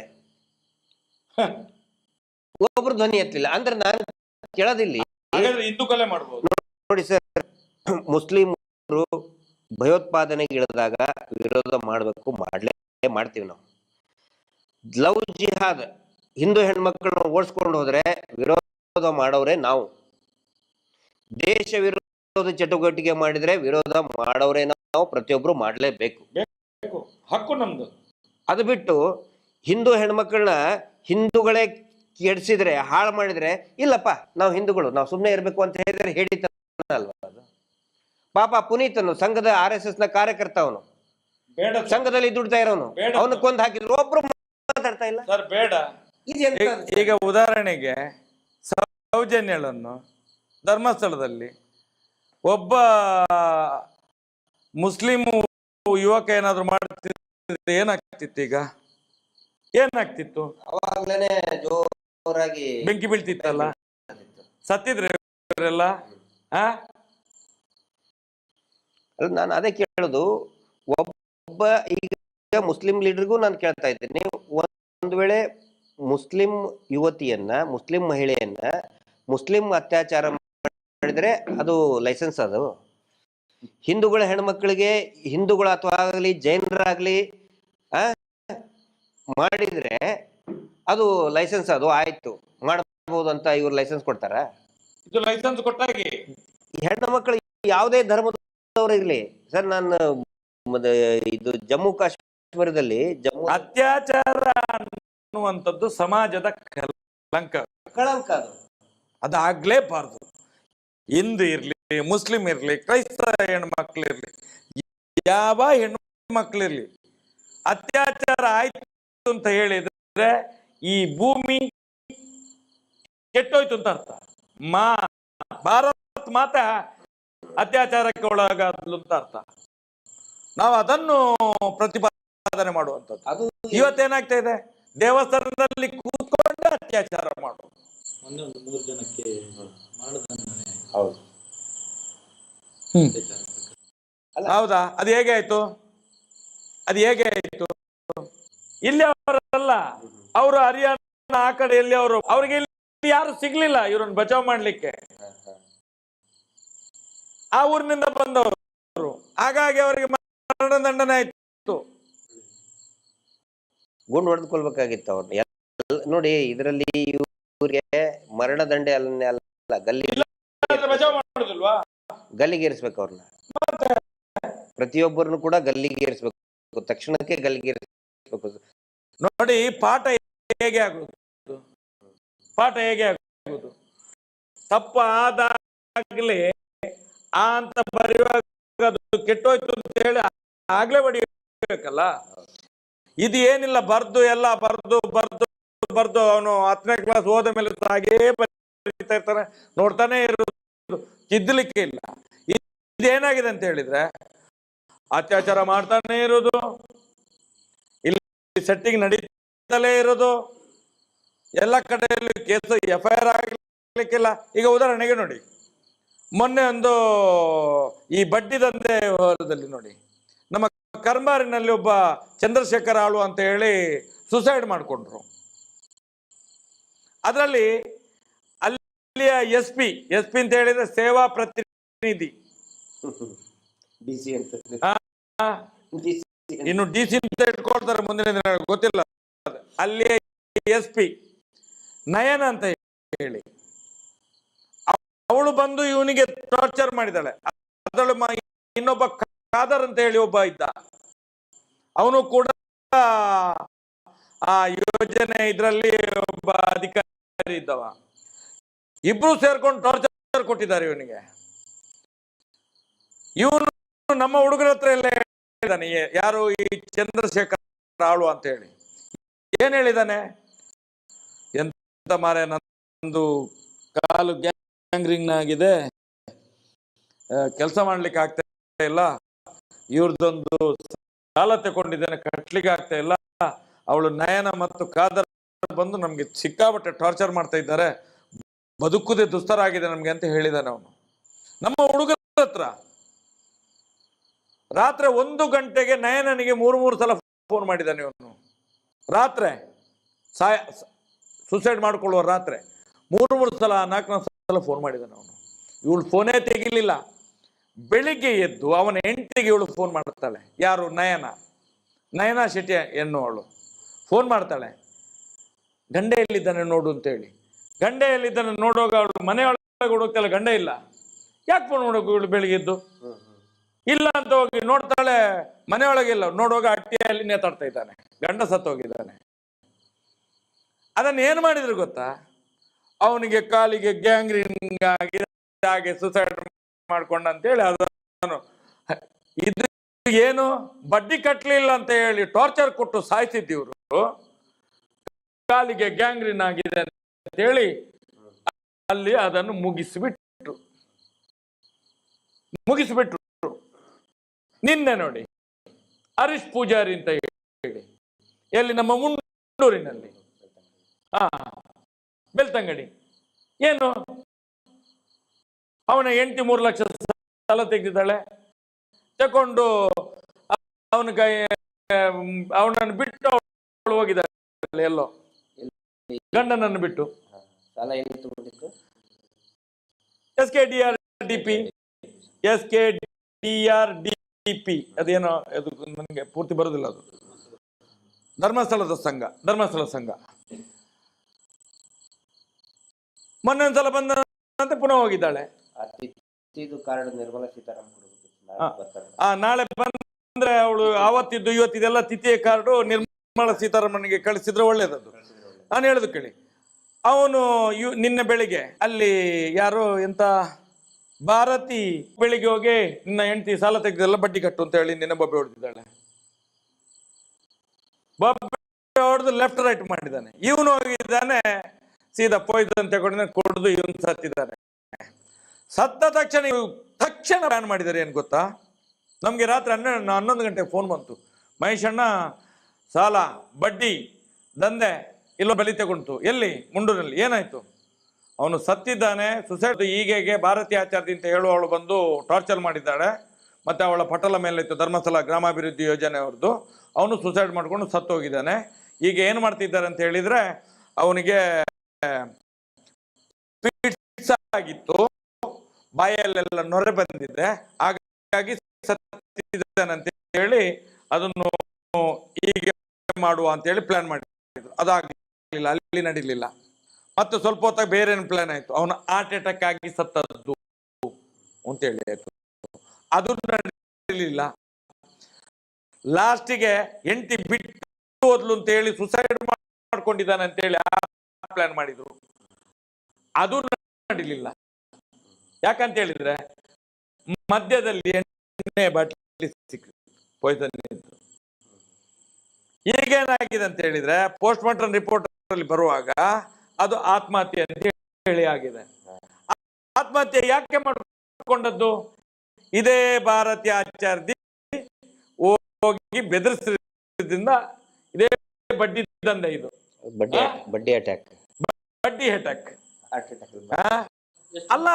ಇವತ್ತು ಕೂಡ ಮನೆಯವರು ಬಾಯಿ ಬಿಡ್ಲಿಕ್ಕೆ ತಯಾರಿಲ್ಲ, ಎದುರ್ತಾ ಇದ್ದಾರಂತೆ. ಹಾಗ ಹೇಳ್ಬೇಡ, ಈಗ ಹೇಳ್ಬೇಡ. ಈಗ ಪ್ಲಾನ್ ಏನ್ ಮಾಡ್ತಿದ್ರು ಗೊತ್ತಾ? ಲಾಸ್ಟ್ ಎಂಡ್ ಪಾಯಿಂಟ್ ಏನ್ ಗೊತ್ತಾ? ಏನಿರ್ಬೋದು ಯೋಚನೆ? ಎಂತ ಪ್ಲಾನ್ ಸರ್ ನೀವು ಹೇಳ್ತೀರ? ನೀವು ಒಂದೊಂದ್ಸಲ ಒಂದೊಂದು ಪ್ಲಾನ್ ಹೇಳ್ತೀರ, ನಾನು ಒಂದು ಪ್ಲಾನ್ ಹೇಳ್ತೇನೆ. ಇವತ್ತು ಏನ್ ಪ್ಲಾನ್ ಇರ್ತದೆ ಗೊತ್ತಾ? ಸುಸೈಡ್ ಅಂತ ಆದ್ರೆ ನಿಮ್ದು ಇದ್ರಲ್ಲಿ ಇನ್ಸೂರೆನ್ಸ್ ಇದೆಲ್ಲ ಅದು ಸಿಗುದಿಲ್ಲ. ಮತ್ತೆಂತಂದ್ರೆ ಪ್ರೈಮ್ ಮಿನಿಸ್ಟರ್ ಏನೋ ಸಿಗ್ತದೆ, ಅದು ಸಿಗುದಿಲ್ಲ. ಇದನ್ನು ಸುಸೈಡ್ ಅಂತ ಹೇಳಿ ಆಗ್ಬಾರ್ದು. ಹಾರ್ಟ್ ಅಟ್ಯಾಕ್ ಅಂತ ಆದ್ರೆ ನಿಮ್ಗೆ ಸರ್ಕಾರದಿಂದ ದುಡ್ಡು ಬರ್ತದೆ.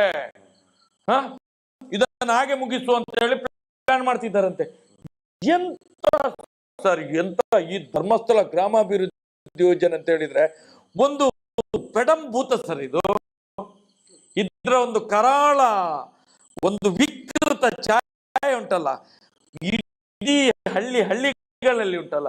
ಈ ಜನಸಾಮಾನ್ಯರನ್ನು ಕೊಲೆ ಮಾಡ್ತಾ ಇದೆ ಸರ್. ಇದಕ್ಕೊಂದು ಎಂಡ್ ಆಗ್ಬೇಕು ಸರ್. ಇದ್ರಾಗ ನಮ್ಮ ಒಂದು ಏನು ತಿಳುವಳಿಕೆ ಒಳಗೆ ಈಗ ಇಷ್ಟೊಂದು ಕೂಗಿ ನಾವು ಮಾತಾಡಿ ಎಷ್ಟೊಂದು ವಿರೋಧ ಕಟ್ಕೊಂಡು ಮೈ ಮೇಲೆ ಕೇಸ್ ಹಾಕೊಂಡು ಎಲ್ಲಕ್ಕಿಂತ ಹೆಚ್ಚು ಕೇಸು ಈ ಹೋರಾಟದಲ್ಲಿ ನೀವು ಹಾಕೊಂಡಿದ್ದೀರಿ. ಮಾತಾಡ್ಬೇಕಾದ್ರೆ ಸಾಕಷ್ಟು ಜನ ಬೈತಾರೆ, ಆದ್ರೂ ನಾವು ಕೂಗಿ ಹೇಳ್ತಾ ಇದ್ದೀವಿ. ಯಾಕೆ? ಜನರು ಎಚ್ಚೆತ್ಕೊಳ್ಳಿ ಅಂತ ಹೇಳಿ. ನನಗೆ ಬೇಸರ ಜನರ ಮೇಲೇನು ಕೂಡ ಇದೆ.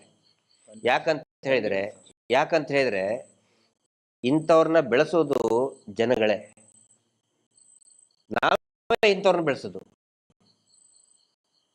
ಜನ ಜಾಗೃತಿ ಆಗ್ಲಿಲ್ಲ ಅಂತ ಹೇಳಿದ್ರೆ ಇನ್ನೇನ್ ಮಾಡೋದು ಹೇಳಿ? ಸುಖ ಸುಮ್ಮನೆ 50,000 1 ಲಕ್ಷಕ್ಕೆ ಅವ್ರಿಗೆ ಹೇಳ್ತಾ ಇದೀವಿ ಸಾಲ ತಗೋಬೇಡಿ, ನೇರವಾಗಿ ನೀವು ಬ್ಯಾಂಕ್ ನಿಂತರನೇ ಸಾಲ ತಗೊಳ್ಳಿ. ಈಗ ನೋಡಿ ಸಂಜೀವನಿ ಅಂತ ಯೋಜನೆ ಇದೆ, ಸ್ವಸಹಾಯ ಗುಂಪುಗಳಿಗೆ ಬ್ಯಾಂಕ್ಗಳು ಆಲ್ರೆಡಿ ಅದೇ ಗ್ರಾಮದಲ್ಲಿನೇ ಕೊಟ್ಟಿದ್ದಾರೆ. ಯಾವ ಗ್ರಾಮದಲ್ಲಿ SKDRDP ಸ್ವಸಹಾಯ ಗುಂಪುಗಳಿದೆ ಅದೇ ಗ್ರಾಮದಲ್ಲಿ ಸಮಾನಾಂತರವಾಗಿ ಪ್ಯಾರಲಲ್ಲಿ ಅಲ್ಲಿ ಈ ಸಂಜೀವನಿ ಗುಂಪುಗಳಿಗೆ ಕೂಡ ಡೈರೆಕ್ಟ್ ಬ್ಯಾಂಕ್ ಇಂದ ಕೊಟ್ಟಿದ್ದಾರೆ. 8% 10% ಸಿಗ್ತಾ ಇದೆ ಅವರಿಗೆ. ಸರಿಯಾಗಿ 3 ತಿಂಗಳಿಗೆ ಒಂದ್ಸರಿ ಕಟ್ಟಿದ್ರೆ ಬರೀ 4% ಅಲ್ಲಿ ಕಟ್ತಾ ಇದ್ದಾರೆ. ಜನಗಳಿಗೆ ಇದು ಅರ್ಥ ಆಗಬೇಕು. ಜನಗಳಿಗೆ ಅರ್ಥ ಆಗಲಿಲ್ಲ ಅಂತ ಹೇಳಿದ್ರೆ ನಾನು ಹಳ್ಳಕ್ಕೆ ಬೀಳ್ತೀನಿ, ನಾನು ಮೋಸ ಹೋಗ್ತೀನಿ ಅನ್ನೋರ್ಗೆ ಇನ್ನೇನ್ ಮಾಡಕ್ಕಾಗತ್ತೆ? ನಾವು ಹೇಳ್ತೀವಿ ನೀವು ಜೀವ ಕಳ್ಕೊಳ್ಬೇಡಿ ಅಂತ ಹೇಳ್ತೀವಿ. ಹೌದು, ನಾವು ನಮಗ್ ಬೇಜಾರ ಆಗತ್ತೆ, ಪಾಪ ಯಾರಾದ್ರೂ ಹಿಂಗ್ ಸತ್ರೆ ಬೇಜಾರ ಆಗುತ್ತೆ. ಆದ್ರೆ ಜನಗಳು ಕೂಡ ಅರ್ಥ ಮಾಡ್ಕೋಬೇಕು, ಜನಗಳು ಜಾಗೃತರಾಗಬೇಕು. ನಾನು ಮೋಸ ಹೋಗಕ್ ನಾನು ರೆಡಿ ಇದ್ದೀನಿ, ನಿಂದೇನು ಅಂತ ಕೇಳಿದ್ರೆ ನಾವೇನ್ ಮಾಡಕ್ಕಾಗತ್ತೆ ಸರ್? ನೋಡಿ, ನಾವು ಹೇಳುದು ಅದನ್ನೇ ಸರಿ. ಈಗ 12 ವರ್ಷದಿಂದ ಪದೇ ಹೇಳುದಿದೆ, ಅಪ್ಪ ನೆಟ್ಟ ಆಲದ ಮರಕ್ಕೆ ನಾವು ನೇತಾಡುವುದಲ್ಲ.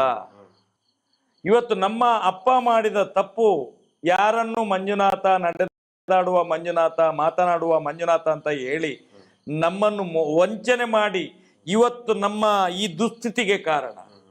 ಇವತ್ತು ನಾವು ಮಾಡಿದ ತಪ್ಪು ನಾಳೆ ನಮ್ಮ ಮಕ್ಕಳಿಗೆ ಬರಬಾರ್ದು, ಇವತ್ತು ನಾವು ಮಾಡಿದ ತಪ್ಪು ನಾಳೆ ನಮ್ಮ ಮಕ್ಕಳಿಗೆ ಬರಬಾರ್ದು ಅನ್ನುವಂತ ನೋವು ಇರುವಂತದ್ದು. ನಾವು ಇವತ್ತಿರ್ತೇವೆ, ನಾಳೆ ಈಗ ಇಲ್ಲಿಂದ ಎದ್ದ ಮೇಲೆ ನಾವು ಇರ್ಲಿಕ್ಕಿಲ್ಲ. ಯಾಕಂತ ಹೇಳಿದ್ರೆ ಆ ಮಹಾದೇವನ ಕೊಡುವವನು ಆ ಬ್ರಹ್ಮ ಸೃಷ್ಟಿಕರ್ತ. ಆದರೆ ಹೇಳುವಂತದ್ದು ನಾವು ಇಷ್ಟು ಕಿರಿಚಾಡಿದ್ರು ಪರಿಚಾಡಿದ್ರು ಇನ್ನೂ ಸಮಾಜಕ್ಕೆ ನಿಮ್ಗೆ ಸತ್ಯದ ಅರಿವು ಆಗ್ತಾ ಇಲ್ಲ ಅಂತ ಹೇಳಿದ್ರೆ ಇನ್ನು ಇದಕ್ಕೆ ಉತ್ತರ ಕೊಡೋಣ ಮಂಜುನಾಥ ಸ್ವಾಮಿ ಅಣ್ಣಪ್ಪ ದೇವರು. ನಾವು ಏನು ಮಾಡ್ಲಿಕ್ಕೆ ಆಗುದಿಲ್ಲ. ನಾವು ಸತ್ಯವನ್ನು ತೆರೆದು ನಿಮ್ಮ ಮುಂದೆ ಇಡಬಹುದು.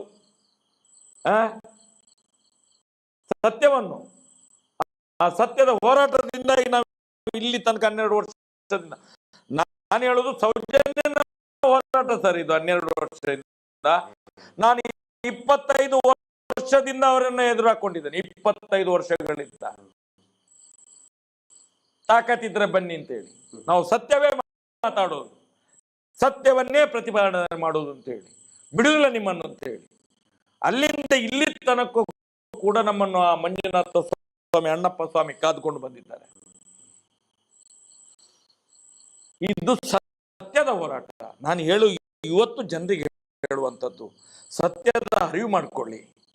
ನೀವೇನು ಅಣ್ಣಪ್ಪ ಸ್ವಾಮಿಯ ಮುಂದೆ, ಮಂಜುನಾಥ ದೇವರ ಮುಂದೆ ನಂಬಿಕೆ ಇಟ್ಟಿದ್ದೀರೋ, ನೀವು ಬೆಳಿಗ್ಗೆ ಎದ್ದು ಆ ದೇವರಿಗೆ ಒಂದ್ಸಲ ಕೈ ಮುಗಿಯುವಾಗ ನೀವು ಒಂದು ನಿಶ್ಚಿಂತೆಯಿಂದ ಒಂದು ಕೈ ಮುಗಿರಿ, ಪ್ರಾರ್ಥನೆ ಮಾಡಿ. ನಿಮ್ಗೆ ಆಗ ಗೊತ್ತಾಗ್ತದೆ ಈ ನಮ್ಮ ಹೋರಾಟದ ಸತ್ಯ ಏನು ಅಂತ ಹೇಳಿ. ಈ ಕರಾಳ ಮುಖಗಳು ಇವತ್ತು ಏನು ಇಡೀ ಹಿಂದೂ ಸಮಾಜವನ್ನು ನಾಶ ಮಾಡ್ತಿದ್ಯೋ ಇದೆಲ್ಲ ನಿಮ್ಮ ಕಣ್ಣ ಎದುರುಗಡೆ ಬರ್ತದೆ. ನಿಮಗೆಲ್ಲ ಬಿಚ್ಚಿಟ್ಟಿದ್ದೇವೆ ನಾವು. ಇವತ್ತು ಮೈಶೆಟ್ಟಿ ತಿಮರೋಡಿ ಇರ್ಬೋದು, ಮಟ್ಟಣ್ಣವರು ಇರ್ಬೋದು, ಎಲ್ಲ ಹೋರಾಟಗಾರರು ಇದನ್ನು ಸೇರಿ ನಾವು ಮಾಡ್ತಾ ಇದ್ದೇವೆ.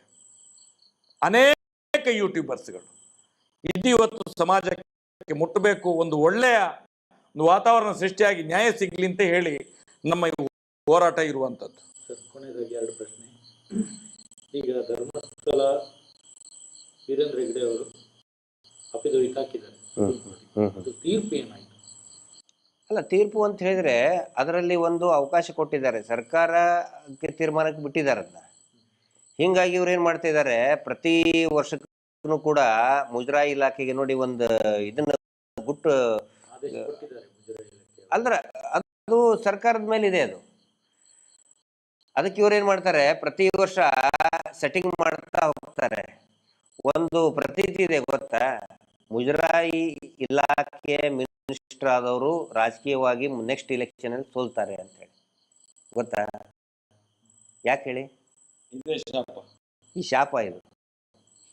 ಸೆಟ್ಟಿಂಗ್ ಮಾಡ್ತಾ ಹೋಗ್ತಾರೆ ಇವರು ಪ್ರತಿ ವರ್ಷನೂ ಕೂಡ. ಅದನ್ನ ಕ್ವಶನ್ ಮಾಡುವಂತಹ ಪವರ್ ಸರ್ಕಾರಕ್ಕಿದೆ.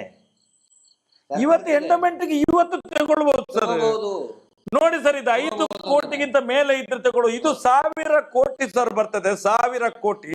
ಈಗ ಈ ರಾಜ್ಯದ ಮುಖ್ಯಮಂತ್ರಿ, ಈ ರಾಜ್ಯದ ಏನು ಈ ರಾಜ್ಯಕ್ಕೆ ವ್ಯವಸ್ಥೆ ಇದೆ ಅಲ್ಲ, ಇವತ್ತು ಅಧಿಕಾರ ಇದೆ ಅಲ್ಲ, ಇವತ್ತು ಈಗ ತೀರ್ಮಾನ ಮಾಡಬಹುದು, ಸರ್ಕಾರಕ್ಕೆ ತಗೊಳ್ಬಹುದು. ಇದೆ ಕಮಿಟಿ ರಚನೆ ಮಾಡಿ ಮಾಡಬಹುದು ಎನಿ ಟೈಮ್.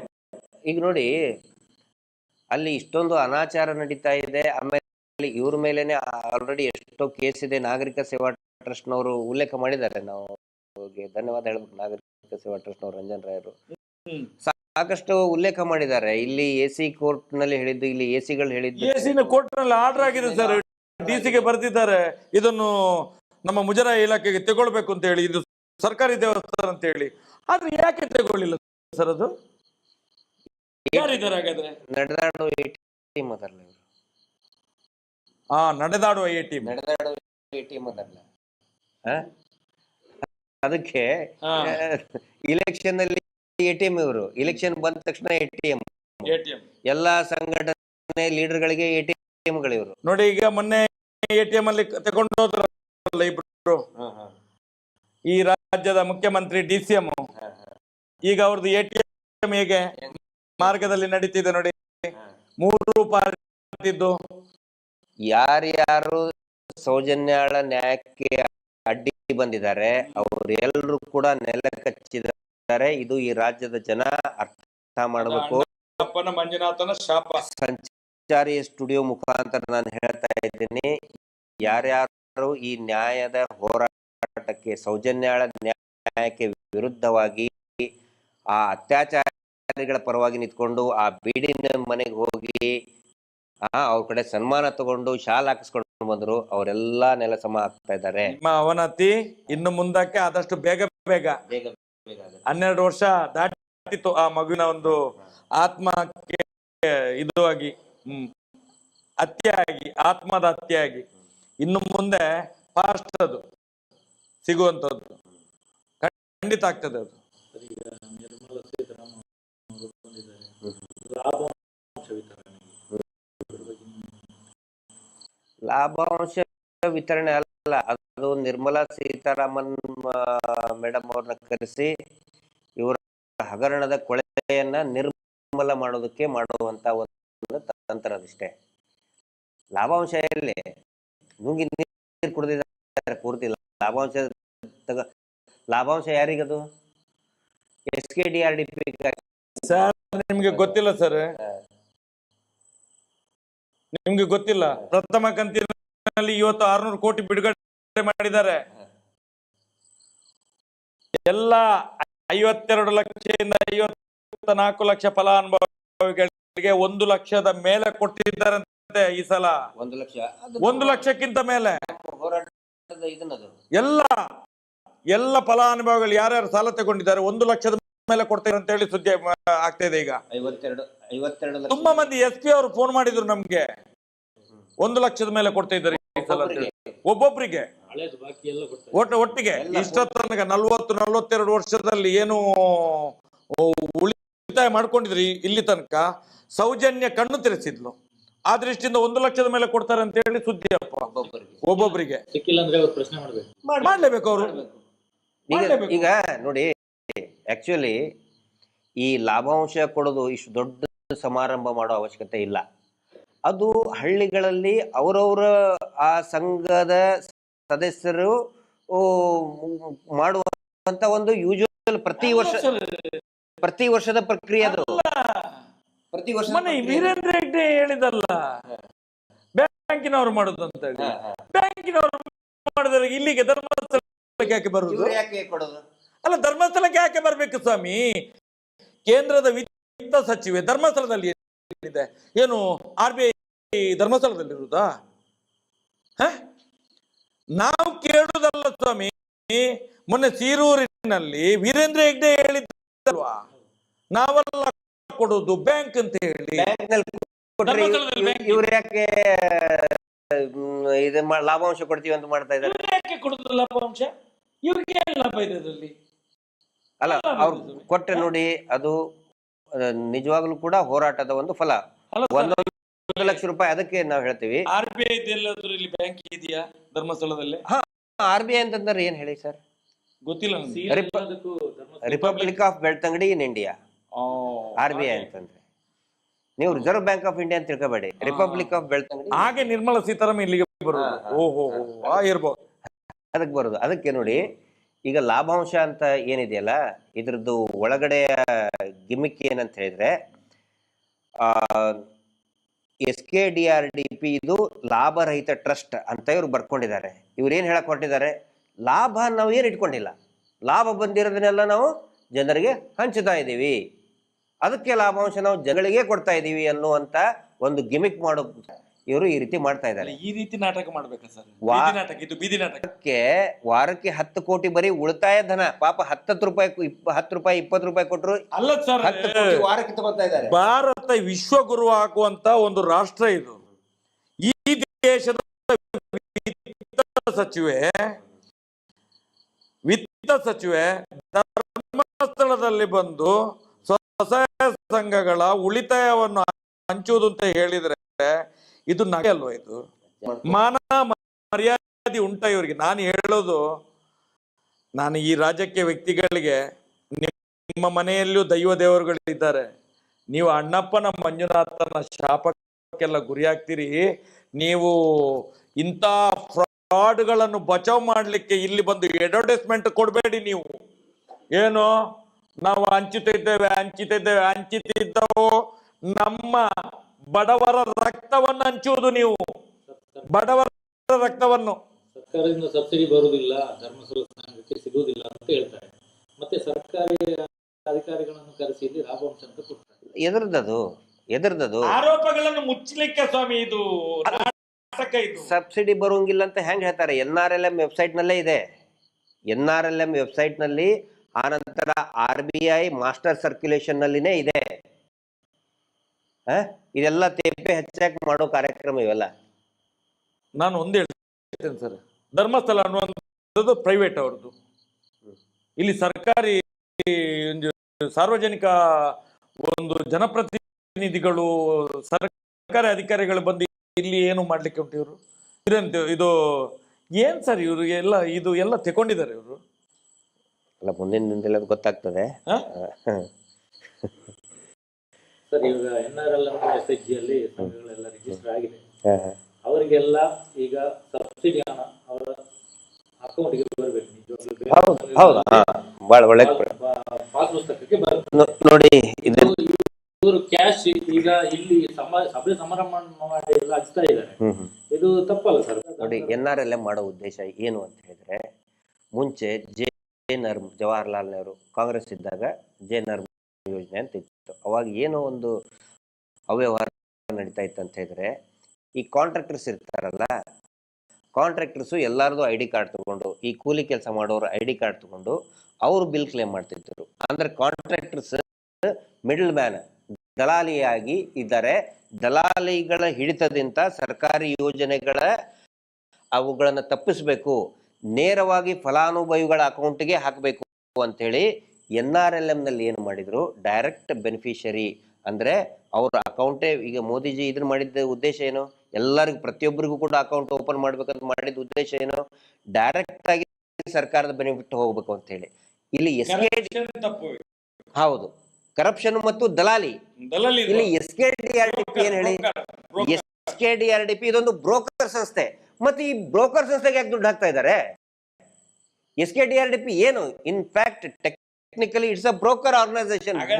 ಬ್ರೋಕರ್ ಒಂದು ಅಷ್ಟಿಷ್ಟು ಮಾಡ್ಕೊಂಡು ತಿಂತ ಇದ್ದದ್ದನ್ನು ಈಗ ಈ ಬ್ರೋಕರಿಸಮ್ ಅನ್ನು ಒಬ್ಬನಿಗೆ ಕೊಟ್ಟು ಬಿಟ್ಟು, ಇದು ಬ್ರೋಕರಿಸಮ್. ಇದು ನಾನು ನಿರ್ಮಲಾ ಸೀತಾರಾಮನ್ ಅವರಿಗೆ, ಭಾರತ ಸರ್ಕಾರಕ್ಕೆ ಕೇಳೋದು ಇದನ್ನೇ, ನೀವು ಈ ದಲಾಲರ ಕಪಿಮುಷ್ಟಿಯಿಂದ ಈ ಯೋಜನೆಗಳನ್ನ ತಪ್ಪಿಸ್ಬೇಕು ಅಂತ ಹೇಳಿ ಡೈರೆಕ್ಟ್ ಸ್ಕೀಮ್ ಮಾಡಿದ್ರಿ, ನೀವು ಡೈರೆಕ್ಟ್ ಬೆನಿಫಿಷಿಯರಿ ಸ್ಕೀಮ್ ಮಾಡಿದ್ರಿ.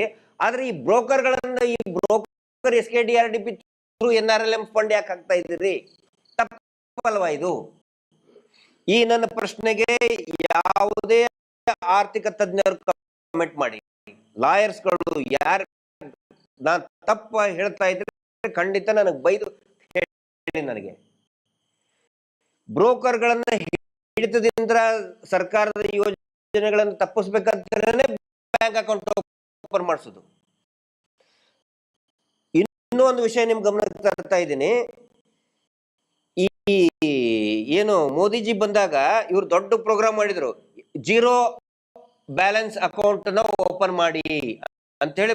ಮೋದಿಜಿಗೂ ಕೂಡ ನಾವು ಅಷ್ಟು ಮಾಡಿದ್ವಿ ಇಷ್ಟು ಮಾಡಿದ್ವಿ ಅಂತ ಇದ್ರು. ಆದ್ರೆ ಈ ಏನು ಬ್ಯಾಂಕಿನಿಂದ ಇವ್ರು ಸಾಲ ಕೊಡ್ತಾ ಇದಾರಲ್ಲ, ಆ ಸಾಲದ ₹1 ಕೂಡ ಆ ಅಕೌಂಟಿಗೆ ಹೋಗ್ತಾ ಇಲ್ಲ. ಪ್ರತಿಯೊಂದು SKDRDPಗೆ ಇವ್ರು ಕೊಡೋ ದುಡ್ಡು ಎಲ್ಲಾನು ಕೂಡ ಕ್ಯಾಶ್ ತಗೊಳ್ತಾ ಇದ್ದಾರೆ. ಡಿಜಿಟಲೈಸೇಷನ್ ಪ್ರೋಗ್ರಾಮ್ ಕರೆಕ್ಟ್ ಆಗಿ ಇಂಪ್ಲಿಮೆಂಟ್ ಮಾಡಿದ್ರೆ ಅಕೌಂಟ್ ಟ್ರಾನ್ಸ್ಫರ್ ಮಾಡಬಹುದಾಗಿತ್ತು. ನೋಡಿದ್ರೆ ಒಂದು ಸರಿ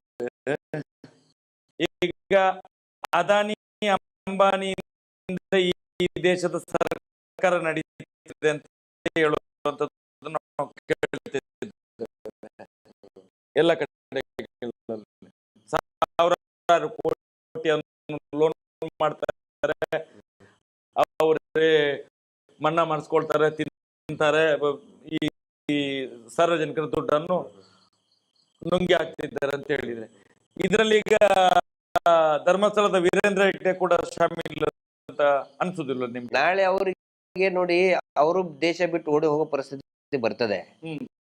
ಬಹಳ ದಿನ ಈ ಸೆಟ್ಟಿಂಗ್ ನಡೆಯಲ್ಲ. ಇವ್ರು ಈಗ ನಿರ್ಮಲಾ ಸೀತಾರಾಮನ್ ಮುಖ ತೋರಿಸಿ ಏನೋ ಪ್ಯಾಚಪ್ ಮಾಡಕ್ ಹೋಗ್ತಾ ಇದ್ದಾರೆ. ಹಗರಣನೇ. ಈಗ LIC ಬಾಂಡ್ 1 ವಾರದಿಂದ ಕೊಡ್ತಾ ಇದ್ದಾರೆ ಇಷ್ಟು ನಾವು ಕೇಳಿದ್ದಕ್ಕೆ. ಆದ್ರೆ ಹಗರಣ ಮುಚ್ಚಾಕಕ್ ಆಗಲ್ಲ. ಹಳ್ಳಿ ಗುಗ್ಗುಗಳು ನಮ್ಗೆ ಕಾಣ್ತಿರುವಂತದ್ದು ಲಕ್ಷಾಂತರ ಕೋಟಿಯ ಹಗರಣ. ಇದು ಲಕ್ಷಾಂತರ ಕೋಟಿ ಹಗರಣ. ಇದು 1-2 ಪೈಸೆ ಅಲ್ಲ, ಲಕ್ಷಾಂತರ ಕೋಟಿ ಹಗರಣ. ಎಚ್ಚೆತ್ತುಕೊಳ್ಳಿ, ಈ ದೇಶದ ಇಂಟೆಲಿಜೆನ್ಸ್ ಎಚ್ಚೆತ್ತುಕೊಳ್ಳಿ, ಈ ದೇಶದ ED ಎಚ್ಚೆತ್ತುಕೊಳ್ಳಿ, ಈ ದೇಶದ ಕಾರ್ಯಾಂಗ ಎಚ್ಚೆತ್ತುಕೊಳ್ಳಿ.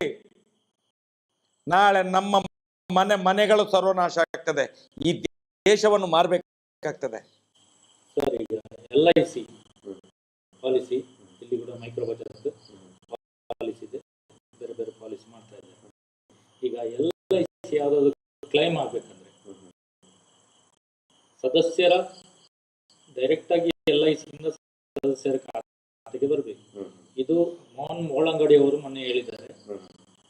LIC ಅವರು SKDRDP ಕೊಡ್ತಾರಂತೆ, ಅವರು ಸದಸ್ಯರಿಗೆ ಕೊಡ್ತಾರಂತೆ. ಅಲ್ಲಿಂದ ಎಷ್ಟು ಬಂದಿದೆ ಅಂತ ಯಾರಿಗೂ ಮಾಹಿತಿ ಇಲ್ಲ. ಆದ್ರೆ ಡೈರೆಕ್ಟ್ ಆಗಿ ಬರ್ಬೇಕಲ್ಲ ಸರ್, ಒರಿಜಿನಲ್ LIC ಬಾಂಡ್ ಮಾಡಿದ್ರೆ ಡೈರೆಕ್ಟ್ ಆಗಿ ಸದಸ್ಯರ ಅಕೌಂಟಿಗೆ LIC ಕಂಪನಿಯಿಂದ ಡೈರೆಕ್ಟ್ ಆಗಿ. ನಾನು ಮೂಲವಾಗಿ ಕೇಳೋದು, LIC ಬಾಂಡಿಗೂ ಮತ್ತು ಈ ಸಾಲಕ್ಕೂ ಏನ್ ಸಂಬಂಧ ಇದೆ? ಇದೆಯಾ? ಭದ್ರತೆ ಬೇಕು ಅಂತಾನೆ ಇಲ್ಲ ಅಂತ ಸ್ವತಃ RBI ಹೇಳಿದ್ರಿ. ಯಾರು ಹೇಳಿದ್ರು ಭದ್ರತೆ? ಭದ್ರತೆ ಪರಮ ಪೂಜ್ಯರು ಕೊಟ್ಟಿದ್ದಾರೆ ಅಂತ ಹೇಳಿದ್ರಲ್ಲ, ಮತ್ತೆ ಸುಳ್ಳು ಅದು. ಪರಮ ಪೂಜ್ಯರು ಹೇಳಿದ್ರಲ್ಲ, ನಾವು ಏನಿದ್ರು ಬ್ಯಾಂಕ್ ಸಾಲ ಕೊಡೋದು ನಾವು ಕೊಡುದಿಲ್ಲ, ನಾವು ಬರೀ ಶ್ಯೂರಿಟಿ ಕೊಡುದು ಅಂತ ಇದ್ರಲ್ಲ. ಹಾಗೆ ನಮ್ದು BC ಟ್ರಸ್ಟ್, ನಾವೇನಿದ್ರು ಶ್ಯೂರಿಟಿ ಅಂದ್ರೆ ನಾವು ಭದ್ರತೆ ಕೊಡುದು. ಭದ್ರತೆ ಇವ್ರು ಕೊಟ್ರ ಮೇಲೆ ಮತ್ತೆ LIC ಹಾಕ್ಬೇಕು, PRK ಹಾಕ್ಬೇಕು, ಜೀವನ್ ಮಧುರ ಹಾಕ್ಬೇಕು, SBI ಲೈಫ್ ಹಾಕ್ಬೇಕು. ಅದ್ರಲ್ಲಿ ಒಂದು ಈಗ LIC ಮಾಡ್ತಾರಲ್ಲ, LIC ಕೆಲವ್ರ ಹತ್ರ ಜನವಿಲ್ಲ LIC ಮಾಡ್ಲಿಕ್ಕೆ 10,000 20,000, ಇವ್ರು ಅದನ್ನು ಬಡ್ಡಿಯಲ್ಲಿ ಕೊಡುದು. ಅದಕ್ಕೂ ಕೂಡ ಬಡ್ಡಿಯೇ, ಅದಕ್ಕೂ LIC ದುಡ್ಡು ಕಟ್ಟಲಿಕ್ಕೂ ಕೂಡ ಬಡ್ಡಿಯಲ್ಲೇ ಕಟ್ಟೋದು, ಅವ್ರದೇ ದುಡ್ಡು ತಗೊಂಡು. ಈಗ ಸಂತೋಷ್ ಶೆಟ್ಟರ್ ಈಗ ನೋಡಿ ಉರುಳು ಸುತ್ತು ಒಂದು ವಾರದಿಂದ ಈಗ ಡಿಸ್ಪ್ಲೇ ಆಗ್ತಾ ಇದೆ. ಅದು ಕೂಡ ಏನಂತ ಹೇಳಿದ್ರೆ ಎಲ್ಲ ಲ್ಯಾಪ್ಸ್ ಆಗಿದ್ದು ಪೂರ್ತಿ ರಿನಿವಲ್ ಆಗದೆ ಇರೋದು ಎಲ್ಲವೂ ಕೂಡ ಈಗ ತೋರಿಸ್ತಾ ಇದ್ದಾರೆ. ನಾವು ಕೇಳಿದ್ದೆ LIC ಇದು ಪೂರ್ತಿ ದೊಡ್ಡ ಸ್ಕ್ಯಾಮು ಅಂತ ಹೇಳಿದ್ದೆ, ಒಂದು ವಾರದಿಂದ ಈಗ ತೋರಿಸ್ತಾ ಇದ್ದಾರೆ. 30 ವರ್ಷದಿಂದ ಅದೇ ದಂಧೆನೆ ಮಾಡಿದ್ದಾರೆ, ಮಿಡಲ್ ಮ್ಯಾನ್ ಬ್ರೋಕರ್ ದಂಧೆನೆ ಮಾಡಿದ್ದಾರೆ. ಬಾಂಡ್ಗೂ ಮತ್ತೆ ಸಾಲಕ್ಕೂ ಯಾವುದೇ ಸಂಬಂಧ ಇಲ್ಲ. ಬೇಸಿಕ್ ಹಗರಣ ಇರೋದೇ ಅಲ್ಲಿ. ಶ್ಯೂರಿಟಿ ಅಂತ ಹೇಳಿದ್ರೆ, ನಾವು ಶ್ಯೂರಿಟಿ ಕೊಟ್ಟಿವಿ ಅಂತ ಹೇಳಿದ್ರೆ, ಫಸ್ಟ್ ಆಫ್ ಆಲ್ ಸ್ವಸಹಾಯ ಗುಂಪುಗಳಿಗೆ ಶ್ಯೂರಿಟಿ ಅವಶ್ಯಕತೆ ಇಲ್ಲ. 3 ಲಕ್ಷದವರೆಗೆ ಯಾವುದೇ ಶ್ಯೂರಿಟಿವರೆಗೂ ಕೂಡ ಕೊಡುವಂತ ಅವಶ್ಯಕತೆನೇ ಇಲ್ಲ ಅಂತ ಹೇಳ್ತಾರೆ. ಆಮೇಲೆ ನಂತರ 10 ಲಕ್ಷದವರೆಗೂ ಕೂಡ ಪ್ರಾಂಪ್ಟ್ ಆಗಿ ಅವರು ರಿಪೇ ಮಾಡಿದ್ರೆ 10 ಲಕ್ಷದವರೆಗೂ ಕೂಡ ಶ್ಯೂರಿಟಿ ಅವಶ್ಯಕತೆ ಇಲ್ಲ ಅಂತಾನೆ ಹೇಳ್ತಾರೆ. ಮತ್ತೆ ಇವ್ರು ಯಾರು ಬಾಂಡ್ ಮಾಡಿಸ್ಕೊಳಕ್ಕೆ? ಅದು ಕೂಡ LIC ಮಾಡೋದು ಕೂಡ ಅದೊಂದು ಪಾಪ ನೋಡಿ. ಇವ್ರು ಇದರಿಂದ ಇದು ಕಾನೂನು ಬಾಹಿರ ಸರ್. ಸಾವಿರಾರು ಜನ LIC ಏಜೆಂಟ್ ಇದ್ದಾರೆ, ಅವ್ರು ಉದ್ಯೋಗ ಕಸ್ಕೊಂಡ್ರಲ್ಲ, ಇವರು ಹೊಟ್ಟೆ ಹೊಡೆದ್ರು, ಅವ್ರು ಹೊಟ್ಟೆ ಹೊಡೆದ್ರಲ್ಲ. ಪಾಪ LIC ಏಜೆಂಟ್ಗಳು ಸರ್ ಸುಮಾರು ಜನ ಮಾಡ್ತಾರೆ.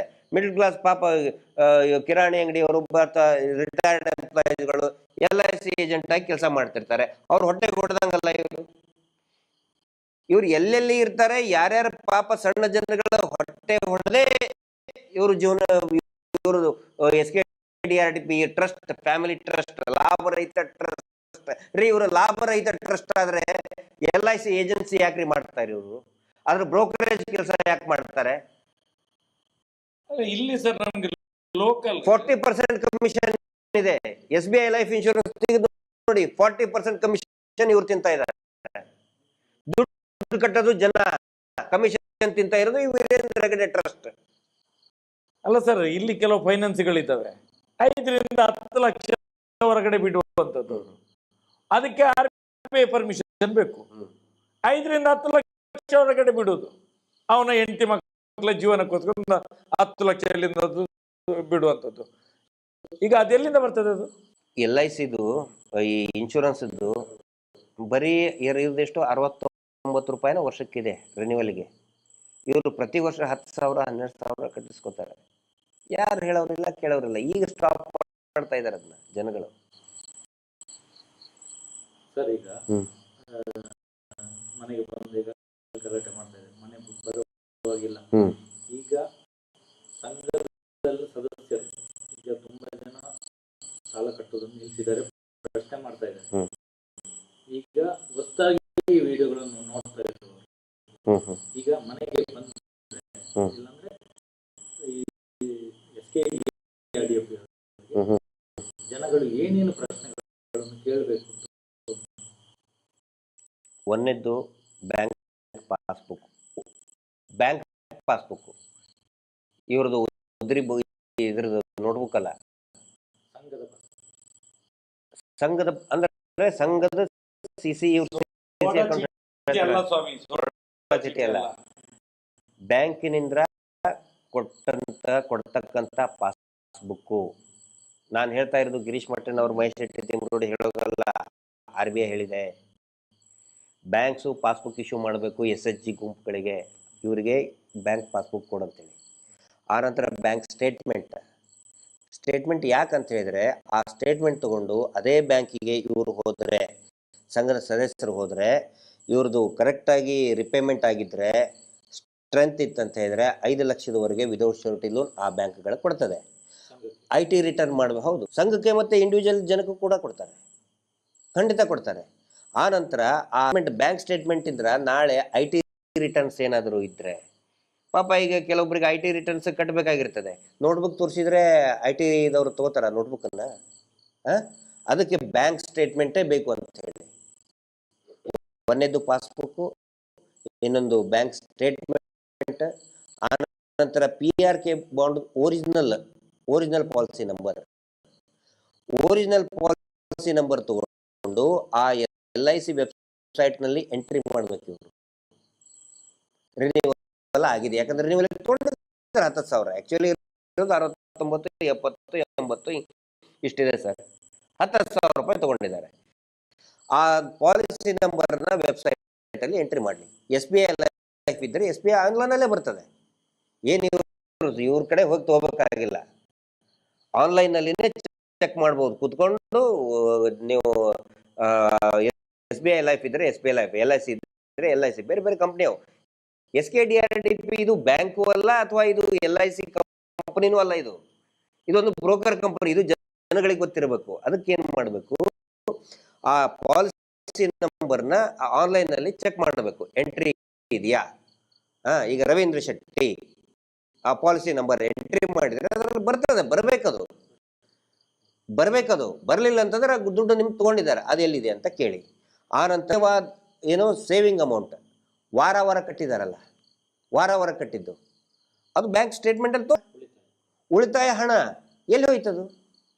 ಆನಂತರ 60 ವರ್ಷದ ಆದ್ಮೇಲೆ ಇದ್ದವ್ರು ಇದ್ರೆ ಸರ್, ಎಷ್ಟೋ ಜನಕ್ಕೆ ಏನ್ ಮಾಡಿದ್ದಾರೆ ಆ ತರ, ಎಷ್ಟು ಒಂದು 10 ಲಕ್ಷಕ್ಕಿಂತ ಜಾಸ್ತಿ ಜನ ಇದ್ದಾರೆ ವಯಸ್ಸಾದವರು. ಅಜ್ಜಿ 7 ವರ್ಷದಿಂದ ಅವ್ರ ಕಡೆ 10 ರೂಪಾಯಿ ಕಲೆಕ್ಟ್ ಮಾಡ್ಕೊಂಡು ಬಂದಿದ್ದಾರೆ. ಯಾವ ಬ್ಯಾಂಕ್ ಅಕೌಂಟ್ ಅಲ್ಲಿ ಇಟ್ಟಿದ್ದಾರೆ ಅಂತ ಯಾರಿಗೂ ಗೊತ್ತಿಲ್ಲ. ಎಲ್ಲ SKDRDP ನಲ್ಲಿ ಹಾಕೋದು. ಆಕ್ಚುಲಿ ಅದ್ರದ್ದು ಅಕೌಂಟ್ ಓಪನ್ ಮಾಡಿ ಅದರಿಂದ ಸರ್ಕಾರದಿಂದ, ಗೌರ್ಮೆಂಟ್ ಇಂದ, ಸ್ಟೇಟ್ ಗೌರ್ಮೆಂಟ್ ಇಂದ ಸೀನಿಯರ್ ಸಿಟಿಜನ್ಗಳಿಗೆ ಸಹಾಯಧನ ಸಿಗ್ತದೆ. ಇವ್ರು ಅದನ್ನು ಅಜ್ಜಿ ಊರ್ಗೋಲ್ ಸರ್, ಅದು ಆರ್ಥಿಕವಾದಂತ ಊರ್ಗೋಲು. ಪಾಪ ಅವರು ಮಗ ಕೊಟ್ಟಿದ್ದು ಅಥವಾ ಇವ್ರ ಕಾಯ್ದಿಟ್ಕೊಂಡಿದ್ದೇನೋ 10 ರೂಪಾಯಿ ಕೊಟ್ಟಿರ್ತಾರೆ. ಅದನ್ನು ಕೂಡ ನಮ್ಗೆ ಹಾಕಿದ್ರಲ್ಲ ವೀರೇಂದ್ರ ಹೆಗಡೆ ಅಂಡ್ ಕಂಪನಿ, ಅದನ್ನು ಕೊಡಂತ ಹೇಳಿ. ಪಾಪ ಮಾಡಿದ್ರಿ ಪಾಪಿಗಳು, ಅವ್ರ ಹೆಸರು ತೆಗಿಬಿಡಿ ಅಂತ ಇಷ್ಟೇ ಎಲ್ಲ ತಗೊಂಡು ಬರ್ತಾರಲ್ಲ. ರಾಣಿ ಚೆನ್ನಮ್ಮ ಕಿತ್ತೂರು ತಾಲೂಕಿನಲ್ಲಿ ಒಬ್ಬರು ಕೇಳಿದಾರಲ್ಲ, 60 ವರ್ಷದ್ದು ನೀವು ಕಲೆಕ್ಟ್ ಮಾಡಿದ್ರಲ್ಲ ದುಡ್ಡು, 60 ವರ್ಷ ಆದವ್ರದ್ದು ದುಡ್ಡು ಎಲ್ಲ ಐತಿ, ಯಾವ ಬ್ಯಾಂಕ್ ಅಲ್ಲಿ ಹೋಗೋಣ ಅಂತ ಕೇಳಿದ ಒಬ್ಬನು. ಇವನು ತಣ್ಣಗೆ ಕುಂತಿದ್ದ, SKDRDP ಮ್ಯಾನೇಜರ್ ಅಂತ, ಯೋಜನಾ ಅಧಿಕಾರಿ. ಇನ್ಸರ್ಟ್ ಹಾಕೊಂಡು ಹಿಂಗೆ ಕುಂತ್ಬಿಟ್ಟೆ, ಹಿಂಗೆ ಮಾತಾಡಕ್ಕೆ. ಹೌದು, ಸಾಲ ಇದ್ದವ್ರಿಗೆ ಎದಕ್ ಬೇಕು ಸರ್? ಇವ್ರು ಏಜೆನ್ಸಿ, ಇವರು ಬ್ರೋಕರ್. ಇವನು ವೀರೇಂದ್ರ ಹೆಗಡೆ ಇಸ್ ದ ವೀರೇಂದ್ರ ಜೈನ್ ಒಬ್ಬ ಬ್ರೋಕರ್. ಅವನು ಒಬ್ಬರ 420 ಅವನು ಸರ್. ಅಜ್ಜಿ ಸರ್, ನಾನು ಸಿಟ್ಟು ಬಂದು ಹೇಳ್ತಾ ಇದ್ದೀನಿ. ಯಾಕಂತ ಹೇಳಿದ್ರೆ ವಯಸ್ಸಾದಂತ 60 ವರ್ಷ ದಾಟದಂತ ಅಜ್ಜಿ ಸೇವಿಂಗ್ ಮಾಡೋದನ್ನ ನುಂಗಿ ನೀರು ಕುಡದಂತ ವೀರೇಂದ್ರ ಜೈನ್ ಊರುಗೋಲನ್ನ, ವಯಸ್ಸಾದ ಕಾಲದಲ್ಲಿ ಊರುಗೋಲನ್ನ ಕಸ್ಕೊಂಡಿದ್ದಾನೆ. ಇವನು ಫ್ರಾಡ್ ಅಲ್ಲ, ಇವನು ಫ್ರಾಡ್ ಹೌದನಲ್ಲಿ ಹೇಳಿ.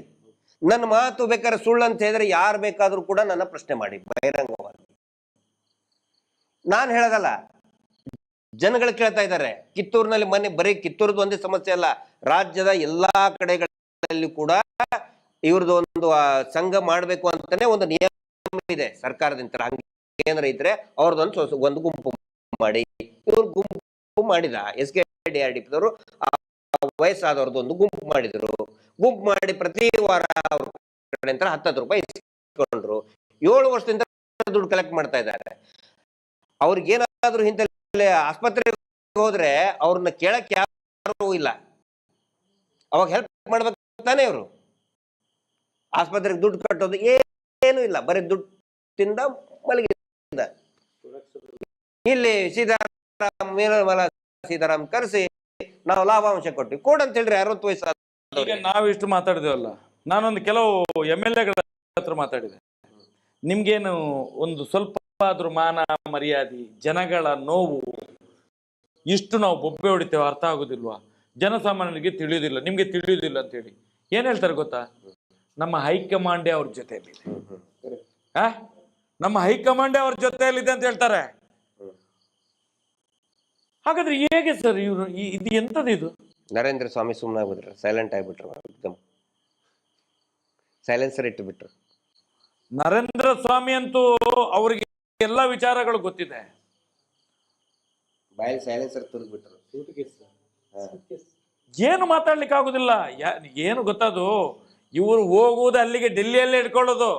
ಇವ್ರಿಗೆ ಇದು ಸಣ್ಣದೆಲ್ಲ ಲೆಕ್ಕಕ್ಕಿಲ್ಲ. ಈ MLC ಈ MP ಗಿಂಪಿ ಯಾವುದೇ ಲೆಕ್ಕಕ್ಕಿಲ್ಲ. ಯಾರು ಇದ್ದಾನೆ ಅಲ್ಲಿ ಅಪ್ಪ, ರಾಜಕೀಯ ಪಕ್ಷದ ಅಪ್ಪ ಇರ್ತಾನಲ್ಲ, ಅಲ್ಲೇ ಹೋಗಿ ಇವ್ರದ್ದು ಡೀಲ್. ಇದೆಲ್ಲ ಸಾವಿರ ಕೋಟಿಯ ಡೀಲ್ಗಳು. ಹೇಳ್ಬೇಕಂದ್ರೆ ಒಂದು ದಿನ ಸಾಕಾಗೋದಿಲ್ಲ. ಈಗ ರಾತ್ರಿ ಎಲ್ಲ ನಾವು ಹೇಳ್ತಾ ಇದೀವಿ, ಕೂಗ್ತಾ ಇದೀವಿ ಬೇಕಾರೆ. ಆದ್ರೆ ಹೇಳ್ಬೇಕಂತ ಇದ್ರೆ ಒಂದು ವಾರ, ಒಂದು ತಿಂಗಳು ಸಾಕಾಗೋದಿಲ್ಲ ಇವ್ರ ಹಗರಣ. ಇದ್ರ ಬಗ್ಗೆ ಅರಿವು ಮೂಡಿಸುವಂತ ಕಾರ್ಯಕ್ರಮಗಳು, ಪ್ರತಿಭಟನೆಗಳು ಮಾಡಬೇಕು. ಹೌದು, ಯಾವಾಗ ಶುರು ಮಾಡ್ತೀರಾ? ಅಲ್ಲ, ಇದು ನಡೀತಾನೆ ಇದೆ ಈಗ. ಪ್ರತಿ ದಿನ ನಡೀತಾ ಇದೆ. ಬೊಬ್ಬೆ ಹೊಡಿದು ಹೋರಾಟ ಅಲ್ವಾ? ಬೀದಿ ಹೋರಾಟ ಮಾಡ್ಲೇಬೇಕು ನೋಡಿ. ಜನಗಳಿಗೆ ನಾನು, ಗ್ರಾಮಸ್ಥರಿಗೆ, ಸಂಘದ ಸದಸ್ಯರಿಗೆ ನಾನು ಹೇಳಕ್ಕೆ, ನೀವು ಮೊದಲು ಗ್ರಾಮದವರು ಒಗ್ಗಟ್ಟಾಗಿ, ಗ್ರಾಮಸ್ಥರು ಮೊದಲು ಒಗ್ಗಟ್ಟಾಗಿ. ಯಾಕಂತ ಹೇಳಿದ್ರೆ ಸಂಘದ ಸದಸ್ಯರು ನೀವು 10ರಲ್ಲಿ 2 ಜನ ನೀವು ನಿಮ್ಮ ನೋಟ್ಬುಕ್ ಅಲ್ಲಿ ಬರೆದು ಬಿಡಿ. ನಮಗೆ ವಾರ ಕಟ್ಟಕ್ ಆಗುವುದಿಲ್ಲ, ನಾವು 3 ತಿಂಗಳಿಗೊಮ್ಮೆ ಕಟ್ಟೋರು, ಬ್ಯಾಂಕ್ ನಿಯಮದ ಪ್ರಕಾರ ಬ್ಯಾಂಕಿಗೆ ಕಟ್ತೀವಿ. ನನಗೆ ತುಂಬಾ ಫೋನ್ ಬರ್ತಿದೆ ಪುಸ್ತಕದಲ್ಲಿ ಬರಲಿ ಸರ್. ನೀವು ವೇದಿಕೆಯಲ್ಲಿ ನಿಂತ್ಕೊಂಡು ಮಾತಾಡೋದು ನಮ್ಗೆ ತುಂಬಾ ಇಷ್ಟ ಆಗ್ತಿದೆ. ತುಂಬಾ ದಿವಸ ಆಯ್ತು. ನೀವು ಯಾವಾಗ ವೇದಿಕೆಗೆ ಬರ್ತೀರಿ ಅಂತ ನಾನು ಹೇಳಿದೆ. ವೇದಿಕೆಗೆ ಬರುವಂತ ದಿನ ಆದಷ್ಟು ಬೇಗ ಇದೆ. ನೀವೆಲ್ಲ ತಯಾರಾಗಿರಿ. ಕರೆ ಕೊಟ್ಟ ತಕ್ಷಣ ನಮ್ಮ ಹೋರಾಟಕ್ಕೆ ಬಂದು ನೀವು ಸಾಕು. ನಮ್ಗೆ ಇವತ್ತು ಹೋರಾಟಕ್ಕೆ ಬೇರೆ ಯಾವುದು ಬೇಡ. ಲಾಠಿ, ದೊಣ್ಣೆ, ಕಲ್ಲು, ಯಾವುದು ಬೇಡ. ನಾವು ಅಧಿಕೃತವಾಗಿ ಬಂದು ಮಾರ್ಗದ ಮಧ್ಯದಲ್ಲಿ ನಿಲ್ಲುವುದೇ ಹೋರಾಟದ ಶಕ್ತಿ. ಹೋರಾಟದ ಶಕ್ತಿ. ಜನಸಂಖ್ಯಾ ಬಲ ಬೇಕು ನಮ್ಗೆ. ಇವತ್ತು ಜನಶಕ್ತಿ ಬೇಕು ನಮ್ಗೆ. ಇಷ್ಟು ಮಂದಿ ಇವರ ವಿರುದ್ಧವಿದ್ದೇವೆ ಅಂತೇಳಿ ಅಷ್ಟನ್ನು ನೀವು ಮಾರ್ಗದಲ್ಲಿ ನಿಂತು, ನಾವು ಕರೆ ಕೊಟ್ಟ ದಿವಸ ಮಾರ್ಗದಲ್ಲಿ ನಿಂತು ತೋರಿಸಿ. ಅದೇ ನಾವು ಮಾತಾಡೋದು ಬಿಡಿ. ಜನಗಳು ಇವತ್ತು ಮಾರ್ಗದ ಮಧ್ಯದಲ್ಲಿ ಬಂದು ನಿಂತುಕೊಳ್ಬೇಕು. ಈ ಹೋರಾಟಕ್ಕೆ ನಮ್ಮ ಬೆಂಬಲ ಇದೆ. ಸೌಜನ್ಯ ಹೋರಾಟಗಾರರು ಕರೆಯನ್ನು ಕೊಟ್ಟಿದ್ದಾರೆ.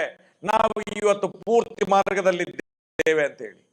ಅದಕ್ಕೆ ನಮ್ಗೆ ಕಲ್ಲು ಬೀಸಾಡೋದು, ದೊಣ್ಣೆ ಹಿಡ್ಕೊಂಡು ಏನು ಮಾಡ್ಲಿಕ್ಕಿಲ್ಲ. ಬರೇ ಬಂದು ಮಾರ್ಗದ ಮಧ್ಯದಲ್ಲಿ ಒಂದು ಕಡೆಯಲ್ಲಿ ನಿಂತ್ಕೊಳ್ಳುವಂಥದ್ದು, ನಮ್ಮ ಜನಶಕ್ತಿಯನ್ನು ತೋರಿಸುವಂಥದ್ದು, ಜನಾದೇಶವನ್ನು ತೋರಿಸುವಂಥದ್ದು. ಆಗ ಸತ್ಯಕ್ಕೆ ಜಯ ಆಗ್ತದೆ. ಆದಷ್ಟು ಬೇಗ ಕಾಲ ಸನ್ನಿಹಿತವಾಗಿದೆ. ಮುಂದಿನ ದಿನಗಳಲ್ಲಿ ನಮ್ಮ ಕರೆಗೆ ನೀವು ತಯಾರಾಗಿದೆ. ಸತ್ಯವನ್ನು ತಿಳ್ಕೊಳ್ಳಿ. ನಾವು ಹೇಳ್ಕೊಳ್ತಾ ಇದ್ದ ಬೇಡವೇ ಬೇಡ ನೀವು ಬರುವುದು. ಇವತ್ತು ಮಟ್ಟಣ್ಣವರಿರ್ಲಿ, ಸೌಜನ್ಯ ಹೋರಾಟಗಾರರಿರ್ಲಿ, ನಾವಿರ್ಲಿ, ಸಂಚಾರಿ ಇರ್ಲಿ, ರವೀಂದ್ರ ಶೆಟ್ಟಿ ಇರ್ಲಿ, ನಮ್ಮ ತಮ್ಮಣ್ಣ ಶೆಟ್ಟಿ ಇರ್ಲಿ, ಪ್ರಸನ್ನ ರವಿ ಇರ್ಲಿ, ದಿನೇಶ್ ಗಾಣಿಗೆ ಇರ್ಲಿ, ಯಾರು ಹೋರಾಟಗಾರ ಇರ್ಲಿ, ನಾವು ಹೇಳೋದನ್ನು ಕೇಳೋದು ಬೇಡ. ನೀವು ಏನ್ ಹೇಳ್ತೀರಿ ಸರ್? ಸತ್ಯವನ್ನು ಅರಿತುಕೊಳ್ಳಿ, ಆತ್ಮಾವಲೋಕನ ಮಾಡ್ಕೊಳ್ಳಿ. ಸುಪ್ರೀಂ ಕೋರ್ಟ್ ಈಗ ಏನಂತಂದ್ರೆ, ಕೇಳೋ ಪ್ರಶ್ನೆ ನನಗೆ ಅರ್ಥ ಆಗ್ತದೆ. ಸುಮಾರು ಜನ ಯಾವಾಗ ಲೇಟ್ ಆಯ್ತು ಅಂತ. ಒಂದು ಕೊನೆಯದಾಗಿ ಒಂದೇ ಒಂದು ಮಾತು ಹೇಳ್ತೇನೆ. ಎಲ್ಲರೂ ಹೇಳ್ತಾರಲ್ಲ, ಪಾಪದ ಕೊಡ ತುಂಬಬೇಕು ಅಂತೇಳಿ. ಹೌದಾ? ಪಾಪದ ಏನು ಕೊಡ. ಆದ್ರೆ ಇಲ್ಲಿ ತುಂಬಬೇಕಾಗಿರೋದು ಕೊಡ ಅಲ್ಲ, ಟ್ಯಾಂಕರ್. ಪಾಪದ ಟ್ಯಾಂಕರ್ ತುಂಬಬೇಕು. ಕೊಡ ತುಂಬೋದಕ್ಕೆ ಟ್ಯಾಂಕರ್ ತುಂಬೋದಕ್ಕೆ ಸ್ವಲ್ಪ ಟೈಮ್ ವ್ಯತ್ಯಾಸ ಆಗ್ತದೆ. ಕೊಡ ಈಗಲೇ ತುಂಬಿಡ್ತದೆ. ಟ್ಯಾಂಕರ್ ಇವ್ರ ಮೇಲೆ ಅನೇಕ ವರ್ಷಗಳಿಂದ ಮಾಡಿದಂತ ಅನೇಕ ಹೆಣ್ಮಕ್ಳ ಮೇಲೆ ಅತ್ಯಾಚಾರ, ಕೊಲೆಗಳಿದೆ. ಆನೆ ಮಾವತ, ವೇದವಲ್ಲಿ, ಪದ್ಮಲತಾ, ಸೌಜನ್ಯ, ಅದರ ನಡುವೆ ಎಷ್ಟೋ ಜನ ಅಪ್ರಾಪ್ತ ವಯಸ್ಸಿನ ಹೆಣ್ಣುಮಕ್ಕಳನ್ನ ಕೊಲೆ ಮಾಡಿದಂಥ ಪಾಪಗಳಿದೆ. ಈ ಇಡೀ ರಾಜ್ಯದಲ್ಲಿ ಅಕ್ರಮ ಮೀಟರ್ ಬಡ್ಡಿ ದಂಧೆ ಮಾಡಿ ರಕ್ತ ಹೀರಿದಂಥ ಆ ಪಾಪ ಇದೆ. ಅದರಿಂದ ಆತ್ಮಹತ್ಯೆ ಮಾಡ್ಕೊಂಡವ್ರ ಪಾಪ ಇದೆ, ಸಾವಿರಾರು ಸಾವಿರಾರು ಇದೆ. ಆನಂತರ ಭೂಮಿಯನ್ನ ಆಕ್ರಮಣ ಮಾಡಿ ಇಲ್ಲಿ ನಮ್ಮ ಯಾರು ಅರುಣ್ ಬೋಳಿಯಾರ್ ಅಂತ ಅನೇಕ ಜನ ಪಾಪ ಅರುಣ್ ಬೋಳಿಯಾರ್ ಒಂದಲ್ಲ ಸರ್, ಅನೇಕ ಆತರ ಏರಿಯಾವನ್ನೇ ಹಾಕಿದ್ದಾರೆ, ಆ ಪಾಪ ಇದೆ. ಆನಂತರ ದೇವಸ್ಥಾನದ ಮೂರ್ತಿಗಳನ್ನ ಕದ್ದಂತಹ ಪಾಪ ಇದೆ. ಸ್ಮಗ್ಲಿಂಗ್ ಮಾಡಿದಂತ ಎಂಟಿಕ್, ಅದು ಗೊತ್ತಿಲ್ಲ, ಅದು ಬರ್ತದೆ ಎಂಟಿಕ್ಸ್ ದಂಧೆ. ನಾವು ದೇವಸ್ಥಾನವನ್ನ ಪುನರ್ ನಿರ್ಮಾಣ ಮಾಡ್ತೀವಿ ಅಂತ ಹೇಳ್ತಾರಲ್ಲ, ಅಲ್ಲಿರುವಂತ ಹಳೆ ಶಿಲೆಗಳನ್ನ ಕದ್ದು ಮಾರಾಟ ಒಬ್ಬ ಅಪ್ಪಟ ಜೈನರು ಪತ್ರಕರ್ತರು ಬಿಡಿ ಬಿಡಿಯಾಗಿ ಯಾವ ಬಸಿದಿಯ ಎಷ್ಟೆಷ್ಟು ಪುರಾತನ ಕಾಲದ ಮೂರ್ತಿಗಳನ್ನು ಕೊಂಡೋಗಿದ್ದಾರೆ ಅಂತೇಳಿ ಮತ್ತು ಅಲ್ಲಿಯ ಶಿಲಾಶಾಸನಗಳನ್ನು ಎಲ್ಲ ನಾಶ ಮಾಡಿದ್ದಾರೆ ಅಂತ ಹೇಳುವಂಥದ್ದು ನನಗೆ 2013 ಫೋನಿನ ಮುಖಾಂತರ ಶೆಟ್ರೆ ನಮ್ಮನ್ನು ಉಳಿಸಿದ್ರಿ ನೀವೆಲ್ಲ ಅಂತೇಳಿ, ನಮ್ಮ ಜೈನ ಬಸದಿಗಳನ್ನು ಉಳಿಸಿದ್ರಿ, ಹಳೆಯ ಪಳೆಯುಳಿಕೆಗಳನ್ನು ಉಳಿಸಿದ್ರಿ ನೀವು ಅಂತೇಳಿ ನನಗೆ ಧನ್ಯವಾದ ಹೇಳಿದ್ದಾರೆ. ಆಗ ಆ ಪಾಪ ಇದೆ, ಅವೆಲ್ಲ ದೇವರ ಮೂರ್ತಿಯನ್ನ ಕದ್ದ ಇದೆ. ಆನಂತರ ಅಣ್ಣಪ್ಪ ಸ್ವಾಮಿ, ಮಂಜುನಾಥ ಸ್ವಾಮಿಯನ್ನ ಮುಂದಿಟ್ಟು ವ್ಯಾಪಾರ ಮಾಡಿದಂತ, ಬಡ್ಡಿ ದಂಧೆ ಮಾಡಿದಂತ ಪಾಪ ಇದೆ. ಇದೆಲ್ಲವೂ ಕೂಡ ಒಂದು ಟ್ಯಾಂಕರ್ ಅಲ್ಲೇ ತುಂಬಿಸಕ್ಕಾಗತ್ತೆ, ಕೊಡದಲ್ಲಿ ತುಂಬಿಸಕ್ಕಾಗತ್ತಾ? ಇಲ್ಲಲ್ಲ. ಪಾಪದ ಟ್ಯಾಂಕರ್ ತುಂಬಬೇಕು. ಪಾಪದ ಟ್ಯಾಂಕರ್ ತುಂಬಿದೆ ಈಗ. ಅದು ತುಂಬಕ್ ಟೈಮ್ ತಗೊಳ್ತದಲ್ಲ, ಅದು ಕೂಡ ಟ್ಯಾಂಕರ್ ಕೂಡ ತುಂಬಿದೆ. ಪಾಪದ ಕೊಡ ಅಲ್ಲ, ಏನು ಪಾಪದ ಟ್ಯಾಂಕರ್ ಈಗ ತುಂಬಕ್ ಬಂದಿದೆ. ಸ್ವಲ್ಪ ದಿನದಲ್ಲಿ ನೋಡಿ ಎಲ್ಲ ಒಂದು ಒಳ್ಳೆಯ ನಿರ್ಣಯ ಖಂಡಿತ ಬರ್ತದೆ. ನಮ್ಮ ಕೆಲಸ ಏನು ಹೇಳಿ, ಇವರ ಪಾಪಗಳನ್ನ, ಇವ್ರು ಮಾಡಿದಂತ ಅಪರಾಧಗಳನ್ನ ಬಯಲು ಮಾಡಬೇಕಾಗಿತ್ತು. ಖಂಡಿತ ನಾವು ಅದು ಮಾಡ್ತಾ ಇದ್ದೀವಿ. ಕಾನೂನಿನ ಹೋರಾಟ ಅತ್ಯಂತ ಶಿಸ್ತುಬದ್ಧವಾಗಿ ಮಾಡ್ತಾ ಇದ್ದೀವಿ. ಮಹೇಶ್ ಶೆಟ್ಟರ್ ನೇತೃತ್ವದಲ್ಲಿ ಶಿಸ್ತುಬದ್ಧವಾದಂಥ ಹೋರಾಟ, ಸಂಘಟಿತವಾದಂಥ ಹೋರಾಟ, ಕಾನೂನುಬದ್ಧವಾಗಿಯೂ ಕೂಡ ಶಿಸ್ತುಬದ್ಧವಾಗಿ ಒಂದು ಹೋರಾಟ ನಡೀತಾ ಇದೆ. ಕರ್ನಾಟಕ ರಾಜ್ಯದಲ್ಲಿ ವಕ್ಫ್ ಬೋರ್ಡ್ ರೈತರ ಜಮೀನುಗಳನ್ನು ಲೂಟಿ ಮಾಡ್ತಾ ಇದೆ ಅಂತ ತುಂಬ ಚರ್ಚೆ ನಡೀತಾ ಇದೆ. ಇದರ ಬಗ್ಗೆ ನಿಮ್ಮ ಅಭಿಪ್ರಾಯ ಏನು? ವಕ್ಫ್ ಬೋರ್ಡು ಏನು ರೈತರ ಜಮೀನನ್ನು ಲೂಟಿ ಮಾಡಿದೆ, ಪಾಣಿಪತ್ರದಲ್ಲಿ ರೈತರ ದೇವಸ್ಥಾನಗಳ ಬೇರೆ ಬೇರೆ ರೀತಿಯಲ್ಲಿ ಪಾಣಿಪತ್ರದಲ್ಲಿ ವಕ್ಫ್ ಬೋರ್ಡ್ ಹೆಸರು ಕೇಳಿ ಬರ್ತಾ ಇದೆ. ಕೆಲವು ಕಡೆಯಲ್ಲಿ ಹನುಮಂತ ದೇವಸ್ಥಾನದಿರ್ಬೋದು, ಬೇರೆ ಬೇರೆ ದೇವಸ್ಥಾನದಿದೆ, ಕೆಲವು ಮಸೀದಿದೆ, ಮುಸಲ್ಮಾನರಿದ್ದಿದೆ, ಹಿಂದೂಗಳಿದೆ. ಎಲ್ಲ ಜಾತಿಯ ಜಾಗವನ್ನು ಕೂಡ ವಕ್ಫಿನ ಹೆಸರಿನಲ್ಲಿ ಒಂದು ಸಂಸ್ಥೆಗೆ ಕೊಡುವಂತ ಕೆಲಸ ಈಗಿಂದಲ್ಲ, ನಿನ್ನೆ ಮೊನ್ನೆದಲ್ಲ, ಆಗ್ತಾ ಇದೆ. ನಾವು ಕೇಳುವಂಥದ್ದು, ನಾವು ಅದಕ್ಕೆ ಪೂರ್ತಿ ವಿರೋಧವಾಗಿದ್ದೇವೆ. ಒಂದು ಸಂಸ್ಥೆಯ ಹೆಸರಲ್ಲಿ ಎಷ್ಟು ಆಸ್ತಿಯನ್ನು ಕೊಡ್ತಾರೆ ಅಂತ ಹೇಳಿದ್ರೆ ಯಾವ ಕಾರಣಕ್ಕೋಸ್ಕರ? ಇದು ಏನನ್ನು ತೋರಿಸ್ತದೆ? ಇದು ಸಮಾಜದ ತುಷ್ಟೀಕರಣವನ್ನು ತೋರಿಸ್ತದೆ, ಹೌದಲ್ವಾ? ತುಷ್ಟೀಕರಣ ಮಾಡ್ತಾನೆ ಬಂದ್ರೆ ಏನು ಬ್ರಿಟಿಷರಿದ್ದಾಗ, ಮೊಘಲರಿದ್ದಾಗ ತುಷ್ಟೀಕರಣ ಮಾಡಿದ್ರು, ಅದೇ ತುಷ್ಟೀಕರಣ ಇವತ್ತು ಕೂಡ ನಡೀತಿದೆ. ಆ ತುಷ್ಟೀಕರಣ ನಿಲ್ಬೇಕು. ಇದು ನಮ್ಮ ಆಗ್ರಹ ಸರ್ಕಾರಕ್ಕೆ. ನಿಮ್ಮ ರಾಜ್ಯಕ್ಕೆ ಬೇಲೆ ಬೇಯಿಸ್ಕೊಳ್ಳಿಕ್ಕೆ ಜನಸಾಮಾನ್ಯರ ಪಬ್ಲಿಕ್ ಆಸ್ತಿ ಅದು. ಸರ್ಕಾರಿ ಜಾಗಗಳಿರ್ಬೋದು, ದೇವಸ್ಥಾನಗಳು, ಮಠ ಮಂದಿರಗಳು, ಇದೆಲ್ಲ ಜನಸಾಮಾನ್ಯರ ಆಸ್ತಿ ಅದು. ರೈತರು ಈ ದೇಶದ ಬೆನ್ನೆಲುಬು ಅಂತ ಹೇಳೋದು. ಒಂದು ಕಡೆಯಿಂದ ಬೆನ್ನೆಲುಬು ಅಂತ ಹೇಳ್ತೀರಿ, ಮತ್ತೊಂದು ಕಡೆಯಲ್ಲಿ ಅವ್ರ ಬೆನ್ನಿನ ಮೂಲೆಯನ್ನು ಮುರಿದಾಕ್ತೀರಿ ನೀವು. ಈ ರಾಜಕೀಯ ಪಕ್ಷದ ನೀವು ಪಾಪಿಗಳು, ನೀವು ಪಾತಕಿಗಳು, ನೀವು ರಾಜಕೀಯ ಪಕ್ಷದವರೆಲ್ಲ ನೀವು ಸಮಾಜವನ್ನು ಒಂದು ಒಳ್ಳೆ ರೀತಿಯಲ್ಲಿ ಬೆಳೆಸುವಂತವರಲ್ಲ, ಸಮಾಜವನ್ನು ತಲೆ ಹಿಡಿದು ನಾಶ ಮಾಡುವವರು ನೀವು. ಈ ಒಂದು ವಕ್ಫ್ ಬೋರ್ಡಿನ ಈ ಏನು ಪಾಣಿಪತ್ರಗಳು ಚೇಂಜ್ ಆಗ್ತದೆ, ಇದನ್ನು ನೋಡುವ ಗೊತ್ತಾಗ್ತದೆ ನಿಮಗೆ. ಅದನ್ನು ನಾವು ಖಂಡಿತವಾಗಿ ಸೌಜನ್ಯ ಹೋರಾಟಗಾರರು ಒಕ್ಕೊರಳಿನಿಂದ ಖಂಡಿಸ್ತೇವೆ. ಇದನ್ನೆಲ್ಲ ವಾಪಸ್ ತಗೊಳ್ಬೇಕು. ಆಯಾಯ ಸಂಸ್ಥೆಗೆ ಅವನು ಯಾರ್ಯಾರು ಇದ್ದಾನೋ ಅವನು ಮಾಡ್ಕೊಳ್ಳಿ, ದುಡ್ಡು ಕೊಟ್ಟು ಮಾಡ್ಕೊಳ್ಳಿ, ಏನ್ ಬೇಕಾದ್ರೆ ಮಾಡ್ಕೊಳ್ಳಿ. ವಕ್ಫಿಗೆ ಹೇಗೆ ಅದು ಸರ್ಕಾರಿ ಎಲ್ಲ ಪಾನಿಗಳು ಅವರ ಹೆಸರಿಗೆ ಆಗೋದು, ನಾಳೆಯಿಂದ ನಾವು ಮಾಡ್ಕೊಳ್ತೇವೆ, ಆಗ್ತದಾಗಾದ್ರೆ ನಮ್ಮ ಹೆಸರಿಗೆ?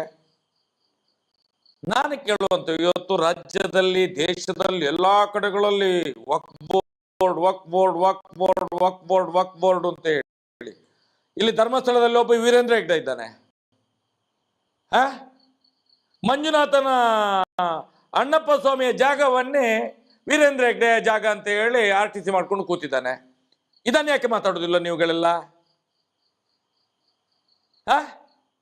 ಇದನ್ನ ಯಾಕೆ ಮಾತಾಡೋದಿಲ್ಲ? ಕಾನೂನು ಎಲ್ರಿಗೂ ಒಂದಲ್ಲ. ಒಂದು ಕಣ್ಣಿಗೆ ಸುಣ್ಣ, ಒಂದು ಕಣ್ಣಿಗೆ ಬೆಣ್ಣೆ ಸಾಧ್ಯವೇ ಇಲ್ಲ, ಸಾಧ್ಯವೇ ಇಲ್ಲ. ಇದು ಹೇಗೆ ಸಾಧ್ಯ ಆಗ್ತದೆ? ಇದು ಎಲ್ಲಾ ನೀವು ಹೇಳ್ತೀರಿ ವಕ್ಫ್ ಬೋರ್ಡ್ ವಕ್ಫ್ ಬೋರ್ಡ್ ವಕ್ಫ್ ಬೋರ್ಡ್ ಅಂದ್ರೆ, ನಮ್ಮ ಅಂಗಡಿ ತಾಲೂಕಲ್ಲ, ದಕ್ಷಿಣ ಕನ್ನಡ ಜಿಲ್ಲೆ ಅಲ್ಲ, ಕರ್ನಾಟಕದ ಎಷ್ಟು ದೀನ ದಲಿತರ ಜಾಗ ಇವತ್ತು ವೀರೇಂದ್ರ ಹೆಗ್ಡೆ ಹೆಸರಾಗಿ ಆಗಿದೆ, ಅವರ ಸಂಸ್ಥೆ ಹೆಸರಿಗೆ ಆಗಿದೆ. 1050 ಎಕರೆ ಸರ್ಕಾರಿ ಭೂಮಿ ವೀರೇಂದ್ರ ಹೆಗ್ಡೆ ಹೆಸರಾಗಿದೆ, ಅವರ ಸಂಸ್ಥೆ ಹೆಸರಿಗೆ ಆಗಿದೆ. ಯಾಕೆ ಇದನ್ನು ಮಾತಾಡೋದಿಲ್ಲ? ನಿಮ್ಮ ನಾಲಿಗೆಗೆ ಏನು ಹುಳ ಬಿದ್ದಿದೆಯಾ ನಿಮ್ಗೆ? ಅಲ್ಲಿ ಮಾತಾಡ್ತಿರಲ್ಲ ಎಲ್ಲಾ ರಾಜಕೀಯ ಪಕ್ಷದ ನಾಯಕರು, ನೀನು ಮಾಡಿದ್ದು ಅವನ ಮುಖಕ್ಕೆ ಇವನೇ ಎಸೆಯುವುದು, ಇವನ ಮುಖಕ್ಕೆ ಅವನೇ ಎಸೆಯುವುದು. ಜನಸಾಮಾನ್ಯರ ಕಿವಿಗೆ ಹೂ ಇಡುವಂತ ಕೆಲಸವನ್ನು ಮಾಡ್ತಿದ್ದೀರಿ ನಿಮ್ಮ ರಾಜ್ಯಕ್ಕೆ ಬೇಳೆ ಬೇಯಿಸಿಕೊಳ್ಳಿಕ್ಕೋಸ್ಕರ. ಇದನ್ನು ಮಾಡಬೇಡಿ, ನೀವು ತಲೆ ಹಿಡಿಯುವಂತ ಕೆಲಸವನ್ನು ಮಾಡಬೇಡಿ. ರಾಜಕೀಯ ಪಕ್ಷಗಳು ನೀವುಗಳು ಕುತಂತ್ರಿಗಳು. ನೀವು ನಿಮ್ಮ ಕುತಂತ್ರ ನಿಮ್ಮ ಮನೆಯಲ್ಲಿ ನಿಮ್ಮ ಹೆಂಡತಿ ಮಕ್ಕಳ ಜೊತೆಯಲ್ಲಿ ಇರ್ಲಿ, ಅದಕ್ಕೆ ಸಮಾಜದ ತಲೆ ಹಿಡಿಯುವುದಲ್ಲ, ಸಮಾಜದ ತಲೆ ಹಿಡಿಯುವುದಲ್ಲ. ಅವನೊಬ್ಬ ಯಾರು ಎತ್ತದವನು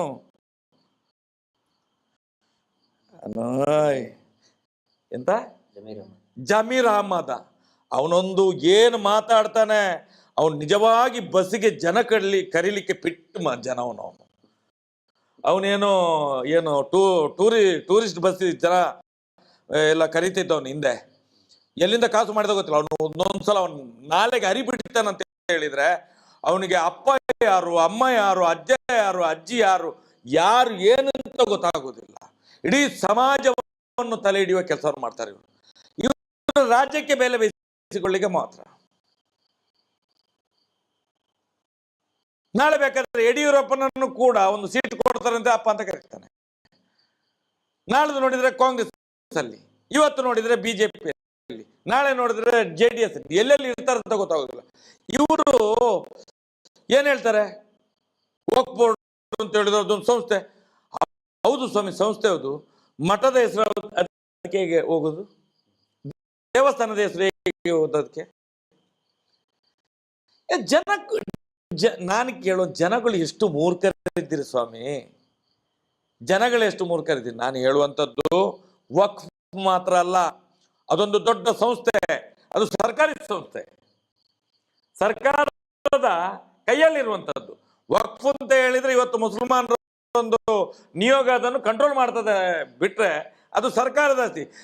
ಇಲ್ಲೊಬ್ಬ ಪ್ರೈವೇಟ್ ವ್ಯಕ್ತಿ ವೀರೇಂದ್ರ ಹೆಗ್ಡೆ ಹಿಂದೂ ದೇವಸ್ಥಾನ ಮುಕ್ಕಿದ್ದು ನಿಮ್ಗೆ ಕಾಣುದಿಲ್ವಾ? ಇದನ್ನು ಪ್ರಶ್ನೆ ಮಾಡಿ. ಇದು ನಮ್ಮ ನೋವಿರುವಂಥದ್ದು. ಇದನ್ನ ಯಾಕೆ ಮಾಡೋದಿಲ್ಲ ನೀವು? ಇದನ್ನು ನೀವ್ಯಾಕೆ ಮಾಧ್ಯಮದವರು ಕೇಳೋದಿಲ್ಲ? ಈಗ ಏನಾಗ್ತಾ ಇದೆ, ವಕ್ಫ್ ಬೋರ್ಡ್ದು ಹಿಂದಿನ ಥರನೂ ಕೂಡ ಎಷ್ಟೋ ಜನ ಸ್ವತಃ ಮುಸ್ಲಿಂ ಜನರೇ ವಕ್ಫ್ ಬೋರ್ಡ್ ವಿರುದ್ಧ ಕೋರ್ಟಿಗೆ ಹೋಗಿದ್ದಾರೆ. ಇದು ಯಾವ ರೀತಿ ಬಿಂಬಿಸ್ತಾ ಇದ್ದಾರೆ ಅಂತ ಹೇಳಿದ್ರೆ, ಈಗ ಅದರ ಬಗ್ಗೆ ಮಾತಾಡಿ ಹಿಂದೂ ವರ್ಸಸ್ ಮುಸ್ಲಿಂ ಅಂತ. ಆದರೆ ಎಷ್ಟೋ ಜನರಿಗೆ ಗೊತ್ತಿಲ್ಲ, ಅನೇಕ ಜನ ಮುಸಲ್ಮಾನರು ಕೂಡ ವಕ್ಫ್ ಬೋರ್ಡ್ ವಿರುದ್ಧ ಕೋರ್ಟಿಗೆ ಹೋಗಿದ್ದಾರೆ. ಈ ನಮ್ಮ ಬಿಜಾಪುರದಲ್ಲಿ ಯಾಕೆ ಇದು ಜಾಸ್ತಿ ಆಗಿದೆ? ನಮ್ಮ ಬಿಜಾಪುರ, ಗುಲ್ಬರ್ಗ, ಈ ಬಿಜಾಪುರ ಬಹಮನಿ ಸುಲ್ತಾನರಿದ್ದಿದ್ದು. ಸರ್ಕಾರ, ಹಿಂದಿನ ಸರ್ಕಾರಗಳು ತುಷ್ಟೀಕರಣ ತಾವು ಹೇಳ್ದಂಗೆ ತುಷ್ಟೀಕರಣ ಮಾಡಿ ಅದನ್ನ ಪೂರ್ತಿ ಹಾಗೆ ಬಿಟ್ಬಿಟ್ರು. ಸರ್ಕಾರ ತನ್ನ ವಶಕ್ಕೆ ಪಡೆದುಕೊಳ್ಳಲಿಲ್ಲ ಅದನ್ನ. ತುಷ್ಟೀಕರಣ ನೀತಿ. ಅದರಲ್ಲಿ ಎಷ್ಟೋ ಜನ ಈಗ ನಾವು ತಾವು ಹೇಳ್ದಂಗೆ ನಮ್ಮ ಇಡೀ ಸೌಜನ್ಯ ಹೋರಾಟ ಸಮಿತಿ ಒಂದು ನಿರ್ಣಯ ತಗೊಂಡಿದೆ. ಇದೇನು ಜನಸಾಮಾನ್ಯರ ಆಸ್ತಿ ಇರ್ಬೋದು, ದೇವಸ್ಥಾನದ ಆಸ್ತಿ, ಮಠ ಮಂದಿರಗಳ ಆಸ್ತಿ, ರೈತರ ಆಸ್ತಿಯನ್ನ ವಕ್ಫ್ ಬೋರ್ಡ್ ತನ್ನ ನೋಟಿಸ್ ಕಳಿಸಿದೆ. ನಾವು ಅದರ ವಿರುದ್ಧನೇ ಇದ್ದೀವಿ, ಖಂಡಿತ ಅದರ ವಿರುದ್ಧ ಇದ್ದೀವಿ. ಇದು ಎಷ್ಟು ವರ್ಷದಿಂದ ಈ ವಿವಾದ ನಡೀತಿದೆ? ಬಹಳಷ್ಟು ವರ್ಷದಿಂದ ಇದೆ. ಈಗ ಅದು ಪ್ರಚಾರಕ್ಕೆ ಬರ್ತಾ ಇದೆ. ಪ್ರಚಾರ ಅಂತ ಹೇಳಿದ್ರೆ ಇದು ರಾಜಕೀಯ ಮಾಡ್ತಾ ಇದ್ದಾರೆ. ಅವಾಗಗೋಸ್ಕರ ಆಗುವಂತದ್ದು. ಇದರಲ್ಲಿ ಎಲ್ಲ ರಾಜಕೀಯ ಪಕ್ಷದ ನಾಯಕರಿದ್ದಾರೆ, ಎಲ್ರಿಗೂ ಗೊತ್ತಿದೆ. ಬಿಜೆಪಿ ಮೈನಾರಿಟಿ ಮೋರ್ಚಾ, ನಾನು ಅವಾಗ ಯುವ ಮೋರ್ಚಾ ಅಧ್ಯಕ್ಷ ಇದ್ದಾಗ, ಯಾವಾಗ 2007-8ರಲ್ಲಿ ಯಾವಾಗ ನಮ್ಮ ಜೊತೆಗೆ ಮೈನಾರಿಟಿ ಮೋರ್ಚಾ ತುಂಬಾ ಕೆಲಸ ಮಾಡ್ತಿದ್ದು. ಎಲ್ಲ ಮೈನಾರಿಟಿ ಮೋರ್ಚಾದ ಸದಸ್ಯರು ಒಂದು ನಿರ್ಣಯ ಕೈಗೊಂಡಿದ್ರು ಅಗೇನ್ಸ್ಟ್ ವಕ್ಫ್ ಬೋರ್ಡ್.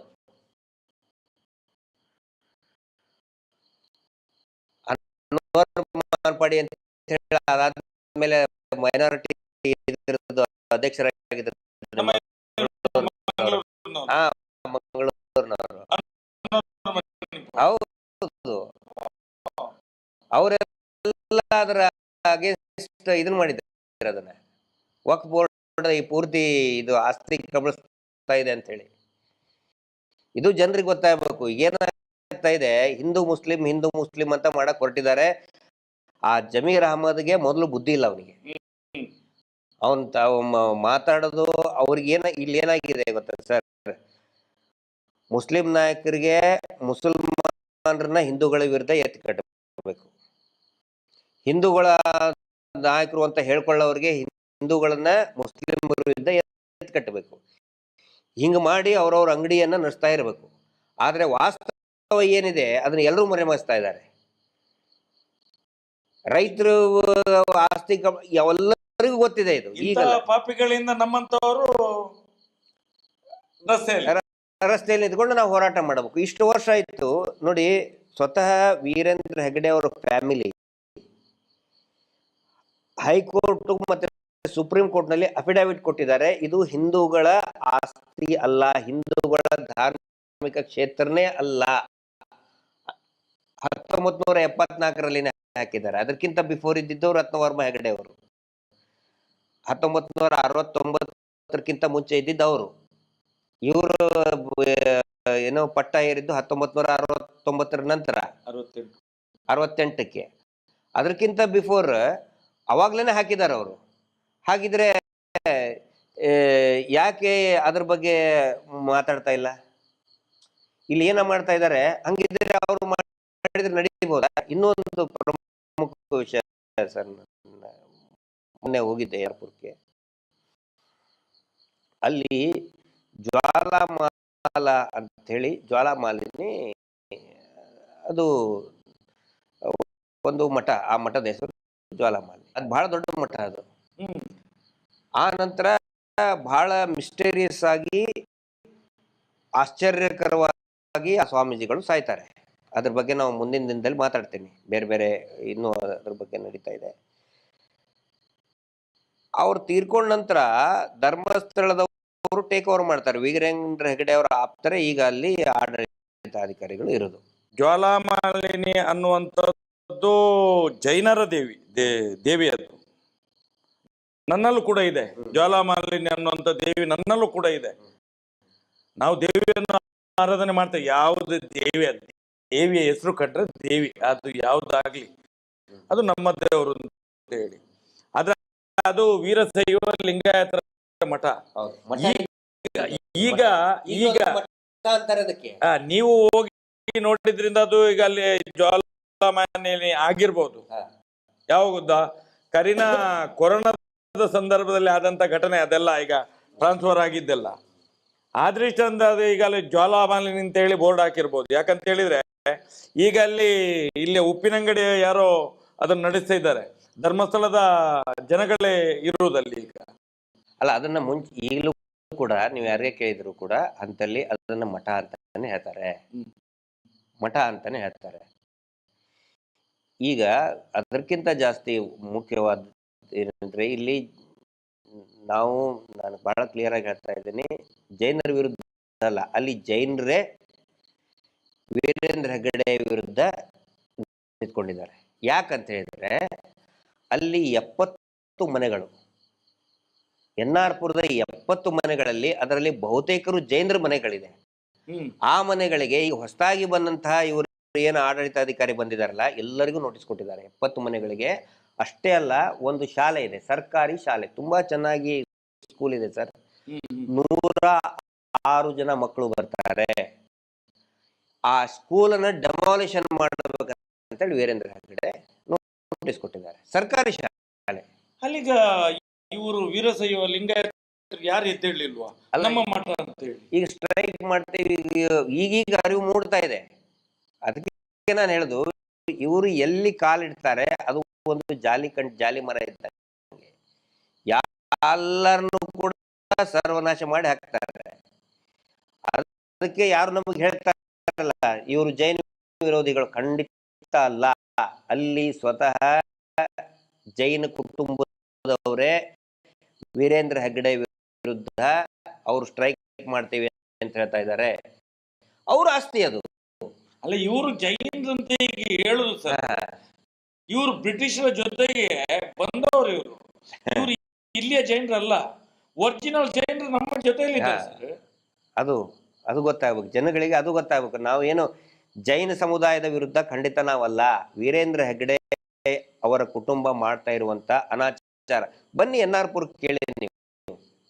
NR ಪುರಕ್ಕೆ ನಾನು ಹೇಳ್ತೀನಲ್ಲ, ದಯವಿಟ್ಟು ಸರ್, 106 ಮಕ್ಕಳು ಓದ್ತಾ ಇರುವಂತ ಶಾಲೆ, ಒಳ್ಳೆಯ ಸುಸಜ್ಜಿತವಾದಂತ ಶಾಲೆಯನ್ನ ಡೆಮಾಲಿಷನ್ ಮಾಡಬೇಕು ಅಂತ ಹೊರಟಿದ್ದಾರೆ. ನಾವೊಂದು ಟೀಮ್ ಕಳಿಸಿದ್ದೆ ಸರ್ ಮೊನ್ನೆ NR ಪುರಕ್ಕೆ, ಹೋಗಿದ್ದಾರೆ, ಅಲ್ಲಿ ಕೇಳಿದ್ದಾರೆ ಇಲ್ಲಿಯ ಸ್ವಾಮೀಜಿಗಳೆಲ್ಲ ಹೋಗಿದ್ದಾರೆ ಅಂತ ಹೇಳಿ.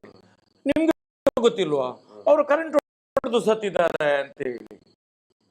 ಅಲ್ಲಿ ಆ ರೀತಿಯ ಒಂದು ಮನೋಭಾವನೆಯನ್ನು ಸಮಾಜದಲ್ಲಿ ಬಿತ್ತಿದ್ದಾರೆ. ಕರೆಂಟ್ ಹೊಡೆದು ಸತ್ತದ್ದು ಯಾರು? ವೀರಶೈವ ಲಿಂಗಾಯತ ಮಠದ ಸ್ವಾಮೀಜಿಗಳು ಕರೆಂಟ್ ಹೊಡೆದು ಸತ್ತದ್ದು ಅಂತ ಹೇಳಿದ್ರೆ, ನಮ್ಗೆ ಮಾಹಿತಿ ಬಂದ ಪ್ರಕಾರ ಮೊದಲ ದಿವಸ ಒಂದು ಈ ಕೊರೋನಾದ ಸಂದರ್ಭದಲ್ಲಿ ಧರ್ಮಸ್ಥಳದಲ್ಲಿ ಒಂದು 6-7 ಮಂದಿ ಹೋಗಿದ್ದಾರೆ. 6-7 ಮಂದಿ ಅಲ್ಲಿ ಹೋಗಿದ್ದಾರೆ.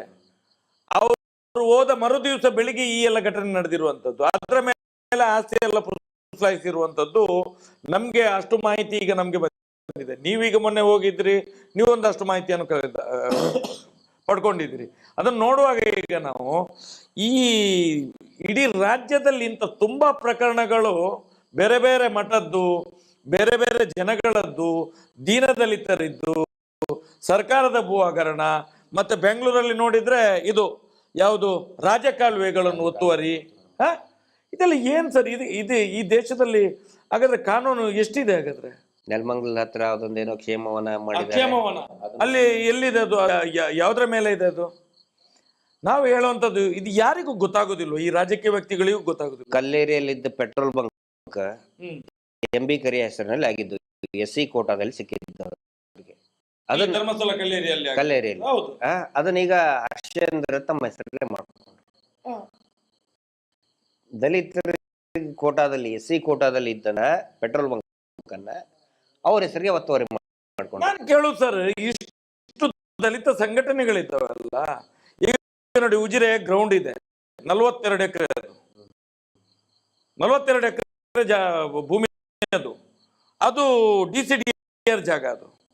ಅದನ್ನು ನೋಡಿ ವೀರೇಂದ್ರ ಹೆಗ್ಗಡೆ ಟ್ರಸ್ಟಿನ ಹೆಸರನ್ನು ಹೇಳ್ಕೊಂಡು ಆಟದ ಮೈದಾನ ಅಂತ ಹೇಳಿ ಅವರ ಸ್ವಾಧೀನಕ್ಕೆ ತಗೊಂಡಿದ್ದಾರೆ. ಒಂದು DCDR ಜಾಗ ಯಾರ್ದು ಒಂದು ಟ್ರಸ್ಟಿಗೆ ಬೇಕಾದ್ರೆ, ಯಾರಿಗೆ ಬೇಕಾದ್ರೆ ಕೊಡ್ಲಿ, NOC ಸರ್ಕಾರ ಕೊಡ್ತದೆ. ಕೊಡ್ಬೇಕಾದ್ರೆ ಏನ್ ಮಾಡ್ಬೇಕು? ಆ 42 ಎಕರೆಗೆ ಪರ್ಯಾಯವಾಗಿ ಬೇರೆ ಜಾಗ ಕೊಡ್ಬೇಕು. ಇಲ್ಲಿ ಯಾವುದೇ ಜಾಗ ಕೊಡ್ಲಿಲ್ಲ, ಏನಿಲ್ಲ. ಅವ್ರಿಗೆ ಕೊಡ್ಬೇಕು. ಅದಕ್ಕೆ ಅವ್ರಿಗೆ ಏನು ಅವಶ್ಯಕತೆ ಇದೆ? ಟ್ರಸ್ಟಿಗೆ ಏನು ಅವಶ್ಯಕತೆ ಇದೆ? ಸಾವಿರಾರು ಕೋಟಿ ಬಿದ್ದಿದೆ, ಸಾವಿರಾರು ಎಕರೆ ತಗೊಂಡಿದೆ ಅವರ ಹೆಸರಲ್ಲೇ, ಮತ್ತೆ ಎಲ್ಲಾನು ಅವರಿಗೆ. ಈಗ ಇಲ್ಲಿ ನೋಡಿ, ಅಲ್ಲಿ ಇಂಜಿನಿಯರ್ ಕಾಲೇಜ್ ಅಂತ ಹೇಳ್ತಾರಲ್ಲ, ನ್ಯಾಚುರೋಪತಿ ಕಾಲೇಜ್, ಅದೆಲ್ಲ ಎಂತ ಸರ್? ಗೋಮಾಳದ ಜಾಗ ಸರ್ ಅದು. ಉಜಿರಲ್ಲಿ ಈಗ ಗೋಮಾಳ ಇಲ್ಲ.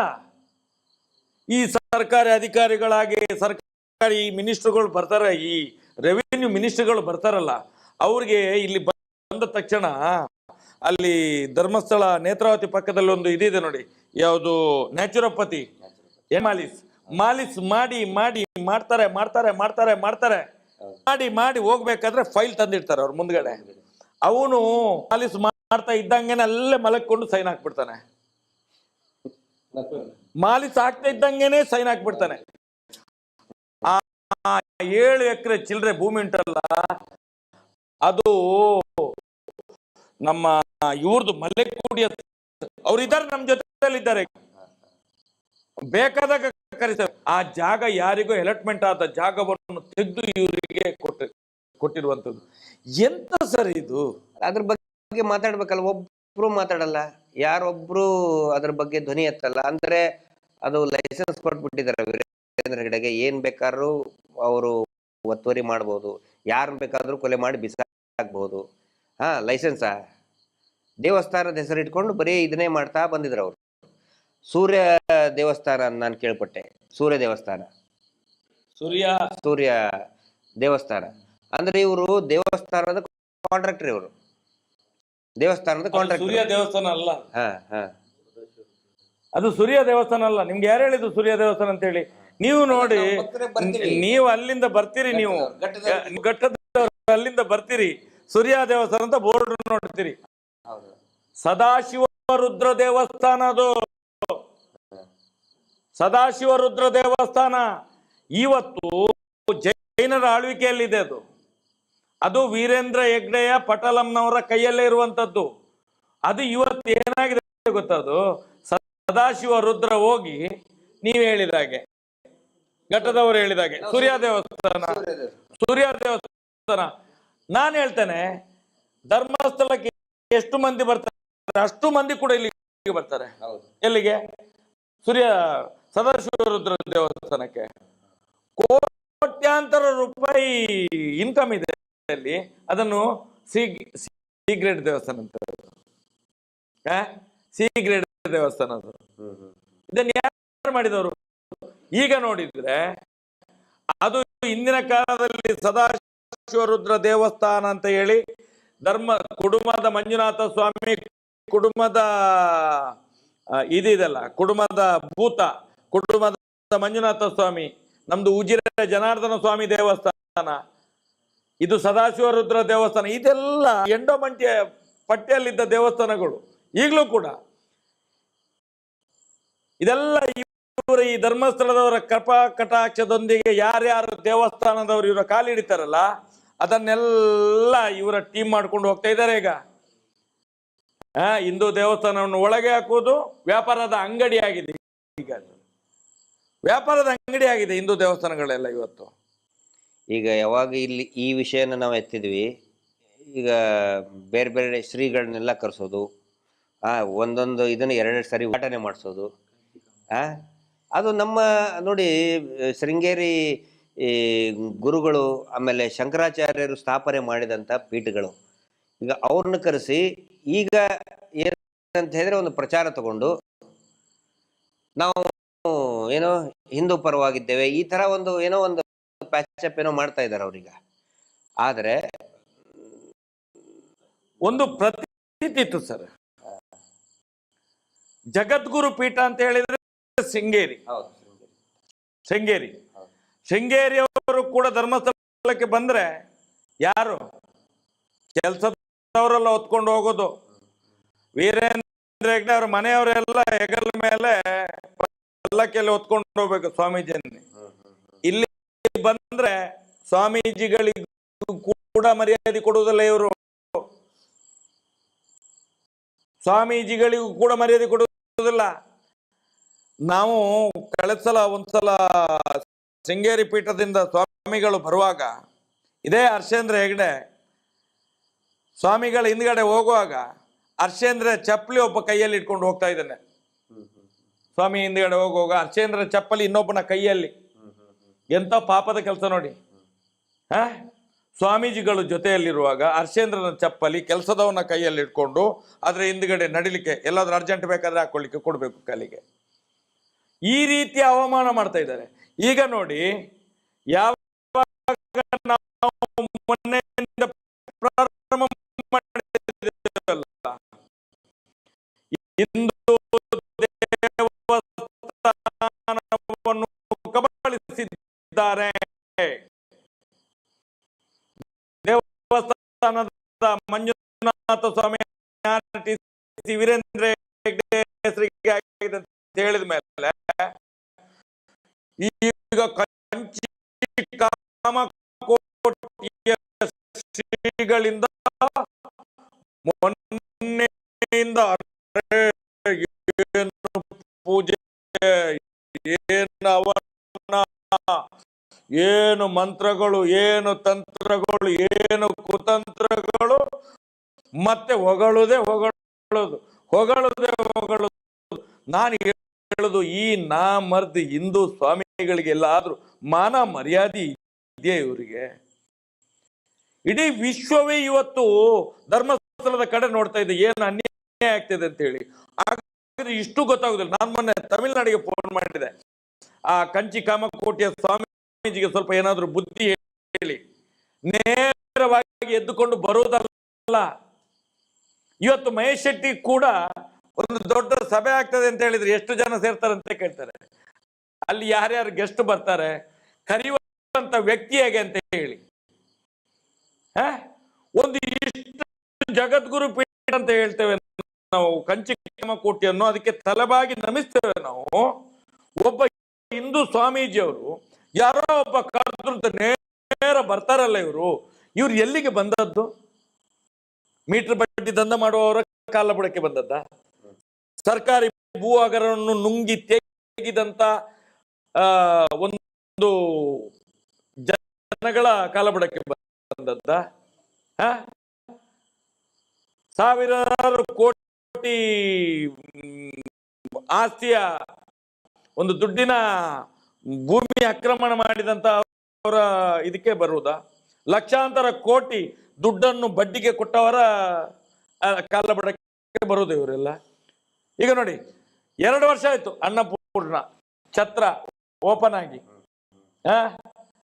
ವೀರೇಂದ್ರ ಹೆಗ್ಡೆನೆ ಮಾಡಿರುವಂತದ್ದು. ಇವತ್ತು ಕೂಡ ನಾಳೆ 14 ತಾರೀಕಿಗೆ ಕಂಚಿ ಕಾಮಕೋಟಿಯ ಕೈಯಿಂದ ಉದ್ಘಾಟನೆ. ಅಲ್ಲ, ಈಗ ಇದರಲ್ಲಿ ಮಾಡ್ತಾರಲ್ಲ ಸರ್, ನಮ್ ಕಡೆ ಒಂದು ಗುಲ್ಬರ್ಗ ಕಡೆ ಒಂದು ಗಾದೆ ಮಾತೈತೆ, ಹಳೆ ಕಲ್ಲು ಹೊಸ ಬಿಲ್ಲು ಅಂತ. ಅದೇಗೆ ಅಂದ್ರೆ ಈಗ ಒಂದೇ ಕಟ್ಟಡ ಇರ್ತದೆ, ಸರ್ಕಾರಿ ಕಟ್ಟಡ. ಯಾರ್ಯಾರು ಹೊಸದಾಗಿ MLA ಬರ್ತಾರೆ, ಹೊಸದಾಗಿ ಯಾರು ಬಂದ್ರೆ ಅವ್ರ ಕಡೆ ಅಂತ ಒಂದು ಪೇಂಟ್ ಹೊಡೆದು ರಿಬ್ಬನ್ ಸುತ್ತೋದು, ಅದಕ್ಕೆ ಕಟ್ ಮಾಡೋದು. ಟಿವಿ ಸೀರಿಯಲ್ ಹಳೆ ಕಲ್ಲು ಹೊಸ ಬಿಲ್ಲು ಅಂತಾರೆ. ಹಳೆ ಕಲ್ಲು ಹೊಸ ಬಿಲ್ಲು ಅಂತೇಳಿ ಕಲ್ಲು ಅದೇ ಇರ್ತದೆ. ಬಿಲ್ ಹೊಸದಾಗಿ ಮಾಡಕ್ಕೆ ಹೊಸ ಇವರು ಬಂದ ಮೇಲೆ ಅವ್ರ ಕಡೆ ಕಟ್ ಮಾಡಿಸೋದು, ಜನರುಗಳಿಗೆ ಈಗ ಮಾಡಿದ್ರು ಅಂತ. ಅದೆಲ್ಲ ಕಟ್ಟು ಮಾಡಿಸಿ ಮಾಡಿಸಿ ಮಾಡಿಸಿ ಮಾಡಿಸಿ ಇಡೀ ಸಮಾಜ, ಹಿಂದೂ ಸಮಾಜವನ್ನೇ ಕಟ್ಟು ಮಾಡಿ ಬಿಟ್ಟಿದ್ದಾರಲ್ಲ. ಇವತ್ತು ಹಿಂದೂ ಸಮಾಜ ಹೊಡೆದು ಸಾಯ್ತಾ ಇದೆ ಸ್ವಾಮಿ. ರಾಜಕೀಯವಾಗಿ, ಧಾರ್ಮಿಕವಾಗಿ, ಧಾರ್ಮಿಕ ಭಯೋತ್ಪಾದನೆಯಲ್ಲಿ ನಡೀತಿದೆ ಸರ್. ಅದು ಧಾರ್ಮಿಕ ಭಯೋತ್ಪಾದನೆ.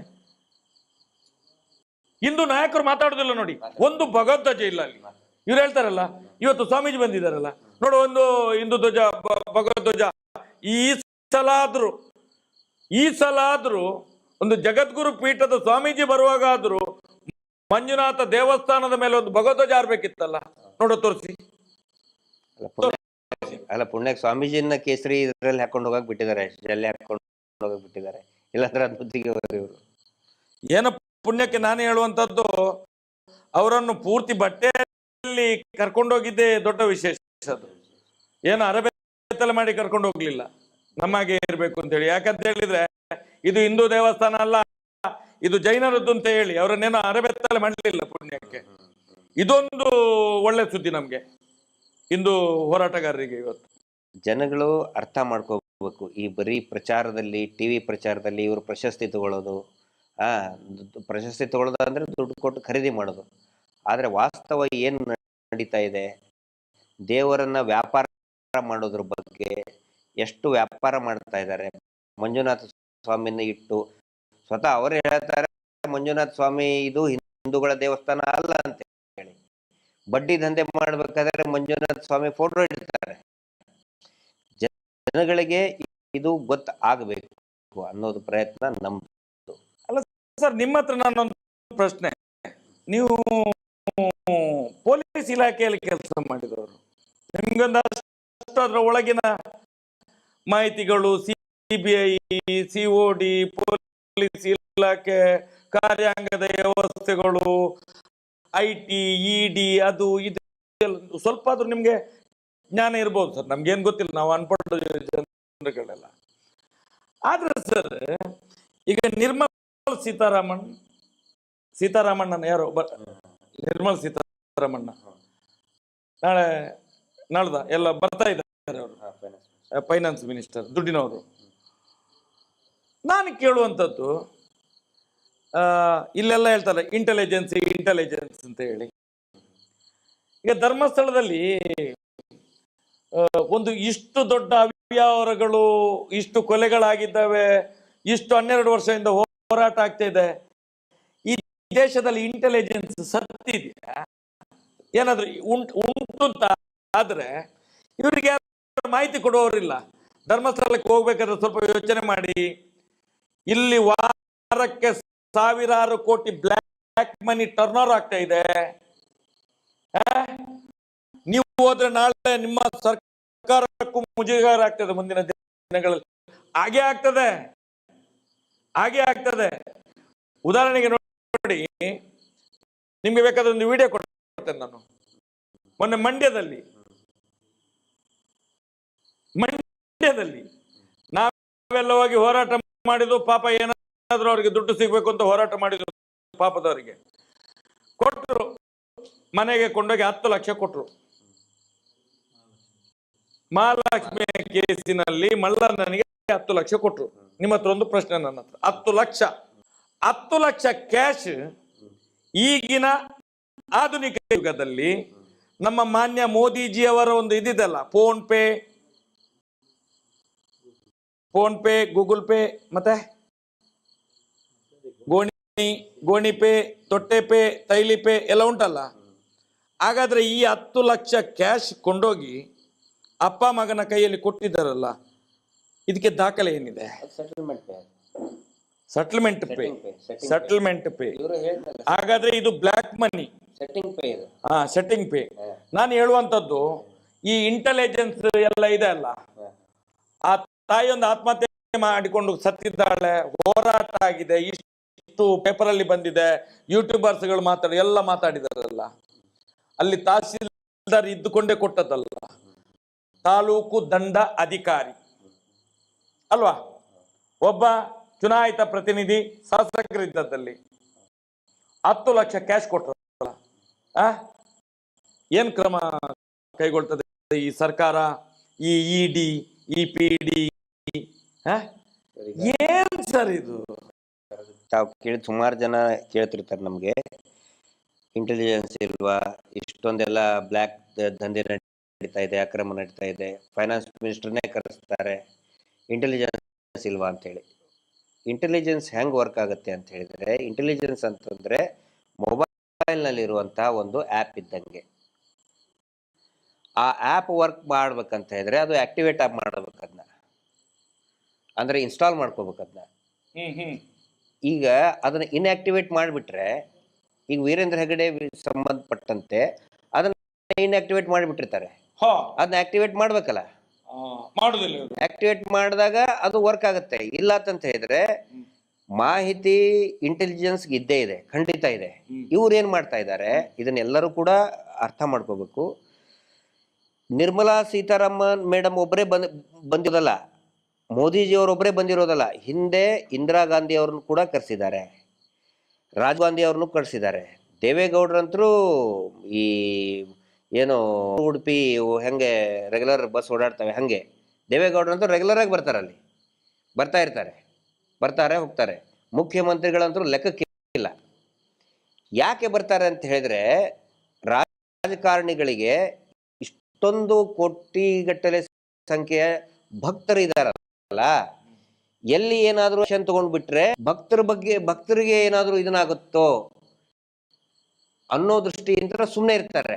ಆದರೆ ಈಗ ಏನಾಗಿದೆ, ಈ ಸೌಜನ್ಯ ಹೋರಾಟದಿಂದ ಜನಸಾಮಾನ್ಯರಿಗೆ ವೀರೇಂದ್ರ ಹೆಗ್ಗಡೆ ಅವರ ನಾಟಕ ಕಂಪನಿ ಮಾಡ್ತಾ ಇರೋದು ಪ್ರತಿಯೊಬ್ಬರಿಗೂ ಕೂಡ ಗೊತ್ತಾಗಿದೆ. ಈ ಹೋರಾಟದ ವಿಷಯ ಪ್ರತಿಯೊಬ್ಬರಲ್ಲಿ ಕೂಡ ಇದೆ. ಆ ನಂತರ ಒಂದು ತಮ್ಮ ಗಮನಕ್ಕೆ ಮತ್ತು ಎಲ್ಲರ ಗಮನಕ್ಕೆ ತರ್ತಾ ಇದ್ದೀನಿ, ಆಸಾರಾಮ್ ಬಾಪು ಮುಂದೆ ಇವ್ರು ಏನೂ ಅಲ್ಲ, ವೀರೇಂದ್ರ ಹೆಗ್ಗಡೆ ಏನೂ ಅಲ್ಲ. ಲಕ್ಷಾಂತರ ಕೋಟಿ ಆಸ್ತಿ ಒಡೆಯ ಆತ. ಇವ್ರದ್ದು ಬರೀ ಒಂದು ರಾಜ್ಯದಲ್ಲಿದೆ, ಅವನು 5 ರಾಜ್ಯದಲ್ಲಿ ಅವನು ಸಾಮ್ರಾಜ್ಯ. ಜೈಲಿಗೆ ಹೋದಾಗ ನಮ್ಮ ದಾರಿನೂ ಕೂಡ ಆಸಾರಾಮ್ ಬಾಪುನ ಬಿಡುಗಡೆ ಮಾಡಿ ಅಂತ ಹೇಳಿ ಒಂದು ಇದಕ್ಕೆ ಟಾಂಗಾಕ್ಕೆ ಆಟೋ ರಿಕ್ಷಾಕ್ಕೆ ಇದನ್ನ ಹಾಕೊಂಡು ಅನೌನ್ಸ್ ಅಲ್ಲಿ ಮಾಡ್ತಾ ಇದ್ರು. 1 ವರ್ಷದ ಹಿಂದೆನೆ ನಾನೇ ನೋಡಿದ್ದೀನಿ, ಧಾರವಾಡದಲ್ಲಿ ನಾನು ನೋಡಿದ್ದೀನಿ ಸಂತೆಯಲ್ಲಿ. ಅಷ್ಟೊಂದು ಪ್ರಭಾವಿ ವ್ಯಕ್ತಿ ಆತ. ಅಷ್ಟು ಅತ್ಯಾಚಾರ ಮಾಡಿದವ. ಹೌದು, ಅತ್ಯಾಚಾರ ಮಾಡಿದವನು. ಮತ್ತು ಅದಕ್ಕಿಂತ ಬಿಫೋರ್ ಸ್ವತಃ ಮೋದಿಜಿನೇ ಅವನು ಹಾಡು ಹೊಗಳಿದ್ರು ಕಾರ್ಯಕ್ರಮದಲ್ಲಿ ಬಂದು, ಆಸಾರಾಮ್ ಬಾಪು ಆಶೀರ್ವಾದ ನನಗೆ ಇರಬೇಕು, ಉನ್ಕಾ ಆಶೀರ್ವಾದ ಹೋನಾ ಚಾಯಿ ಹಮೆ ಅಂತೇಳಿ ಹೊಗಳಿದ್ರು. ಆದ್ರೆ ಯಾವಾಗ ಒಂದು ಸಾರಿ ಸಿಕ್ಕ ಬಿದ್ದ ಎಲ್ಲರೂ ಆತನು ಕೈ ಬಿಟ್ರು. ಮುಂದೆ ಇವನು ಸಿಕ್ಕಾಕೊಳ್ತಾನೆ. 100ಕ್ಕೆ 100 ಅದೇ ಆಗುತ್ತೆ. ಇಂಟೆಲಿಜೆನ್ಸ್ಗೆ ಎಲ್ಲಾ ಮಾಹಿತಿನೂ ಇದೆ, ಎಲ್ಲಾ ಮಾಹಿತಿನೂ ಇದೆ, ಖಂಡಿತ ಇದೆ. ಸ್ಟೇಟ್ ಪೊಲೀಸ್ ಇಂಟೆಲಿಜೆನ್ಸ್ ಗೊತ್ತಿದೆ, ಪ್ರತಿಯೊಬ್ಬ ಅಧಿಕಾರಿಗಳಿಗೂ ಕೂಡ ಗೊತ್ತಿದೆ. ವೀರೇಂದ್ರ ಹೆಗ್ಗಡೆ ಮಾಡಿರುವಂತ ಹಲ್ಕ ಕಚಡ ಕೆಲಸ ಪ್ರತಿಯೊಬ್ಬರಿಗೂ ಗೊತ್ತಿದೆ. ಸರ್, ನೀವ್ ಹೇಳ್ತೀರಿ ಇಂಟೆಲಿಜೆನ್ಸ್, ಸಂಬಳ ಎಷ್ಟು ತಿಂತಾನೆ ಅವನು? ನೀವು ಇಲ್ಲಿ ಹೋಗಿ ಸರ್, ಹಳ್ಳಿಗೆ ಒಬ್ಬ ದನ ಕಾಯುವಂತ ಸಣ್ಣ ಹುಡುಗನಿಗೆ ಕೇಳಿ, ಧರ್ಮಸ್ಥಳ ಹೇಗಿದೆ ಅಂತ ಕೇಳಿ, ಅವನು ಹೇಳ್ತಾನೆ ಥೂ ಜನ್ಮಕ್ಕೆ ಅವ್ರದ್ದು ಅಂತ ಹೇಳ್ತಾನೆ. ಇವತ್ತು ಅಲ್ಲಿ ತನಕ ಮುಟ್ಟಿದೆ. ಇಂಟೆಲಿಜೆನ್ಸ್ ಗೊತ್ತಿರೋದೇ ಇರ್ತದ. ಒಂದ ಬೆಕ್ಕು ಯಾವತ್ತು ಮನೆಯ ಯಜಮಾನ್ ಹಾಲು ಹಾಕುವಾಗ ಕಣ್ಣು ಮುಚ್ಚಿ ಕುಡುದದು. ಅದು ಹೇಳ್ತದಂತೆ, ಅಕ್ಕ ಹಾಕಿದ್ಲು, ನಾನು ಕಣ್ಣು ಮುಚ್ಚಿ ಕುಡ್ದೆ, ಏನ್ ಹಾಕಿದ್ರೆ ಗೊತ್ತ, ಕಣ್ಣು ಮುಚ್ಚಿ ಕುಡ್ದೆ ಅಂತೇಳಿ. ಇವತ್ತು ಅದು ನಡೀತಿದೆ ಇಲ್ಲಿ. ಸರ್, ಈಗ ಮುಂಚೆ ಇವ್ರ ಬಗ್ಗೆ ಪ್ರಶ್ನೆ ಮಾಡೋದಲ್ಲ, ಯೋಚನೆನೂ ಕೂಡ ಮಾಡ್ತಿದ್ದಿಲ್ಲ. ಆದ್ರೆ ಈಗೇನಾಗಿದೆ, ಹಳ್ಳಿಯಲ್ಲಿ ಪ್ರತಿಯೊಬ್ಬ ಒಬ್ಬ ಮಹಿಳೆ ಯೋಚನೆ ಮಾಡ್ತಿರ್ಲಿಲ್ಲ, ತಪ್ಪು ಯೋಚನೆ ಮಾಡ್ತಿದ್ರು, ಮಾಡಿದವ ಮರುದಿವಸ ಇರ್ತಿರ್ಲಿಲ್ಲ. ಅದು ಇಲ್ಲಿ ಅಲ್ಲ, ಇಲ್ಲಿ ಇಡೀ ನಮ್ಮ ಉತ್ತರ ಕರ್ನಾಟಕದ ಘಟ್ಟದವ್ರ ಬಗ್ಗೆ ನಾನು ಹೇಳ್ತಾ ಇದ್ದೀನಿ. ನಾನು ಘಟ್ಟದವನಲ್ಲ, ಅದಕ್ಕೆ ಯಾಕಂದ್ರೆ ಸುಮಾರು ಜನ ನನ್ನ ಘಟ್ಟದವ್ರು ಅಂತ ನಾನು ಬರೀತಾರೆ. ಹೌದು, ನಾನು ಘಟ್ಟದವರು ಮತ್ತು ಘಟ್ಟದವನೇ ಅಂತ ಹೇಳ್ಬೇಕು. ನಾನು ನಮ್ಮ ಕಡೆ ಬಹಳ ಭಕ್ತಿ ಇಂತ್ರ ಅಂದ್ರೆ ದೇವಸ್ಥಾನದ ಬಗ್ಗೆ ಈಗಲೂ ಇದ್ದೇ ಇರ್ತದೆ. ಯಾವತ್ತಿಗೂ ಕೂಡ ನಾವು ದೇವಸ್ಥಾನದ ಭಕ್ತರೇನು. ಆದ್ರೆ ವೀರೇಂದ್ರ ಹೆಗ್ಗಡೆ ಬಗ್ಗೆ ಪ್ರಶ್ನೆ ಮಾಡೋಕ್ಕೂ ಯೋಚನೆ ಮಾಡ್ತಾ ಇರ್ಲಿಲ್ಲ. ಆದ್ರೆ ಇವತ್ತು ಒಬ್ಬ ಸಾಮಾನ್ಯ ಮಹಿಳೆ, ಕೆಲಸ ಮಾಡುವಂತ ಮಹಿಳೆಗೆ ಎಷ್ಟೊಂದು ಅಗಾಧ ಜಾಗೃತಿ ಬಂದಿದೆ ಅಂತ ಹೇಳಿದ್ರೆ, ದುಡ್ಡು ಯಾರದು? ನಿಮ್ಮ ಅಪ್ಪನ ಮನೆದ ಅಂತ ಕೇಳ್ತಾ ಇದ್ದಾರೆ SKDRDP. ನಿಮ್ಮ ಅಪ್ಪನ ಮನೆ ದುಡ್ಡಾ? ನಮ್ದು ಸರ್, ನಾವು ಕಟ್ಟೋರು, ಟ್ಯಾಕ್ಸ್ ಕಟ್ಟೋರು ನಾವು. ಅಲ್ಲಿ ನಮ್ಮಿಂತ್ರ ಬರೋದಲ್ಲ, ಬ್ಯಾಂಕಿಗೆ ಯಾರು ದುಡ್ಡದು? ಜನಸಾಮಾನ್ಯರ ದುಡ್ಡು ಅಂತ ಕೇಳುವಂತ ಒಂದು ಜಾಗೃತಿ ಬಂದಿದೆ. ಆ ನಂತರ ನೋಡಿ, ಹಿಂದೆ ಇವ್ರು ಏನ್ ಮಾಡ್ತಿದ್ರು, ಎಲ್ಲಾ ಜಡ್ಜಸ್ಗಳಿಗೂ ಕೂಡ ಏನೋ ಒಂದು ಈ ದೇವಸ್ಥಾನದ ಮೇಲೆ ಭಕ್ತಿ ಬಂದವ್ರಿಗೆಲ್ಲ ಆಗಲೇ ನಾನು ಹೇಳಿದೆ, ಇವ್ರ ಕೆಲಸ ಏನು, ಸಿದ್ಧಾಂತ ಏನು, ಒಂದು ಸೆಟ್ಟಿಂಗು, ಇನ್ನೊಂದು ಫಿಟ್ಟಿಂಗು. ಆಫೀಸರ್ಸ್ಗಳಿಗೆ ಮತ್ತು ನ್ಯಾಯಾಂಗದ ಅಧಿಕಾರಿಗಳಿಗೆ ನ್ಯಾಯಾಂಗಕ್ಕೆ ಸೆಟ್ಟಿಂಗು, ಆ ನಂತರ ಹೋರಾಟಗಾರರು ಮಾಡಿದ್ರೆ ಅವ್ರಾಗೆ ಫಿಟ್ಟಿಂಗ್ ಇಡೋದು. ಆದ್ರೆ ಈಗ ಮೊನ್ನೆನೆ ನೋಡಿ, ತಮ್ಮ ಪ್ರಕರಣದಲ್ಲಿನೇ ಇದೇನಾದ್ರೂ 15-20 ವರ್ಷದ 12 ವರ್ಷದ ಹಿಂದೆ ಆಗಿದ್ರೆ ಕಣ್ಣು ಮುಚ್ಕೊಂಡು ಅಗೇನ್ಸ್ಟ್ ಬರೆದು ಬಿಡ್ತಿದ್ರು. ಆದ್ರೆ ಈಗೇನಾಗಿದೆ, ಪ್ರತಿಯೊಬ್ಬರು ಕೂಡ ಹಿಂಗಾಗಿ ನಾವು ನ್ಯಾಯಾಂಗವನ್ನ, ಜಡ್ಜ್ಗಳಿಗೆ ನಾವು ದೂಷಣೆ ಮಾಡ್ತಾ ಇಲ್ಲ. ಅವ್ರಿಗೂ ಕೂಡ ಈ ಹೋರಾಟದ ಫಲವಾಗಿ ಇವರ ಅಸಲಿ ಮುಖ ಗೊತ್ತಾಗ್ತಾ ಇದೆ. ಪದರವಾಗಿ ಹಂಗೆ ಈರುಳ್ಳಿ ಪದರವಾಗಿ ಬಿಚ್ಚುತ್ತಾ ಹೋಗ್ತಾ ಇತ್ತಲ್ಲ, ಹಂಗೆ ಇವರ ಮುಖವಾಡ ಪದರವಾಗಿ ಬಿಚ್ಚುತ್ತಾ ಹೋಗ್ತಾ ಇದೆ. ಅದು ಹೋರಾಟದ ಯಶಸ್ಸು, ಹೋರಾಟದ ಪ್ರತಿಫಲ. ಅದಕ್ಕೆ ಪ್ರತಿಯಾಗಿ ನಾನು ನಿಮ್ಗೆ ಹೇಳ್ತೇನೆ, ಮೊನ್ನೆ ಒಂದು ಕೇಸ್ ನೋಡಿದೀವಿ ನಾವು. ಮೊನ್ನೆ ಹೋಗೋಗ ಅಲ್ಲಿ ಲಾಯರ್ ಹೇಳ್ತಾರೆ ಮಹೇಶ್ ಶೆಟ್ಟರ ಕೇಸ್ ಅಂತೇಳಿ 30 ಮಂದಿ ನನ್ನ ಕೇಸಿಗೆ ನಾವು ವಕಾಲತ್ ಆಗ್ತೇವೆ ಅಂತ ಹೇಳಿ ಸೈನ್ ಮಾಡಿದ್ದಾರೆ. 30 ಜನ ವಕೀಲರು ಸವದತ್ತಿಯಲ್ಲಿ. ಮೊನ್ನೆ ಈಗ ಧಾರವಾಡ 50ಕ್ಕಿಂತ ಹೆಚ್ಚು ವಕೀಲರುಗಳು ಮಹೇಶ್ ಶೆಟ್ಟರ ಕೇಸ್, ಇದು ನಮ್ಮ ವಕೀಲರ ಹತ್ರ ಬಂದು ಮಹೇಶ್ ಶೆಟ್ಟರ ಕೇಸ್ ಹೌದು ನಮ್ದೊಂದು ವಕೀಲತೆ ಇರಲಿ ಅಂತ ಹೇಳಿ 50 ಜನರ ಮೇಲೆ ಈಗ ಸೈನ್ ಮಾಡ್ತಾ ಇದ್ದಾರೆ. ಈಗ ಶ್ರುತಿ ಬೆಳ್ಳಕ್ಕಿ ಅಂತೇಳಿ ಒಬ್ಬ ಯಂಗ್ ಅಡ್ವೊಕೇಟ್, ನಾವಲ್ಲಿ ಕೋರ್ಟ್ ಅಲ್ಲಿ ನಿಂತಾಗ ಕೆಳಗಡೆ ಟೀ ಕುಡಿಯಕ್ ಬಂದಾಗ ಅಡ್ವೊಕೇಟ್ಸ್ ಎಲ್ಲರೂ ಬಂದ್ರು. ನಾನು ಅದನ್ನ ಹೇಳಬೇಕು. ಇವ್ರು ಯಾಕೆ ಅಲ್ಲಿ ಹಾಕ್ತಾ ಇದ್ರು ಅಂತ ಹೇಳಿದ್ರೆ, ಮಹೇಶ್ ಶೆಟ್ಟರ್ಗೆ ಅಂದ್ರೆ ದೇವಸ್ಥಾನಕ್ಕೆ ಅಪಮಾನ ಮಾಡಿದ್ರು ಅಂತ ಹೇಳಿ ಹಾಕ್ತಾ ಇದ್ರಲ್ಲ. ಮಹೇಶ್ ಶೆಟ್ಟರಿಗೆ ಉತ್ತರ ಕರ್ನಾಟಕ ಏನು ಗೊತ್ತು, ಅಲ್ಲಿ ಯಾರು ವಕೀಲರಿಗೆ ಗೊತ್ತಿರಲ್ಲ, ಏನಿಲ್ಲ ಅಂತ. ಆದ್ರೆ ಏನಾಗಿದೆ, ಅಲ್ಲಿ ಮಹೇಶ್ ಶೆಟ್ಟರು ಹೋಗಿ ನಿಂತ್ಕೊಂಡ್ರೆ ಅವ್ರ ಸುತ್ತಲೂ ಒಂದು 10 ಜನ ಸಮಾಜದ ಬಗ್ಗೆ ಕಾಳಜಿ ಇರುವಂತ ವಕೀಲರು ಸುತ್ತುವರಿತಾರೆ, ಫೋಟೋ ತೆಗೆಸ್ಕೊಳ್ತಾರೆ, ನಾವು ನಿಮ್ಮ ಜೊತೆಗಿದ್ದೇವೆ. ಈ ಜಿಲ್ಲೆಯ ಈ ತಾಲೂಕಿನ ನ್ಯಾಯವಾದಿಗಳು ಈ ಹೋರಾಟದ ಜೊತೆಗಿದ್ದಾರೆ ಅವರ ಒಂದು ಏನು ಕಾನ್ಫಿಡೆನ್ಸ್, ಒಂದು ಆತ್ಮವಿಶ್ವಾಸವನ್ನ ಈ ಹೋರಾಟಕ್ಕೆ ಕೊಡ್ತಾ ಇದ್ದಾರೆ. ಇದು ಈ ವೀರೇಂದ್ರ ಹೆಗಡೆ ನಾಟಕ ಕಂಪನಿಗೆ ಗೊತ್ತಿರಬೇಕು. ತುಮಕೂರು ಶಿರಾದಲ್ಲಿ ನಾವು ಅವರಿಗೆ ಅಭಿನಂದನೆಯನ್ನು ಸಲ್ಲಿಸ್ತೀವಿ. ಅವೆಲ್ಲಾ ನ್ಯಾಯವಾದಿಗಳಿಗೆ, ವಿಶೇಷವಾಗಿ ಹಿರಿಯ ವಕೀಲರು ಇರ್ಬೋದು, ಕಿರಿಯ ವಕೀಲರು ಇರ್ಬೋದು, ನಾವು ಈ ಹೋರಾಟದ ಜೊತೆಗಿದ್ದೇವೆ, ನಾವು ವಕಾಲತ್ತಿಗೆ ಸೈನ್ ಮಾಡ್ತೀವಿ ಅಂತ ಹೇಳಿ ಸವದತ್ತಿಯಲ್ಲಿ 30 ಜನ, ಧಾರವಾಡದಲ್ಲಿ 50ಕ್ಕಿಂತ ಹೆಚ್ಚು ಜನ ನಾವು ಸೈನ್ ಹಾಕ್ತೀವಿ. ಯಾಕಂದ್ರೆ ನೋಡಿ, ಈ ದೇಶದಲ್ಲಿ ಅನೇಕ ಹೋರಾಟಗಳು ಚಾಲ್ತಿಯಲ್ಲಿ ಬಂದಿದ್ದು, ಯಶಸ್ಸು ಕಂಡಿದ್ದು ಈ ನ್ಯಾಯವಾದಿಗಳ ಒಂದು ಸಹಕಾರದಿಂದ. ಮಹಾತ್ಮ ಗಾಂಧೀಜಿ ಏನಿದ್ರು, ಈ was an advocate. Vallabhbhai Patel ಏನಿದ್ರು, ಈ was an advocate. Jawaharlal Nehru ಏನಿದ್ರು, ಅಡ್ವೊಕೇಟ್. ಅನೇಕ ಹೋರಾಟಗಳು ಅಷ್ಟೇ ಅಲ್ಲ, ರೈತ ಹೋರಾಟಗಾರರು, ದಲಿತ ಹೋರಾಟಗಾರರು ಎಲ್ಲರೂ ಕೂಡ ಏನಿದ್ದು ಅಡ್ವೊಕೇಟ್ ಇದ್ದಿದ್ದು.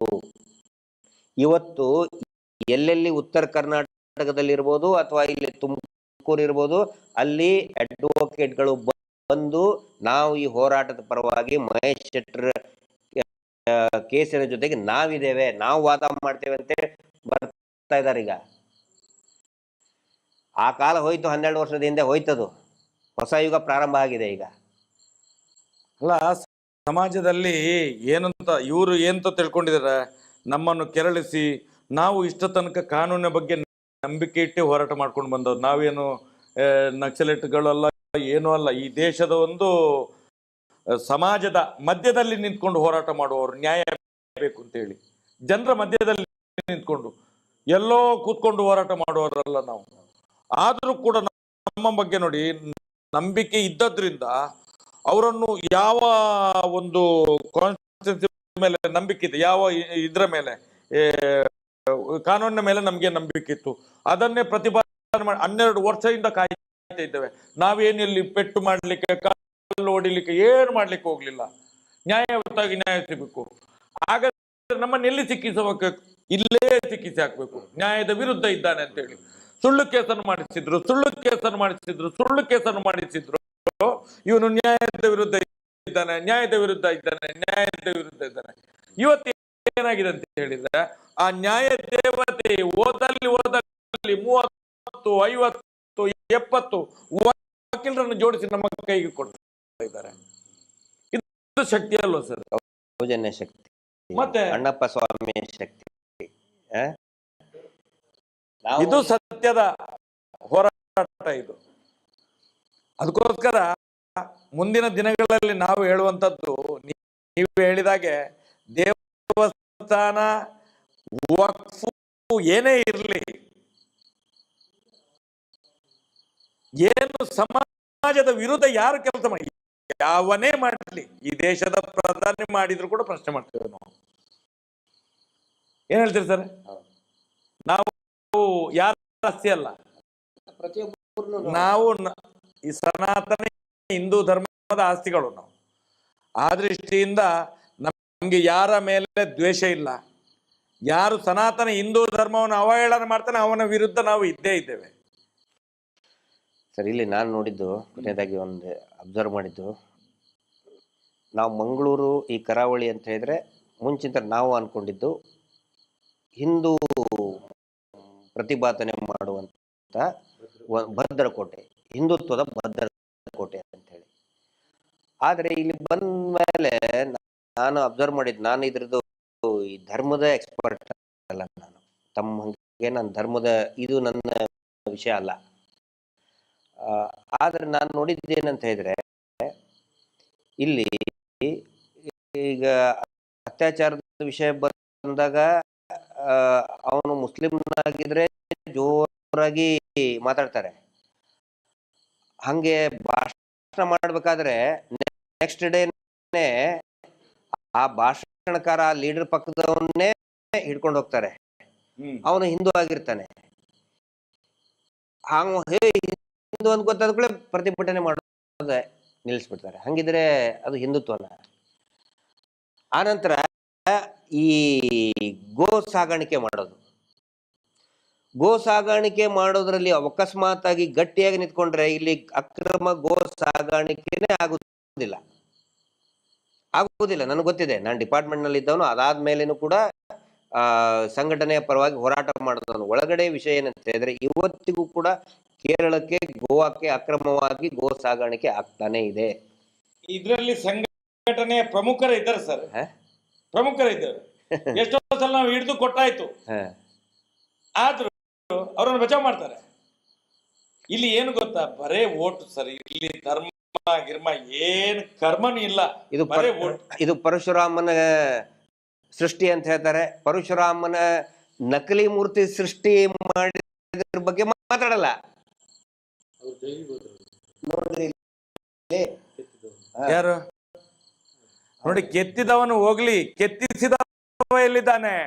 ಅಲ್ಲ, ಆ ಕೆತ್ತಿಸಿದ ಪಾಪಿ ಇದ್ದಾನೆಲ್ಲ, ಕೆತ್ತಿಸಿದವ ಯಾರು ಹೇಳಿ ನೀವು? ಕೆತ್ತಿಸಿದವ ಯಾರು? ಈಗ ನೋಡಿ, ಒಂದು ಪರಶುರಾಮನ ಸೃಷ್ಟಿ, ಆ ನಂತರ ಪರಶುರಾಮರ ನಕಲಿ ಮೂರ್ತಿ ಸೃಷ್ಟಿ. ಇಲ್ಲಿ ಎರಡು ಸೃಷ್ಟಿಗಳಿದೆಪ್ಪ. ಎರಡು ಸೃಷ್ಟಿಗಳ ಬಗ್ಗೆ ಚರ್ಚೆ ಆಗ್ತದೆ. ಒಂದು ಪರಶುರಾಮರ ಸೃಷ್ಟಿ ಖಂಡಿತ ನಾವು ಕೂಡ ಆರಾಧಕರು. ಪರಶುರಾಮನ ಸೃಷ್ಟಿ ರಾಮ ಹೌದು, ದೇವರು. ಪರಶುರಾಮರ ಸೃಷ್ಟಿ. ಆನಂತರ ಪರಶುರಾಮರ ನಕಲಿ ಮೂರ್ತಿ ಸೃಷ್ಟಿ ಬಗ್ಗೆ, ಅದರ ಬಗ್ಗೆ ಧ್ವನಿ ಎತ್ತಬೇಕು ತಾನೆ? ಯಾರು ಎತ್ತಬೇಕು? ಆರಾಧ್ಯ ದೈವ ಪರಶುರಾಮ ಅಂತ ಹೇಳಿದ್ರೆ ಸಣ್ಣ ಇದನ್ನಲ್ಲ, ದೊಡ್ಡ ತಪಸ್ವಿ ಸ್ವಾಮಿ. ಜಮೀರ್ ಅಹಮದ್ ಎತ್ತಬೇಕದನ್ನು? ಜಮೀರ್ ಅಹಮದ್ ಎತ್ತಬೇಕಾ? UT ಖಾದರ್ ಎತ್ತಬೇಕಾ? ಯಾರು ಎತ್ತಬೇಕು? ಯಾವ ಹಿಂದೂಗಳು? ನಾನು ಬಜರಂಗಿ, ನಾನು ವಿಶ್ವ ಹಿಂದೂ. ಎಲ್ಲೋಗಿದ್ದಾರೆ ಇವರು? ಸತ್ತಿದ್ದಾರೆ ಇವರು? ಸತ್ತಿದಾರಾ? ಬೇರೆಯವ್ರು ಮಾಡ್ತಿದ್ರು. ಈಗ ಏನ್ ಮಾಡ್ತಿದ್ರು ಇವರು? ಅರೆ, ಹೊರಲಾಡ್ತಿದ್ರಲ್ಲಿ, ಮಾರ್ಗದಲ್ಲಿ ಬಿದ್ದು ನಾಯಿಯಾಗಿ ಹೊರಲಾಡ್ತಿದ್ರು. ನಾಯಿಯನ್ನು ಬೂದಿಯಲ್ಲಿ ಬಿದ್ದು ಹೊರಡ್ತದಲ್ಲ, ಅದೇ ರೀತಿ ಹೊರಲಾಡ್ತಿದ್ರು. ನಾನು ಹೇಳೋದು, ಈ ತಾರತಮ್ಯ ಯಾಕೆ ಸ್ವಾಮಿ ನಿಮ್ಗೆ? ಸನಾತನ ಹಿಂದೂ ಧರ್ಮದ ಅನ್ಯಾಯ ನೇರ ಇರ್ಬೇಕು, ಅವನ ಹತ್ರ ಧರ್ಮ ಇರ್ಬೇಕು, ಅವನ ಹತ್ರ ನ್ಯಾಯ ಇರ್ಬೇಕು ಅವನ ಹತ್ರ. ಇದು ಬರೇಟಿಗೋಸ್ಕರ, ನೋಟಿಗೋಸ್ಕರ ಧರ್ಮ ಅಲ್ಲ. ಅದಕ್ಕೋಸ್ಕರ ಇವತ್ತು ಶಾಪ ಇವ್ರಿಗೆಲ್ಲ ನೋಡಿ. ರಸ್ತೆಯಲ್ಲಿ ಜನಗಳು ಬೈಲಿಕ್ಕೆ ಪ್ರಾರಂಭ ಮಾಡಿದ್ದಾರೆ. ನಿಮ್ಗೆ ಆ ಪರಶುರಾಮನ ಮೂರ್ತಿ ಏನ್ ತಗೊಂಡು ಸ್ವಾಮಿ, ಇದು POP ಅಲ್ಲಿ ಮಾಡಿ ಅದನ್ನೀಗ ಛಿದ್ರ ಮಾಡಿ ಅವನು ಅರ್ಧ ಪ್ಯಾಂಟ್ ಇಲ್ಲದಾಗಿ ಮಾಡಿ ಹಾಕಿದ್ರಲ್ಲಿ, ಬೆತ್ತಲೆ ಮಾಡಿ ಹಾಕಿದ್ದಾರೆ. ಅರೆ ಬೆತ್ತಲ್ಲ, ಮಾನ ಮರ್ಯಾದೆ ತೆಗ್ದ್ರಲ್ಲ ಸ್ವಾಮಿ. ಸನಾತನ ಹಿಂದೂ ಧರ್ಮದ್ದು ಯಾರು ತೆಗ್ದದ್ದು ಸ್ವಾಮಿ? ಯಾರು ತೆಗ್ದದ್ದು? ಮಾನ ಮರ್ಯಾದೆ ಇದೆಯಾ ಇವರಿಗೆ? ಇದನ್ನು ಮಾತಾಡೋದಿಲ್ಲ. ಧರ್ಮಸ್ಥಳದ ಮಂಜುನಾಥ ಸ್ವಾಮಿ ದೇವಸ್ಥಾನದ್ದು ಮಾತಾಡೋದಿಲ್ಲ ಇವರು. ಅಣ್ಣಪ್ಪ ಸ್ವಾಮಿದು ಮಾತಾಡೋದಿಲ್ಲ ಇವರು. ಮಂತ್ರ ದೇವತೆ ಅಂದ ತಕ್ಷಣ ಎದ್ದು ಕೂತ್ಕೋತಾರೆ. ಶಕ್ತಿ ಅಂತೂ ಇದ್ದೇ ಇದೆ. ಅದಕ್ಕೆ ಹೆಸರು ನಾವ್ ಏನಾದ್ರು ಕರಿಬಹುದು. ಈಗ ಸೂರ್ಯನಿಗೆ ನಾವು ಏನಾದ್ರು ಹೇಳ್ಬೋದು. ಆದ್ರೆ ಸೂರ್ಯ ಇದ್ದೇ ಇರ್ತಾನೆ. ಆ ದಿಕ್ಕಿಗೆ ಪೂರ್ವ ಅನ್ನೋ ಬದಲಿ ನಾವು ಇದು ದಕ್ಷಿಣ ಅನ್ನೋ- ಯಾರು ಸರ್ ಸೃಷ್ಟಿ ಮಾಡಿಸಿದ್ದು? ಈಗ ಇಲ್ಲಿ ನಾವು ಹಿಂದೂ ದೇವಸ್ಥಾನದ ಬಗ್ಗೆ ಮಾತಾಡ್ಲಿಕ್ಕೆ ಹೊರಟವಲ್ಲ, ಆಗ ತಮ್ಮಣ್ಣ ಮಾತಾಡಿದ್ರೆ ಅದನ್ನೊಂದು ಕಾಂಟ್ರವರ್ಸಿ ಮಾಡ್ಲಿಕ್ಕೆ ನೋಡಿದ್ದು. ಇದೆಲ್ಲ ಉಂಟಲ್ಲ ಬಕೆಟ್, ಇವರೆಲ್ಲ ಬಕೆಟ್ಗಳು ಇವ್ರದ್ದು. ಯಾರು ಇವರು ಹಿಂದೂ ನಾಯಕರಲ್ಲ ಇವರು. ಮೊನ್ನೆಲ್ಲ ಮಾತಾಡಿದ ಇದ್ದವಲ್ಲ, ಅವರಿಗೆ ಆ ಕೋಟಿ ಚೆನ್ನಯ್ಯರ ಸುರಿ ಅಂತ ಹೇಳ್ತಾರೆ. ಸುರಿ ಅಂತ ಹೇಳಿದ್ರೆ ಕೋಟಿ ಚೆನ್ನಯ್ಯರ ಶಸ್ತ್ರ ಅದು. ಅದವರ ಇನ್ನು ಹೊಟ್ಟೆಗೆ ಬೀಳ್ಬೇಕು, ಆಗ್ಲೇ ಗೊತ್ತಾಗುದು ಅವರಿಗೆ. ಒಂದು ಒಳ್ಳೆ ಗರಡಿಯಲ್ಲಿ ಕೂತ್ಕೊಂಡು ಮಾತಾಡಿದವರು. ಯಾಕೆ ಮಾತಾಡಿದ್ದು? ಮಾತಾಡುವಾಗ ಕೆಲವರು ಹೇಳಿದ್ದಾರೆ, ಯಾಕೆ ಧರ್ಮಸ್ಥಳದ ಬಗ್ಗೆ ಮಾತಾಡುದಿಲ್ಲ, ಮಂಜುನಾಥನ ದೇವಸ್ಥಾನದ ಜಾಗ ಹೋಗಿದೆಲ್ಲ ವೀರೇಂದ್ರ ಹೆಗ್ಡೆ ಹೆಸರಿಗೆ, ಅದನ್ನ ಯಾಕೆ ಅದೆಲ್ಲ ಇಲ್ಲಿ ಮಾತಾಡ್ಲಿಕ್ಕಿಲ್ಲ. ಹಾಗಾದ್ರೆ ಯಾವ ಧರ್ಮ ಸರ್ ಇದು? ಇದು ಯಾವ ಧರ್ಮ? ಅದ್ಯಾವ ಧರ್ಮ ಅಂತ ಕೇಳುದು ನಾವು. ಈಗ ನನ್ನ ವೈಯಕ್ತಿಕ ಅಭಿಪ್ರಾಯ ಹೇಳ್ತೇನೆ. ನೀವ್ ಹೇಳಿದ್ರಿ ನಾವು ಹಿಂದೂ ಧರ್ಮವನ್ನು ದಕ್ಷಿಣ ಕನ್ನಡದಲ್ಲಿ ಉಡುಪಿ ಜಿಲ್ಲೆಯಲ್ಲಿ ನೋಡ್ತಾ ಇದ್ದೇವೆ, ನಾವು ಘಟ್ಟದವರು ಅಂತ ಹೇಳಿ. ಎಲ್ಲಿದೆ ಧರ್ಮ ಹಾಗಾದ್ರೆ? ನಾವು ಭಾಷಣ ಮಾಡ್ತಿದ್ವಿ ಅಲ್ಲಿ ಎಲ್ಲಿದೆ ಧರ್ಮ ಅಂತ ಕೇಳೋದು. ನಿಮ್ಗೆ ಅಣ್ಣಪ್ಪ ಇಲ್ಲ, ನಿಮ್ಗೆ ಮಂಜುನಾಥ ಸ್ವಾಮಿ ಇಲ್ಲ. ಮಂತ್ರ ದೇವತೆ ಬಗ್ಗೆ ನಂದು ವೈಯಕ್ತಿಕ ಅಭಿಪ್ರಾಯ. ಈಗ ತಮ್ಮಣ್ಣ ಶೆಟ್ಟರ್ ಅಂತ ಹೇಳಿದ ತಕ್ಷಣನೇ ಅದನ್ನ ಕಾಂಟ್ರವರ್ಸಿ ಮಾಡೋದು ಬೇಡ. ಅವ್ರು ಸೌಜನ್ಯ ಹೋರಾಟಗಾರರು ಅಂತ ಹೇಳ್ಕೊಂಡು ಬೇಕಂತಾನೆ ಕಾಂಟ್ರವರ್ಸಿ ಮಾಡ್ತಾ ಇದ್ದಾರೆ. ಆದ್ರೆ ಅಲ್ಲಿ ಶಕ್ತಿ ಅನ್ನೋದು ಇದ್ದೇ ಇದೆ, ನಾನು ಕೂಡ ನಂಬ್ತೇನೆ. ಹೆಸರು ಏನಾದ್ರೂ ಕರೀಲಿ, ಅದಕ್ಕೆ ನೀವು ಈಗ ನೋಡಿ ಸೂರ್ಯ ಅದರಲ್ಲಿ ಒಬ್ಬ ನೋಡಿ ಸುನಿಲ್ ಪನಪ್ಪಿಲ್ ಅಂತ ಇದ್ದ, ಅವನು ಅವರ ಜನ ಬ್ರೋಕರ್, ಅವನು ಈ ಕೆಲಸ ಎಲ್ಲ ಮಾಡಿಸಿದ್ದು ಗೊತ್ತಿದೆ ನಮ್ಗೆ. ಮುಂದಿನ ದಿನಗಳಲ್ಲಿ ಅವನನ್ನು ತಗೊಳ್ತೇವೆ ನಾವು. ಅಲ್ಲ, ಅವರು ಈ ವಿಷಯದ ಬಗ್ಗೆನೂ ಮಾತಾಡ್ಲಿ ಅಲ್ಲ, ಹಿಂದೂ ದೇವಸ್ಥಾನದ ಬಗ್ಗೆ ಮಾತಾಡ್ಲಿ. ಆನಂತರ ನೋಡಿ ಮೊನ್ನೆ RSS ನಮ್ಮ ಸಂಘದ ಒಬ್ಬ ಕಾರ್ಯಕರ್ತ, ಆನಂತರ ಪುನೀತ್ ಅಂತ ಹೇಳಿ ರಾಮನಗರದ ಅಲ್ಲ ಪುನೀತ್ ಕೆರಳಿ ಅಲ್ಲ, ಇನ್ನೊಬ್ನು ಪುನೀತ್ ಅಂತ ಹೇಳಿ ಸಂಘದ ಕಾರ್ಯಕರ್ತ ಅಂತಲ್ಲಿ ಹುಡುಗಿಯರನ್ನ ಚುಡಾಯಿಸೋದಕ್ಕೆ ಈವ್ಟೀಸಿಂಗ್ ಮಾಡೋದನ್ನ ಪ್ರಶ್ನೆ ಮಾಡಿದ್ದ. ಅವನನ್ನ ಕೊಂದು ಹಾಕಿದ್ರು ರಾಮನಗರದಲ್ಲಿ. ಸಂಘದ ಕಾರ್ಯಕರ್ತ ಅವನು, ಪುನೀತ್ ಅಂತ ಹೇಳಿ ಹುಡುಗ. ಅವನು ಆ ಹುಡುಗಿಯರದು ವಿಡಿಯೋ ಮಾಡ್ಕೋತಿದ್ರು, ಒಂದ್ 4 ಜನ ಸೇರ್ಕೊಂಡು ಅವ್ರು ಚುಡಾಯಿಸ್ತಿದ್ರು. ನೀವು ಹಿಂಗ್ ವಿಡಿಯೋ ಮಾಡ್ಕೋಬಾರ್ದು ಅಂತ ಹೇಳಿದಕ್ಕೆ ಅವ್ನು ಹೊಡೆಸಾಯಿಸಿದ್ರು. ಸಂಘದ ಕಾರ್ಯಕರ್ತ ಒಬ್ಬರಾದ್ರೂ ಧ್ವನಿ ಎತ್ತಬೇಕು.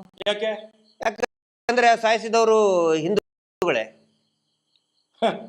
ಒಬ್ರು ಧ್ವನಿ ಎತ್ತಲಿಲ್ಲ ಅಂದ್ರೆ ನಾನು ಕೇಳೋದಿಲ್ಲಿ. ನೋಡಿ ಸರ್, ಮುಸ್ಲಿಮರು ಭಯೋತ್ಪಾದನೆಗೆ ಇಳಿದಾಗ ವಿರೋಧ ಮಾಡಬೇಕು, ಮಾಡ್ತೀವಿ ನಾವು. ಲವ್ ಜಿಹಾದ್, ಹಿಂದೂ ಹೆಣ್ಮಕ್ಳನ್ನ ಓಡಿಸ್ಕೊಂಡು ಹೋದ್ರೆ ವಿರೋಧ ಮಾಡೋರೇ ನಾವು. ದೇಶ ವಿರೋಧ ಚಟುವಟಿಕೆ ಮಾಡಿದ್ರೆ ವಿರೋಧ ಮಾಡೋರೇ ನಾವು. ಪ್ರತಿಯೊಬ್ರು ಮಾಡ್ಲೇಬೇಕು, ಹಕ್ಕು ನಮ್ದು. ಅದು ಬಿಟ್ಟು ಹಿಂದೂ ಹೆಣ್ಮಕ್ಳನ್ನ ಹಿಂದೂಗಳೇ ಕೆಡಿಸಿದ್ರೆ, ಹಾಳು ಮಾಡಿದ್ರೆ, ಇಲ್ಲಪ್ಪ ನಾವು ಹಿಂದೂಗಳು, ನಾವು ಸುಮ್ಮನೆ ಇರ್ಬೇಕು ಅಂತ ಹೇಳಿದ್ರೆ ಹೇಳಿತನ ಅಲ್ವಾ ಅದು? ಪಾಪ ಪುನೀತನು ಸಂಘದ RSS ನ ಕಾರ್ಯಕರ್ತ, ಅವನು ಸಂಘದಲ್ಲಿ ದುಡ್ತಾ ಇರೋನು, ಅವನು ಕೊಂದು ಹಾಕಿದ್ರು, ಒಬ್ರು ಮಾತಾಡ್ತಾ ಇಲ್ಲ ಸರ್. ಬೇಡ. ಈಗ ಉದಾಹರಣೆಗೆ ಸೌಜನ್ಯಳನ್ನು ಧರ್ಮಸ್ಥಳದಲ್ಲಿ ಒಬ್ಬ ಮುಸ್ಲಿಂ ಯುವಕ ಏನಾದ್ರು ಮಾಡ್ತಿದ್ರೆ ಏನಾಗ್ತಿತ್ತು? ಈಗ ಏನಾಗ್ತಿತ್ತು?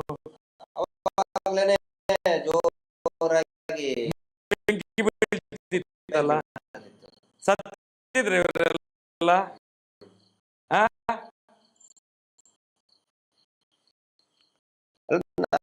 ಅದೇ ಕೇಳೋದು, ಒಬ್ಬ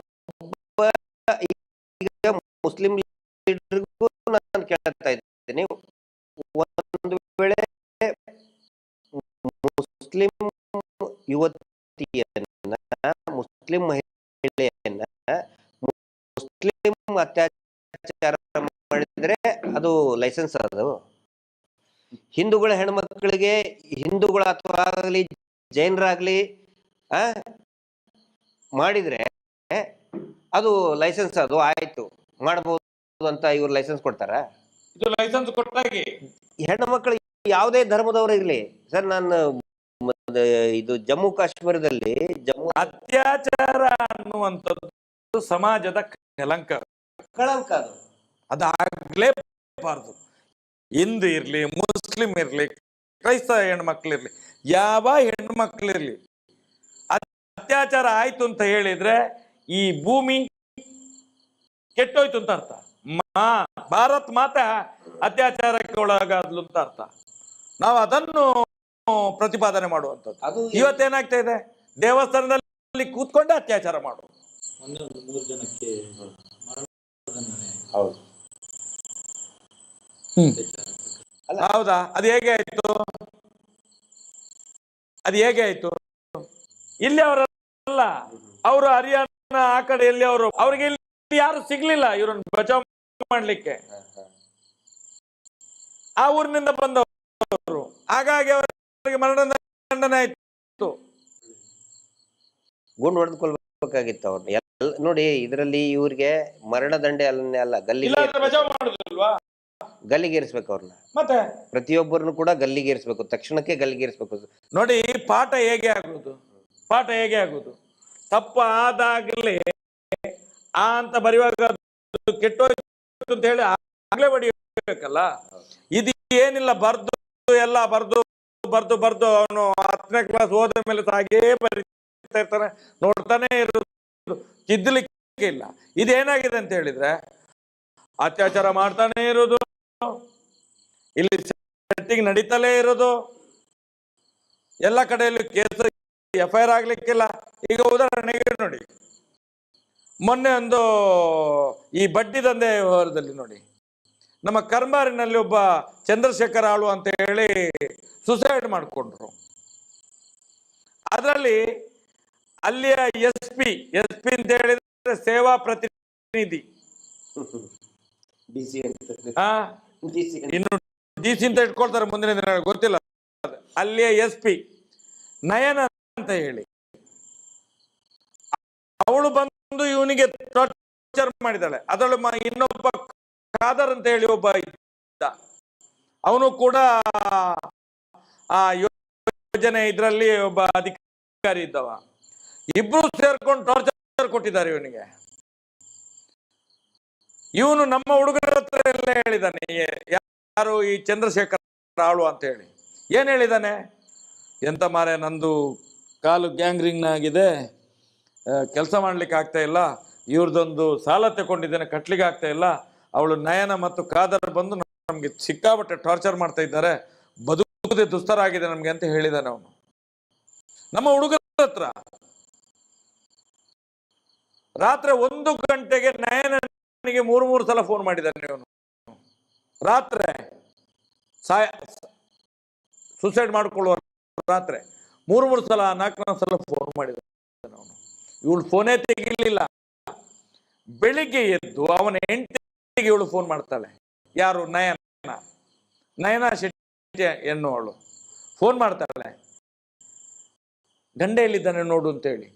ಗಂಡ ಎಲ್ಲಿದ್ದಾನೆ ನೋಡುವಾಗ ಮನೆಯೊಳಗೆ ಹುಡುಕ್ತಾಳೆ, ಗಂಡ ಇಲ್ಲ. ಯಾಕೆ ಫೋನ್ ಮಾಡೋಕು ಇವಳು ಬೆಳಿಗ್ಗೆ ಎದ್ದು? ಇಲ್ಲ ಅಂತ ಹೋಗಿ ನೋಡ್ತಾಳೆ, ಮನೆಯೊಳಗಿಲ್ಲ. ನೋಡುವಾಗ ಅಟ್ಟಿಯಲ್ಲಿ ನೇತಾಡ್ತಾ ಇದ್ದಾನೆ, ಗಂಡ ಸತ್ತು ಹೋಗಿದ್ದಾನೆ. ಅದನ್ನು ಏನು ಮಾಡಿದ್ರು ಗೊತ್ತಾ? ಅವನಿಗೆ ಕಾಲಿಗೆ ಗ್ಯಾಂಗ್ರೀನ್ ಆಗಿದೆ, ಹಾಗೆ ಸುಸೈಡ್ ಮಾಡ್ಕೊಂಡ ಅಂತ ಹೇಳಿ ಅದನ್ನು, ಇದು ಏನು ಬಡ್ಡಿ ಕಟ್ಲಿಲ್ಲ ಅಂತ ಹೇಳಿ ಟಾರ್ಚರ್ ಕೊಟ್ಟು ಸಾಯಿಸಿದ್ದೀವ್ರು, ಕಾಲಿಗೆ ಗ್ಯಾಂಗ್ರೀನ್ ಆಗಿದೆ ಅಂತ ಹೇಳಿ ಅಲ್ಲಿ ಅದನ್ನು ಮುಗಿಸ್ಬಿಟ್ರು. ನಿನ್ನೆ ನೋಡಿ ಹರೀಶ್ ಪೂಜಾರಿ ಅಂತ ಹೇಳಿ, ಎಲ್ಲಿ ನಮ್ಮ ಮುಂಡೂರಿನಲ್ಲಿ, ಬೆಳ್ತಂಗಡಿ, ಏನು ಅವನ ಹೆಂಡತಿ 3 ಲಕ್ಷ ಸಾಲ ತೆಗೆದಿದ್ದಾಳೆ, ತಕೊಂಡು ಅವನನ್ನು ಬಿಟ್ಟು ಅವಳು ಹೋಗಿದ್ದಾಳೆ ಎಲ್ಲೋ, ಗಂಡನನ್ನು ಬಿಟ್ಟು. SKDRDP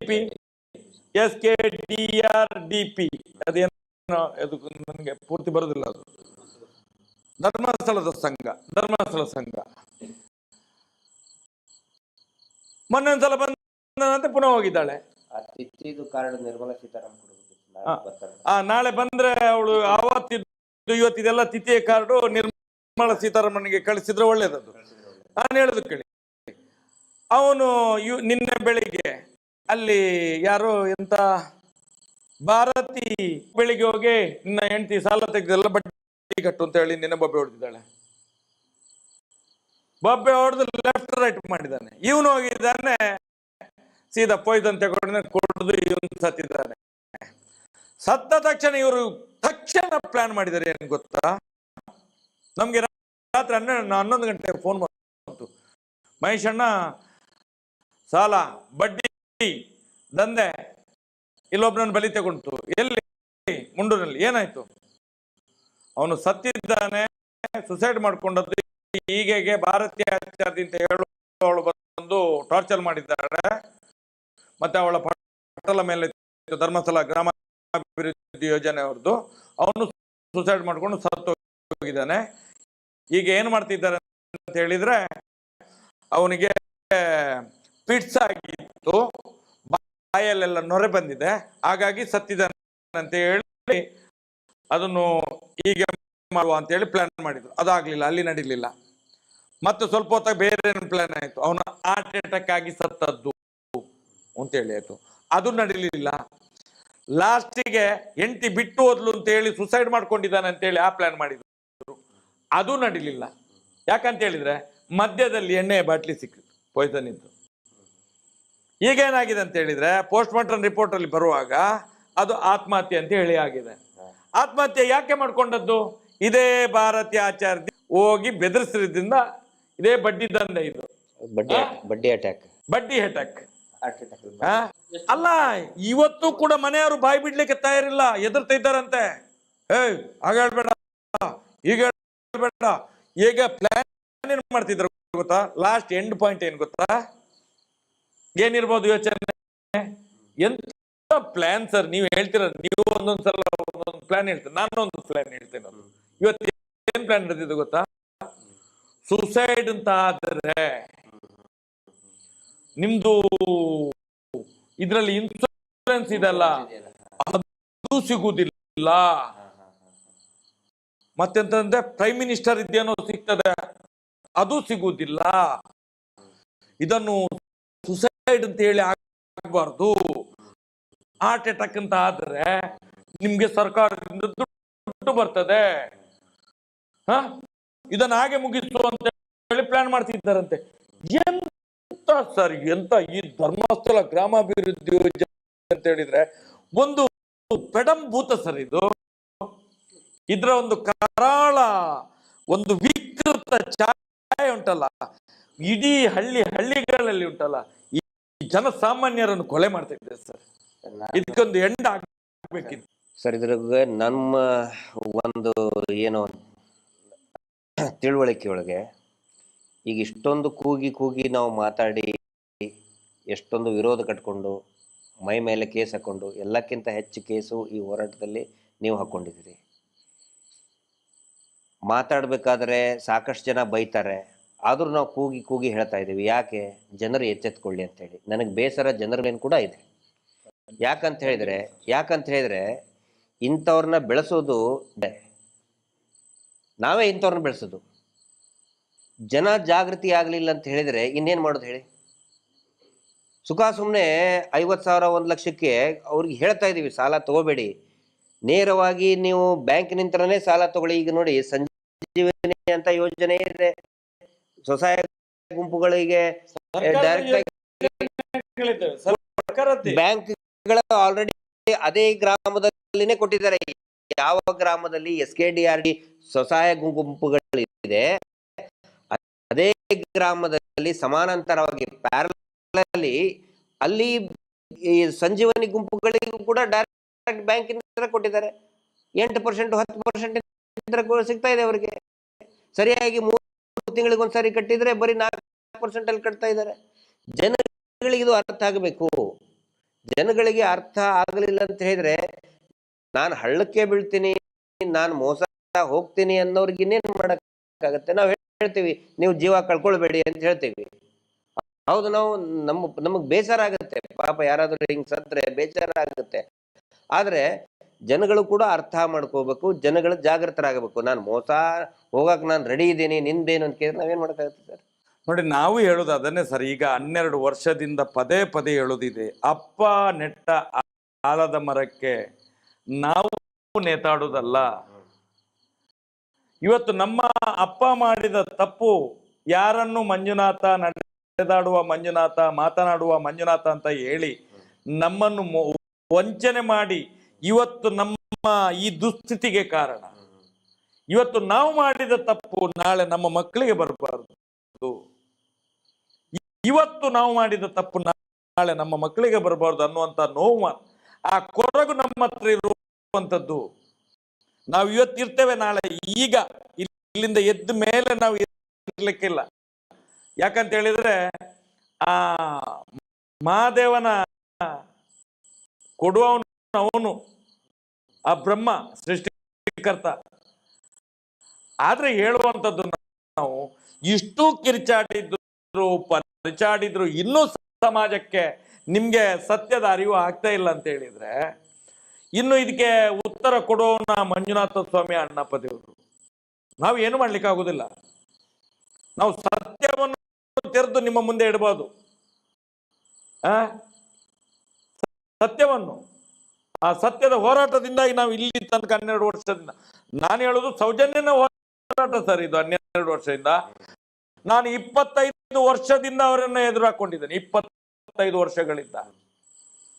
ತಾಕತ್ತಿದ್ರೆ ಬನ್ನಿ ಅಂತೇಳಿ ನಾವು ಸತ್ಯವೇ ಮಾತಾಡೋದು, ಸತ್ಯವನ್ನೇ ಪ್ರತಿಪಾದನೆ ಮಾಡೋದು ಅಂತೇಳಿ, ಬಿಡುವುದಿಲ್ಲ ನಿಮ್ಮನ್ನು ಅಂತೇಳಿ. ಅಲ್ಲಿಂದ ಇಲ್ಲಿ ತನಕೂ ಕೂಡ ನಮ್ಮನ್ನು ಆ ಮಂಜುನಾಥ ಸ್ವಾಮಿ, ಅಣ್ಣಪ್ಪ ಸ್ವಾಮಿ ಕಾದುಕೊಂಡು ಬಂದಿದ್ದಾರೆ. ಇದು ಸತ್ಯದ ಹೋರಾಟ. ನಾನು ಇವತ್ತು ಜನರಿಗೆ ಹೇಳುವಂಥದ್ದು, ಸತ್ಯದ ಅರಿವು ಮಾಡಿಕೊಳ್ಳಿ.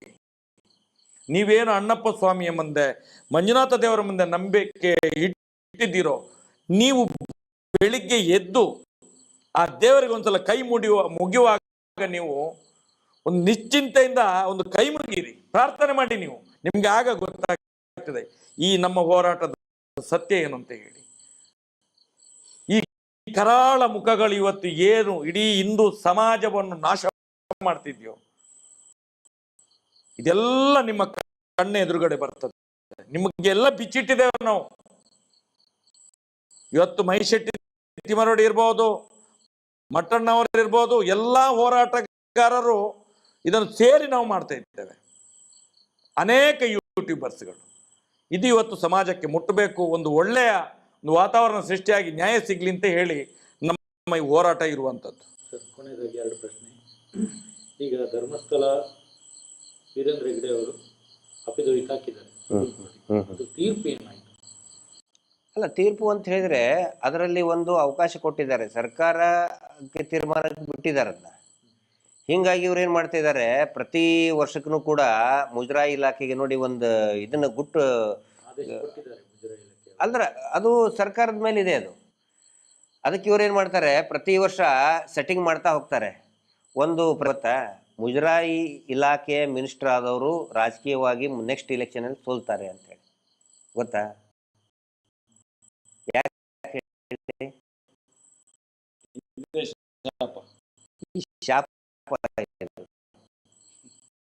ಸೆಟ್ಟಿಂಗ್ ಮಾಡ್ತಾ ಹೋಗ್ತಾರೆ ಇವರು ಪ್ರತಿ ವರ್ಷ ಕೂಡ. ಅದನ್ನ ಕ್ವಶ್ಚನ್ ಮಾಡುವಂತಹ ಪವರ್ ಸರ್ಕಾರಕ್ಕಿದೆ.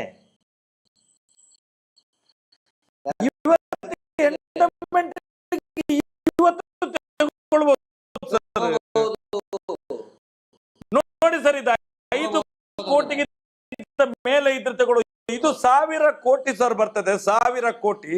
ಈಗ ಈ ರಾಜ್ಯದ ಮುಖ್ಯಮಂತ್ರಿ, ಈ ರಾಜ್ಯದ ಏನು ಈ ರಾಜ್ಯಕ್ಕೆ ವ್ಯವಸ್ಥೆ ಇದೆ ಅಲ್ಲ, ಇವತ್ತು ಅಧಿಕಾರ ಇದೆ ಅಲ್ಲ, ಇವತ್ತು ಈಗ ತೀರ್ಮಾನ ಮಾಡಬಹುದು, ಸರ್ಕಾರಕ್ಕೆ ತಗೊಳ್ಬಹುದು, ಈ ದೇವಸ್ಥಾನಗಳಿಗೆ ಕಮಿಟಿ ರಚನೆ ಮಾಡಿ ಮಾಡಬಹುದು ಎನಿ ಟೈಮ್.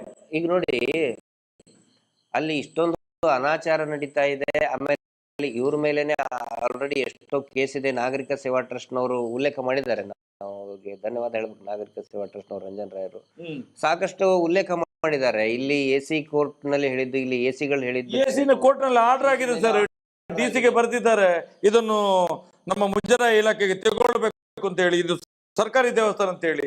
ಆದ್ರೆ ಯಾಕೆ ತಗೊಳ್ಳಿಲ್ಲ ಸರ್? ಅದು ಯಾರಿದ್ದಾರೆ ಹಾಗಾದ್ರೆ? ನಡೆದಾಡುವ ATM ಅದರಲ್ಲ ಇವರು. ನಡೆದಾಡುವ ATM ಅದರಲ್ಲ. ಅದಕ್ಕೆ ಇಲೆಕ್ಷನ್ ನಲ್ಲಿ ATM ಇವರು, ಇಲೆಕ್ಷನ್ ಬಂದ ತಕ್ಷಣ ATM. ATM ಎಲ್ಲಾ ಸಂಘಟನೆ ಲೀಡರ್ಗಳಿಗೆ ATMಗಳಿವರು ನೋಡಿ. ಈಗ ಮೊನ್ನೆ ATM ಅಲ್ಲಿ ತಗೊಂಡೋದ್ರಲ್ಲ ಇಬ್ರು, ಈ ರಾಜ್ಯದ ಮುಖ್ಯಮಂತ್ರಿ DCM. ಈಗ ಅವ್ರದ್ದು ATM ಹೇಗೆ ಮಾರ್ಗದಲ್ಲಿ ನಡೀತಿದೆ ನೋಡಿ. 3 ಪಾರ್ಟಿ ಯಾರ್ಯಾರು ಸೌಜನ್ಯಾಳ ನ್ಯಾಯಕ್ಕೆ ಅಡ್ಡಿ ಬಂದಿದ್ದಾರೆ ಅವರೆಲ್ಲರೂ ಕೂಡ ನೆಲ ಕಚ್ಚಿದ್ದಾರೆ. ಇದು ಈ ರಾಜ್ಯದ ಜನ ಅರ್ಥ ಮಾಡಬೇಕು. ಮಂಜುನಾಥನ ಶಾಪ. ಸಂಚಾರಿ ಸ್ಟುಡಿಯೋ ಮುಖಾಂತರ ನಾನು ಹೇಳ್ತಾ ಇದ್ದೀನಿ, ಯಾರ್ಯಾರು ಈ ನ್ಯಾಯದ ಹೋರಾಟಕ್ಕೆ, ಸೌಜನ್ಯಾಳ ನ್ಯಾಯಕ್ಕೆ ವಿರುದ್ಧವಾಗಿ ಆ ಅತ್ಯಾಚಾರಿಗಳ ಪರವಾಗಿ ನಿಂತ್ಕೊಂಡು ಆ ಬೀಡಿನ ಮನೆಗೆ ಹೋಗಿ ಅವ್ರ ಕಡೆ ಸನ್ಮಾನ ತಗೊಂಡು ಶಾಲ್ ಹಾಕಿಸ್ಕೊಂಡು ಬಂದ್ರು, ಅವರೆಲ್ಲ ನೆಲ ಸಮ ಆಗ್ತಾ ಇದ್ದಾರೆ.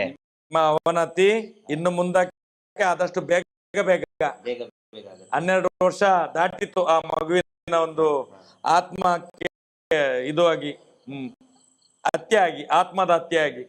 ಇನ್ನು ಮುಂದೆ ಫಾಸ್ಟ್ ಅದು ಸಿಗುವಂತದ್ದು ಖಂಡಿತ ಆಗ್ತದೆ. ಅದು ಈಗ ನಿರ್ಮಲಾ ಸೀತಾರಾಮನ್ ಅವರು ಬಂದಿದ್ದಾರೆ, ಲಾಭಾಂಶ ಲಾಭಾಂಶ ವಿತರಣೆ ಅಲ್ಲ, ಅದು ನಿರ್ಮಲಾ ಸೀತಾರಾಮನ್ ಮೇಡಮ್ ಅವ್ರನ್ನ ಕರೆಸಿ ಇವರ ಹಗರಣದ ಕೊಳೆಯನ್ನ ನಿರ್ಮಲ ಮಾಡೋದಕ್ಕೆ ಮಾಡುವಂತ ಒಂದು ತಂತ್ರ ಅಷ್ಟೇ. ಲಾಭಾಂಶ ಎಲ್ಲಿ? ನುಂಗಿ ನೀರು ಕುಡಿದಿದ್ದಾರೆ ಪೂರ್ತಿ. ಲಾಭಾಂಶ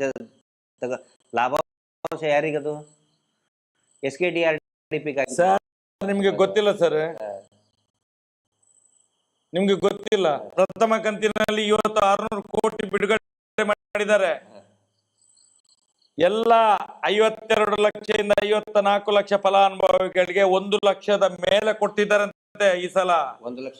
1 ಲಕ್ಷಕ್ಕಿಂತ ಮೇಲೆ ಹೋರಾಟದ ಇದನ್ನದು ಎಲ್ಲ ಫಲಾನುಭವಿಗಳು ಯಾರ್ಯಾರು ಸಾಲ ತಗೊಂಡಿದ್ದಾರೆ 1 ಲಕ್ಷದ ಮೇಲೆ ಕೊಡ್ತಾ ಇದ್ದಾರೆ ಅಂತ ಹೇಳಿ ಸುದ್ದಿ ಆಗ್ತಾ ಇದೆ. ಈಗ 52 ತುಂಬಾ ಮಂದಿ SP ಅವರು ಫೋನ್ ಮಾಡಿದ್ರು ನಮ್ಗೆ, 1 ಲಕ್ಷದ ಮೇಲೆ ಕೊಡ್ತಾ ಇದ್ದಾರೆ ಈ ಸಲ ಒಬ್ಬೊಬ್ರಿಗೆ ಒಟ್ಟಿಗೆ. ಇಷ್ಟ ತನಕ 40-42 ವರ್ಷದಲ್ಲಿ ಏನು ಉಳಿತಾಯ ಮಾಡ್ಕೊಂಡಿದ್ರಿ ಇಲ್ಲಿ ತನಕ ಸೌಜನ್ಯ ಕಣ್ಣು ತೆರೆಸಿದ್ಲು. ಆ ದೃಷ್ಟಿಯಿಂದ 1 ಲಕ್ಷದ ಮೇಲೆ ಕೊಡ್ತಾರೆ ಅಂತ ಹೇಳಿ ಸುದ್ದಿ ಒಬ್ಬೊಬ್ಬರಿಗೆ. ಸಿಕ್ಕಿಲ್ಲ ಅಂದ್ರೆ ಪ್ರಶ್ನೆ ಮಾಡ್ಲೇಬೇಕು ಅವರು.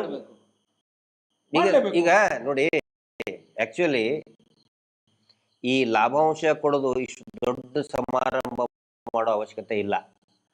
ಅದು ಹಳ್ಳಿಗಳಲ್ಲಿ ಅವರವರ ಆ ಸಂಘದ ಸದಸ್ಯರು ಮಾಡುವಂತ ಒಂದು ಯೂಶುವಲ್ ಪ್ರತಿ ವರ್ಷದ ಪ್ರಕ್ರಿಯೆ ಅದು.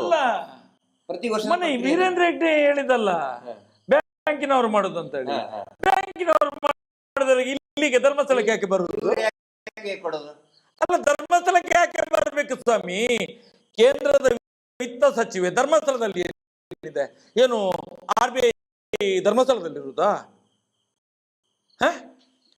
ನಾವು ಕೇಳುವುದಲ್ಲ ಸ್ವಾಮಿ.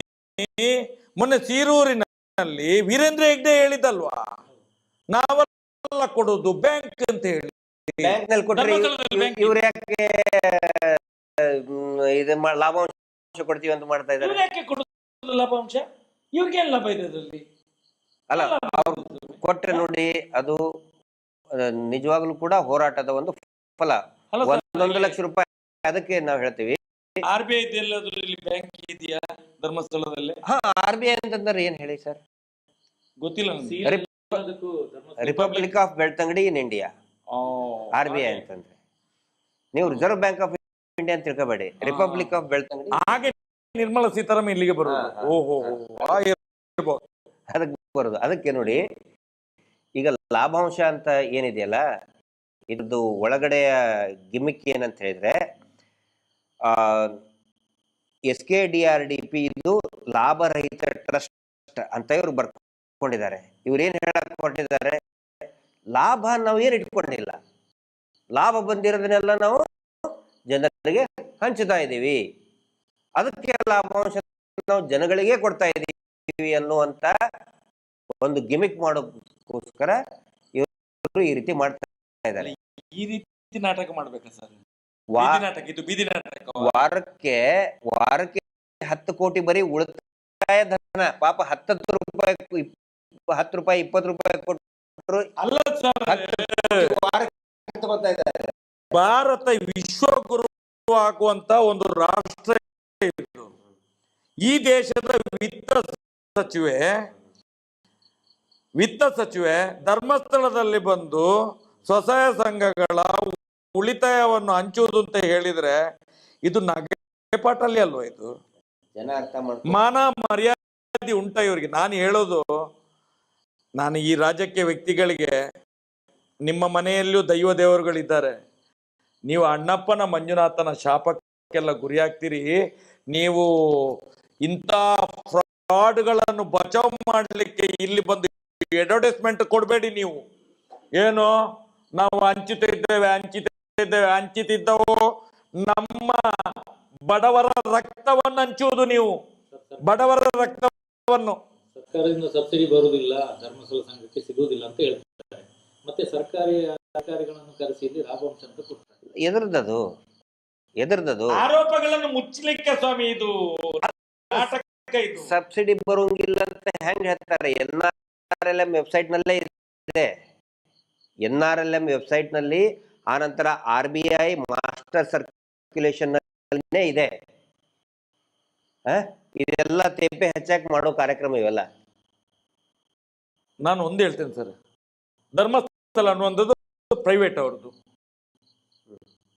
ಇಲ್ಲಿ ಸರ್ಕಾರಿ ಸಾರ್ವಜನಿಕ ಒಂದು ಜನಪ್ರತಿನಿಧಿಗಳು, ಸರ್ಕಾರಿ ಅಧಿಕಾರಿಗಳು ಬಂದು ಇಲ್ಲಿ ಏನು ಮಾಡ್ಲಿಕ್ಕೆ ಉಂಟು? ಇವರು ಇದು ಏನ್ ಸರ್? ಇವರು ಎಲ್ಲ ತಗೊಂಡಿದ್ದಾರೆ ಇವರು. ಅಲ್ಲ, ಮುಂದಿನ ದಿನದಲ್ಲಿ ಗೊತ್ತಾಗ್ತದೆ. ಸರ್, ಈಗ NRLM SHG ಅಲ್ಲಿ ಸಂಘಗಳೆಲ್ಲ ರಿಜಿಸ್ಟರ್ ಆಗಿದೆ. ಅವರಿಗೆಲ್ಲ ಈಗ ಸಬ್ಸಿಡಿ ಹಣ ಅವರ ಅಕೌಂಟ್ಗೆ ಬರಬೇಕು. ಬಹಳ ಒಳ್ಳೆ ಪಾಸ್ ಪುಸ್ತಕಕ್ಕೆ ಬರ್ತದೆ ನೋಡಿ. ಇವರು ಕ್ಯಾಶ್ ಈಗ ಇಲ್ಲಿ ಸಭೆ ಸಮಾರಂಭ ಮಾಡಿ ಎಲ್ಲ ಹಂಚ್ತಾ ಇದ್ದಾರೆ. ಇದು ತಪ್ಪಲ್ಲ ಸರ್? ನೋಡಿ, NRLM ಮಾಡೋ ಉದ್ದೇಶ ಏನು ಅಂತ ಹೇಳಿದ್ರೆ, ಮುಂಚೆ ಜವಾಹರ್ಲಾಲ್ ನೆಹರು ಕಾಂಗ್ರೆಸ್ ಇದ್ದಾಗ JNRM ಯೋಜನೆ ಅಂತ ಇತ್ತು. ಅವಾಗ ಏನೋ ಒಂದು ಅವ್ಯವಹಾರ ನಡೀತಾ ಇತ್ತು ಅಂತ ಹೇಳಿದ್ರೆ, ಈ ಕಾಂಟ್ರಾಕ್ಟರ್ಸ್ ಇರ್ತಾರಲ್ಲ, ಕಾಂಟ್ರಾಕ್ಟರ್ಸು ಎಲ್ಲರದು ID ಕಾರ್ಡ್ ತಗೊಂಡು, ಈ ಕೂಲಿ ಕೆಲಸ ಮಾಡೋರು ID ಕಾರ್ಡ್ ತಗೊಂಡು ಅವರು ಬಿಲ್ ಕ್ಲೇಮ್ ಮಾಡ್ತಿದ್ರು. ಅಂದ್ರೆ ಕಾಂಟ್ರಾಕ್ಟರ್ಸ್ ಮಿಡಲ್ ಮ್ಯಾನ್, ದಲಾಲಿಯಾಗಿ ಇದ್ದಾರೆ. ದಲಾಲಿಗಳ ಹಿಡಿತದಿಂದ ಸರ್ಕಾರಿ ಯೋಜನೆಗಳ ಅವುಗಳನ್ನು ತಪ್ಪಿಸಬೇಕು, ನೇರವಾಗಿ ಫಲಾನುಭವಿ ಅಕೌಂಟಿಗೆ ಹಾಕಬೇಕು ಅಂತೇಳಿ NRLM ನಲ್ಲಿ ಏನು ಮಾಡಿದ್ರು, ಡೈರೆಕ್ಟ್ ಫಿಶರಿ ಅಂದ್ರೆ ಅವ್ರ ಅಕೌಂಟೇ. ಈಗ ಮೋದಿಜಿ ಇದನ್ನ ಮಾಡಿದ್ದೇನು, ಎಲ್ಲರಿಗೂ ಪ್ರತಿಯೊಬ್ಬರಿಗೂ ಕೂಡ ಅಕೌಂಟ್ ಓಪನ್ ಮಾಡ್ಬೇಕಂತ ಮಾಡಿದ ಉದ್ದೇಶ ಏನು? ಡೈರೆಕ್ಟ್ ಆಗಿ ಸರ್ಕಾರದ ಬೆನಿಫಿಟ್ ಹೋಗ್ಬೇಕು ಅಂತ ಹೇಳಿ. ಇಲ್ಲಿ ಹೌದು, ಕರಪ್ಷನ್ ಮತ್ತು ದಲಾಲಿ. ಇಲ್ಲಿ SKDRD ಹೇಳಿ, SKDRDP ಇದೊಂದು ಬ್ರೋಕರ್ ಸಂಸ್ಥೆ. ಮತ್ತೆ ಈ ಬ್ರೋಕರ್ ಸಂಸ್ಥೆಗೆ ಯಾಕೆ ದುಡ್ಡು ಹಾಕ್ತಾ ಇದ್ದಾರೆ? SKDRDP ಏನು? In fact technically it's a broker organisation. ಒಂದು ಅಷ್ಟೇ ತಿಂತ ಇದ್ದದನ್ನು ಈಗ ಈ ಬ್ರೋಕರಿಸಮ್ ಒಬ್ಬನಿಗೆ ಕೊಟ್ಟು ಬಿಟ್ಟರು. ಇದು ಬ್ರೋಕರಿಸಮ್. ಇದು ನಾನು ನಿರ್ಮಲಾ ಸೀತಾರಾಮನ್ ಅವರಿಗೆ, ಭಾರತ ಸರ್ಕಾರಕ್ಕೆ ಕೇಳೋದು ಇದನ್ನೇ, ನೀವು ಈ ದಲಾಲರ ಕಪಿಮುಷ್ಟಿಯಿಂದ ಈ ಯೋಜನೆಗಳನ್ನ ತಪ್ಪಿಸಬೇಕು ಅಂತ ಹೇಳಿ ಡೈರೆಕ್ಟ್ ಸ್ಕೀಮ್ ಮಾಡಿದ್ರಿ, ನೀವು ಡೈರೆಕ್ಟ್ ಬೆನಿಫಿಷರಿ ಸ್ಕೀಮ್ ಮಾಡಿದ್ರಿ. ಆದ್ರೆ ಈ ಬ್ರೋಕರ್ಗಳನ್ನ, ಈ broker SKDRDP through NRLM fund ಯಾಕೆ ಹಾಕ್ತಾ ಇದ್ದೀರಿ? ತಪ್ಪಲ್ವಾ ಇದು? ಈ ನನ್ನ ಪ್ರಶ್ನೆಗೆ ಯಾವುದೇ ಆರ್ಥಿಕ ತಜ್ಞರು ಕಮೆಂಟ್ ಮಾಡಿ, ಲಾಯರ್ಸ್ಗಳು ಯಾರು ತಪ್ಪ ಹೇಳ್ತಾ ಇದ್ರೆ ಖಂಡಿತ ನನಗೆ ಬೈದು ಹೇಳಿ. ನನಗೆ ಬ್ರೋಕರ್ಗಳನ್ನ ಹಿಡಿತದಿಂದ ಸರ್ಕಾರದ ಯೋಜನೆಗಳನ್ನು ತಪ್ಪಿಸ್ಬೇಕಂತಾನೆ ಬ್ಯಾಂಕ್ ಅಕೌಂಟ್ ಓಪನ್ ಮಾಡಿಸೋದು. ಇನ್ನೂ ಒಂದು ವಿಷಯ ನಿಮ್ ಗಮನಕ್ಕೆ ತರ್ತಾ ಇದ್ದೀನಿ. ಈ ಏನು ಮೋದಿಜಿ ಬಂದಾಗ ಇವ್ರು ದೊಡ್ಡ ಪ್ರೋಗ್ರಾಮ್ ಮಾಡಿದ್ರು, 0 ಬ್ಯಾಲೆನ್ಸ್ ಅಕೌಂಟ್ ನ ಓಪನ್ ಮಾಡಿ ಅಂತ ಹೇಳಿ. ಮೋದಿಜಿಗೂ ಕೂಡ ಅಷ್ಟು ಮಾಡಿದ್ವಿ ಇಷ್ಟು ಮಾಡಿದ್ವಿ ಅಂತ ಇದ್ರು. ಆದ್ರೆ ಈ ಏನು ಬ್ಯಾಂಕಿನಿಂದ ಇವ್ರು ಸಾಲ ಕೊಡ್ತಾ ಇದಾರಲ್ಲ, ಆ ಸಾಲದ 1 ರೂಪಾಯಿನೂ ಕೂಡ ಆ ಅಕೌಂಟಿಗೆ ಹೋಗ್ತಾ ಇಲ್ಲ. ಪ್ರತಿಯೊಂದು SKDRDPಗೆ ಇವ್ರು ಕೊಡೋ ದುಡ್ಡು ಎಲ್ಲಾನು ಕೂಡ ಕ್ಯಾಶ್ ತಗೊಳ್ತಾ ಇದ್ದಾರೆ. ಡಿಜಿಟಲೈಸೇಷನ್ ಪ್ರೋಗ್ರಾಮ್ ಕರೆಕ್ಟ್ ಆಗಿ ಇವರು ಇಂಪ್ಲಿಮೆಂಟ್ ಮಾಡಿದ್ರೆ ಅಕೌಂಟ್ ಟು ಅಕೌಂಟ್ ಟ್ರಾನ್ಸ್ಫರ್ ಮಾಡಬಹುದಾಗಿತ್ತು. ಇಲ್ಲಿ ನೋಡಿದ್ರೆ ಒಂದು ಸರ್, ಈಗ ಅದಾನಿ ಅಂಬಾನಿಯಿಂದ ಈ ದೇಶದ ಸರ್ಕಾರ ನಡೀತಿದೆ ಅಂತ ಹೇಳುವಂತದ್ದು ನಾವು ಕೇಳ್ತಿದ್ದೇವೆ ಎಲ್ಲ ಕಡೆಗಳಲ್ಲಿ. ಸಾವಿರಾರು ಕೋಟಿ ಲೋನ್ ಮಾಡ್ತಾರೆ, ಅವರೇ ಮನ್ನಾ ಮಾಡಿಸ್ಕೊಳ್ತಾರೆ, ತಿಂತಾರೆ, ಈ ಸಾರ್ವಜನಿಕರ ದುಡ್ಡನ್ನು ನುಂಗಿ ಹಾಕ್ತಿದ್ದಾರೆ ಅಂತ ಹೇಳಿದ್ರೆ, ಇದರಲ್ಲಿ ಈಗ ಧರ್ಮಸ್ಥಳದ ವೀರೇಂದ್ರ ಹೆಗ್ಡೆ ಕೂಡ ಶಾಮೀಲ್ ಅಂತ ಅನ್ಸುದಿಲ್ಲ ನಿಮ್ಗೆ? ನಾಳೆ ಅವರಿಗೆ ನೋಡಿ, ಅವರು ದೇಶ ಬಿಟ್ಟು ಓಡಿ ಹೋಗೋ ಪರಿಸ್ಥಿತಿ ಬರ್ತದೆ. ಬಹಳ ದಿನ ಈ ಸೆಟ್ಟಿಂಗ್ ನಡೆಯಲ್ಲ. ಇವ್ರು ಈಗ ನಿರ್ಮಲಾ ಸೀತಾರಾಮನ್ ಮುಖ ತೋರಿಸಿ ಏನೋ ಪ್ಯಾಚಪ್ ಮಾಡಕ್ ಹೋಗ್ತಾ ಇದ್ದಾರೆ. ಹಗರಣನೇ. ಈಗ LIC ಬಾಂಡ್ 1 ವಾರದಿಂದ ಕೊಡ್ತಾ ಇದ್ದಾರೆ, ಇಷ್ಟು ನಾವು ಕೇಳಿದ್ದಕ್ಕೆ. ಆದ್ರೆ ಹಗರಣ ಮುಚ್ಚಕ್ ಆಗಲ್ಲ. ಹಳ್ಳಿ ಗುಗ್ಗುಗಳು ನಮ್ಗೆ ಕಾಣ್ತಿರುವಂತದ್ದು ಲಕ್ಷಾಂತರ ಕೋಟಿಯ ಹಗರಣ. ಇದು ಲಕ್ಷಾಂತರ ಕೋಟಿ ಹಗರಣ. ಇದು 1-2 ಪೈಸೆ ಅಲ್ಲ, ಲಕ್ಷಾಂತರ ಕೋಟಿ ಹಗರಣ. ಎಚ್ಚೆತ್ಕೊಳ್ಳಿ, ಈ ದೇಶದ ಇಂಟೆಲಿಜೆನ್ಸ್ ಎಚ್ಚೆತ್ಕೊಳ್ಳಿ, ಈ ದೇಶದ ED ಎಚ್ಚೆತ್ಕೊಳ್ಳಿ, ಈ ದೇಶದ ಕಾರ್ಯಾಂಗ ಎಚ್ಚೆತ್ಕೊಳ್ಳಿ. ನಾಳೆ ನಮ್ಮ ಮನೆಗಳು ಸರ್ವನಾಶ ಆಗ್ತದೆ, ಈ ದೇಶವನ್ನು ಮಾರ್ಬೇಕಾಗ್ತದೆ. ಸರ್, ಈಗ LIC ಪಾಲಿಸಿ, ಇಲ್ಲಿ ಕೂಡ ಮೈಕ್ರೋ ಬಚತ್ ಪಾಲಿಸಿ ಇದೆ, ಬೇರೆ ಬೇರೆ ಪಾಲಿಸಿ ಮಾಡ್ತಾ ಇದ್ದಾರೆ. ಈಗ LIC ಯಾವುದಾದ್ರು ಕ್ಲೈಮ್ ಆಗ್ಬೇಕಂದ್ರೆ ಸದಸ್ಯರ ಡೈರೆಕ್ಟ್ ಆಗಿ LIC ಇಂದ ಸದಸ್ಯರ ಖಾತೆಗೆ ಬರಬೇಕು. ಇದು ಮೋಹನ್ ಮೋಳಂಗಡಿ ಅವರು ಮೊನ್ನೆ ಹೇಳಿದ್ದಾರೆ. LIC ಅವರು SKDRDB ಕೊಡ್ತಾರಂತೆ, ಅವರು ಸದಸ್ಯರಿಗೆ ಕೊಡ್ತಾರಂತೆ. ಅಲ್ಲಿಂದ ಎಷ್ಟು ಬಂದಿದೆ ಅಂತ ಯಾರಿಗೂ ಮಾಹಿತಿ ಇಲ್ಲ. ಆದ್ರೆ ಡೈರೆಕ್ಟ್ ಆಗಿ ಬರ್ಬೇಕಲ್ಲ ಸರ್, ಒರಿಜಿನಲ್ LIC ಬಾಂಡ್ ಮಾಡಿದ್ರೆ ಡೈರೆಕ್ಟ್ ಆಗಿ ಸದಸ್ಯರ ಅಕೌಂಟಿಗೆ LIC ಕಂಪನಿಯಿಂದ ಡೈರೆಕ್ಟ್ ಆಗಿ ಬರ್ತದೆ. ನಾನು ಮೂಲವಾಗಿ ಕೇಳೋದು, LIC ಬಾಂಡ್ಗೂ ಮತ್ತು ಈ ಸಾಲಕ್ಕೂ ಏನು ಸಂಬಂಧ ಇದೆ? ಇದೆಯಾ? ಭದ್ರತೆ ಬೇಕು ಅಂತಾನೆ ಇಲ್ಲ ಅಂತ ಸ್ವತಃ RBI ಹೇಳಿದ್ದಾರೆ. ಯಾರು ಹೇಳಿದ್ರು ಭದ್ರತೆ ಪರಮ ಪೂಜ್ಯರು ಕೊಟ್ಟಿದಾರೆ ಅಂತ ಹೇಳಿದ್ರಲ್ಲ, ಮತ್ತೆ ಸುಳ್ಳು ಅದು. ಪರಮ ಪೂಜ್ಯರು ಹೇಳಿದ್ರಲ್ಲ, ನಾವು ಏನಿದ್ರು ಬ್ಯಾಂಕ್ ಸಾಲ ಕೊಡುದು ನಾವು ಕೊಡುದಿಲ್ಲ, ನಾವು ಬರೀ ಶ್ಯೂರಿಟಿ ಕೊಡುದು ಅಂತ ಹೇಳಿದ್ರಲ್ಲ.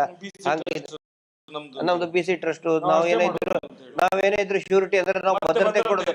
ಭದ್ರತೆ ಕೊಟ್ರ ಮೇಲೆ ಮತ್ತೆ LIC ಹಾಕ್ಬೇಕು, PRK ಹಾಕ್ಬೇಕು, ಜೀವನ್ ಮಧುರ ಹಾಕ್ಬೇಕು, SBI ಲೈಫ್ ಹಾಕ್ಬೇಕು.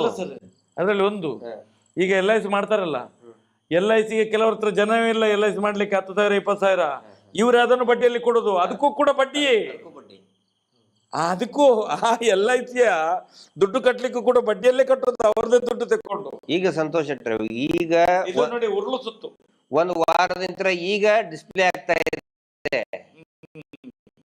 ಅದು ಕೂಡ ಏನಂತ ಹೇಳಿದ್ರೆ ಎಲ್ಲ ಲ್ಯಾಬ್ಸ್ ಆಗಿದ್ದು ಪೂರ್ತಿ ರಿನಿವಲ್ ಆಗದೆ ಇರೋದು ಎಲ್ಲವೂ ಕೂಡ ಈಗ ತೋರಿಸ್ತಾ ಇದ್ದಾರೆ. ನಾವು ಕೇಳಿದ್ದೆ LIC ಇದು ಪೂರ್ತಿ ದೊಡ್ಡ ಸ್ಕ್ಯಾಮ್ ಅಂತ ಹೇಳಿದ್ದೆ.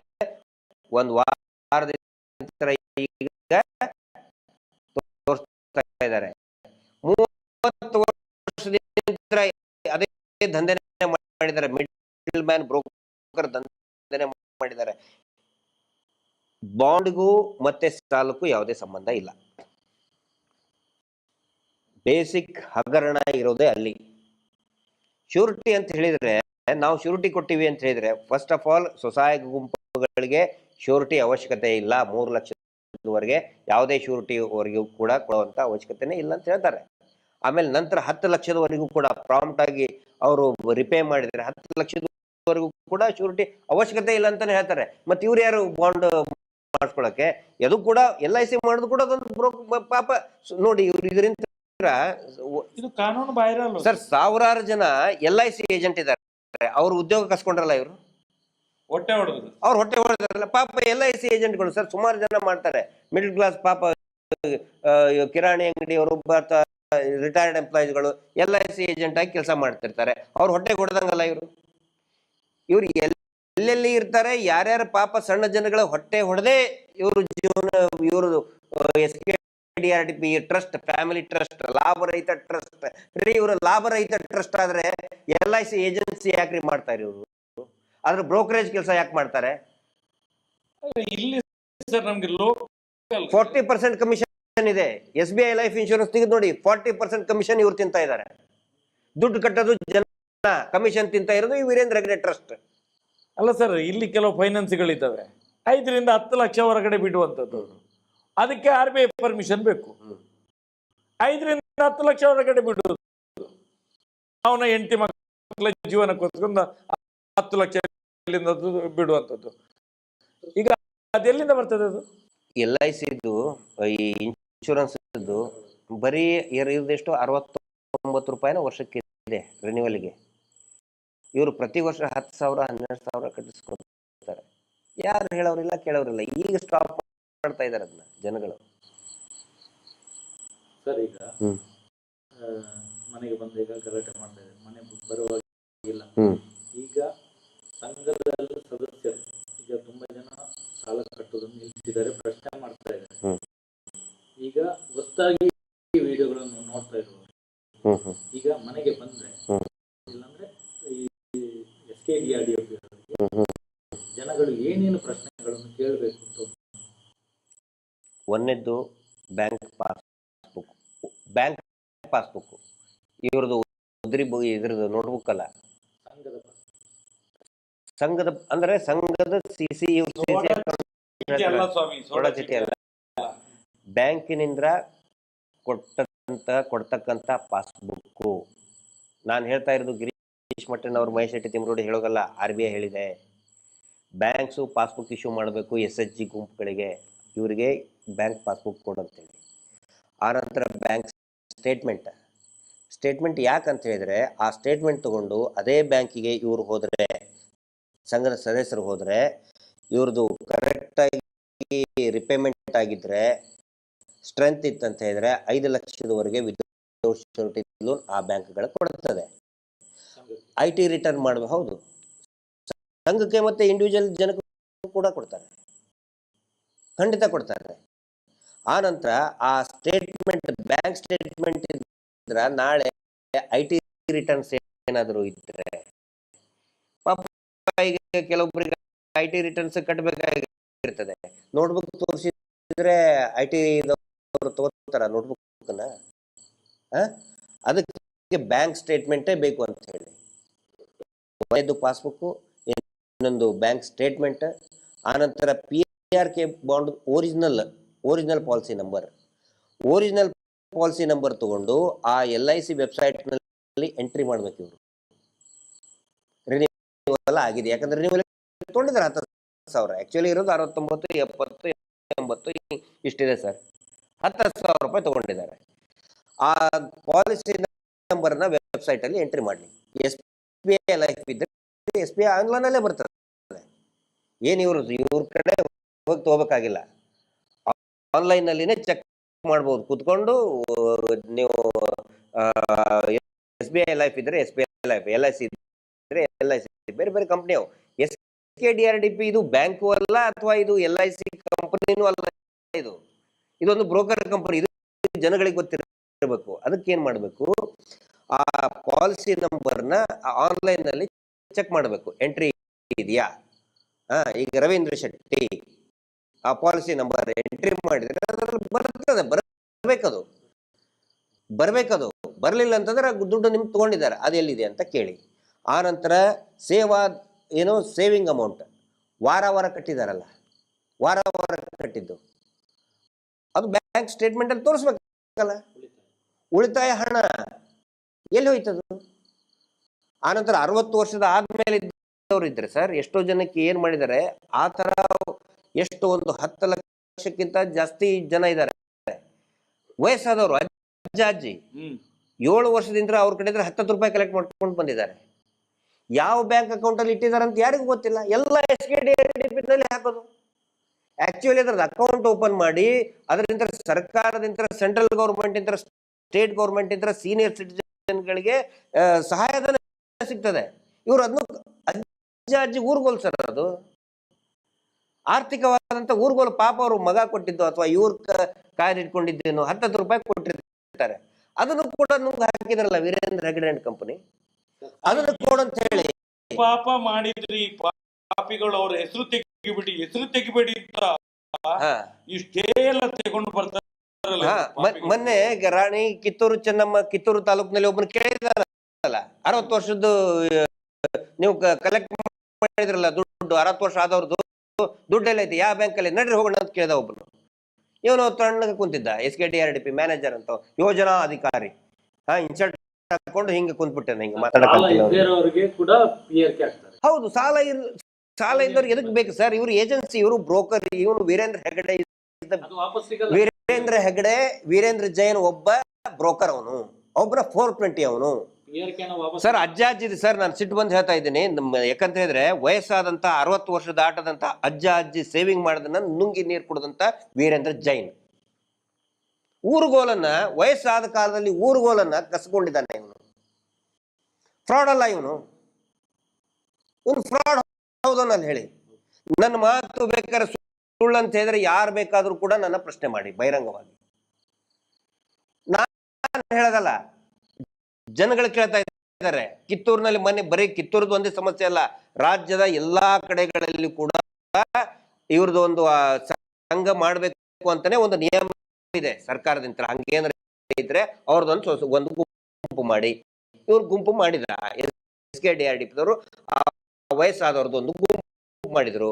ಗುಂಪು ಮಾಡಿ ಪ್ರತಿ ವಾರ ಅವ್ರ ಕಡೆ ಅಂತ 10 ರೂಪಾಯಿ ಇಸ್ಕೊಂಡ್ರು. 7 ವರ್ಷದಿಂದ ದುಡ್ಡು ಕಲೆಕ್ಟ್ ಮಾಡ್ತಾ ಇದ್ದಾರೆ. ಅವ್ರಿಗೇನಾದ್ರೂ ಇಂಥ ಆಸ್ಪತ್ರೆಗೆ ಹೋದ್ರೆ ಅವ್ರನ್ನ ಕೇಳಕ್ ಯಾರು ಇಲ್ಲ. ಅವಾಗ ಹೆಲ್ಪ್ ಮಾಡ್ಬೇಕು ತಾನೇ ಇವರು. ಆಸ್ಪತ್ರೆಗೆ ದುಡ್ಡು ಕಟ್ಟೋದು ಏನು ಇಲ್ಲ, ಬರೀ ದುಡ್ಡು ತಿಂದ ಮಲಗಿದ. ಇಲ್ಲಿ ಸೀತಾರಾಮ್ ಕರೆಸಿ ನಾವು ಲಾಭಾಂಶ ಕೊಟ್ವಿ ಕೋರ್ಟ್ ಅಂತ ಹೇಳಿದ್ರೆ 60 ವಯಸ್ಸಾದ ನಾವಿಷ್ಟು ಮಾತಾಡಿದೇವಲ್ಲ. ನಾನೊಂದು ಕೆಲವು MLAಗಳ ಹತ್ರ ಮಾತಾಡಿದೆ. ನಿಮ್ಗೇನು ಒಂದು ಸ್ವಲ್ಪ ಆದ್ರೂ ಮಾನ ಮರ್ಯಾದೆ, ಜನಗಳ ನೋವು, ಇಷ್ಟು ನಾವು ಬೊಬ್ಬೆ ಹೊಡಿತೇವೆ ಅರ್ಥ ಆಗುದಿಲ್ವಾ? ಜನಸಾಮಾನ್ಯರಿಗೆ ತಿಳಿಯುವುದಿಲ್ಲ, ನಿಮ್ಗೆ ತಿಳಿಯುವುದಿಲ್ಲ ಅಂತ ಹೇಳಿ ಏನ್ ಹೇಳ್ತಾರೆ ಗೊತ್ತಾ? ನಮ್ಮ ಹೈಕಮಾಂಡೇ ಅವ್ರ ಜೊತೆಯಲ್ಲಿದೆ, ನಮ್ಮ ಹೈಕಮಾಂಡೇ ಅವ್ರ ಜೊತೆಯಲ್ಲಿದೆ ಅಂತ ಹೇಳ್ತಾರೆ. ಹಾಗಾದ್ರೆ ಹೇಗೆ ಸರ್ ಇವರು? ಇದು ಎಂತದ್ದು ಇದು? ನರೇಂದ್ರ ಸ್ವಾಮಿ ಸುಮ್ಮನೆ ಆಗ್ಬಿಟ್ರು, ಸೈಲೆಂಟ್ ಆಗ್ಬಿಟ್ರು, ಸೈಲೆನ್ಸರ್ ಇಟ್ಟುಬಿಟ್ರು. ನರೇಂದ್ರ ಸ್ವಾಮಿ ಅಂತೂ ಅವ್ರಿಗೆ ಎಲ್ಲ ವಿಚಾರಗಳು ಗೊತ್ತಿದೆ, ಬಾಯಿ ತುರ್ಬಿಟ್ರು. ಏನು ಮಾತಾಡ್ಲಿಕ್ಕೆ ಆಗುದಿಲ್ಲ. ಏನು ಗೊತ್ತದು, ಇವರು ಹೋಗುವುದು ಅಲ್ಲಿಗೆ ಡೆಲ್ಲಿಯಲ್ಲೇ ಇಟ್ಕೊಳ್ಳೋದು. ಇವು ಸಣ್ಣದೆಲ್ಲ ಲೆಕ್ಕಕ್ಕಿಲ್ಲ. ಈ MLA ಈ MP ಗಿಂಪಿ ಯಾವುದೇ ಲೆಕ್ಕಕ್ಕಿಲ್ಲ. ಯಾರು ಇದ್ದಾನೆ ಅಲ್ಲಿ ಅಪ್ಪ, ರಾಜಕೀಯ ಪಕ್ಷದ ಅಪ್ಪ ಇರ್ತಾನಲ್ಲ, ಅಲ್ಲೇ ಹೋಗಿ ಡೀಲ್. ಇದೆಲ್ಲ ಸಾವಿರ ಕೋಟಿಯ ಡೀಲ್ಗಳು. ಹೇಳಬೇಕಂದ್ರೆ ಒಂದು ದಿನ ಸಾಕಾಗೋದಿಲ್ಲ. ಈಗ ನಾವು ಈಗ ರಾತ್ರಿ ಎಲ್ಲ ನಾವು ಇದೀವಿ, ಕೂಗ್ತಾ ಇದೀವಿ ಬೇಕಾರೆ. ಆದ್ರೆ ಹೇಳ್ಬೇಕಂತ ಇದ್ರೆ ಒಂದು ವಾರ ಒಂದು ತಿಂಗಳು ಸಾಕಾಗೋದಿಲ್ಲ ಇವ್ರು ಹಗರಣ. ಇದ್ರ ಬಗ್ಗೆ ಅರಿವು ಮೂಡಿಸುವಂತ ಕಾರ್ಯಕ್ರಮಗಳು, ಪ್ರತಿಭಟನೆಗಳು ಮಾಡಬೇಕು ಅಂತ. ಹೌದು, ಯಾವಾಗ ಶುರು ಮಾಡ್ತೀರಾ? ಅಲ್ಲ, ಇದು ನಡೀತಾನೆ ಇದೆ ಈಗ, ಪ್ರತಿ ದಿನ ನಡೀತಾ ಇದೆ. ಇಷ್ಟು ಬೊಬ್ಬೆ ಹೊಡಿದು ಹೋರಾಟ ಅಲ್ವಾ? ಬೀದಿ ಹೋರಾಟ ಮಾಡ್ಲೇಬೇಕು ನೋಡಿ. ಜನಗಳಿಗೆ ನಾನು ಗ್ರಾಮಸ್ಥರಿಗೆ, ಸಂಘದ ಸದಸ್ಯರಿಗೆ ನಾನು ಹೇಳಕ್ಕೆ, ನೀವು ಮೊದಲು ಗ್ರಾಮದವರು ಒಗ್ಗಟ್ಟಾಗಿ, ಗ್ರಾಮಸ್ಥರು ಮೊದಲು ಒಗ್ಗಟ್ಟಾಗಿ.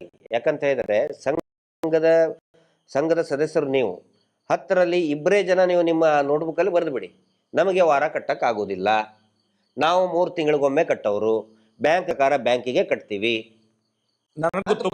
ನನಗೆ ತುಂಬಾ ಫೋನ್ ಬರ್ತಾ ಬರೀಲಿ, ಪುಸ್ತಕದಲ್ಲಿ ಬರೀಲಿ. ಸರ್, ನೀವು ವೇದಿಕೆಯಲ್ಲಿ ನಿಂತ್ಕೊಂಡು ಮಾತಾಡೋದು ನಮ್ಗೆ ತುಂಬಾ ಇಷ್ಟ ಆಗ್ತಿದೆ. ತುಂಬಾ ದಿವಸ ಆಯ್ತು, ನೀವು ಯಾವಾಗ ವೇದಿಕೆಗೆ ಬರ್ತೀರಿ ಅಂತ ನಾನು ಹೇಳಿದೆ. ವೇದಿಕೆಗೆ ಬರುವಂತ ದಿನ ಆದಷ್ಟು ಬೇಗ ಇದೆ, ನೀವೆಲ್ಲ ತಯಾರಾಗಿರಿ. ಕರೆ ಕೊಟ್ಟ ತಕ್ಷಣ ನಮ್ಮ ಹೋರಾಟಕ್ಕೆ ಬಂದು ನೀವು ನಿಂತ್ರೆ ಸಾಕು. ನಮ್ಗೆ ಇವತ್ತು ಹೋರಾಟಕ್ಕೆ ಬೇರೆ ಯಾವುದು ಬೇಡ, ಲಾಠಿ ದೊಣ್ಣೆ ಕಲ್ಲು ಗಿಲ್ಲು ಯಾವುದು ಬೇಡ. ನಾವು ಅಧಿಕೃತವಾಗಿ ಬಂದು ಮಾರ್ಗದ ಮಧ್ಯದಲ್ಲಿ ನಿಲ್ಲುವುದೇ ಹೋರಾಟದ ಶಕ್ತಿ. ಜನಸಂಖ್ಯಾ ಬಲ ಬೇಕು ನಮ್ಗೆ, ಇವತ್ತು ಜನಶಕ್ತಿ ಬೇಕು ನಮ್ಗೆ. ಇಷ್ಟು ಮಂದಿ ಇವರ ವಿರುದ್ಧವಿದ್ದೇವೆ ಅಂತೇಳಿ ಅಷ್ಟನ್ನು ನೀವು ಮಾರ್ಗದಲ್ಲಿ ನಿಂತು, ನಾವು ಕರೆ ಕೊಟ್ಟ ದಿವಸ ಮಾರ್ಗದಲ್ಲಿ ನಿಂತು ತೋರಿಸಿ, ಅದೇ ನಾವು ಮಾತಾಡೋದು ಬಿಡಿ. ಜನಗಳು ಇವತ್ತು ಮಾರ್ಗದ ಮಧ್ಯದಲ್ಲಿ ಬಂದು ನಿಂತ್ಕೊಳ್ಬೇಕು. ಈ ಹೋರಾಟಕ್ಕೆ ನಮ್ಮ ಬೆಂಬಲ ಇದೆ. ಸೌಜನ್ಯ ಹೋರಾಟಗಾರರು ಕರೆಯನ್ನು ಕೊಟ್ಟಿದ್ದಾರೆ, ನಾವು ಇವತ್ತು ಮಾರ್ಗದಲ್ಲಿದ್ದೇವೆ ಅಂತೇಳಿ. ಅದಕ್ಕೆ ನಮಗೆ ಕಲ್ಲು ಬೀಸಾಡೋದು, ದೊಣ್ಣೆ ಹಿಡ್ಕೊಂಡು ಏನು ಮಾಡ್ಲಿಕ್ಕಿಲ್ಲ. ಬರೇ ಬಂದು ಮಾರ್ಗದ ಮಧ್ಯದಲ್ಲಿ ಒಂದು ಕಡೆಯಲ್ಲಿ ನಿಂತ್ಕೊಳ್ಳುವಂಥದ್ದು, ನಮ್ಮ ಜನಶಕ್ತಿಯನ್ನು ತೋರಿಸುವಂಥದ್ದು, ಜನಾದೇಶವನ್ನು ತೋರಿಸುವಂಥದ್ದು. ಆಗ ಸತ್ಯಕ್ಕೆ ಜಯ ಆಗ್ತದೆ. ಆದಷ್ಟು ಬೇಗ ಕಾಲ ಸನ್ನಿಹಿತವಾಗಿದೆ. ಮುಂದಿನ ದಿನಗಳಲ್ಲಿ ನಮ್ಮ ಕರೆಗೆ ನೀವು ತಯಾರಾಗಿರಿ. ಸತ್ಯವನ್ನು ತಿಳ್ಕೊಳ್ಳಿ. ನಾವು ಹೇಳ್ಕೊಳ್ತಾ ಇದ್ದ ಬೇಡವೇ ಬೇಡ ನೀವು ಬರೋದು. ಇವತ್ತು ಮಟ್ಟಣ್ಣವ್ರು ಇರಲಿ, ಸೌಜನ್ಯ ಹೋರಾಟಗಾರರು ಇರಲಿ, ನಾವಿರಲಿ, ಸಂಚಾರಿ ಇರಲಿ, ರವೀಂದ್ರ ಶೆಟ್ಟಿ ಇರಲಿ, ನಮ್ಮ ತಮ್ಮಣ್ಣ ಶೆಟ್ಟಿ ಇರಲಿ, ಪ್ರಸನ್ನ ರವಿ ಇರಲಿ, ದಿನೇಶ್ ಗಾಣಿಗೆ ಇರಲಿ, ಯಾರು ಹೋರಾಟಗಾರರು ಇರಲಿ, ನಾವು ಹೇಳೋದನ್ನು ಕೇಳೋದು ಬೇಡ. ನೀವು ಏನು ಹೇಳ್ತೀರಿ ಸರ್? ಸತ್ಯವನ್ನು ಅರಿತುಕೊಳ್ಳಿ,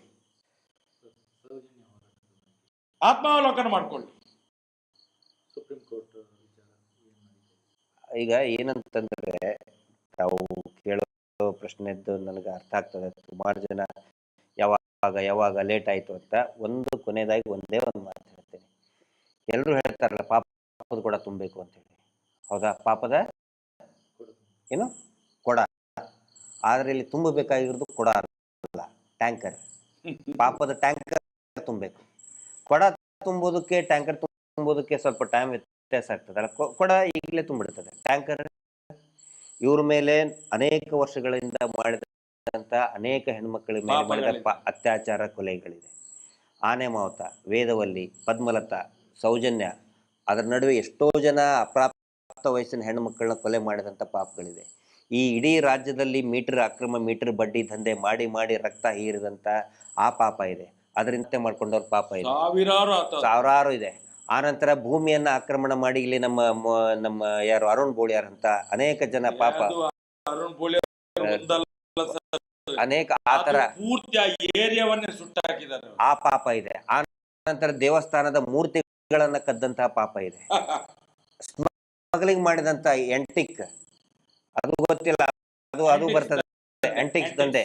ನಾವು ದೇವಸ್ಥಾನವನ್ನ ಪುನರ್ ನಿರ್ಮಾಣ ಮಾಡ್ತೀವಿ ಅಂತ ಹೇಳ್ತಾರಲ್ಲ, ಅಲ್ಲಿರುವಂತ ಹಳೆ ಶಿಲೆಗಳನ್ನ ಕದ್ದು ಮಾರಾಟ ಮಾಡುವಂತ ಒಬ್ಬ ಅಪ್ಪಟ ಜೈನರು, ಪತ್ರಕರ್ತರು ಬಿಡಿಯಾಗಿ ಯಾವ ಬಸಿದಿಯ ಎಷ್ಟು ಪುರಾತನ ಕಾಲದ ಮೂರ್ತಿಗಳನ್ನು ಕೊಂಡೋಗಿದ್ದಾರೆ ಅಂತೇಳಿ, ಮತ್ತು ಅಲ್ಲಿಯ ಶಿಲಾಶಾಸನಗಳನ್ನು ಎಲ್ಲ ನಾಶ ಮಾಡಿದ್ದಾರೆ ಅಂತ ಹೇಳುವಂಥದ್ದು ನನಗೆ 2013 ಫೋನಿನ ಮುಖಾಂತರ ಶೆಟ್ರೆ ನಮ್ಮನ್ನು ಉಳಿಸಿದ್ರಿ ನೀವೆಲ್ಲ ಅಂತೇಳಿ. ನಮ್ಮ ಜೈನ ಬಸದಿಗಳನ್ನು ಉಳಿಸಿದ್ರಿ, ಹಳೆಯ ಪಳೆಯುಳಿಕೆಗಳನ್ನು ಉಳಿಸಿದ್ರಿ ನೀವು ಅಂತೇಳಿ ನನಗೆ ಧನ್ಯವಾದ ಹೇಳಿದ್ದಾರೆ. ಆಗ ಆ ಪಾಪ ಇದೆ, ಅವೆಲ್ಲ ದೇವರ ಮೂರ್ತಿಯನ್ನ ಕದ್ದ ಪಾಪ ಇದೆ. ಆನಂತರ ಅಣ್ಣಪ್ಪ ಸ್ವಾಮಿ, ಮಂಜುನಾಥ ಸ್ವಾಮಿಯನ್ನ ಮುಂದಿಟ್ಟು ವ್ಯಾಪಾರ ಮಾಡಿದಂತ, ಬಡ್ಡಿ ದಂಧೆ ಮಾಡಿದಂತ ಪಾಪ ಇದೆ. ಇದೆಲ್ಲವೂ ಕೂಡ ಒಂದು ಟ್ಯಾಂಕರ್ ಅಲ್ಲೇ ತುಂಬ್ಸಕ್ಕಾಗತ್ತೆ, ಕೊಡದಲ್ಲಿ ತುಂಬ್ಸಕ್ಕಾಗತ್ತಾ? ಇಲ್ಲಲ್ಲ. ಪಾಪದ ಟ್ಯಾಂಕರ್ ತುಂಬಬೇಕು. ಪಾಪದ ಟ್ಯಾಂಕರ್ ತುಂಬಿದೆ ಈಗ. ಅದು ತುಂಬಕ್ ಟೈಮ್ ತಗೊಳ್ತದಲ್ಲ, ಅದು ಕೂಡ ಟ್ಯಾಂಕರ್ ಕೂಡ ತುಂಬಿದೆ. ಪಾಪದ ಕೊಡ ಅಲ್ಲ, ಏನು ಪಾಪದ ಟ್ಯಾಂಕರ್ ಈಗ ತುಂಬಕ್ ಬಂದಿದೆ. ಸ್ವಲ್ಪ ದಿನದಲ್ಲಿ ನೋಡಿ ಎಲ್ಲ ಒಂದು ಒಳ್ಳೆಯ ನಿರ್ಣಯ ಖಂಡಿತ ಬರ್ತದೆ. ನಮ್ಮ ಕೆಲಸ ಏನು ಹೇಳಿ, ಇವರ ಪಾಪಗಳನ್ನ, ಇವ್ರು ಮಾಡಿದಂಥ ಅಪರಾಧಗಳನ್ನ ಬಯಲು ಮಾಡಬೇಕಾಗಿತ್ತು. ಖಂಡಿತ ನಾವು ಅದನ್ನು ಮಾಡ್ತಾ ಇದ್ದೀವಿ. ಕಾನೂನಿನ ಹೋರಾಟ ಅತ್ಯಂತ ಶಿಸ್ತುಬದ್ಧವಾಗಿ ಮಾಡ್ತಾ ಇದ್ದೀವಿ. ಮಹೇಶ್ ಶೆಟ್ಟರ್ ನೇತೃತ್ವದಲ್ಲಿ ಶಿಸ್ತುಬದ್ಧವಾದಂಥ ಹೋರಾಟ, ಸಂಘಟಿತವಾದಂಥ ಹೋರಾಟ, ಕಾನೂನುಬದ್ಧವಾಗಿಯೂ ಕೂಡ ಶಿಸ್ತುಬದ್ಧವಾಗಿ ಒಂದು ಹೋರಾಟ ನಡೀತಾ ಇದೆ. ಕರ್ನಾಟಕ ರಾಜ್ಯದಲ್ಲಿ ವಕ್ಫ್ ಬೋರ್ಡ್ ರೈತರ ಜಮೀನುಗಳನ್ನು ಲೂಟಿ ಮಾಡ್ತಾ ಇದೆ ಅಂತ ತುಂಬಾ ಚರ್ಚೆ ನಡೀತಾ ಇದೆ. ಇದರ ಬಗ್ಗೆ ನಿಮ್ಮ ಅಭಿಪ್ರಾಯ ಏನು? ವಕ್ಫ್ ಬೋರ್ಡ್ ಏನು ರೈತರ ಜಮೀನನ್ನು ಲೂಟಿ ಮಾಡಿದೆ, ಪಾಣಿಪತ್ರದಲ್ಲಿ ರೈತರ ದೇವಸ್ಥಾನಗಳ ಬೇರೆ ಬೇರೆ ರೀತಿಯಲ್ಲಿ ಪಾಣಿಪತ್ರದಲ್ಲಿ ವಕ್ಫ್ ಬೋರ್ಡ್ ಹೆಸರು ಕೇಳಿ ಬರ್ತಾ ಇದೆ.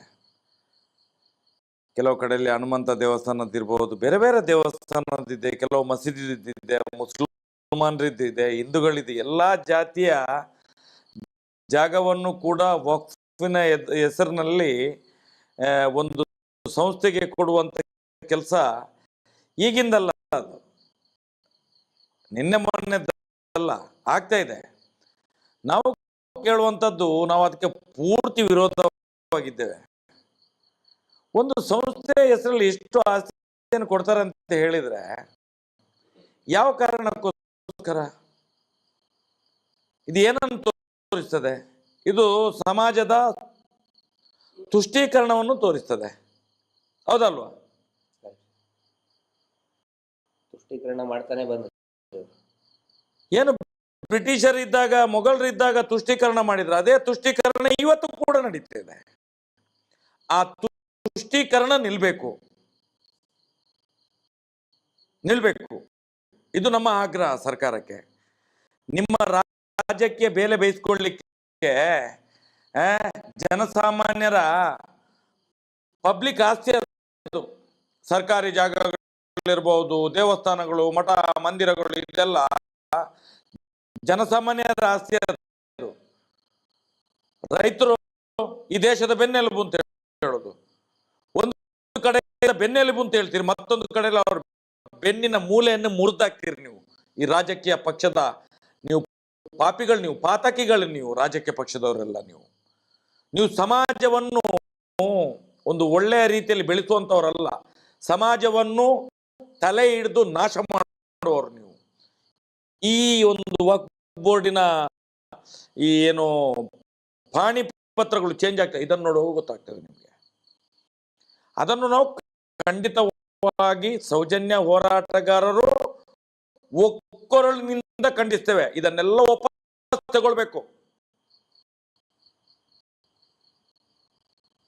ಆಯಾಯ ಸಂಸ್ಥೆಗೆ ಅವನವನೇ ಯಾರ್ಯಾರು ಇದ್ದಾನೋ ಅವನು ಮಾಡ್ಕೊಳ್ಳಿ, ದುಡ್ಡು ಕೊಟ್ಟು ಮಾಡ್ಕೊಳ್ಳಿ, ಏನ್ ಬೇಕಾದ್ರೆ ಮಾಡ್ಕೊಳ್ಳಿ.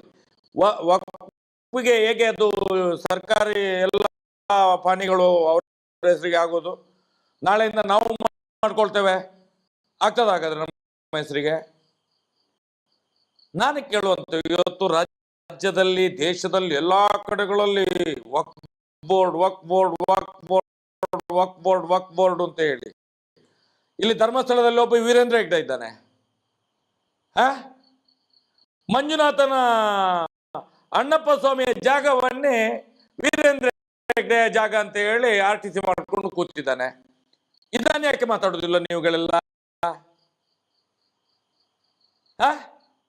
ಇದನ್ನ ಯಾಕೆ ಮಾತಾಡೋದಿಲ್ಲ? ಕಾನೂನು ಎಲ್ರಿಗೂ ಒಂದಲ್ಲ. ಒಂದು ಕಣ್ಣಿಗೆ ಸುಣ್ಣ, ಒಂದು ಕಣ್ಣಿಗೆ ಬೆಣ್ಣೆ. ಸಾಧ್ಯವೇ ಇಲ್ಲ, ಸಾಧ್ಯವೇ ಇಲ್ಲ. ಇದು ಹೇಗೆ ಸಾಧ್ಯ ಆಗ್ತದೆ? ಇದು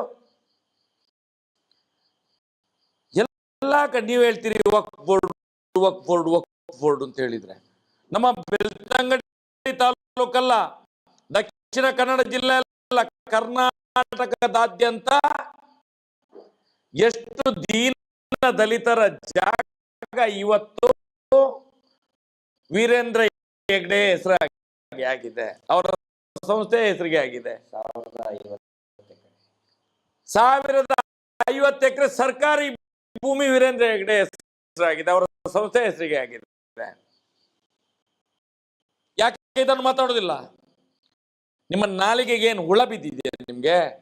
ಅಲ್ಲಿ ಮಾತಾಡ್ತಿರಲ್ಲ ಎಲ್ಲಾ ರಾಜಕೀಯ ಪಕ್ಷದ ನಾಯಕರು. ನೀನು ಮಾಡಿದ್ದು ಅವನ ಮುಖಕ್ಕೆ ಇವನು ಎಸೆಯುವುದು, ಇವನ ಮುಖಕ್ಕೆ ಅವನು ಎಸೆಯುವುದು.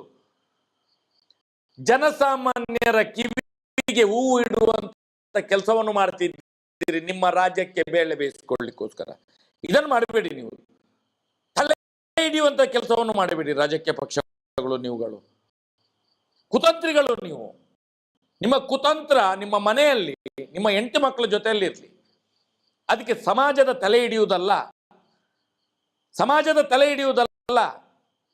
ಅವನೊಬ್ಬ ಯಾರು ಎಂತದವನು ಎಂತ ಜಮೀರ್ ಅಹಮದ ಅವನೊಂದು ಏನು ಮಾತಾಡ್ತಾನೆ, ಅವನು ನಿಜವಾಗಿ ಬಸ್ಸಿಗೆ ಜನ ಕರೀಲಿಕ್ಕೆ ಬಿಟ್ಟು ಜನ ಅವನು ನೀನು ಏನು ಟೂರಿಸ್ಟ್ ಬಸ್ ಜನ ಎಲ್ಲ ಕರಿತಿದ್ದವನು ಹಿಂದೆ. ಎಲ್ಲಿಂದ ಕಾಸು ಮಾಡಿದ ಗೊತ್ತಿಲ್ಲ. ಅವನು ಒಂದೊಂದ್ಸಲ ಅವನು ನಾಳೆಗೆ ಹರಿ ಬಿಡ್ತಾನಂತ ಹೇಳಿದ್ರೆ ಅವನಿಗೆ ಅಪ್ಪ ಯಾರು, ಅಮ್ಮ ಯಾರು, ಅಜ್ಜ ಯಾರು, ಅಜ್ಜಿ ಯಾರು, ಯಾರು ಏನಂತ ಗೊತ್ತಾಗೋದಿಲ್ಲ. ಇಡೀ ಸಮಾಜವನ್ನು ತಲೆ ಹಿಡಿಯುವ ಕೆಲಸ ಮಾಡ್ತಾರೆ ಇವರು. ಇವರ ರಾಜ್ಯಕ್ಕೆ ಬೆಲೆ ಬೇಯಿಸಿಕೊಳ್ಳಿಕ್ಕೆ ಮಾತ್ರ. ನಾಳೆ ಬೇಕಾದ್ರೆ ಯಡಿಯೂರಪ್ಪನನ್ನು ಕೂಡ ಒಂದು ಸೀಟ್ ಕೊಡ್ತಾರಂತೆ ಅಪ್ಪ ಅಂತ ಕರೀತಾನೆ. ನಾಳೆ ನೋಡಿದ್ರೆ ಕಾಂಗ್ರೆಸ್ ಅಲ್ಲಿ, ಇವತ್ತು ನೋಡಿದ್ರೆ ಬಿಜೆಪಿಯಲ್ಲಿ, ನಾಳೆ ನೋಡಿದ್ರೆ JDS ಅಲ್ಲಿ, ಎಲ್ಲೆಲ್ಲಿ ಇರ್ತಾರಂತ ಗೊತ್ತಾಗೋದಿಲ್ಲ. ಇವರು ಏನ್ ಹೇಳ್ತಾರೆ, ವಕ್ಫ್ ಬೋರ್ಡ್ ಅಂತ ಹೇಳಿದ್ರೆ ಅದೊಂದು ಸಂಸ್ಥೆ. ಹೌದು ಸ್ವಾಮಿ, ಸಂಸ್ಥೆ ಹೌದು. ಮಠದ ಹೆಸರು ಅದಕ್ಕೆ ಹೇಗೆ ಹೋಗುದು? ದೇವಸ್ಥಾನದ ಹೆಸರು ಹೇಗೆ ಹೋಗುದು ಅದಕ್ಕೆ? ನಾನು ಕೇಳೋ ಜನಗಳು ಎಷ್ಟು ಮೂರ್ಖರಿದ್ದೀರಿ ಸ್ವಾಮಿ, ಜನಗಳು ಎಷ್ಟು ಮೂರ್ಖರಿದ್ದೀರಿ. ನಾನು ಹೇಳುವಂಥದ್ದು ವಕ್ಫ್ ಮಾತ್ರ ಅಲ್ಲ, ಅದೊಂದು ದೊಡ್ಡ ಸಂಸ್ಥೆ, ಅದು ಸರ್ಕಾರಿ ಸಂಸ್ಥೆ, ಸರ್ಕಾರದ ಕೈಯಲ್ಲಿರುವಂಥದ್ದು. ವಕ್ಫ್ ಅಂತ ಹೇಳಿದ್ರೆ ಇವತ್ತು ಮುಸಲ್ಮಾನರ ಒಂದು ನಿಯೋಗ ಅದನ್ನು ಕಂಟ್ರೋಲ್ ಮಾಡ್ತದೆ ಬಿಟ್ರೆ ಅದು ಸರ್ಕಾರದ ಆಸ್ತಿ. ಇಲ್ಲೊಬ್ಬ ಪ್ರೈವೇಟ್ ವ್ಯಕ್ತಿ ವೀರೇಂದ್ರ ಹೆಗ್ಡೆ ಇಂದು ದೇವಸ್ಥಾನ ಮುಕ್ಕಿದ್ದು ನಿಮ್ಗೆ ಕಾಣುದಿಲ್ವಾ? ಇದನ್ನು ಪ್ರಶ್ನೆ ಮಾಡಿ. ಇದು ನಮ್ಮ ನೋವಿರುವಂಥದ್ದು. ಇದನ್ನ ಯಾಕೆ ಮಾಡೋದಿಲ್ಲ ನೀವು? ಇದನ್ನು ನೀವ್ಯಾಕೆ ಮಾಧ್ಯಮದವರು ಕೇಳುದ? ಈಗ ಏನಾಗ್ತದೆ, ಬೋರ್ಡದ್ದು ಹಿಂದಿನ ಥರನೂ ಕೂಡ ಎಷ್ಟೋ ಜನ ಸ್ವತಃ ಮುಸ್ಲಿಂ ಜನ ಬೋರ್ಡ್ ವಿರುದ್ಧ ಕೋರ್ಟಿಗೆ ಹೋಗಿದ್ದಾರೆ. ಇದು ಯಾವ ರೀತಿ ಬಿಂಬಿಸ್ತಾ ಇದ್ದಾರೆ ಅಂತ ಹೇಳಿದ್ರೆ, ಈಗ ಅದರ ಬಗ್ಗೆ ಮಾತಾಡಿ ಹಿಂದೂ ವರ್ಸಸ್ ಮುಸ್ಲಿಂ ಅಂತ. ಆದರೆ ಎಷ್ಟೋ ಜನರಿಗೆ ಗೊತ್ತಿಲ್ಲ, ಅನೇಕ ಜನ ಮುಸಲ್ಮಾನರು ಕೂಡ ವಕ್ಫ್ ಬೋರ್ಡ್ ವಿರುದ್ಧ ಕೋರ್ಟಿಗೆ ಹೋಗಿದ್ದಾರೆ. ಈ ನಮ್ಮ ಬಿಜಾಪುರದಲ್ಲಿ ಯಾಕೆ ಇದು ಜಾಸ್ತಿ ಆಗಿದೆ? ನಮ್ಮ ಬಿಜಾಪುರ, ಗುಲ್ಬರ್ಗ, ಈ ಬಿಜಾಪುರ ಬಹಮನಿ ಸುಲ್ತಾನರಿದ್ದಿದ್ದು. ಸರ್ಕಾರ, ಹಿಂದಿನ ಸರ್ಕಾರಗಳು ತುಷ್ಟೀಕರಣ, ತಾವು ಹೇಳ್ದಂಗೆ ತುಷ್ಟೀಕರಣ ಮಾಡಿ ಅದನ್ನ ಪೂರ್ತಿ ಹಾಗೆ ಬಿಟ್ಬಿಟ್ರು. ಸರ್ಕಾರ ತನ್ನ ವಶಕ್ಕೆ ಪಡೆದುಕೊಳ್ಳಿಲ್ಲ ಅದನ್ನ, ತುಷ್ಟೀಕರಣ ನೀತಿ. ಅದರಲ್ಲಿ ಎಷ್ಟೋ ಜನ ಈಗ ನಾವು ತಾವು ಹೇಳ್ದಂಗೆ ನಮ್ಮ ಇಡೀ ಸೌಜನ್ಯ ಹೋರಾಟ ಸಮಿತಿ ಒಂದು ನಿರ್ಣಯ ತಗೊಂಡಿದೆ. ಇದೇನು ಜನಸಾಮಾನ್ಯರ ಆಸ್ತಿ ಇರ್ಬೋದು, ದೇವಸ್ಥಾನದ ಆಸ್ತಿ, ಮಠ ಮಂದಿರಗಳ ಆಸ್ತಿ, ರೈತರ ಆಸ್ತಿಯನ್ನ ವಕ್ಫ್ ಬೋರ್ಡ್ ತನ್ನ ನೋಟಿಸ್ ಕಳಿಸಿದೆ. ನಾವು ಅದರ ವಿರುದ್ಧನೇ ಇದ್ದೀವಿ, ಖಂಡಿತ ಅದರ ವಿರುದ್ಧ ಇದ್ದೀವಿ. ಬಹಳಷ್ಟು ವರ್ಷದಿಂದ ಇದೆ. ಈಗ ಅದು ಪ್ರಚಾರಕ್ಕೆ ಬರ್ತಾ ಇದೆ. ಪ್ರಚಾರ ಅಂತ ಹೇಳಿದ್ರೆ ಇದು ರಾಜಕೀಯ ಮಾಡ್ತಾ ಇದ್ದಾರೆ. ಅವಾಗಗೋಸ್ಕರ ಆಗುವಂತದ್ದು. ಇದರಲ್ಲಿ ಎಲ್ಲ ರಾಜಕೀಯ ಪಕ್ಷದ ನಾಯಕರಿದ್ದಾರೆ, ಎಲ್ರಿಗೂ ಗೊತ್ತಿದೆ. ಬಿಜೆಪಿ ಮೈನಾರಿಟಿ ಮೋರ್ಚಾ, ನಾನು ಅವಾಗ ಯುವ ಮೋರ್ಚಾ ಅಧ್ಯಕ್ಷ ಇದ್ದಾಗ, ಯಾವಾಗ 2007-8 ಯಾವಾಗ ನಮ್ಮ ಜೊತೆಗೆ ಮೈನಾರಿಟಿ ಮೋರ್ಚಾ ಅದು ತುಂಬಾ ಆಕ್ಟಿವ್ ಆಗಿ ಕೆಲಸ ಮಾಡ್ತಿದ್ದು. ಎಲ್ಲಾ ಮೈನಾರಿಟಿ ಮೋರ್ಚಾದ ಸದಸ್ಯರು ಒಂದು ನಿರ್ಣಯ ಕೈಗೊಂಡಿದ್ರು ಅಗೇನ್ಸ್ಟ್ ವಕ್ಫ್ ಬೋರ್ಡ್. ಅನ್ವರ್ ಮಾರ್ಪಾಡಿ ಅಂತ ಹೇಳಿ ಅದಾದ್ಮೇಲೆ ಮೈನಾರಿಟಿ ಇದ್ರದ್ದು ಅಧ್ಯಕ್ಷರಾಗಿದ್ರು, ಮಂಗಳೂರಿನವರು. ಹೌದು, ಅವರೆಲ್ಲ ಅದರ ಅಗೇನ್ಸ್ಟ್ ಇದನ್ನ ಮಾಡಿದ್ದಾರೆ. ಅದನ್ನ ವಕ್ಫ್ ಬೋರ್ಡ್ ಈ ಪೂರ್ತಿ ಇದು ಆಸ್ತಿ ಕಬಳಿಸ್ತಾ ಇದೆ ಅಂತ ಹೇಳಿ. ಇದು ಜನರಿಗೆ ಗೊತ್ತಾಗಬೇಕು. ಏನಾಗ್ತಾ ಇದೆ, ಹಿಂದೂ ಮುಸ್ಲಿಂ ಅಂತ ಮಾಡಕ್ ಹೊರಟಿದ್ದಾರೆ. ಆ ಜಮೀರ್ ಅಹಮದ್ಗೆ ಮೊದಲು ಬುದ್ಧಿ ಇಲ್ಲ ಅವನಿಗೆ. ಮಾತಾಡೋದು ಅವ್ರಿಗೆ ಇಲ್ಲಿ ಏನಾಗಿದೆ ಗೊತ್ತಾ ಸರ್, ಮುಸ್ಲಿಂ ನಾಯಕರಿಗೆ ಮುಸಲ್ಮಾನರನ್ನ ಹಿಂದೂಗಳ ವಿರುದ್ಧ ಕಟ್ಟಬೇಕು, ಹಿಂದೂಗಳ ನಾಯಕರು ಅಂತ ಹೇಳ್ಕೊಳ್ಳೋರಿಗೆ ಹಿಂದೂಗಳನ್ನ ಮುಸ್ಲಿಮರ ವಿರುದ್ಧ ಎತ್ತು ಕಟ್ಟಬೇಕು. ಹಿಂಗ ಮಾಡಿ ಅವ್ರವ್ರ ಅಂಗಡಿಯನ್ನ ನಡೆಸ್ತಾ ಇರಬೇಕು. ಆದ್ರೆ ವಾಸ್ತವ ಏನಿದೆ ಅದನ್ನ ಎಲ್ಲರೂ ಮರೆಮಾಚ್ತಾ ಇದ್ದಾರೆ. ರೈತರು ಆಸ್ತಿ ಎಲ್ಲರಿಗೂ ಗೊತ್ತಿದೆ. ಇದು ಈಗ ಪಾಪಿಗಳಿಂದ ನಮ್ಮಂತವರು ರಸ್ತೆಯಲ್ಲಿ ನಿಂತ್ಕೊಂಡು ನಾವು ಹೋರಾಟ ಮಾಡಬೇಕು. ಇಷ್ಟು ವರ್ಷ ಆಯ್ತು ನೋಡಿ. ಸ್ವತಃ ವೀರೇಂದ್ರ ಹೆಗ್ಡೆ ಅವರ ಫ್ಯಾಮಿಲಿ ಹೈಕೋರ್ಟ್ ಮತ್ತೆ ಸುಪ್ರೀಂ ಕೋರ್ಟ್ ನಲ್ಲಿ ಅಫಿಡವಿಟ್ ಕೊಟ್ಟಿದ್ದಾರೆ, ಇದು ಹಿಂದೂಗಳ ಆಸ್ತಿ ಅಲ್ಲ, ಹಿಂದೂಗಳ ಧಾರ್ಮಿಕ ಕ್ಷೇತ್ರನೇ ಅಲ್ಲ. 1974 ಹಾಕಿದ್ದಾರೆ. ಅದಕ್ಕಿಂತ ಬಿಫೋರ್ ಇದ್ದಿದ್ದವರು ರತ್ನವರ್ಮ ಹೆಗಡೆ ಅವರು. 1969ಕ್ಕಿಂತ ಮುಂಚೆ ಇದ್ದಿದ್ದವರು. ಇವರು ಏನೋ ಪಟ್ಟ ಏರಿದ್ದು 1969 ನಂತರ 68ಕ್ಕೆ. ಅದಕ್ಕಿಂತ ಬಿಫೋರ್ ಅವಾಗ್ಲೇನೆ ಹಾಕಿದ್ದಾರೆ ಅವರು. ಹಾಗಿದ್ರೆ ಯಾಕೆ ಅದ್ರ ಬಗ್ಗೆ ಮಾತಾಡ್ತಾ ಇಲ್ಲ? ಇಲ್ಲಿ ಏನ್ ಮಾಡ್ತಾ ಇದ್ದಾರೆ? ಹಂಗಿದ್ರೆ ಅವ್ರು ಮಾಡಿದ್ರೆ ನಡೀಬೋದಾ? ಇನ್ನೊಂದು ಪ್ರಮುಖ ವಿಷಯ ಸರ್, ನನ್ನ ಮೊನ್ನೆ ಹೋಗಿದ್ದೆ NR-ಪುರಕ್ಕೆ. ಅಲ್ಲಿ ಜ್ವಾಲಾಮಾಲ ಅಂತ ಹೇಳಿ, ಜ್ವಾಲಾಮಾಲಿನಿ ಅದು ಒಂದು ಮಠ. ಆ ಮಠದ ಹೆಸರು ಜ್ವಾಲಾಮಾಲಿನಿ. ಅದು ಬಹಳ ದೊಡ್ಡ ಮಠ ಅದು. ಆ ನಂತರ ಬಹಳ ಮಿಸ್ಟೀರಿಯಸ್ ಆಗಿ, ಆಶ್ಚರ್ಯಕರವಾಗಿ ಆ ಸ್ವಾಮೀಜಿಗಳು ಸಾಯ್ತಾರೆ. ಅದ್ರ ಬಗ್ಗೆ ನಾವು ಮುಂದಿನ ದಿನದಲ್ಲಿ ಮಾತಾಡ್ತೀನಿ. ಬೇರೆ ಬೇರೆ ಇನ್ನೂ ಅದ್ರ ಬಗ್ಗೆ ನಡೀತಾ ಇದೆ. ಅವ್ರು ತೀರ್ಕೊಂಡ ನಂತರ ಧರ್ಮಸ್ಥಳದವರು ಟೇಕ್ ಓವರ್ ಮಾಡ್ತಾರೆ. ವೀರೇಂದ್ರ ಹೆಗಡೆ ಅವರು ಆಪ್ತಾರೆ. ಈಗ ಅಲ್ಲಿ ಆಡಳಿತಾಧಿಕಾರಿಗಳು ಇರೋದು. ಜ್ವಾಲಾಮಾಲಿನಿ ಅನ್ನುವಂಥದ್ದು ಜೈನರ ದೇವಿ ಅದು. ನನ್ನಲ್ಲೂ ಕೂಡ ಇದೆ. ಜ್ವಾಲಾಮಾಲಿನಿ ಅನ್ನುವಂಥ ದೇವಿ ನನ್ನಲ್ಲೂ ಕೂಡ ಇದೆ. ನಾವು ದೇವಿಯನ್ನು ಆರಾಧನೆ ಮಾಡ್ತೇವೆ. ಯಾವುದು ದೇವಿಯ ಹೆಸರು ಕಂಡ್ರೆ ದೇವಿ, ಅದು ಯಾವ್ದಾಗ್ಲಿ ಅದು ನಮ್ಮ ದೇವರು ಅಂತ ಹೇಳಿ. ಆದ್ರೆ ಅದು ವೀರಶೈವ ಲಿಂಗಾಯತರ ಮಠ. ಈಗ ಮಠ ಅಂತಾರೆ ಅದಕ್ಕೆ. ನೀವು ಹೋಗಿ ನೋಡಿದ್ರಿಂದ ಅದು ಈಗ ಅಲ್ಲಿ ಜ್ವಾಲಾಮಾಲಿನಿ ಆಗಿರ್ಬೋದು. ಯಾವ ಗೊತ್ತಾ, ಕೊರೋನಾದ ಸಂದರ್ಭದಲ್ಲಿ ಆದಂತ ಘಟನೆ ಅದೆಲ್ಲ ಈಗ ಟ್ರಾನ್ಸ್ಫರ್ ಆಗಿದ್ದಲ್ಲ.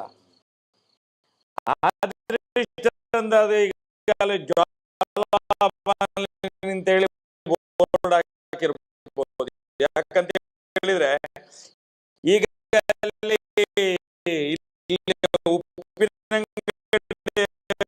ಯಾರೋ ಅದನ್ನ ನಡೆಸಿದ್ದಾರೆ. ಧರ್ಮಸ್ಥಳದ ಜನಗಳೇ ಇರುವುದಲ್ಲಿ ಈಗ. ಅಲ್ಲ, ಅದನ್ನ ಮುಂಚೆ ಈಗಲೂ ಕೂಡ ನೀವು ಯಾರಿಗೆ ಕೇಳಿದ್ರು ಕೂಡ ಅಂತಲ್ಲಿ ಅದನ್ನ ಮಠ ಅಂತಾನೆ ಹೇಳ್ತಾರೆ. ಮಠ ಅಂತಾನೆ ಹೇಳ್ತಾರೆ. ಈಗ ಅದಕ್ಕಿಂತ ಜಾಸ್ತಿ ಮುಖ್ಯವಾದ ಏನಂದ್ರೆ, ಇಲ್ಲಿ ನಾನು ಬಹಳ ಕ್ಲಿಯರ್ ಆಗಿ ಹೇಳ್ತಾ ಇದ್ದೀನಿ, ಜೈನರ ವಿರುದ್ಧ ಅಲ್ಲ, ಅಲ್ಲಿ ಜೈನರೇ ವೀರೇಂದ್ರ ಹೆಗ್ಗಡೆ ವಿರುದ್ಧ ನಿಂತ್ಕೊಂಡಿದ್ದಾರೆ. ಯಾಕಂತ ಹೇಳಿದ್ರೆ ಅಲ್ಲಿ 70 ಮನೆಗಳು, NR-ಪುರದ 70 ಮನೆಗಳಲ್ಲಿ ಅದರಲ್ಲಿ ಬಹುತೇಕರು ಜೈನರ ಮನೆಗಳಿದೆ. ಆ ಮನೆಗಳಿಗೆ ಈಗ ಹೊಸದಾಗಿ ಬಂದಂತಹ ಇವರು ಏನು ಆಡಳಿತಾಧಿಕಾರಿ ಬಂದಿದಾರಲ್ಲ, ಎಲ್ಲರಿಗೂ ನೋಟಿಸ್ ಕೊಟ್ಟಿದ್ದಾರೆ. 70 ಮನೆಗಳಿಗೆ. ಅಷ್ಟೇ ಅಲ್ಲ, ಒಂದು ಶಾಲೆ ಇದೆ, ಸರ್ಕಾರಿ ಶಾಲೆ, ತುಂಬಾ ಚೆನ್ನಾಗಿ ಸ್ಕೂಲ್ ಇದೆ ಸರ್. 106 ಜನ ಮಕ್ಕಳು ಬರ್ತಾರೆ. ಆ ಸ್ಕೂಲನ್ನ ಡೆಮಾಲಿಷನ್ ಮಾಡ್ಬೇಕಂತ ಹೇಳಿ ವೀರೇಂದ್ರ ಹೆಗ್ಗಡೆ ನೋಟಿಸ್ ಕೊಟ್ಟಿದ್ದಾರೆ. ಸರ್ಕಾರಿ ಶಾಲೆ. ಅಲ್ಲಿಗ ಇವರು ವೀರಶೈವ ಲಿಂಗಾಯತರು ಯಾರು ಎದ್ದೇಳಲಿಲ್ವಾ? ಅಲ್ಲ, ಮಠ ಅಂತ ಹೇಳಿ ಈಗ ಸ್ಟ್ರೈಕ್ ಮಾಡ್ತೀವಿ. ಈಗೀಗ ಅರಿವು ಮೂಡ್ತಾ ಇದೆ.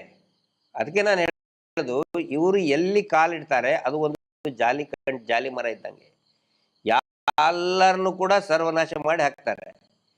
ಅದಕ್ಕೆ ಯಾರು ನಮಗೆ ಹೇಳ್ತಾರಲ್ಲ ಇವರು ಜೈನ ವಿರೋಧಿಗಳು, ಖಂಡಿತ ಅಲ್ಲ. ಅಲ್ಲಿ ಸ್ವತಃ ಜೈನ ಕುಟುಂಬದವರೇ ವೀರೇಂದ್ರ ಹೆಗ್ಗಡೆ ವಿರುದ್ಧ ಅವರು ಸ್ಟ್ರೈಕ್ ಮಾಡ್ತೀವಿ ಅಂತ ಹೇಳ್ತಾ ಇದ್ದಾರೆ. ಅವ್ರ ಆಸ್ತಿ ಅದು. ಅಲ್ಲ, ಇವರು ಜೈನರಂತ ಈಗ ಹೇಳುದು ಸರ್, ಇವರು ಬ್ರಿಟಿಷರ ಜೊತೆಗೆ ಬಂದವರು. ಇವರು ಇಲ್ಲಿಯ ಜೈನರಲ್ಲ, ಒರಿಜಿನಲ್ ಜೈನರು ನಮ್ಮ ಜೊತೆಯಲ್ಲಿ. ಅದು ಗೊತ್ತಾಗ್ಬೇಕು ಜನಗಳಿಗೆ, ಅದು ಗೊತ್ತಾಗ್ಬೇಕು. ನಾವು ಏನು ಜೈನ ಸಮುದಾಯದ ವಿರುದ್ಧ ಖಂಡಿತ ನಾವಲ್ಲ. ವೀರೇಂದ್ರ ಹೆಗ್ಗಡೆ ಅವರ ಕುಟುಂಬ ಮಾಡ್ತಾ ಇರುವಂತ ಅನಾಚಾರ. ಬನ್ನಿ NR-ಪುರ ಕೇಳಿ ನೀವು. NR-ಪುರಕ್ಕೆ ನಾನು ಹೇಳ್ತೀನಲ್ಲ, ದಯವಿಟ್ಟು ಕೇಳಿ ಸರ್. 106 ಮಕ್ಕಳು ಓದ್ತಾ ಇರುವಂತ ಶಾಲೆ, ಒಳ್ಳೆಯ ಸುಸಜ್ಜಿತವಾದಂತ ಶಾಲೆಯನ್ನ ಡೆಮಾಲಿಷನ್ ಮಾಡಬೇಕು ಅಂತ ಹೊರಟಿದ್ದಾರೆ. ನಾವೊಂದು ಟೀಮ್ ಕಳಿಸಿದ್ದೇವೆ ಸರ್ ಮೊನ್ನೆ NR-ಪುರಕ್ಕೆ. ಹೋಗಿದ್ದಾರೆ, ಅಲ್ಲಿ ಕೇಳಿದ್ದಾರೆ ಇಲ್ಲಿಯ ಸ್ವಾಮೀಜಿಗಳೆಲ್ಲ ಹೋಗಿದ್ದಾರೆ ಅಂತ ಹೇಳಿ. ನಿಮ್ಗೆ ಗೊತ್ತಿಲ್ವಾ? ಅವರು ಕರೆಂಟ್ ಹೊಡೆದು ಸತ್ತಿದ್ದಾರೆ ಅಂತ ಹೇಳಿ. ಅಲ್ಲಿ ಆ ರೀತಿಯ ಒಂದು ಮನೋಭಾವನೆಯನ್ನು ಸಮಾಜದಲ್ಲಿ ಬಿತ್ತಿದ್ದಾರೆ. ಕರೆಂಟ್ ಹೊಡೆದು ಸತ್ತದ್ದು ಯಾರು? ವೀರಶೈವ ಲಿಂಗಾಯತ ಮಠದ ಸ್ವಾಮೀಜಿಗಳು ಕರೆಂಟ್ ಹೊಡೆದು ಸತ್ತದ್ದು ಅಂತ ಹೇಳಿದ್ರೆ, ನಮ್ಗೆ ಮಾಹಿತಿ ಬಂದ ಪ್ರಕಾರ ಮೊದಲನೇ ದಿವಸ ಒಂದು ಈ ಕೊರೋನಾದ ಸಂದರ್ಭದಲ್ಲಿ ಧರ್ಮಸ್ಥಳದಿಂದಲೇ ಒಂದು 6-7 ಮಂದಿ ಹೋಗಿದ್ದಾರೆ. 6-7 ಮಂದಿ ಅಲ್ಲಿಗೆ ಹೋಗಿದ್ದಾರೆ. ಅವರು ಹೋದ ಮರು ದಿವಸ ಬೆಳಿಗ್ಗೆ ಈ ಎಲ್ಲ ಘಟನೆ ನಡೆದಿರುವಂತದ್ದು, ಅದರ ಮೇಲೆ ಆಸ್ತಿ ಎಲ್ಲ ಪುಸ್ಲಾಯಿಸಿರುವಂತದ್ದು ನಮ್ಗೆ ಅಷ್ಟು ಮಾಹಿತಿ ಈಗ ನಮ್ಗೆ ಬಂದಿದೆ. ನೀವೀಗ ಮೊನ್ನೆ ಹೋಗಿದ್ರಿ, ನೀವೊಂದಷ್ಟು ಮಾಹಿತಿಯನ್ನು ಪಡ್ಕೊಂಡಿದ್ರಿ. ಅದನ್ನು ನೋಡುವಾಗ ಈಗ ನಾವು ಈ ಇಡೀ ರಾಜ್ಯದಲ್ಲಿ ಇಂಥ ತುಂಬಾ ಪ್ರಕರಣಗಳು ಬೇರೆ ಬೇರೆ ಮಠದ್ದು, ಬೇರೆ ಬೇರೆ ಜನಗಳದ್ದು, ದೀನದಲಿತರಿದ್ದು, ಸರ್ಕಾರದ ಭೂ ಹಗರಣ, ಮತ್ತೆ ಬೆಂಗಳೂರಲ್ಲಿ ನೋಡಿದ್ರೆ ಇದು ಯಾವುದು ರಾಜಕಾಲುವೆಗಳನ್ನು ಒತ್ತುವರಿ, ಇದೆಲ್ಲ ಏನು ಸರ್? ಇದು ಈ ದೇಶದಲ್ಲಿ ಹಾಗಾದ್ರೆ ಕಾನೂನು ಎಷ್ಟಿದೆ? ನೆಲಮಂಗಲ ಹತ್ತಿರ ಅದೊಂದೇನೋ ಕ್ಷೇಮವನ ಮಾಡಿ, ಕ್ಷೇಮವನ ಅಲ್ಲಿ ಎಲ್ಲಿದೆ ಅದು? ಅದು ಯಾವ್ದ್ರ ಮೇಲೆ ಇದೆ ಅದು? ನಾವು ಹೇಳುವಂತದ್ದು ಇದು ಯಾರಿಗೂ ಗೊತ್ತಾಗೋದಿಲ್ಲ, ಈ ರಾಜಕೀಯ ವ್ಯಕ್ತಿಗಳಿಗೂ ಗೊತ್ತಾಗೋದಿಲ್ಲ. ಕಲ್ಲೇರಿಯಲ್ಲಿದ್ದ ಪೆಟ್ರೋಲ್ ಬಂಕ್ MB ಕರಿಯ ಹೆಸರಿನಲ್ಲಿ ಆಗಿದ್ದು, SC ಕೋಟಾದಲ್ಲಿ ಸಿಕ್ಕಿದ್ದವರಿಗೆ. ಅದನ್ನ ಧರ್ಮಸ್ಥಳ ಕಲ್ಲೇರಿಯಲ್ಲಿ ಅದನ್ನೀಗ ಹರ್ಷೇಂದ್ರ ತಮ್ಮ ಹೆಸರಲ್ಲೇ ಮಾಡ್ಕೊಂಡ್ರು. ದಲಿತರ ಕೋಟಾದಲ್ಲಿ, SC ಕೋಟಾದಲ್ಲಿ ಇದ್ದಂತ ಪೆಟ್ರೋಲ್ ಬಂಕ್ ಅನ್ನ ಅವ್ರ ಹೆಸರಿಗೆ ಒತ್ತುವರಿ ಮಾಡ್ಕೊಂಡು. ನಾನು ಕೇಳುದು ಸರ್, ಇಷ್ಟು ದಲಿತ ಸಂಘಟನೆಗಳಿದ್ದಾವಲ್ಲ, ಈಗ ನೋಡಿ ಉಜಿರೆ ಗ್ರೌಂಡ್ ಇದೆ, 42 ಎಕರೆ, 42 ಎಕರೆ ಭೂಮಿ ಅದು DCDR ಜಾಗ. ಅದನ್ನು ನೋಡಿ ವೀರೇಂದ್ರ ಹೆಗ್ಗಡೆ ಟ್ರಸ್ಟಿನ ಹೆಸರನ್ನು ಹೇಳ್ಕೊಂಡು ಆಟದ ಮೈದಾನ ಅಂತ ಹೇಳಿ ಅವರ ಸ್ವಾಧೀನಕ್ಕೆ ತಗೊಂಡಿದ್ದಾರೆ. ಒಂದು DCDR ಜಾಗ ಯಾರ್ದು ಒಂದು ಟ್ರಸ್ಟ್ಗೆ ಬೇಕಾದ್ರೆ, ಯಾರಿಗೆ ಬೇಕಾದ್ರೆ ಕೊಡ್ಲಿ, NOC ಸರ್ಕಾರ ಕೊಡ್ತದೆ. ಕೊಡ್ಬೇಕಾದ್ರೆ ಏನ್ ಮಾಡ್ಬೇಕು? ಆ 42 ಎಕರೆಗೆ ಪರ್ಯಾಯವಾಗಿ ಬೇರೆ ಜಾಗ ಕೊಡ್ಬೇಕು. ಇಲ್ಲಿ ಯಾವುದೇ ಜಾಗ ಕೊಡ್ಲಿಲ್ಲ, ಏನೇ ಇಲ್ಲ. ಅವ್ರಿಗೆ ಕೊಡ್ಬೇಕದಕ್ಕೆ ಅವ್ರಿಗೆ ಏನು ಅವಶ್ಯಕತೆ ಇದೆ? ಟ್ರಸ್ಟಿಗೆ ಏನು ಅವಶ್ಯಕತೆ ಇದೆ? ಸಾವಿರಾರು ಕೋಟಿ ಬಿದ್ದಿದೆ, ಸಾವಿರಾರು ಎಕರೆ ತಗೊಂಡಿದೆ ಅವರ ಹೆಸರಲ್ಲಿ. ಮತ್ತೆ ಎಲ್ಲಾನು ಅವರಿಗೆ ಈಗ ಇಲ್ಲಿ ನೋಡಿ, ಅಲ್ಲಿ ಇಂಜಿನಿಯರ್ ಕಾಲೇಜ್ ಅಂತ ಹೇಳ್ತಾರಲ್ಲ, ನ್ಯಾಚುರೋಪತಿ ಕಾಲೇಜ್, ಅದೆಲ್ಲ ಎಂತ ಸರ್? ಗೋಮಾಳದ ಜಾಗ ಸರ್ ಅದು. ಉಜಿರೆಯಲ್ಲಿ ಈಗ ಗೋಮಾಳ ಇಲ್ಲ. ಈ ಸರ್ಕಾರಿ ಅಧಿಕಾರಿಗಳಾಗಿ ಸರ್ಕಾರಿ ಮಿನಿಸ್ಟರ್ಗಳು ಬರ್ತಾರೆ, ಈ ರೆವಿನ್ಯೂ ಮಿನಿಸ್ಟರ್ಗಳು ಬರ್ತಾರಲ್ಲ, ಅವ್ರಿಗೆ ಇಲ್ಲಿ ಬಂದ ತಕ್ಷಣ ಅಲ್ಲಿ ಧರ್ಮಸ್ಥಳ ನೇತ್ರಾವತಿ ಪಕ್ಕದಲ್ಲಿ ಒಂದು ಇದೆ ನೋಡಿ, ಯಾವುದು ನ್ಯಾಚುರೋಪತಿ ಮಾಲಿಸ್ ಮಾಡಿ ಮಾಡಿ ಮಾಡಿ ಮಾಡ್ತಾರೆ ಮಾಡ್ತಾರೆ ಮಾಡ್ತಾರೆ ಮಾಡ್ತಾರೆ ಮಾಡಿ ಮಾಡಿ ಹೋಗ್ಬೇಕಾದ್ರೆ ಫೈಲ್ ತಂದಿರ್ತಾರೆ ಅವ್ರ ಮುಂದ್ಗಡೆ. ಅವನು ಮಾಲಿಸ್ ಮಾಡ್ತಾ ಇದ್ದಂಗೆ ಅಲ್ಲೇ ಮಲಕೊಂಡು ಸೈನ್ ಹಾಕ್ಬಿಡ್ತಾನೆ. ಮಾಲಿಸ್ ಆಗ್ತಾ ಇದ್ದಂಗೆನೆ ಸೈನ್ ಹಾಕ್ಬಿಡ್ತಾನೆ. ಆ 7 ಎಕರೆ ಚಿಲ್ಲರೆ ಭೂಮಿ ಉಂಟಲ್ಲ, ಅದು ನಮ್ಮ ಇವ್ರದ್ದು ಮಲೆಕುಡಿಯ ಅವ್ರು ಇದ್ದಾರೆ, ನಮ್ಮ ಜೊತೆ ಇದ್ದಾರೆ. ಈಗ ಬೇಕಾದಾಗ ಕರಿಸ್ತೇವೆ. ಆ ಜಾಗ ಯಾರಿಗೂ ಅಲಾಟ್ಮೆಂಟ್ ಆದ ಜಾಗವನ್ನು ತೆಗೆದು ಇವರಿಗೆ ಕೊಟ್ಟಿರುವಂತದ್ದು. ಎಂತ ಸರ್ ಇದು? ಅದ್ರ ಬಗ್ಗೆ ಮಾತಾಡ್ಬೇಕಲ್ಲ, ಒಬ್ರು ಮಾತಾಡಲ್ಲ, ಯಾರೊಬ್ರು ಅದ್ರ ಬಗ್ಗೆ ಧ್ವನಿ ಎತ್ತಲ್ಲ. ಅಂದ್ರೆ ಅದು ಲೈಸೆನ್ಸ್ ಕೊಟ್ಬಿಟ್ಟಿದ್ದಾರೆ ವೀರೇಂದ್ರ ಹೆಗಡೆಗೆ, ಏನ್ ಬೇಕಾದ್ರೂ ಅವರು ಒತ್ತುವರಿ ಮಾಡ್ಬೋದು, ಯಾರನ್ನ ಬೇಕಾದ್ರೂ ಕೊಲೆ ಮಾಡಿ ಬಿಸಾಕ್ಬಹುದು. ಲೈಸೆನ್ಸಾ? ದೇವಸ್ಥಾನದ ಹೆಸರಿಟ್ಕೊಂಡು ಬರೀ ಇದನ್ನೇ ಮಾಡ್ತಾ ಬಂದಿದ್ದಾರೆ ಅವರು. ಸೂರ್ಯ ದೇವಸ್ಥಾನ ನಾನು ಕೇಳ್ಪಟ್ಟೆ, ಸೂರ್ಯ ದೇವಸ್ಥಾನ ಅಂದ್ರೆ ಇವರು ದೇವಸ್ಥಾನದ ಕಾಂಟ್ರಾಕ್ಟರ್, ಇವರು ದೇವಸ್ಥಾನದ ಕಾಂಟ್ರಾಕ್ಟರ್. ಸೂರ್ಯ ದೇವಸ್ಥಾನ ಅಲ್ಲ, ಅದು ಸೂರ್ಯ ದೇವಸ್ಥಾನ ಅಲ್ಲ. ನಿಮ್ಗೆ ಯಾರು ಹೇಳಿದ್ರು ಸೂರ್ಯ ದೇವಸ್ಥಾನ ಅಂತ ಹೇಳಿ? ನೀವು ನೋಡಿ, ನೀವು ಅಲ್ಲಿಂದ ಬರ್ತೀರಿ, ನೀವು ಘಟ್ಟದವ್ರು ಅಲ್ಲಿಂದ ಬರ್ತೀರಿ, ಸೂರ್ಯ ದೇವಸ್ಥಾನ ಅಂತ ಬೋರ್ಡ್ ನೋಡ್ತೀರಿ. ಸದಾಶಿವ ರುದ್ರ ದೇವಸ್ಥಾನ, ಅದು ಸದಾಶಿವ ರುದ್ರ ದೇವಸ್ಥಾನ ಇವತ್ತು ಜೈನರ ಆಳ್ವಿಕೆಯಲ್ಲಿದೆ. ಅದು ಅದು ವೀರೇಂದ್ರ ಹೆಗ್ಡೆಯ ಪಟಲಂನವರ ಕೈಯಲ್ಲೇ ಇರುವಂತದ್ದು. ಅದು ಇವತ್ತು ಏನಾಗಿದೆ ಗೊತ್ತದು, ಸದಾಶಿವ ರುದ್ರ ಹೋಗಿ ನೀವು ಹೇಳಿದಾಗೆ, ಘಟ್ಟದವರು ಹೇಳಿದಾಗೆ ಸೂರ್ಯ ದೇವಸ್ಥಾನ ನಾನು ಹೇಳ್ತೇನೆ, ಧರ್ಮಸ್ಥಳಕ್ಕೆ ಎಷ್ಟು ಮಂದಿ ಬರ್ತಾರೆ ಅಷ್ಟು ಮಂದಿ ಕೂಡ ಇಲ್ಲಿಗೆ ಬರ್ತಾರೆ. ಎಲ್ಲಿಗೆ? ಸೂರ್ಯ ಸದಾಶಿವ ರುದ್ರ ದೇವಸ್ಥಾನಕ್ಕೆ ಕೋಟ್ಯಾಂತರ ರೂಪಾಯಿ ಇನ್ಕಮ್ ಇದೆ ಅಲ್ಲಿ.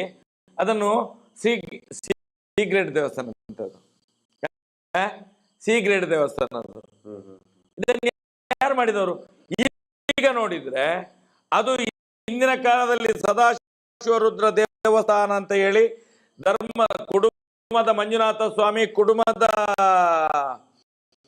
ಇದೆಲ್ಲ ಕುಡುಮದ ಭೂತ, ಕುಡುಮದ ಮಂಜುನಾಥ ಸ್ವಾಮಿ, ನಮ್ದು ಉಜಿರೆ ಜನಾರ್ದನ ಸ್ವಾಮಿ ದೇವಸ್ಥಾನ, ಇದು ಸದಾಶಿವ ರುದ್ರ ದೇವಸ್ಥಾನ, ಇದೆಲ್ಲ ಎಂಡೋಮೆಂಟ್ ಪಟ್ಟಿಯಲ್ಲಿದ್ದ ದೇವಸ್ಥಾನಗಳು. ಈಗಲೂ ಕೂಡ ಇದೆಲ್ಲ ಇವರ ಈ ಧರ್ಮಸ್ಥಳದವರ ಕೃಪಾ ಕಟಾಕ್ಷದೊಂದಿಗೆ ಯಾರ್ಯಾರು ದೇವಸ್ಥಾನದವರು ಇವರ ಕಾಲಿಡಿತಾರಲ್ಲ ಅದನ್ನೆಲ್ಲ ಇವರ ಟೀಮ್ ಮಾಡ್ಕೊಂಡು ಹೋಗ್ತಾ ಇದ್ದಾರೆ. ಈಗ ಹಿಂದೂ ದೇವಸ್ಥಾನವನ್ನು ಒಳಗೆ ಹಾಕುವುದು ವ್ಯಾಪಾರದ ಅಂಗಡಿ ಆಗಿದೆ. ಈಗ ವ್ಯಾಪಾರದ ಅಂಗಡಿ ಆಗಿದೆ ಹಿಂದೂ ದೇವಸ್ಥಾನಗಳೆಲ್ಲ ಇವತ್ತು. ಈಗ ಯಾವಾಗ ಇಲ್ಲಿ ಈ ವಿಷಯನ ನಾವು ಎತ್ತಿದ್ವಿ, ಈಗ ಬೇರೆ ಬೇರೆ ಶ್ರೀ ಕರೆಸೋದು, ಒಂದೊಂದು ಇದನ್ನು ಎರಡೆರಡು ಸರಿ ಉದ್ಘಾಟನೆ ಮಾಡಿಸೋದು, ಅದು ನೋಡಿ ಶೃಂಗೇರಿ ಗುರುಗಳು ಆಮೇಲೆ ಶಂಕರಾಚಾರ್ಯರು ಸ್ಥಾಪನೆ ಮಾಡಿದಂಥ, ಈಗ ಅವ್ರನ್ನ ಕರೆಸಿ ಈಗ ಏನಂತ ಹೇಳಿದ್ರೆ ಒಂದು ಪ್ರಚಾರ ತಗೊಂಡು ನಾವು ಏನೋ ಹಿಂದೂ ಪರವಾಗಿ ಈ ತರ ಒಂದು ಏನೋ ಒಂದು ಪ್ಯಾಚಪ್ ಏನೋ ಮಾಡ್ತಾ ಇದ್ದಾರೆ ಅವ್ರೀಗ. ಆದ್ರೆ ಒಂದು ಇತ್ತು ಸರ್, ಜಗದ್ಗುರು ಪೀಠ ಅಂತ ಹೇಳಿದ್ರೆ ಶೃಂಗೇರಿ ಅವರು ಕೂಡ ಧರ್ಮಸ್ಥಳಕ್ಕೆ ಬಂದ್ರೆ ಯಾರು ಕೆಲಸದವರೆಲ್ಲ ಹೊತ್ಕೊಂಡು ಹೋಗೋದು. ವೀರೇಂದ್ರ ಹೆಗ್ಡೆ ಅವ್ರ ಮನೆಯವರೆಲ್ಲ ಹೆಗಲ ಮೇಲೆ ಪಲ್ಲಕ್ಕಿಯಲ್ಲಿ ಹೊತ್ಕೊಂಡು ಹೋಗ್ಬೇಕು ಸ್ವಾಮೀಜಿಯನ್ನೇ. ಇಲ್ಲಿ ಬಂದ್ರೆ ಸ್ವಾಮೀಜಿಗಳಿಗೂ ಕೂಡ ಮರ್ಯಾದೆ ಕೊಡುವುದಿಲ್ಲ ಇವರು, ಸ್ವಾಮೀಜಿಗಳಿಗೂ ಕೂಡ ಮರ್ಯಾದೆ ಕೊಡುವುದಿಲ್ಲ. ನಾವು ಕಳೆದ ಸಲ ಒಂದ್ಸಲ ಶೃಂಗೇರಿ ಪೀಠದಿಂದ ಸ್ವಾಮಿಗಳು ಬರುವಾಗ ಇದೇ ಹರ್ಷೇಂದ್ರ ಹೆಗ್ಡೆ ಸ್ವಾಮಿಗಳ ಹಿಂದ್ಗಡೆ ಹೋಗುವಾಗ ಹರ್ಷೇಂದ್ರ ಚಪ್ಪಲಿ ಒಬ್ಬ ಕೈಯಲ್ಲಿ ಇಟ್ಕೊಂಡು ಹೋಗ್ತಾ ಇದ್ದಾನೆ. ಸ್ವಾಮಿ ಹಿಂದ್ಗಡೆ ಹೋಗುವಾಗ ಹರ್ಷೇಂದ್ರ ಚಪ್ಪಲಿ ಇನ್ನೊಬ್ಬನ ಕೈಯಲ್ಲಿ.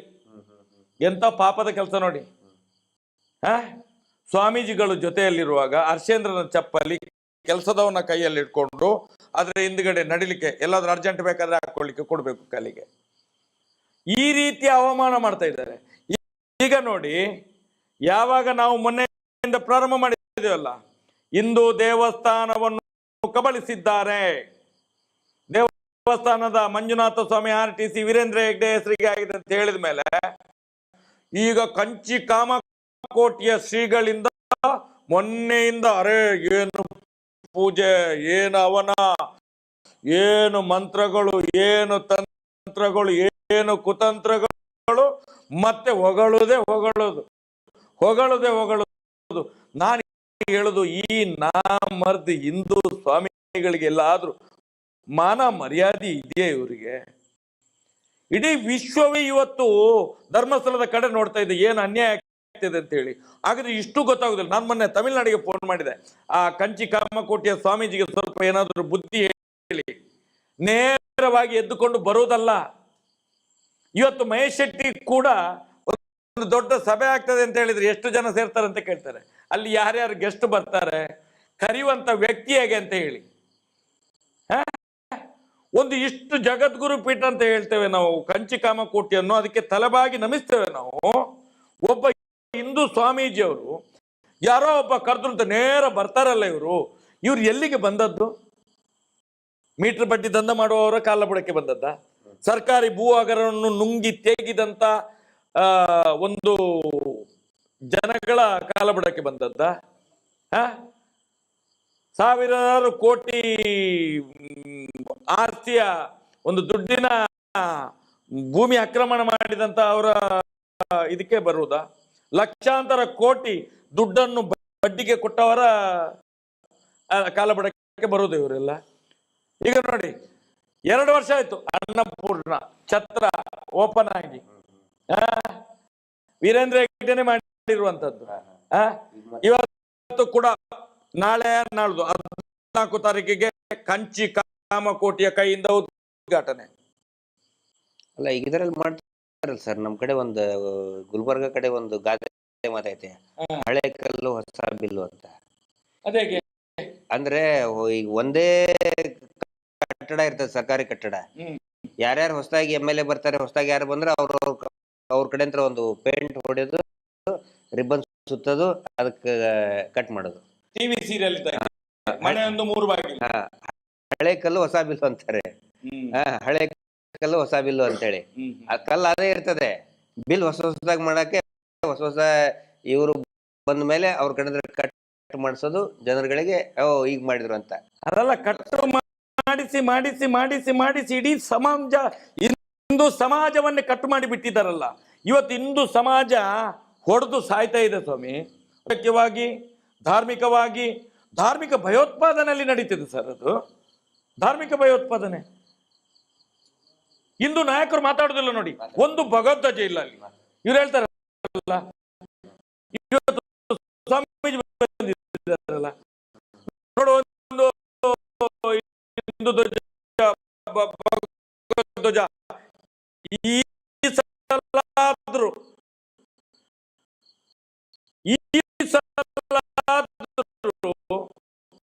ಒಂದು ಜಗದ್ಗುರು ಪೀಠದ ಸ್ವಾಮೀಜಿ ಬರುವಾಗಾದ್ರು ಮಂಜುನಾಥ ದೇವಸ್ಥಾನದ ಮೇಲೆ ಒಂದು ಭಗವದ್ಗೀತೆ ಹಾರಬೇಕಿತ್ತಲ್ಲ.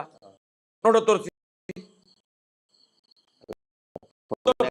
ಅಲ್ಲ, ಪುಣ್ಯಕ್ಕೆ ಸ್ವಾಮೀಜಿನ ಕೇಸರಿ ಇದ್ರಲ್ಲಿ ಹಾಕೊಂಡು ಹೋಗಕ್ ಬಿಟ್ಟಿದ್ದಾರೆ, ಜಲ್ಲೆ ಹಾಕೊಂಡು ಹೋಗಕ್ ಬಿಟ್ಟಿದ್ದಾರೆ.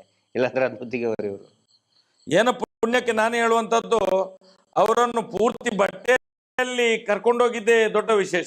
ಅದು ಏನು ಅರಬೆತ್ತಲೆ ಮಾಡಿ ಕರ್ಕೊಂಡು ಹೋಗ್ಲಿಲ್ಲ, ನಮ್ಮಾಗೆ ಇರ್ಬೇಕು ಅಂತ ಹೇಳಿ. ಯಾಕಂತ ಹೇಳಿದ್ರೆ ಇದು ಹಿಂದೂ ದೇವಸ್ಥಾನ ಅಲ್ಲ, ಇದು ಜೈನರದ್ದು ಅಂತ ಹೇಳಿ ಅವರನ್ನೇನೋ ಅರಬೆತ್ತಲೆ ಮಾಡ್ಲಿಲ್ಲ ಪುಣ್ಯಕ್ಕೆ. ಇದೊಂದು ಒಳ್ಳೆ ಸುದ್ದಿ ನಮ್ಗೆ, ಹಿಂದೂ ಹೋರಾಟಗಾರರಿಗೆ. ಇವತ್ತು ಜನಗಳು ಅರ್ಥ ಮಾಡ್ಕೋಬೇಕು, ಈ ಬರೀ ಪ್ರಚಾರದಲ್ಲಿ, ಟಿವಿ ಪ್ರಚಾರದಲ್ಲಿ ಇವರು ಪ್ರಶಸ್ತಿ ತಗೊಳ್ಳೋದು, ಪ್ರಶಸ್ತಿ ತಗೊಳ್ಳೋದು ಅಂದ್ರೆ ದುಡ್ಡು ಕೊಟ್ಟು ಖರೀದಿ ಮಾಡೋದು. ಆದ್ರೆ ವಾಸ್ತವ ಏನು ನಡೀತಾ ಇದೆ, ದೇವರನ್ನ ವ್ಯಾಪಾರ ಮಾಡೋದ್ರ ಬಗ್ಗೆ ಎಷ್ಟು ವ್ಯಾಪಾರ ಮಾಡ್ತಾ ಇದ್ದಾರೆ. ಮಂಜುನಾಥ ಸ್ವಾಮಿನ ಇಟ್ಟು ಸ್ವತಃ ಅವರು ಹೇಳ್ತಾರೆ, ಮಂಜುನಾಥ ಸ್ವಾಮಿ ಇದು ಹಿಂದೂಗಳ ದೇವಸ್ಥಾನ ಅಲ್ಲ ಅಂತ ಹೇಳಿ. ಬಡ್ಡಿ ದಂಧೆ ಮಾಡ್ಬೇಕಾದ್ರೆ ಮಂಜುನಾಥ ಸ್ವಾಮಿ ಫೋಟೋ ಇಡ್ತಾರೆ. ಜನಗಳಿಗೆ ಇದು ಗೊತ್ತಾಗಬೇಕು ಅನ್ನೋದು ಪ್ರಯತ್ನ ನಮ್ದು. ಅಲ್ಲ ಸರ್, ನಿಮ್ಮ ಹತ್ರ ನಾನೊಂದು ಪ್ರಶ್ನೆ. ನೀವು ಪೊಲೀಸ್ ಇಲಾಖೆಯಲ್ಲಿ ಕೆಲಸ ಮಾಡಿದವರು, ನಿಮ್ಗೊಂದಷ್ಟು ಅದರ ಒಳಗಿನ ಮಾಹಿತಿಗಳು, CBI, COD, ಪೊಲೀಸ್ ಇಲಾಖೆ, ಕಾರ್ಯಾಂಗದ ವ್ಯವಸ್ಥೆಗಳು, IT, ED, ಅದು ಇದೆಲ್ಲ ಸ್ವಲ್ಪ ಆದ್ರೂ ನಿಮ್ಗೆ ಜ್ಞಾನ ಇರ್ಬೋದು ಸರ್. ನಮ್ಗೇನು ಗೊತ್ತಿಲ್ಲ, ನಾವು ಅನ್ಪಡ ಜನರುಗಳೆಲ್ಲ. ಆದ್ರೆ ಸರ್, ಈಗ ಸೀತಾರಾಮಣ್ಣನ ಯಾರು ನಿರ್ಮಲಾ ಸೀತಾರಾಮಣ್ಣ ನಾಳ್ದ ಎಲ್ಲ ಬರ್ತಾ ಇದ್ದಾರೆ. ಅವರು ಫೈನಾನ್ಸ್ ಮಿನಿಸ್ಟರ್, ದುಡ್ಡಿನವರು. ನಾನು ಕೇಳುವಂಥದ್ದು, ಇಲ್ಲೆಲ್ಲ ಹೇಳ್ತಾರೆ ಇಂಟೆಲಿಜೆನ್ಸ್ ಅಂತ ಹೇಳಿ. ಈಗ ಧರ್ಮಸ್ಥಳದಲ್ಲಿ ಒಂದು ಇಷ್ಟು ದೊಡ್ಡ ಅವ್ಯವಹಾರಗಳು, ಇಷ್ಟು ಕೊಲೆಗಳಾಗಿದ್ದಾವೆ, ಇಷ್ಟು 12 ವರ್ಷದಿಂದ ಹೋರಾಟ ಆಗ್ತಾ ಇದೆ. ಈ ದೇಶದಲ್ಲಿ ಇಂಟೆಲಿಜೆನ್ಸ್ ಸತ್ತಿದ್ಯಾ? ಏನಾದ್ರೂ ಉಂಟು ಅಂತ ಆದ್ರೆ ಇವ್ರಿಗೆ ಯಾರು ಮಾಹಿತಿ ಕೊಡುವವರಿಲ್ಲ. ಧರ್ಮಸ್ಥಳಕ್ಕೆ ಹೋಗ್ಬೇಕಾದ್ರೆ ಸ್ವಲ್ಪ ಯೋಚನೆ ಮಾಡಿ. ಇಲ್ಲಿ ವಾರಕ್ಕೆ 1000 ಕೋಟಿ ಬ್ಲ್ಯಾಕ್ ಮನಿ ಟರ್ನ್ ಓವರ್ ಆಗ್ತಾ ಇದೆ. ನೀವು ಹೋದ್ರೆ ನಾಳೆ ನಿಮ್ಮ ಸರ್ಕಾರಕ್ಕೂ ಮುಜುಗರ ಆಗ್ತದೆ. ಮುಂದಿನ ದಿನಗಳಲ್ಲಿ ಹಾಗೆ ಆಗ್ತದೆ. ಉದಾಹರಣೆಗೆ ನೋಡಿ, ನಿಮ್ಗೆ ಬೇಕಾದ ಒಂದು ವಿಡಿಯೋ ಕೊಡ್ತೇನೆ ನಾನು. ಮೊನ್ನೆ ಮಂಡ್ಯದಲ್ಲಿ ನಾವೆಲ್ಲ ಹೋಗಿ ಹೋರಾಟ ಮಾಡಿದ್ದು, ಪಾಪ ಏನಾದ್ರೂ ಅವ್ರಿಗೆ ದುಡ್ಡು ಸಿಗ್ಬೇಕು ಅಂತ ಹೋರಾಟ ಮಾಡಿದ್ರು. ಪಾಪದವರಿಗೆ ಕೊಟ್ರು, ಮನೆಗೆ ಕೊಂಡೋಗಿ 10 ಲಕ್ಷ ಕೊಟ್ರು. ಮಹಾಲಕ್ಷ್ಮಿಯ ಕೇಸಿನಲ್ಲಿ ಮಳ್ಳ ನನಗೆ 10 ಲಕ್ಷ ಕೊಟ್ರು.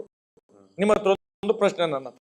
10 ಲಕ್ಷ ಕ್ಯಾಶ್ ಈಗಿನ ಆಧುನಿಕ ಯುಗದಲ್ಲಿ ನಮ್ಮ ಮಾನ್ಯ ಮೋದಿಜಿ ಅವರ ಒಂದು ಇದಿದೆಲ್ಲ, ಫೋನ್ ಪೇ, ಗೂಗಲ್ ಪೇ, ಮತ್ತೆ ಗೋಣಿ ಪೇ, ತೊಟ್ಟೆ ಪೇ, ತೈಲಿ ಪೇ ಎಲ್ಲ ಉಂಟಲ್ಲ. ಹಾಗಾದ್ರೆ ಈ 10 ಲಕ್ಷ ಕ್ಯಾಶ್ ಕೊಂಡೋಗಿ ಅಪ್ಪ ಮಗನ ಕೈಯಲ್ಲಿ ಕೊಟ್ಟಿದ್ದಾರಲ್ಲ, ಇದಕ್ಕೆ ದಾಖಲೆ ಏನಿದೆ? Settlement pay. ಹಾಗಾದ್ರೆ ಇದು ಬ್ಲಾಕ್ ಮನಿ, ಸೆಟ್ಟಿಂಗ್ ಪೇ. ನಾನು ಹೇಳುವಂತದ್ದು, ಈ ಇಂಟೆಲಿಜೆನ್ಸ್ ಎಲ್ಲ ಇದೆ ಅಲ್ಲ, ಆ ತಾಯಿ ಒಂದು ಆತ್ಮಹತ್ಯೆ ಮಾಡಿಕೊಂಡು ಸತ್ತಿದ್ದಾಳೆ, ಹೋರಾಟ ಆಗಿದೆ, ಇಷ್ಟು ಪೇಪರ್ ಅಲ್ಲಿ ಬಂದಿದೆ, ಯೂಟ್ಯೂಬರ್ಸ್ಗಳು ಎಲ್ಲ ಮಾತಾಡಿದಾರಲ್ಲ, ಅಲ್ಲಿ ತಹಸೀಲ್ದಾರ್ ಇದ್ದುಕೊಂಡೇ ಕೊಟ್ಟದಲ್ಲ, ತಾಲೂಕು ದಂಡ ಅಧಿಕಾರಿ ಅಲ್ವಾ, ಒಬ್ಬ ಚುನಾಯಿತ ಪ್ರತಿನಿಧಿ ಶಾಸಕರಿದ್ದದಲ್ಲಿ 10 ಲಕ್ಷ ಕ್ಯಾಶ್ ಕೊಟ್ರಲ್ಲ.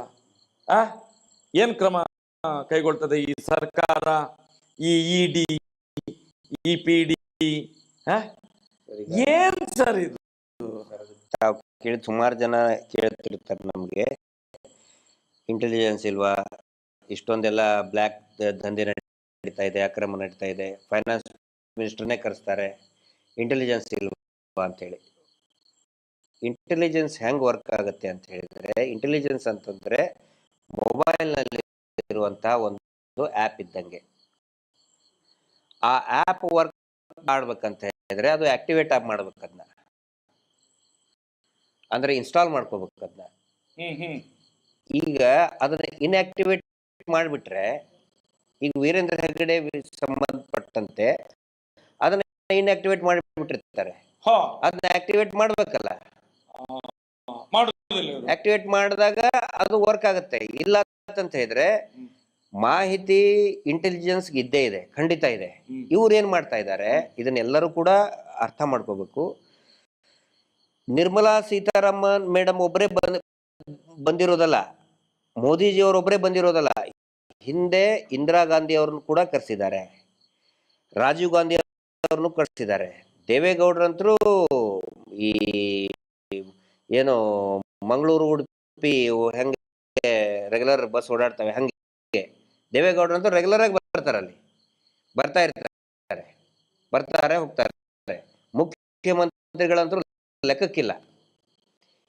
ಯಾಕೆ ಬರ್ತಾರೆ ಅಂತ ಹೇಳಿದ್ರೆ, ರಾಜಕಾರಣಿಗಳಿಗೆ ಇಷ್ಟೊಂದು ಕೋಟಿಗಟ್ಟಲೆ ಸಂಖ್ಯೆಯ ಭಕ್ತರಿದಾರಲ್ಲ, ಎಲ್ಲಿ ಏನಾದ್ರೂ ಆಕ್ಷನ್ ತಗೊಂಡ್ಬಿಟ್ರೆ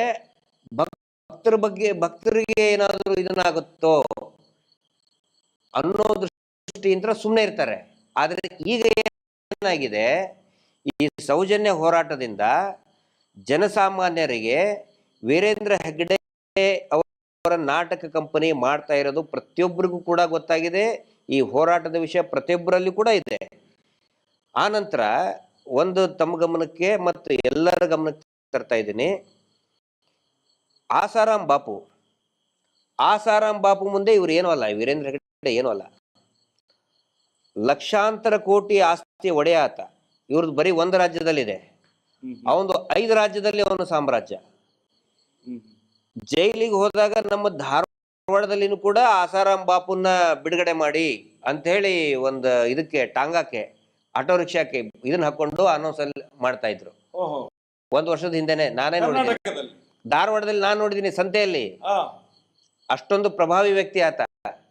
ಅಷ್ಟು ಅತ್ಯಾಚಾರ ಮಾಡಿದವ. ಹೌದು, ಅತ್ಯಾಚಾರ ಮಾಡಿದವನು. ಮತ್ತೆ ಅದಕ್ಕಿಂತ ಬಿಫೋರ್ ಸ್ವತಃ ಮೋದಿಜಿನೇ ಅವನ ಹಾಡು ಹೊಗಳಿದ್ರು ಕಾರ್ಯಕ್ರಮದಲ್ಲಿ ಬಂದು. ಆಸಾರಾಮ್ ಬಾಪು ಆಶೀರ್ವಾದ ನನಗಿರ್ಬೇಕು, ಉನ್ಕಾ ಆಶೀರ್ವಾದ ಹೋನಾ ಚಾಯಿ ಹಮೆ ಅಂತೇಳಿ ಹೊಗಳಿದ್ರು. ಆದ್ರೆ ಯಾವಾಗ ಒಂದು ಸಾರಿ ಸಿಕ್ಕ ಬಿದ್ದ ಎಲ್ಲರೂ ಆತನು ಕೈ ಬಿಟ್ರು. ಮುಂದೆ ಇವನು ಸಿಕ್ಕಾಕೊಳ್ತಾನೆ. 100ಕ್ಕೆ 100 ಅದೇ ಆಗುತ್ತೆ. ಇಂಟೆಲಿಜೆನ್ಸ್ಗೆ ಎಲ್ಲಾ ಮಾಹಿತಿನೂ ಇದೆ, ಎಲ್ಲಾ ಮಾಹಿತಿನೂ ಇದೆ, ಖಂಡಿತ ಇದೆ. ಸ್ಟೇಟ್ ಪೊಲೀಸ್ ಇಂಟೆಲಿಜೆನ್ಸ್ ಗೊತ್ತಿದೆ, ಪ್ರತಿಯೊಬ್ಬ ಅಧಿಕಾರಿಗಳಿಗೂ ಕೂಡ ಗೊತ್ತಿದೆ. ವೀರೇಂದ್ರ ಹೆಗಡೆ ಮಾಡಿರುವಂತ ಹಲ್ಕಾ ಕಚ್ಚಡ ಕೆಲಸ ಪ್ರತಿಯೊಬ್ಬರಿಗೂ ಗೊತ್ತಿದೆ. ಸರ್ ನೀವ್ ಹೇಳ್ತೀರಿ ಇಂಟೆಲಿಜೆನ್ಸ್, ಸಂಬಳ ಎಷ್ಟು ತಿಂತಾನೆ ಅವನು? ನೀವು ಇಲ್ಲಿ ಹೋಗಿ ಸರ್ ಹಳ್ಳಿಗೆ, ಒಬ್ಬ ದನ ಕಾಯುವಂತ ಸಣ್ಣ ಹುಡುಗನಿಗೆ ಕೇಳಿ ಧರ್ಮಸ್ಥಳ ಹೇಗಿದೆ ಅಂತ ಕೇಳಿ, ಅವನು ಹೇಳ್ತಾನೆ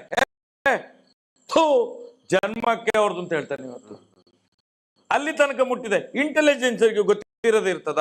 ಒಂದ ಬೆಕ್ಕು ಯಾವತ್ತು ಮನೆ ಯಜಮಾನ್ ಹಾಲು ಹಾಕುವಾಗ ಕಣ್ಣು ಮುಚ್ಚಿ ಕುಡುದದು. ಅದು ಹೇಳ್ತದಂತೆ, ಅಕ್ಕ ಹಾಕಿದ್ಲು, ನಾನು ಕಣ್ಣು ಮುಚ್ಚಿ ಮುಚ್ಚಿ ಕುಡ್ದೆ, ಏನ್ ಹಾಕಿದ್ರೆ ಕಣ್ಣು ಮುಚ್ಚಿ ಮುಚ್ಚಿ ಕುಡ್ದೆ ಅಂತ ಹೇಳಿ. ಇವತ್ತು ಅದು ನಡೀತಿದೆ ಇಲ್ಲಿ. ಸರ್, ಈಗ ಮುಂಚೆ ಇವ್ರ ಬಗ್ಗೆ ಪ್ರಶ್ನೆ ಮಾಡೋದಿಲ್ಲ, ಯೋಚನೆನೂ ಕೂಡ ಮಾಡ್ತಿದ್ದಿಲ್ಲ. ಆದ್ರೆ ಈಗಾಗಿದೆ, ಹಳ್ಳಿಯಲ್ಲಿ ಪ್ರತಿಯೊಬ್ಬ ಒಬ್ಬ ಮಹಿಳೆ ದುಡಿಯುವ ಯೋಚನೆ ಮಾಡ್ತಿರ್ಲಿಲ್ಲ. ತಪ್ಪು ಯೋಚನೆ ಮಾಡ್ತಿದ್ರು, ಇರ್ತಿರ್ಲಿಲ್ಲ.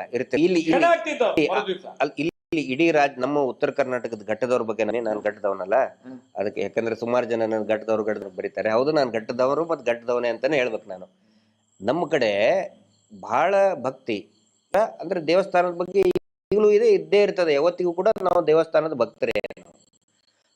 ಆದ್ರೆ ವೀರೇಂದ್ರ ಹೆಗ್ಗಡೆ ಬಗ್ಗೆ ಪ್ರಶ್ನೆ ಮಾಡೋಕ್ಕೂ ಯೋಚನೆ ಮಾಡ್ತಾ ಇರ್ಲಿಲ್ಲ.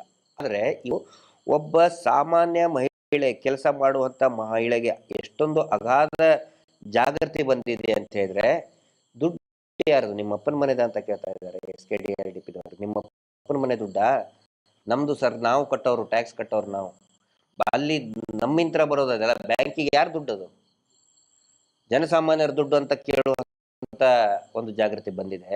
ಆ ನಂತರ ನೋಡಿ, ಹಿಂದೆ ಇವ್ರು ಏನ್ ಮಾಡ್ತಿದ್ರು, ಎಲ್ಲಾ ಜಡ್ಜಸ್ಗಳಿಗೂ ಕೂಡ ಏನೋ ಒಂದು ಈ ದೇವಸ್ಥಾನದ ಮೇಲೆ ಭಕ್ತಿ ಬಂದವ್ರಿಗೆಲ್ಲ ಅಗಳೇ ನಾನು ಹೇಳಿದೆ, ಇವ್ರ ಕೆಲಸ ಏನು, ಸಿದ್ಧಾಂತ ಏನು, ಒಂದು ಸೆಟ್ಟಿಂಗು, ಇನ್ನೊಂದು ಫಿಟ್ಟಿಂಗು. ಆಫೀಸರ್ಸ್ಗಳಿಗೆ ಮತ್ತು ನ್ಯಾಯಾಂಗದ ಅಧಿಕಾರಿಗಳಿಗೆ, ನ್ಯಾಯಾಂಗಕ್ಕೆ ಸೆಟ್ಟಿಂಗು. ಆ ನಂತರ ಹೋರಾಟಗಾರರು ಮಾಡಿದ್ರೆ ಅವ್ರ ಅಗೇನ್ಸ್ಟ್ ಫಿಟ್ಟಿಂಗ್ ಇಡೋದು.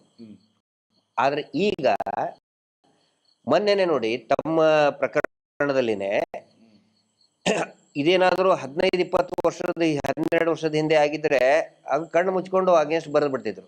ಆದ್ರೆ ಈಗೇನಾಗಿದೆ, ಪ್ರತಿಯೊಬ್ರು ಕೂಡ ಹಿಂಗಾಗಿ ನಾವು ನ್ಯಾಯಾಂಗವನ್ನ, ಜಡ್ಜ್ಗಳಿಗೆ ನಾವು ದೂಷಣೆ ಮಾಡ್ತಾ ಇಲ್ಲ. ಅವ್ರಿಗೂ ಕೂಡ ಈ ಹೋರಾಟದ ಫಲವಾಗಿ ಇವರ ಅಸಲಿ ಮುಖ ಗೊತ್ತಾಗ್ತಾ ಇದೆ. ಪದರವಾಗಿ ಹಂಗೆ ಈರುಳ್ಳಿ ಪದರವಾಗಿ ಬಿಚ್ತಾ ಹೋಗ್ತಾ ಇತ್ತಲ್ಲ, ಹಂಗೆ ಇವರ ಮುಖವಾಡ ಪದರವಾಗಿ ಬಿಚ್ತಾ ಹೋಗ್ತಾ ಇದೆ. ಅದು ಹೋರಾಟದ ಯಶಸ್ಸು, ಹೋರಾಟದ ಪ್ರತಿಫಲ. ಅದಕ್ಕೆ ಪ್ರತಿಯಾಗಿ ನಾನು ನಿಮ್ಗೆ ಹೇಳ್ತೇನೆ, ಮೊನ್ನೆ ಸವದತ್ತಿಯಲ್ಲಿ ಒಂದು ಕೇಸ್ ನೋಡಿದ್ವಿ ನಾವು. ಮೊನ್ನೆ ಹೋಗೋಲ್ಲಿ ಲಾಯರ್ ಹೇಳ್ತಾರೆ, ಮಹೇಶ್ ಶೆಟ್ಟರ ಕೇಸ್ ಅಂತ ಹೇಳಿ 30 ಮಂದಿ ನನ್ನ ಕೇಸಿಗೆ ನಾವು ವಕಾಲತ್ತಾಗ್ತೇವೆ ಅಂತ ಹೇಳಿ ಸೈನ್ ಮಾಡಿದ್ದಾರೆ. 30 ಜನ ವಕೀಲರು ಸವದತ್ತಿಯಲ್ಲಿ. ಮೊನ್ನೆ ಈಗ ಧಾರವಾಡಕ್ಕೆ 50ಕ್ಕಿಂತ ಹೆಚ್ಚು ವಕೀಲರುಗಳು ಮಹೇಶ್ ಶೆಟ್ಟರ ಕೇಸ್ ಇದ್ದು ನಮ್ಮ ವಕೀಲರ ಹತ್ರ ಬಂದು, ಮಹೇಶ್ ಶೆಟ್ಟರ ಕೇಸ್ ಹೌದು, ನಮ್ದೊಂದು ವಕಾಲತ್ತು ಇರ್ಲಿ ಅಂತ ಹೇಳಿ 50 ಜನರ ಮೇಲೆ ಈಗ ಸೈನ್ ಮಾಡ್ತಾ ಇದ್ದಾರೆ. ಈಗ ಶ್ರುತಿ ಬೆಳ್ಳಕ್ಕಿ ಅಂತೇಳಿ ಒಬ್ಬ ಯಂಗ್ ಅಡ್ವೊಕೇಟ್, ನಾವಲ್ಲಿ ಕೋರ್ಟ್ ಅಲ್ಲಿ ನಿಂತಾಗ ಕೆಳಗಡೆ ಟೀ ಕುಡಿಯಕ್ಕೆ ಬಂದಾಗ ಅಡ್ವೊಕೇಟ್ಸ್ ಎಲ್ಲರೂ ಬಂದ್ರು. ನಾನು ಅದನ್ನ ಹೇಳಲೇಬೇಕು.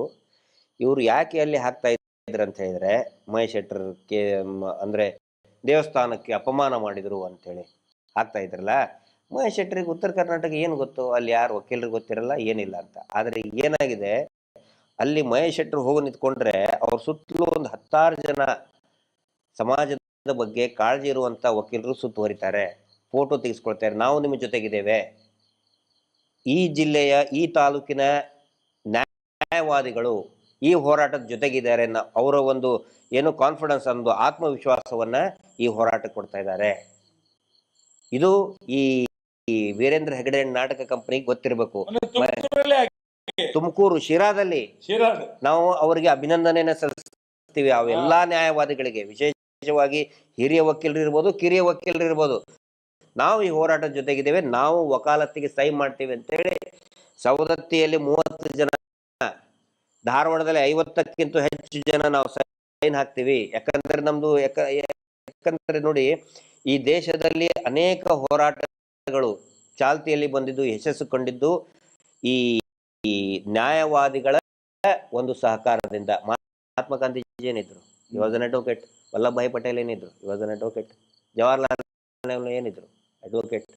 ಅನೇಕ ಹೋರಾಟಗಳು, ಅಷ್ಟೇ ಅಲ್ಲ, ರೈತ ಹೋರಾಟಗಾರರು, ದಲಿತ ಹೋರಾಟಗಾರರು ಎಲ್ಲರೂ ಕೂಡ ಏನಿದ್ದು ಅಡ್ವೊಕೇಟ್ ಇದ್ದಿದ್ದು.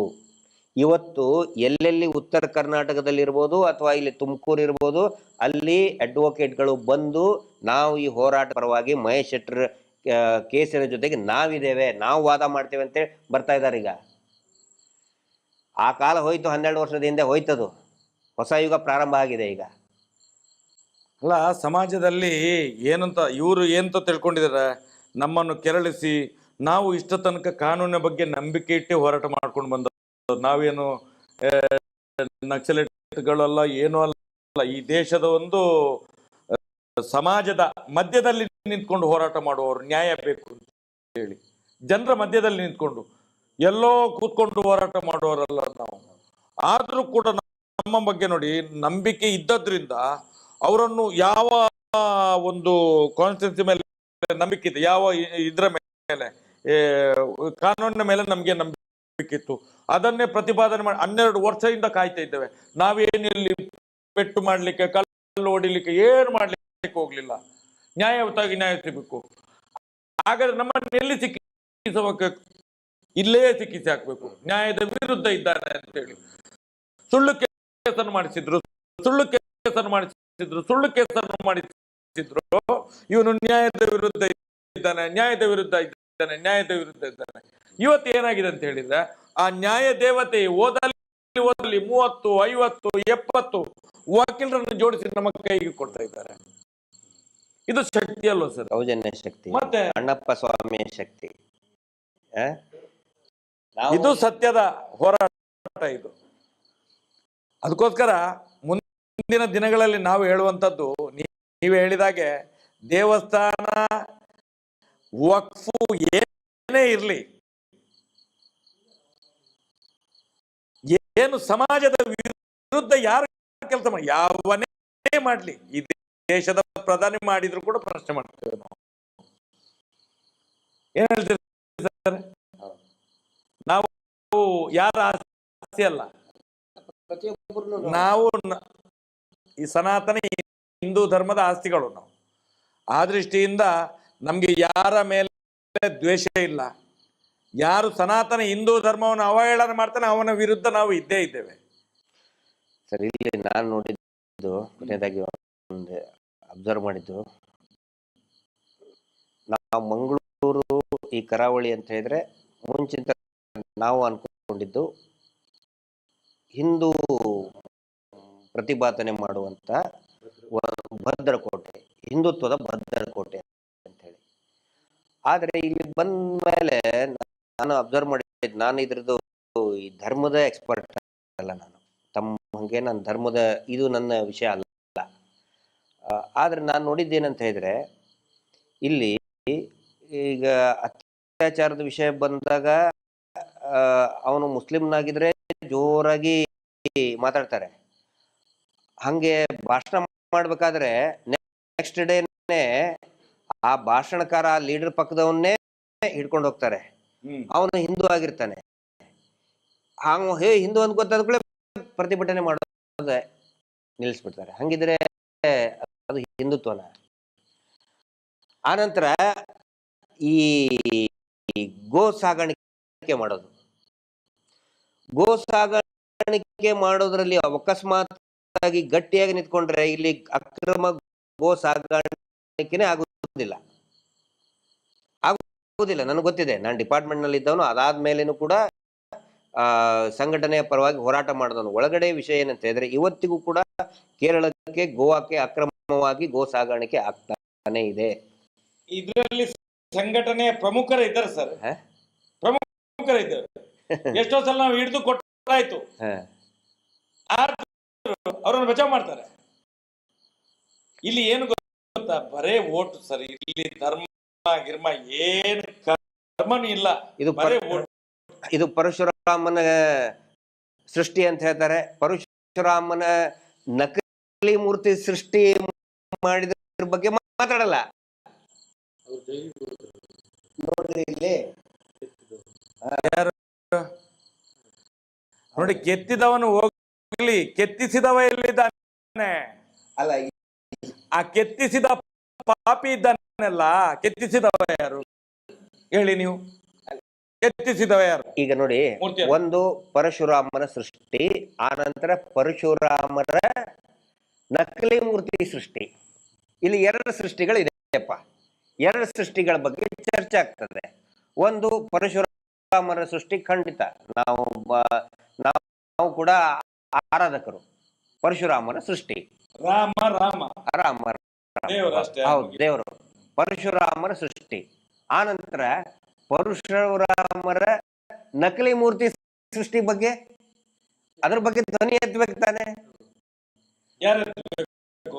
ಆರಾಧ್ಯ ದೈವ ಪರಶುರಾಮ ಅಂತ ಹೇಳಿದ್ರೆ ಸಣ್ಣ ಇದನ್ನಲ್ಲ, ದೊಡ್ಡ ತಪಸ್ವಿ ಸ್ವಾಮಿ. ಜಮೀರಾಮ ಎತ್ಬೇಕದನ್ನು, ಜಮೀರಾಮ ಎತ್ಬೇಕಾ?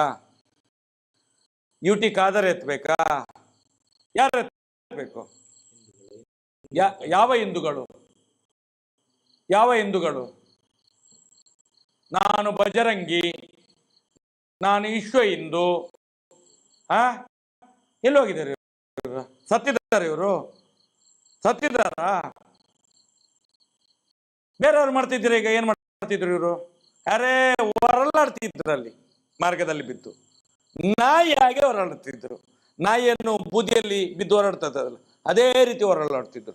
ನಾನು ಹೇಳುದು, ಈ ತಾರತಮ್ಯ ಯಾಕೆ ಸ್ವಾಮಿ ನಿಮ್ಗೆ?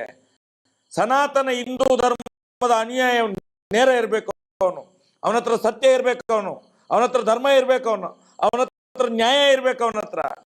ಇದು ಬರೇ ಓಟಿಗೋಸ್ಕರ, ನೋಟಿಗೋಸ್ಕರ ಧರ್ಮ ಅಲ್ಲ. ಅದಕ್ಕೋಸ್ಕರ ಇವತ್ತು ಶಾಪ ಇವರಿಗೆಲ್ಲ ನೋಡಿ, ರಸ್ತೆಯಲ್ಲಿ ಜನಗಳು ಬೈಲಿಕ್ಕೆ ಪ್ರಾರಂಭ ಮಾಡಿದ್ದಾರೆ. ನಿಮ್ಗೆ ಆ ಪರಶುರಾಮನ ಮೂರ್ತಿ ಏನ್ ತಗಡು ಸ್ವಾಮಿ, ಇದು POP ಅಲ್ಲಿ ಮಾಡಿ ಅದನ್ನೀಗ ಚಿದ್ರ ಮಾಡಿ ಅವನು ಅರ್ಧ ಪ್ಯಾಂಟ್ ಇಲ್ಲದಾಗಿ ಮಾಡಿ ಹಾಕಿದ್ರಲ್ಲಿ, ಬೆತ್ತಲೆ ಮಾಡಿ ಹಾಕಿದ್ದಾರೆ. ಬೆತ್ತಲೆ ಮಾನ ಮರ್ಯಾದೆ ಇದ್ರಲ್ಲ ಸ್ವಾಮಿ. ಸನಾತನ ಹಿಂದೂ ಧರ್ಮದ್ದು ಯಾರು ತೆಗ್ದದ್ದು ಸ್ವಾಮಿ? ಯಾರು ತೆಗ್ದದ್ದು? ಮಾನ ಮರ್ಯಾದೆ ಇದೆಯಾ ಇವರಿಗೆ? ಇದನ್ನು ಮಾತಾಡೋದಿಲ್ಲ. ಧರ್ಮಸ್ಥಳದ ಮಂಜುನಾಥ ಸ್ವಾಮಿ ದೇವಸ್ಥಾನ ಮಾತಾಡೋದಿಲ್ಲ ಇವರು. ಅಣ್ಣಪ್ಪ ಸ್ವಾಮಿದು ಮಾತಾಡೋದಿಲ್ಲ ಇವರು. ಮಂತ್ರ ದೇವತೆ ಅಂದ ತಕ್ಷಣ ಎದ್ದು ಕೂತ್ಕೋತಾರೆ. ಶಕ್ತಿ ಅಂತೂ ಇದ್ದೇ ಇದೆ. ಅದಕ್ಕೆ ಹೆಸರು ನಾವು ಏನಾದ್ರು ಕರಿಬಹುದು. ಈಗ ಸೂರ್ಯನಿಗೆ ನಾವು ಏನಾದ್ರೂ ಹೇಳ್ಬೋದು, ಆದ್ರೆ ಸೂರ್ಯ ಇದ್ದೇ ಇರ್ತಾನೆ. ಆ ದಿಕ್ಕಿಗೆ ಪೂರ್ವ ಅನ್ನೋ ಬದಲಿ ನಾವು ದಕ್ಷಿಣ. ಯಾರು ಸರ್ ಸೃಷ್ಟಿ ಮಾಡಿಸಿದ್ದು? ಈಗ ಇಲ್ಲಿ ನಾವು ಹಿಂದೂ ದೇವಸ್ಥಾನದ ಬಗ್ಗೆ ಮಾತಾಡ್ಲಿಕ್ಕೆ ಹೊರಟವಲ್ಲ, ಆಗ ತಮ್ಮಣ್ಣ ಮಾತಾಡಿದ್ರೆ ಅದನ್ನೊಂದು ಕಾಂಟ್ರವರ್ಸಿ ಮಾಡ್ಲಿಕ್ಕೆ ನೋಡಿದ್ದು. ಇದೆಲ್ಲ ಉಂಟಲ್ಲ ಬಕೆಟ್, ಇವರೆಲ್ಲ ಬಕೆಟುಗಳು ಇವ್ರದ್ದು. ಯಾರು ಇವರು? ಹಿಂದೂ ನಾಯಕರಲ್ಲ ಇವರು. ಮೊನ್ನೆಲ್ಲ ಮಾತಾಡಿದ ಇದ್ದವಲ್ಲ, ಅವರಿಗೆ ಆ ಕೋಟಿ ಚೆನ್ನೈಯರ ಸುರಿ ಅಂತ ಹೇಳ್ತಾರೆ. ಸುರಿ ಅಂತ ಹೇಳಿದ್ರೆ ಕೋಟಿ ಚೆನ್ನೈಯರ ಶಸ್ತ್ರ ಅದು. ಅದು ಅವರ ಇನ್ನು ಹೊಟ್ಟೆಗೆ ಬೀಳ್ಬೇಕು, ಆಗ್ಲೇ ಗೊತ್ತಾಗುದು ಅವರಿಗೆ. ಒಂದು ಒಳ್ಳೆ ಗರಡಿಯಲ್ಲಿ ಕೂತ್ಕೊಂಡು ಮಾತಾಡಿದವರು. ಯಾಕೆ ಮಾತಾಡಿದ್ದು? ಮಾತಾಡುವಾಗ ಕೆಲವರು ಹೇಳಿದ್ದಾರೆ, ಯಾಕೆ ಧರ್ಮಸ್ಥಳದ ಬಗ್ಗೆ ಮಾತಾಡುದಿಲ್ಲ, ಮಂಜುನಾಥನ ದೇವಸ್ಥಾನದ ಜಾಗ ಹೋಗಿದೆಲ್ಲ ವೀರೇಂದ್ರ ಹೆಗ್ಗಡೆ ಹೆಸರಿಗೆ, ಅದನ್ನ ಯಾಕೆ ಅದೆಲ್ಲ ಇಲ್ಲಿ ಮಾತಾಡ್ಲಿಕ್ಕಿಲ್ಲ? ಹಾಗಾದ್ರೆ ಯಾವ ಧರ್ಮ ಸರ್ ಇದು? ಇದು ಯಾವ ಧರ್ಮ? ಅದು ಯಾವ ಧರ್ಮ ಅಂತ ಕೇಳುದು ನಾವು. ನೀವ್ ಹೇಳಿದ್ರಿ ನಾವು ಹಿಂದೂ ಧರ್ಮವನ್ನು ದಕ್ಷಿಣ ಕನ್ನಡದಲ್ಲಿ ಉಡುಪಿ ಜಿಲ್ಲೆಯಲ್ಲಿ ನೋಡ್ತಾ ಇದ್ದೇವೆ ನಾವು, ಘಟ್ಟದವರು ಅಂತ ಹೇಳಿ. ಎಲ್ಲಿದೆ ಧರ್ಮ ಹಾಗಾದ್ರೆ? ನಾವು ಭಾಷಣ ಮಾಡ್ತಿದ್ವಿ ಅಲ್ಲಿ ಎಲ್ಲಿದೆ ಧರ್ಮ ಅಂತ ಕೇಳೋದು. ನಿಮ್ಗೆ ಅಣ್ಣಪ್ಪ ಇಲ್ಲ, ನಿಮ್ಗೆ ಮಂಜುನಾಥ ಸ್ವಾಮಿ ಇಲ್ಲ.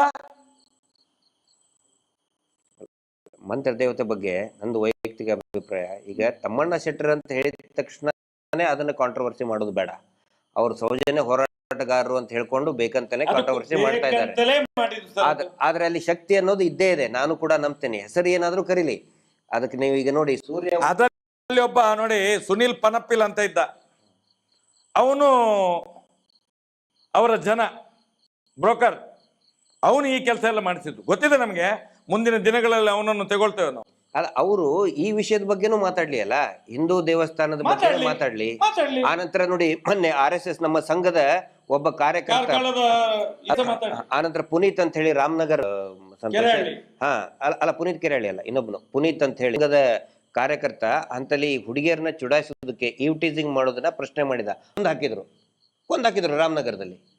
ಸಂಘದ ಕಾರ್ಯಕರ್ತ ಅವನು ಪುನೀತ್ ಅಂತೇಳಿ ಹುಡುಗ, ಅವನು ಆ ವಿಡಿಯೋ ಮಾಡ್ಕೋತಿದ್ರು, 1-4 ಜನ ಸೇರ್ಕೊಂಡು ಅವ್ರು ಚುಡಾಯಿಸ್ತಿದ್ರು. ನೀವು ಹಿಂಗ್ ವಿಡಿಯೋ ಮಾಡ್ಕೋಬಾರ್ದು ಅಂತ ಹೇಳಿದಕ್ಕೆ ಅವ್ನು ಹೊಡೆಸಾಯಿಸಿದ್ರು. ಸಂಘದ ಕಾರ್ಯಕರ್ತ ಒಬ್ಬರಾದ್ರೂ ಧ್ವನಿ ಎತ್ತಬೇಕು. ಯಾಕಂದ್ರೆ ಸಾಯಿಸಿದವರು ಹಿಂದೂಗಳೇ, ಒಬ್ರು ಧ್ವನಿ ಎತ್ತಲಿಲ್ಲ ಅಂದ್ರೆ ನಾನು ಕೇಳೋದಿಲ್ಲಿ. ನೋಡಿ ಸರ್, ಮುಸ್ಲಿಮರು ಭಯೋತ್ಪಾದನೆಗೆ ಇಳಿದಾಗ ವಿರೋಧ ಮಾಡಬೇಕು, ಮಾಡ್ತೀವಿ ನಾವು. ಲವ್ ಜಿಹಾದ್, ಹಿಂದೂ ಹೆಣ್ಮಕ್ಳನ್ನ ಓಡಿಸ್ಕೊಂಡು ಹೋದ್ರೆ ವಿರೋಧ ಮಾಡೋರೆ ನಾವು. ದೇಶ ವಿರೋಧ ಚಟುವಟಿಕೆ ಮಾಡಿದ್ರೆ ವಿರೋಧ ಮಾಡೋರೆ ನಾವು. ಪ್ರತಿಯೊಬ್ರು ಮಾಡ್ಲೇಬೇಕು, ಹಕ್ಕು ನಮ್ದು. ಅದು ಬಿಟ್ಟು ಹಿಂದೂ ಹೆಣ್ಮಕ್ಳನ್ನ ಹಿಂದೂಗಳೇ ಕೆಡಿಸಿದ್ರೆ, ಹಾಳು ಮಾಡಿದ್ರೆ, ಇಲ್ಲಪ್ಪ ನಾವು ಹಿಂದೂಗಳು, ನಾವು ಸುಮ್ಮನೆ ಇರ್ಬೇಕು ಅಂತ ಹೇಳಿದ್ರೆ ಹೇಳಿತನಲ್ವ ಅದು. ಪಾಪ ಪುನೀತನು ಸಂಘದ RSS ನ ಕಾರ್ಯಕರ್ತ, ಅವನು ಸಂಘದಲ್ಲಿ ದುಡ್ತಾ ಇರೋನು, ಕೊಂದು ಹಾಕಿದ್ರು, ಒಬ್ರು ಮಾತಾಡ್ತಾ ಇಲ್ಲ ಸರ್. ಬೇಡ. ಈಗ ಉದಾಹರಣೆಗೆ ಸೌಜನ್ಯಳನ್ನು ಧರ್ಮಸ್ಥಳದಲ್ಲಿ ಒಬ್ಬ ಮುಸ್ಲಿಂ ಯುವಕ ಏನಾದ್ರು ಮಾಡ್ತಿದ್ರೆ ಏನಾಗ್ತಿತ್ತು? ಈಗ ಏನಾಗ್ತಿತ್ತು? ಅವಾಗ್ಲೇನೆ ಜೋರಾಗಿ ಬೆಂಕಿ ಬೀಳ್ತಿತ್ತಲ್ಲ, ಸತ್ತಿದ್ರೆ ಇವರೆಲ್ಲ. ಅಲ್ಲ, ನಾನು ಅದೇ ಕೇಳೋದು. ಒಬ್ಬ ಈಗ ಮುಸ್ಲಿಂ ಲೀಡರ್ಗೂ ನಾನು ಕೇಳ್ತಾ ಇದ್ದೀನಿ, ಒಂದ್ ವೇಳೆ ಮುಸ್ಲಿಂ ಯುವತಿಯನ್ನ, ಮುಸ್ಲಿಂ ಮಹಿಳೆಯನ್ನ ಮುಸ್ಲಿಂ ಅತ್ಯಾಚಾರ ಮಾಡಿದ್ರೆ ಅದು ಲೈಸೆನ್ಸ್. ಅದು ಹಿಂದೂಗಳ ಹೆಣ್ಣು ಮಕ್ಕಳಿಗೆ, ಹಿಂದೂಗಳ ಅಥವಾ ಆಗಲಿ ಜೈನರಾಗ್ಲಿ ಮಾಡಿದ್ರೆ ಅದು ಲೈಸೆನ್ಸ್, ಅದು ಆಯ್ತು ಮಾಡಬಹುದು ಅಂತ ಇವ್ರು ಲೈಸೆನ್ಸ್ ಕೊಡ್ತಾರ? ಇದು ಲೈಸೆನ್ಸ್ ಕೊಟ್ಟಾಗಿ ಹೆಣ್ಣು ಮಕ್ಕಳು ಯಾವುದೇ ಧರ್ಮದವರು ಇರಲಿ ಸರ್. ನಾನು ಇದು ಜಮ್ಮು ಕಾಶ್ಮೀರದಲ್ಲಿ ಅತ್ಯಾಚಾರ ಅನ್ನುವಂಥದ್ದು ಸಮಾಜದ ಕಳಂಕ. ಅದಾಗ್ಲೇಬಾರದು. ಹಿಂದೂ ಇರ್ಲಿ, ಮುಸ್ಲಿಂ ಇರ್ಲಿ, ಕ್ರೈಸ್ತ ಹೆಣ್ಮಕ್ಳಿರ್ಲಿ, ಯಾವ ಹೆಣ್ಣು ಮಕ್ಳಿರ್ಲಿ, ಅತ್ಯಾಚಾರ ಆಯ್ತು ಅಂತ ಹೇಳಿದ್ರೆ ಈ ಭೂಮಿ ಕೆಟ್ಟೋಯ್ತು ಅಂತ ಅರ್ಥ. ಭಾರತ್ ಮಾತಾ ಅತ್ಯಾಚಾರಕ್ಕೆ ಒಳಗಾದ್ಲು ಅಂತ ಅರ್ಥ. ನಾವು ಅದನ್ನು ಪ್ರತಿಪಾದನೆ ಮಾಡುವಂಥದ್ದು. ಇವತ್ತೇನಾಗ್ತಾ ಇದೆ, ದೇವಸ್ಥಾನದಲ್ಲಿ ಕೂತ್ಕೊಂಡು ಅತ್ಯಾಚಾರ ಮಾಡು. ಮೊನ್ನೆ 3 ಜನಕ್ಕೆ ಮರಣದಂಡನೆ. ಹೌದು. ಹೌದಾ? ಅದು ಹೇಗೆ ಆಯ್ತು? ಇಲ್ಲಿ ಅವರಲ್ಲ, ಅವರು ಹರಿಯಾಣ ಆ ಕಡೆ ಎಲ್ಲಿ ಅವ್ರಿಗೆ ಇಲ್ಲಿ ಯಾರು ಸಿಗ್ಲಿಲ್ಲ ಇವರನ್ನು ಬಚಾವ್ ಮಾಡ್ಲಿಕ್ಕೆ. ಆ ಊರಿನಿಂದ ಬಂದವರು, ಹಾಗಾಗಿ ಅವರಿಗೆ ಮರಣದಂಡನೆ ಆಯ್ತು. ಗುಂಡು ಹೊಡೆದುಕೊಳ್ಬೇಕಾಗಿತ್ತು ಅವ್ರನ್ನ. ನೋಡಿ, ಇದರಲ್ಲಿ ಇವ್ರಿಗೆ ಮರಣದಂಡೆ ಅಲ್ಲ, ಗಲ್ಲಿಗೇರಿಸ್ಬೇಕು ಅವ್ರನ್ನ. ಮತ್ತೆ ಪ್ರತಿಯೊಬ್ಬರನ್ನು ಕೂಡ ಗಲ್ಲಿಗೇರಿಸ್ಬೇಕು, ತಕ್ಷಣಕ್ಕೆ ಗಲ್ಲಿಗೇರಿಸ್ಬೇಕು.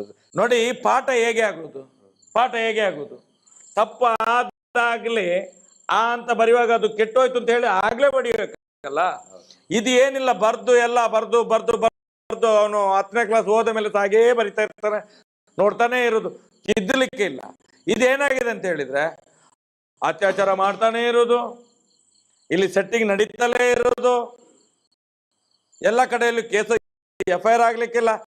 ಈಗ ಉದಾಹರಣೆಗೆ ನೋಡಿ, ಮೊನ್ನೆ ಒಂದು ಈ ಬಡ್ಡಿ ದಂಧೆಯಲ್ಲಿ ನೋಡಿ, ನಮ್ಮ ಕರ್ಮಾರಿನಲ್ಲಿ ಒಬ್ಬ ಚಂದ್ರಶೇಖರ್ ಆಳು ಅಂತ ಹೇಳಿ ಸುಸೈಡ್ ಮಾಡಿಕೊಂಡ್ರು. ಅದರಲ್ಲಿ ಅಲ್ಲಿಯ SP ಅಂತ ಹೇಳಿದ್ರೆ ಸೇವಾ ಪ್ರತಿನಿಧಿ, ಇನ್ನು DC ಅಂತ ಇಟ್ಕೊಳ್ತಾರೆ ಮುಂದಿನ ದಿನ, ಗೊತ್ತಿಲ್ಲ ಅದು. ಅಲ್ಲಿಯ SP ನಯನ ಅಂತ ಹೇಳಿ, ಅವಳು ಬಂದು ಇವನಿಗೆ ಟಾರ್ಚರ್ ಮಾಡಿದ್ದಾಳೆ. ಅದರಲ್ಲೂ ಇನ್ನೊಬ್ಬ ಖಾದರ್ ಅಂತ ಹೇಳಿ ಒಬ್ಬ ಇದ್ದ, ಅವನು ಕೂಡ ಆ ಯೋಜನೆ ಇದರಲ್ಲಿ ಒಬ್ಬ ಅಧಿಕಾರಿ ಇದ್ದವ. ಇಬ್ರು ಸೇರ್ಕೊಂಡು ಟಾರ್ಚರ್ ಕೊಟ್ಟಿದ್ದಾರೆ ಇವನಿಗೆ. ಇವನು ನಮ್ಮ ಹುಡುಗರ ಹತ್ರ ಎಲ್ಲ ಹೇಳಿದ್ದಾನೆ, ಯಾರು ಈ ಚಂದ್ರಶೇಖರ್ ಆಳು ಅಂತ ಹೇಳಿ. ಏನ್ ಹೇಳಿದ್ದಾನೆ? ಎಂತ ಮಾರೆ, ನಂದು ಕಾಲು ಗ್ಯಾಂಗ್ರಿಂಗ್ ಆಗಿದೆ, ಕೆಲಸ ಮಾಡ್ಲಿಕ್ಕೆ ಆಗ್ತಾ ಇಲ್ಲ, ಇವ್ರದೊಂದು ಸಾಲ ತಗೊಂಡಿದ್ದೇನೆ, ಕಟ್ಲಿಕ್ಕೆ ಆಗ್ತಾ ಇಲ್ಲ. ಅವಳು ನಯನ ಮತ್ತು ಕಾದರ್ ಬಂದು ನಮ್ಗೆ ಸಿಕ್ಕಾಬಟ್ಟೆ ಟಾರ್ಚರ್ ಮಾಡ್ತಾ ಇದ್ದಾರೆ, ಬದುಕುದೇ ದುಸ್ತರ ಆಗಿದೆ ನಮ್ಗೆ ಅಂತ ಹೇಳಿದಾನೆ ಅವನು ನಮ್ಮ ಹುಡುಗರ ಹತ್ರ. ರಾತ್ರಿ 1 ಗಂಟೆಗೆ ನಯನನಿಗೆ 3 ಸಲ ಫೋನ್ ಮಾಡಿದ್ದಾನೆ ಇವನು.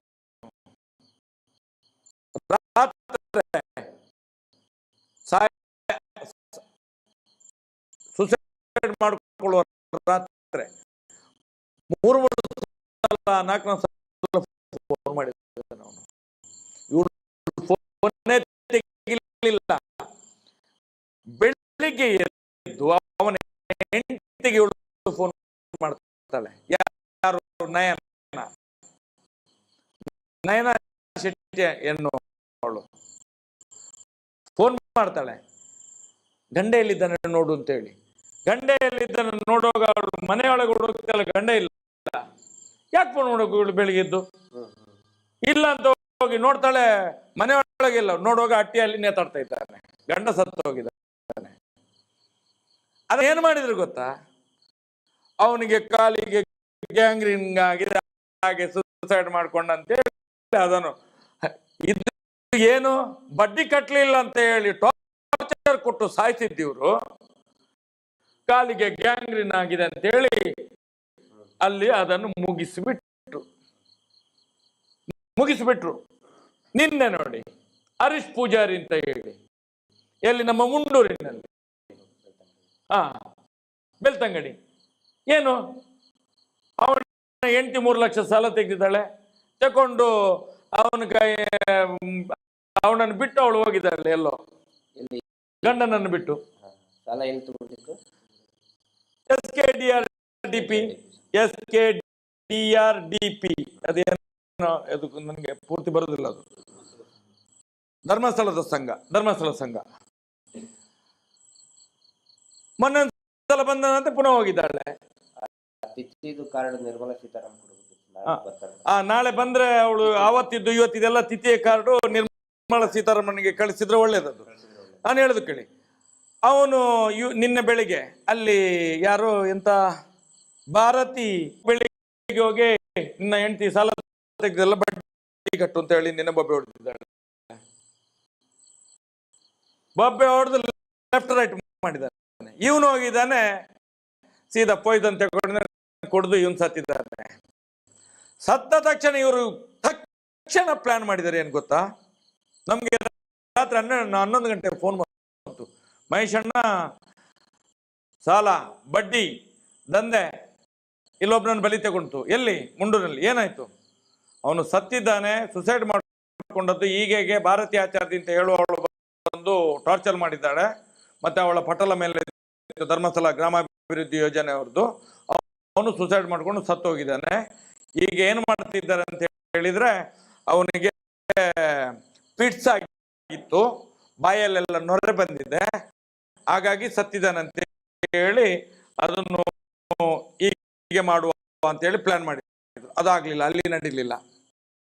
ಮತ್ತೆ ಸ್ವಲ್ಪ ಹೊತ್ತಾಗ ಬೇರೆ ಏನು ಪ್ಲಾನ್ ಆಯ್ತು, ಅವನ ಹಾರ್ಟ್ ಅಟ್ಯಾಕ್ ಆಗಿ ಸತ್ತದ್ದು ಅಂತ ಹೇಳಿ ಆಯ್ತು, ಅದು ನಡೀಲಿಲ್ಲ. ಲಾಸ್ಟಿಗೆ ಹೆಂಡತಿ ಬಿಟ್ಟು ಹೋದ್ಲು ಅಂತ ಹೇಳಿ ಸುಸೈಡ್ ಮಾಡ್ಕೊಂಡಿದ್ದಾನೆ ಅಂತ ಹೇಳಿ ಆ ಪ್ಲಾನ್ ಮಾಡಿದ್ರು, ಅದು ನಡೀಲಿಲ್ಲ. ಯಾಕಂತ ಹೇಳಿದ್ರೆ ಮಧ್ಯದಲ್ಲಿ ಎಣ್ಣೆ ಬಾಟಲಿ ಸಿಕ್ಕಿತು. ಈಗೇನಾಗಿದೆ ಅಂತ ಹೇಳಿದ್ರೆ ಪೋಸ್ಟ್ ಮಾರ್ಟಮ್ ರಿಪೋರ್ಟ್ ಅಲ್ಲಿ ಬರುವಾಗ ಅದು ಆತ್ಮಹತ್ಯೆ ಅಂತ ಹೇಳಿ ಆಗಿದೆ. ಆತ್ಮಹತ್ಯೆ ಯಾಕೆ ಮಾಡ್ಕೊಂಡದ್ದು? ಇದೇ ಭಾರತೀಯ ಆಚಾರ್ಯ ಹೋಗಿ ಬೆದರಿಸಿದ್ರಿಂದ ಇದೇ ಬಡ್ಡಿ ದಂಧೆ. ಇದು ಬಡ್ಡಿ ಅಟ್ಯಾಕ್ ಅಲ್ಲ. ಇವತ್ತು ಕೂಡ ಮನೆಯವರು ಬಾಯಿ ಬಿಡ್ಲಿಕ್ಕೆ ತಯಾರಿಲ್ಲ, ಎದುರ್ತಾ ಇದ್ದಾರಂತೆ. ಹಾಗ ಹೇಳ್ಬೇಡ, ಈಗ ಹೇಳ್ಬೇಡ. ಈಗ ಪ್ಲಾನ್ ಏನ್ ಮಾಡ್ತಿದ್ರು ಗೊತ್ತಾ? ಲಾಸ್ಟ್ ಎಂಡ್ ಪಾಯಿಂಟ್ ಏನ್ ಗೊತ್ತಾ? ಏನಿರ್ಬೋದು ಯೋಚನೆ? ಎಂತ ಪ್ಲಾನ್ ಸರ್ ನೀವು ಹೇಳ್ತೀರ? ನೀವು ಒಂದೊಂದ್ಸಲ ಒಂದೊಂದು ಪ್ಲಾನ್ ಹೇಳ್ತೀರ, ನಾನು ಒಂದು ಪ್ಲಾನ್ ಹೇಳ್ತೇನೆ. ಇವತ್ತು ಏನ್ ಪ್ಲಾನ್ ನಡೆದಿದ್ದು ಗೊತ್ತಾ? ಸುಸೈಡ್ ಅಂತ ಆದ್ರೆ ನಿಮ್ದು ಇದ್ರಲ್ಲಿ ಇನ್ಸೂರೆನ್ಸ್ ಇದೆ ಅಲ್ಲ, ಅದು ಸಿಗುವುದಿಲ್ಲ. ಮತ್ತೆಂತಂದ್ರೆ ಪ್ರೈಮ್ ಮಿನಿಸ್ಟರ್ ಇದೇನೋ ಸಿಗ್ತದೆ, ಅದು ಸಿಗುವುದಿಲ್ಲ. ಇದನ್ನು ಸುಸೈಡ್ ಅಂತ ಹೇಳಿ ಆಗ್ಬಾರ್ದು. ಹಾರ್ಟ್ ಅಟ್ಯಾಕ್ ಅಂತ ಆದ್ರೆ ನಿಮ್ಗೆ ಸರ್ಕಾರದಿಂದ ದುಡ್ಡು ಬರ್ತದೆ, ಇದನ್ನ ಹಾಗೆ ಮುಗಿಸು ಅಂತ ಹೇಳಿ ಪ್ಲಾನ್ ಮಾಡ್ತಿದ್ದಾರಂತೆ. ಎಂತ ಸರ್, ಎಂತ ಈ ಧರ್ಮಸ್ಥಳ ಗ್ರಾಮಾಭಿವೃದ್ಧಿ ಯೋಜನೆ ಅಂತ ಹೇಳಿದ್ರೆ ಒಂದು ಪೆಡಂಭೂತ ಸರ್ ಇದು. ಇದ್ರ ಒಂದು ಕರಾಳ ಒಂದು ವಿಕೃತ ಛಾಯೆ ಉಂಟಲ್ಲ, ಇಡೀ ಹಳ್ಳಿಗಳಲ್ಲಿ ಉಂಟಲ್ಲ, ಈ ಜನಸಾಮಾನ್ಯರನ್ನು ಕೊಲೆ ಮಾಡ್ತಾ ಇದೆ ಸರ್. ಇದಕ್ಕೊಂದು ಎಂಡ್ ಆಗ್ಬೇಕಿತ್ತು ಸರ್. ಇದ್ರ ನಮ್ಮ ಒಂದು ಏನು ತಿಳುವಳಿಕೆ ಒಳಗೆ ಈಗ ಇಷ್ಟೊಂದು ಕೂಗಿ ನಾವು ಮಾತಾಡಿ ಎಷ್ಟೊಂದು ವಿರೋಧ ಕಟ್ಕೊಂಡು ಮೈ ಮೇಲೆ ಕೇಸ್ ಹಾಕೊಂಡು ಎಲ್ಲಕ್ಕಿಂತ ಹೆಚ್ಚು ಕೇಸು ಈ ಹೋರಾಟದಲ್ಲಿ ನೀವು ಹಾಕೊಂಡಿದ್ದೀರಿ. ಮಾತಾಡ್ಬೇಕಾದ್ರೆ ಸಾಕಷ್ಟು ಜನ ಬೈತಾರೆ, ಆದ್ರೂ ನಾವು ಕೂಗಿ ಹೇಳ್ತಾ ಇದೀವಿ. ಯಾಕೆ? ಜನರು ಎಚ್ಚೆತ್ಕೊಳ್ಳಿ ಅಂತ ಹೇಳಿ. ನನಗೆ ಬೇಸರ ಜನರ ಮೇಲೇನು ಕೂಡ ಇದೆ. ಯಾಕಂತ ಹೇಳಿದ್ರೆ ಇಂಥವ್ರನ್ನ ಬೆಳೆಸೋದು ಜನಗಳೇ, ನಾವೇ ಇಂಥವ್ರನ್ನ ಬೆಳೆಸೋದು. ಜನ ಜಾಗೃತಿ ಆಗ್ಲಿಲ್ಲ ಅಂತ ಹೇಳಿದ್ರೆ ಇನ್ನೇನ್ ಮಾಡೋದು ಹೇಳಿ? ಸುಖ ಸುಮ್ನೆ 50,000 1 ಲಕ್ಷಕ್ಕೆ ಅವ್ರಿಗೆ ಹೇಳ್ತಾ ಇದೀವಿ, ಸಾಲ ತಗೋಬೇಡಿ, ನೇರವಾಗಿ ನೀವು ಬ್ಯಾಂಕ್ ನಿಂತರನೇ ಸಾಲ ತಗೊಳ್ಳಿ. ಈಗ ನೋಡಿ, ಸಂಜೀವನಿ ಅಂತ ಯೋಜನೆ ಇದೆ, ಸ್ವಸಹಾಯ ಗುಂಪುಗಳಿಗೆ ಡೈರೆಕ್ಟ್ ಆಗಿ ಬ್ಯಾಂಕ್ಗಳು ಆಲ್ರೆಡಿ ಅದೇ ಗ್ರಾಮದಲ್ಲಿನೇ ಕೊಟ್ಟಿದ್ದಾರೆ. ಯಾವ ಗ್ರಾಮದಲ್ಲಿ SKDRDP ಸ್ವಸಹಾಯ ಗುಂಪುಗಳಿದೆ, ಅದೇ ಗ್ರಾಮದಲ್ಲಿ ಸಮಾನಾಂತರವಾಗಿ ಪ್ಯಾರಲಲ್ಲಿ ಅಲ್ಲಿ ಈ ಸಂಜೀವನಿ ಗುಂಪುಗಳಿಗೂ ಕೂಡ ಡೈರೆಕ್ಟ್ ಬ್ಯಾಂಕ್ ಇಂದ ಕೊಟ್ಟಿದ್ದಾರೆ. 8% 10% ಸಿಗ್ತಾ ಇದೆ ಅವರಿಗೆ. ಸರಿಯಾಗಿ 3 ತಿಂಗಳಿಗೊಂದ್ಸರಿ ಕಟ್ಟಿದ್ರೆ ಬರೀ 4% ಅಲ್ಲಿ ಕಟ್ತಾ ಇದ್ದಾರೆ. ಜನಗಳಿಗೆ ಇದು ಅರ್ಥ ಆಗಬೇಕು. ಜನಗಳಿಗೆ ಅರ್ಥ ಆಗಲಿಲ್ಲ ಅಂತ ಹೇಳಿದ್ರೆ ನಾನು ಹಳ್ಳಕ್ಕೆ ಬೀಳ್ತೀನಿ, ನಾನು ಮೋಸ ಹೋಗ್ತೀನಿ ಅನ್ನೋರ್ಗೆ ಇನ್ನೇನ್ ಮಾಡಕ್ಕಾಗತ್ತೆ? ನಾವು ಹೇಳ್ತೀವಿ ನೀವು ಜೀವ ಕಳ್ಕೊಳ್ಬೇಡಿ ಅಂತ ಹೇಳ್ತೀವಿ. ಹೌದು, ನಾವು ನಮಗ್ ಬೇಸರ ಆಗುತ್ತೆ, ಪಾಪ ಯಾರಾದ್ರೂ ಹಿಂಗ್ ಸತ್ರೆ ಬೇಸರ ಆಗುತ್ತೆ. ಆದ್ರೆ ಜನಗಳು ಕೂಡ ಅರ್ಥ ಮಾಡ್ಕೋಬೇಕು, ಜನಗಳು ಜಾಗೃತರಾಗಬೇಕು. ನಾನು ಮೋಸ ಹೋಗಕ್ ನಾನು ರೆಡಿ ಇದ್ದೀನಿ, ನಿಂದೇನು ಅಂತ ಕೇಳಿದ್ರೆ ನಾವೇನ್ ಮಾಡಕ್ಕಾಗತ್ತೆ ಸರ್? ನೋಡಿ, ನಾವು ಹೇಳೋದು ಅದನ್ನೇ ಸರ್. ಈಗ 12 ವರ್ಷದಿಂದ ಪದೇ ಹೇಳೋದಿದೆ, ಅಪ್ಪ ನೆಟ್ಟ ಆಲದ ಮರಕ್ಕೆ ನಾವು ನೇತಾಡುವುದಲ್ಲ. ಇವತ್ತು ನಮ್ಮ ಅಪ್ಪ ಮಾಡಿದ ತಪ್ಪು ಯಾರನ್ನು ಮಂಜುನಾಥ, ನಡೆದಾಡುವ ಮಂಜುನಾಥ, ಮಾತನಾಡುವ ಮಂಜುನಾಥ ಅಂತ ಹೇಳಿ ನಮ್ಮನ್ನು ವಂಚನೆ ಮಾಡಿ ಇವತ್ತು ನಮ್ಮ ಈ ದುಸ್ಥಿತಿಗೆ ಕಾರಣ. ಇವತ್ತು ನಾವು ಮಾಡಿದ ತಪ್ಪು ನಾಳೆ ನಮ್ಮ ಮಕ್ಕಳಿಗೆ ಬರಬಾರದು. ಇವತ್ತು ನಾವು ಮಾಡಿದ ತಪ್ಪು ನಾಳೆ ನಮ್ಮ ಮಕ್ಕಳಿಗೆ ಬರಬಾರದು ಅನ್ನುವಂತ ನೋವು, ಆ ಕೊರಗು ನಮ್ಮ ಹತ್ರ ಇರುವಂತದ್ದು. ನಾವು ಇವತ್ತಿರ್ತೇವೆ, ನಾಳೆ ಈಗ ಇಲ್ಲಿಂದ ಎದ್ದ ಮೇಲೆ ನಾವು ಇರ್ಲಿಕ್ಕಿಲ್ಲ. ಯಾಕಂತ ಹೇಳಿದ್ರೆ ಆ ಮಹಾದೇವನ ಕೊಡುವವನು ಆ ಬ್ರಹ್ಮ ಸೃಷ್ಟಿಕರ್ತ. ಆದ್ರೆ ಹೇಳುವಂಥದ್ದು, ನಾವು ಇಷ್ಟು ಕಿರಿಚಾಡಿದ್ರು ಪರಿಚಾಡಿದ್ರು ಇನ್ನೂ ಸಮಾಜಕ್ಕೆ ನಿಮ್ಗೆ ಸತ್ಯದ ಅರಿವು ಆಗ್ತಾ ಇಲ್ಲ ಅಂತ ಹೇಳಿದ್ರೆ, ಇನ್ನು ಇದಕ್ಕೆ ಉತ್ತರ ಕೊಡುವವನ ಮಂಜುನಾಥ ಸ್ವಾಮಿ ಅಣ್ಣಪ್ಪ ದೇವರು. ನಾವು ಏನು ಮಾಡ್ಲಿಕ್ಕೆ ಆಗುದಿಲ್ಲ. ನಾವು ಸತ್ಯವನ್ನು ತೆರೆದು ನಿಮ್ಮ ಮುಂದೆ ಇಡಬಹುದು. ಸತ್ಯವನ್ನು, ಆ ಸತ್ಯದ ಹೋರಾಟದಿಂದಾಗಿ ನಾವು ಇಲ್ಲಿ ತನಕ 12 ವರ್ಷದಿಂದ, ನಾನು ಹೇಳೋದು ಸೌಜನ್ಯನ ಹೋರಾಟ ಸರ್ ಇದು. 12 ವರ್ಷದಿಂದ ನಾನು 25 ವರ್ಷದಿಂದ ಅವರನ್ನ ಎದುರು ಹಾಕೊಂಡಿದ್ದೇನೆ. 25 ವರ್ಷಗಳಿಂದ. ತಾಕತ್ತಿದ್ರೆ ಬನ್ನಿ ಅಂತೇಳಿ ನಾವು ಸತ್ಯವೇ ಮಾತಾಡೋದು, ಸತ್ಯವನ್ನೇ ಪ್ರತಿಪಾದನೆ ಮಾಡೋದು ಅಂತ ಹೇಳಿ, ಬಿಡುವುದಿಲ್ಲ ನಿಮ್ಮನ್ನು ಅಂತ ಹೇಳಿ. ಅಲ್ಲಿಂದ ಇಲ್ಲಿ ತನಕ ಕೂಡ ನಮ್ಮನ್ನು ಆ ಮಂಜುನಾಥ ಸ್ವಾಮಿ, ಅಣ್ಣಪ್ಪ ಸ್ವಾಮಿ ಕಾದುಕೊಂಡು ಬಂದಿದ್ದಾರೆ. ಇದು ಸತ್ಯದ ಹೋರಾಟ. ನಾನು ಇವತ್ತು ಜನರಿಗೆ ಹೇಳುವಂಥದ್ದು, ಸತ್ಯದ ಅರಿವು ಮಾಡ್ಕೊಳ್ಳಿ. ನೀವೇನು ಅಣ್ಣಪ್ಪ ಸ್ವಾಮಿಯ ಮುಂದೆ, ಮಂಜುನಾಥ ದೇವರ ಮುಂದೆ ನಂಬಿಕೆ ಇಟ್ಟಿದ್ದೀರೋ, ನೀವು ಬೆಳಿಗ್ಗೆ ಎದ್ದು ಆ ದೇವರಿಗೆ ಒಂದ್ಸಲ ಕೈ ಮುಗಿಯುವಾಗ ಒಂದು ನಿಶ್ಚಿಂತೆಯಿಂದ ಒಂದು ಕೈ ಮುಗಿರಿ, ಪ್ರಾರ್ಥನೆ ಮಾಡಿ. ನಿಮ್ಗೆ ಆಗ ಗೊತ್ತ ಈ ನಮ್ಮ ಹೋರಾಟದ ಸತ್ಯ ಏನು ಅಂತ ಹೇಳಿ. ಈ ಕರಾಳ ಮುಖಗಳು ಇವತ್ತು ಏನು ಇಡೀ ಹಿಂದೂ ಸಮಾಜವನ್ನು ನಾಶ ಮಾಡ್ತಿದ್ಯೋ ಇದೆಲ್ಲ ನಿಮ್ಮ ಕಣ್ಣಿನ ಎದುರುಗಡೆ ಬರ್ತದೆ. ನಿಮಗೆಲ್ಲ ಬಿಚ್ಚಿಟ್ಟಿದ್ದೇವೆ ನಾವು. ಇವತ್ತು ಮೈಶೆಟ್ಟಿ ತಿಮ್ಮರಡಿ ಇರ್ಬೋದು, ಮಟ್ಟಣ್ಣವರು ಇರ್ಬೋದು, ಎಲ್ಲಾ ಹೋರಾಟಗಾರರು ಇದನ್ನು ಸೇರಿ ನಾವು ಮಾಡ್ತಾ ಇದ್ದೇವೆ. ಅನೇಕ ಯೂಟ್ಯೂಬರ್ಸ್ ಇದು ಇವತ್ತು ಸಮಾಜಕ್ಕೆ ಮುಟ್ಟಬೇಕು, ಒಂದು ಒಳ್ಳೆಯ ಒಂದು ವಾತಾವರಣ ಸೃಷ್ಟಿಯಾಗಿ ನ್ಯಾಯ ಸಿಗ್ಲಿ ಅಂತ ಹೇಳಿ ನಮ್ಮ ಈ ಹೋರಾಟ ಇರುವಂತದ್ದು. ಎರಡು ಪ್ರಶ್ನೆ. ಈಗ ಧರ್ಮಸ್ಥಳ ವೀರೇಂದ್ರ ಹೆಗ್ಗಡೆ ಅವರು ಅಪಿದೂರಿತ ಹಾಕಿದ್ದಾರೆ, ಅದು ತೀರ್ಪು ಏನಾಯ್ತು? ಅಲ್ಲ, ತೀರ್ಪು ಅಂತ ಹೇಳಿದ್ರೆ ಅದರಲ್ಲಿ ಒಂದು ಅವಕಾಶ ಕೊಟ್ಟಿದ್ದಾರೆ, ಸರ್ಕಾರಕ್ಕೆ ತೀರ್ಮಾನಕ್ಕೆ ಬಿಟ್ಟಿದ್ದಾರೆ ಅದನ್ನ. ಹಿಂಗಾಗಿ ಇವ್ರು ಏನ್ ಮಾಡ್ತಾ ಇದ್ದಾರೆ, ಪ್ರತಿ ವರ್ಷಕ್ಕೂ ಕೂಡ ಮುಜರಾಯಿ ಇಲಾಖೆಗೆ ನೋಡಿ ಒಂದು ಇದನ್ನ ಗುಟ್ಟು ಅಂದ್ರೆ ಅದು ಸರ್ಕಾರದ ಮೇಲೆ ಇದೆ. ಅದಕ್ಕೆ ಇವ್ರು ಏನ್ ಮಾಡ್ತಾರೆ, ಪ್ರತಿ ವರ್ಷ ಸೆಟ್ಟಿಂಗ್ ಮಾಡ್ತಾ ಹೋಗ್ತಾರೆ. ಒಂದು ಪ್ರತೀತಿ ಇದೆ ಗೊತ್ತಾ, ಮುಜರಾಯಿ ಇಲಾಖೆಯ ಮಿನಿಸ್ಟರ್ ಆದವರು ರಾಜಕೀಯವಾಗಿ ನೆಕ್ಸ್ಟ್ ಇಲೆಕ್ಷನ್ ಅಲ್ಲಿ ಸೋಲ್ತಾರೆ ಅಂತ ಹೇಳಿ. ಗೊತ್ತಾ? ಯಾಕೆ ಹೇಳಿ?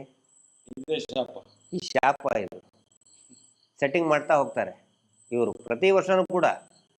ಅದನ್ನ ಕ್ವಶನ್ ಮಾಡುವಂತಹ ಪವರ್ ಸರ್ಕಾರಕ್ಕಿದೆ. ಇವತ್ತು ಎಂಡಮೆಂಟ್ಗೆ ಇವತ್ತು ತಗೊಳ್ಬಹುದು ಸರ್. ನೋಡಿ ಸರ್, ಇದು 5 ಕೋಟಿಗಿಂತ ಮೇಲೆ ಇದ್ರೆ ತಗೊಳ್ಳೋ, ಇದು 1000 ಕೋಟಿ ಸರ್ ಬರ್ತದೆ, 1000 ಕೋಟಿ. ಈಗ ಈ ರಾಜ್ಯದ ಮುಖ್ಯಮಂತ್ರಿ ಈ ರಾಜ್ಯದ ಏನು ಈ ರಾಜ್ಯಕ್ಕೆ ವ್ಯವಸ್ಥೆ ಇದೆ ಅಲ್ಲ, ಇವತ್ತು ಅಧಿಕಾರ ಇದೆ ಅಲ್ಲ, ಇವತ್ತು ಈಗ ತೀರ್ಮಾನ ಮಾಡಬಹುದು, ಸರ್ಕಾರಕ್ಕೆ ತಗೊಳ್ಬಹುದು. ಇದೆ ಕಮಿಟಿ ರಚನೆ ಮಾಡಿ ಮಾಡಬಹುದು ಎನಿ ಟೈಮ್. ಈಗ ನೋಡಿ, ಅಲ್ಲಿ ಇಷ್ಟೊಂದು ಅನಾಚಾರ ನಡೀತಾ ಇದೆ. ಆಮೇಲೆ ಇವ್ರ ಮೇಲೇನೆ ಆಲ್ರೆಡಿ ಎಷ್ಟೋ ಕೇಸ್ ಇದೆ. ನಾಗರಿಕ ಸೇವಾ ಟ್ರಸ್ಟ್ನವರು ಉಲ್ಲೇಖ ಮಾಡಿದ್ದಾರೆ. ನಾವು ಅವ್ರಿಗೆ ಧನ್ಯವಾದ ಹೇಳ್ಬೇಕು. ನಾಗರಿಕ ಸೇವಾ ಟ್ರಸ್ಟ್ನವರು ರಂಜನ್ ರಾಯರು ಸಾಕಷ್ಟು ಉಲ್ಲೇಖ ಮಾಡಿದ್ದಾರೆ. ಇಲ್ಲಿ AC ಕೋರ್ಟ್ ನಲ್ಲಿ ಹೇಳಿದ್ದು, ಇಲ್ಲಿ AC ಹೇಳಿದ್ದು, ಕೋರ್ಟ್ ನಲ್ಲಿ ಆರ್ಡರ್ ಆಗಿದೆ ಸರ್, DC ಗೆ ಬರ್ತಿದ್ದಾರೆ ಇದನ್ನು ನಮ್ಮ ಮುಜರಾಯಿ ಇಲಾಖೆಗೆ ತಗೊಳ್ಬೇಕು ಅಂತ ಹೇಳಿ, ಇದು ಸರ್ಕಾರಿ ದೇವಸ್ಥಾನ ಅಂತ ಹೇಳಿ. ಆದ್ರೆ ಯಾಕೆ ತಗೊಳ್ಳಿಲ್ಲ ಸರ್? ಅದು ಯಾರಿದ್ದಾರೆ ಹಾಗಾದ್ರೆ? ನಡೆದಾಡುವ ATM ಅದಲ್ಲ, ನಡೆದಾಡುವ ATM ಅದಲ್ಲ. ಅದಕ್ಕೆ ಇಲೆಕ್ಷನ್ ನಲ್ಲಿ ATM, ಇವರು ಇಲೆಕ್ಷನ್ ಬಂದ ತಕ್ಷಣ ATM. ಎಲ್ಲಾ ಸಂಘಟನೆ ಲೀಡರ್ಗಳಿಗೆ ATM ಗಳಿವರು. ನೋಡಿ, ಈಗ ಮೊನ್ನೆ ATM ಅಲ್ಲಿ ತಗೊಂಡೋದ್ರಲ್ಲ ಇಬ್ರು, ಈ ರಾಜ್ಯದ ಮುಖ್ಯಮಂತ್ರಿ DCM. ಈಗ ಅವ್ರದ್ದು ATM ಹೇಗೆ ಮಾರ್ಗದಲ್ಲಿ ನಡೀತಿದೆ ನೋಡಿ, 3 ಪಾರ್ಟಿದ್ದು. ಯಾರ್ಯಾರು ಸೌಜನ್ಯಾಳ ನ್ಯಾಯಕ್ಕೆ ಅಡ್ಡಿ ಬಂದಿದ್ದಾರೆ ಅವ್ರೆಲ್ರು ಕೂಡ ನೆಲ ಕಚ್ಚಿದ್ದಾರೆ. ಇದು ಈ ರಾಜ್ಯದ ಜನ ಅರ್ಥ ಮಾಡಬೇಕು. ಸಂಚಾರಿ ಸ್ಟುಡಿಯೋ ಮುಖಾಂತರ ನಾನು ಹೇಳ್ತಾ ಇದ್ದೀನಿ, ಯಾರ್ಯಾರು ಈ ನ್ಯಾಯದ ಹೋರಾಟಕ್ಕೆ, ಸೌಜನ್ಯಾಳ ನ್ಯಾಯಕ್ಕೆ ವಿರುದ್ಧವಾಗಿ ಆ ಅತ್ಯಾಚಾರಿಗಳ ಪರವಾಗಿ ನಿಂತ್ಕೊಂಡು ಆ ಬೀಡಿನ ಮನೆಗೆ ಹೋಗಿ ಅವ್ರ ಕಡೆ ಸನ್ಮಾನ ತಗೊಂಡು ಶಾಲ್ ಹಾಕಿಸ್ಕೊಂಡು ಬಂದ್ರು, ಅವರೆಲ್ಲಾ ನೆಲ ಸಮ ಆಗ್ತಾ ಇದ್ದಾರೆ. ಅವನತಿ ಇನ್ನು ಮುಂದಕ್ಕೆ ಆದಷ್ಟು ಬೇಗ 12 ವರ್ಷ ದಾಟಿತು ಆ ಮಗುವಿನ ಒಂದು ಆತ್ಮಕ್ಕೆ ಇದು ಆಗಿ ಹತ್ಯೆ ಆಗಿ, ಆತ್ಮದ ಹತ್ಯೆ ಆಗಿ. ಇನ್ನು ಮುಂದೆ ಫಾಸ್ಟ್ ಅದು ಸಿಗುವಂತದ್ದು ಖಂಡಿತ ಆಗ್ತದೆ. ಅದು ಈಗ ನಿರ್ಮಲಾ ಸೀತಾರಾಮನ್ ಅವರು ಬಂದಿದ್ದಾರೆ, ಲಾಭಾಂಶ ವಿತರಣೆಗೆ.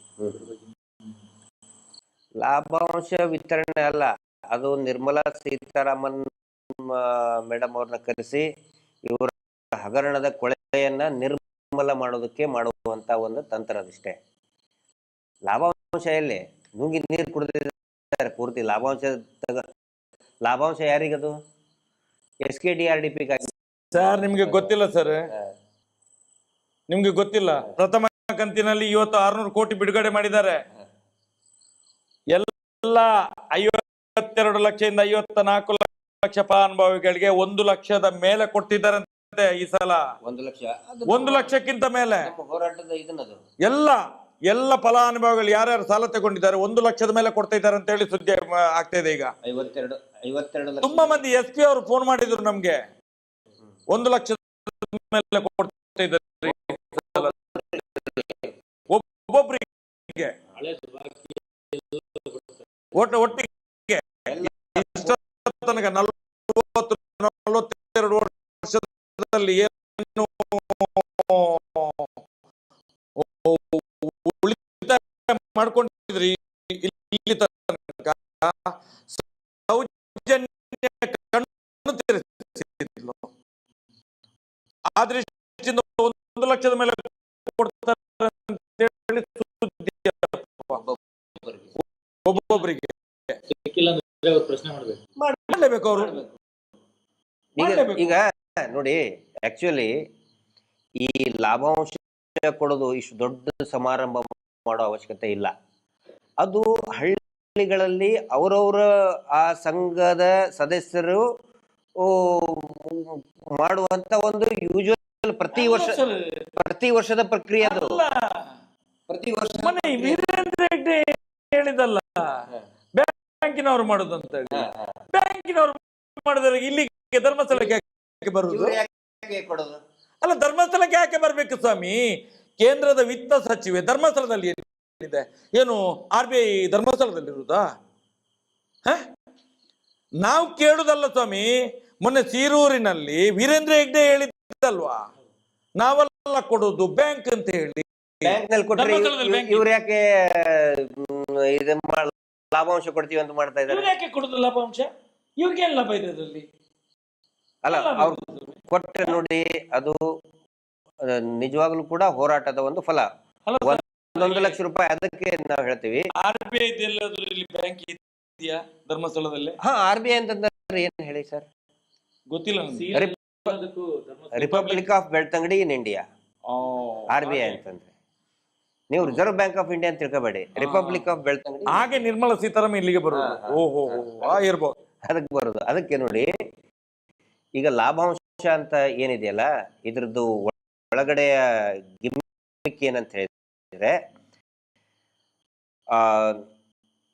SKDRDP ಇದು ಲಾಭರಹಿತ ಟ್ರಸ್ಟ್ ಅಂತ ಇವ್ರು ಬರ್ಕೊಂಡಿದ್ದಾರೆ. ಇವ್ರು ಏನ್ ಹೇಳಕ್ ಹೊರಟಿದ್ದಾರೆ, ಲಾಭ ನಾವು ಏನು ಇಟ್ಕೊಂಡಿಲ್ಲ, ಲಾಭ ಬಂದಿರೋದನ್ನೆಲ್ಲ ನಾವು ಜನರಿಗೆ ಹಂಚುತ್ತಾ ಇದ್ದೀವಿ, ಅದಕ್ಕೆ ಲಾಭಾಂಶ ನಾವು ಜನಗಳಿಗೆ ಕೊಡ್ತಾ ಇದ್ದೀವಿ ಅನ್ನುವಂತ ಒಂದು ಗಿಮಿಕ್ ಮಾಡೋದಕ್ಕೋಸ್ಕರ ಇವರು ಈ ರೀತಿ ಮಾಡ್ತಾ ಇದ್ದಾರೆ. ಈ ರೀತಿ ನಾಟಕ ಮಾಡ್ಬೇಕಾ ಸರ್?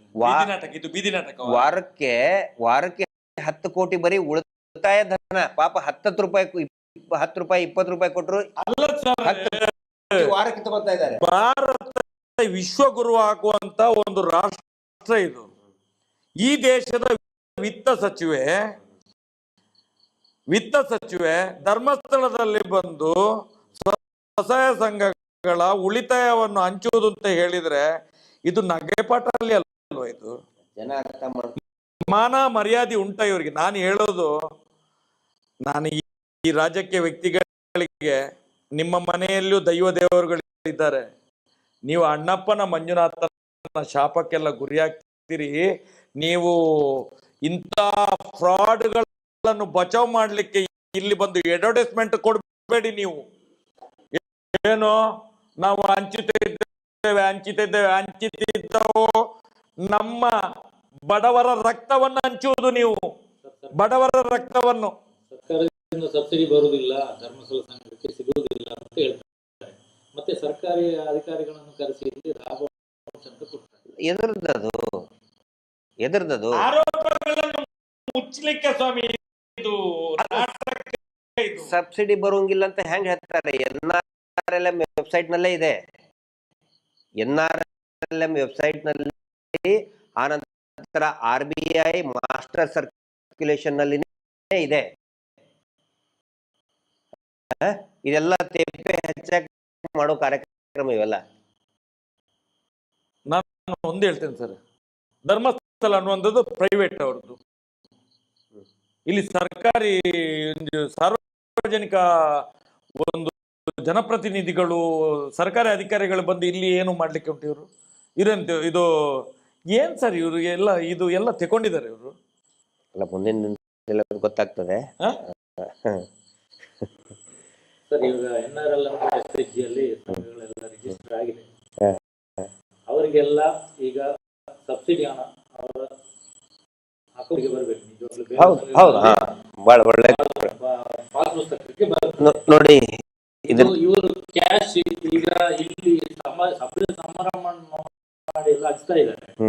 ಇದು ತಪ್ಪಲ್ಲ ಸರ್? ನೋಡಿ, NRLM ಮಾಡೋ ಉದ್ದೇಶ ಏನು ಅಂತ ಹೇಳಿದ್ರೆ, ಮುಂಚೆ ಜೆ.ಎನ್.ಆರ್. ಜವಾಹರ್ಲಾಲ್ ನೆಹರು ಕಾಂಗ್ರೆಸ್ ಇದ್ದಾಗ ಜೆ.ಎನ್.ಆರ್. ಯೋಜನೆ ಅಂತ ಇತ್ತು. ಅವಾಗ ಏನೋ ಒಂದು ಅವ್ಯವಹಾರ ನಡೀತಾ ಇತ್ತು ಅಂತ ಹೇಳಿದ್ರೆ, ಈ ಕಾಂಟ್ರಾಕ್ಟರ್ಸ್ ಇರ್ತಾರಲ್ಲ, ಕಾಂಟ್ರಾಕ್ಟರ್ಸ್ ಎಲ್ಲರದು ID ಕಾರ್ಡ್ ತಗೊಂಡು, ಈ ಕೂಲಿ ಕೆಲಸ ಮಾಡೋರು ID ಕಾರ್ಡ್ ತಗೊಂಡು ಅವರು ಬಿಲ್ ಕ್ಲೇಮ್ ಮಾಡ್ತಿದ್ರು.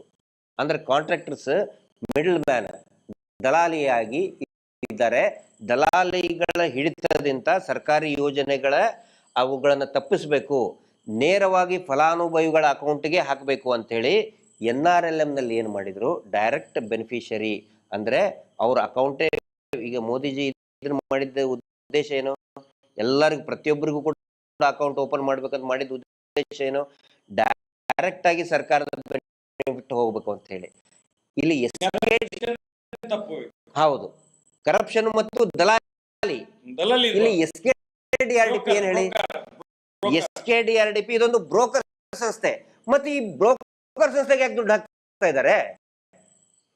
SKDRDP ಏನು, in fact technically it's a broker organisation. Broker ಒಂದು ಅಷ್ಟಿಷ್ಟು ಮಾಡಿಕೊಂಡು ತಿಂತ ಇದ್ದದನ್ನು ಈಗ ಈ ಬ್ರೋಕರಿಸಮ್ ಅನ್ನು ಒಬ್ಬನಿಗೆ ಕೊಟ್ಟು ಬಿಟ್ಟರು. ಇದು ಬ್ರೋಕರಿಸಮ್.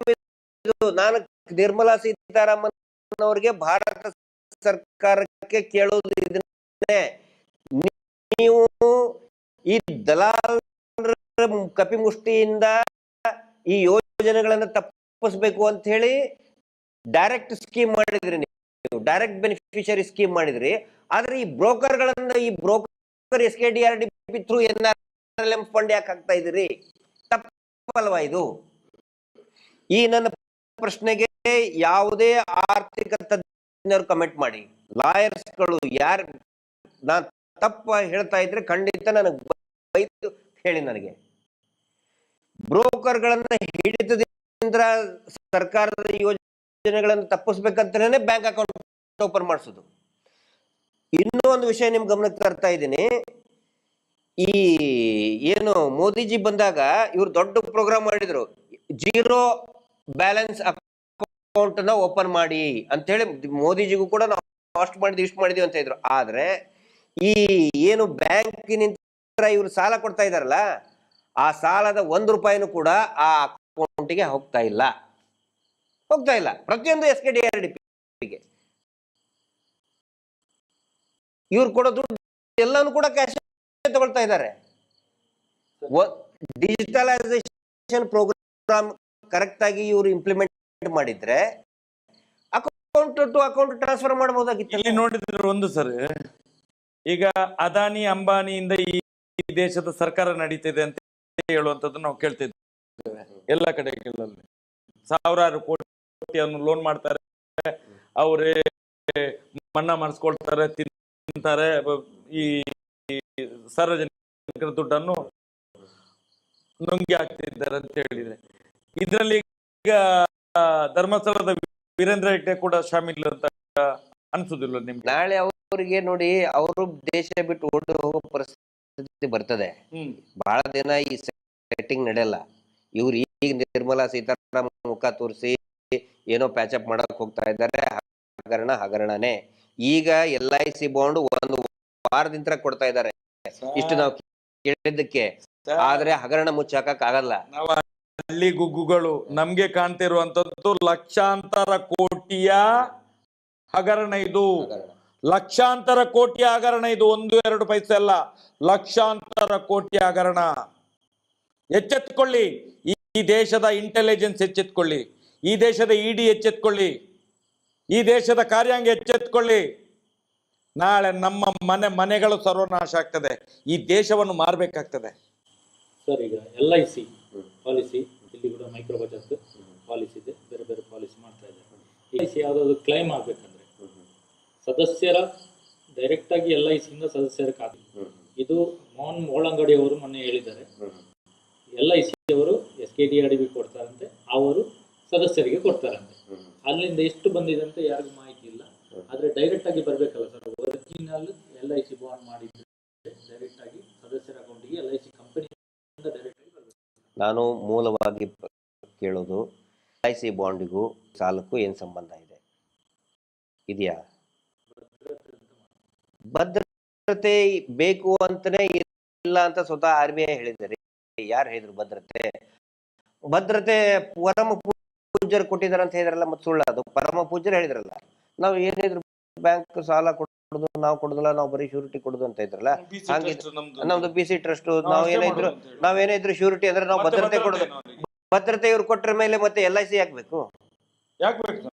PRK ಯಾಕಬೇಕು? ಜೀವನ್ ಮಧುರ ಯಾಕಬೇಕು? SBI ಲೈಫ್ ಯಾಕಬೇಕು? ಅದ್ರಲ್ಲಿ ಒಂದು ಈಗ LIC ಮಾಡ್ತಾರಲ್ಲ, LICಗೆ ಕೆಲವ್ರ ಹತ್ರ ಜನವಿಲ್ಲ LIC ಮಾಡ್ಲಿಕ್ಕೆ 10,000 20,000, ಇವ್ರು ಅದನ್ನು ಬಡ್ಡಿಯಲ್ಲಿ ಕೊಡೋದು, ಅದಕ್ಕೂ ಕೂಡ ಬಡ್ಡಿ. ಅದಕ್ಕೂ ಆ LICಯ ದುಡ್ಡು ಕಟ್ಲಿಕ್ಕೂ ಕೂಡ ಬಡ್ಡಿಯಲ್ಲೇ ಕಟ್ಟೋದು, ಅವ್ರದೇ ದುಡ್ಡು ತಗೊಂಡು. ಈಗ ಸಂತೋಷ್ ಶೆಟ್ಟರ್, ಈಗ ನೋಡಿ ಉರುಳು ಸುತ್ತು ಒಂದು ವಾರದಿಂದ ಈಗ ಡಿಸ್ಪ್ಲೇ ಆಗ್ತಾ ಇದೆ. ಅದು ಕೂಡ ಏನಂತ ಹೇಳಿದ್ರೆ ಎಲ್ಲ ಲ್ಯಾಪ್ಸ್ ಆಗಿದ್ದು, ಪೂರ್ತಿ ರಿನಿವಲ್ ಆಗದೆ ಇರೋದು ಎಲ್ಲವೂ ಕೂಡ ಈಗ ತೋರಿಸ್ತಾ ಇದ್ದಾರೆ. ನಾವು ಕೇಳಿದ್ವಿ LIC ಇದು ಪೂರ್ತಿ ದೊಡ್ಡ ಸ್ಕ್ಯಾಮು ಅಂತ ಹೇಳಿದ್ದೆ, ಒಂದು ವಾರದಿಂದ ಈಗ ತೋರಿಸ್ತಾ ಇದ್ದಾರೆ. 30 ವರ್ಷದಿಂದ ಅದೇ ದಂಧೆನೆ ಮಾಡಿದ್ದಾರೆ, ಮಿಡಲ್ ಮ್ಯಾನ್ ಬ್ರೋಕರ್ ದಂಧೆನೆ ಮಾಡಿದ್ದಾರೆ. ಬಾಂಡ್ಗೂ ಮತ್ತೆ ಸಾಲಕ್ಕೂ ಯಾವುದೇ ಸಂಬಂಧ ಇಲ್ಲ. ಬೇಸಿಕ್ ಹಗರಣ ಇರೋದೇ ಅಲ್ಲಿ. ಶ್ಯೂರಿಟಿ ಅಂತ ಹೇಳಿದ್ರೆ, ನಾವು ಶ್ಯೂರಿಟಿ ಕೊಟ್ಟಿವಿ ಅಂತ ಹೇಳಿದ್ರೆ, ಫಸ್ಟ್ ಆಫ್ ಆಲ್ ಸ್ವಸಹಾಯ ಗುಂಪುಗಳಿಗೆ ಶ್ಯೂರಿಟಿ ಅವಶ್ಯಕತೆ ಇಲ್ಲ. 3 ಲಕ್ಷದವರೆಗೆ ಯಾವುದೇ ಶ್ಯೂರಿಟಿವರೆಗೂ ಕೂಡ ಕೊಡುವಂಥ ಅವಶ್ಯಕತೆನೇ ಇಲ್ಲ ಅಂತ ಹೇಳ್ತಾರೆ. ಆಮೇಲೆ ನಂತರ 10 ಲಕ್ಷದವರೆಗೂ ಕೂಡ ಪ್ರಾಂಪ್ಟ್ ಆಗಿ ಅವರು ರಿಪೇ ಮಾಡಿದರೆ 10 ಲಕ್ಷದವರೆಗೂ ಕೂಡ ಶ್ಯೂರಿಟಿ ಅವಶ್ಯಕತೆ ಇಲ್ಲ ಅಂತಾನೆ ಹೇಳ್ತಾರೆ. ಮತ್ತೆ ಇವ್ರು ಯಾರು ಬಾಂಡ್ ಮಾಡಿಸ್ಕೊಳಕ್ಕೆ?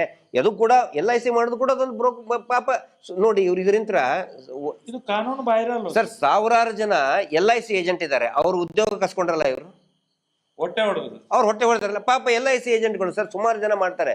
ಮಿಡಲ್ ಕ್ಲಾಸ್ ಪಾಪ ಕಿರಾಣಿ ಅಂಗಡಿ ಅವರು ರಿಟೈರ್ಡ್ ಎಂಪ್ಲಾಯೀಸ್ಗಳು LIC ಏಜೆಂಟ್ ಆಗಿ ಕೆಲಸ ಮಾಡ್ತಿರ್ತಾರೆ. ಅವ್ರು ಹೊಟ್ಟೆ ಹೊಡೆದಂಗಲ್ಲ ಇವ್ರು ಎಲ್ಲೆಲ್ಲಿ ಇರ್ತಾರೆ, ಯಾರ್ಯಾರ ಪಾಪ ಸಣ್ಣ ಜನಗಳ ಹೊಟ್ಟೆ ಹೊಡೆದೇ ಇವರು ಜೀವನ. ಇವರು SKDRDP ಟ್ರಸ್ಟ್, ಫ್ಯಾಮಿಲಿ ಟ್ರಸ್ಟ್, ಲಾಭರಹಿತ ಟ್ರಸ್ಟ್ ರೀ. ಇವರು ಲಾಭರಹಿತ ಟ್ರಸ್ಟ್ ಆದ್ರೆ LIC ಏಜೆನ್ಸಿ ಯಾಕ್ರಿ ಮಾಡ್ತಾರೆ? ಇವರು ಅದ್ರ ಬ್ರೋಕರೇಜ್ ಕೆಲಸ ಯಾಕೆ ಮಾಡ್ತಾರೆ? ಇಲ್ಲಿ ಸರ್ ನಮ್ಗೆ ಲೋಕಲ್ 40% ಕಮಿಷನ್ ಇದೆ. SBI ಲೈಫ್ ಇನ್ಶೂರೆನ್ಸ್ ನೋಡಿ, 40% ಕಮಿಷನ್ ಇವ್ರು ತಿಂತಾ ಇದ್ದಾರೆ. ದುಡ್ಡು ಕಟ್ಟೋದು ಜನ, ಕಮಿಷನ್ ತಿಂತಾ ಇರೋದು ಈ ವೀರೇಂದ್ರ ಹೆಗಡೆ ಟ್ರಸ್ಟ್. ಅಲ್ಲ ಸರ್, ಇಲ್ಲಿ ಕೆಲವು ಫೈನಾನ್ಸ್ಗಳಿದ್ದಾವೆ 5 ರಿಂದ 10 ಲಕ್ಷ ಹೊರಗಡೆ ಬಿಡುವಂಥದ್ದು. ಅದಕ್ಕೆ RBI ಪರ್ಮಿಷನ್ ಬೇಕು. 5 ರಿಂದ 10 ಲಕ್ಷ ಹೊರಗಡೆ ಬಿಡುವುದು, ಅವನ ಹೆಂಡತಿ ಮಕ್ಕಳ ಜೀವನಕ್ಕೋಸ್ಕರ 10 ಲಕ್ಷ ಅಲ್ಲಿಂದ ಬಿಡುವಂಥದ್ದು. ಈಗ ಅದೆಲ್ಲಿಂದ ಬರ್ತದೆ? ಅದು LICದು ಈ ಇನ್ಶೂರೆನ್ಸ್ ಬರೀ ಇರೋದೆಷ್ಟು 69 ರೂಪಾಯಿನ ವರ್ಷಕ್ಕಿದೆ ರಿನ್ಯೂವಲ್ಗೆ. ಇವರು ಪ್ರತಿ ವರ್ಷ 10,000 12,000 ಕಟ್ಟಿಸ್ಕೊತಾರೆ. ಯಾರು ಹೇಳೋರಿಲ್ಲ ಕೇಳೋರಿಲ್ಲ. ಈಗ ಸ್ಟಾಪ್ ಮಾಡ್ತಾ ಇದ್ದಾರೆ ಜನಗಳು. ಸರ್ ಈಗ ಮನೆಗೆ ಬಂದು ಈಗ ಗಲಾಟೆ ಮಾಡ್ತಾ ಇದ್ದಾರೆ, ಮನೆ ಬರುವಾಗಿಲ್ಲ. ಈಗ ಸಂಘದಲ್ಲಿ ಸದಸ್ಯರು ಈಗ ತುಂಬಾ ಜನ ಸಾಲ ಕಟ್ಟೋದನ್ನು ನಿಲ್ಲಿಸಿದ್ದಾರೆ, ಪ್ರಶ್ನೆ ಮಾಡ್ತಾ ಇದ್ದಾರೆ. ಈಗ ಹೊಸದಾಗಿ ಈ ವಿಡಿಯೋಗಳನ್ನು ನೋಡ್ತಾ ಇರುವವರು ಈಗ ಮನೆಗೆ ಬಂದ್ರೆ, ಇಲ್ಲಾಂದ್ರೆ ಈ SKDRDF ಜನಗಳು ಏನೇನು ಪ್ರಶ್ನೆಗಳನ್ನು ಕೇಳಬೇಕು ಅಂತ. ಒಂದನೇದ್ದು ಬ್ಯಾಂಕ್ ಪಾಸ್ಬುಕ್. ಇವ್ರದ್ದು ಇದ್ರದ್ದು ನೋಟ್ಬುಕ್ ಅಲ್ಲ, ಸಂಘದ ಅಂದ್ರೆ ಸಂಘದ CC ಸೋಡಾ ಚೀಟಿ ಅಲ್ಲ, ಬ್ಯಾಂಕಿನಿಂದ ಕೊಡ್ತಕ್ಕಂಥ ಪಾಸ್ಬುಕ್ಕು. ನಾನು ಹೇಳ್ತಾ ಇರೋದು ಗಿರೀಶ್ ಮಟ್ಟನ್ ಅವರು, ಮಹೇಶ್ ಶೆಟ್ಟಿ ತಿಮ್ರೋಡಿ ಹೇಳೋಗಲ್ಲ, RBI ಹೇಳಿದೆ. ಬ್ಯಾಂಕ್ಸು ಪಾಸ್ಬುಕ್ ಇಶ್ಯೂ ಮಾಡಬೇಕು SHG ಗುಂಪುಗಳಿಗೆ, ಇವರಿಗೆ ಬ್ಯಾಂಕ್ ಪಾಸ್ಬುಕ್ ಕೊಡಂತೇಳಿ. ಆನಂತರ ಬ್ಯಾಂಕ್ ಸ್ಟೇಟ್ಮೆಂಟ್ ಯಾಕಂತ ಹೇಳಿದ್ರೆ, ಆ ಸ್ಟೇಟ್ಮೆಂಟ್ ತಗೊಂಡು ಅದೇ ಬ್ಯಾಂಕಿಗೆ ಇವರು ಹೋದರೆ, ಸಂಘದ ಸದಸ್ಯರು ಹೋದರೆ, ಇವ್ರದ್ದು ಕರೆಕ್ಟಾಗಿ ರಿಪೇಮೆಂಟ್ ಆಗಿದ್ರೆ, ಸ್ಟ್ರೆಂತ್ ಇತ್ತಂತ ಹೇಳಿದ್ರೆ 5 ಲಕ್ಷದವರೆಗೆ ವಿದೌಟ್ ಶ್ಯೂರಿಟಿ ಲೋನ್ ಆ ಬ್ಯಾಂಕ್ಗಳು ಕೊಡ್ತದೆ. IT ರಿಟರ್ನ್ ಮಾಡಬೇಕು. ಹೌದು, ಸಂಘಕ್ಕೆ ಮತ್ತೆ ಇಂಡಿವಿಜುವಲ್ ಜನಕ್ಕೂ ಕೂಡ ಕೊಡ್ತಾರೆ, ಖಂಡಿತ ಕೊಡ್ತಾರೆ. ಆ ನಂತರ ಆ ಸ್ಟೇಟ್ಮೆಂಟ್, ಬ್ಯಾಂಕ್ ಸ್ಟೇಟ್ಮೆಂಟ್ ಇದ್ರೆ ನಾಳೆ IT ರಿಟರ್ನ್ಸ್ ಏನಾದರೂ ಇದ್ರೆ ಪಾಪ ಈಗ ಕೆಲವೊಬ್ರಿಗೆ IT ರಿಟರ್ನ್ಸ್ ಕಟ್ಟಬೇಕಾಗಿರ್ತದೆ. ನೋಟ್ಬುಕ್ ತೋರಿಸಿದ್ರೆ IT ದವರು ತಗೋತಾರ ನೋಟ್ಬುಕ್ನ? ಅದಕ್ಕೆ ಬ್ಯಾಂಕ್ ಸ್ಟೇಟ್ಮೆಂಟೇ ಬೇಕು ಅಂತ ಹೇಳಿ. ಒಂದೇದು ಪಾಸ್ಬುಕ್, ಇನ್ನೊಂದು ಬ್ಯಾಂಕ್ ಸ್ಟೇಟ್ಮೆಂಟ್, ಆನಂತರ PRK bond original policy number ತಗೊಂಡು ಆ LIC ವೆಬ್ಸೈಟ್ನಲ್ಲಿ ಎಂಟ್ರಿ ಮಾಡ್ಬೇಕು. ಇವರು ರಿನಿವಲ್ ಆಗಿದೆ, ಯಾಕಂದ್ರೆ ರಿನಿವಲ್ ತೊಗೊಂಡಿದ್ದಾರೆ 10,000. ಆಕ್ಚುಲಿ ಇರೋದು 69, 70, 80 ಇಷ್ಟಿದೆ ಸರ್. 10,000 ರೂಪಾಯಿ ತಗೊಂಡಿದ್ದಾರೆ. ಆ ಪಾಲಿಸಿ ನಂಬರ್ನ ವೆಬ್ಸೈಟ್ ಅಲ್ಲಿ ಎಂಟ್ರಿ ಮಾಡಲಿ. SBI ಲೈಫ್ ಇದ್ರೆ SBI ಆನ್ಲೈನಲ್ಲೇ ಬರ್ತದೆ. ಏನು ಇವ್ರ ಕಡೆ ಹೋಗಿ ತಗೋಬೇಕಾಗಿಲ್ಲ, ಆನ್ಲೈನಲ್ಲಿನೇ ಚೆಕ್ ಮಾಡ್ಬೋದು ಕೂತ್ಕೊಂಡು. ನೀವು SBI ಲೈಫ್ ಇದ್ರೆ SBI ಲೈಫ್, LIC ಇದ್ರೆ LIC, ಬೇರೆ ಬೇರೆ ಕಂಪ್ನಿ ಅವು. SKDRDP ಇದು ಬ್ಯಾಂಕು ಅಲ್ಲ, ಅಥವಾ ಇದು LIC ಕಂಪನಿನೂ ಅಲ್ಲ. ಇದೊಂದು ಬ್ರೋಕರ್ ಕಂಪನಿ. ಇದು ಜನಗಳಿಗೆ ಗೊತ್ತಿರಬೇಕು. ಅದಕ್ಕೆ ಏನ್ ಮಾಡಬೇಕು, ಆ ಪಾಲಿಸಿ ನಂಬರ್ನ ಆನ್ಲೈನ್ ಅಲ್ಲಿ ಚೆಕ್ ಮಾಡಬೇಕು, ಎಂಟ್ರಿ ಇದೆಯಾ. ಈಗ ರವೀಂದ್ರ ಶೆಟ್ಟಿ ಆ ಪಾಲಿಸಿ ನಂಬರ್ ಎಂಟ್ರಿ ಮಾಡಿದ್ರೆ ಅದ್ರಲ್ಲಿ ಬರ್ತದೆ, ಬರ್ಬೇಕದು. ಬರ್ಲಿಲ್ಲ ಅಂತಂದ್ರೆ ದುಡ್ಡು ನಿಮ್ಗೆ ತಗೊಂಡಿದ್ದಾರೆ, ಅದು ಎಲ್ಲಿದೆ ಅಂತ ಕೇಳಿ. ಆ ನಂತರ ಸೇವಿಂಗ್ ಅಮೌಂಟ್ ವಾರ ಕಟ್ಟಿದಾರಲ್ಲ, ವಾರ ಕಟ್ಟಿದ್ದು ಅದು ಬ್ಯಾಂಕ್ ಸ್ಟೇಟ್ಮೆಂಟ್ ತೋರಿಸ್ಬೇಕಲ್ಲ. ಉಳಿತಾಯ ಹಣ ಎಲ್ಲಿ ಹೋಯ್ತದು? ಆನಂತರ 60 ವರ್ಷದ ಆದ್ಮೇಲೆ ಇದ್ದವ್ರು ಇದ್ರೆ ಸರ್, ಎಷ್ಟೋ ಜನಕ್ಕೆ ಏನ್ ಮಾಡಿದ್ದಾರೆ, ಆ ತರ ಎಷ್ಟು ಒಂದು 10 ಲಕ್ಷಕ್ಕಿಂತ ಜಾಸ್ತಿ ಜನ ಇದ್ದಾರೆ ವಯಸ್ಸಾದವರು, ಅಜ್ಜಿ 7 ವರ್ಷದಿಂದ ಅವ್ರ ಕಡೆ 10 ರೂಪಾಯಿ ಕಲೆಕ್ಟ್ ಮಾಡ್ಕೊಂಡು ಬಂದಿದ್ದಾರೆ. ಯಾವ ಬ್ಯಾಂಕ್ ಅಕೌಂಟ್ ಅಲ್ಲಿ ಇಟ್ಟಿದ್ದಾರೆ ಅಂತ ಯಾರಿಗೂ ಗೊತ್ತಿಲ್ಲ. ಎಲ್ಲ SKDRDP ನಲ್ಲಿ ಹಾಕೋದು. ಆಕ್ಚುಲಿ ಅದ್ರದ್ದು ಅಕೌಂಟ್ ಓಪನ್ ಮಾಡಿ ಅದರಿಂದ ಸರ್ಕಾರದಿಂದ, ಸೆಂಟ್ರಲ್ ಗೌರ್ಮೆಂಟ್ ಇಂದ, ಸ್ಟೇಟ್ ಗೌರ್ಮೆಂಟ್ ಇಂದ ಸೀನಿಯರ್ ಸಿಟಿಜನ್ಗಳಿಗೆ ಸಹಾಯಧನ ಸಿಗ್ತದೆ. ಇವ್ರು ಅದನ್ನು ಅಜ್ಜಿ ಊರ್ಗೋಲ್ ಸರ್, ಅದು ಆರ್ಥಿಕವಾದಂತ ಊರ್ಗೋಲ್. ಪಾಪ ಅವರು ಮಗ ಕೊಟ್ಟಿದ್ದು ಅಥವಾ ಇವ್ರ ಕಾಯ್ದಿಟ್ಕೊಂಡಿದ್ದೇನೋ 10 ರೂಪಾಯಿ ಕೊಟ್ಟಿರ್ತಾರೆ. ಅದನ್ನು ಕೂಡ ನುಂಗ್ ಹಾಕಿದ್ರಲ್ಲ ವೀರೇಂದ್ರ ಹೆಗಡೆ ಅಂಡ್ ಕಂಪನಿ. ಅದನ್ನು ಕೊಡಂತ ಹೇಳಿ ಪಾಪ ಮಾಡಿದ್ರಿ ಪಾಪಿಗಳು. ಅವ್ರ ಹೆಸರು ತೆಗಿಬೇಡಿ ಅಂತ ಇಷ್ಟೆಲ್ಲ ತಗೊಂಡು ಬರ್ತಾರೆ. ಮೊನ್ನೆ ರಾಣಿ ಕಿತ್ತೂರು ಚೆನ್ನಮ್ಮ, ಕಿತ್ತೂರು ತಾಲೂಕಿನಲ್ಲಿ ಒಬ್ಬನು ಕೇಳಿದಾನಲ್ಲ, 60 ವರ್ಷದ್ದು ನೀವು ಕಲೆಕ್ಟ್ ಮಾಡಿದ್ರಲ್ಲ ದುಡ್ಡು, 60 ವರ್ಷ ಆದವ್ರದ್ದು ದುಡ್ಡು ಎಲ್ಲ ಐತಿ, ಯಾವ ಬ್ಯಾಂಕ್ ಅಲ್ಲಿ ನಡ್ರಿ ಹೋಗೋಣ ಅಂತ ಕೇಳಿದ ಒಬ್ಬನು. ಇವನು ತಣ್ಣಗೆ ಕುಂತಿದ್ದ, SKDRDP ಮ್ಯಾನೇಜರ್ ಅಂತ, ಯೋಜನಾ ಅಧಿಕಾರಿ. ಇನ್ಸಲ್ಟ್ ಹಾಕೊಂಡು ಹಿಂಗೆ ಕುಂತ್ಬಿಟ್ಟೆ, ಹಿಂಗೆ ಹೌದು. ಸಾಲ ಇದ್ದವ್ರಿಗೆ ಎದಕ್ ಬೇಕು ಸರ್? ಇವ್ರು ಏಜೆನ್ಸಿ, ಇವರು ಬ್ರೋಕರ್. ಇವನು ವೀರೇಂದ್ರ ಹೆಗಡೆ ಇಸ್ ದ ವೀರೇಂದ್ರ ಜೈನ್ ಒಬ್ಬ ಬ್ರೋಕರ್. ಒಬ್ಬರ 420 ಅವನು ಸರ್. ಅಜ್ಜಿ ಸರ್, ನಾನು ಸಿಟ್ಟು ಬಂದು ಹೇಳ್ತಾ ಇದ್ದೀನಿ. ಯಾಕಂತ ಹೇಳಿದ್ರೆ ವಯಸ್ಸಾದಂತ 60 ವರ್ಷ ದಾಟದಂತ ಅಜ್ಜಿ ಸೇವಿಂಗ್ ಮಾಡೋದನ್ನ ನುಂಗಿ ನೀರು ಕುಡದಂತ ವೀರೇಂದ್ರ ಜೈನ್ ಊರುಗೋಲನ್ನ, ವಯಸ್ಸಾದ ಕಾಲದಲ್ಲಿ ಊರುಗೋಲನ್ನ ಕಸ್ಕೊಂಡಿದ್ದಾನೆ ಇವನು. ಫ್ರಾಡ್ ಅಲ್ಲ ಇವನು ಫ್ರಾಡ್ ಹೌದು ನಾನು ಹೇಳಿ. ನನ್ನ ಮಾತು ಬೇಕಾದ್ರೆ ಸುಳ್ಳು ಅಂತ ಹೇಳಿದ್ರೆ ಯಾರು ಬೇಕಾದ್ರೂ ಕೂಡ ನನ್ನ ಪ್ರಶ್ನೆ ಮಾಡಿ ಬಹಿರಂಗವಾಗಿ. ನಾನು ಹೇಳೋದಲ್ಲ, ಜನಗಳು ಕೇಳ್ತಾ ಇದ್ದಾರೆ. ಕಿತ್ತೂರಿನಲ್ಲಿ ಮೊನ್ನೆ ಬರೀ ಕಿತ್ತೂರದ್ದು ಒಂದೇ ಸಮಸ್ಯೆ ಅಲ್ಲ, ರಾಜ್ಯದ ಎಲ್ಲಾ ಕಡೆಗಳಲ್ಲಿ ಕೂಡ ಇವ್ರದ್ದು ಒಂದು ಸಂಘ ಮಾಡ್ಬೇಕು ಅಂತಾನೆ ಒಂದು ನಿಯಮ ಇದೆ ಸರ್ಕಾರದಿಂದ. ಹಂಗೇನಾರ ಇದ್ರೆ ಅವ್ರದೊಂದು ಗುಂಪು ಮಾಡಿ, ಇವ್ರು ಗುಂಪು ಮಾಡಿದ್ರ. SKDRDP ಆ ವಯಸ್ಸಾದವ್ರದ್ದು ಒಂದು ಗುಂಪು ಮಾಡಿದ್ರು. ಗುಂಪು ಮಾಡಿ ಪ್ರತಿ ವಾರ ಅವ್ರ ಕಡೆಯಿಂದ 10 ರೂಪಾಯಿ ಇಸ್ಕೊಂಡ್ರು. 7 ವರ್ಷದಿಂದ ದುಡ್ಡು ಕಲೆಕ್ಟ್ ಮಾಡ್ತಾ ಇದ್ದಾರೆ. ಅವ್ರಿಗೇನಾದ್ರೂ ಹಿಂದಲ್ಲೇ ಆಸ್ಪತ್ರೆಗೆ ಹೋದ್ರೆ ಅವ್ರನ್ನ ಕೇಳಕ್ ಯಾರು ಇಲ್ಲ. ಅವಾಗ ಹೆಲ್ಪ್ ಮಾಡ್ಬೇಕು ತಾನೆ ಅವರು. ಆಸ್ಪತ್ರೆಗೆ ದುಡ್ಡು ಕಟ್ಟೋದು ಏನು ಇಲ್ಲ, ಬರೀ ದುಡ್ಡು ತಿಂದ ಮಲಗಿದ. ಇಲ್ಲಿ ಸೀತಾರಾಮ್ ಕರೆಸಿ ನಾವು ಲಾಭಾಂಶ ಕೊಟ್ಟಿವಿ ಕೊಡಂತ ಹೇಳ್ರಿ. 60 ವಯಸ್ಸಾದ ನಾವಿಷ್ಟು ಮಾತಾಡಿದೇವಲ್ಲ, ನಾನೊಂದು ಕೆಲವು MLAಗಳ ಹತ್ರ ಮಾತಾಡಿದೆ. ನಿಮ್ಗೇನು ಒಂದು ಸ್ವಲ್ಪ ಆದ್ರೂ ಮಾನ ಮರ್ಯಾದೆ, ಜನಗಳ ನೋವು, ಇಷ್ಟು ನಾವು ಬೊಬ್ಬೆ ಹೊಡಿತೇವೆ ಅರ್ಥ ಆಗುದಿಲ್ವಾ? ಜನಸಾಮಾನ್ಯರಿಗೆ ತಿಳಿಯುವುದಿಲ್ಲ, ನಿಮ್ಗೆ ತಿಳಿಯುವುದಿಲ್ಲ ಅಂತ ಹೇಳಿ ಏನ್ ಹೇಳ್ತಾರೆ ಗೊತ್ತಾ? ನಮ್ಮ ಹೈಕಮಾಂಡೇ ಅವ್ರ ಜೊತೆಯಲ್ಲಿದೆ, ನಮ್ಮ ಹೈಕಮಾಂಡೇ ಅವ್ರ ಜೊತೆಯಲ್ಲಿದೆ ಅಂತ ಹೇಳ್ತಾರೆ. ಹಾಗಾದ್ರೆ ಹೇಗೆ ಸರ್ ಇವರು? ಇದು ಎಂತದ್ದು? ಇದು ನರೇಂದ್ರ ಸ್ವಾಮಿ ಸುಮ್ಮನೆ ಆಗ್ಬಿಟ್ರು, ಸೈಲೆಂಟ್ ಆಗಿಬಿಟ್ರು, ಸೈಲೆನ್ಸರ್ ಇಟ್ಟುಬಿಟ್ರು. ನರೇಂದ್ರ ಸ್ವಾಮಿ ಅಂತೂ ಅವರಿಗೆ ಎಲ್ಲ ವಿಚಾರಗಳು ಗೊತ್ತಿದೆ. ಬಾಯಲ್ಲಿ ಸೈಲೆನ್ಸರ್ ತುರ್ಬಿಟ್ರು. ಏನು ಮಾತಾಡ್ಲಿಕ್ಕೆ ಆಗುದಿಲ್ಲ. ಏನು ಗೊತ್ತದು, ಇವರು ಹೋಗುವುದು ಅಲ್ಲಿಗೆ ಡೆಲ್ಲಿಯಲ್ಲಿ ಇಟ್ಕೊಳ್ಳೋದು. ಇವ್ರಿಗೆ ಇದು ಸಣ್ಣದೆಲ್ಲ ಲೆಕ್ಕಕ್ಕಿಲ್ಲ. ಈ MLC ಈ MP ಗಿಂಪಿ ಯಾವುದೇ ಲೆಕ್ಕಕ್ಕಿಲ್ಲ. ಯಾರು ಇದ್ದಾನೆ ಅಲ್ಲಿ ಅಪ್ಪ, ರಾಜಕೀಯ ಪಕ್ಷದ ಅಪ್ಪ ಇರ್ತಾನಲ್ಲ, ಅಲ್ಲೇ ಹೋಗಿ ಇವ್ರದ್ದು ಡೀಲ್. ಇದೆಲ್ಲ ಸಾವಿರ ಕೋಟಿಯ ಡೀಲ್ಗಳು. ಹೇಳ್ಬೇಕಂದ್ರೆ ಒಂದು ದಿನ ಸಾಕಾಗೋದಿಲ್ಲ. ಈಗ ನಾವು ಈಗ ರಾತ್ರಿ ಎಲ್ಲ ನಾವು ಹೇಳ್ತಾ ಇದೀವಿ, ಕೂಗ್ತಾ ಇದೀವಿ ಬೇಕಾರೆ, ಆದ್ರೆ ಹೇಳ್ಬೇಕಂತ ಇದ್ರೆ ಒಂದು ವಾರ, ಒಂದು ತಿಂಗಳು ಸಾಕಾಗೋದಿಲ್ಲ ಇವ್ರ ಹಗರಣ. ಇದ್ರ ಬಗ್ಗೆ ಅರಿವು ಮೂಡಿಸುವಂತ ಕಾರ್ಯಕ್ರಮಗಳು, ಪ್ರತಿಭಟನೆಗಳು ಮಾಡಬೇಕು ಅಂತ ಕೇಳ್ತಾ ಇದ್ದಾರೆ. ಹೌದು.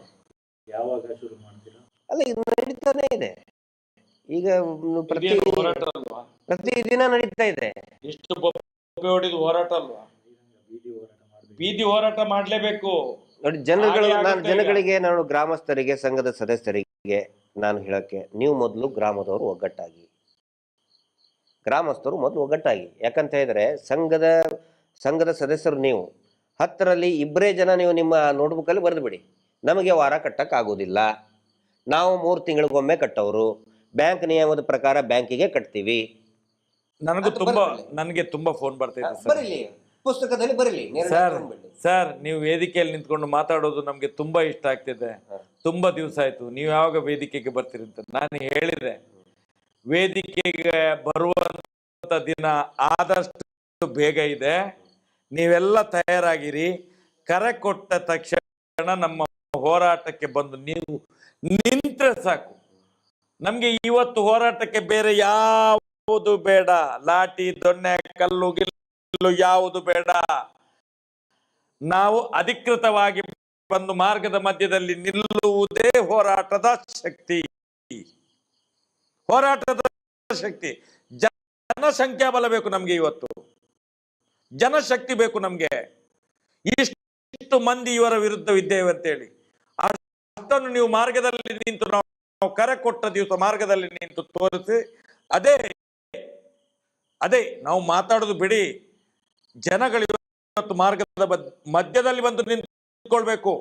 ಈ ಹೋರಾಟಕ್ಕೆ ನಮ್ಮ ಬೆಂಬಲ ಇದೆ. ಸೌಜನ್ಯ ಹೋರಾಟಗಾರರು ಕರೆಯನ್ನು ಕೊಟ್ಟಿದ್ದಾರೆ. ನಾವು ಇವತ್ತು ಪೂರ್ತಿ ಮಾರ್ಗದಲ್ಲಿದ್ದೇವೆ ಅಂತೇಳಿ. ಅದಕ್ಕೆ ನಮ್ಗೆ ಕಲ್ಲು ಬೀಸಾಡೋದು, ದೊಣ್ಣೆ ಹಿಡ್ಕೊಂಡು ಏನು ಮಾಡ್ಲಿಕ್ಕಿಲ್ಲ. ಬರೇ ಬಂದು ಮಾರ್ಗದ ಮಧ್ಯದಲ್ಲಿ ಒಂದು ಕಡೆಯಲ್ಲಿ ನಿಂತ್ಕೊಳ್ಳುವಂಥದ್ದು, ನಮ್ಮ ಜನಶಕ್ತಿಯನ್ನು ತೋರಿಸುವಂಥದ್ದು, ಜನಾದೇಶವನ್ನು ತೋರಿಸುವಂಥದ್ದು. ಆಗ ಸತ್ಯಕ್ಕೆ ಜಯ ಆಗ್ತದೆ. ಆದಷ್ಟು ಬೇಗ ಕಾಲ ಸನ್ನಿಹಿತವಾಗಿದೆ.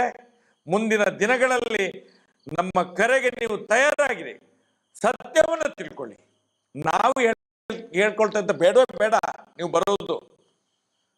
ಇವತ್ತು ಮಟ್ಟಣ್ಣವ್ರು ಇರ್ಲಿ, ಸೌಜನ್ಯ ಹೋರಾಟಗಾರರು ಇರ್ಲಿ, ನಾವಿರ್ಲಿ, ಸಂಚಾರಿ ಇರ್ಲಿ, ರವೀಂದ್ರ ಶೆಟ್ಟಿ, ನಮ್ಮ ತಮ್ಮಣ್ಣ ಶೆಟ್ಟಿ ಇರ್ಲಿ, ರವಿ ಇರ್ಲಿ, ದಿನೇಶ್ ಗಾಣಿಗೆ ಇರ್ಲಿ, ಯಾರು ಹೊರ ಇರ್ಲಿ, ನಾವು ಹೇಳೋದನ್ನು ಕೇಳೋದು ಬೇಡ. ನೀವು ಏನ್ ಹೇಳ್ತೀರಿ ಸರ್? ಸತ್ಯವನ್ನು ಅರಿತುಕೊಳ್ಳಿ, ಆತ್ಮಾವಲೋಕನ ಮಾಡ್ಕೊಳ್ಳಿ. ಸುಪ್ರೀಂ ಕೋರ್ಟ್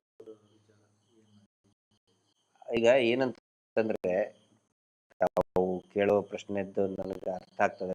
ಸುಮಾರು ಜನ ಯಾವಾಗ ಲೇಟ್ ಆಯ್ತು ಅಂತ ಕೊನೆಯದಾಗಿ ಒಂದೇ ಒಂದು ಮಾತು ಹೇಳ್ತೇನೆ. ಎಲ್ಲರೂ ಹೇಳ್ತಾರಲ್ಲ, ಪಾಪದ ಕೂಡ ತುಂಬಬೇಕು ಅಂತೇಳಿ. ಹೌದಾ? ಪಾಪದ ಏನು ಕೊಡ.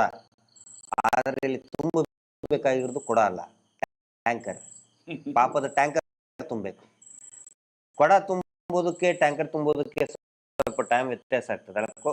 ಕೊಡ ಈಗಲೇ ತುಂಬಿಡ್ತದೆ. ಟ್ಯಾಂಕರ್ ಇವ್ರ ಮೇಲೆ ಅನೇಕ ವರ್ಷಗಳಿಂದ ಮಾಡಿದಂತ ಅನೇಕ ಹೆಣ್ಮಕ್ಳ ಮೇಲೆ ಮಾಡಿದ ಅತ್ಯಾಚಾರ, ಕೊಲೆಗಳಿದೆ. ಆನೆ ಮಾವತ, ವೇದವಲ್ಲಿ, ಪದ್ಮಲತಾ, ಸೌಜನ್ಯ, ಅದರ ನಡುವೆ ಎಷ್ಟೋ ಜನ ಅಪ್ರಾಪ್ತ ವಯಸ್ಸಿನ ಹೆಣ್ಮಕ್ಳನ್ನ ಕೊಲೆ ಮಾಡಿದಂಥ ಪಾಪಗಳಿದೆ. ಈ ಇಡೀ ರಾಜ್ಯದಲ್ಲಿ ಅಕ್ರಮ ಮೀಟರ್ ಬಡ್ಡಿ ದಂಧೆ ಮಾಡಿ ರಕ್ತ ಹೀರಿದಂತ ಆ ಪಾಪ ಇದೆ. ಅದರಿಂದ ಆತ್ಮಹತ್ಯೆ ಮಾಡ್ಕೊಂಡವ್ರ ಪಾಪ ಇದೆ, ಸಾವಿರಾರು ಇದೆ. ಆನಂತರ ಭೂಮಿಯನ್ನ ಆಕ್ರಮಣ ಮಾಡಿ ಇಲ್ಲಿ ನಮ್ಮ ಯಾರು ಅರುಣ್ ಬೋಳಿಯಾರ್ ಅಂತ ಅನೇಕ ಜನ ಪಾಪ ಅರುಣ್ ಬೋಳಿಯರ್ ಒಂದಲ್ಲ ಸರ್, ಅನೇಕ ಆ ತರ ಏರಿಯಾವನ್ನೇ ಸುಟ್ಟಾಕಿದ್ದಾರೆ. ಆ ಪಾಪ ಇದೆ. ಆನಂತರ ದೇವಸ್ಥಾನದ ಮೂರ್ತಿಗಳನ್ನ ಕದ್ದಂತಹ ಪಾಪ ಇದೆ. ಸ್ಮಗ್ಲಿಂಗ್ ಮಾಡಿದಂತ ಎಂಟಿಕ್, ಅದು ಗೊತ್ತಿಲ್ಲ, ಅದು ಬರ್ತದೆ ಎಂಟಿಕ್ಸ್ ದಂಧೆ. ನಾವು ದೇವಸ್ಥಾನವನ್ನ ಪುನರ್ ನಿರ್ಮಾಣ ಮಾಡ್ತೀವಿ ಅಂತ ಹೇಳ್ತಾರಲ್ಲ, ಅಲ್ಲಿರುವಂತ ಹಳೆ ಶಿಲೆಗಳನ್ನ ಕದ್ದು ಮಾರಾಟ ಒಬ್ಬ ಅಪ್ಪಟ ಜೈನರು ಪತ್ರಕರ್ತರು ಬಿಡಿ ಬಿಡಿಯಾಗಿ ಯಾವ ಬಸ್ ಇದೆಯಾ, ಎಷ್ಟೆಷ್ಟು ಪುರಾತನ ಕಾಲದ ಮೂರ್ತಿಗಳನ್ನು ಕೊಂಡೋಗಿದ್ದಾರೆ ಅಂತೇಳಿ ಮತ್ತು ಅಲ್ಲಿಯ ಶಿಲಾಶಾಸನಗಳನ್ನು ಎಲ್ಲ ನಾಶ ಮಾಡಿದ್ದಾರೆ ಅಂತ ಹೇಳುವಂಥದ್ದು ನನಗೆ 2013 ಫೋನಿನ ಮುಖಾಂತರ ಶೆಟ್ರೆ ನಮ್ಮನ್ನು ಉಳಿಸಿದ್ರಿ ನೀವೆಲ್ಲ ಅಂತೇಳಿ, ನಮ್ಮ ಜೈನ ಬಸದಿಗಳನ್ನು ಉಳಿಸಿದ್ರಿ, ಹಳೆಯ ಪಳೆಯುಳಿಕೆಗಳನ್ನು ಉಳಿಸಿದ್ರಿ ನೀವು ಅಂತೇಳಿ ನನಗೆ ಧನ್ಯವಾದ ಹೇಳಿದ್ದಾರೆ. ಆಗ ಆ ಪಾಪ ಇದೆ, ಅವೆಲ್ಲ ದೇವರ ಮೂರ್ತಿಯನ್ನ ಕದ್ದ ಪಾಪ ಇದೆ. ಆನಂತರ ಅಣ್ಣಪ್ಪ ಸ್ವಾಮಿ, ಮಂಜುನಾಥ ಸ್ವಾಮಿಯನ್ನ ಮುಂದಿಟ್ಟು ವ್ಯಾಪಾರ ಮಾಡಿದಂತ, ಬಡ್ಡಿ ದಂಧೆ ಮಾಡಿದಂತ ಪಾಪ ಇದೆ. ಇದೆಲ್ಲವೂ ಕೂಡ ಒಂದು ಟ್ಯಾಂಕರ್ ಅಲ್ಲೇ ತುಂಬಸಕ್ಕಾಗತ್ತೆ, ಕೊಡದಲ್ಲಿ ತುಂಬಸಕ್ಕಾಗತ್ತಾ? ಇಲ್ಲಲ್ಲ. ಪಾಪದ ಟ್ಯಾಂಕರ್ ತುಂಬಬೇಕು. ಪಾಪದ ಟ್ಯಾಂಕರ್ ತುಂಬಿದೆ ಈಗ. ಅದು ತುಂಬಕ್ಕೆ ಟೈಮ್ ತಗೊಳ್ತದಲ್ಲ, ಅದು ಕೂಡ ಟ್ಯಾಂಕರ್ ಕೂಡ ತುಂಬಿದೆ. ಪಾಪದ ಕೊಡ ಅಲ್ಲ, ಏನು ಪಾಪದ ಟ್ಯಾಂಕರ್ ಈಗ ತುಂಬಕ್ಕೆ ಬಂದಿದೆ. ಸ್ವಲ್ಪ ದಿನದಲ್ಲಿ ನೋಡಿ ಎಲ್ಲ ಒಂದು ಒಳ್ಳೆಯ ನಿರ್ಣಯ ಖಂಡಿತ ಬರ್ತದೆ. ನಮ್ಮ ಕೆಲಸ ಏನು ಹೇಳಿ, ಇವರ ಪಾಪಗಳನ್ನು, ಇವ್ರು ಮಾಡಿದಂಥ ಅಪರಾಧಗಳನ್ನು ಬಯಲು ಮಾಡಬೇಕಾಗಿತ್ತು. ಖಂಡಿತ ನಾವು ಅದು ಮಾಡ್ತಾ ಇದ್ದೀವಿ. ಕಾನೂನಿನ ಅತ್ಯಂತ ಶಿಸ್ತುಬದ್ಧವಾಗಿ ಮಾಡ್ತಾ ಇದ್ದೀವಿ. ಮಹೇಶ್ ಶೆಟ್ಟರ್ ನೇತೃತ್ವದಲ್ಲಿ ಶಿಸ್ತುಬದ್ಧವಾದಂಥ ಹೋರಾಟ, ಸಂಘಟಿತವಾದಂಥ ಹೋರಾಟ, ಕಾನೂನುಬದ್ಧವಾಗಿಯೂ ಕೂಡ ಶಿಸ್ತುಬದ್ಧವಾಗಿ ಒಂದು ಹೋರಾಟ ನಡೀತಾ ಇದೆ. ಕರ್ನಾಟಕ ರಾಜ್ಯದಲ್ಲಿ ವಕ್ಫ್ ಬೋರ್ಡ್ ರೈತರ ಜಮೀನುಗಳನ್ನು ಲೂಟಿ ಮಾಡ್ತಾ ಇದೆ ಅಂತ ತುಂಬಾ ಚರ್ಚೆ ನಡೀತಾ ಇದೆ. ಇದ್ರ ಬಗ್ಗೆ ನಿಮ್ಮ ಅಭಿಪ್ರಾಯ ಏನು? ವಕ್ಫ್ ಬೋರ್ಡು ಏನು ರೈತರ ಜಮೀನನ್ನು ಲೂಟಿ ಮಾಡಿದೆ, ಪಾಣಿಪತ್ರದಲ್ಲಿ ರೈತರ ದೇವಸ್ಥಾನಗಳ ಬೇರೆ ಬೇರೆ ರೀತಿಯಲ್ಲಿ ಪಾಣಿಪತ್ರದಲ್ಲಿ ವಕ್ಫ್ ಬೋರ್ಡ್ ಹೆಸರು ಕೇಳಿ ಬರ್ತಾ ಇದೆ. ಕೆಲವು ಕಡೆಯಲ್ಲಿ ಹನುಮಂತ ದೇವಸ್ಥಾನದಿರ್ಬೋದು, ಬೇರೆ ಬೇರೆ ದೇವಸ್ಥಾನದಿದೆ, ಕೆಲವು ಮಸೀದಿದೆ, ಮುಸ್ಲಿಮರಿದ್ದಿದೆ, ಹಿಂದೂಗಳಿದೆ, ಎಲ್ಲಾ ಜಾತಿಯ ಜಾಗವನ್ನು ಕೂಡ ವಕ್ಫಿನ ಹೆಸರಿನಲ್ಲಿ ಒಂದು ಸಂಸ್ಥೆಗೆ ಕೊಡುವಂತ ಕೆಲಸ ಈಗಿಂದಲ್ಲ, ನಿನ್ನೆ ಮೊನ್ನೆದಲ್ಲ, ಆಗ್ತಾ ಇದೆ. ನಾವು ಕೇಳುವಂಥದ್ದು, ನಾವು ಅದಕ್ಕೆ ಪೂರ್ತಿ ವಿರೋಧವಾಗಿದ್ದೇವೆ. ಒಂದು ಸಂಸ್ಥೆಯ ಹೆಸರಲ್ಲಿ ಎಷ್ಟು ಆಸ್ತಿಯನ್ನು ಕೊಡ್ತಾರೆ ಅಂತ ಹೇಳಿದ್ರೆ ಯಾವ ಕಾರಣಕ್ಕೋಸ್ಕರ? ಇದು ಏನನ್ನು ತೋರಿಸ್ತದೆ? ಇದು ಸಮಾಜದ ತುಷ್ಟೀಕರಣವನ್ನು ತೋರಿಸ್ತದೆ, ಹೌದಲ್ವಾ? ತುಷ್ಟೀಕರಣ ಮಾಡ್ತಾನೆ ಬಂದ್ರು. ಏನು ಬ್ರಿಟಿಷರಿದ್ದಾಗ, ಮೊಘಲರಿದ್ದಾಗ ತುಷ್ಟೀಕರಣ ಮಾಡಿದ್ರು, ಅದೇ ತುಷ್ಟೀಕರಣ ಇವತ್ತು ಕೂಡ ನಡೀತಿದೆ. ಆ ತುಷ್ಟೀಕರಣ ನಿಲ್ಬೇಕು.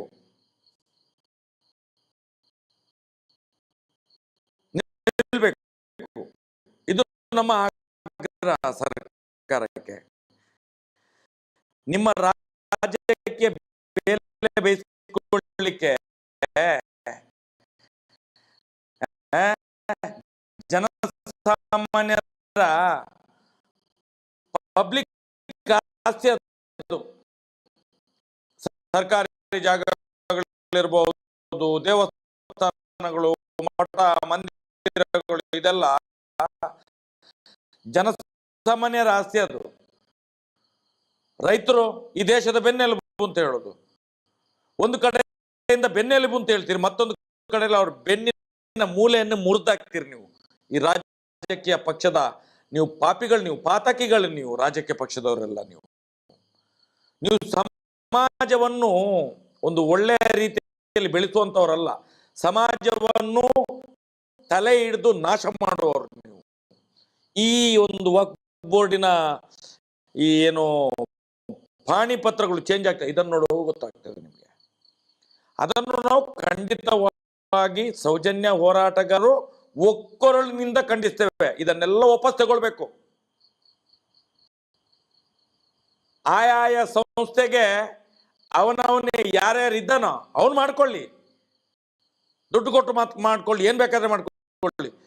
ವಕ್ಫಿಗೆ ಹೇಗೆ ಅದು ಸರ್ಕಾರಿ ಎಲ್ಲ ಪಾಣಿಗಳು ಅವ್ರ ಹೆಸರಿಗೆ ಆಗೋದು, ನಾಳೆಯಿಂದ ನಾವು ಮಾಡ್ಕೊಳ್ತೇವೆ, ಆಗ್ತದಾಗಾದ್ರೆ ನಮ್ಮ ಹೆಸರಿಗೆ? ನಾನು ಕೇಳುವಂತ ಇವತ್ತು ರಾಜ್ಯದಲ್ಲಿ, ದೇಶದಲ್ಲಿ ಎಲ್ಲಾ ಕಡೆಗಳಲ್ಲಿ ವಕ್ಫ್ ಬೋರ್ಡ್ ವಕ್ಫ್ ಬೋರ್ಡ್ ವಕ್ಫ್ ಬೋರ್ಡ್ ವಕ್ಫ್ ಬೋರ್ಡ್ ವಕ್ಫ್ ಬೋರ್ಡ್ ಅಂತ ಹೇಳಿ, ಇಲ್ಲಿ ಧರ್ಮಸ್ಥಳದಲ್ಲಿ ಒಬ್ಬ ವೀರೇಂದ್ರ ಹೆಗ್ಡೆ ಇದ್ದಾನೆ. ಮಂಜುನಾಥನ ಅಣ್ಣಪ್ಪ ಸ್ವಾಮಿಯ ಜಾಗವನ್ನೇ ವೀರೇಂದ್ರ ಹೆಗ್ಡೆ ಜಾಗ ಅಂತ ಹೇಳಿ RTC ಮಾಡ್ಕೊಂಡು ಕೂತಿದ್ದಾನೆ. ಇದನ್ನ ಯಾಕೆ ಮಾತಾಡೋದಿಲ್ಲ ನೀವುಗಳೆಲ್ಲ?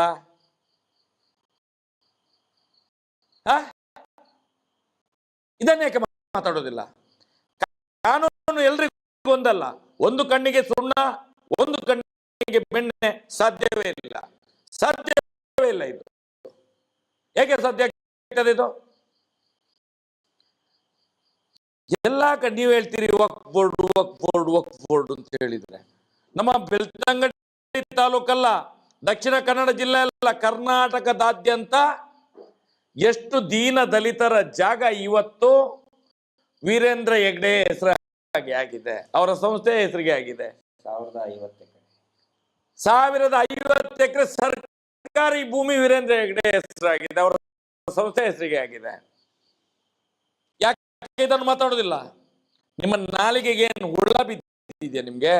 ಅಲ್ಲಿ ಮಾತಾಡ್ತಿರಲ್ಲ ಎಲ್ಲ ರಾಜಕೀಯ ಪಕ್ಷದ ನಾಯಕರು, ನೀನು ಮಾಡಿದ್ದು ಅವನ ಮುಖಕ್ಕೆ ಇವನ್ ಎಸೆಯುವುದು, ಇವನ ಮುಖಕ್ಕೆ ಅವನ್ ಎಸೆಯುವುದು.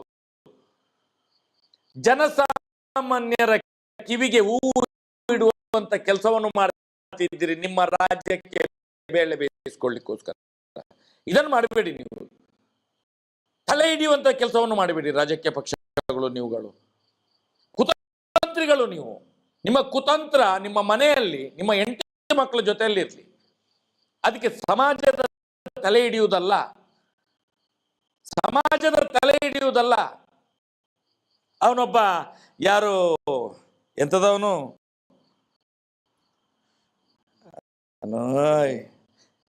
ಎಂತ ಜಮೀರ್ ಅಹಮದ, ಅವನೊಂದು ಏನು ಮಾತಾಡ್ತಾನೆ, ಅವನು ನಿಜವಾಗಿ ಬಸ್ಸಿಗೆ ಜನ ಕರೀಲಿಕ್ಕೆ ಬಿಟ್ಟು ಜನ ಅವನೇನು ಏನು ಟೂರಿಸ್ಟ್ ಬಸ್ ಜನ ಎಲ್ಲ ಕರೀತಿದ್ದವನು ಹಿಂದೆ.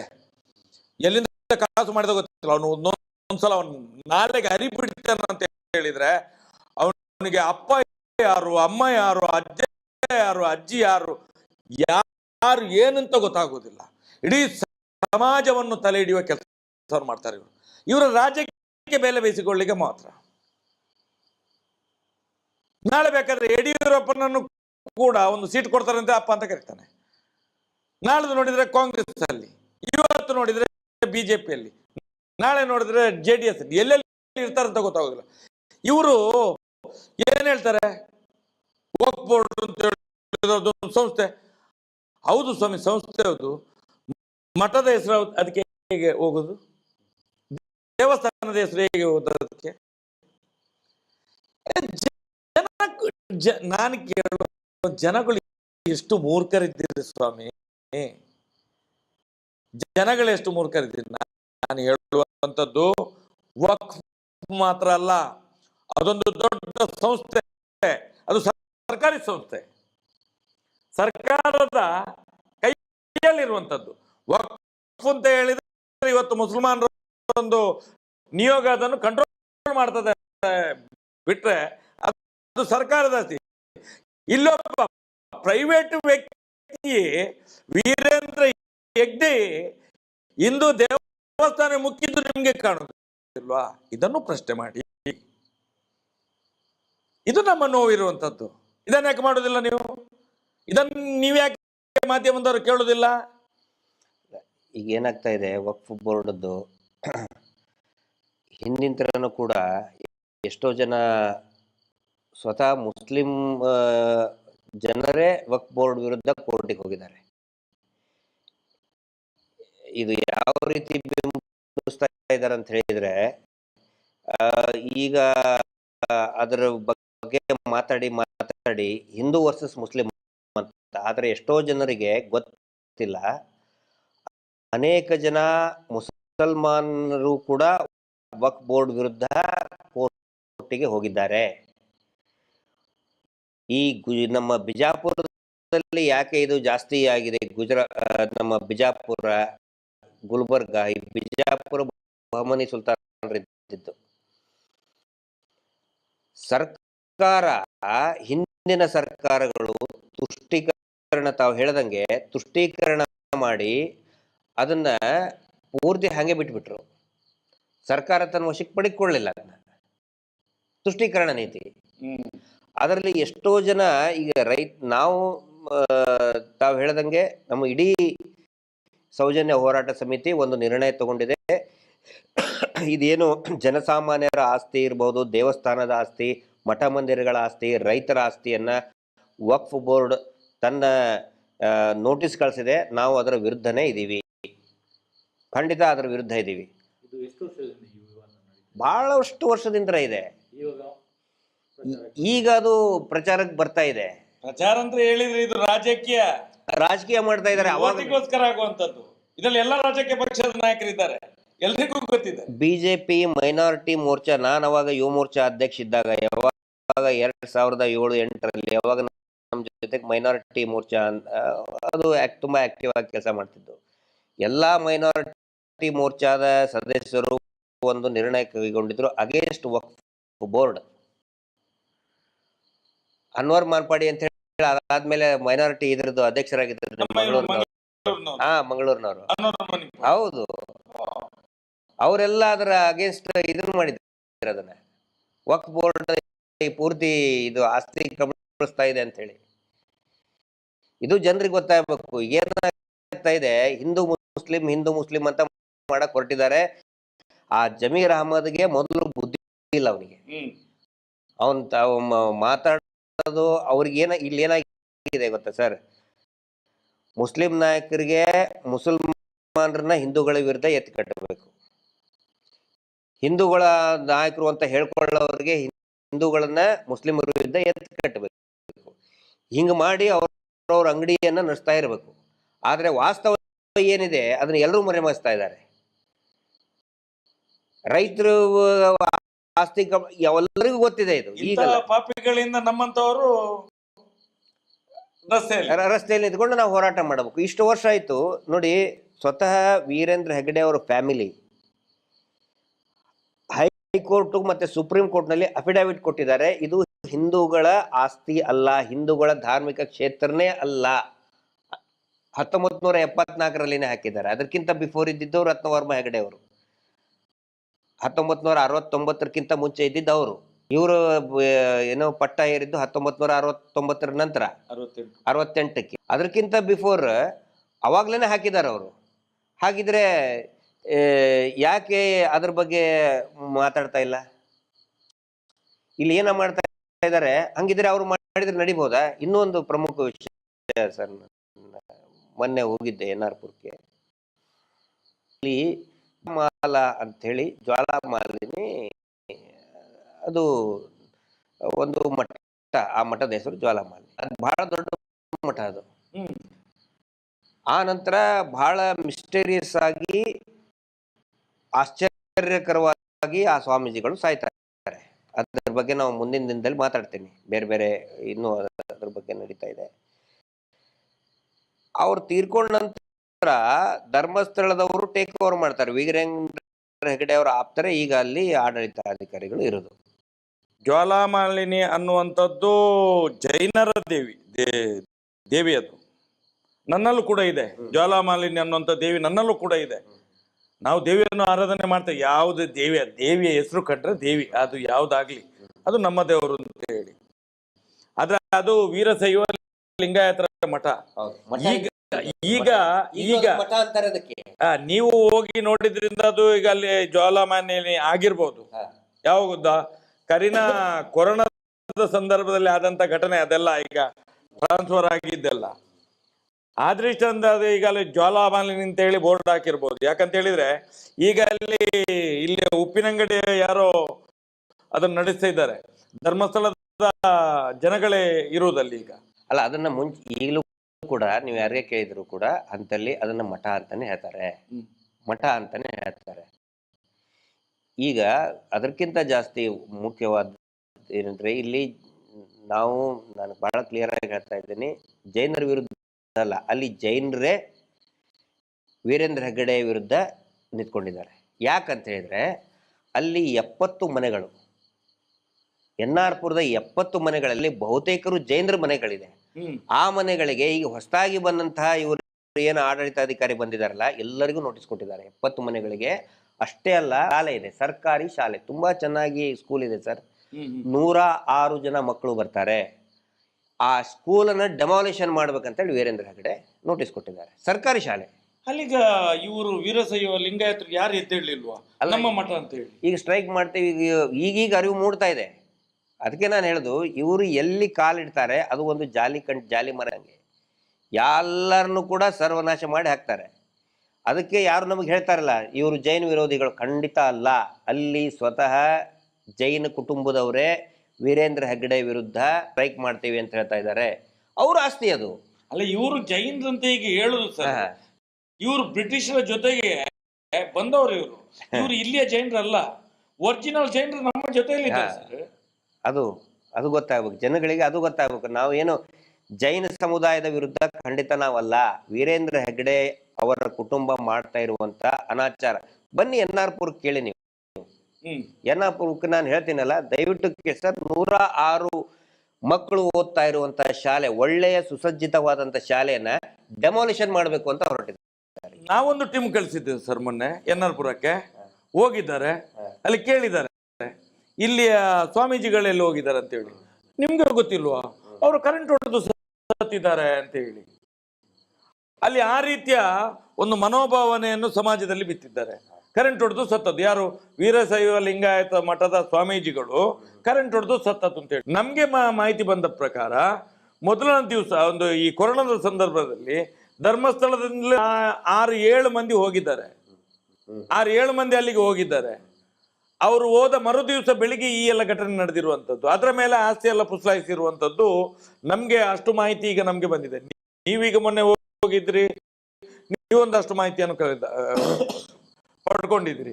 ಅದನ್ನು ನೋಡುವಾಗ ಈಗ ನಾವು ಈ ಇಡೀ ರಾಜ್ಯದಲ್ಲಿ ಇಂಥ ತುಂಬಾ ಪ್ರಕರಣಗಳು ಬೇರೆ ಬೇರೆ ಮಠದ್ದು, ಬೇರೆ ಬೇರೆ ಜನಗಳದ್ದು, ದೀನದಲಿತರಿದ್ದು, ಸರ್ಕಾರದ ಭೂ ಹಗರಣ, ಮತ್ತೆ ಬೆಂಗಳೂರಲ್ಲಿ ನೋಡಿದ್ರೆ ಇದು ಯಾವುದು ರಾಜಕಾಲುವೆಗಳನ್ನು ಒತ್ತುವರಿ, ಇದೆಲ್ಲ ಏನ್ ಸರಿ?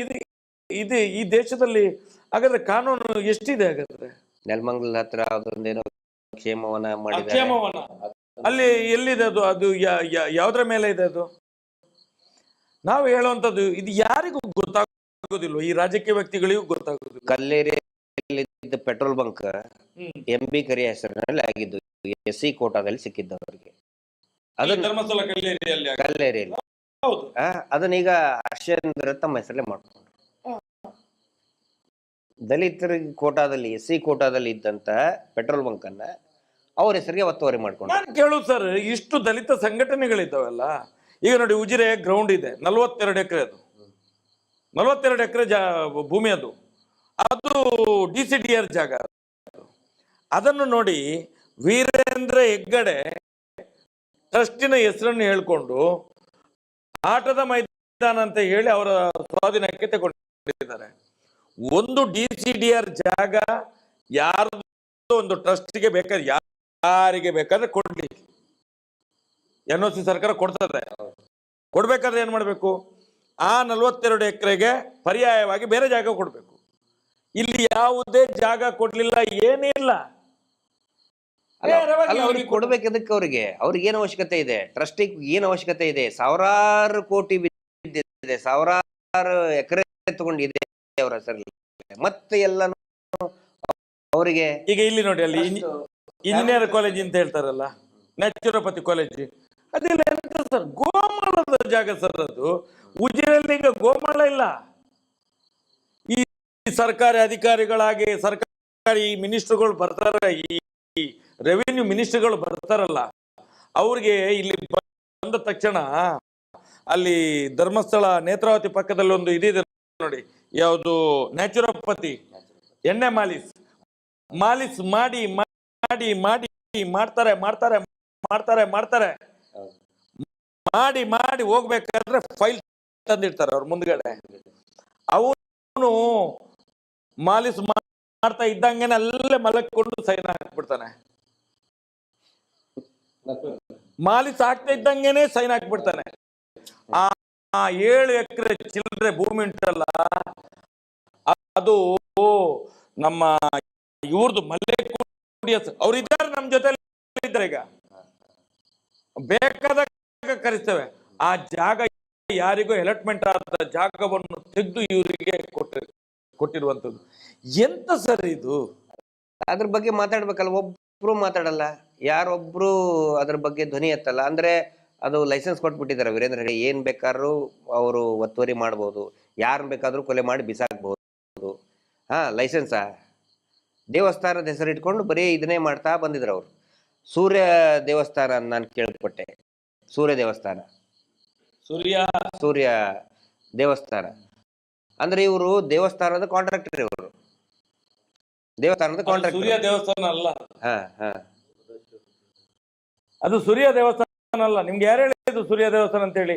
ನೀವು ನೋಡಿ, ನೀವು ಅಲ್ಲಿಂದ ಬರ್ತೀರಿ, ನೀವು ಘಟ್ಟದವ್ರು ಅಲ್ಲಿಂದ ಬರ್ತೀರಿ, ಸೂರ್ಯ ದೇವಸ್ಥಾನ ಅಂತ ಬೋರ್ಡ್ ನೋಡ್ತೀರಿ. ಸದಾಶಿವ ರುದ್ರ ದೇವಸ್ಥಾನ, ಅದು ಸದಾಶಿವ ರುದ್ರ ದೇವಸ್ಥಾನ ಇವತ್ತು ಜೈನರ ಆಳ್ವಿಕೆಯಲ್ಲಿದೆ. ಅದು ವೀರೇಂದ್ರ ಹೆಗ್ಡೆಯ ಪಟ್ಟಲಂನವರ ಕೈಯಲ್ಲೇ ಇರುವಂತದ್ದು. ಅದು ಇವತ್ತು ಏನಾಗಿದೆ ಗೊತ್ತದು? ಸದಾಶಿವ ರುದ್ರ ಹೋಗಿ ನೀವು ಹೇಳಿದ ಹಾಗೆ, ಘಟ್ಟದವರು ಹೇಳಿದಾಗೆ ಸೂರ್ಯ ದೇವಸ್ಥಾನ. ನಾನು ಹೇಳ್ತೇನೆ, ಧರ್ಮಸ್ಥಳಕ್ಕೆ ಎಷ್ಟು ಮಂದಿ ಬರ್ತಾರೆ ಅಷ್ಟು ಮಂದಿ ಕೂಡ ಇಲ್ಲಿಗೆ ಬರ್ತಾರೆ. ಎಲ್ಲಿಗೆ? ಸದಾಶಿವ ರುದ್ರ ದೇವಸ್ಥಾನಕ್ಕೆ ಕೋಟ್ಯಾಂತರ ರೂಪಾಯಿ ಇನ್ಕಮ್ ಇದೆ ಅಲ್ಲಿ. ಅದನ್ನು ಸಿ ಗ್ರೇಡ್ ದೇವಸ್ಥಾನ ಅಂತ, ಸಿ ಗ್ರೇಡ್ ದೇವಸ್ಥಾನ ಅದು. ಇದನ್ನ ಯಾರು ಮಾಡಿದವರು?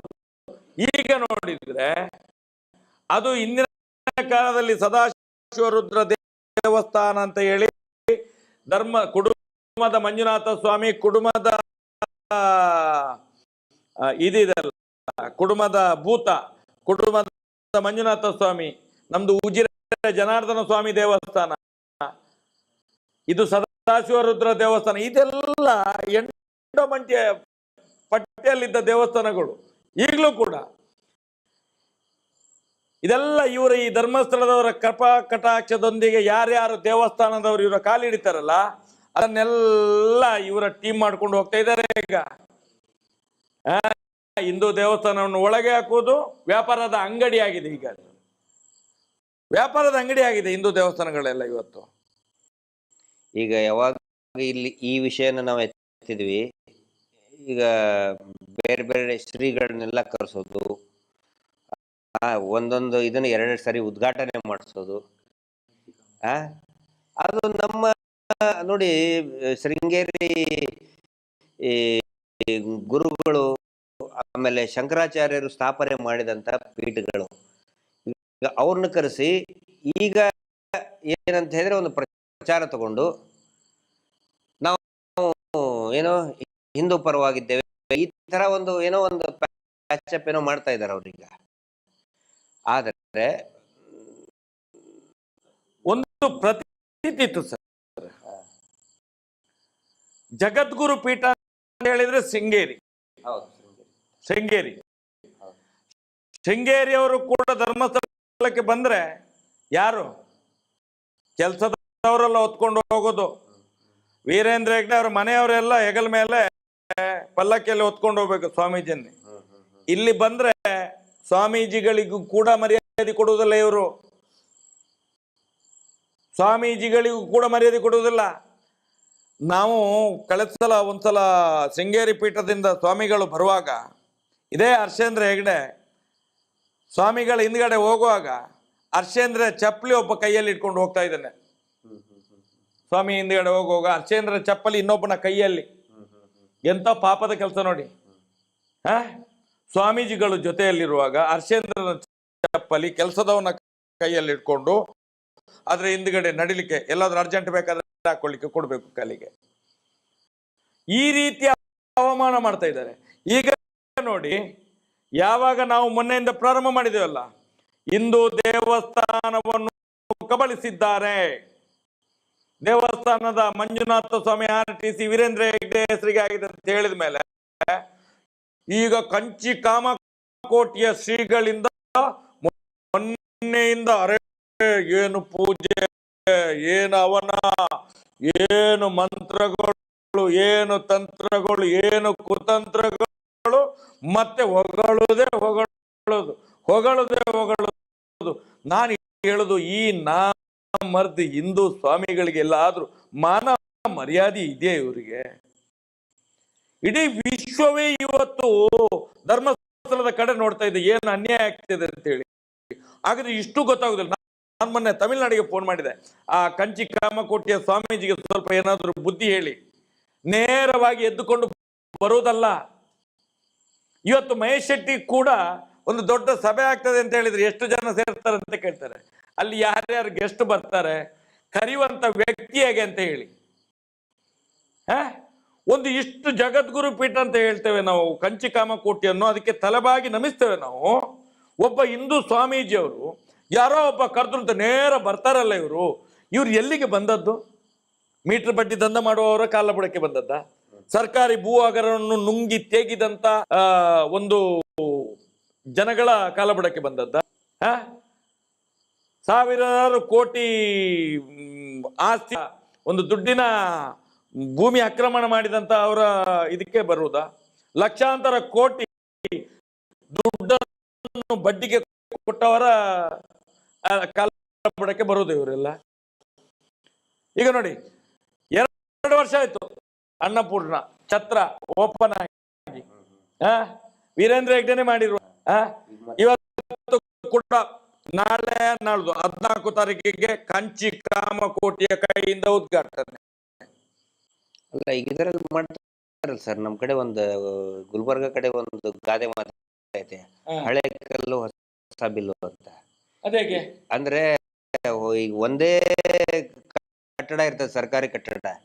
ಯಾರ್ಯಾರು ಹೊಸದಾಗಿ MLA ಬರ್ತಾರೆ, ಹೊಸದಾಗಿ ಯಾರು ಬಂದ್ರೆ ಅವ್ರ ಕಡೆ ಅಂತ ಒಂದು ಪೇಂಟ್ ಹೊಡೆಯೋದು, ರಿಬ್ಬನ್ ಸುತ್ತೋದು, ಅದಕ್ಕೆ ಕಟ್ ಮಾಡೋದು.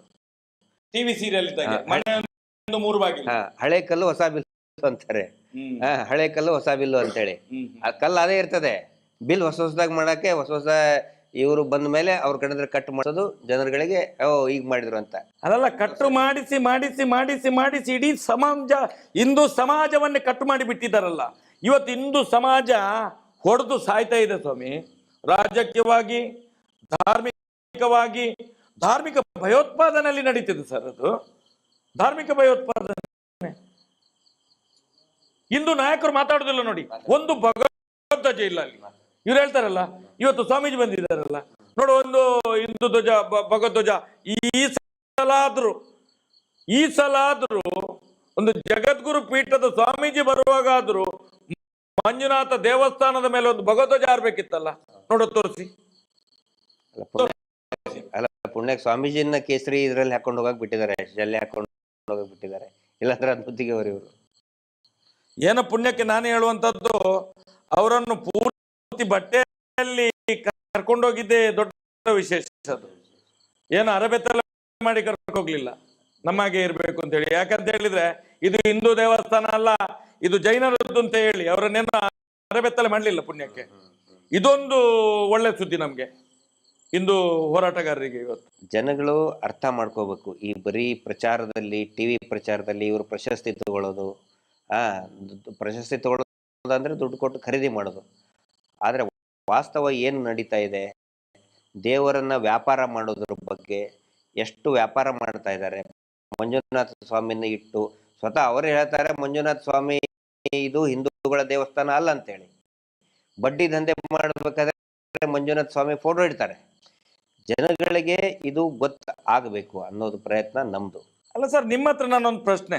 ನೀವು ಪೊಲೀಸ್ ಇಲಾಖೆಯಲ್ಲಿ ಕೆಲಸ ಮಾಡಿದವರು, ನಿಮ್ಗೊಂದಷ್ಟು ಅದರ ಒಳಗಿನ ಮಾಹಿತಿಗಳು, CBI, COD, ಪೊಲೀಸ್ ಇಲಾಖೆ, ಕಾರ್ಯಾಂಗದ ವ್ಯವಸ್ಥೆಗಳು, IT, ED, ಅದು ಇದೆಲ್ಲ ಸ್ವಲ್ಪ ಆದ್ರೂ ನಿಮಗೆ ಜ್ಞಾನ ಇರ್ಬೋದು ಸರ್. ನಮ್ಗೇನು ಗೊತ್ತಿಲ್ಲ, ನಾವು ಅನ್ಪಡ ಜನರುಗಳೆಲ್ಲ. ಆದ್ರೆ ಸರ್, ಈಗ ನಿರ್ಮಲ್ ಸೀತಾರಾಮಣ್ಣನ ಯಾರೋ ನಿರ್ಮಲ್ ಸೀತಾರಾಮಣ್ಣ ನಾಳ್ದ ಎಲ್ಲ ಬರ್ತಾ ಇದ್ದಾರೆ. ಅವರು ಫೈನಾನ್ಸ್ ಮಿನಿಸ್ಟರ್, ದುಡ್ಡಿನವರು. ನಾನು ಕೇಳುವಂಥದ್ದು, ಇಲ್ಲೆಲ್ಲ ಹೇಳ್ತಾರೆ ಇಂಟೆಲಿಜೆನ್ಸ್ ಅಂತ ಹೇಳಿ. ಈಗ ಧರ್ಮಸ್ಥಳದಲ್ಲಿ ಒಂದು ಇಷ್ಟು ದೊಡ್ಡ ಅವ್ಯವಹಾರಗಳು, ಇಷ್ಟು ಕೊಲೆಗಳಾಗಿದ್ದಾವೆ, ಇಷ್ಟು 12 ವರ್ಷದಿಂದ ಹೋರಾಟ ಆಗ್ತಾ ಇದೆ. ಈ ದೇಶದಲ್ಲಿ ಇಂಟೆಲಿಜೆನ್ಸ್ ಸತ್ತಿದೆಯಾ, ಏನಾದ್ರೂ ಉಂಟು ಅಂತ ಆದ್ರೆ ಇವರಿಗೆ ಯಾರು ಮಾಹಿತಿ ಕೊಡುವವರಿಲ್ಲ. ಧರ್ಮಸ್ಥಳಕ್ಕೆ ಹೋಗ್ಬೇಕಾದ್ರೆ ಸ್ವಲ್ಪ ಯೋಚನೆ ಮಾಡಿ. ಇಲ್ಲಿ ವಾರಕ್ಕೆ ಸಾವಿರಾರು ಕೋಟಿ ಬ್ಲ್ಯಾಕ್ ಮನಿ ಟರ್ನ್ ಓವರ್ ಆಗ್ತಾ ಇದೆ. ನೀವು ಹೋದ್ರೆ ನಾಳೆ ನಿಮ್ಮ ಸರ್ಕಾರಕ್ಕೂ ಮುಜುಗರ ಆಗ್ತದೆ. ಮುಂದಿನ ದಿನಗಳಲ್ಲಿ ಹಾಗೆ ಆಗ್ತದೆ. ಉದಾಹರಣೆಗೆ ನೋಡಿ, ನಿಮ್ಗೆ ಬೇಕಾದ ಒಂದು ವಿಡಿಯೋ ಕೊಡ್ತೇನೆ ನಾನು. ಮೊನ್ನೆ ಮಂಡ್ಯದಲ್ಲಿ ನಾವೆಲ್ಲ ಹೋಗಿ ಹೋರಾಟ ಮಾಡಿದ್ದು, ಪಾಪ ಏನಾದ್ರೂ ಅವ್ರಿಗೆ ದುಡ್ಡು ಸಿಗ್ಬೇಕು ಅಂತ ಹೋರಾಟ ಮಾಡಿದ್ದು, ಪಾಪದವರಿಗೆ ಕೊಟ್ರು. ಮನೆಗೆ ಕೊಂಡೋಗಿ 10 ಲಕ್ಷ ಕೊಟ್ರು. ಮಹಾಲಕ್ಷ್ಮಿಯ ಕೇಸಿನಲ್ಲಿ ಮಲ್ಲಣ್ಣನಿಗೆ 10 ಲಕ್ಷ ಕೊಟ್ರು. ನಿಮ್ಮ ಹತ್ರ ಒಂದು ಪ್ರಶ್ನೆ, ನನ್ನ ಹತ್ರ 10 ಲಕ್ಷ ಕ್ಯಾಶ್ ಈಗಿನ ಆಧುನಿಕ ಯುಗದಲ್ಲಿ ನಮ್ಮ ಮಾನ್ಯ ಮೋದಿಜಿಯವರ ಒಂದು ಇದಿದೆಲ್ಲ, ಫೋನ್ ಪೇ,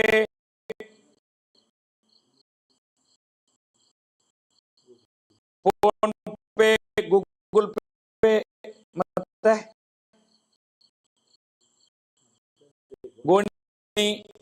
ಗೋಣಿ ಪೇ, ತೊಟ್ಟೆ ಪೇ, ತೈಲಿ ಪೇ ಎಲ್ಲ ಉಂಟಲ್ಲ.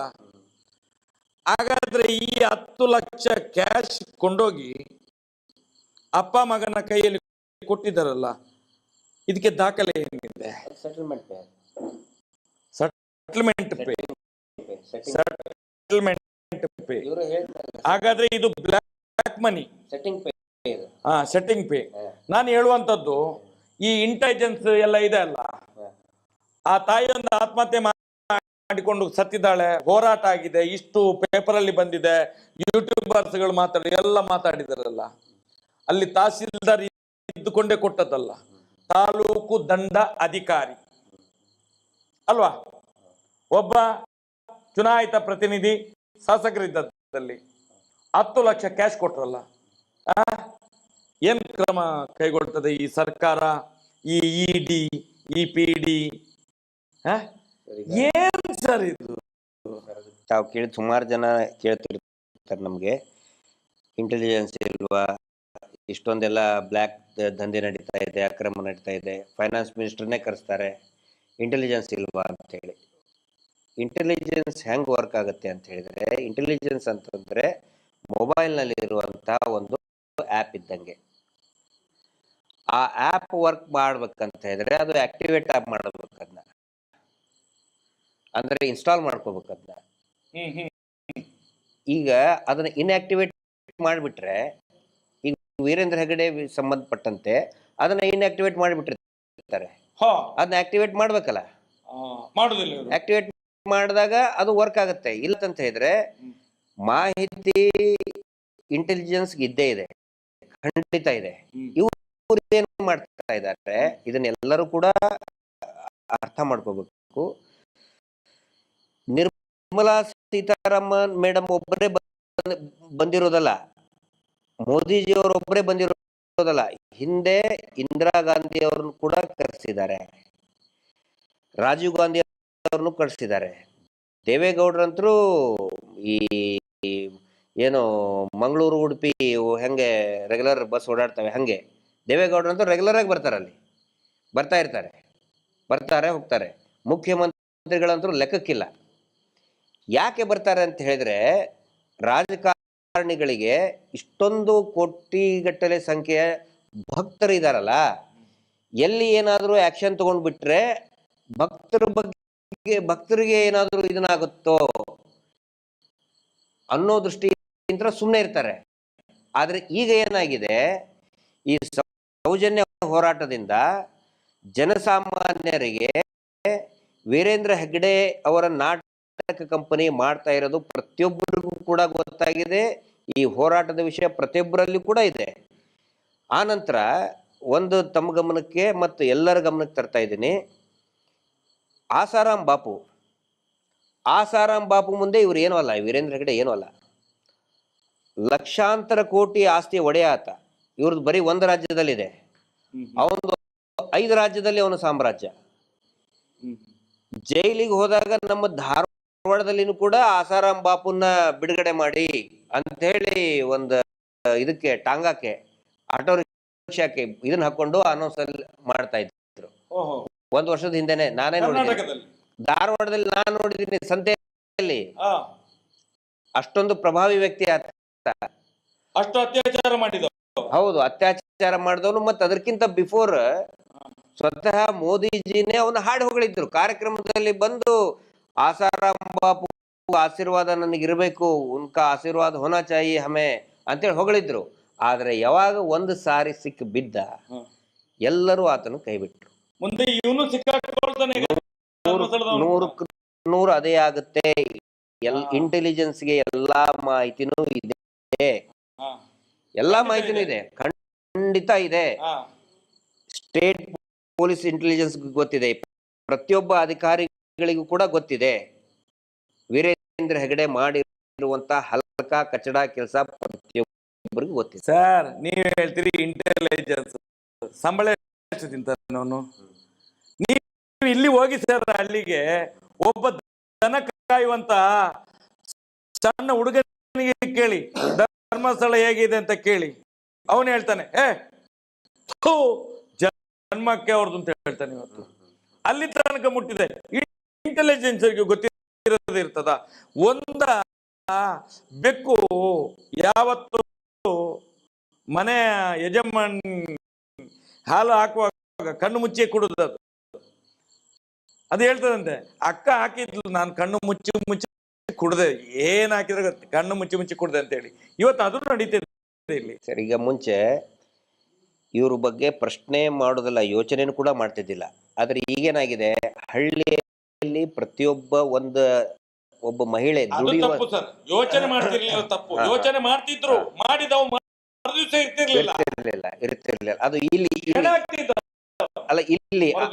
ಇಲ್ಲಿ ಇಡೀ ನಮ್ಮ ಉತ್ತರ ಕರ್ನಾಟಕದ ಘಟ್ಟದವ್ರ ಬಗ್ಗೆ ನಾನು ಹೇಳ್ತಾ ಇದ್ದೀನಿ. ನಾನು ಘಟ್ಟದವನಲ್ಲ, ಅದಕ್ಕೆ ಯಾಕಂದ್ರೆ ಸುಮಾರು ಜನ ನನ್ನ ಘಟ್ಟದವರು ನನಗೆ ಬರೀತಾರೆ. ಹೌದು, ನಾನು ಘಟ್ಟದವರು ಮತ್ತು ಘಟ್ಟದವರೇ ಅಂತಾನೆ ಹೇಳ್ಬೇಕು. ನಾನು ನಮ್ಮ ಕಡೆ ಬಹಳ ಭಕ್ತಿ ಅಂದ್ರೆ ದೇವಸ್ಥಾನದ ಬಗ್ಗೆ ಈಗಲೂ ಇದ್ದೇ ಇರ್ತದೆ. ಯಾವತ್ತಿಗೂ ಕೂಡ ನಾವು ದೇವಸ್ಥಾನದ ಭಕ್ತರೇನು. ಆದ್ರೆ ವೀರೇಂದ್ರ ಹೆಗ್ಗಡೆ ಬಗ್ಗೆ ಪ್ರಶ್ನೆ ಮಾಡೋಕ್ಕೂ ಯೋಚನೆ ಮಾಡ್ತಾ ಇರ್ಲಿಲ್ಲ. ಆದ್ರೆ ಇವತ್ತು ಒಬ್ಬ ಸಾಮಾನ್ಯ ಮಹಿಳೆ, ಕೆಲಸ ಮಾಡುವಂತ ಮಹಿಳೆಗೆ ಎಷ್ಟೊಂದು ಅಗಾಧ ಜಾಗೃತಿ ಬಂದಿದೆ ಅಂತ ಹೇಳಿದ್ರೆ, ದುಡ್ಡು ಯಾರದು? ನಿಮ್ಮ ಅಪ್ಪನ ಮನೆದ ಅಂತ ಕೇಳ್ತಾ ಇದ್ದಾರೆ SKDRDP ಅವರು. ನಿಮ್ಮ ಅಪ್ಪನ ಮನೆ ದುಡ್ಡಾ? ನಮ್ದು ಸರ್, ನಾವು ಕಟ್ಟೋರು, ಟ್ಯಾಕ್ಸ್ ಕಟ್ಟೋರು ನಾವು. ಅಲ್ಲಿ ನಮ್ಮಿಂತ್ರ ಬರೋದಲ್ಲ, ಬ್ಯಾಂಕಿಗೆ ಯಾರು ದುಡ್ಡದು? ಜನಸಾಮಾನ್ಯರ ದುಡ್ಡು ಅಂತ ಕೇಳುವಂತ ಒಂದು ಜಾಗೃತಿ ಬಂದಿದೆ. ಆ ನಂತರ ನೋಡಿ, ಹಿಂದೆ ಇವ್ರು ಏನ್ ಮಾಡ್ತಿದ್ರು, ಎಲ್ಲಾ ಜಡ್ಜಸ್ಗಳಿಗೂ ಕೂಡ ಏನೋ ಒಂದು ಈ ದೇವಸ್ಥಾನದ ಮೇಲೆ ಭಕ್ತಿ ಬಂದವ್ರಿಗೆಲ್ಲ ಆಗಲೇ ನಾನು ಹೇಳಿದೆ, ಇವ್ರ ಕೆಲಸ ಏನು, ಸಿದ್ಧಾಂತ ಏನು, ಒಂದು ಸೆಟ್ಟಿಂಗು, ಇನ್ನೊಂದು ಫಿಟ್ಟಿಂಗು. ಆಫೀಸರ್ಸ್ಗಳಿಗೆ ಮತ್ತು ನ್ಯಾಯಾಂಗದ ಅಧಿಕಾರಿಗಳಿಗೆ ನ್ಯಾಯಾಂಗಕ್ಕೆ ಸೆಟ್ಟಿಂಗು, ಆನಂತರ ಹೋರಾಟಗಾರರು ಮಾಡಿದರೆ ಅವ್ರ ಅಗೇನ್ಸ್ಟ್ ಫಿಟ್ಟಿಂಗ್ ಇಡೋದು. ಆದ್ರೆ ಈಗ ಮೊನ್ನೆನೆ ನೋಡಿ, ತಮ್ಮ ಪ್ರಕರಣದಲ್ಲಿನೇ ಇದೇನಾದರೂ 15-20 ವರ್ಷದ 12 ವರ್ಷದ ಹಿಂದೆ ಆಗಿದ್ರೆ ಆಗ ಕಣ್ಣು ಮುಚ್ಕೊಂಡು ಅಗೇನ್ಸ್ಟ್ ಬರೆದು ಬಿಡ್ತಿದ್ರು. ಆದ್ರೆ ಈಗೇನಾಗಿದೆ, ಪ್ರತಿಯೊಬ್ಬರು ಕೂಡ ಹಿಂಗಾಗಿ ನಾವು ನ್ಯಾಯಾಂಗವನ್ನ, ಜಡ್ಜ್ಗಳಿಗೆ ನಾವು ದೂಷಣೆ ಮಾಡ್ತಾ ಇಲ್ಲ.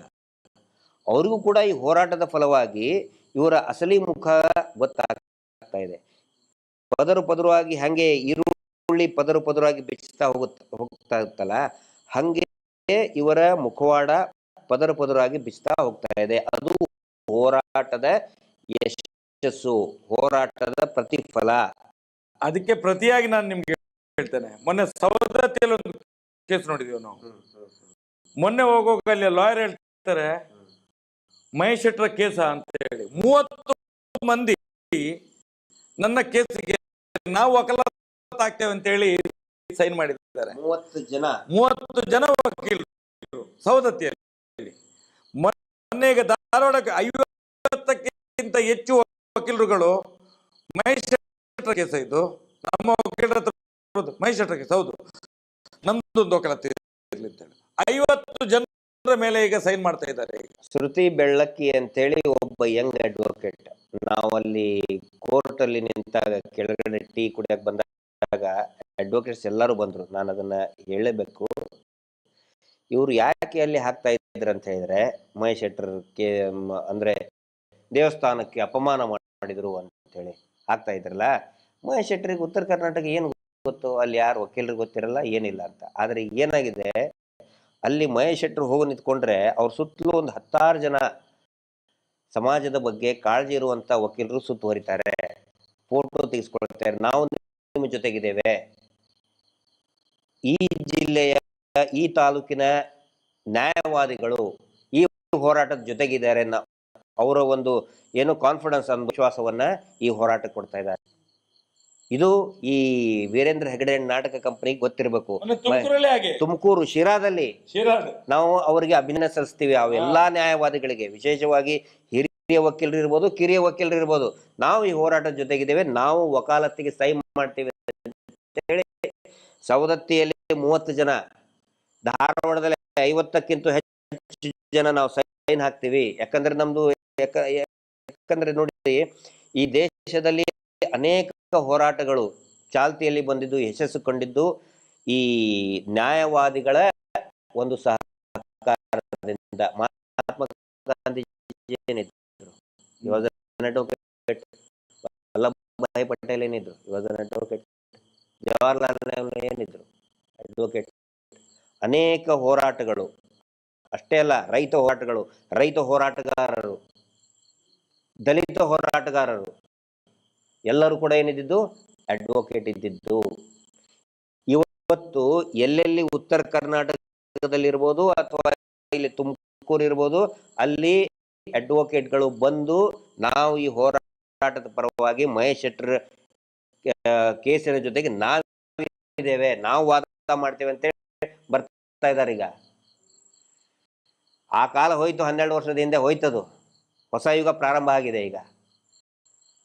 ಅಲ್ಲ, ಸಮಾಜದಲ್ಲಿ ಏನಂತ ಇವರು ಏನಂತ ತಿಳ್ಕೊಂಡಿದ್ದಾರೆ, ನಮ್ಮನ್ನು ಕೆರಳಿಸಿ ನಾವು ಇಷ್ಟ ತನಕ ಕಾನೂನಿನ ಬಗ್ಗೆ ನಂಬಿಕೆ ಇಟ್ಟೆ ಹೋರಾಟ ಮಾಡ್ಕೊಂಡು ಬಂದವರು, ನಾವೇನು ನಕ್ಸಲೇಟ್ಗಳಲ್ಲ, ಏನೂ ಅಲ್ಲ. ಈ ದೇಶದ ಒಂದು ಸಮಾಜದ ಮಧ್ಯದಲ್ಲಿ ನಿಂತ್ಕೊಂಡು ಹೋರಾಟ ಮಾಡುವವರು, ನ್ಯಾಯ ಬೇಕು ಅಂತೇಳಿ ಜನರ ಮಧ್ಯದಲ್ಲಿ ನಿಂತ್ಕೊಂಡು ಎಲ್ಲೋ ಕೂತ್ಕೊಂಡು ಹೋರಾಟ ಮಾಡುವವರಲ್ಲ ನಾವು. ಆದರೂ ಕೂಡ ನಮ್ಮ ಬಗ್ಗೆ ನೋಡಿ ನಂಬಿಕೆ ಇದ್ದದ್ರಿಂದ ಅವರನ್ನು ಯಾವ ಒಂದು ಕಾನ್ಸ್ಟಿಟ್ಯೂನ್ಸಿ ಮೇಲೆ ನಂಬಿಕೆ ಇದೆ, ಯಾವ ಇದ್ರ ಮೇಲೆ ಕಾನೂನಿನ ಮೇಲೆ ನಮಗೆ ನಂಬಿಕೆ ಇತ್ತು, ಅದನ್ನೇ ಪ್ರತಿಪಾದನೆ ಮಾಡಿ 12 ವರ್ಷದಿಂದ ಕಾಯ್ತಾ ಇದ್ದೇವೆ. ನಾವೇನಿಲ್ಲಿ ಪೆಟ್ಟು ಮಾಡ್ಲಿಕ್ಕೆ, ಕಲ್ಲು ಹೊಡಿಲಿಕ್ಕೆ, ಏನು ಮಾಡ್ಲಿಕ್ಕೆ ಹೋಗ್ಲಿಲ್ಲ. ನ್ಯಾಯಯುತವಾಗಿ ನ್ಯಾಯ ಸಿಗಬೇಕು. ಹಾಗಾದ್ರೆ ನಮ್ಮನ್ನು ಎಲ್ಲಿ ಸಿಕ್ಕಿಸಬೇಕು? ಇಲ್ಲೇ ಸಿಕ್ಕಿಸಿ ಹಾಕ್ಬೇಕು. ನ್ಯಾಯದ ವಿರುದ್ಧ ಇದ್ದಾನೆ ಅಂತೇಳಿ ಸುಳ್ಳು ಕೇಸನ್ನು ಮಾಡಿಸಿದ್ರು, ಇವನು ನ್ಯಾಯದ ವಿರುದ್ಧ ಇದ್ದಾನೆ, ನ್ಯಾಯದ ವಿರುದ್ಧ ಇದ್ದಾನೆ. ಇವತ್ತು ಏನಾಗಿದೆ ಅಂತ ಹೇಳಿದ್ರೆ, ಆ ನ್ಯಾಯ ದೇವತೆ ಓದಲ್ಲಿ 30, 50, 70 ವಕೀಲರನ್ನು ಜೋಡಿಸಿ ನಮ್ಮ ಕೈಗೆ ಕೊಡ್ತಾ ಇದ್ದಾರೆ. ಇದು ಶಕ್ತಿ ಅಲ್ವಾ ಸರ್? ಸೌಜನ್ಯ ಶಕ್ತಿ, ಮತ್ತೆ ಅಣ್ಣಪ್ಪ ಸ್ವಾಮಿಯ ಶಕ್ತಿ. ಇದು ಸತ್ಯದ ಹೋರಾಟ ಇದು. ಅದಕ್ಕೋಸ್ಕರ ಮುಂದಿನ ದಿನಗಳಲ್ಲಿ ನಾವು ಹೇಳುವಂಥದ್ದು, ನೀವೇ ಹೇಳಿದಾಗೆ ದೇವಸ್ಥಾನ, ವಕ್ಫು ಏನೇ ಇರಲಿ, ಏನು ಸಮಾಜದ ವಿರುದ್ಧ ಯಾರು ಕೆಲಸ ಮಾಡಿ, ಯಾವನೇ ಮಾಡಲಿ, ಈ ದೇಶದ ಪ್ರಧಾನಿ ಮಾಡಿದ್ರು ಕೂಡ ಪ್ರಶ್ನೆ ಮಾಡ್ತೇವೆ ನಾವು. ಏನ್ ಹೇಳ್ತೀರಿ ಸರ್? ನಾವು ಯಾರ ಆಸ್ತಿ ಅಲ್ಲ, ಪ್ರತಿಯೊಬ್ಬರು ನಾವು ಈ ಸನಾತನ ಹಿಂದೂ ಧರ್ಮದ ಆಸ್ತಿಗಳು ನಾವು. ಆ ದೃಷ್ಟಿಯಿಂದ ನಮ್ಗೆ ಯಾರ ಮೇಲೆ ದ್ವೇಷ ಇಲ್ಲ, ಯಾರು ಸನಾತನ ಹಿಂದೂ ಧರ್ಮವನ್ನು ಅವಹೇಳನ ಮಾಡ್ತಾನೆ ಅವನ ವಿರುದ್ಧ ನಾವು ಇದ್ದೇ ಇದ್ದೇವೆ. ಸರ್, ಇಲ್ಲಿ ನಾನು ನೋಡಿದ್ದು ಕೊನೆಯದಾಗಿ ಒಂದು ಅಬ್ಸರ್ವ್ ಮಾಡಿದ್ದು, ನಾವು ಮಂಗಳೂರು ಈ ಕರಾವಳಿ ಅಂತ ಹೇಳಿದ್ರೆ ಮುಂಚಿನ ನಾವು ಅನ್ಕೊಂಡಿದ್ದು ಹಿಂದೂ ಪ್ರತಿಭಟನೆ ಮಾಡುವಂತ ಭದ್ರಕೋಟೆ, ಹಿಂದುತ್ವದ ಭದ್ರಕೋಟೆ ಅಂತ ಹೇಳಿ. ಆದರೆ ಇಲ್ಲಿ ಬಂದ ಮೇಲೆ ನಾನು ಅಬ್ಸರ್ವ್ ಮಾಡಿದ್ದು, ನಾನು ಇದ್ರದ್ದು ಈ ಧರ್ಮದ ಎಕ್ಸ್ಪರ್ಟ್ ಅಲ್ಲ, ನಾನು ತಮ್ಮ ಹಂಗೆ ನಾನು ಧರ್ಮದ ಇದು ನನ್ನ ವಿಷಯ ಅಲ್ಲ. ಆದರೆ ನಾನು ನೋಡಿದ್ದೇನಂತ ಹೇಳಿದ್ರೆ, ಇಲ್ಲಿ ಈಗ ಅತ್ಯಾಚಾರದ ವಿಷಯ ಬಂದಾಗ ಅವನು ಮುಸ್ಲಿಮ್ನಾಗಿದ್ರೆ ಜೋರಾಗಿ ಮಾತಾಡ್ತಾರೆ. ಹಂಗೆ ಭಾಷಣ ಮಾಡ್ಬೇಕಾದ್ರೆ ನೆಕ್ಸ್ಟ್ ಡೇನೆ ಆ ಭಾಷಣಕಾರ, ಆ ಲೀಡರ್ ಪಕ್ಕದವನ್ನೇ ಹಿಡ್ಕೊಂಡು ಹೋಗ್ತಾರೆ. ಅವನು ಹಿಂದೂ ಆಗಿರ್ತಾನೆ, ಹೇ ಹಿಂದೂ ಅಂತ ಗೊತ್ತಾದ ಕೂಡ ಪ್ರತಿಭಟನೆ ಮಾಡೋದೇ ನಿಲ್ಲಿಸ್ಬಿಡ್ತಾರೆ. ಹಂಗಿದ್ರೆ ಅದು ಹಿಂದುತ್ವನ?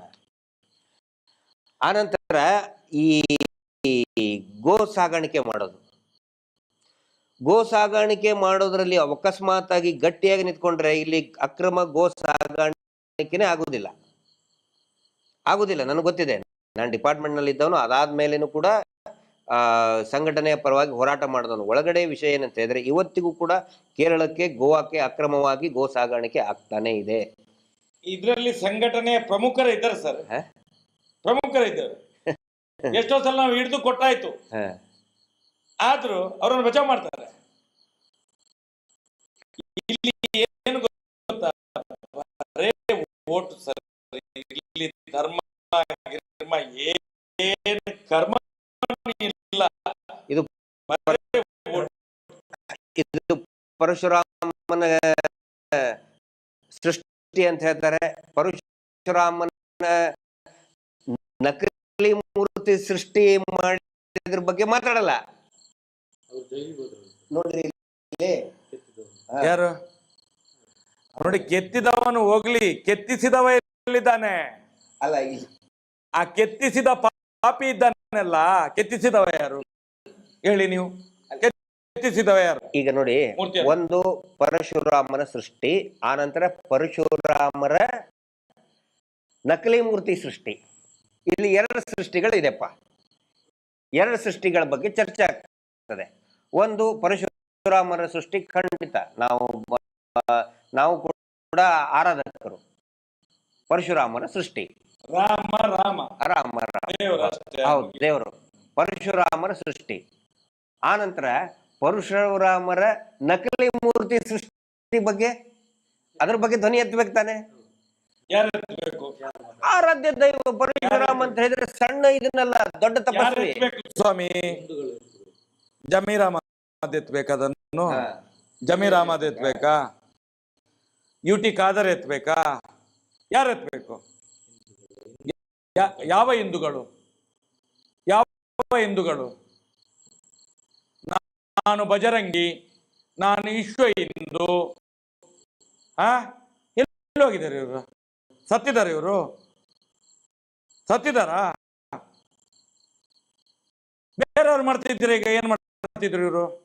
ಅರೆ ಹೊರಲಾಡ್ತಿದ್ರು, ಅಲ್ಲಿ ಮಾರ್ಗದಲ್ಲಿ ಬಿದ್ದು ನಾಯಿಯಾಗಿ ಹೊರಲಾಡ್ತಿದ್ರು.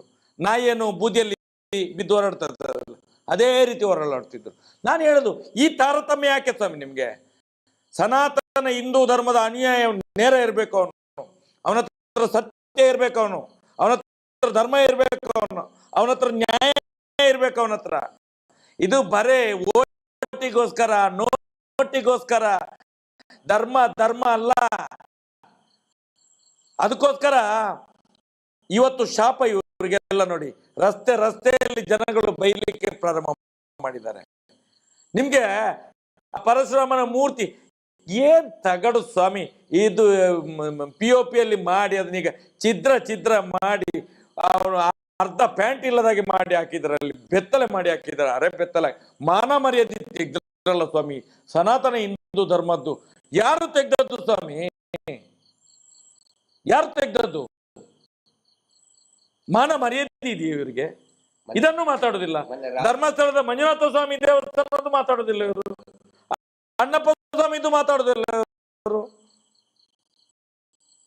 ಮಂತ್ರ ದೇವತೆ ಅಂದ ತಕ್ಷಣ ಎದ್ದು ಕೂತ್ಕೋತಾರೆ. ಶಕ್ತಿ ಅಂತ ಇದ್ದೇ ಇದೆ, ಅದಕ್ಕೆ ಹೆಸರು ನಾವು ಏನಾರು ಕರಿಬಹುದು. ಈಗ ಸೂರ್ಯನಿಗೆ ನಾವು ಏನಾದ್ರು ಹೇಳ್ಬೋದು, ಅದು ಸೂರ್ಯ ಇದ್ದೇ ಇರ್ತಾನೆ. ಆ ದಿಕ್ಕಿಗೆ ಪೂರ್ವ ಬದಲಿ ನಾವು ದಕ್ಷಿಣ. ಯಾರು ಸರ್ ಸೃಷ್ಟಿ ಮಾಡಿಸಿದ್ದು? ಈಗ ಇಲ್ಲಿ ನಾವು ಹಿಂದೂ ದೇವಸ್ಥಾನದ ಬಗ್ಗೆ ಮಾತಾಡ್ಲಿಕ್ಕೆ ಹೊರಟವಲ್ಲ, ಆಗ ತಮ್ಮಣ್ಣ ಮಾತಾಡಿದ್ರೆ ಅದನ್ನು ಕಾಂಟ್ರವರ್ಸಿ ಮಾಡ್ಲಿಕ್ಕೆ ನೋಡಿದ್ದು. ಇದೆಲ್ಲ ಉಂಟಲ್ಲ ಬಕೆಟ್, ಇವರೆಲ್ಲ ಬಕೆಟುಗಳು ಇವ್ರದ್ದು. ಯಾರು ಇವರು ಹಿಂದೂ ನಾಯಕರಲ್ಲ ಇವರು. ಮೊನ್ನೆಲ್ಲ ಮಾತಾಡಿದವ ಇದ್ದವಲ್ಲ, ಅವರಿಗೆ ಆ ಕೋಟಿ ಚೆನ್ನಯ್ಯರ ಸುರಿ ಅಂತ ಹೇಳ್ತಾರೆ. ಸುರಿ ಅಂತ ಹೇಳಿದ್ರೆ ಕೋಟಿ ಚೆನ್ನಯ್ಯರ ಶಸ್ತ್ರ ಅದು. ಅದು ಅವರ ಇನ್ನು ಹೊಟ್ಟೆಗೆ ಬೀಳ್ಬೇಕು, ಆಗ್ಲೇ ಗೊತ್ತಾಗುದು ಅವರಿಗೆ. ಒಂದು ಒಳ್ಳೆ ಗರಡಿಯಲ್ಲಿ ಕೂತ್ಕೊಂಡು ಮಾತಾಡಿದವರು. ಯಾಕೆ ಮಾತಾಡಿದ್ದು? ಮಾತಾಡುವಾಗ ಕೆಲವರು ಹೇಳಿದ್ದಾರೆ, ಯಾಕೆ ಧರ್ಮಸ್ಥಳದ ಬಗ್ಗೆ ಮಾತಾಡುವುದಿಲ್ಲ, ಮಂಜುನಾಥನ ದೇವಸ್ಥಾನದ ಜಾಗ ಹೋಗಿದೆಲ್ಲ ವೀರೇಂದ್ರ ಹೆಗ್ಗಡೆಗೆ, ಅದನ್ನ ಯಾಕೆ ಅದೆಲ್ಲ ಇಲ್ಲಿ ಮಾತಾಡ್ಲಿಕ್ಕಿಲ್ಲ? ಹಾಗಾದ್ರೆ ಯಾವ ಧರ್ಮ ಸರ್ ಇದು? ಇದು ಯಾವ ಧರ್ಮ? ಅದ್ ಯಾವ ಧರ್ಮ ಅಂತ ಕೇಳುದು ನಾವು. ಈಗ ನನ್ನ ವೈಯಕ್ತಿಕ ಅಭಿಪ್ರಾಯ ಹೇಳ್ತೀನಿ. ನೀವ್ ಹೇಳಿದ್ರಿ ನಾವು ಹಿಂದೂ ಧರ್ಮವನ್ನು ದಕ್ಷಿಣ ಕನ್ನಡದಲ್ಲಿ ಉಡುಪಿ ಜಿಲ್ಲೆಯಲ್ಲಿ ನೋಡ್ತಾ ಇದ್ದೇವೆ ನಾವು ಘಟ್ಟದವರು ಅಂತ ಹೇಳಿ.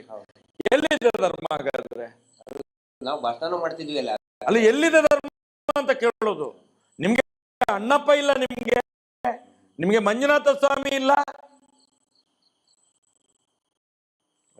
ಮಂತ್ರ ದೇವತೆ ಬಗ್ಗೆ ನಂದು ವೈಯಕ್ತಿಕ ಅಭಿಪ್ರಾಯ, ಈಗ ತಮ್ಮಣ್ಣ ಶೆಟ್ಟರ್ ಅಂತ ಹೇಳಿದ ತಕ್ಷಣ ಅದನ್ನ ಕಾಂಟ್ರವರ್ಸಿ ಮಾಡೋದು ಬೇಡ. ಅವ್ರು ಸೌಜನ್ಯ ಹೋರಾಟಗಾರರು ಅಂತ ಹೇಳ್ಕೊಂಡು ಬೇಕಂತಾನೆ ಕಾಂಟ್ರವರ್ಸಿ ಮಾಡ್ತಾ ಇದ್ದಾರೆ. ಆದ್ರೆ ಅಲ್ಲಿ ಶಕ್ತಿ ಅನ್ನೋದು ಇದ್ದೇ ಇದೆ, ನಾನು ಕೂಡ ನಂಬ್ತೇನೆ. ಹೆಸರು ಏನಾದ್ರೂ ಕರೀಲಿ, ಅದಕ್ಕೆ ನೀವು ಈಗ ನೋಡಿ ಅದರಲ್ಲಿ ಒಬ್ಬ ನೋಡಿ ಸುನಿಲ್ ಪನಪಿಲ್ ಅಂತ ಇದ್ದ, ಅವನು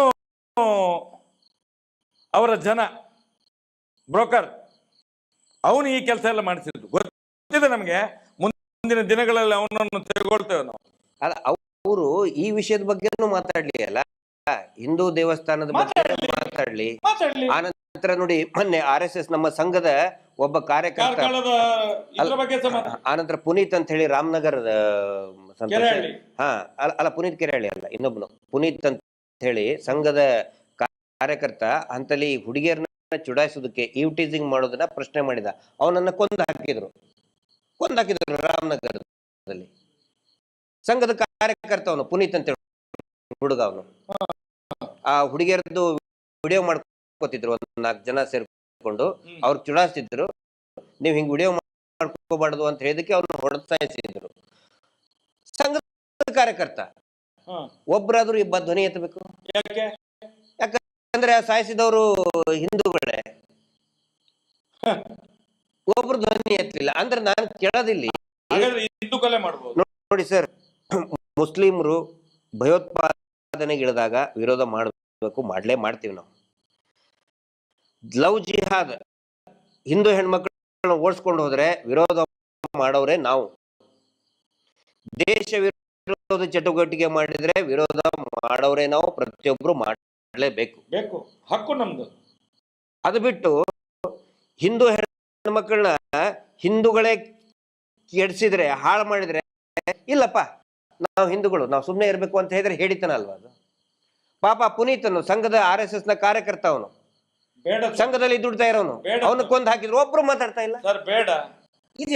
ಈಗ ಉದಾಹರಣೆಗೆ ಸೌಜನ್ಯಳನ್ನು ಧರ್ಮಸ್ಥಳದಲ್ಲಿ ಒಬ್ಬ ಮುಸ್ಲಿಂ ಯುವಕ ಏನಾದ್ರು ಮಾಡ್ತಿದ್ರೆ ಏನಾಗ್ತಿತ್ತು? ಈಗ ಏನಾಗ್ತಿತ್ತು? ಅವಾಗ್ಲೇನೆ ಜೋರಾಗಿ ಬೆಂಕಿ ಬೀಳ್ತಿತ್ತಲ್ಲ, ಸತ್ತಿದ್ರೆ ಇವರೆಲ್ಲ. ನಾನು ಅದೇ ಕೇಳೋದು, ಒಬ್ಬ ಈಗ ಮುಸ್ಲಿಂ ಲೀಡರ್ಗೂ ನಾನು ಕೇಳ್ತಾ ಇದ್ದೀನಿ, ಒಂದ್ ವೇಳೆ ಮುಸ್ಲಿಂ ಯುವತಿಯನ್ನ, ಮುಸ್ಲಿಂ ಮಹಿಳೆಯನ್ನ ಮುಸ್ಲಿಂ ಅತ್ಯಾಚಾರ ಮಾಡಿದ್ರೆ ಅದು ಲೈಸೆನ್ಸ್? ಅದು ಹಿಂದೂಗಳ ಹೆಣ್ಮಕ್ಳಿಗೆ, ಹಿಂದೂಗಳ ಅಥವಾ ಆಗಲಿ ಜೈನರಾಗ್ಲಿ ಮಾಡಿದ್ರೆ ಅದು ಲೈಸೆನ್ಸ್? ಅದು ಆಯ್ತು ಮಾಡಬಹುದು ಅಂತ ಇವ್ರು ಲೈಸೆನ್ಸ್ ಕೊಡ್ತಾರ? ಲೈಸೆನ್ಸ್ ಕೊಟ್ಟಾಗಿ ಹೆಣ್ಮಕ್ಳು ಯಾವುದೇ ಧರ್ಮದವ್ರು ಇರ್ಲಿ ಸರ್ ನಾನು ಮತ್ತೆ ಇದು ಜಮ್ಮು ಕಾಶ್ಮೀರದಲ್ಲಿ ಅತ್ಯಾಚಾರ ಅನ್ನುವಂಥದ್ದು ಸಮಾಜದ ಕಲಂಕ. ಅದು ಅದಾಗ್ಲೇಬಾರದು. ಹಿಂದೂ ಇರ್ಲಿ, ಮುಸ್ಲಿಂ ಇರ್ಲಿ, ಕ್ರೈಸ್ತ ಹೆಣ್ಮಕ್ಳಿರ್ಲಿ, ಯಾವ ಹೆಣ್ಮಕ್ಳಿರ್ಲಿ, ಅತ್ಯಾಚಾರ ಆಯ್ತು ಅಂತ ಹೇಳಿದ್ರೆ ಈ ಭೂಮಿ ಕೆಟ್ಟೋಯ್ತು ಅಂತ ಅರ್ಥ. ಭಾರತ್ ಮಾತಾ ಅತ್ಯಾಚಾರಕ್ಕೆ ಒಳಗಾದ್ಲು ಅಂತ ಅರ್ಥ. ನಾವು ಅದನ್ನು ಪ್ರತಿಪಾದನೆ ಮಾಡುವಂಥದ್ದು. ಅದು ಇವತ್ತೇನಾಗ್ತಾ ಇದೆ, ದೇವಸ್ಥಾನದಲ್ಲಿ ಕೂತ್ಕೊಂಡೆ ಅತ್ಯಾಚಾರ ಮಾಡು. ಮೊನ್ನೆ ಒಂದು 3 ಜನಕ್ಕೆ ಮರಣದಂಡನೆ ಹೌದು. ಹೌದಾ? ಅದು ಹೇಗೆ ಆಯ್ತು? ಅದು ಹೇಗೆ ಆಯ್ತು? ಇಲ್ಲಿ ಅವರಲ್ಲ, ಅವರು ಹರಿಯಾಣ ಆ ಕಡೆ ಎಲ್ಲಿ ಅವ್ರಿಗೆ ಇಲ್ಲಿ ಯಾರು ಸಿಗ್ಲಿಲ್ಲ ಇವ್ರನ್ನ ಬಚಾವ್ ಮಾಡ್ಲಿಕ್ಕೆ. ಆ ಊರಿನಿಂದ ಬಂದವರು, ಹಾಗಾಗಿ ಅವರಿಗೆ ಮರಣದಂಡನೆ ಆಯ್ತು. ಗುಂಡು ಹೊಡೆದುಕೊಳ್ಬೇಕಾಗಿತ್ತು ಅವ್ರನ್ನ. ಎಲ್ಲ ನೋಡಿ, ಇದರಲ್ಲಿ ಇವ್ರಿಗೆ ಮರಣದಂಡೆ ಅಲ್ಲ, ಬಚಾವ್ ಮಾಡುದಿಲ್ವಾ? ಗಲ್ಲಿಗೇರಿಸ್ಬೇಕು ಅವ್ರನ್ನ. ಮತ್ತೆ ಪ್ರತಿಯೊಬ್ಬರನ್ನು ಕೂಡ ಗಲ್ಲಿಗೇರಿಸ್ಬೇಕು, ತಕ್ಷಣಕ್ಕೆ ಗಲ್ಲಿಗೇರಿಸ್ಬೇಕು. ನೋಡಿ, ಪಾಠ ಹೇಗೆ ಆಗುದು? ತಪ್ಪು ಆದಾಗ್ಲೇ ಆ ಅಂತ ಬರೆಯುವಾಗ ಅದು ಕೆಟ್ಟೋಯ್ತು ಅಂತ ಹೇಳಿ ಹೊಡಿಬೇಕಲ್ಲ. ಇದು ಏನಿಲ್ಲ, ಬರ್ದು ಅವನು 10ನೇ ಕ್ಲಾಸ್ ಹೋದ ಮೇಲೆ ಹಾಗೇ ಬರಿತಾ ಇರ್ತಾನೆ, ನೋಡ್ತಾನೆ ಇರೋದು, ತಿದ್ದಲಿಕ್ಕೆ ಇಲ್ಲ. ಇದೇನಾಗಿದೆ ಅಂತ ಹೇಳಿದ್ರೆ ಅತ್ಯಾಚಾರ ಮಾಡ್ತಾನೆ, ಇಲ್ಲಿ ಸೆಟ್ಟಿಂಗ್ ನಡೀತಲೇ ಇರೋದು, ಎಲ್ಲ ಕಡೆಯಲ್ಲೂ ಕೇಸು FIR ಆಗ್ಲಿಕ್ಕಿಲ್ಲ. ಈಗ ಉದಾಹರಣೆಗೆ ನೋಡಿ, ಮೊನ್ನೆ ಒಂದು ಈ ಬಡ್ಡಿ ದಂಧೆ ವ್ಯವಹಾರದಲ್ಲಿ ನೋಡಿ, ನಮ್ಮ ಕರ್ಮಾರಿನಲ್ಲಿ ಒಬ್ಬ ಚಂದ್ರಶೇಖರ್ ಆಳು ಅಂತ ಹೇಳಿ ಸುಸೈಡ್ ಮಾಡಿಕೊಂಡ್ರು. ಅದರಲ್ಲಿ ಅಲ್ಲಿಯ SP ಅಂತ ಹೇಳಿದ್ರೆ ಸೇವಾ ಪ್ರತಿನಿಧಿ, ಇನ್ನು DC ಅಂತ ಇಟ್ಕೊಳ್ತಾರೆ ಮುಂದಿನ ದಿನ, ಗೊತ್ತಿಲ್ಲ. ಅಲ್ಲಿಯ SP ನಯನ ಅಂತ ಹೇಳಿ ಅವಳು ಬಂದು ಇವನಿಗೆ ಟಾರ್ಚರ್ ಮಾಡಿದಾಳೆ. ಅದರಳು ಇನ್ನೊಬ್ಬ ಖಾದರ್ ಅಂತ ಹೇಳಿ ಒಬ್ಬ ಇದ್ದ, ಅವನು ಕೂಡ ಆ ಯೋಜನೆ ಇದರಲ್ಲಿ ಒಬ್ಬ ಅಧಿಕಾರಿ ಇದ್ದವ. ಇಬ್ರು ಸೇರ್ಕೊಂಡು ಟಾರ್ಚರ್ ಕೊಟ್ಟಿದ್ದಾರೆ ಇವನಿಗೆ. ಇವನು ನಮ್ಮ ಹುಡುಗರ ಹತ್ರ ಎಲ್ಲ ಹೇಳಿದಾನೆ, ಯಾರು ಈ ಚಂದ್ರಶೇಖರ್ ಆಳು ಅಂತ ಹೇಳಿ. ಏನ್ ಹೇಳಿದಾನೆ? ಎಂತ ಮಾರೆ, ನಂದು ಕಾಲು ಗ್ಯಾಂಗ್ರಿಂಗ್ ಆಗಿದೆ, ಕೆಲಸ ಮಾಡ್ಲಿಕ್ಕೆ ಆಗ್ತಾ ಇಲ್ಲ, ಇವ್ರದೊಂದು ಸಾಲ ತಗೊಂಡಿದ್ದೇನೆ, ಕಟ್ಲಿಕ್ಕೆ ಆಗ್ತಾ ಇಲ್ಲ, ಅವಳು ನಯನ ಮತ್ತು ಖಾದರ್ ಬಂದು ನಮ್ಗೆ ಸಿಕ್ಕಾಪಟ್ಟೆ ಟಾರ್ಚರ್ ಮಾಡ್ತಾ ಇದ್ದಾರೆ, ಬದುಕುದೇ ದುಸ್ತರ ಆಗಿದೆ ನಮ್ಗೆ ಅಂತ ಹೇಳಿದಾನೆ ಅವನು ನಮ್ಮ ಹುಡುಗರ ಹತ್ರ. ರಾತ್ರಿ 1 ಗಂಟೆಗೆ ನಯನನಿಗೆ 3 ಸಲ ಫೋನ್ ಮಾಡಿದ್ದಾನೆ ಇವನು. ರಾತ್ರಿ ಸುಸೈಡ್ ಮಾಡಿಕೊಳ್ಳುವ ರಾತ್ರಿ 3 ಸಲ 4 ಸಲ ಫೋನ್ ಮಾಡಿದ್ದಾನೆ ಅವನು. ಇವಳು ಫೋನೇ ತೆಗಿಲಿಲ್ಲ. ಬೆಳಿಗ್ಗೆ ಎದ್ದು ಅವನ ಹೆಂಡತಿಗೆ ಇವಳು ಫೋನ್ ಮಾಡ್ತಾಳೆ. ಯಾರು? ನಯನ ಶೆಟ್ಟಿ ಎನ್ನುವಳು ಫೋನ್ ಮಾಡ್ತಾಳೆ, ಗಂಡ ಎಲ್ಲಿದ್ದಾನೆ ನೋಡು ಅಂತ ಹೇಳಿ. ಗಂಡ ಎಲ್ಲಿದ್ದಾನೆ ನೋಡುವಾಗ ಅವಳು ಮನೆಯೊಳಗೆ ಹುಡುಕ್ತಾಳೆ, ಗಂಡ ಇಲ್ಲ. ಯಾಕೆ ಫೋನ್ ಮಾಡೋಕೆ ಇವಳು ಬೆಳಿಗ್ಗೆ ಎದ್ದು?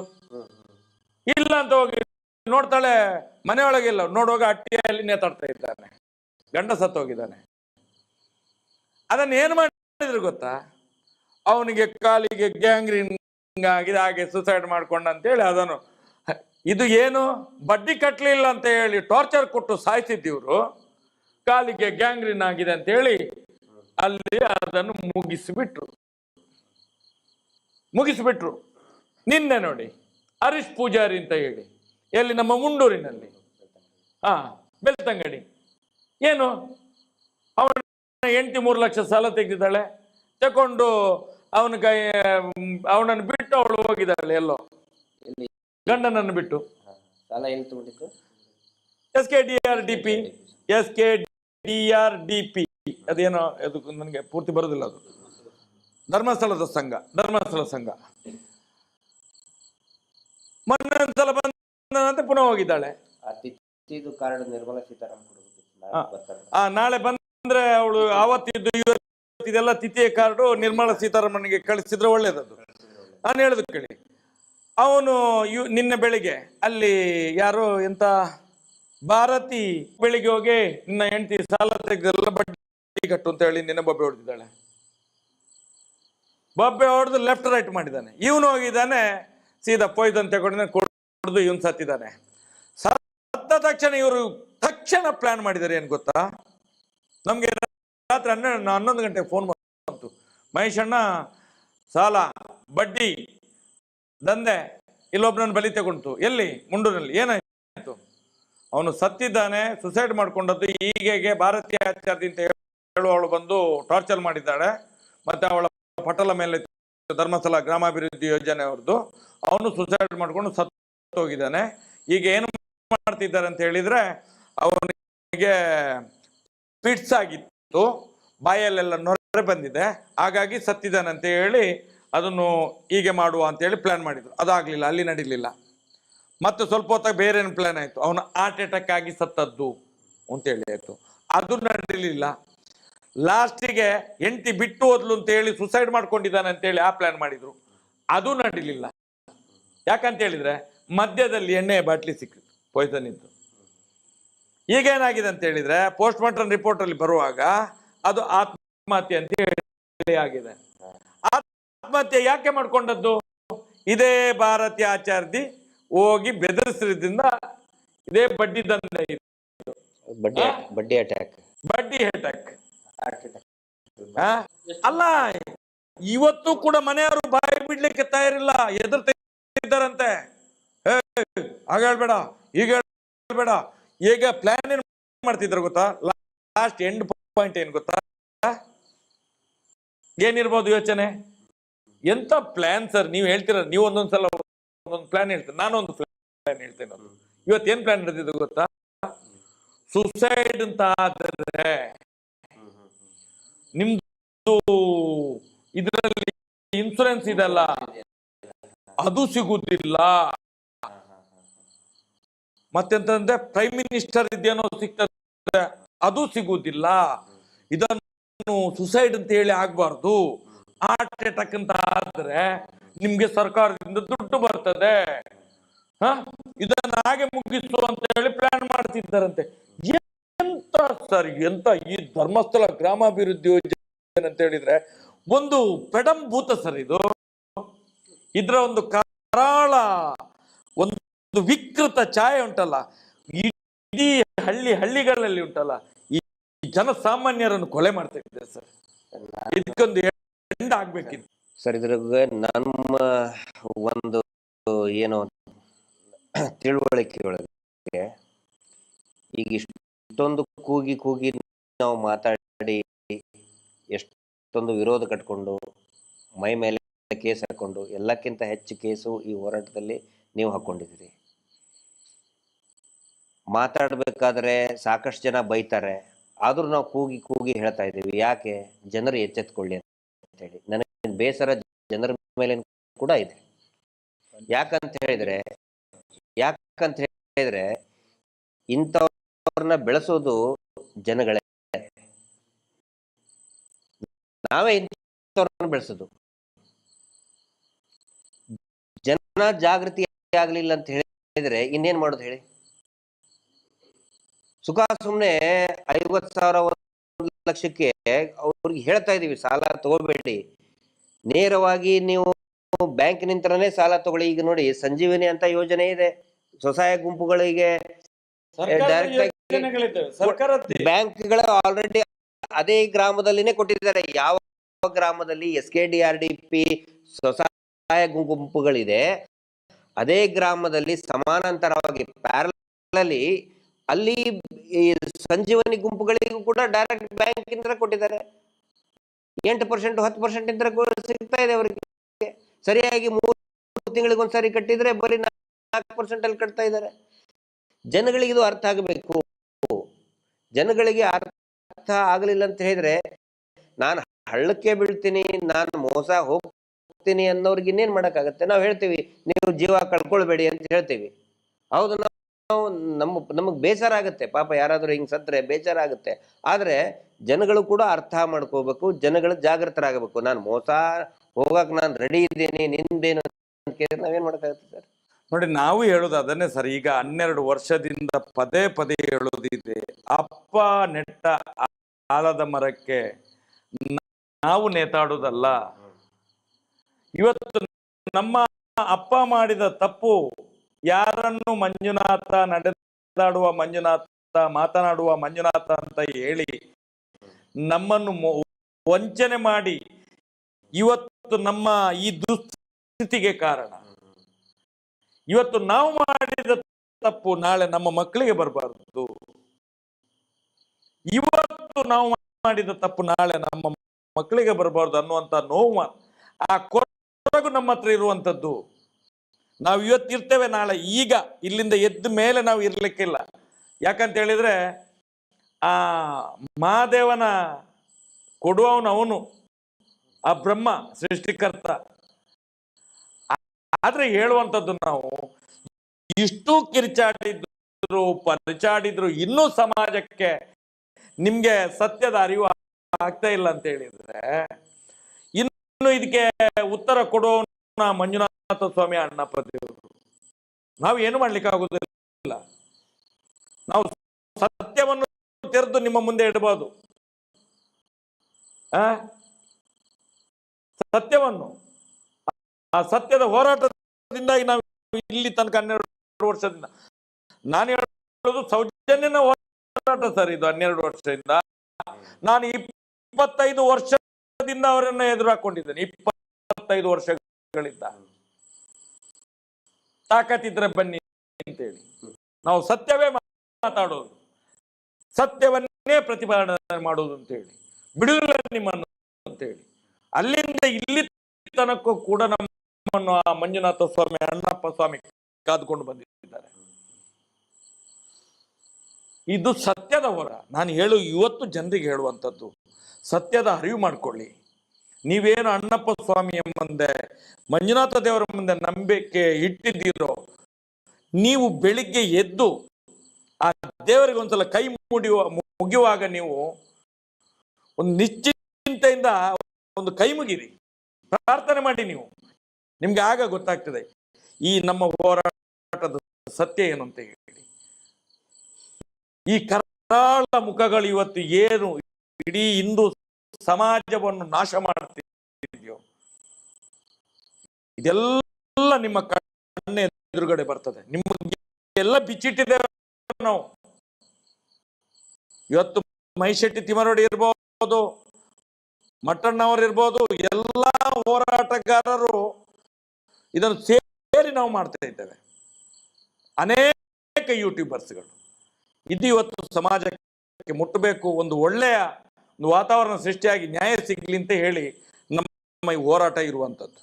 ಕೊನೆಯದಾಗಿ 2 ಪ್ರಶ್ನೆ. ಈಗ ಧರ್ಮಸ್ಥಳ ವೀರೇಂದ್ರ ಹೆಗ್ಗಡೆ ಅವರು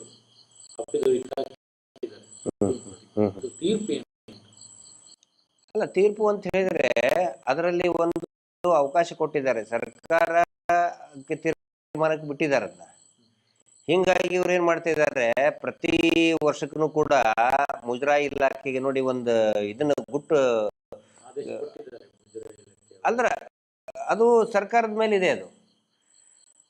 ಅದಕ್ಕೆ ಇವ್ರು ಏನ್ ಮಾಡ್ತಾರೆ, ಪ್ರತಿ ವರ್ಷ ಸೆಟ್ಟಿಂಗ್ ಮಾಡ್ತಾ ಹೋಗ್ತಾರೆ.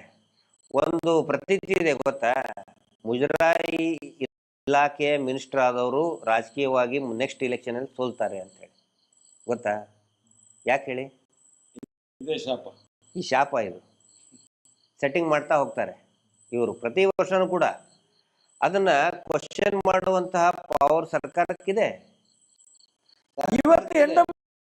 ಇವತ್ತು ತಗೊಳ್ಬಹುದು ಸರ್. ನೋಡಿ ಸರ್, ಇದು 5 ಕೋಟಿಗಿಂತ ಮೇಲೆ ಇದ್ರೆ ತಗೊಳ್ಳೋದು. ಇದು 1000 ಕೋಟಿ ಸರ್ ಬರ್ತದೆ, 1000 ಕೋಟಿ. ಈಗ ಈ ರಾಜ್ಯದ ಮುಖ್ಯಮಂತ್ರಿ, ಈ ರಾಜ್ಯದ ಏನು ಈ ರಾಜ್ಯಕ್ಕೆ ವ್ಯವಸ್ಥೆ ಇದೆ ಅಲ್ಲ, ಇವತ್ತು ಅಧಿಕಾರ ಇದೆ ಅಲ್ಲ, ಇವತ್ತು ಈಗ ತೀರ್ಮಾನ ಮಾಡಬಹುದು, ಸರ್ಕಾರಕ್ಕೆ ತಗೊಳ್ಬಹುದು. ಇದೆ ಮಾಡಬಹುದು ಎನಿ ಟೈಮ್. ಈಗ ನೋಡಿ, ಅಲ್ಲಿ ಇಷ್ಟೊಂದು ಅನಾಚಾರ ನಡೀತಾ ಇದೆ. ಆಮೇಲೆ ಇವ್ರ ಮೇಲೆನೆ ಆಲ್ರೆಡಿ ಎಷ್ಟೋ ಕೇಸ್ ಇದೆ. ನಾಗರಿಕ ಸೇವಾ ಟ್ರಸ್ಟ್ನವರು ಉಲ್ಲೇಖ ಮಾಡಿದ್ದಾರೆ. ನಾವು ಧನ್ಯವಾದ ಹೇಳಬೇಕು ನಾಗರಿಕ ಸೇವಾ ಟ್ರಸ್ಟ್ನವರು, ರಂಜನ್ ರಾಯರು ಸಾಕಷ್ಟು ಉಲ್ಲೇಖ ಮಾಡಿದ್ದಾರೆ. ಇಲ್ಲಿ AC ಕೋರ್ಟ್ ನಲ್ಲಿ ಹೇಳಿದ್ದು, ಇಲ್ಲಿ AC ಹೇಳಿದ್ದು, ಕೋರ್ಟ್ ನಲ್ಲಿ ಆರ್ಡರ್ ಆಗಿದೆ, DC ಬರೆದಿದ್ದಾರೆ, ಇದನ್ನು ನಮ್ಮ ಮುಜರಾಯಿ ಇಲಾಖೆಗೆ ತಗೊಳ್ಬೇಕು ಅಂತ ಹೇಳಿ, ಇದು ಸರ್ಕಾರಿ ದೇವಸ್ಥಾನ ಅಂತ ಹೇಳಿ. ಆದ್ರೆ ಯಾಕೆ ತಗೊಳ್ಳಿಲ್ಲ ಸರ್? ಅದು ಯಾರಿದ್ದಾರೆ ಹಾಗಾದ್ರೆ? ನಡೆದಾಡುವ ATM ಅದಲ್ಲ, ನಡೆದಾಡುವ ATM ನಡೆದಾಡುವ ATM ಅದಲ್ಲ. ಅದಕ್ಕೆ ಹಾ. ಇಲೆಕ್ಷನ್ ನಲ್ಲಿ ATM ಇವರು, ಇಲೆಕ್ಷನ್ ಬಂದ ತಕ್ಷಣ ATM, ಎಲ್ಲಾ ಸಂಘಟನೆ ಲೀಡರ್ಗಳಿಗೆ ATM ಗಳಿವರು. ನೋಡಿ, ಈಗ ಮೊನ್ನೆ ATM ಅಲ್ಲಿ ತಗೊಂಡೋದ್ರಲ್ಲ ಇಬ್ರು, ಈ ರಾಜ್ಯದ ಮುಖ್ಯಮಂತ್ರಿ DCM, ಈಗ ಅವ್ರದ್ದು ATM ಹೇಗೆ ಮಾರ್ಗದಲ್ಲಿ ನಡೀತಿದೆ ನೋಡಿ, 3 ಪಾರ್ಟಿದ್ದು. ಯಾರ್ಯಾರು ಸೌಜನ್ಯಾಳ ನ್ಯಾಯಕ್ಕೆ ಅಡ್ಡಿ ಬಂದಿದ್ದಾರೆ ಅವ್ರೆಲ್ರು ಕೂಡ ನೆಲ ಕಚ್ಚಿದ್ದಾರೆ. ಇದು ಈ ರಾಜ್ಯದ ಜನ ಅರ್ಥ ಮಾಡಬೇಕು. ಮಂಜುನಾಥನ ಶಾಪ. ಸಂಚಾರಿ ಅಂತ ನಾನು ಹೇಳ್ತಾ ಇದ್ದೀನಿ, ಯಾರ್ಯಾರು ಈ ನ್ಯಾಯದ ಹೋರಾಟಕ್ಕೆ, ಸೌಜನ್ಯಾಳ ನ್ಯಾಯಕ್ಕೆ ವಿರುದ್ಧವಾಗಿ ಆ ಅತ್ಯಾಚಾರಿಗಳ ಪರವಾಗಿ ನಿಂತ್ಕೊಂಡು ಆ ಬೀಡಿನ ಮನೆಗೆ ಹೋಗಿ ಅವ್ರ ಕಡೆ ಸನ್ಮಾನ ತಗೊಂಡು ಶಾಲ ಹಾಕಿಸ್ಕೊಂಡು ಬಂದ್ರು, ಅವರೆಲ್ಲ ನೆಲ ಸಮ ಆಗ್ತಾ ಇದ್ದಾರೆ. ನಿಮ್ಮ ಅವನತಿ ಇನ್ನು ಮುಂದೆ ಆದಷ್ಟು ಬೇಗ ಬೇಗ 12 ವರ್ಷ ದಾಟಿತು ಆ ಮಗುವಿನ ಒಂದು ಆತ್ಮಕ್ಕೆ ಇದು ಆಗಿ ಹತ್ಯೆ ಆಗಿ, ಆತ್ಮದ ಹತ್ಯೆ ಆಗಿ. ಇನ್ನು ಮುಂದೆ ಫಾಸ್ಟ್ ಅದು ಸಿಗುವಂಥದ್ದು ಖಂಡಿತ ಆಗ್ತದೆ. ಅದು ಈಗ ನಿರ್ಮಲಾ ಸೀತಾರಾಮನ್ ಅವರು ಬಂದಿದ್ದಾರೆ, ಲಾಭಾಂಶ ವಿತರಣೆಗೆ. ಲಾಭಾಂಶ ವಿತರಣೆ ಅಲ್ಲ, ಅದು ನಿರ್ಮಲಾ ಸೀತಾರಾಮನ್ ಮೇಡಮ್ ಅವ್ರನ್ನ ಕರೆಸಿ ಇವರ ಹಗರಣದ ಕೊಳೆಯನ್ನ ನಿರ್ಮಲ ಮಾಡೋದಕ್ಕೆ ಮಾಡುವಂತ ಒಂದು ತಂತ್ರ ಅದಿಷ್ಟೇ. ಲಾಭಾಂಶ ಎಲ್ಲಿ? ನುಂಗಿ ನೀರು ಕುಡಿದಿದ್ದಾರೆ ಪೂರ್ತಿ. ಲಾಭಾಂಶ ಯಾರಿಗದು? SKDRDP. ಸರ್ ನಿಮ್ಗೆ ಗೊತ್ತಿಲ್ಲ ಸರ್, ನಿಮ್ಗೆ ಗೊತ್ತಿಲ್ಲ. ಪ್ರಥಮ ಕಂತಿನಲ್ಲಿ ಇವತ್ತು 600 ಕೋಟಿ ಬಿಡುಗಡೆ ಮಾಡಿದ್ದಾರೆ. ಎಲ್ಲ 52 ಲಕ್ಷದಿಂದ 54 ಲಕ್ಷ ಫಲಾನುಭವಿಗಳಿಗೆ 1 ಲಕ್ಷದ ಮೇಲೆ ಕೊಡ್ತಿದ್ದಾರಂತೆ ಈ ಸಲ. 1 ಲಕ್ಷಕ್ಕಿಂತ ಮೇಲೆ ಎಲ್ಲ ಫಲಾನುಭವಿಗಳು ಯಾರ್ಯಾರು ಸಾಲ ತಗೊಂಡಿದ್ದಾರೆ 1 ಲಕ್ಷದ ಮೇಲೆ ಕೊಡ್ತಾ ಇದ್ದಾರೆ ಅಂತ ಹೇಳಿ ಸುದ್ದಿ ಆಗ್ತಾ ಇದೆ. ಈಗ 52 ತುಂಬಾ ಮಂದಿ SP ಅವರು ಫೋನ್ ಮಾಡಿದ್ರು ನಮ್ಗೆ, 1 ಲಕ್ಷದ ಮೇಲೆ ಕೊಡ್ತಾ ಇದ್ದಾರೆ ಈ ಸಲ ಒಬ್ಬೊಬ್ಬರಿಗೆ ಒಟ್ಟಿಗೆ. ಇಷ್ಟ ತನಕ 40-42 ವರ್ಷದಲ್ಲಿ ಏನು ಉಳಿತಾಯ ಮಾಡ್ಕೊಂಡಿದ್ರಿ ಇಲ್ಲಿ ತನಕ ಸೌಜನ್ಯ ಕಣ್ಣು ತೆರೆಸಿದ್ಲು. ಆ ದೃಷ್ಟಿಯಿಂದ 1 ಲಕ್ಷದ ಮೇಲೆ ಕೊಡ್ತಾರೆ ಅಂತ ಹೇಳಿ ಸುದ್ದಿಯಪ್ಪ. ಒಬ್ಬೊಬ್ಬರಿಗೆ ಸಿಕ್ಕಿಲ್ಲ ಅಂದ್ರೆ ಪ್ರಶ್ನೆ ಮಾಡ್ಲೇಬೇಕು ಅವರು. ಈಗ ನೋಡಿ, ಆಕ್ಚುಲಿ ಈ ಲಾಭಾಂಶ ಕೊಡೋದು ಇಷ್ಟು ದೊಡ್ಡ ಸಮಾರಂಭ ಮಾಡೋ ಅವಶ್ಯಕತೆ ಇಲ್ಲ. ಅದು ಹಳ್ಳಿಗಳಲ್ಲಿ ಅವರವರ ಆ ಸಂಘದ ಸದಸ್ಯರು ಮಾಡುವಂತ ಒಂದು ಯೂಶುವಲ್ ಪ್ರತಿ ವರ್ಷದ ಪ್ರಕ್ರಿಯೆ ಅದು. ಪ್ರತಿ ವರ್ಷ ವೀರೇಂದ್ರ ಹೆಗ್ಡೆ ಹೇಳಿದಲ್ಲ ಬ್ಯಾಂಕಿನವರು ಮಾಡುದು ಅಂತ ಹೇಳಿ. ಬ್ಯಾಂಕಿನವರು ಮಾಡಿದ್ರೆ ಇಲ್ಲಿಗೆ ಧರ್ಮಸ್ಥಳಕ್ಕೆ ಯಾಕೆ ಬರುವುದು? ಅಲ್ಲ, ಧರ್ಮಸ್ಥಳಕ್ಕೆ ಯಾಕೆ ಬರ್ಬೇಕು ಸ್ವಾಮಿ? ಕೇಂದ್ರದ ವಿತ್ತ ಸಚಿವೆ ಧರ್ಮಸ್ಥಳದಲ್ಲಿ ಏನಿದೆ? ಏನು RBI ಧರ್ಮಸ್ಥಳದಲ್ಲಿರುವುದಾ? ನಾವು ಕೇಳುದಲ್ಲ ಸ್ವಾಮಿ. ಮೊನ್ನೆ ಸೀರೂರಿನಲ್ಲಿ ವೀರೇಂದ್ರ ಹೆಗ್ಡೆ ಹೇಳಿದಲ್ವಾ, ನಾವೆಲ್ಲ ಕೊಡುದು ಬ್ಯಾಂಕ್ ಅಂತ ಹೇಳಿ. ಇವ್ರು ಯಾಕೆ ಲಾಭಾಂಶ ಕೊಡ್ತೀವಿ ಅಂತ ಮಾಡ್ತಾ ಇದ್ದಾರೆ? ಯಾಕೆ ಕೊಡುದು ಲಾಭಾಂಶ? ಇವ್ರಿಗೆ ಲಾಭ ಇದೆ ಅಲ್ಲ, ಅವ್ರು ಕೊಟ್ಟೆ ನೋಡಿ. ಅದು ನಿಜವಾಗ್ಲೂ ಕೂಡ ಹೋರಾಟದ ಒಂದು ಫಲ. 1 ಲಕ್ಷ ರೂಪಾಯಿ ಅದಕ್ಕೆ ನಾವು ಹೇಳ್ತೀವಿ. RBI ಬ್ಯಾಂಕ್ ಇದೆಯಾ ಧರ್ಮಸ್ಥಳದಲ್ಲಿ? RBI ಅಂತಂದ್ರೆ ಏನ್ ಹೇಳಿ ಸರ್? ಗೊತ್ತಿಲ್ಲ. Republic of Belthangady in India RBI ಅಂತಂದ್ರೆ. ನೀವು ರಿಸರ್ವ್ ಬ್ಯಾಂಕ್ ಆಫ್ ಇಂಡಿಯಾ ಅಂತ ತಿಳ್ಕೊಬೇಡಿ, ರಿಪಬ್ಲಿಕ್ ಆಫ್ ಬೆಳ್ತಂಗಡಿ. ಹಾಗೆ ನಿರ್ಮಲಾ ಸೀತಾರಾಮನ್ ಇಲ್ಲಿಗೆ ಬರೋದು. ಓಹೋ, ಇರ್ಬೋದು. ಅದಕ್ಕೆ ಬರೋದು. ಅದಕ್ಕೆ ನೋಡಿ, ಈಗ ಲಾಭಾಂಶ ಅಂತ ಏನಿದೆಯಲ್ಲ, ಇದ್ರದ್ದು ಒಳಗಡೆ ಗಿಮಿಕ್ ಏನಂತ ಹೇಳಿದ್ರೆ, SKDRDP ಇದು ಲಾಭರಹಿತ ಟ್ರಸ್ಟ್ ಅಂತ ಇವ್ರು ಬರ್ಕೊಂಡಿದ್ದಾರೆ. ಇವ್ರು ಏನ್ ಹೇಳಕ್ ಹೊರಟಿದ್ದಾರೆ? ಲಾಭ ನಾವು ಏನು ಇಟ್ಕೊಂಡಿಲ್ಲ, ಲಾಭ ಬಂದಿರೋದನ್ನೆಲ್ಲ ನಾವು ಜನರಿಗೆ ಹಂಚುತ್ತಾ ಇದ್ದೀವಿ, ಅದಕ್ಕೆ ಲಾಭಾಂಶ ನಾವು ಜನಗಳಿಗೆ ಕೊಡ್ತಾ ಇದ್ದೀವಿ ಅನ್ನುವಂತ ಒಂದು ಗಿಮಿಕ್ ಮಾಡೋದಕ್ಕೋಸ್ಕರ ಇವರು ಈ ರೀತಿ ಮಾಡ್ತಾ ಇದ್ದಾರೆ. ಈ ರೀತಿ ನಾಟಕ ಮಾಡ್ಬೇಕಾ ಸರ್? ಬೀದಿ ನಾಟಕ. ವಾರಕ್ಕೆ 10 ಕೋಟಿ ಬರೀ ಉಳಿತಾಯ ಧನ. ಪಾಪ 10 ರೂಪಾಯಿ 20 ರೂಪಾಯಿ ಕೊಟ್ಟರು ಅಲ್ಲ ಸರ್. ಭಾರತ ವಿಶ್ವಗುರು ಆಗುವಂತ ಒಂದು ರಾಷ್ಟ್ರ ಇದು. ಈ ದೇಶದ ವಿತ್ತ ಸಚಿವೆ ಧರ್ಮಸ್ಥಳದಲ್ಲಿ ಬಂದು ಸ್ವಸಹಾಯ ಸಂಘಗಳ ಉಳಿತಾಯವನ್ನು ಹಂಚುವುದು ಅಂತ ಹೇಳಿದ್ರೆ ಇದು ನಗೆಪಾಟಲ್ಲಿ ಅಲ್ವಾ ಇದು? ಜನ ಅರ್ಥ ಮಾಡ್ಕೊ ಮಾನ ಮರ್ಯಾದೆ ಉಂಟ ಇವರಿಗೆ? ನಾನು ಹೇಳೋದು, ನಾನು ಈ ರಾಜಕೀಯ ವ್ಯಕ್ತಿಗಳಿಗೆ, ನಿಮ್ಮ ಮನೆಯಲ್ಲೂ ದೈವ ದೇವರುಗಳಿದ್ದಾರೆ, ನೀವು ಅಣ್ಣಪ್ಪನ ಮಂಜುನಾಥನ ಶಾಪಕ್ಕೆಲ್ಲ ಗುರಿಯಾಗ್ತೀರಿ. ನೀವು ಇಂಥ ಫ್ರಾಡ್ಗಳನ್ನು ಬಚಾವ್ ಮಾಡಲಿಕ್ಕೆ ಇಲ್ಲಿ ಬಂದು ಅಡ್ವರ್ಟೈಸ್ಮೆಂಟ್ ಕೊಡಬೇಡಿ. ನೀವು ಏನು ನಾವು ಹಂಚುತ್ತಿದ್ದವು ನಮ್ಮ ಬಡವರ ರಕ್ತವನ್ನು ಹಂಚುವುದು, ನೀವು ಬಡವರ ರಕ್ತವನ್ನು. ಸಬ್ಸಿಡಿ ಬರುವುದಿಲ್ಲ, ಧರ್ಮಕ್ಕೆ ಸಿಗುವುದಿಲ್ಲ ಅಂತ ಹೇಳ್ತಾರೆ. ಮತ್ತೆ ಸರ್ಕಾರಿ ಅಧಿಕಾರಿಗಳನ್ನು ಕರೆಸಿ ಲಾಭ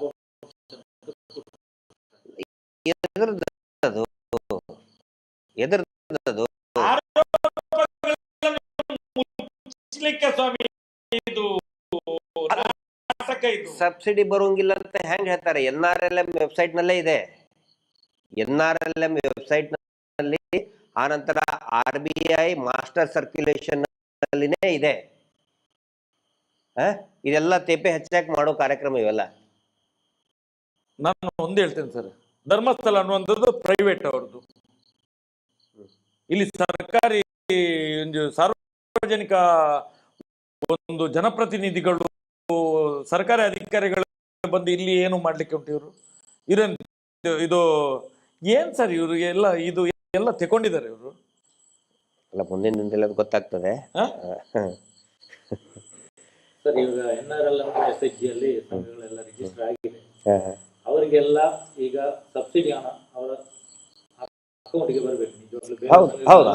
ಬಹಳ ಒಳ್ಳೆ ಪಾಸ್ ಪುಸ್ತಕಕ್ಕೆ ಬರ್ತದೆ ನೋಡಿ. ಇವರು ಕ್ಯಾಶ್ ಈಗ ಇಲ್ಲಿ ಸಭೆ ಸಮಾರಂಭ ಮಾಡಿ ಎಲ್ಲ ಹಚ್ತಾ ಇದ್ದಾರೆ.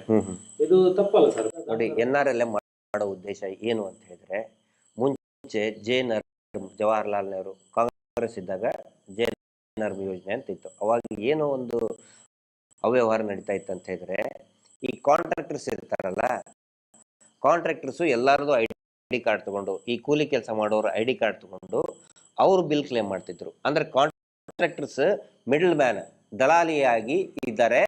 ದಲಾಲಿಗಳ ಹಿಡಿತದಿಂದ ಸರ್ಕಾರಿ ಯೋಜನೆಗಳ ಅವುಗಳನ್ನು ತಪ್ಪಿಸಬೇಕು, ನೇರವಾಗಿ ಫಲಾನುಭವಿಗಳ ಅಕೌಂಟ್ಗೆ ಹಾಕಬೇಕು ಅಂತ ಹೇಳಿ NRLM ನಲ್ಲಿ ಏನು ಮಾಡಿದ್ರು, ಡೈರೆಕ್ಟ್ ಬೆನಿಫಿಷರಿ ಅಂದ್ರೆ ಅವ್ರ ಅಕೌಂಟ್. ಈಗ ಮೋದಿಜಿ ಇದನ್ನ ಮಾಡಿದ್ದ ಉದ್ದೇಶ ಏನು? ಎಲ್ಲರಿಗೂ, ಪ್ರತಿಯೊಬ್ಬರಿಗೂ ಕೂಡ ಅಕೌಂಟ್ ಓಪನ್ ಮಾಡ್ಬೇಕಂತ ಮಾಡಿದ ಉದ್ದೇಶ ಏನು? ಡೈರೆಕ್ಟ್ ಆಗಿ ಸರ್ಕಾರದ ಬೆನಿಫಿಟ್ ಹೋಗ್ಬೇಕು ಅಂತ ಹೇಳಿ. ಇಲ್ಲಿ ಹೌದು, ಕರಪ್ಷನ್ ಮತ್ತು ದಲಾಲಿ. ಇಲ್ಲಿ SKDRDP ಏನ್ ಹೇಳಿ? SKDRDP ಇದೊಂದು ಬ್ರೋಕರ್ ಸಂಸ್ಥೆ. ಮತ್ತೆ ಈ ಬ್ರೋಕರ್ ಸಂಸ್ಥೆಗೆ ಯಾಕೆ ದುಡ್ಡು ಹಾಕ್ತಾ ಇದ್ದಾರೆ? SKDRDP ಏನು? In fact technically it's a broker organisation. Broker ಒಂದು ಅಷ್ಟಿಷ್ಟು ಮಾಡ್ಕೊಂಡು ತಿಂತ ಇದ್ದದನ್ನು ಈಗ ಈ ಬ್ರೋಕರಿಸಮ್ ಅನ್ನು ಒಬ್ಬನಿಗೆ ಕೊಟ್ಟು ಬಿಟ್ಟು, ಇದು ಬ್ರೋಕರಿಸಮ್. ಇದು ನಾನು ನಿರ್ಮಲಾ ಸೀತಾರಾಮನ್ ಅವರಿಗೆ, ಭಾರತ ಸರ್ಕಾರಕ್ಕೆ ಕೇಳುವುದು ಇದನ್ನೇ, ನೀವು ಈ ದಲಾಲರ ಕಪಿಮುಷ್ಟಿಯಿಂದ ಈ ಯೋಜನೆಗಳನ್ನ ತಪ್ಪಿಸಬೇಕು ಅಂತ ಹೇಳಿ ಡೈರೆಕ್ಟ್ ಸ್ಕೀಮ್ ಮಾಡಿದ್ರಿ, ನೀವು ಡೈರೆಕ್ಟ್ ಬೆನಿಫಿಷಿಯರಿ ಸ್ಕೀಮ್ ಮಾಡಿದ್ರಿ. ಆದ್ರೆ ಈ ಬ್ರೋಕರ್ಗಳನ್ನ, ಈ broker SKDRDP through NRLM fund ಯಾಕೆ ಹಾಕ್ತಾ ಇದ್ದೀರಿ? ತಪ್ಪಲ್ವಾ ಇದು? ಈ ನನ್ನ ಪ್ರಶ್ನೆಗೆ ಯಾವುದೇ ಆರ್ಥಿಕ ತಜ್ಞರು ಕಮೆಂಟ್ ಮಾಡಿ, ಲಾಯರ್ಸ್ಗಳು ಯಾರು ನಾನ್ ತಪ್ಪ ಹೇಳ್ತಾ ಇದ್ರೆ ಖಂಡಿತ ನನಗೆ ಬೈದು ಹೇಳಿ. ನನಗೆ ಬ್ರೋಕರ್ಗಳನ್ನ ಹಿಡಿತದಿಂದ ಸರ್ಕಾರದ ಯೋಜನೆಗಳನ್ನು ತಪ್ಪಿಸ್ಬೇಕಂತಾನೆ ಬ್ಯಾಂಕ್ ಅಕೌಂಟ್ ಓಪನ್ ಮಾಡಿಸೋದು. ಇನ್ನೊಂದು ವಿಷಯ ನಿಮ್ ಗಮನಕ್ಕೆ ತರ್ತಾ ಇದ್ದೀನಿ. ಈ ಏನು ಮೋದಿಜಿ ಬಂದಾಗ ಇವ್ರು ದೊಡ್ಡ ಪ್ರೋಗ್ರಾಮ್ ಮಾಡಿದ್ರು, 0 ಬ್ಯಾಲೆನ್ಸ್ ಅಕೌಂಟ್ ನ ಓಪನ್ ಮಾಡಿ ಅಂತ ಹೇಳಿ. ಮೋದಿಜಿ ಕೂಡ ನಾವು ಅಷ್ಟು ಮಾಡಿದ್ವಿ, ಇಷ್ಟು ಮಾಡಿದ್ವಿ ಅಂತ ಇದ್ರು. ಆದ್ರೆ ಈ ಏನು ಬ್ಯಾಂಕಿನಿಂದ ಇವ್ರು ಸಾಲ ಕೊಡ್ತಾ ಇದ್ದಾರಲ್ಲ, ಆ ಸಾಲದ 1 ರೂಪಾಯಿನೂ ಕೂಡ ಆ ಅಕೌಂಟಿಗೆ ಹೋಗ್ತಾ ಇಲ್ಲ. ಪ್ರತಿಯೊಂದು SKDRDP ಇವರು ದುಡ್ಡು ಎಲ್ಲಾನು ಕೂಡ ಕ್ಯಾಶ್ ತಗೊಳ್ತಾ ಇದ್ದಾರೆ. ಡಿಜಿಟಲೈಸೇಷನ್ ಪ್ರೋಗ್ರಾಮ್ ಕರೆಕ್ಟ್ ಆಗಿ ಇವರು ಇಂಪ್ಲಿಮೆಂಟ್ ಮಾಡಿದ್ರೆ ಅಕೌಂಟ್ ಟು ಅಕೌಂಟ್ ಟ್ರಾನ್ಸ್ಫರ್ ಮಾಡಬಹುದಾಗಿತ್ತು. ಇಲ್ಲಿ ನೋಡಿದ್ರೆ ಒಂದು ಸರಿ ಈಗ ಅದಾನಿ ಅಂಬಾನಿಯಿಂದ ಈ ದೇಶದ ಸರ್ಕಾರ ನಡೀತಿದೆ ಅಂತ ಹೇಳುವಂತದ್ದು ನಾವು ಕೇಳ್ತಿದ್ದೇವೆ ಎಲ್ಲ ಕಡೆಗಳಲ್ಲಿ. ಸಾವಿರಾರು ಕೋಟಿಯನ್ನು ಲೋನ್ ಮಾಡ್ತಾರೆ, ಅವರೇ ಮನ್ನಾ ಮಾಡಿಸ್ಕೊಳ್ತಾರೆ, ತಿಂತಾರೆ, ಈ ಸಾರ್ವಜನಿಕರ ದುಡ್ಡನ್ನು ನುಂಗಿ ಹಾಕ್ತಿದ್ದಾರೆ ಅಂತ ಹೇಳಿದ್ರೆ, ಇದರಲ್ಲಿ ಈಗ ಧರ್ಮಸ್ಥಳದ ವೀರೇಂದ್ರ ಹೆಗ್ಡೆ ಕೂಡ ಶಾಮೀಲ್ ಅಂತ ಅನ್ಸುದಿಲ್ಲ ನಿಮ್ಗೆ? ನಾಳೆ ಅವರಿಗೆ ನೋಡಿ, ಅವರು ದೇಶ ಬಿಟ್ಟು ಓಡಿ ಹೋಗೋ ಪರಿಸ್ಥಿತಿ ಬರ್ತದೆ. ಬಹಳ ದಿನ ಈ ಸೆಟ್ಟಿಂಗ್ ನಡೆಯಲ್ಲ. ಇವ್ರು ಈಗ ನಿರ್ಮಲಾ ಸೀತಾರಾಮನ್ ಮುಖ ತೋರಿಸಿ ಏನೋ ಪ್ಯಾಚಪ್ ಮಾಡಕ್ ಹೋಗ್ತಾ ಇದ್ದಾರೆ. ಹಗರಣನೇ. ಈಗ LIC ಬಾಂಡ್ ಒಂದು ವಾರದಿಂದ ಕೊಡ್ತಾ ಇದ್ದಾರೆ, ಇಷ್ಟು ನಾವು ಕೇಳಿದ್ದಕ್ಕೆ. ಆದ್ರೆ ಹಗರಣ ಮುಚ್ಚಾಕಕ್ ಆಗಲ್ಲ. ನಾವು ಹಳ್ಳಿ ಗುಗ್ಗುಗಳು ನಮ್ಗೆ ಕಾಣ್ತಿರುವಂತದ್ದು ಲಕ್ಷಾಂತರ ಕೋಟಿಯ ಹಗರಣ. ಇದು ಲಕ್ಷಾಂತರ ಕೋಟಿಯ ಹಗರಣ. ಇದು 1-2 ಪೈಸೆ ಅಲ್ಲ, ಲಕ್ಷಾಂತರ ಕೋಟಿಯ ಹಗರಣ. ಎಚ್ಚೆತ್ತುಕೊಳ್ಳಿ, ಈ ದೇಶದ ಇಂಟೆಲಿಜೆನ್ಸ್ ಎಚ್ಚೆತ್ತುಕೊಳ್ಳಿ, ಈ ದೇಶದ ED ಎಚ್ಚೆತ್ತುಕೊಳ್ಳಿ, ಈ ದೇಶದ ಕಾರ್ಯಾಂಗ ಎಚ್ಚೆತ್ತುಕೊಳ್ಳಿ. ನಾಳೆ ನಮ್ಮ ಮನೆಗಳು ಸರ್ವನಾಶ ಆಗ್ತದೆ, ಈ ದೇಶವನ್ನು ಮಾರ್ಬೇಕಾಗ್ತದೆ. ಸರ್, ಈಗ LIC ಪಾಲಿಸಿ, ಇಲ್ಲಿ ಕೂಡ ಮೈಕ್ರೋ ಬಚತ್ ಪಾಲಿಸಿ ಇದೆ, ಬೇರೆ ಬೇರೆ ಪಾಲಿಸಿ ಮಾಡ್ತಾ ಇದ್ದಾರೆ. ಈಗ LIC ಯಾವುದಾದ್ರು ಕ್ಲೈಮ್ ಆಗ್ಬೇಕಂದ್ರೆ ಸದಸ್ಯರ ಡೈರೆಕ್ಟ್ ಆಗಿ LIC ಇಂದ ಸದಸ್ಯರ ಖಾತೆಗೆ ಬರಬೇಕು. ಇದು ಮೋಹನ್ ಮೋಳಂಗಡಿ ಅವರು ಮೊನ್ನೆ ಹೇಳಿದ್ದಾರೆ. LIC ಅವರು SKDRDB ಕೊಡ್ತಾರಂತೆ, ಅವರು ಸದಸ್ಯರಿಗೆ ಕೊಡ್ತಾರೆ. ಅಲ್ಲಿಂದ ಎಷ್ಟು ಬಂದಿದೆ ಅಂತ ಯಾರಿಗೂ ಮಾಹಿತಿ ಇಲ್ಲ. ಆದ್ರೆ ಡೈರೆಕ್ಟ್ ಆಗಿ ಬರ್ಬೇಕಲ್ಲ ಸರ್, ಒರಿಜಿನಲ್ LIC ಬಾಂಡ್ ಮಾಡಿದ್ರೆ ಡೈರೆಕ್ಟ್ ಆಗಿ ಸದಸ್ಯರ ಅಕೌಂಟ್ಗೆ LIC ಕಂಪನಿಯಿಂದ ಡೈರೆಕ್ಟ್ ಆಗಿ ಬರಬೇಕು. ನಾನು ಮೂಲವಾಗಿ ಕೇಳೋದು, LIC ಬಾಂಡ್ಗೂ ಮತ್ತು ಈ ಸಾಲಕ್ಕೂ ಏನು ಸಂಬಂಧ ಇದೆ? ಇದೆಯಾ? ಭದ್ರತೆ ಬೇಕು ಅಂತಲೇ ಇಲ್ಲ ಅಂತ ಸ್ವತಃ RBI ಹೇಳಿದ್ದಾರೆ. ಯಾರು ಹೇಳಿದ್ರು ಭದ್ರತೆ? ಪರಮ ಪೂಜ್ಯರು ಕೊಟ್ಟಿದ್ದಾರೆ ಅಂತ ಹೇಳಿದ್ರಲ್ಲ, ಮತ್ತೆ ಸುಳ್ಳು ಅದು? ಪರಮ ಪೂಜ್ಯರು ಹೇಳಿದ್ರಲ್ಲ, ನಾವು ಏನಿದ್ರು ಬ್ಯಾಂಕ್ ಸಾಲ ಕೊಡೋದು ನಾವು ಕೊಡುದಿಲ್ಲ, ನಾವು ಬರೀ ಶ್ಯೂರಿಟಿ ಕೊಡುದು ಅಂತ ಇದ್ರಲ್ಲ. ಹಾಗೆ ನಮ್ದು BC ಟ್ರಸ್ಟ್, ನಾವೇನಿದ್ರು ಶ್ಯೂರಿಟಿ ಅಂದ್ರೆ ನಾವು ಭದ್ರತೆ ಕೊಡೋದು. ಭದ್ರತೆ ಇವ್ರು ಕೊಟ್ಟರ ಮೇಲೆ ಮತ್ತೆ LIC ಹಾಕ್ಬೇಕು, PRK ಹಾಕ್ಬೇಕು, ಜೀವನ್ ಮಧುರ ಹಾಕ್ಬೇಕು, SBI ಲೈಫ್ ಹಾಕ್ಬೇಕು. ಅದ್ರಲ್ಲಿ ಒಂದು ಈಗ LIC ಮಾಡ್ತಾರಲ್ಲ, LICಗೆ ಕೆಲವ್ರ ಹತ್ರ ಜನವಿಲ್ಲ LIC ಮಾಡ್ಲಿಕ್ಕೆ 10,000 20,000, ಇವ್ರು ಅದನ್ನು ಬಡ್ಡಿಯಲ್ಲಿ ಕೊಡುದು. ಅದಕ್ಕೂ ಕೂಡ ಬಡ್ಡಿ. ಅದಕ್ಕೂ LICಯ ದುಡ್ಡು ಕಟ್ಲಿಕ್ಕೂ ಕೂಡ ಬಡ್ಡಿಯಲ್ಲೇ ಕಟ್ಟೋದು, ಅವ್ರದೇ ದುಡ್ಡು ತಕೊಂಡು. ಈಗ ಸಂತೋಷ್ ಶೆಟ್ಟರ್, ಈಗ ನೋಡಿ ಉರುಳು ಸುತ್ತು ಒಂದು ವಾರದಿಂದ ಈಗ ಡಿಸ್ಪ್ಲೇ ಆಗ್ತಾ ಇದೆ. ಅದು ಕೂಡ ಏನಂತ ಹೇಳಿದ್ರೆ ಎಲ್ಲ ಲ್ಯಾಪ್ಸ್ ಆಗಿದ್ದು ಪೂರ್ತಿ ರಿನಿವಲ್ ಆಗದೆ ಇರೋದು ಎಲ್ಲವೂ ಕೂಡ ಈಗ ತೋರಿಸ್ತಾ ಇದ್ದಾರೆ. ನಾವು ಕೇಳಿದ್ದೆ LIC ಇದು ಪೂರ್ತಿ ದೊಡ್ಡ ಸ್ಕ್ಯಾಂಡಲ್, ಸ್ಕ್ಯಾಮು ಅಂತ ಹೇಳಿದ್ದೆ. ಒಂದು ವಾರದಿಂದ ಈಗ ತೋರಿಸ್ತಾ ಇದ್ದಾರೆ. 30 ವರ್ಷದಿಂದ ಅದೇ ದಂಧೆನೆ ಮಾಡಿದ್ದಾರೆ, ಮಿಡಲ್ ಮ್ಯಾನ್ ಬ್ರೋಕರ್ ದಂಧೆನೆ ಮಾಡಿದ್ದಾರೆ. ಬಾಂಡ್ಗೂ ಮತ್ತೆ ಸಾಲಕ್ಕೂ ಯಾವುದೇ ಸಂಬಂಧ ಇಲ್ಲ. ಬೇಸಿಕ್ ಹಗರಣ ಇರೋದೇ ಅಲ್ಲಿ. ಶ್ಯೂರಿಟಿ ಅಂತ ಹೇಳಿದ್ರೆ, ನಾವು ಶ್ಯೂರಿಟಿ ಕೊಟ್ಟಿವಿ ಅಂತ ಹೇಳಿದ್ರೆ, ಫಸ್ಟ್ ಆಫ್ ಆಲ್ ಸ್ವಸಹಾಯ ಗುಂಪುಗಳಿಗೆ ಶ್ಯೂರಿಟಿ ಅವಶ್ಯಕತೆ ಇಲ್ಲ. 3 ಲಕ್ಷದವರೆಗೆ ಯಾವುದೇ ಶ್ಯೂರಿಟಿವರೆಗೂ ಕೂಡ ಕೊಡುವಂತ ಅವಶ್ಯಕತೆನೇ ಇಲ್ಲ ಅಂತ ಹೇಳ್ತಾರೆ. ಆಮೇಲೆ ನಂತರ 10 ಲಕ್ಷದವರೆಗೂ ಕೂಡ ಪ್ರಾಂಪ್ಟ್ ಆಗಿ ಅವರು ರಿಪೇ ಮಾಡಿದ್ರೆ 10 ಲಕ್ಷದವರೆಗೂ ಕೂಡ ಶ್ಯೂರಿಟಿ ಅವಶ್ಯಕತೆ ಇಲ್ಲ ಅಂತಾನೆ ಹೇಳ್ತಾರೆ. ಮತ್ತೆ ಇವ್ರು ಯಾರು ಬಾಂಡ್ ಮಾಡಿಸ್ಕೊಳಕ್ಕೆ? ಅದು ಕೂಡ LIC ಮಾಡೋದು ಕೂಡ ಅದೊಂದು ಬ್ರೋಕ್ ಪಾಪ. ನೋಡಿ, ಇವ್ರು ಇದರಿಂದ ಇದು ಕಾನೂನು ಬಾಹಿರ ಸರ್. ಸಾವಿರಾರು ಜನ LIC ಏಜೆಂಟ್ ಇದ್ದಾರೆ, ಅವ್ರು ಉದ್ಯೋಗ ಕಸ್ಕೊಂಡ್ರಲ್ಲ, ಇವರು ಹೊಟ್ಟೆ ಹೊಡೆದ್ರು, ಅವ್ರು ಹೊಟ್ಟೆ ಹೊಡೆದ್ರಲ್ಲ ಪಾಪ. LIC ಏಜೆಂಟ್ಗಳು ಸರ್ ಸುಮಾರು ಜನ ಮಾಡ್ತಾರೆ. ಮಿಡಲ್ ಕ್ಲಾಸ್ ಪಾಪ, ಕಿರಾಣಿ ಅಂಗಡಿ ಅವರು, ರಿಟೈರ್ಡ್ ಎಂಪ್ಲಾಯೀಸ್ಗಳು LIC ಏಜೆಂಟ್ ಆಗಿ ಕೆಲಸ ಮಾಡ್ತಿರ್ತಾರೆ. ಅವ್ರು ಹೊಟ್ಟೆ ಹೊಡೆದಂಗಲ್ಲ ಇವ್ರು ಎಲ್ಲೆಲ್ಲಿ ಇರ್ತಾರೆ. ಯಾರ್ಯಾರ ಪಾಪ ಸಣ್ಣ ಜನಗಳ ಹೊಟ್ಟೆ ಹೊಡೆದೇ ಇವರು ಜೀವನ, ಇವರು SKDRDB ಟ್ರಸ್ಟ್, ಫ್ಯಾಮಿಲಿ ಟ್ರಸ್ಟ್, ಲಾಭರಹಿತ ಟ್ರಸ್ಟ್ ರೀ. ಇವರು ಲಾಭರಹಿತ ಟ್ರಸ್ಟ್ ಆದ್ರೆ LIC ಏಜೆನ್ಸಿ ಯಾಕ್ರಿ ಮಾಡ್ತಾರೆ ಇವರು? ಅದ್ರ ಬ್ರೋಕರೇಜ್ ಕೆಲಸ ಯಾಕೆ ಮಾಡ್ತಾರೆ? ಇಲ್ಲಿ ಸರ್ ನಮ್ಗೆ ಲೋಕಲ್ 40% ಕಮಿಷನ್ ಇದೆ. SBI ಲೈಫ್ ಇನ್ಶೂರೆನ್ಸ್ ತೆಗೆದು ನೋಡಿ, 40% ಕಮಿಷನ್ ಇವ್ರು ತಿಂತಾ ಇದ್ದಾರೆ. ದುಡ್ಡು ಕಟ್ಟೋದು ಜನ, ಕಮಿಷನ್ ತಿಂತಾ ಇರೋದು ಈ ವೀರೇಂದ್ರ ಹೆಗಡೆ ಟ್ರಸ್ಟ್. ಅಲ್ಲ ಸರ್, ಕೆಲವು ಫೈನಾನ್ಸ್ಗಳಿದ್ದಾವೆ 5 ರಿಂದ 10 ಲಕ್ಷ ಬಿಡುವಂಥದ್ದು. ಅದಕ್ಕೆ RBI ಪರ್ಮಿಷನ್ ಬೇಕು. 5 ರಿಂದ 10 ಲಕ್ಷ ಬಿಡೋದು, ಅವನ ಹೆಂಡತಿ ಮಕ್ಕಳ ಜೀವನಕ್ಕೋಸ್ಕರ 10 ಲಕ್ಷ ಬಿಡುವಂಥದ್ದು. ಈಗ ಅದೆಲ್ಲಿಂದ ಬರ್ತದೆ ಅದು? LICದು ಈ ಇಂಚು ಬರೀ ಇರೋದೆಷ್ಟು 69 ರೂಪಾಯಿನ ವರ್ಷಕ್ಕಿದೆ ರಿನ್ಯೂವಲ್ಗೆ. ಇವರು ಪ್ರತಿ ವರ್ಷ 10,000 12,000 ಕಟ್ಟಿಸ್ಕೊತಾರೆ. ಯಾರು ಹೇಳೋರಿಲ್ಲ ಕೇಳೋರಿಲ್ಲ. ಈಗ ಸ್ಟಾಪ್ ಮಾಡ್ತಾ ಇದ್ದಾರೆ ಅದನ್ನ ಜನಗಳು. ಸರ್ ಈಗ ಮನೆಗೆ ಬಂದಾಗ ಗಲಾಟೆ ಮಾಡ್ತಾ ಇದ್ದಾರೆ, ಮನೆ ಬರುವಾಗಿಲ್ಲ. ಈಗ ಸಂಘದಲ್ಲಿ ಸದಸ್ಯರು ಈಗ ತುಂಬಾ ಜನ ಸಾಲ ಕಟ್ಟೋದನ್ನು ನಿಲ್ಲಿಸಿದ್ದಾರೆ, ಪ್ರಶ್ನೆ ಮಾಡ್ತಾ ಇದ್ದಾರೆ. ಈಗ ಹೊಸದಾಗಿ ಈ ವಿಡಿಯೋಗಳನ್ನು ನೋಡ್ತಾ ಇರುವವರು ಈಗ ಮನೆಗೆ ಬಂದ್ರೆ, ಇಲ್ಲಾಂದ್ರೆ ಈ SKDRDF ಅವರಿಗೆ ಜನಗಳು ಏನೇನು ಪ್ರಶ್ನೆಗಳನ್ನು ಕೇಳಬೇಕು? ಒಂದನೇದ್ದು ಬ್ಯಾಂಕ್ ಪಾಸ್ಬುಕ್. ಇವ್ರದ್ದು ಉದ್ರಿ ಇದ್ರದ್ದು ನೋಟ್ಬುಕ್ ಅಲ್ಲ, ಸಂಘದ ಅಂದ್ರೆ ಸಂಘದ CC ಇವ್ರ CC ಅಕೌಂಟ್ ಚೀಟಿ ಅಲ್ಲ, ಬ್ಯಾಂಕಿನಿಂದ ಕೊಡ್ತಕ್ಕಂಥ ಪಾಸ್ಬುಕ್ಕು. ನಾನು ಹೇಳ್ತಾ ಇರೋದು ಗಿರೀಶ್ ಮಟ್ಟನ್ ಅವ್ರು, ಮಹೇಶ್ ಶೆಟ್ಟಿ ತಿಮ್ರೋಡಿ ಹೇಳೋಗಲ್ಲ, RBI ಹೇಳಿದೆ. ಬ್ಯಾಂಕ್ಸು ಪಾಸ್ಬುಕ್ ಇಶ್ಯೂ ಮಾಡಬೇಕು SHG ಗುಂಪುಗಳಿಗೆ, ಇವರಿಗೆ ಬ್ಯಾಂಕ್ ಪಾಸ್ಬುಕ್ ಕೊಡಂತೇಳಿ.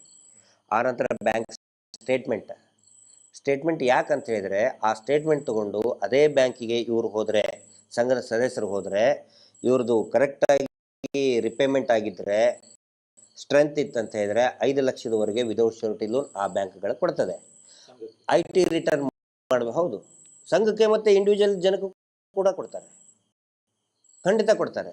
ಆ ನಂತರ ಆ ಸ್ಟೇಟ್ಮೆಂಟ್, ಬ್ಯಾಂಕ್ ಸ್ಟೇಟ್ಮೆಂಟ್ ಇದ್ರೆ ನಾಳೆ IT ರಿಟರ್ನ್ಸ್ ಏನಾದರೂ ಇದ್ದರೆ, ಪಾಪ ಈಗ ಕೆಲವೊಬ್ಬರಿಗೆ IT ರಿಟರ್ನ್ಸ್ ಕಟ್ಟಬೇಕಾಗಿರ್ತದೆ.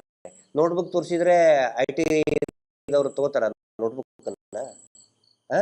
ಅದಕ್ಕೆ ಬ್ಯಾಂಕ್ ಸ್ಟೇಟ್ಮೆಂಟೇ ಬೇಕು ಅಂತ ಹೇಳಿ. ಒಂದನೇದು ಪಾಸ್ಬುಕ್ಕು, ಇನ್ನೊಂದು ಬ್ಯಾಂಕ್ ಸ್ಟೇಟ್ಮೆಂಟ್, ಆನಂತರ PRK bond original policy number ತಗೊಂಡು ಆ LIC ವೆಬ್ಸೈಟ್ನಲ್ಲಿ ಎಂಟ್ರಿ ಮಾಡಬೇಕು. ಇವರು ರಿನಿವಲ್ ಆಗಿದೆ, ಯಾಕಂದ್ರೆ ರಿನಿವಲ್ ತೊಗೊಂಡಿದ್ದಾರೆ 10,000. ಆ್ಯಕ್ಚುಲಿ ಇರೋದು 69, 70, 80 ಇಷ್ಟಿದೆ ಸರ್. 10,000 ರೂಪಾಯಿ ತೊಗೊಂಡಿದ್ದಾರೆ. ಆ ಪಾಲಿಸಿ ನಂಬರ್ನ ವೆಬ್ಸೈಟಲ್ಲಿ ಎಂಟ್ರಿ ಮಾಡಲಿ. SBI ಲೈಫ್ ಇದ್ದರೆ SBI ಆನ್ಲೈನಲ್ಲೇ ಬರ್ತದೆ. ಏನು ಇವ್ರ ಕಡೆ ಹೋಗಿ ತೊಗೋಬೇಕಾಗಿಲ್ಲ, ಆನ್ಲೈನಲ್ಲಿನೇ ಚೆಕ್ ಮಾಡ್ಬೋದು ಕೂತ್ಕೊಂಡು. ನೀವು SBI ಲೈಫ್ ಇದ್ದರೆ SBI ಲೈಫ್, LIC ಇದ್ದರೆ LIC, ಬೇರೆ ಬೇರೆ ಕಂಪ್ನಿಯವು. SKDRDP ಇದು ಬ್ಯಾಂಕು ಅಲ್ಲ, ಅಥವಾ ಇದು LIC ಕಂಪನಿನೂ ಅಲ್ಲ. ಇದೊಂದು ಬ್ರೋಕರ್ ಕಂಪನಿ. ಇದು ಜನಗಳಿಗೆ ಗೊತ್ತಿರಬೇಕು. ಅದಕ್ಕೆ ಏನು ಮಾಡಬೇಕು, ಆ ಪಾಲಿಸಿ ನಂಬರ್ನ ಆನ್ಲೈನಲ್ಲಿ ಚೆಕ್ ಮಾಡಬೇಕು, ಎಂಟ್ರಿ ಇದೆಯಾ. ಈಗ ರವೀಂದ್ರ ಶೆಟ್ಟಿ ಆ ಪಾಲಿಸಿ ನಂಬರ್ ಎಂಟ್ರಿ ಮಾಡಿದರೆ ಅದರಲ್ಲಿ ಬರ್ತದೆ, ಬರಬೇಕದು. ಬರಲಿಲ್ಲ ಅಂತಂದ್ರೆ ದುಡ್ಡು ನಿಮ್ಗೆ ತೊಗೊಂಡಿದ್ದಾರೆ, ಅದು ಎಲ್ಲಿದೆ ಅಂತ ಕೇಳಿ. ಆ ನಂತರ ಸೇವಿಂಗ್ ಅಮೌಂಟ್ ವಾರ ಕಟ್ಟಿದಾರಲ್ಲ, ವಾರ ಕಟ್ಟಿದ್ದು ಅದು ಬ್ಯಾಂಕ್ ಸ್ಟೇಟ್ಮೆಂಟಲ್ಲಿ ತೋರಿಸ್ಬೇಕಲ್ಲ. ಉಳಿತಾಯ ಹಣ ಎಲ್ಲಿ ಹೋಯ್ತದು? ಆನಂತರ 60 ವರ್ಷದ ಆದಮೇಲೆ ಇದ್ದವ್ರು ಇದ್ದಾರೆ ಸರ್, ಎಷ್ಟೋ ಜನಕ್ಕೆ ಏನು ಮಾಡಿದ್ದಾರೆ ಆ ಥರ. ಎಷ್ಟು ಒಂದು 10 ಲಕ್ಷಕ್ಕಿಂತ ಜಾಸ್ತಿ ಜನ ಇದ್ದಾರೆ ವಯಸ್ಸಾದವರು, ಅಜ್ಜಿ 7 ವರ್ಷದಿಂದ ಅವ್ರ ಕಡೆ 10 ರೂಪಾಯಿ ಕಲೆಕ್ಟ್ ಮಾಡ್ಕೊಂಡು ಬಂದಿದ್ದಾರೆ. ಯಾವ ಬ್ಯಾಂಕ್ ಅಕೌಂಟಲ್ಲಿ ಇಟ್ಟಿದ್ದಾರೆ ಅಂತ ಯಾರಿಗೂ ಗೊತ್ತಿಲ್ಲ. ಎಲ್ಲ SKDRDP ನಲ್ಲಿ ಹಾಕೋದು. ಆಕ್ಚುಲಿ ಅದ್ರದ್ದು ಅಕೌಂಟ್ ಓಪನ್ ಮಾಡಿ ಅದರಿಂದ ಸರ್ಕಾರದಿಂದ, ಸೆಂಟ್ರಲ್ ಗೌರ್ಮೆಂಟ್ ಇಂದ, ಸ್ಟೇಟ್ ಗೌರ್ಮೆಂಟ್ ಇಂದ ಸೀನಿಯರ್ ಸಿಟಿಜನ್ಗಳಿಗೆ ಸಹಾಯಧನ ಸಿಗ್ತದೆ. ಇವರು ಅದನ್ನು ಅಜ್ಜಿ ಊರ್ಗೋಲ್ಸ್ತಾರೆ. ಅದು ಆರ್ಥಿಕವಾದಂಥ ಊರ್ಗೋಲು. ಪಾಪ ಅವರು ಮಗ ಕೊಟ್ಟಿದ್ದು ಅಥವಾ ಇವ್ರ ಕಾಯ್ದಿಟ್ಕೊಂಡಿದ್ದೇನೋ 10 ರೂಪಾಯಿ ಕೊಟ್ಟಿರ್ತಾರೆ. ಅದನ್ನು ಕೂಡ ನುಂಗ್ ಹಾಕಿದ್ರಲ್ಲ ವೀರೇಂದ್ರ ಹೆಗಡೆ ಅಂಡ್ ಕಂಪನಿ, ಅದನ್ನು ಕೊಡಂತ ಹೇಳಿ. ಪಾಪ ಮಾಡಿದ್ರಿ ಈ ಪಾಪಿಗಳು, ಅವ್ರ ಹೆಸರು ತೆಗಿಬೇಡಿ ಅಂತ ಇಷ್ಟೇ ಎಲ್ಲ ತಗೊಂಡು ಬರ್ತಾರಲ್ಲ. ಮೊನ್ನೆ ರಾಣಿ ಕಿತ್ತೂರು ತಾಲೂಕಿನಲ್ಲಿ ಒಬ್ಬನು ಕೇಳಿದಾನಲ್ಲ, 60 ವರ್ಷದ್ದು ನೀವು ಕಲೆಕ್ಟ್ ಮಾಡಿದ್ರಲ್ಲ ದುಡ್ಡು, 60 ವರ್ಷ ಆದವ್ರದ್ದು ದುಡ್ಡು ಎಲ್ಲ ಐತಿ, ಯಾವ ಬ್ಯಾಂಕಲ್ಲಿ ನಡ್ರಿ ಹೋಗೋಣ ಅಂತ ಕೇಳಿದ ಒಬ್ಬನು. ಇವನು ತಣ್ಣಗೆ ಕುಂತಿದ್ದ, SKDRDP ಮ್ಯಾನೇಜರ್ ಅಂತ, ಯೋಜನಾ ಅಧಿಕಾರಿ. ಇನ್ಸಲ್ಟ್ ಹಾಕೊಂಡು ಹಿಂಗೆ ಕುಂತ್ಬಿಟ್ಟೆ ಹಿಂಗೆ ಹೌದು. ಸಾಲ ಇದ್ದವ್ರಿಗೆ ಎದಕ್ ಬೇಕು ಸರ್? ಇವ್ರು ಏಜೆನ್ಸಿ, ಇವರು ಬ್ರೋಕರ್. ಇವನು ವೀರೇಂದ್ರ ಹೆಗಡೆ, ವೀರೇಂದ್ರ ಜೈನ್ ಒಬ್ಬ ಬ್ರೋಕರ್. ಅವನು ಒಬ್ಬನ 420 ಅವನು ಸರ್. ಅಜ್ಜಿ ಸರ್, ನಾನು ಸಿಟ್ಟು ಬಂದು ಹೇಳ್ತಾ ಇದ್ದೀನಿ. ಯಾಕಂತ ಹೇಳಿದ್ರೆ ವಯಸ್ಸಾದಂತ 60 ವರ್ಷ ದಾಟದಂತ ಅಜ್ಜ ಅಜ್ಜಿ ಸೇವಿಂಗ್ ಮಾಡೋದನ್ನ ನುಂಗಿ ನೀರು ಕೊಡೋದಂತ ವೀರೇಂದ್ರ ಜೈನ್. ಊರುಗೋಲನ್ನ ವಯಸ್ಸಾದ ಕಾಲದಲ್ಲಿ ಊರುಗೋಲನ್ನ ಕಸ್ಕೊಂಡಿದ್ದಾನೆ ಇವನು. ಫ್ರಾಡ್ ಅಲ್ಲ ಇವನು ಫ್ರಾಡ್ ಹೌದನ್ನ ಹೇಳಿ. ನನ್ನ ಮಾತು ಬೇಕಾದ್ರೆ ಸುಳ್ಳು ಅಂತ ಹೇಳಿದ್ರೆ ಯಾರು ಬೇಕಾದ್ರೂ ಕೂಡ ನನ್ನ ಪ್ರಶ್ನೆ ಮಾಡಿ ಬಹಿರಂಗವಾಗಿ.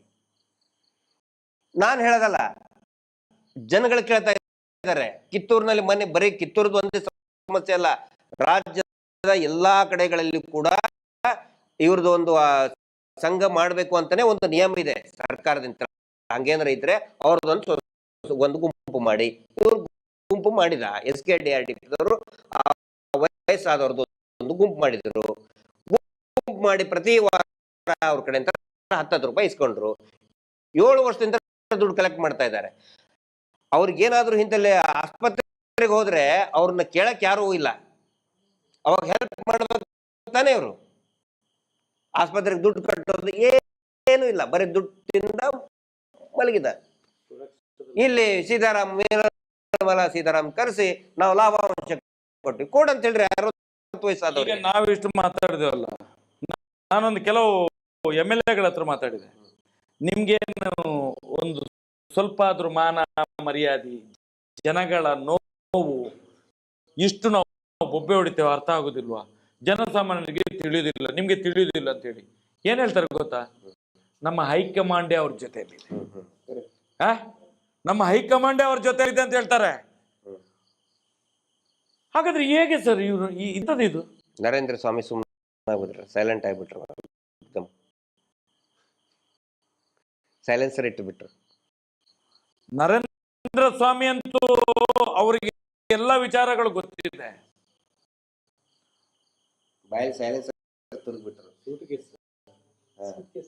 ಏನು ಮಾತಾಡ್ಲಿಕ್ಕೆ ಆಗುದಿಲ್ಲ. ಏನು ಗೊತ್ತದು, ಇವರು ಹೋಗುವುದು ಅಲ್ಲಿಗೆ ಡೆಲ್ಲಿಯಲ್ಲೇ ಇಟ್ಕೊಳ್ಳೋದು. ಇವ್ರಿಗೆ ಇದು ಸಣ್ಣದೆಲ್ಲ ಲೆಕ್ಕಕ್ಕಿಲ್ಲ. ಈ MLA MLC ಈ MP ಗಿಂಪಿ ಯಾವುದೇ ಲೆಕ್ಕಕ್ಕಿಲ್ಲ. ಯಾರು ಇದ್ದಾನೆ ಅಲ್ಲಿ ಅಪ್ಪ, ರಾಜಕೀಯ ಪಕ್ಷದ ಅಪ್ಪ ಇದ್ದಾನಲ್ಲ, ಅಲ್ಲೇ ಹೋಗಿ ಇವ್ರದ್ದು ಡೀಲ್. ಇದೆಲ್ಲ ಸಾವಿರ ಕೋಟಿಯ ಡೀಲ್ಗಳು. ಹೇಳ್ಬೇಕಂದ್ರೆ ಒಂದು ದಿನ ಸಾಕಾಗೋದಿಲ್ಲ. ಈಗ ರಾತ್ರಿ ಎಲ್ಲ ನಾವು ಹೇಳ್ತಾ ಇದೀವಿ, ಕೂಗ್ತಾ ಇದೀವಿ ಬೇಕಾರೆ, ಆದ್ರೆ ಹೇಳ್ಬೇಕಂತ ಇದ್ರೆ ಒಂದು ವಾರ ಒಂದು ತಿಂಗಳು ಸಾಕಾಗೋದಿಲ್ಲ ಇವ್ರು ಹಗರಣ. ಅರಿವು ಮೂಡಿಸುವಂತ ಕಾರ್ಯಕ್ರಮಗಳು, ಪ್ರತಿಭಟನೆಗಳು ಮಾಡಬೇಕು. ಹೌದು, ಯಾವಾಗ ಶುರು ಮಾಡ್ತೀರಾ? ಅಲ್ಲ ಇದು ನಡೀತಾನೆ ಇದೆ ಈಗ, ಪ್ರತಿ ದಿನ ನಡೀತಾ ಇದೆ. ಇಷ್ಟು ಬೊಬ್ಬೆ ಹೊಡಿದು ಹೋರಾಟ ಅಲ್ಲ, ಬೀದಿ ಹೋರಾಟ ಮಾಡ್ಲೇಬೇಕು ನೋಡಿ. ಜನಗಳಿಗೆ ನಾನು ಗ್ರಾಮಸ್ಥರಿಗೆ, ಸಂಘದ ಸದಸ್ಯರಿಗೆ ನಾನು ಹೇಳಕ್ಕೆ, ನೀವು ಮೊದಲು ಗ್ರಾಮದವರು ಒಗ್ಗಟ್ಟಾಗಿ, ಗ್ರಾಮಸ್ಥರು ಮೊದಲು ಒಗ್ಗಟ್ಟಾಗಿ. ಯಾಕಂತ ಹೇಳಿದ್ರೆ ಸಂಘದ ಸದಸ್ಯರು ನೀವು 10ರಲ್ಲಿ 2 ಜನ ನೀವು ನಿಮ್ಮ ನೋಟ್ಬುಕ್ ಅಲ್ಲಿ ಬರೆದು ಬಿಡಿ, ನಮಗೆ ವಾರ ಕಟ್ಟಕ್ ಆಗುವುದಿಲ್ಲ, ನಾವು 3 ತಿಂಗಳಿಗೊಮ್ಮೆ ಕಟ್ಟೋರು, ಬ್ಯಾಂಕ್ ನಿಯಮದ ಪ್ರಕಾರ ಬ್ಯಾಂಕಿಗೆ ಕಟ್ತೀವಿ. ನನಗೆ ತುಂಬಾ ಫೋನ್ ಬರ್ತಾ ಬರೀಲಿ, ಪುಸ್ತಕದಲ್ಲಿ ಬರೀಲಿ. ಸರ್, ನೀವು ವೇದಿಕೆಯಲ್ಲಿ ನಿಂತ್ಕೊಂಡು ಮಾತಾಡೋದು ನಮ್ಗೆ ತುಂಬಾ ಇಷ್ಟ ಆಗ್ತಿದೆ. ತುಂಬಾ ದಿವಸ ಆಯ್ತು, ನೀವು ಯಾವಾಗ ವೇದಿಕೆಗೆ ಬರ್ತೀರಿ ಅಂತ ನಾನು ಹೇಳಿದೆ. ವೇದಿಕೆಗೆ ಬರುವಂತ ದಿನ ಆದಷ್ಟು ಬೇಗ ಇದೆ. ನೀವೆಲ್ಲ ತಯಾರಾಗಿರಿ. ಕರೆ ಕೊಟ್ಟ ತಕ್ಷಣ ನಮ್ಮ ಹೋರಾಟಕ್ಕೆ ಬಂದು ನೀವು ನಿಂತ್ರೆ ಸಾಕು. ನಮ್ಗೆ ಇವತ್ತು ಹೋರಾಟಕ್ಕೆ ಬೇರೆ ಯಾವುದು ಬೇಡ, ಲಾಠಿ ದೊಣ್ಣೆ ಕಲ್ಲು ಗಿಲ್ಲು ಯಾವುದು ಬೇಡ. ನಾವು ಅಧಿಕೃತವಾಗಿ ಬಂದು ಮಾರ್ಗದ ಮಧ್ಯದಲ್ಲಿ ನಿಲ್ಲುವುದೇ ಹೋರಾಟದ ಶಕ್ತಿ. ಹೋರಾಟದ ಶಕ್ತಿ, ಜನಸಂಖ್ಯಾ ಬಲ ಬೇಕು ನಮ್ಗೆ. ಇವತ್ತು ಜನಶಕ್ತಿ ಬೇಕು ನಮ್ಗೆ. ಇಷ್ಟು ಮಂದಿ ಇವರ ವಿರುದ್ಧವಿದ್ದೇವೆ ಅಂತೇಳಿ ಅಷ್ಟನ್ನು ನೀವು ಮಾರ್ಗದಲ್ಲಿ ನಿಂತು, ನಾವು ಕರೆ ಕೊಟ್ಟ ದಿವಸ ಮಾರ್ಗದಲ್ಲಿ ನಿಂತು ತೋರಿಸಿ. ಅದೇ ನಾವು ಮಾತಾಡೋದು ಬಿಡಿ. ಜನಗಳು ಮಾರ್ಗದ ಮಧ್ಯದಲ್ಲಿ ಬಂದು ನಿಂತ್ಕೊಳ್ಬೇಕು. ಈ ಹೋರಾಟಕ್ಕೆ ನಮ್ಮ ಬೆಂಬಲ ಇದೆ. ಸೌಜನ್ಯ ಹೋರಾಟಗಾರರು ಕರೆಯನ್ನು ಕೊಟ್ಟಿದ್ದಾರೆ. ನಾವು ಇವತ್ತು ಪೂರ್ತಿ ಮಾರ್ಗದಲ್ಲಿದ್ದೇವೆ ಅಂತೇಳಿ. ಅದಕ್ಕೆ ನಮ್ಗೆ ಕಲ್ಲು ಬೀಸಾಡೋದು, ದೊಣ್ಣೆ ಹಿಡ್ಕೊಂಡು ಏನು ಮಾಡ್ಲಿಕ್ಕಿಲ್ಲ. ಬರೇ ಬಂದು ಮಾರ್ಗದ ಮಧ್ಯದಲ್ಲಿ ಒಂದು ಕಡೆಯಲ್ಲಿ ನಿಂತ್ಕೊಳ್ಳುವ ತೋರಿಸುವಂಥದ್ದು, ನಮ್ಮ ಜನಶಕ್ತಿಯನ್ನು ತೋರಿಸುವಂಥದ್ದು, ಜನಾದೇಶವನ್ನು ತೋರಿಸುವಂಥದ್ದು. ಆಗ ಸತ್ಯಕ್ಕೆ ಜಯ ಆಗ್ತದೆ. ಆದಷ್ಟು ಬೇಗ ಕಾಲ ಸನ್ನಿಹಿತವಾಗಿದೆ. ಮುಂದಿನ ದಿನಗಳಲ್ಲಿ ನಮ್ಮ ಕರೆಗೆ ನೀವು ತಯಾರಾಗಿದೆ. ಸತ್ಯವನ್ನು ತಿಳ್ಕೊಳ್ಳಿ. ನಾವು ಹೇಳ್ಕೊಳ್ತಂತ ಬೇಡವೇ ಬೇಡ. ನೀವು ಬರೋದು ಇವತ್ತು ಮಟ್ಟಣ್ಣವ್ರು ಇರ್ಲಿ, ಸೌಜನ್ಯ ಹೋರಾಟಗಾರರಿರ್ಲಿ, ನಾವಿರ್ಲಿ, ಸಂಚಾರಿ ಇರ್ಲಿ, ರವೀಂದ್ರ ಶೆಟ್ಟಿ ಇರ್ಲಿ, ನಮ್ಮ ತಮ್ಮಣ್ಣ ಶೆಟ್ಟಿ ಇರ್ಲಿ, ಪ್ರಸನ್ನ ರವಿ ಇರ್ಲಿ, ದಿನೇಶ್ ಗಾಣಿಗೆ ಇರ್ಲಿ, ಯಾರು ಹೋರಾಟಗಾರರು ಇರ್ಲಿ, ನಾವು ಹೇಳೋದನ್ನು ಕೇಳೋದು ಬೇಡ. ನೀವು ಏನ್ ಹೇಳ್ತೀರಿ ಸರ್? ಸತ್ಯವನ್ನು ಅರಿತುಕೊಳ್ಳಿ, ಆತ್ಮಾವಲೋಕನ ಮಾಡಿಕೊಳ್ಳಿ. ಸುಪ್ರೀಂ ಕೋರ್ಟ್ ಈಗ ಏನಂತಂದ್ರೆ ತಾವು ಕೇಳೋ ಪ್ರಶ್ನೆದ್ದು ನನಗೆ ಅರ್ಥ ಆಗ್ತದೆ. ಸುಮಾರು ಜನ ಯಾವಾಗ ಲೇಟ್ ಆಯ್ತು ಅಂತ ಒಂದು ಕೊನೆಯದಾಗಿ ಒಂದೇ ಒಂದು ಮಾತು ಹೇಳ್ತೀನಿ. ಎಲ್ಲರೂ ಹೇಳ್ತಾರಲ್ಲ ಪಾಪದ ಕೂಡ ತುಂಬಬೇಕು ಅಂತ ಹೇಳಿ. ಹೌದಾ? ಪಾಪದ ಏನು ಕೊಡ. ಆದ್ರೆ ಇಲ್ಲಿ ತುಂಬಬೇಕಾಗಿರೋದು ಕೊಡ ಅಲ್ಲ, ಟ್ಯಾಂಕರ್. ಪಾಪದ ಟ್ಯಾಂಕರ್ ತುಂಬಬೇಕು.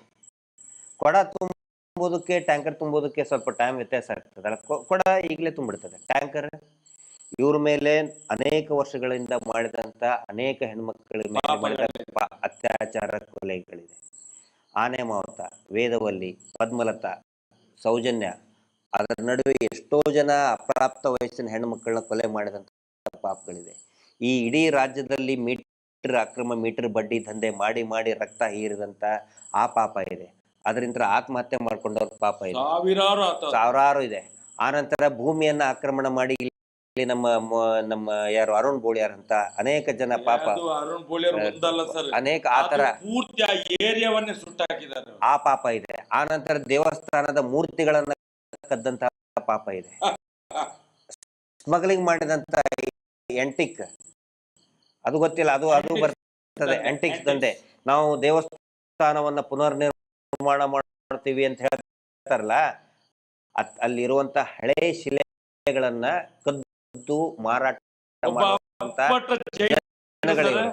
ಒಬ್ಬ ಅಪ್ಪಟ ಜೈನರು, ಪತ್ರಕರ್ತರು ಬಿಡಿಯಾಗಿ ಯಾವ ಬಸಿದಿಯ ಎಷ್ಟು ಪುರಾತನ ಕಾಲದ ಮೂರ್ತಿಗಳನ್ನು ಕೊಂಡೋಗಿದ್ದಾರೆ ಅಂತೇಳಿ, ಮತ್ತು ಅಲ್ಲಿಯ ಶಿಲಾಶಾಸನಗಳನ್ನು ಎಲ್ಲ ನಾಶ ಮಾಡಿದ್ದಾರೆ ಅಂತ ಹೇಳುವಂಥದ್ದು ನನಗೆ 2013 ಫೋನಿನ ಮುಖಾಂತರ ಶೆಟ್ರೆ ನಮ್ಮನ್ನು ಉಳಿಸಿದ್ರಿ ನೀವೆಲ್ಲ ಅಂತೇಳಿ, ನಮ್ಮ ಜೈನ ಬಸದಿಗಳನ್ನು ಉಳಿಸಿದ್ರಿ, ಹಳೆಯ ಪಳೆಯುಳಿಕೆಗಳನ್ನು ಉಳಿಸಿದ್ರಿ ನೀವು ಅಂತೇಳಿ ನನಗೆ ಧನ್ಯವಾದ ಹೇಳಿದ್ದಾರೆ. ಆಗ ಆ ಪಾಪ ಇದೆ. ಅವೆಲ್ಲ ದೇವರ ಮೂರ್ತಿಯನ್ನ ಕದ್ದ ಪಾಪ ಇದೆ. ಆನಂತರ ಅಣ್ಣಪ್ಪ ಸ್ವಾಮಿ, ಮಂಜುನಾಥ ಸ್ವಾಮಿಯನ್ನ ಮುಂದಿಟ್ಟು ವ್ಯಾಪಾರ ಮಾಡಿದಂತ, ಬಡ್ಡಿ ದಂಧೆ ಮಾಡಿದಂತ ಪಾಪ ಇದೆ. ಇದೆಲ್ಲವೂ ಕೂಡ ಒಂದು ಟ್ಯಾಂಕರ್ ಅಲ್ಲೇ ತುಂಬ್ಸಕ್ಕಾಗತ್ತೆ, ಕೊಡದಲ್ಲಿ ತುಂಬ್ಸಕ್ಕಾಗತ್ತಾ? ಇಲ್ಲ. ಪಾಪದ ಟ್ಯಾಂಕರ್ ತುಂಬಬೇಕು. ಪಾಪದ ಟ್ಯಾಂಕರ್ ತುಂಬಿದೆ ಈಗ. ಅದು ತುಂಬಕ್ ಟೈಮ್ ತಗೊಳ್ತದಲ್ಲ, ಅದು ಕೂಡ ಟ್ಯಾಂಕರ್ ಕೂಡ ತುಂಬಿದೆ. ಪಾಪದ ಕೊಡ ಅಲ್ಲ, ಏನು ಪಾಪದ ಟ್ಯಾಂಕರ್ ಈಗ ತುಂಬಕ್ ಬಂದಿದೆ. ಸ್ವಲ್ಪ ದಿನದಲ್ಲಿ ನೋಡಿ ಎಲ್ಲ ಒಂದು ಒಳ್ಳೆಯ ನಿರ್ಣಯ ಖಂಡಿತ ಬರ್ತದೆ. ನಮ್ಮ ಕೆಲಸ ಏನು ಹೇಳಿ, ಇವರ ಪಾಪಗಳನ್ನ, ಇವ್ರು ಮಾಡಿದಂಥ ಅಪರಾಧಗಳನ್ನ ಬಯಲು ಮಾಡಬೇಕಾಗಿತ್ತು. ಖಂಡಿತ ನಾವು ಅದು ಮಾಡ್ತಾ ಇದ್ದೀವಿ. ಹೋರಾಟ ಅತ್ಯಂತ ಮಾಡ್ತಾ ಇದ್ದೀವಿ.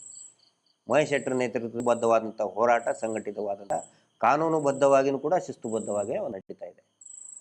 ಕರ್ನಾಟಕ ರಾಜ್ಯದಲ್ಲಿ ವಕ್ಫ್ ಬೋರ್ಡ್ ರೈತರ ಜಮೀನುಗಳನ್ನು ಲೂಟಿ ಮಾಡ್ತಾ ಇದೆ ಅಂತ ತುಂಬಾ ಚರ್ಚೆ ನಡೀತಾ ಇದೆ.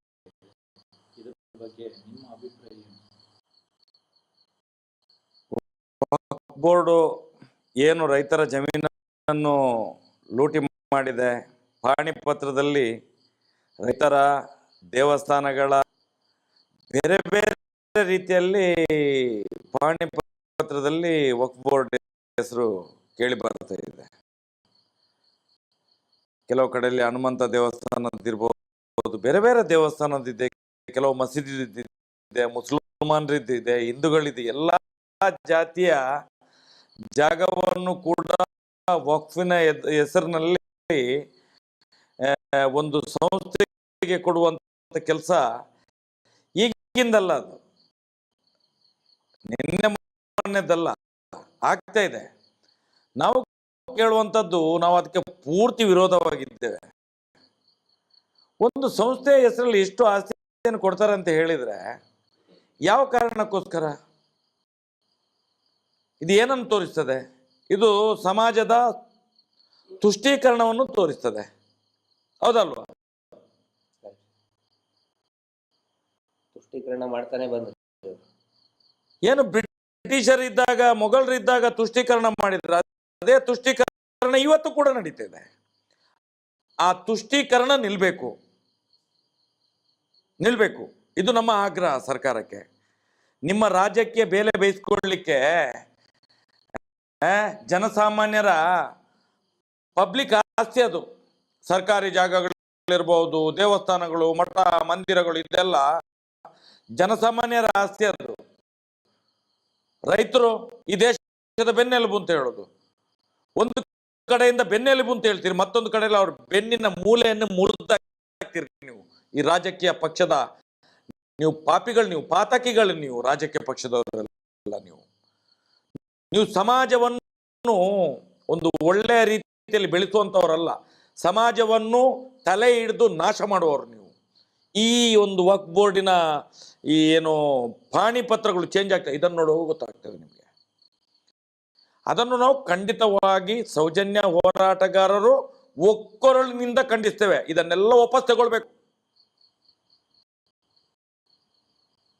ಆಯಾಯ ಸಂಸ್ಥೆಗೆ ಅವನವನೇ ಯಾರ್ಯಾರು ಇದ್ದಾನೋ ಅವನು ಮಾಡ್ಕೊಳ್ಳಿ, ದುಡ್ಡು ಕೊಟ್ಟು ಮಾಡ್ಕೊಳ್ಳಿ, ಏನ್ ಬೇಕಾದ್ರೆ ಮಾಡ್ಕೊಳ್ಳಿ. ವಕ್ಫಿಗೆ ಹೇಗೆ ಅದು ಸರ್ಕಾರಿ ಎಲ್ಲ ಪಾಣಿಗಳು ಅವ್ರ ಹೆಸರಿಗೆ ಆಗೋದು, ನಾಳೆಯಿಂದ ನಾವು ಮಾಡ್ಕೊಳ್ತೇವೆ, ಆಗ್ತದಾಗಾದ್ರೆ ನಮ್ಮ ಹೆಸರಿಗೆ? ನಾನು ಕೇಳುವಂತ, ಇವತ್ತು ರಾಜ್ಯದಲ್ಲಿ, ದೇಶದಲ್ಲಿ ಎಲ್ಲಾ ಕಡೆಗಳಲ್ಲಿ ವಕ್ಫ್ ಬೋರ್ಡ್ ಅಂತ ಹೇಳಿ, ಇಲ್ಲಿ ಧರ್ಮಸ್ಥಳದಲ್ಲಿ ಒಬ್ಬ ವೀರೇಂದ್ರ ಹೆಗ್ಡೆ ಇದ್ದಾನೆ. ಮಂಜುನಾಥನ ಅಣ್ಣಪ್ಪ ಸ್ವಾಮಿಯ ಜಾಗವನ್ನೇ ವೀರೇಂದ್ರ ಹೆಗ್ಡೆ ಜಾಗ ಅಂತ ಹೇಳಿ RTC ಮಾಡ್ಕೊಂಡು ಕೂತಿದ್ದಾನೆ. ಇದನ್ನ ಯಾಕೆ ಮಾತಾಡೋದಿಲ್ಲ ನೀವುಗಳೆಲ್ಲ? ಇದನ್ನ ಯಾಕೆ ಮಾತಾಡೋದಿಲ್ಲ? ಕಾನೂನು ಎಲ್ರಿಗೂ ಒಂದಲ್ಲ. ಒಂದು ಕಣ್ಣಿಗೆ ಸುಣ್ಣ, ಒಂದು ಕಣ್ಣಿಗೆ ಬೆಣ್ಣೆ ಸಾಧ್ಯವೇ ಇಲ್ಲ. ಇದು ಹೇಗೆ ಸಾಧ್ಯ ಆಗ್ತದೆ? ಇದು ಎಲ್ಲ ನೀವು ಹೇಳ್ತೀರಿ ವಕ್ಫ್ ಬೋರ್ಡ್ ಅಂತ ಹೇಳಿದ್ರೆ, ನಮ್ಮ ಬೆಳ್ತಂಗಡಿ ತಾಲೂಕಲ್ಲ, ದಕ್ಷಿಣ ಕನ್ನಡ ಜಿಲ್ಲೆ ಅಲ್ಲ, ಕರ್ನಾಟಕದಾದ್ಯಂತ ಎಷ್ಟು ದೀನ ದಲಿತರ ಜಾಗ ಇವತ್ತು ವೀರೇಂದ್ರ ಹೆಗ್ಡೆ ಹೆಸರಾಗಿದೆ, ಅವರ ಸಂಸ್ಥೆ ಹೆಸರಿಗೆ ಆಗಿದೆ. 1050 ಎಕರೆ ಸರ್ಕಾರಿ ಭೂಮಿ ವೀರೇಂದ್ರ ಹೆಗ್ಡೆ ಹೆಸರಾಗಿದೆ, ಅವರ ಸಂಸ್ಥೆ ಹೆಸರಿಗೆ ಆಗಿದೆ. ಯಾಕೆ ಇದನ್ನು ಮಾತಾಡೋದಿಲ್ಲ? ನಿಮ್ಮ ನಾಲಿಗೆಗೆ ಏನು ಹುಳ ಬಿದ್ದಿದೆಯಾ ನಿಮ್ಗೆ? ಅಲ್ಲಿ ಮಾತಾಡ್ತಿರಲ್ಲ ಎಲ್ಲಾ ರಾಜಕೀಯ ಪಕ್ಷದ ನಾಯಕರು, ನೀನು ಮಾಡಿದ್ದು ಅವನ ಮುಖಕ್ಕೆ ಇವನು ಎಸೆಯುವುದು, ಇವನ ಮುಖಕ್ಕೆ ಅವನು ಎಸೆಯುವುದು. ಜನಸಾಮಾನ್ಯರ ಕಿವಿಗೆ ಹೂವು ಇಡುವಂತ ಕೆಲಸವನ್ನು ಮಾಡ್ತಿದ್ದೀರಿ ನಿಮ್ಮ ರಾಜ್ಯಕ್ಕೆ ಬೇಳೆ ಬೇಯಿಸ್ಕೊಳ್ಳಿಕ್ಕೋಸ್ಕರ. ಇದನ್ನು ಮಾಡಬೇಡಿ ನೀವು. ತಲೆ ಹಿಡಿಯುವಂತ ಕೆಲಸವನ್ನು ಮಾಡಬೇಡಿ ರಾಜಕೀಯ ಪಕ್ಷಗಳು. ನೀವುಗಳು ಕುತಂತ್ರಿಗಳು. ನಿಮ್ಮ ಕುತಂತ್ರ ನಿಮ್ಮ ಮನೆಯಲ್ಲಿ, ನಿಮ್ಮ ಹೆಂಡತಿ ಮಕ್ಕಳ ಜೊತೆಯಲ್ಲಿ ಇರಲಿ. ಅದಕ್ಕೆ ಸಮಾಜದ ತಲೆ ಹಿಡಿಯುವುದಲ್ಲ, ಸಮಾಜದ ತಲೆ ಹಿಡಿಯುವುದಲ್ಲ. ಅವನೊಬ್ಬ ಯಾರು ಎಂತದವನು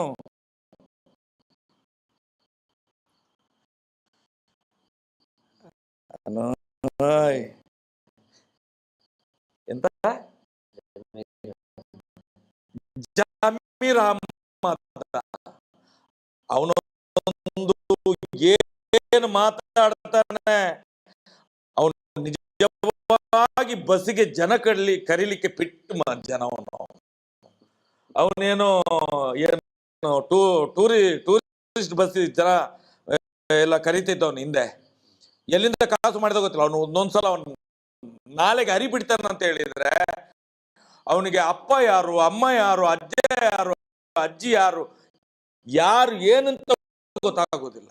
ಇಡೀ ಸಮಾಜವನ್ನು ತಲೆ ಹಿಡಿಯುವ ಕೆಲಸ ಮಾಡ್ತಾರೆ ಇವರು. ಇವರು ರಾಜ್ಯಕ್ಕೆ ಬೆಲೆ ಬೇಯಿಸಿಕೊಳ್ಳಿಕ್ಕೆ ಮಾತ್ರ. ನಾಳೆ ಬೇಕಾದ್ರೆ ಯಡಿಯೂರಪ್ಪನನ್ನು ಕೂಡ ಒಂದು ಸೀಟ್ ಕೊಡ್ತಾರಂತೆ ಅಪ್ಪ ಅಂತ ಕರೀತಾನೆ.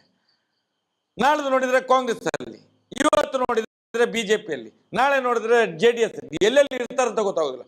ಇವರು ಏನ್ ಹೇಳ್ತಾರೆ, ವಕ್ಫ್ ಬೋರ್ಡ್ ಅಂತ ಹೇಳಿದ್ರೆ ಅದೊಂದು ಸಂಸ್ಥೆ. ಹೌದು ಸ್ವಾಮಿ, ಸಂಸ್ಥೆ ಹೌದು. ಮಠದ ಹೆಸರು ಅದಕ್ಕೆ ಹೇಗೆ ಹೋಗುದು? ದೇವಸ್ಥಾನದ ಹೆಸರು ಹೇಗೆ ಹೋಗುದು ಅದಕ್ಕೆ? ನಾನು ಕೇಳೋ ಜನಗಳು ಎಷ್ಟು ಮೂರ್ಖರಿದ್ದೀರಿ ಸ್ವಾಮಿ, ಜನಗಳು ಎಷ್ಟು ಮೂರ್ಖರಿದ್ದೀರಿ. ನಾನು ಹೇಳುವಂಥದ್ದು ವಕ್ಫ್ ಮಾತ್ರ ಅಲ್ಲ, ಅದೊಂದು ದೊಡ್ಡ ಸಂಸ್ಥೆ, ಅದು ಸರ್ಕಾರಿ ಸಂಸ್ಥೆ, ಸರ್ಕಾರದ ಕೈಯಲ್ಲಿರುವಂತದ್ದು. ವಕ್ಫ್ ಅಂತ ಹೇಳಿದ್ರೆ ಇವತ್ತು ಮುಸಲ್ಮಾನರ ಒಂದು ನಿಯೋಗ ಅದನ್ನು ಕಂಟ್ರೋಲ್ ಮಾಡ್ತದೆ ಬಿಟ್ರೆ ಅದು ಸರ್ಕಾರದ ಆಸ್ತಿ. ಇಲ್ಲೊಬ್ಬ ಪ್ರೈವೇಟ್ ವ್ಯಕ್ತಿ ವೀರೇಂದ್ರ ಹೆಗ್ಡೆ ಹಿಂದೂ ದೇವಸ್ಥಾನ ಮುಖ್ಯ ನಿಮ್ಗೆ ಕಾಣುವುದಿಲ್ವಾ? ಇದನ್ನು ಪ್ರಶ್ನೆ ಮಾಡಿ. ಇದು ನಮ್ಮ ನೋವಿರುವಂತದ್ದು. ಇದನ್ನ ಯಾಕೆ ಮಾಡೋದಿಲ್ಲ ನೀವು? ಇದನ್ನು ನೀವು ಯಾಕೆ ಮಾಧ್ಯಮದವರು ಕೇಳುದ? ಈಗ ಏನಾಗ್ತಾ ಇದೆ, ವಕ್ಫ್ ಬೋರ್ಡ್ದು ಹಿಂದಿನ ಥರನೂ ಕೂಡ ಎಷ್ಟೋ ಜನ ಸ್ವತಃ ಮುಸ್ಲಿಂ ಜನರೇ ವಕ್ಫ್ ಬೋರ್ಡ್ ವಿರುದ್ಧ ಕೋರ್ಟಿಗೆ ಹೋಗಿದ್ದಾರೆ. ಇದು ಯಾವ ರೀತಿ ಬಿಂಬಿಸ್ತಾ ಇದ್ದಾರೆ ಅಂತ ಹೇಳಿದ್ರೆ, ಈಗ ಅದರ ಬಗ್ಗೆ ಮಾತಾಡಿ ಹಿಂದೂ ವರ್ಸಸ್ ಮುಸ್ಲಿಂ ಅಂತ. ಆದರೆ ಎಷ್ಟೋ ಜನರಿಗೆ ಗೊತ್ತಿಲ್ಲ, ಅನೇಕ ಜನ ಮುಸಲ್ಮಾನರು ಕೂಡ ವಕ್ಫ್ ಬೋರ್ಡ್ ವಿರುದ್ಧ ಕೋರ್ಟಿಗೆ ಹೋಗಿದ್ದಾರೆ. ಈ ನಮ್ಮ ಬಿಜಾಪುರದಲ್ಲಿ ಯಾಕೆ ಇದು ಜಾಸ್ತಿ ಆಗಿದೆ? ನಮ್ಮ ಬಿಜಾಪುರ, ಗುಲ್ಬರ್ಗ, ಈ ಬಿಜಾಪುರ ಬಹಮನಿ ಸುಲ್ತಾನರಿದ್ದು ಸರ್ಕಾರ, ಹಿಂದಿನ ಸರ್ಕಾರಗಳು ತುಷ್ಟೀಕರಣ, ತಾವು ಹೇಳದಂಗೆ ತುಷ್ಟೀಕರಣ ಮಾಡಿ ಅದನ್ನ ಪೂರ್ತಿ ಹಾಗೆ ಬಿಟ್ಬಿಟ್ರು.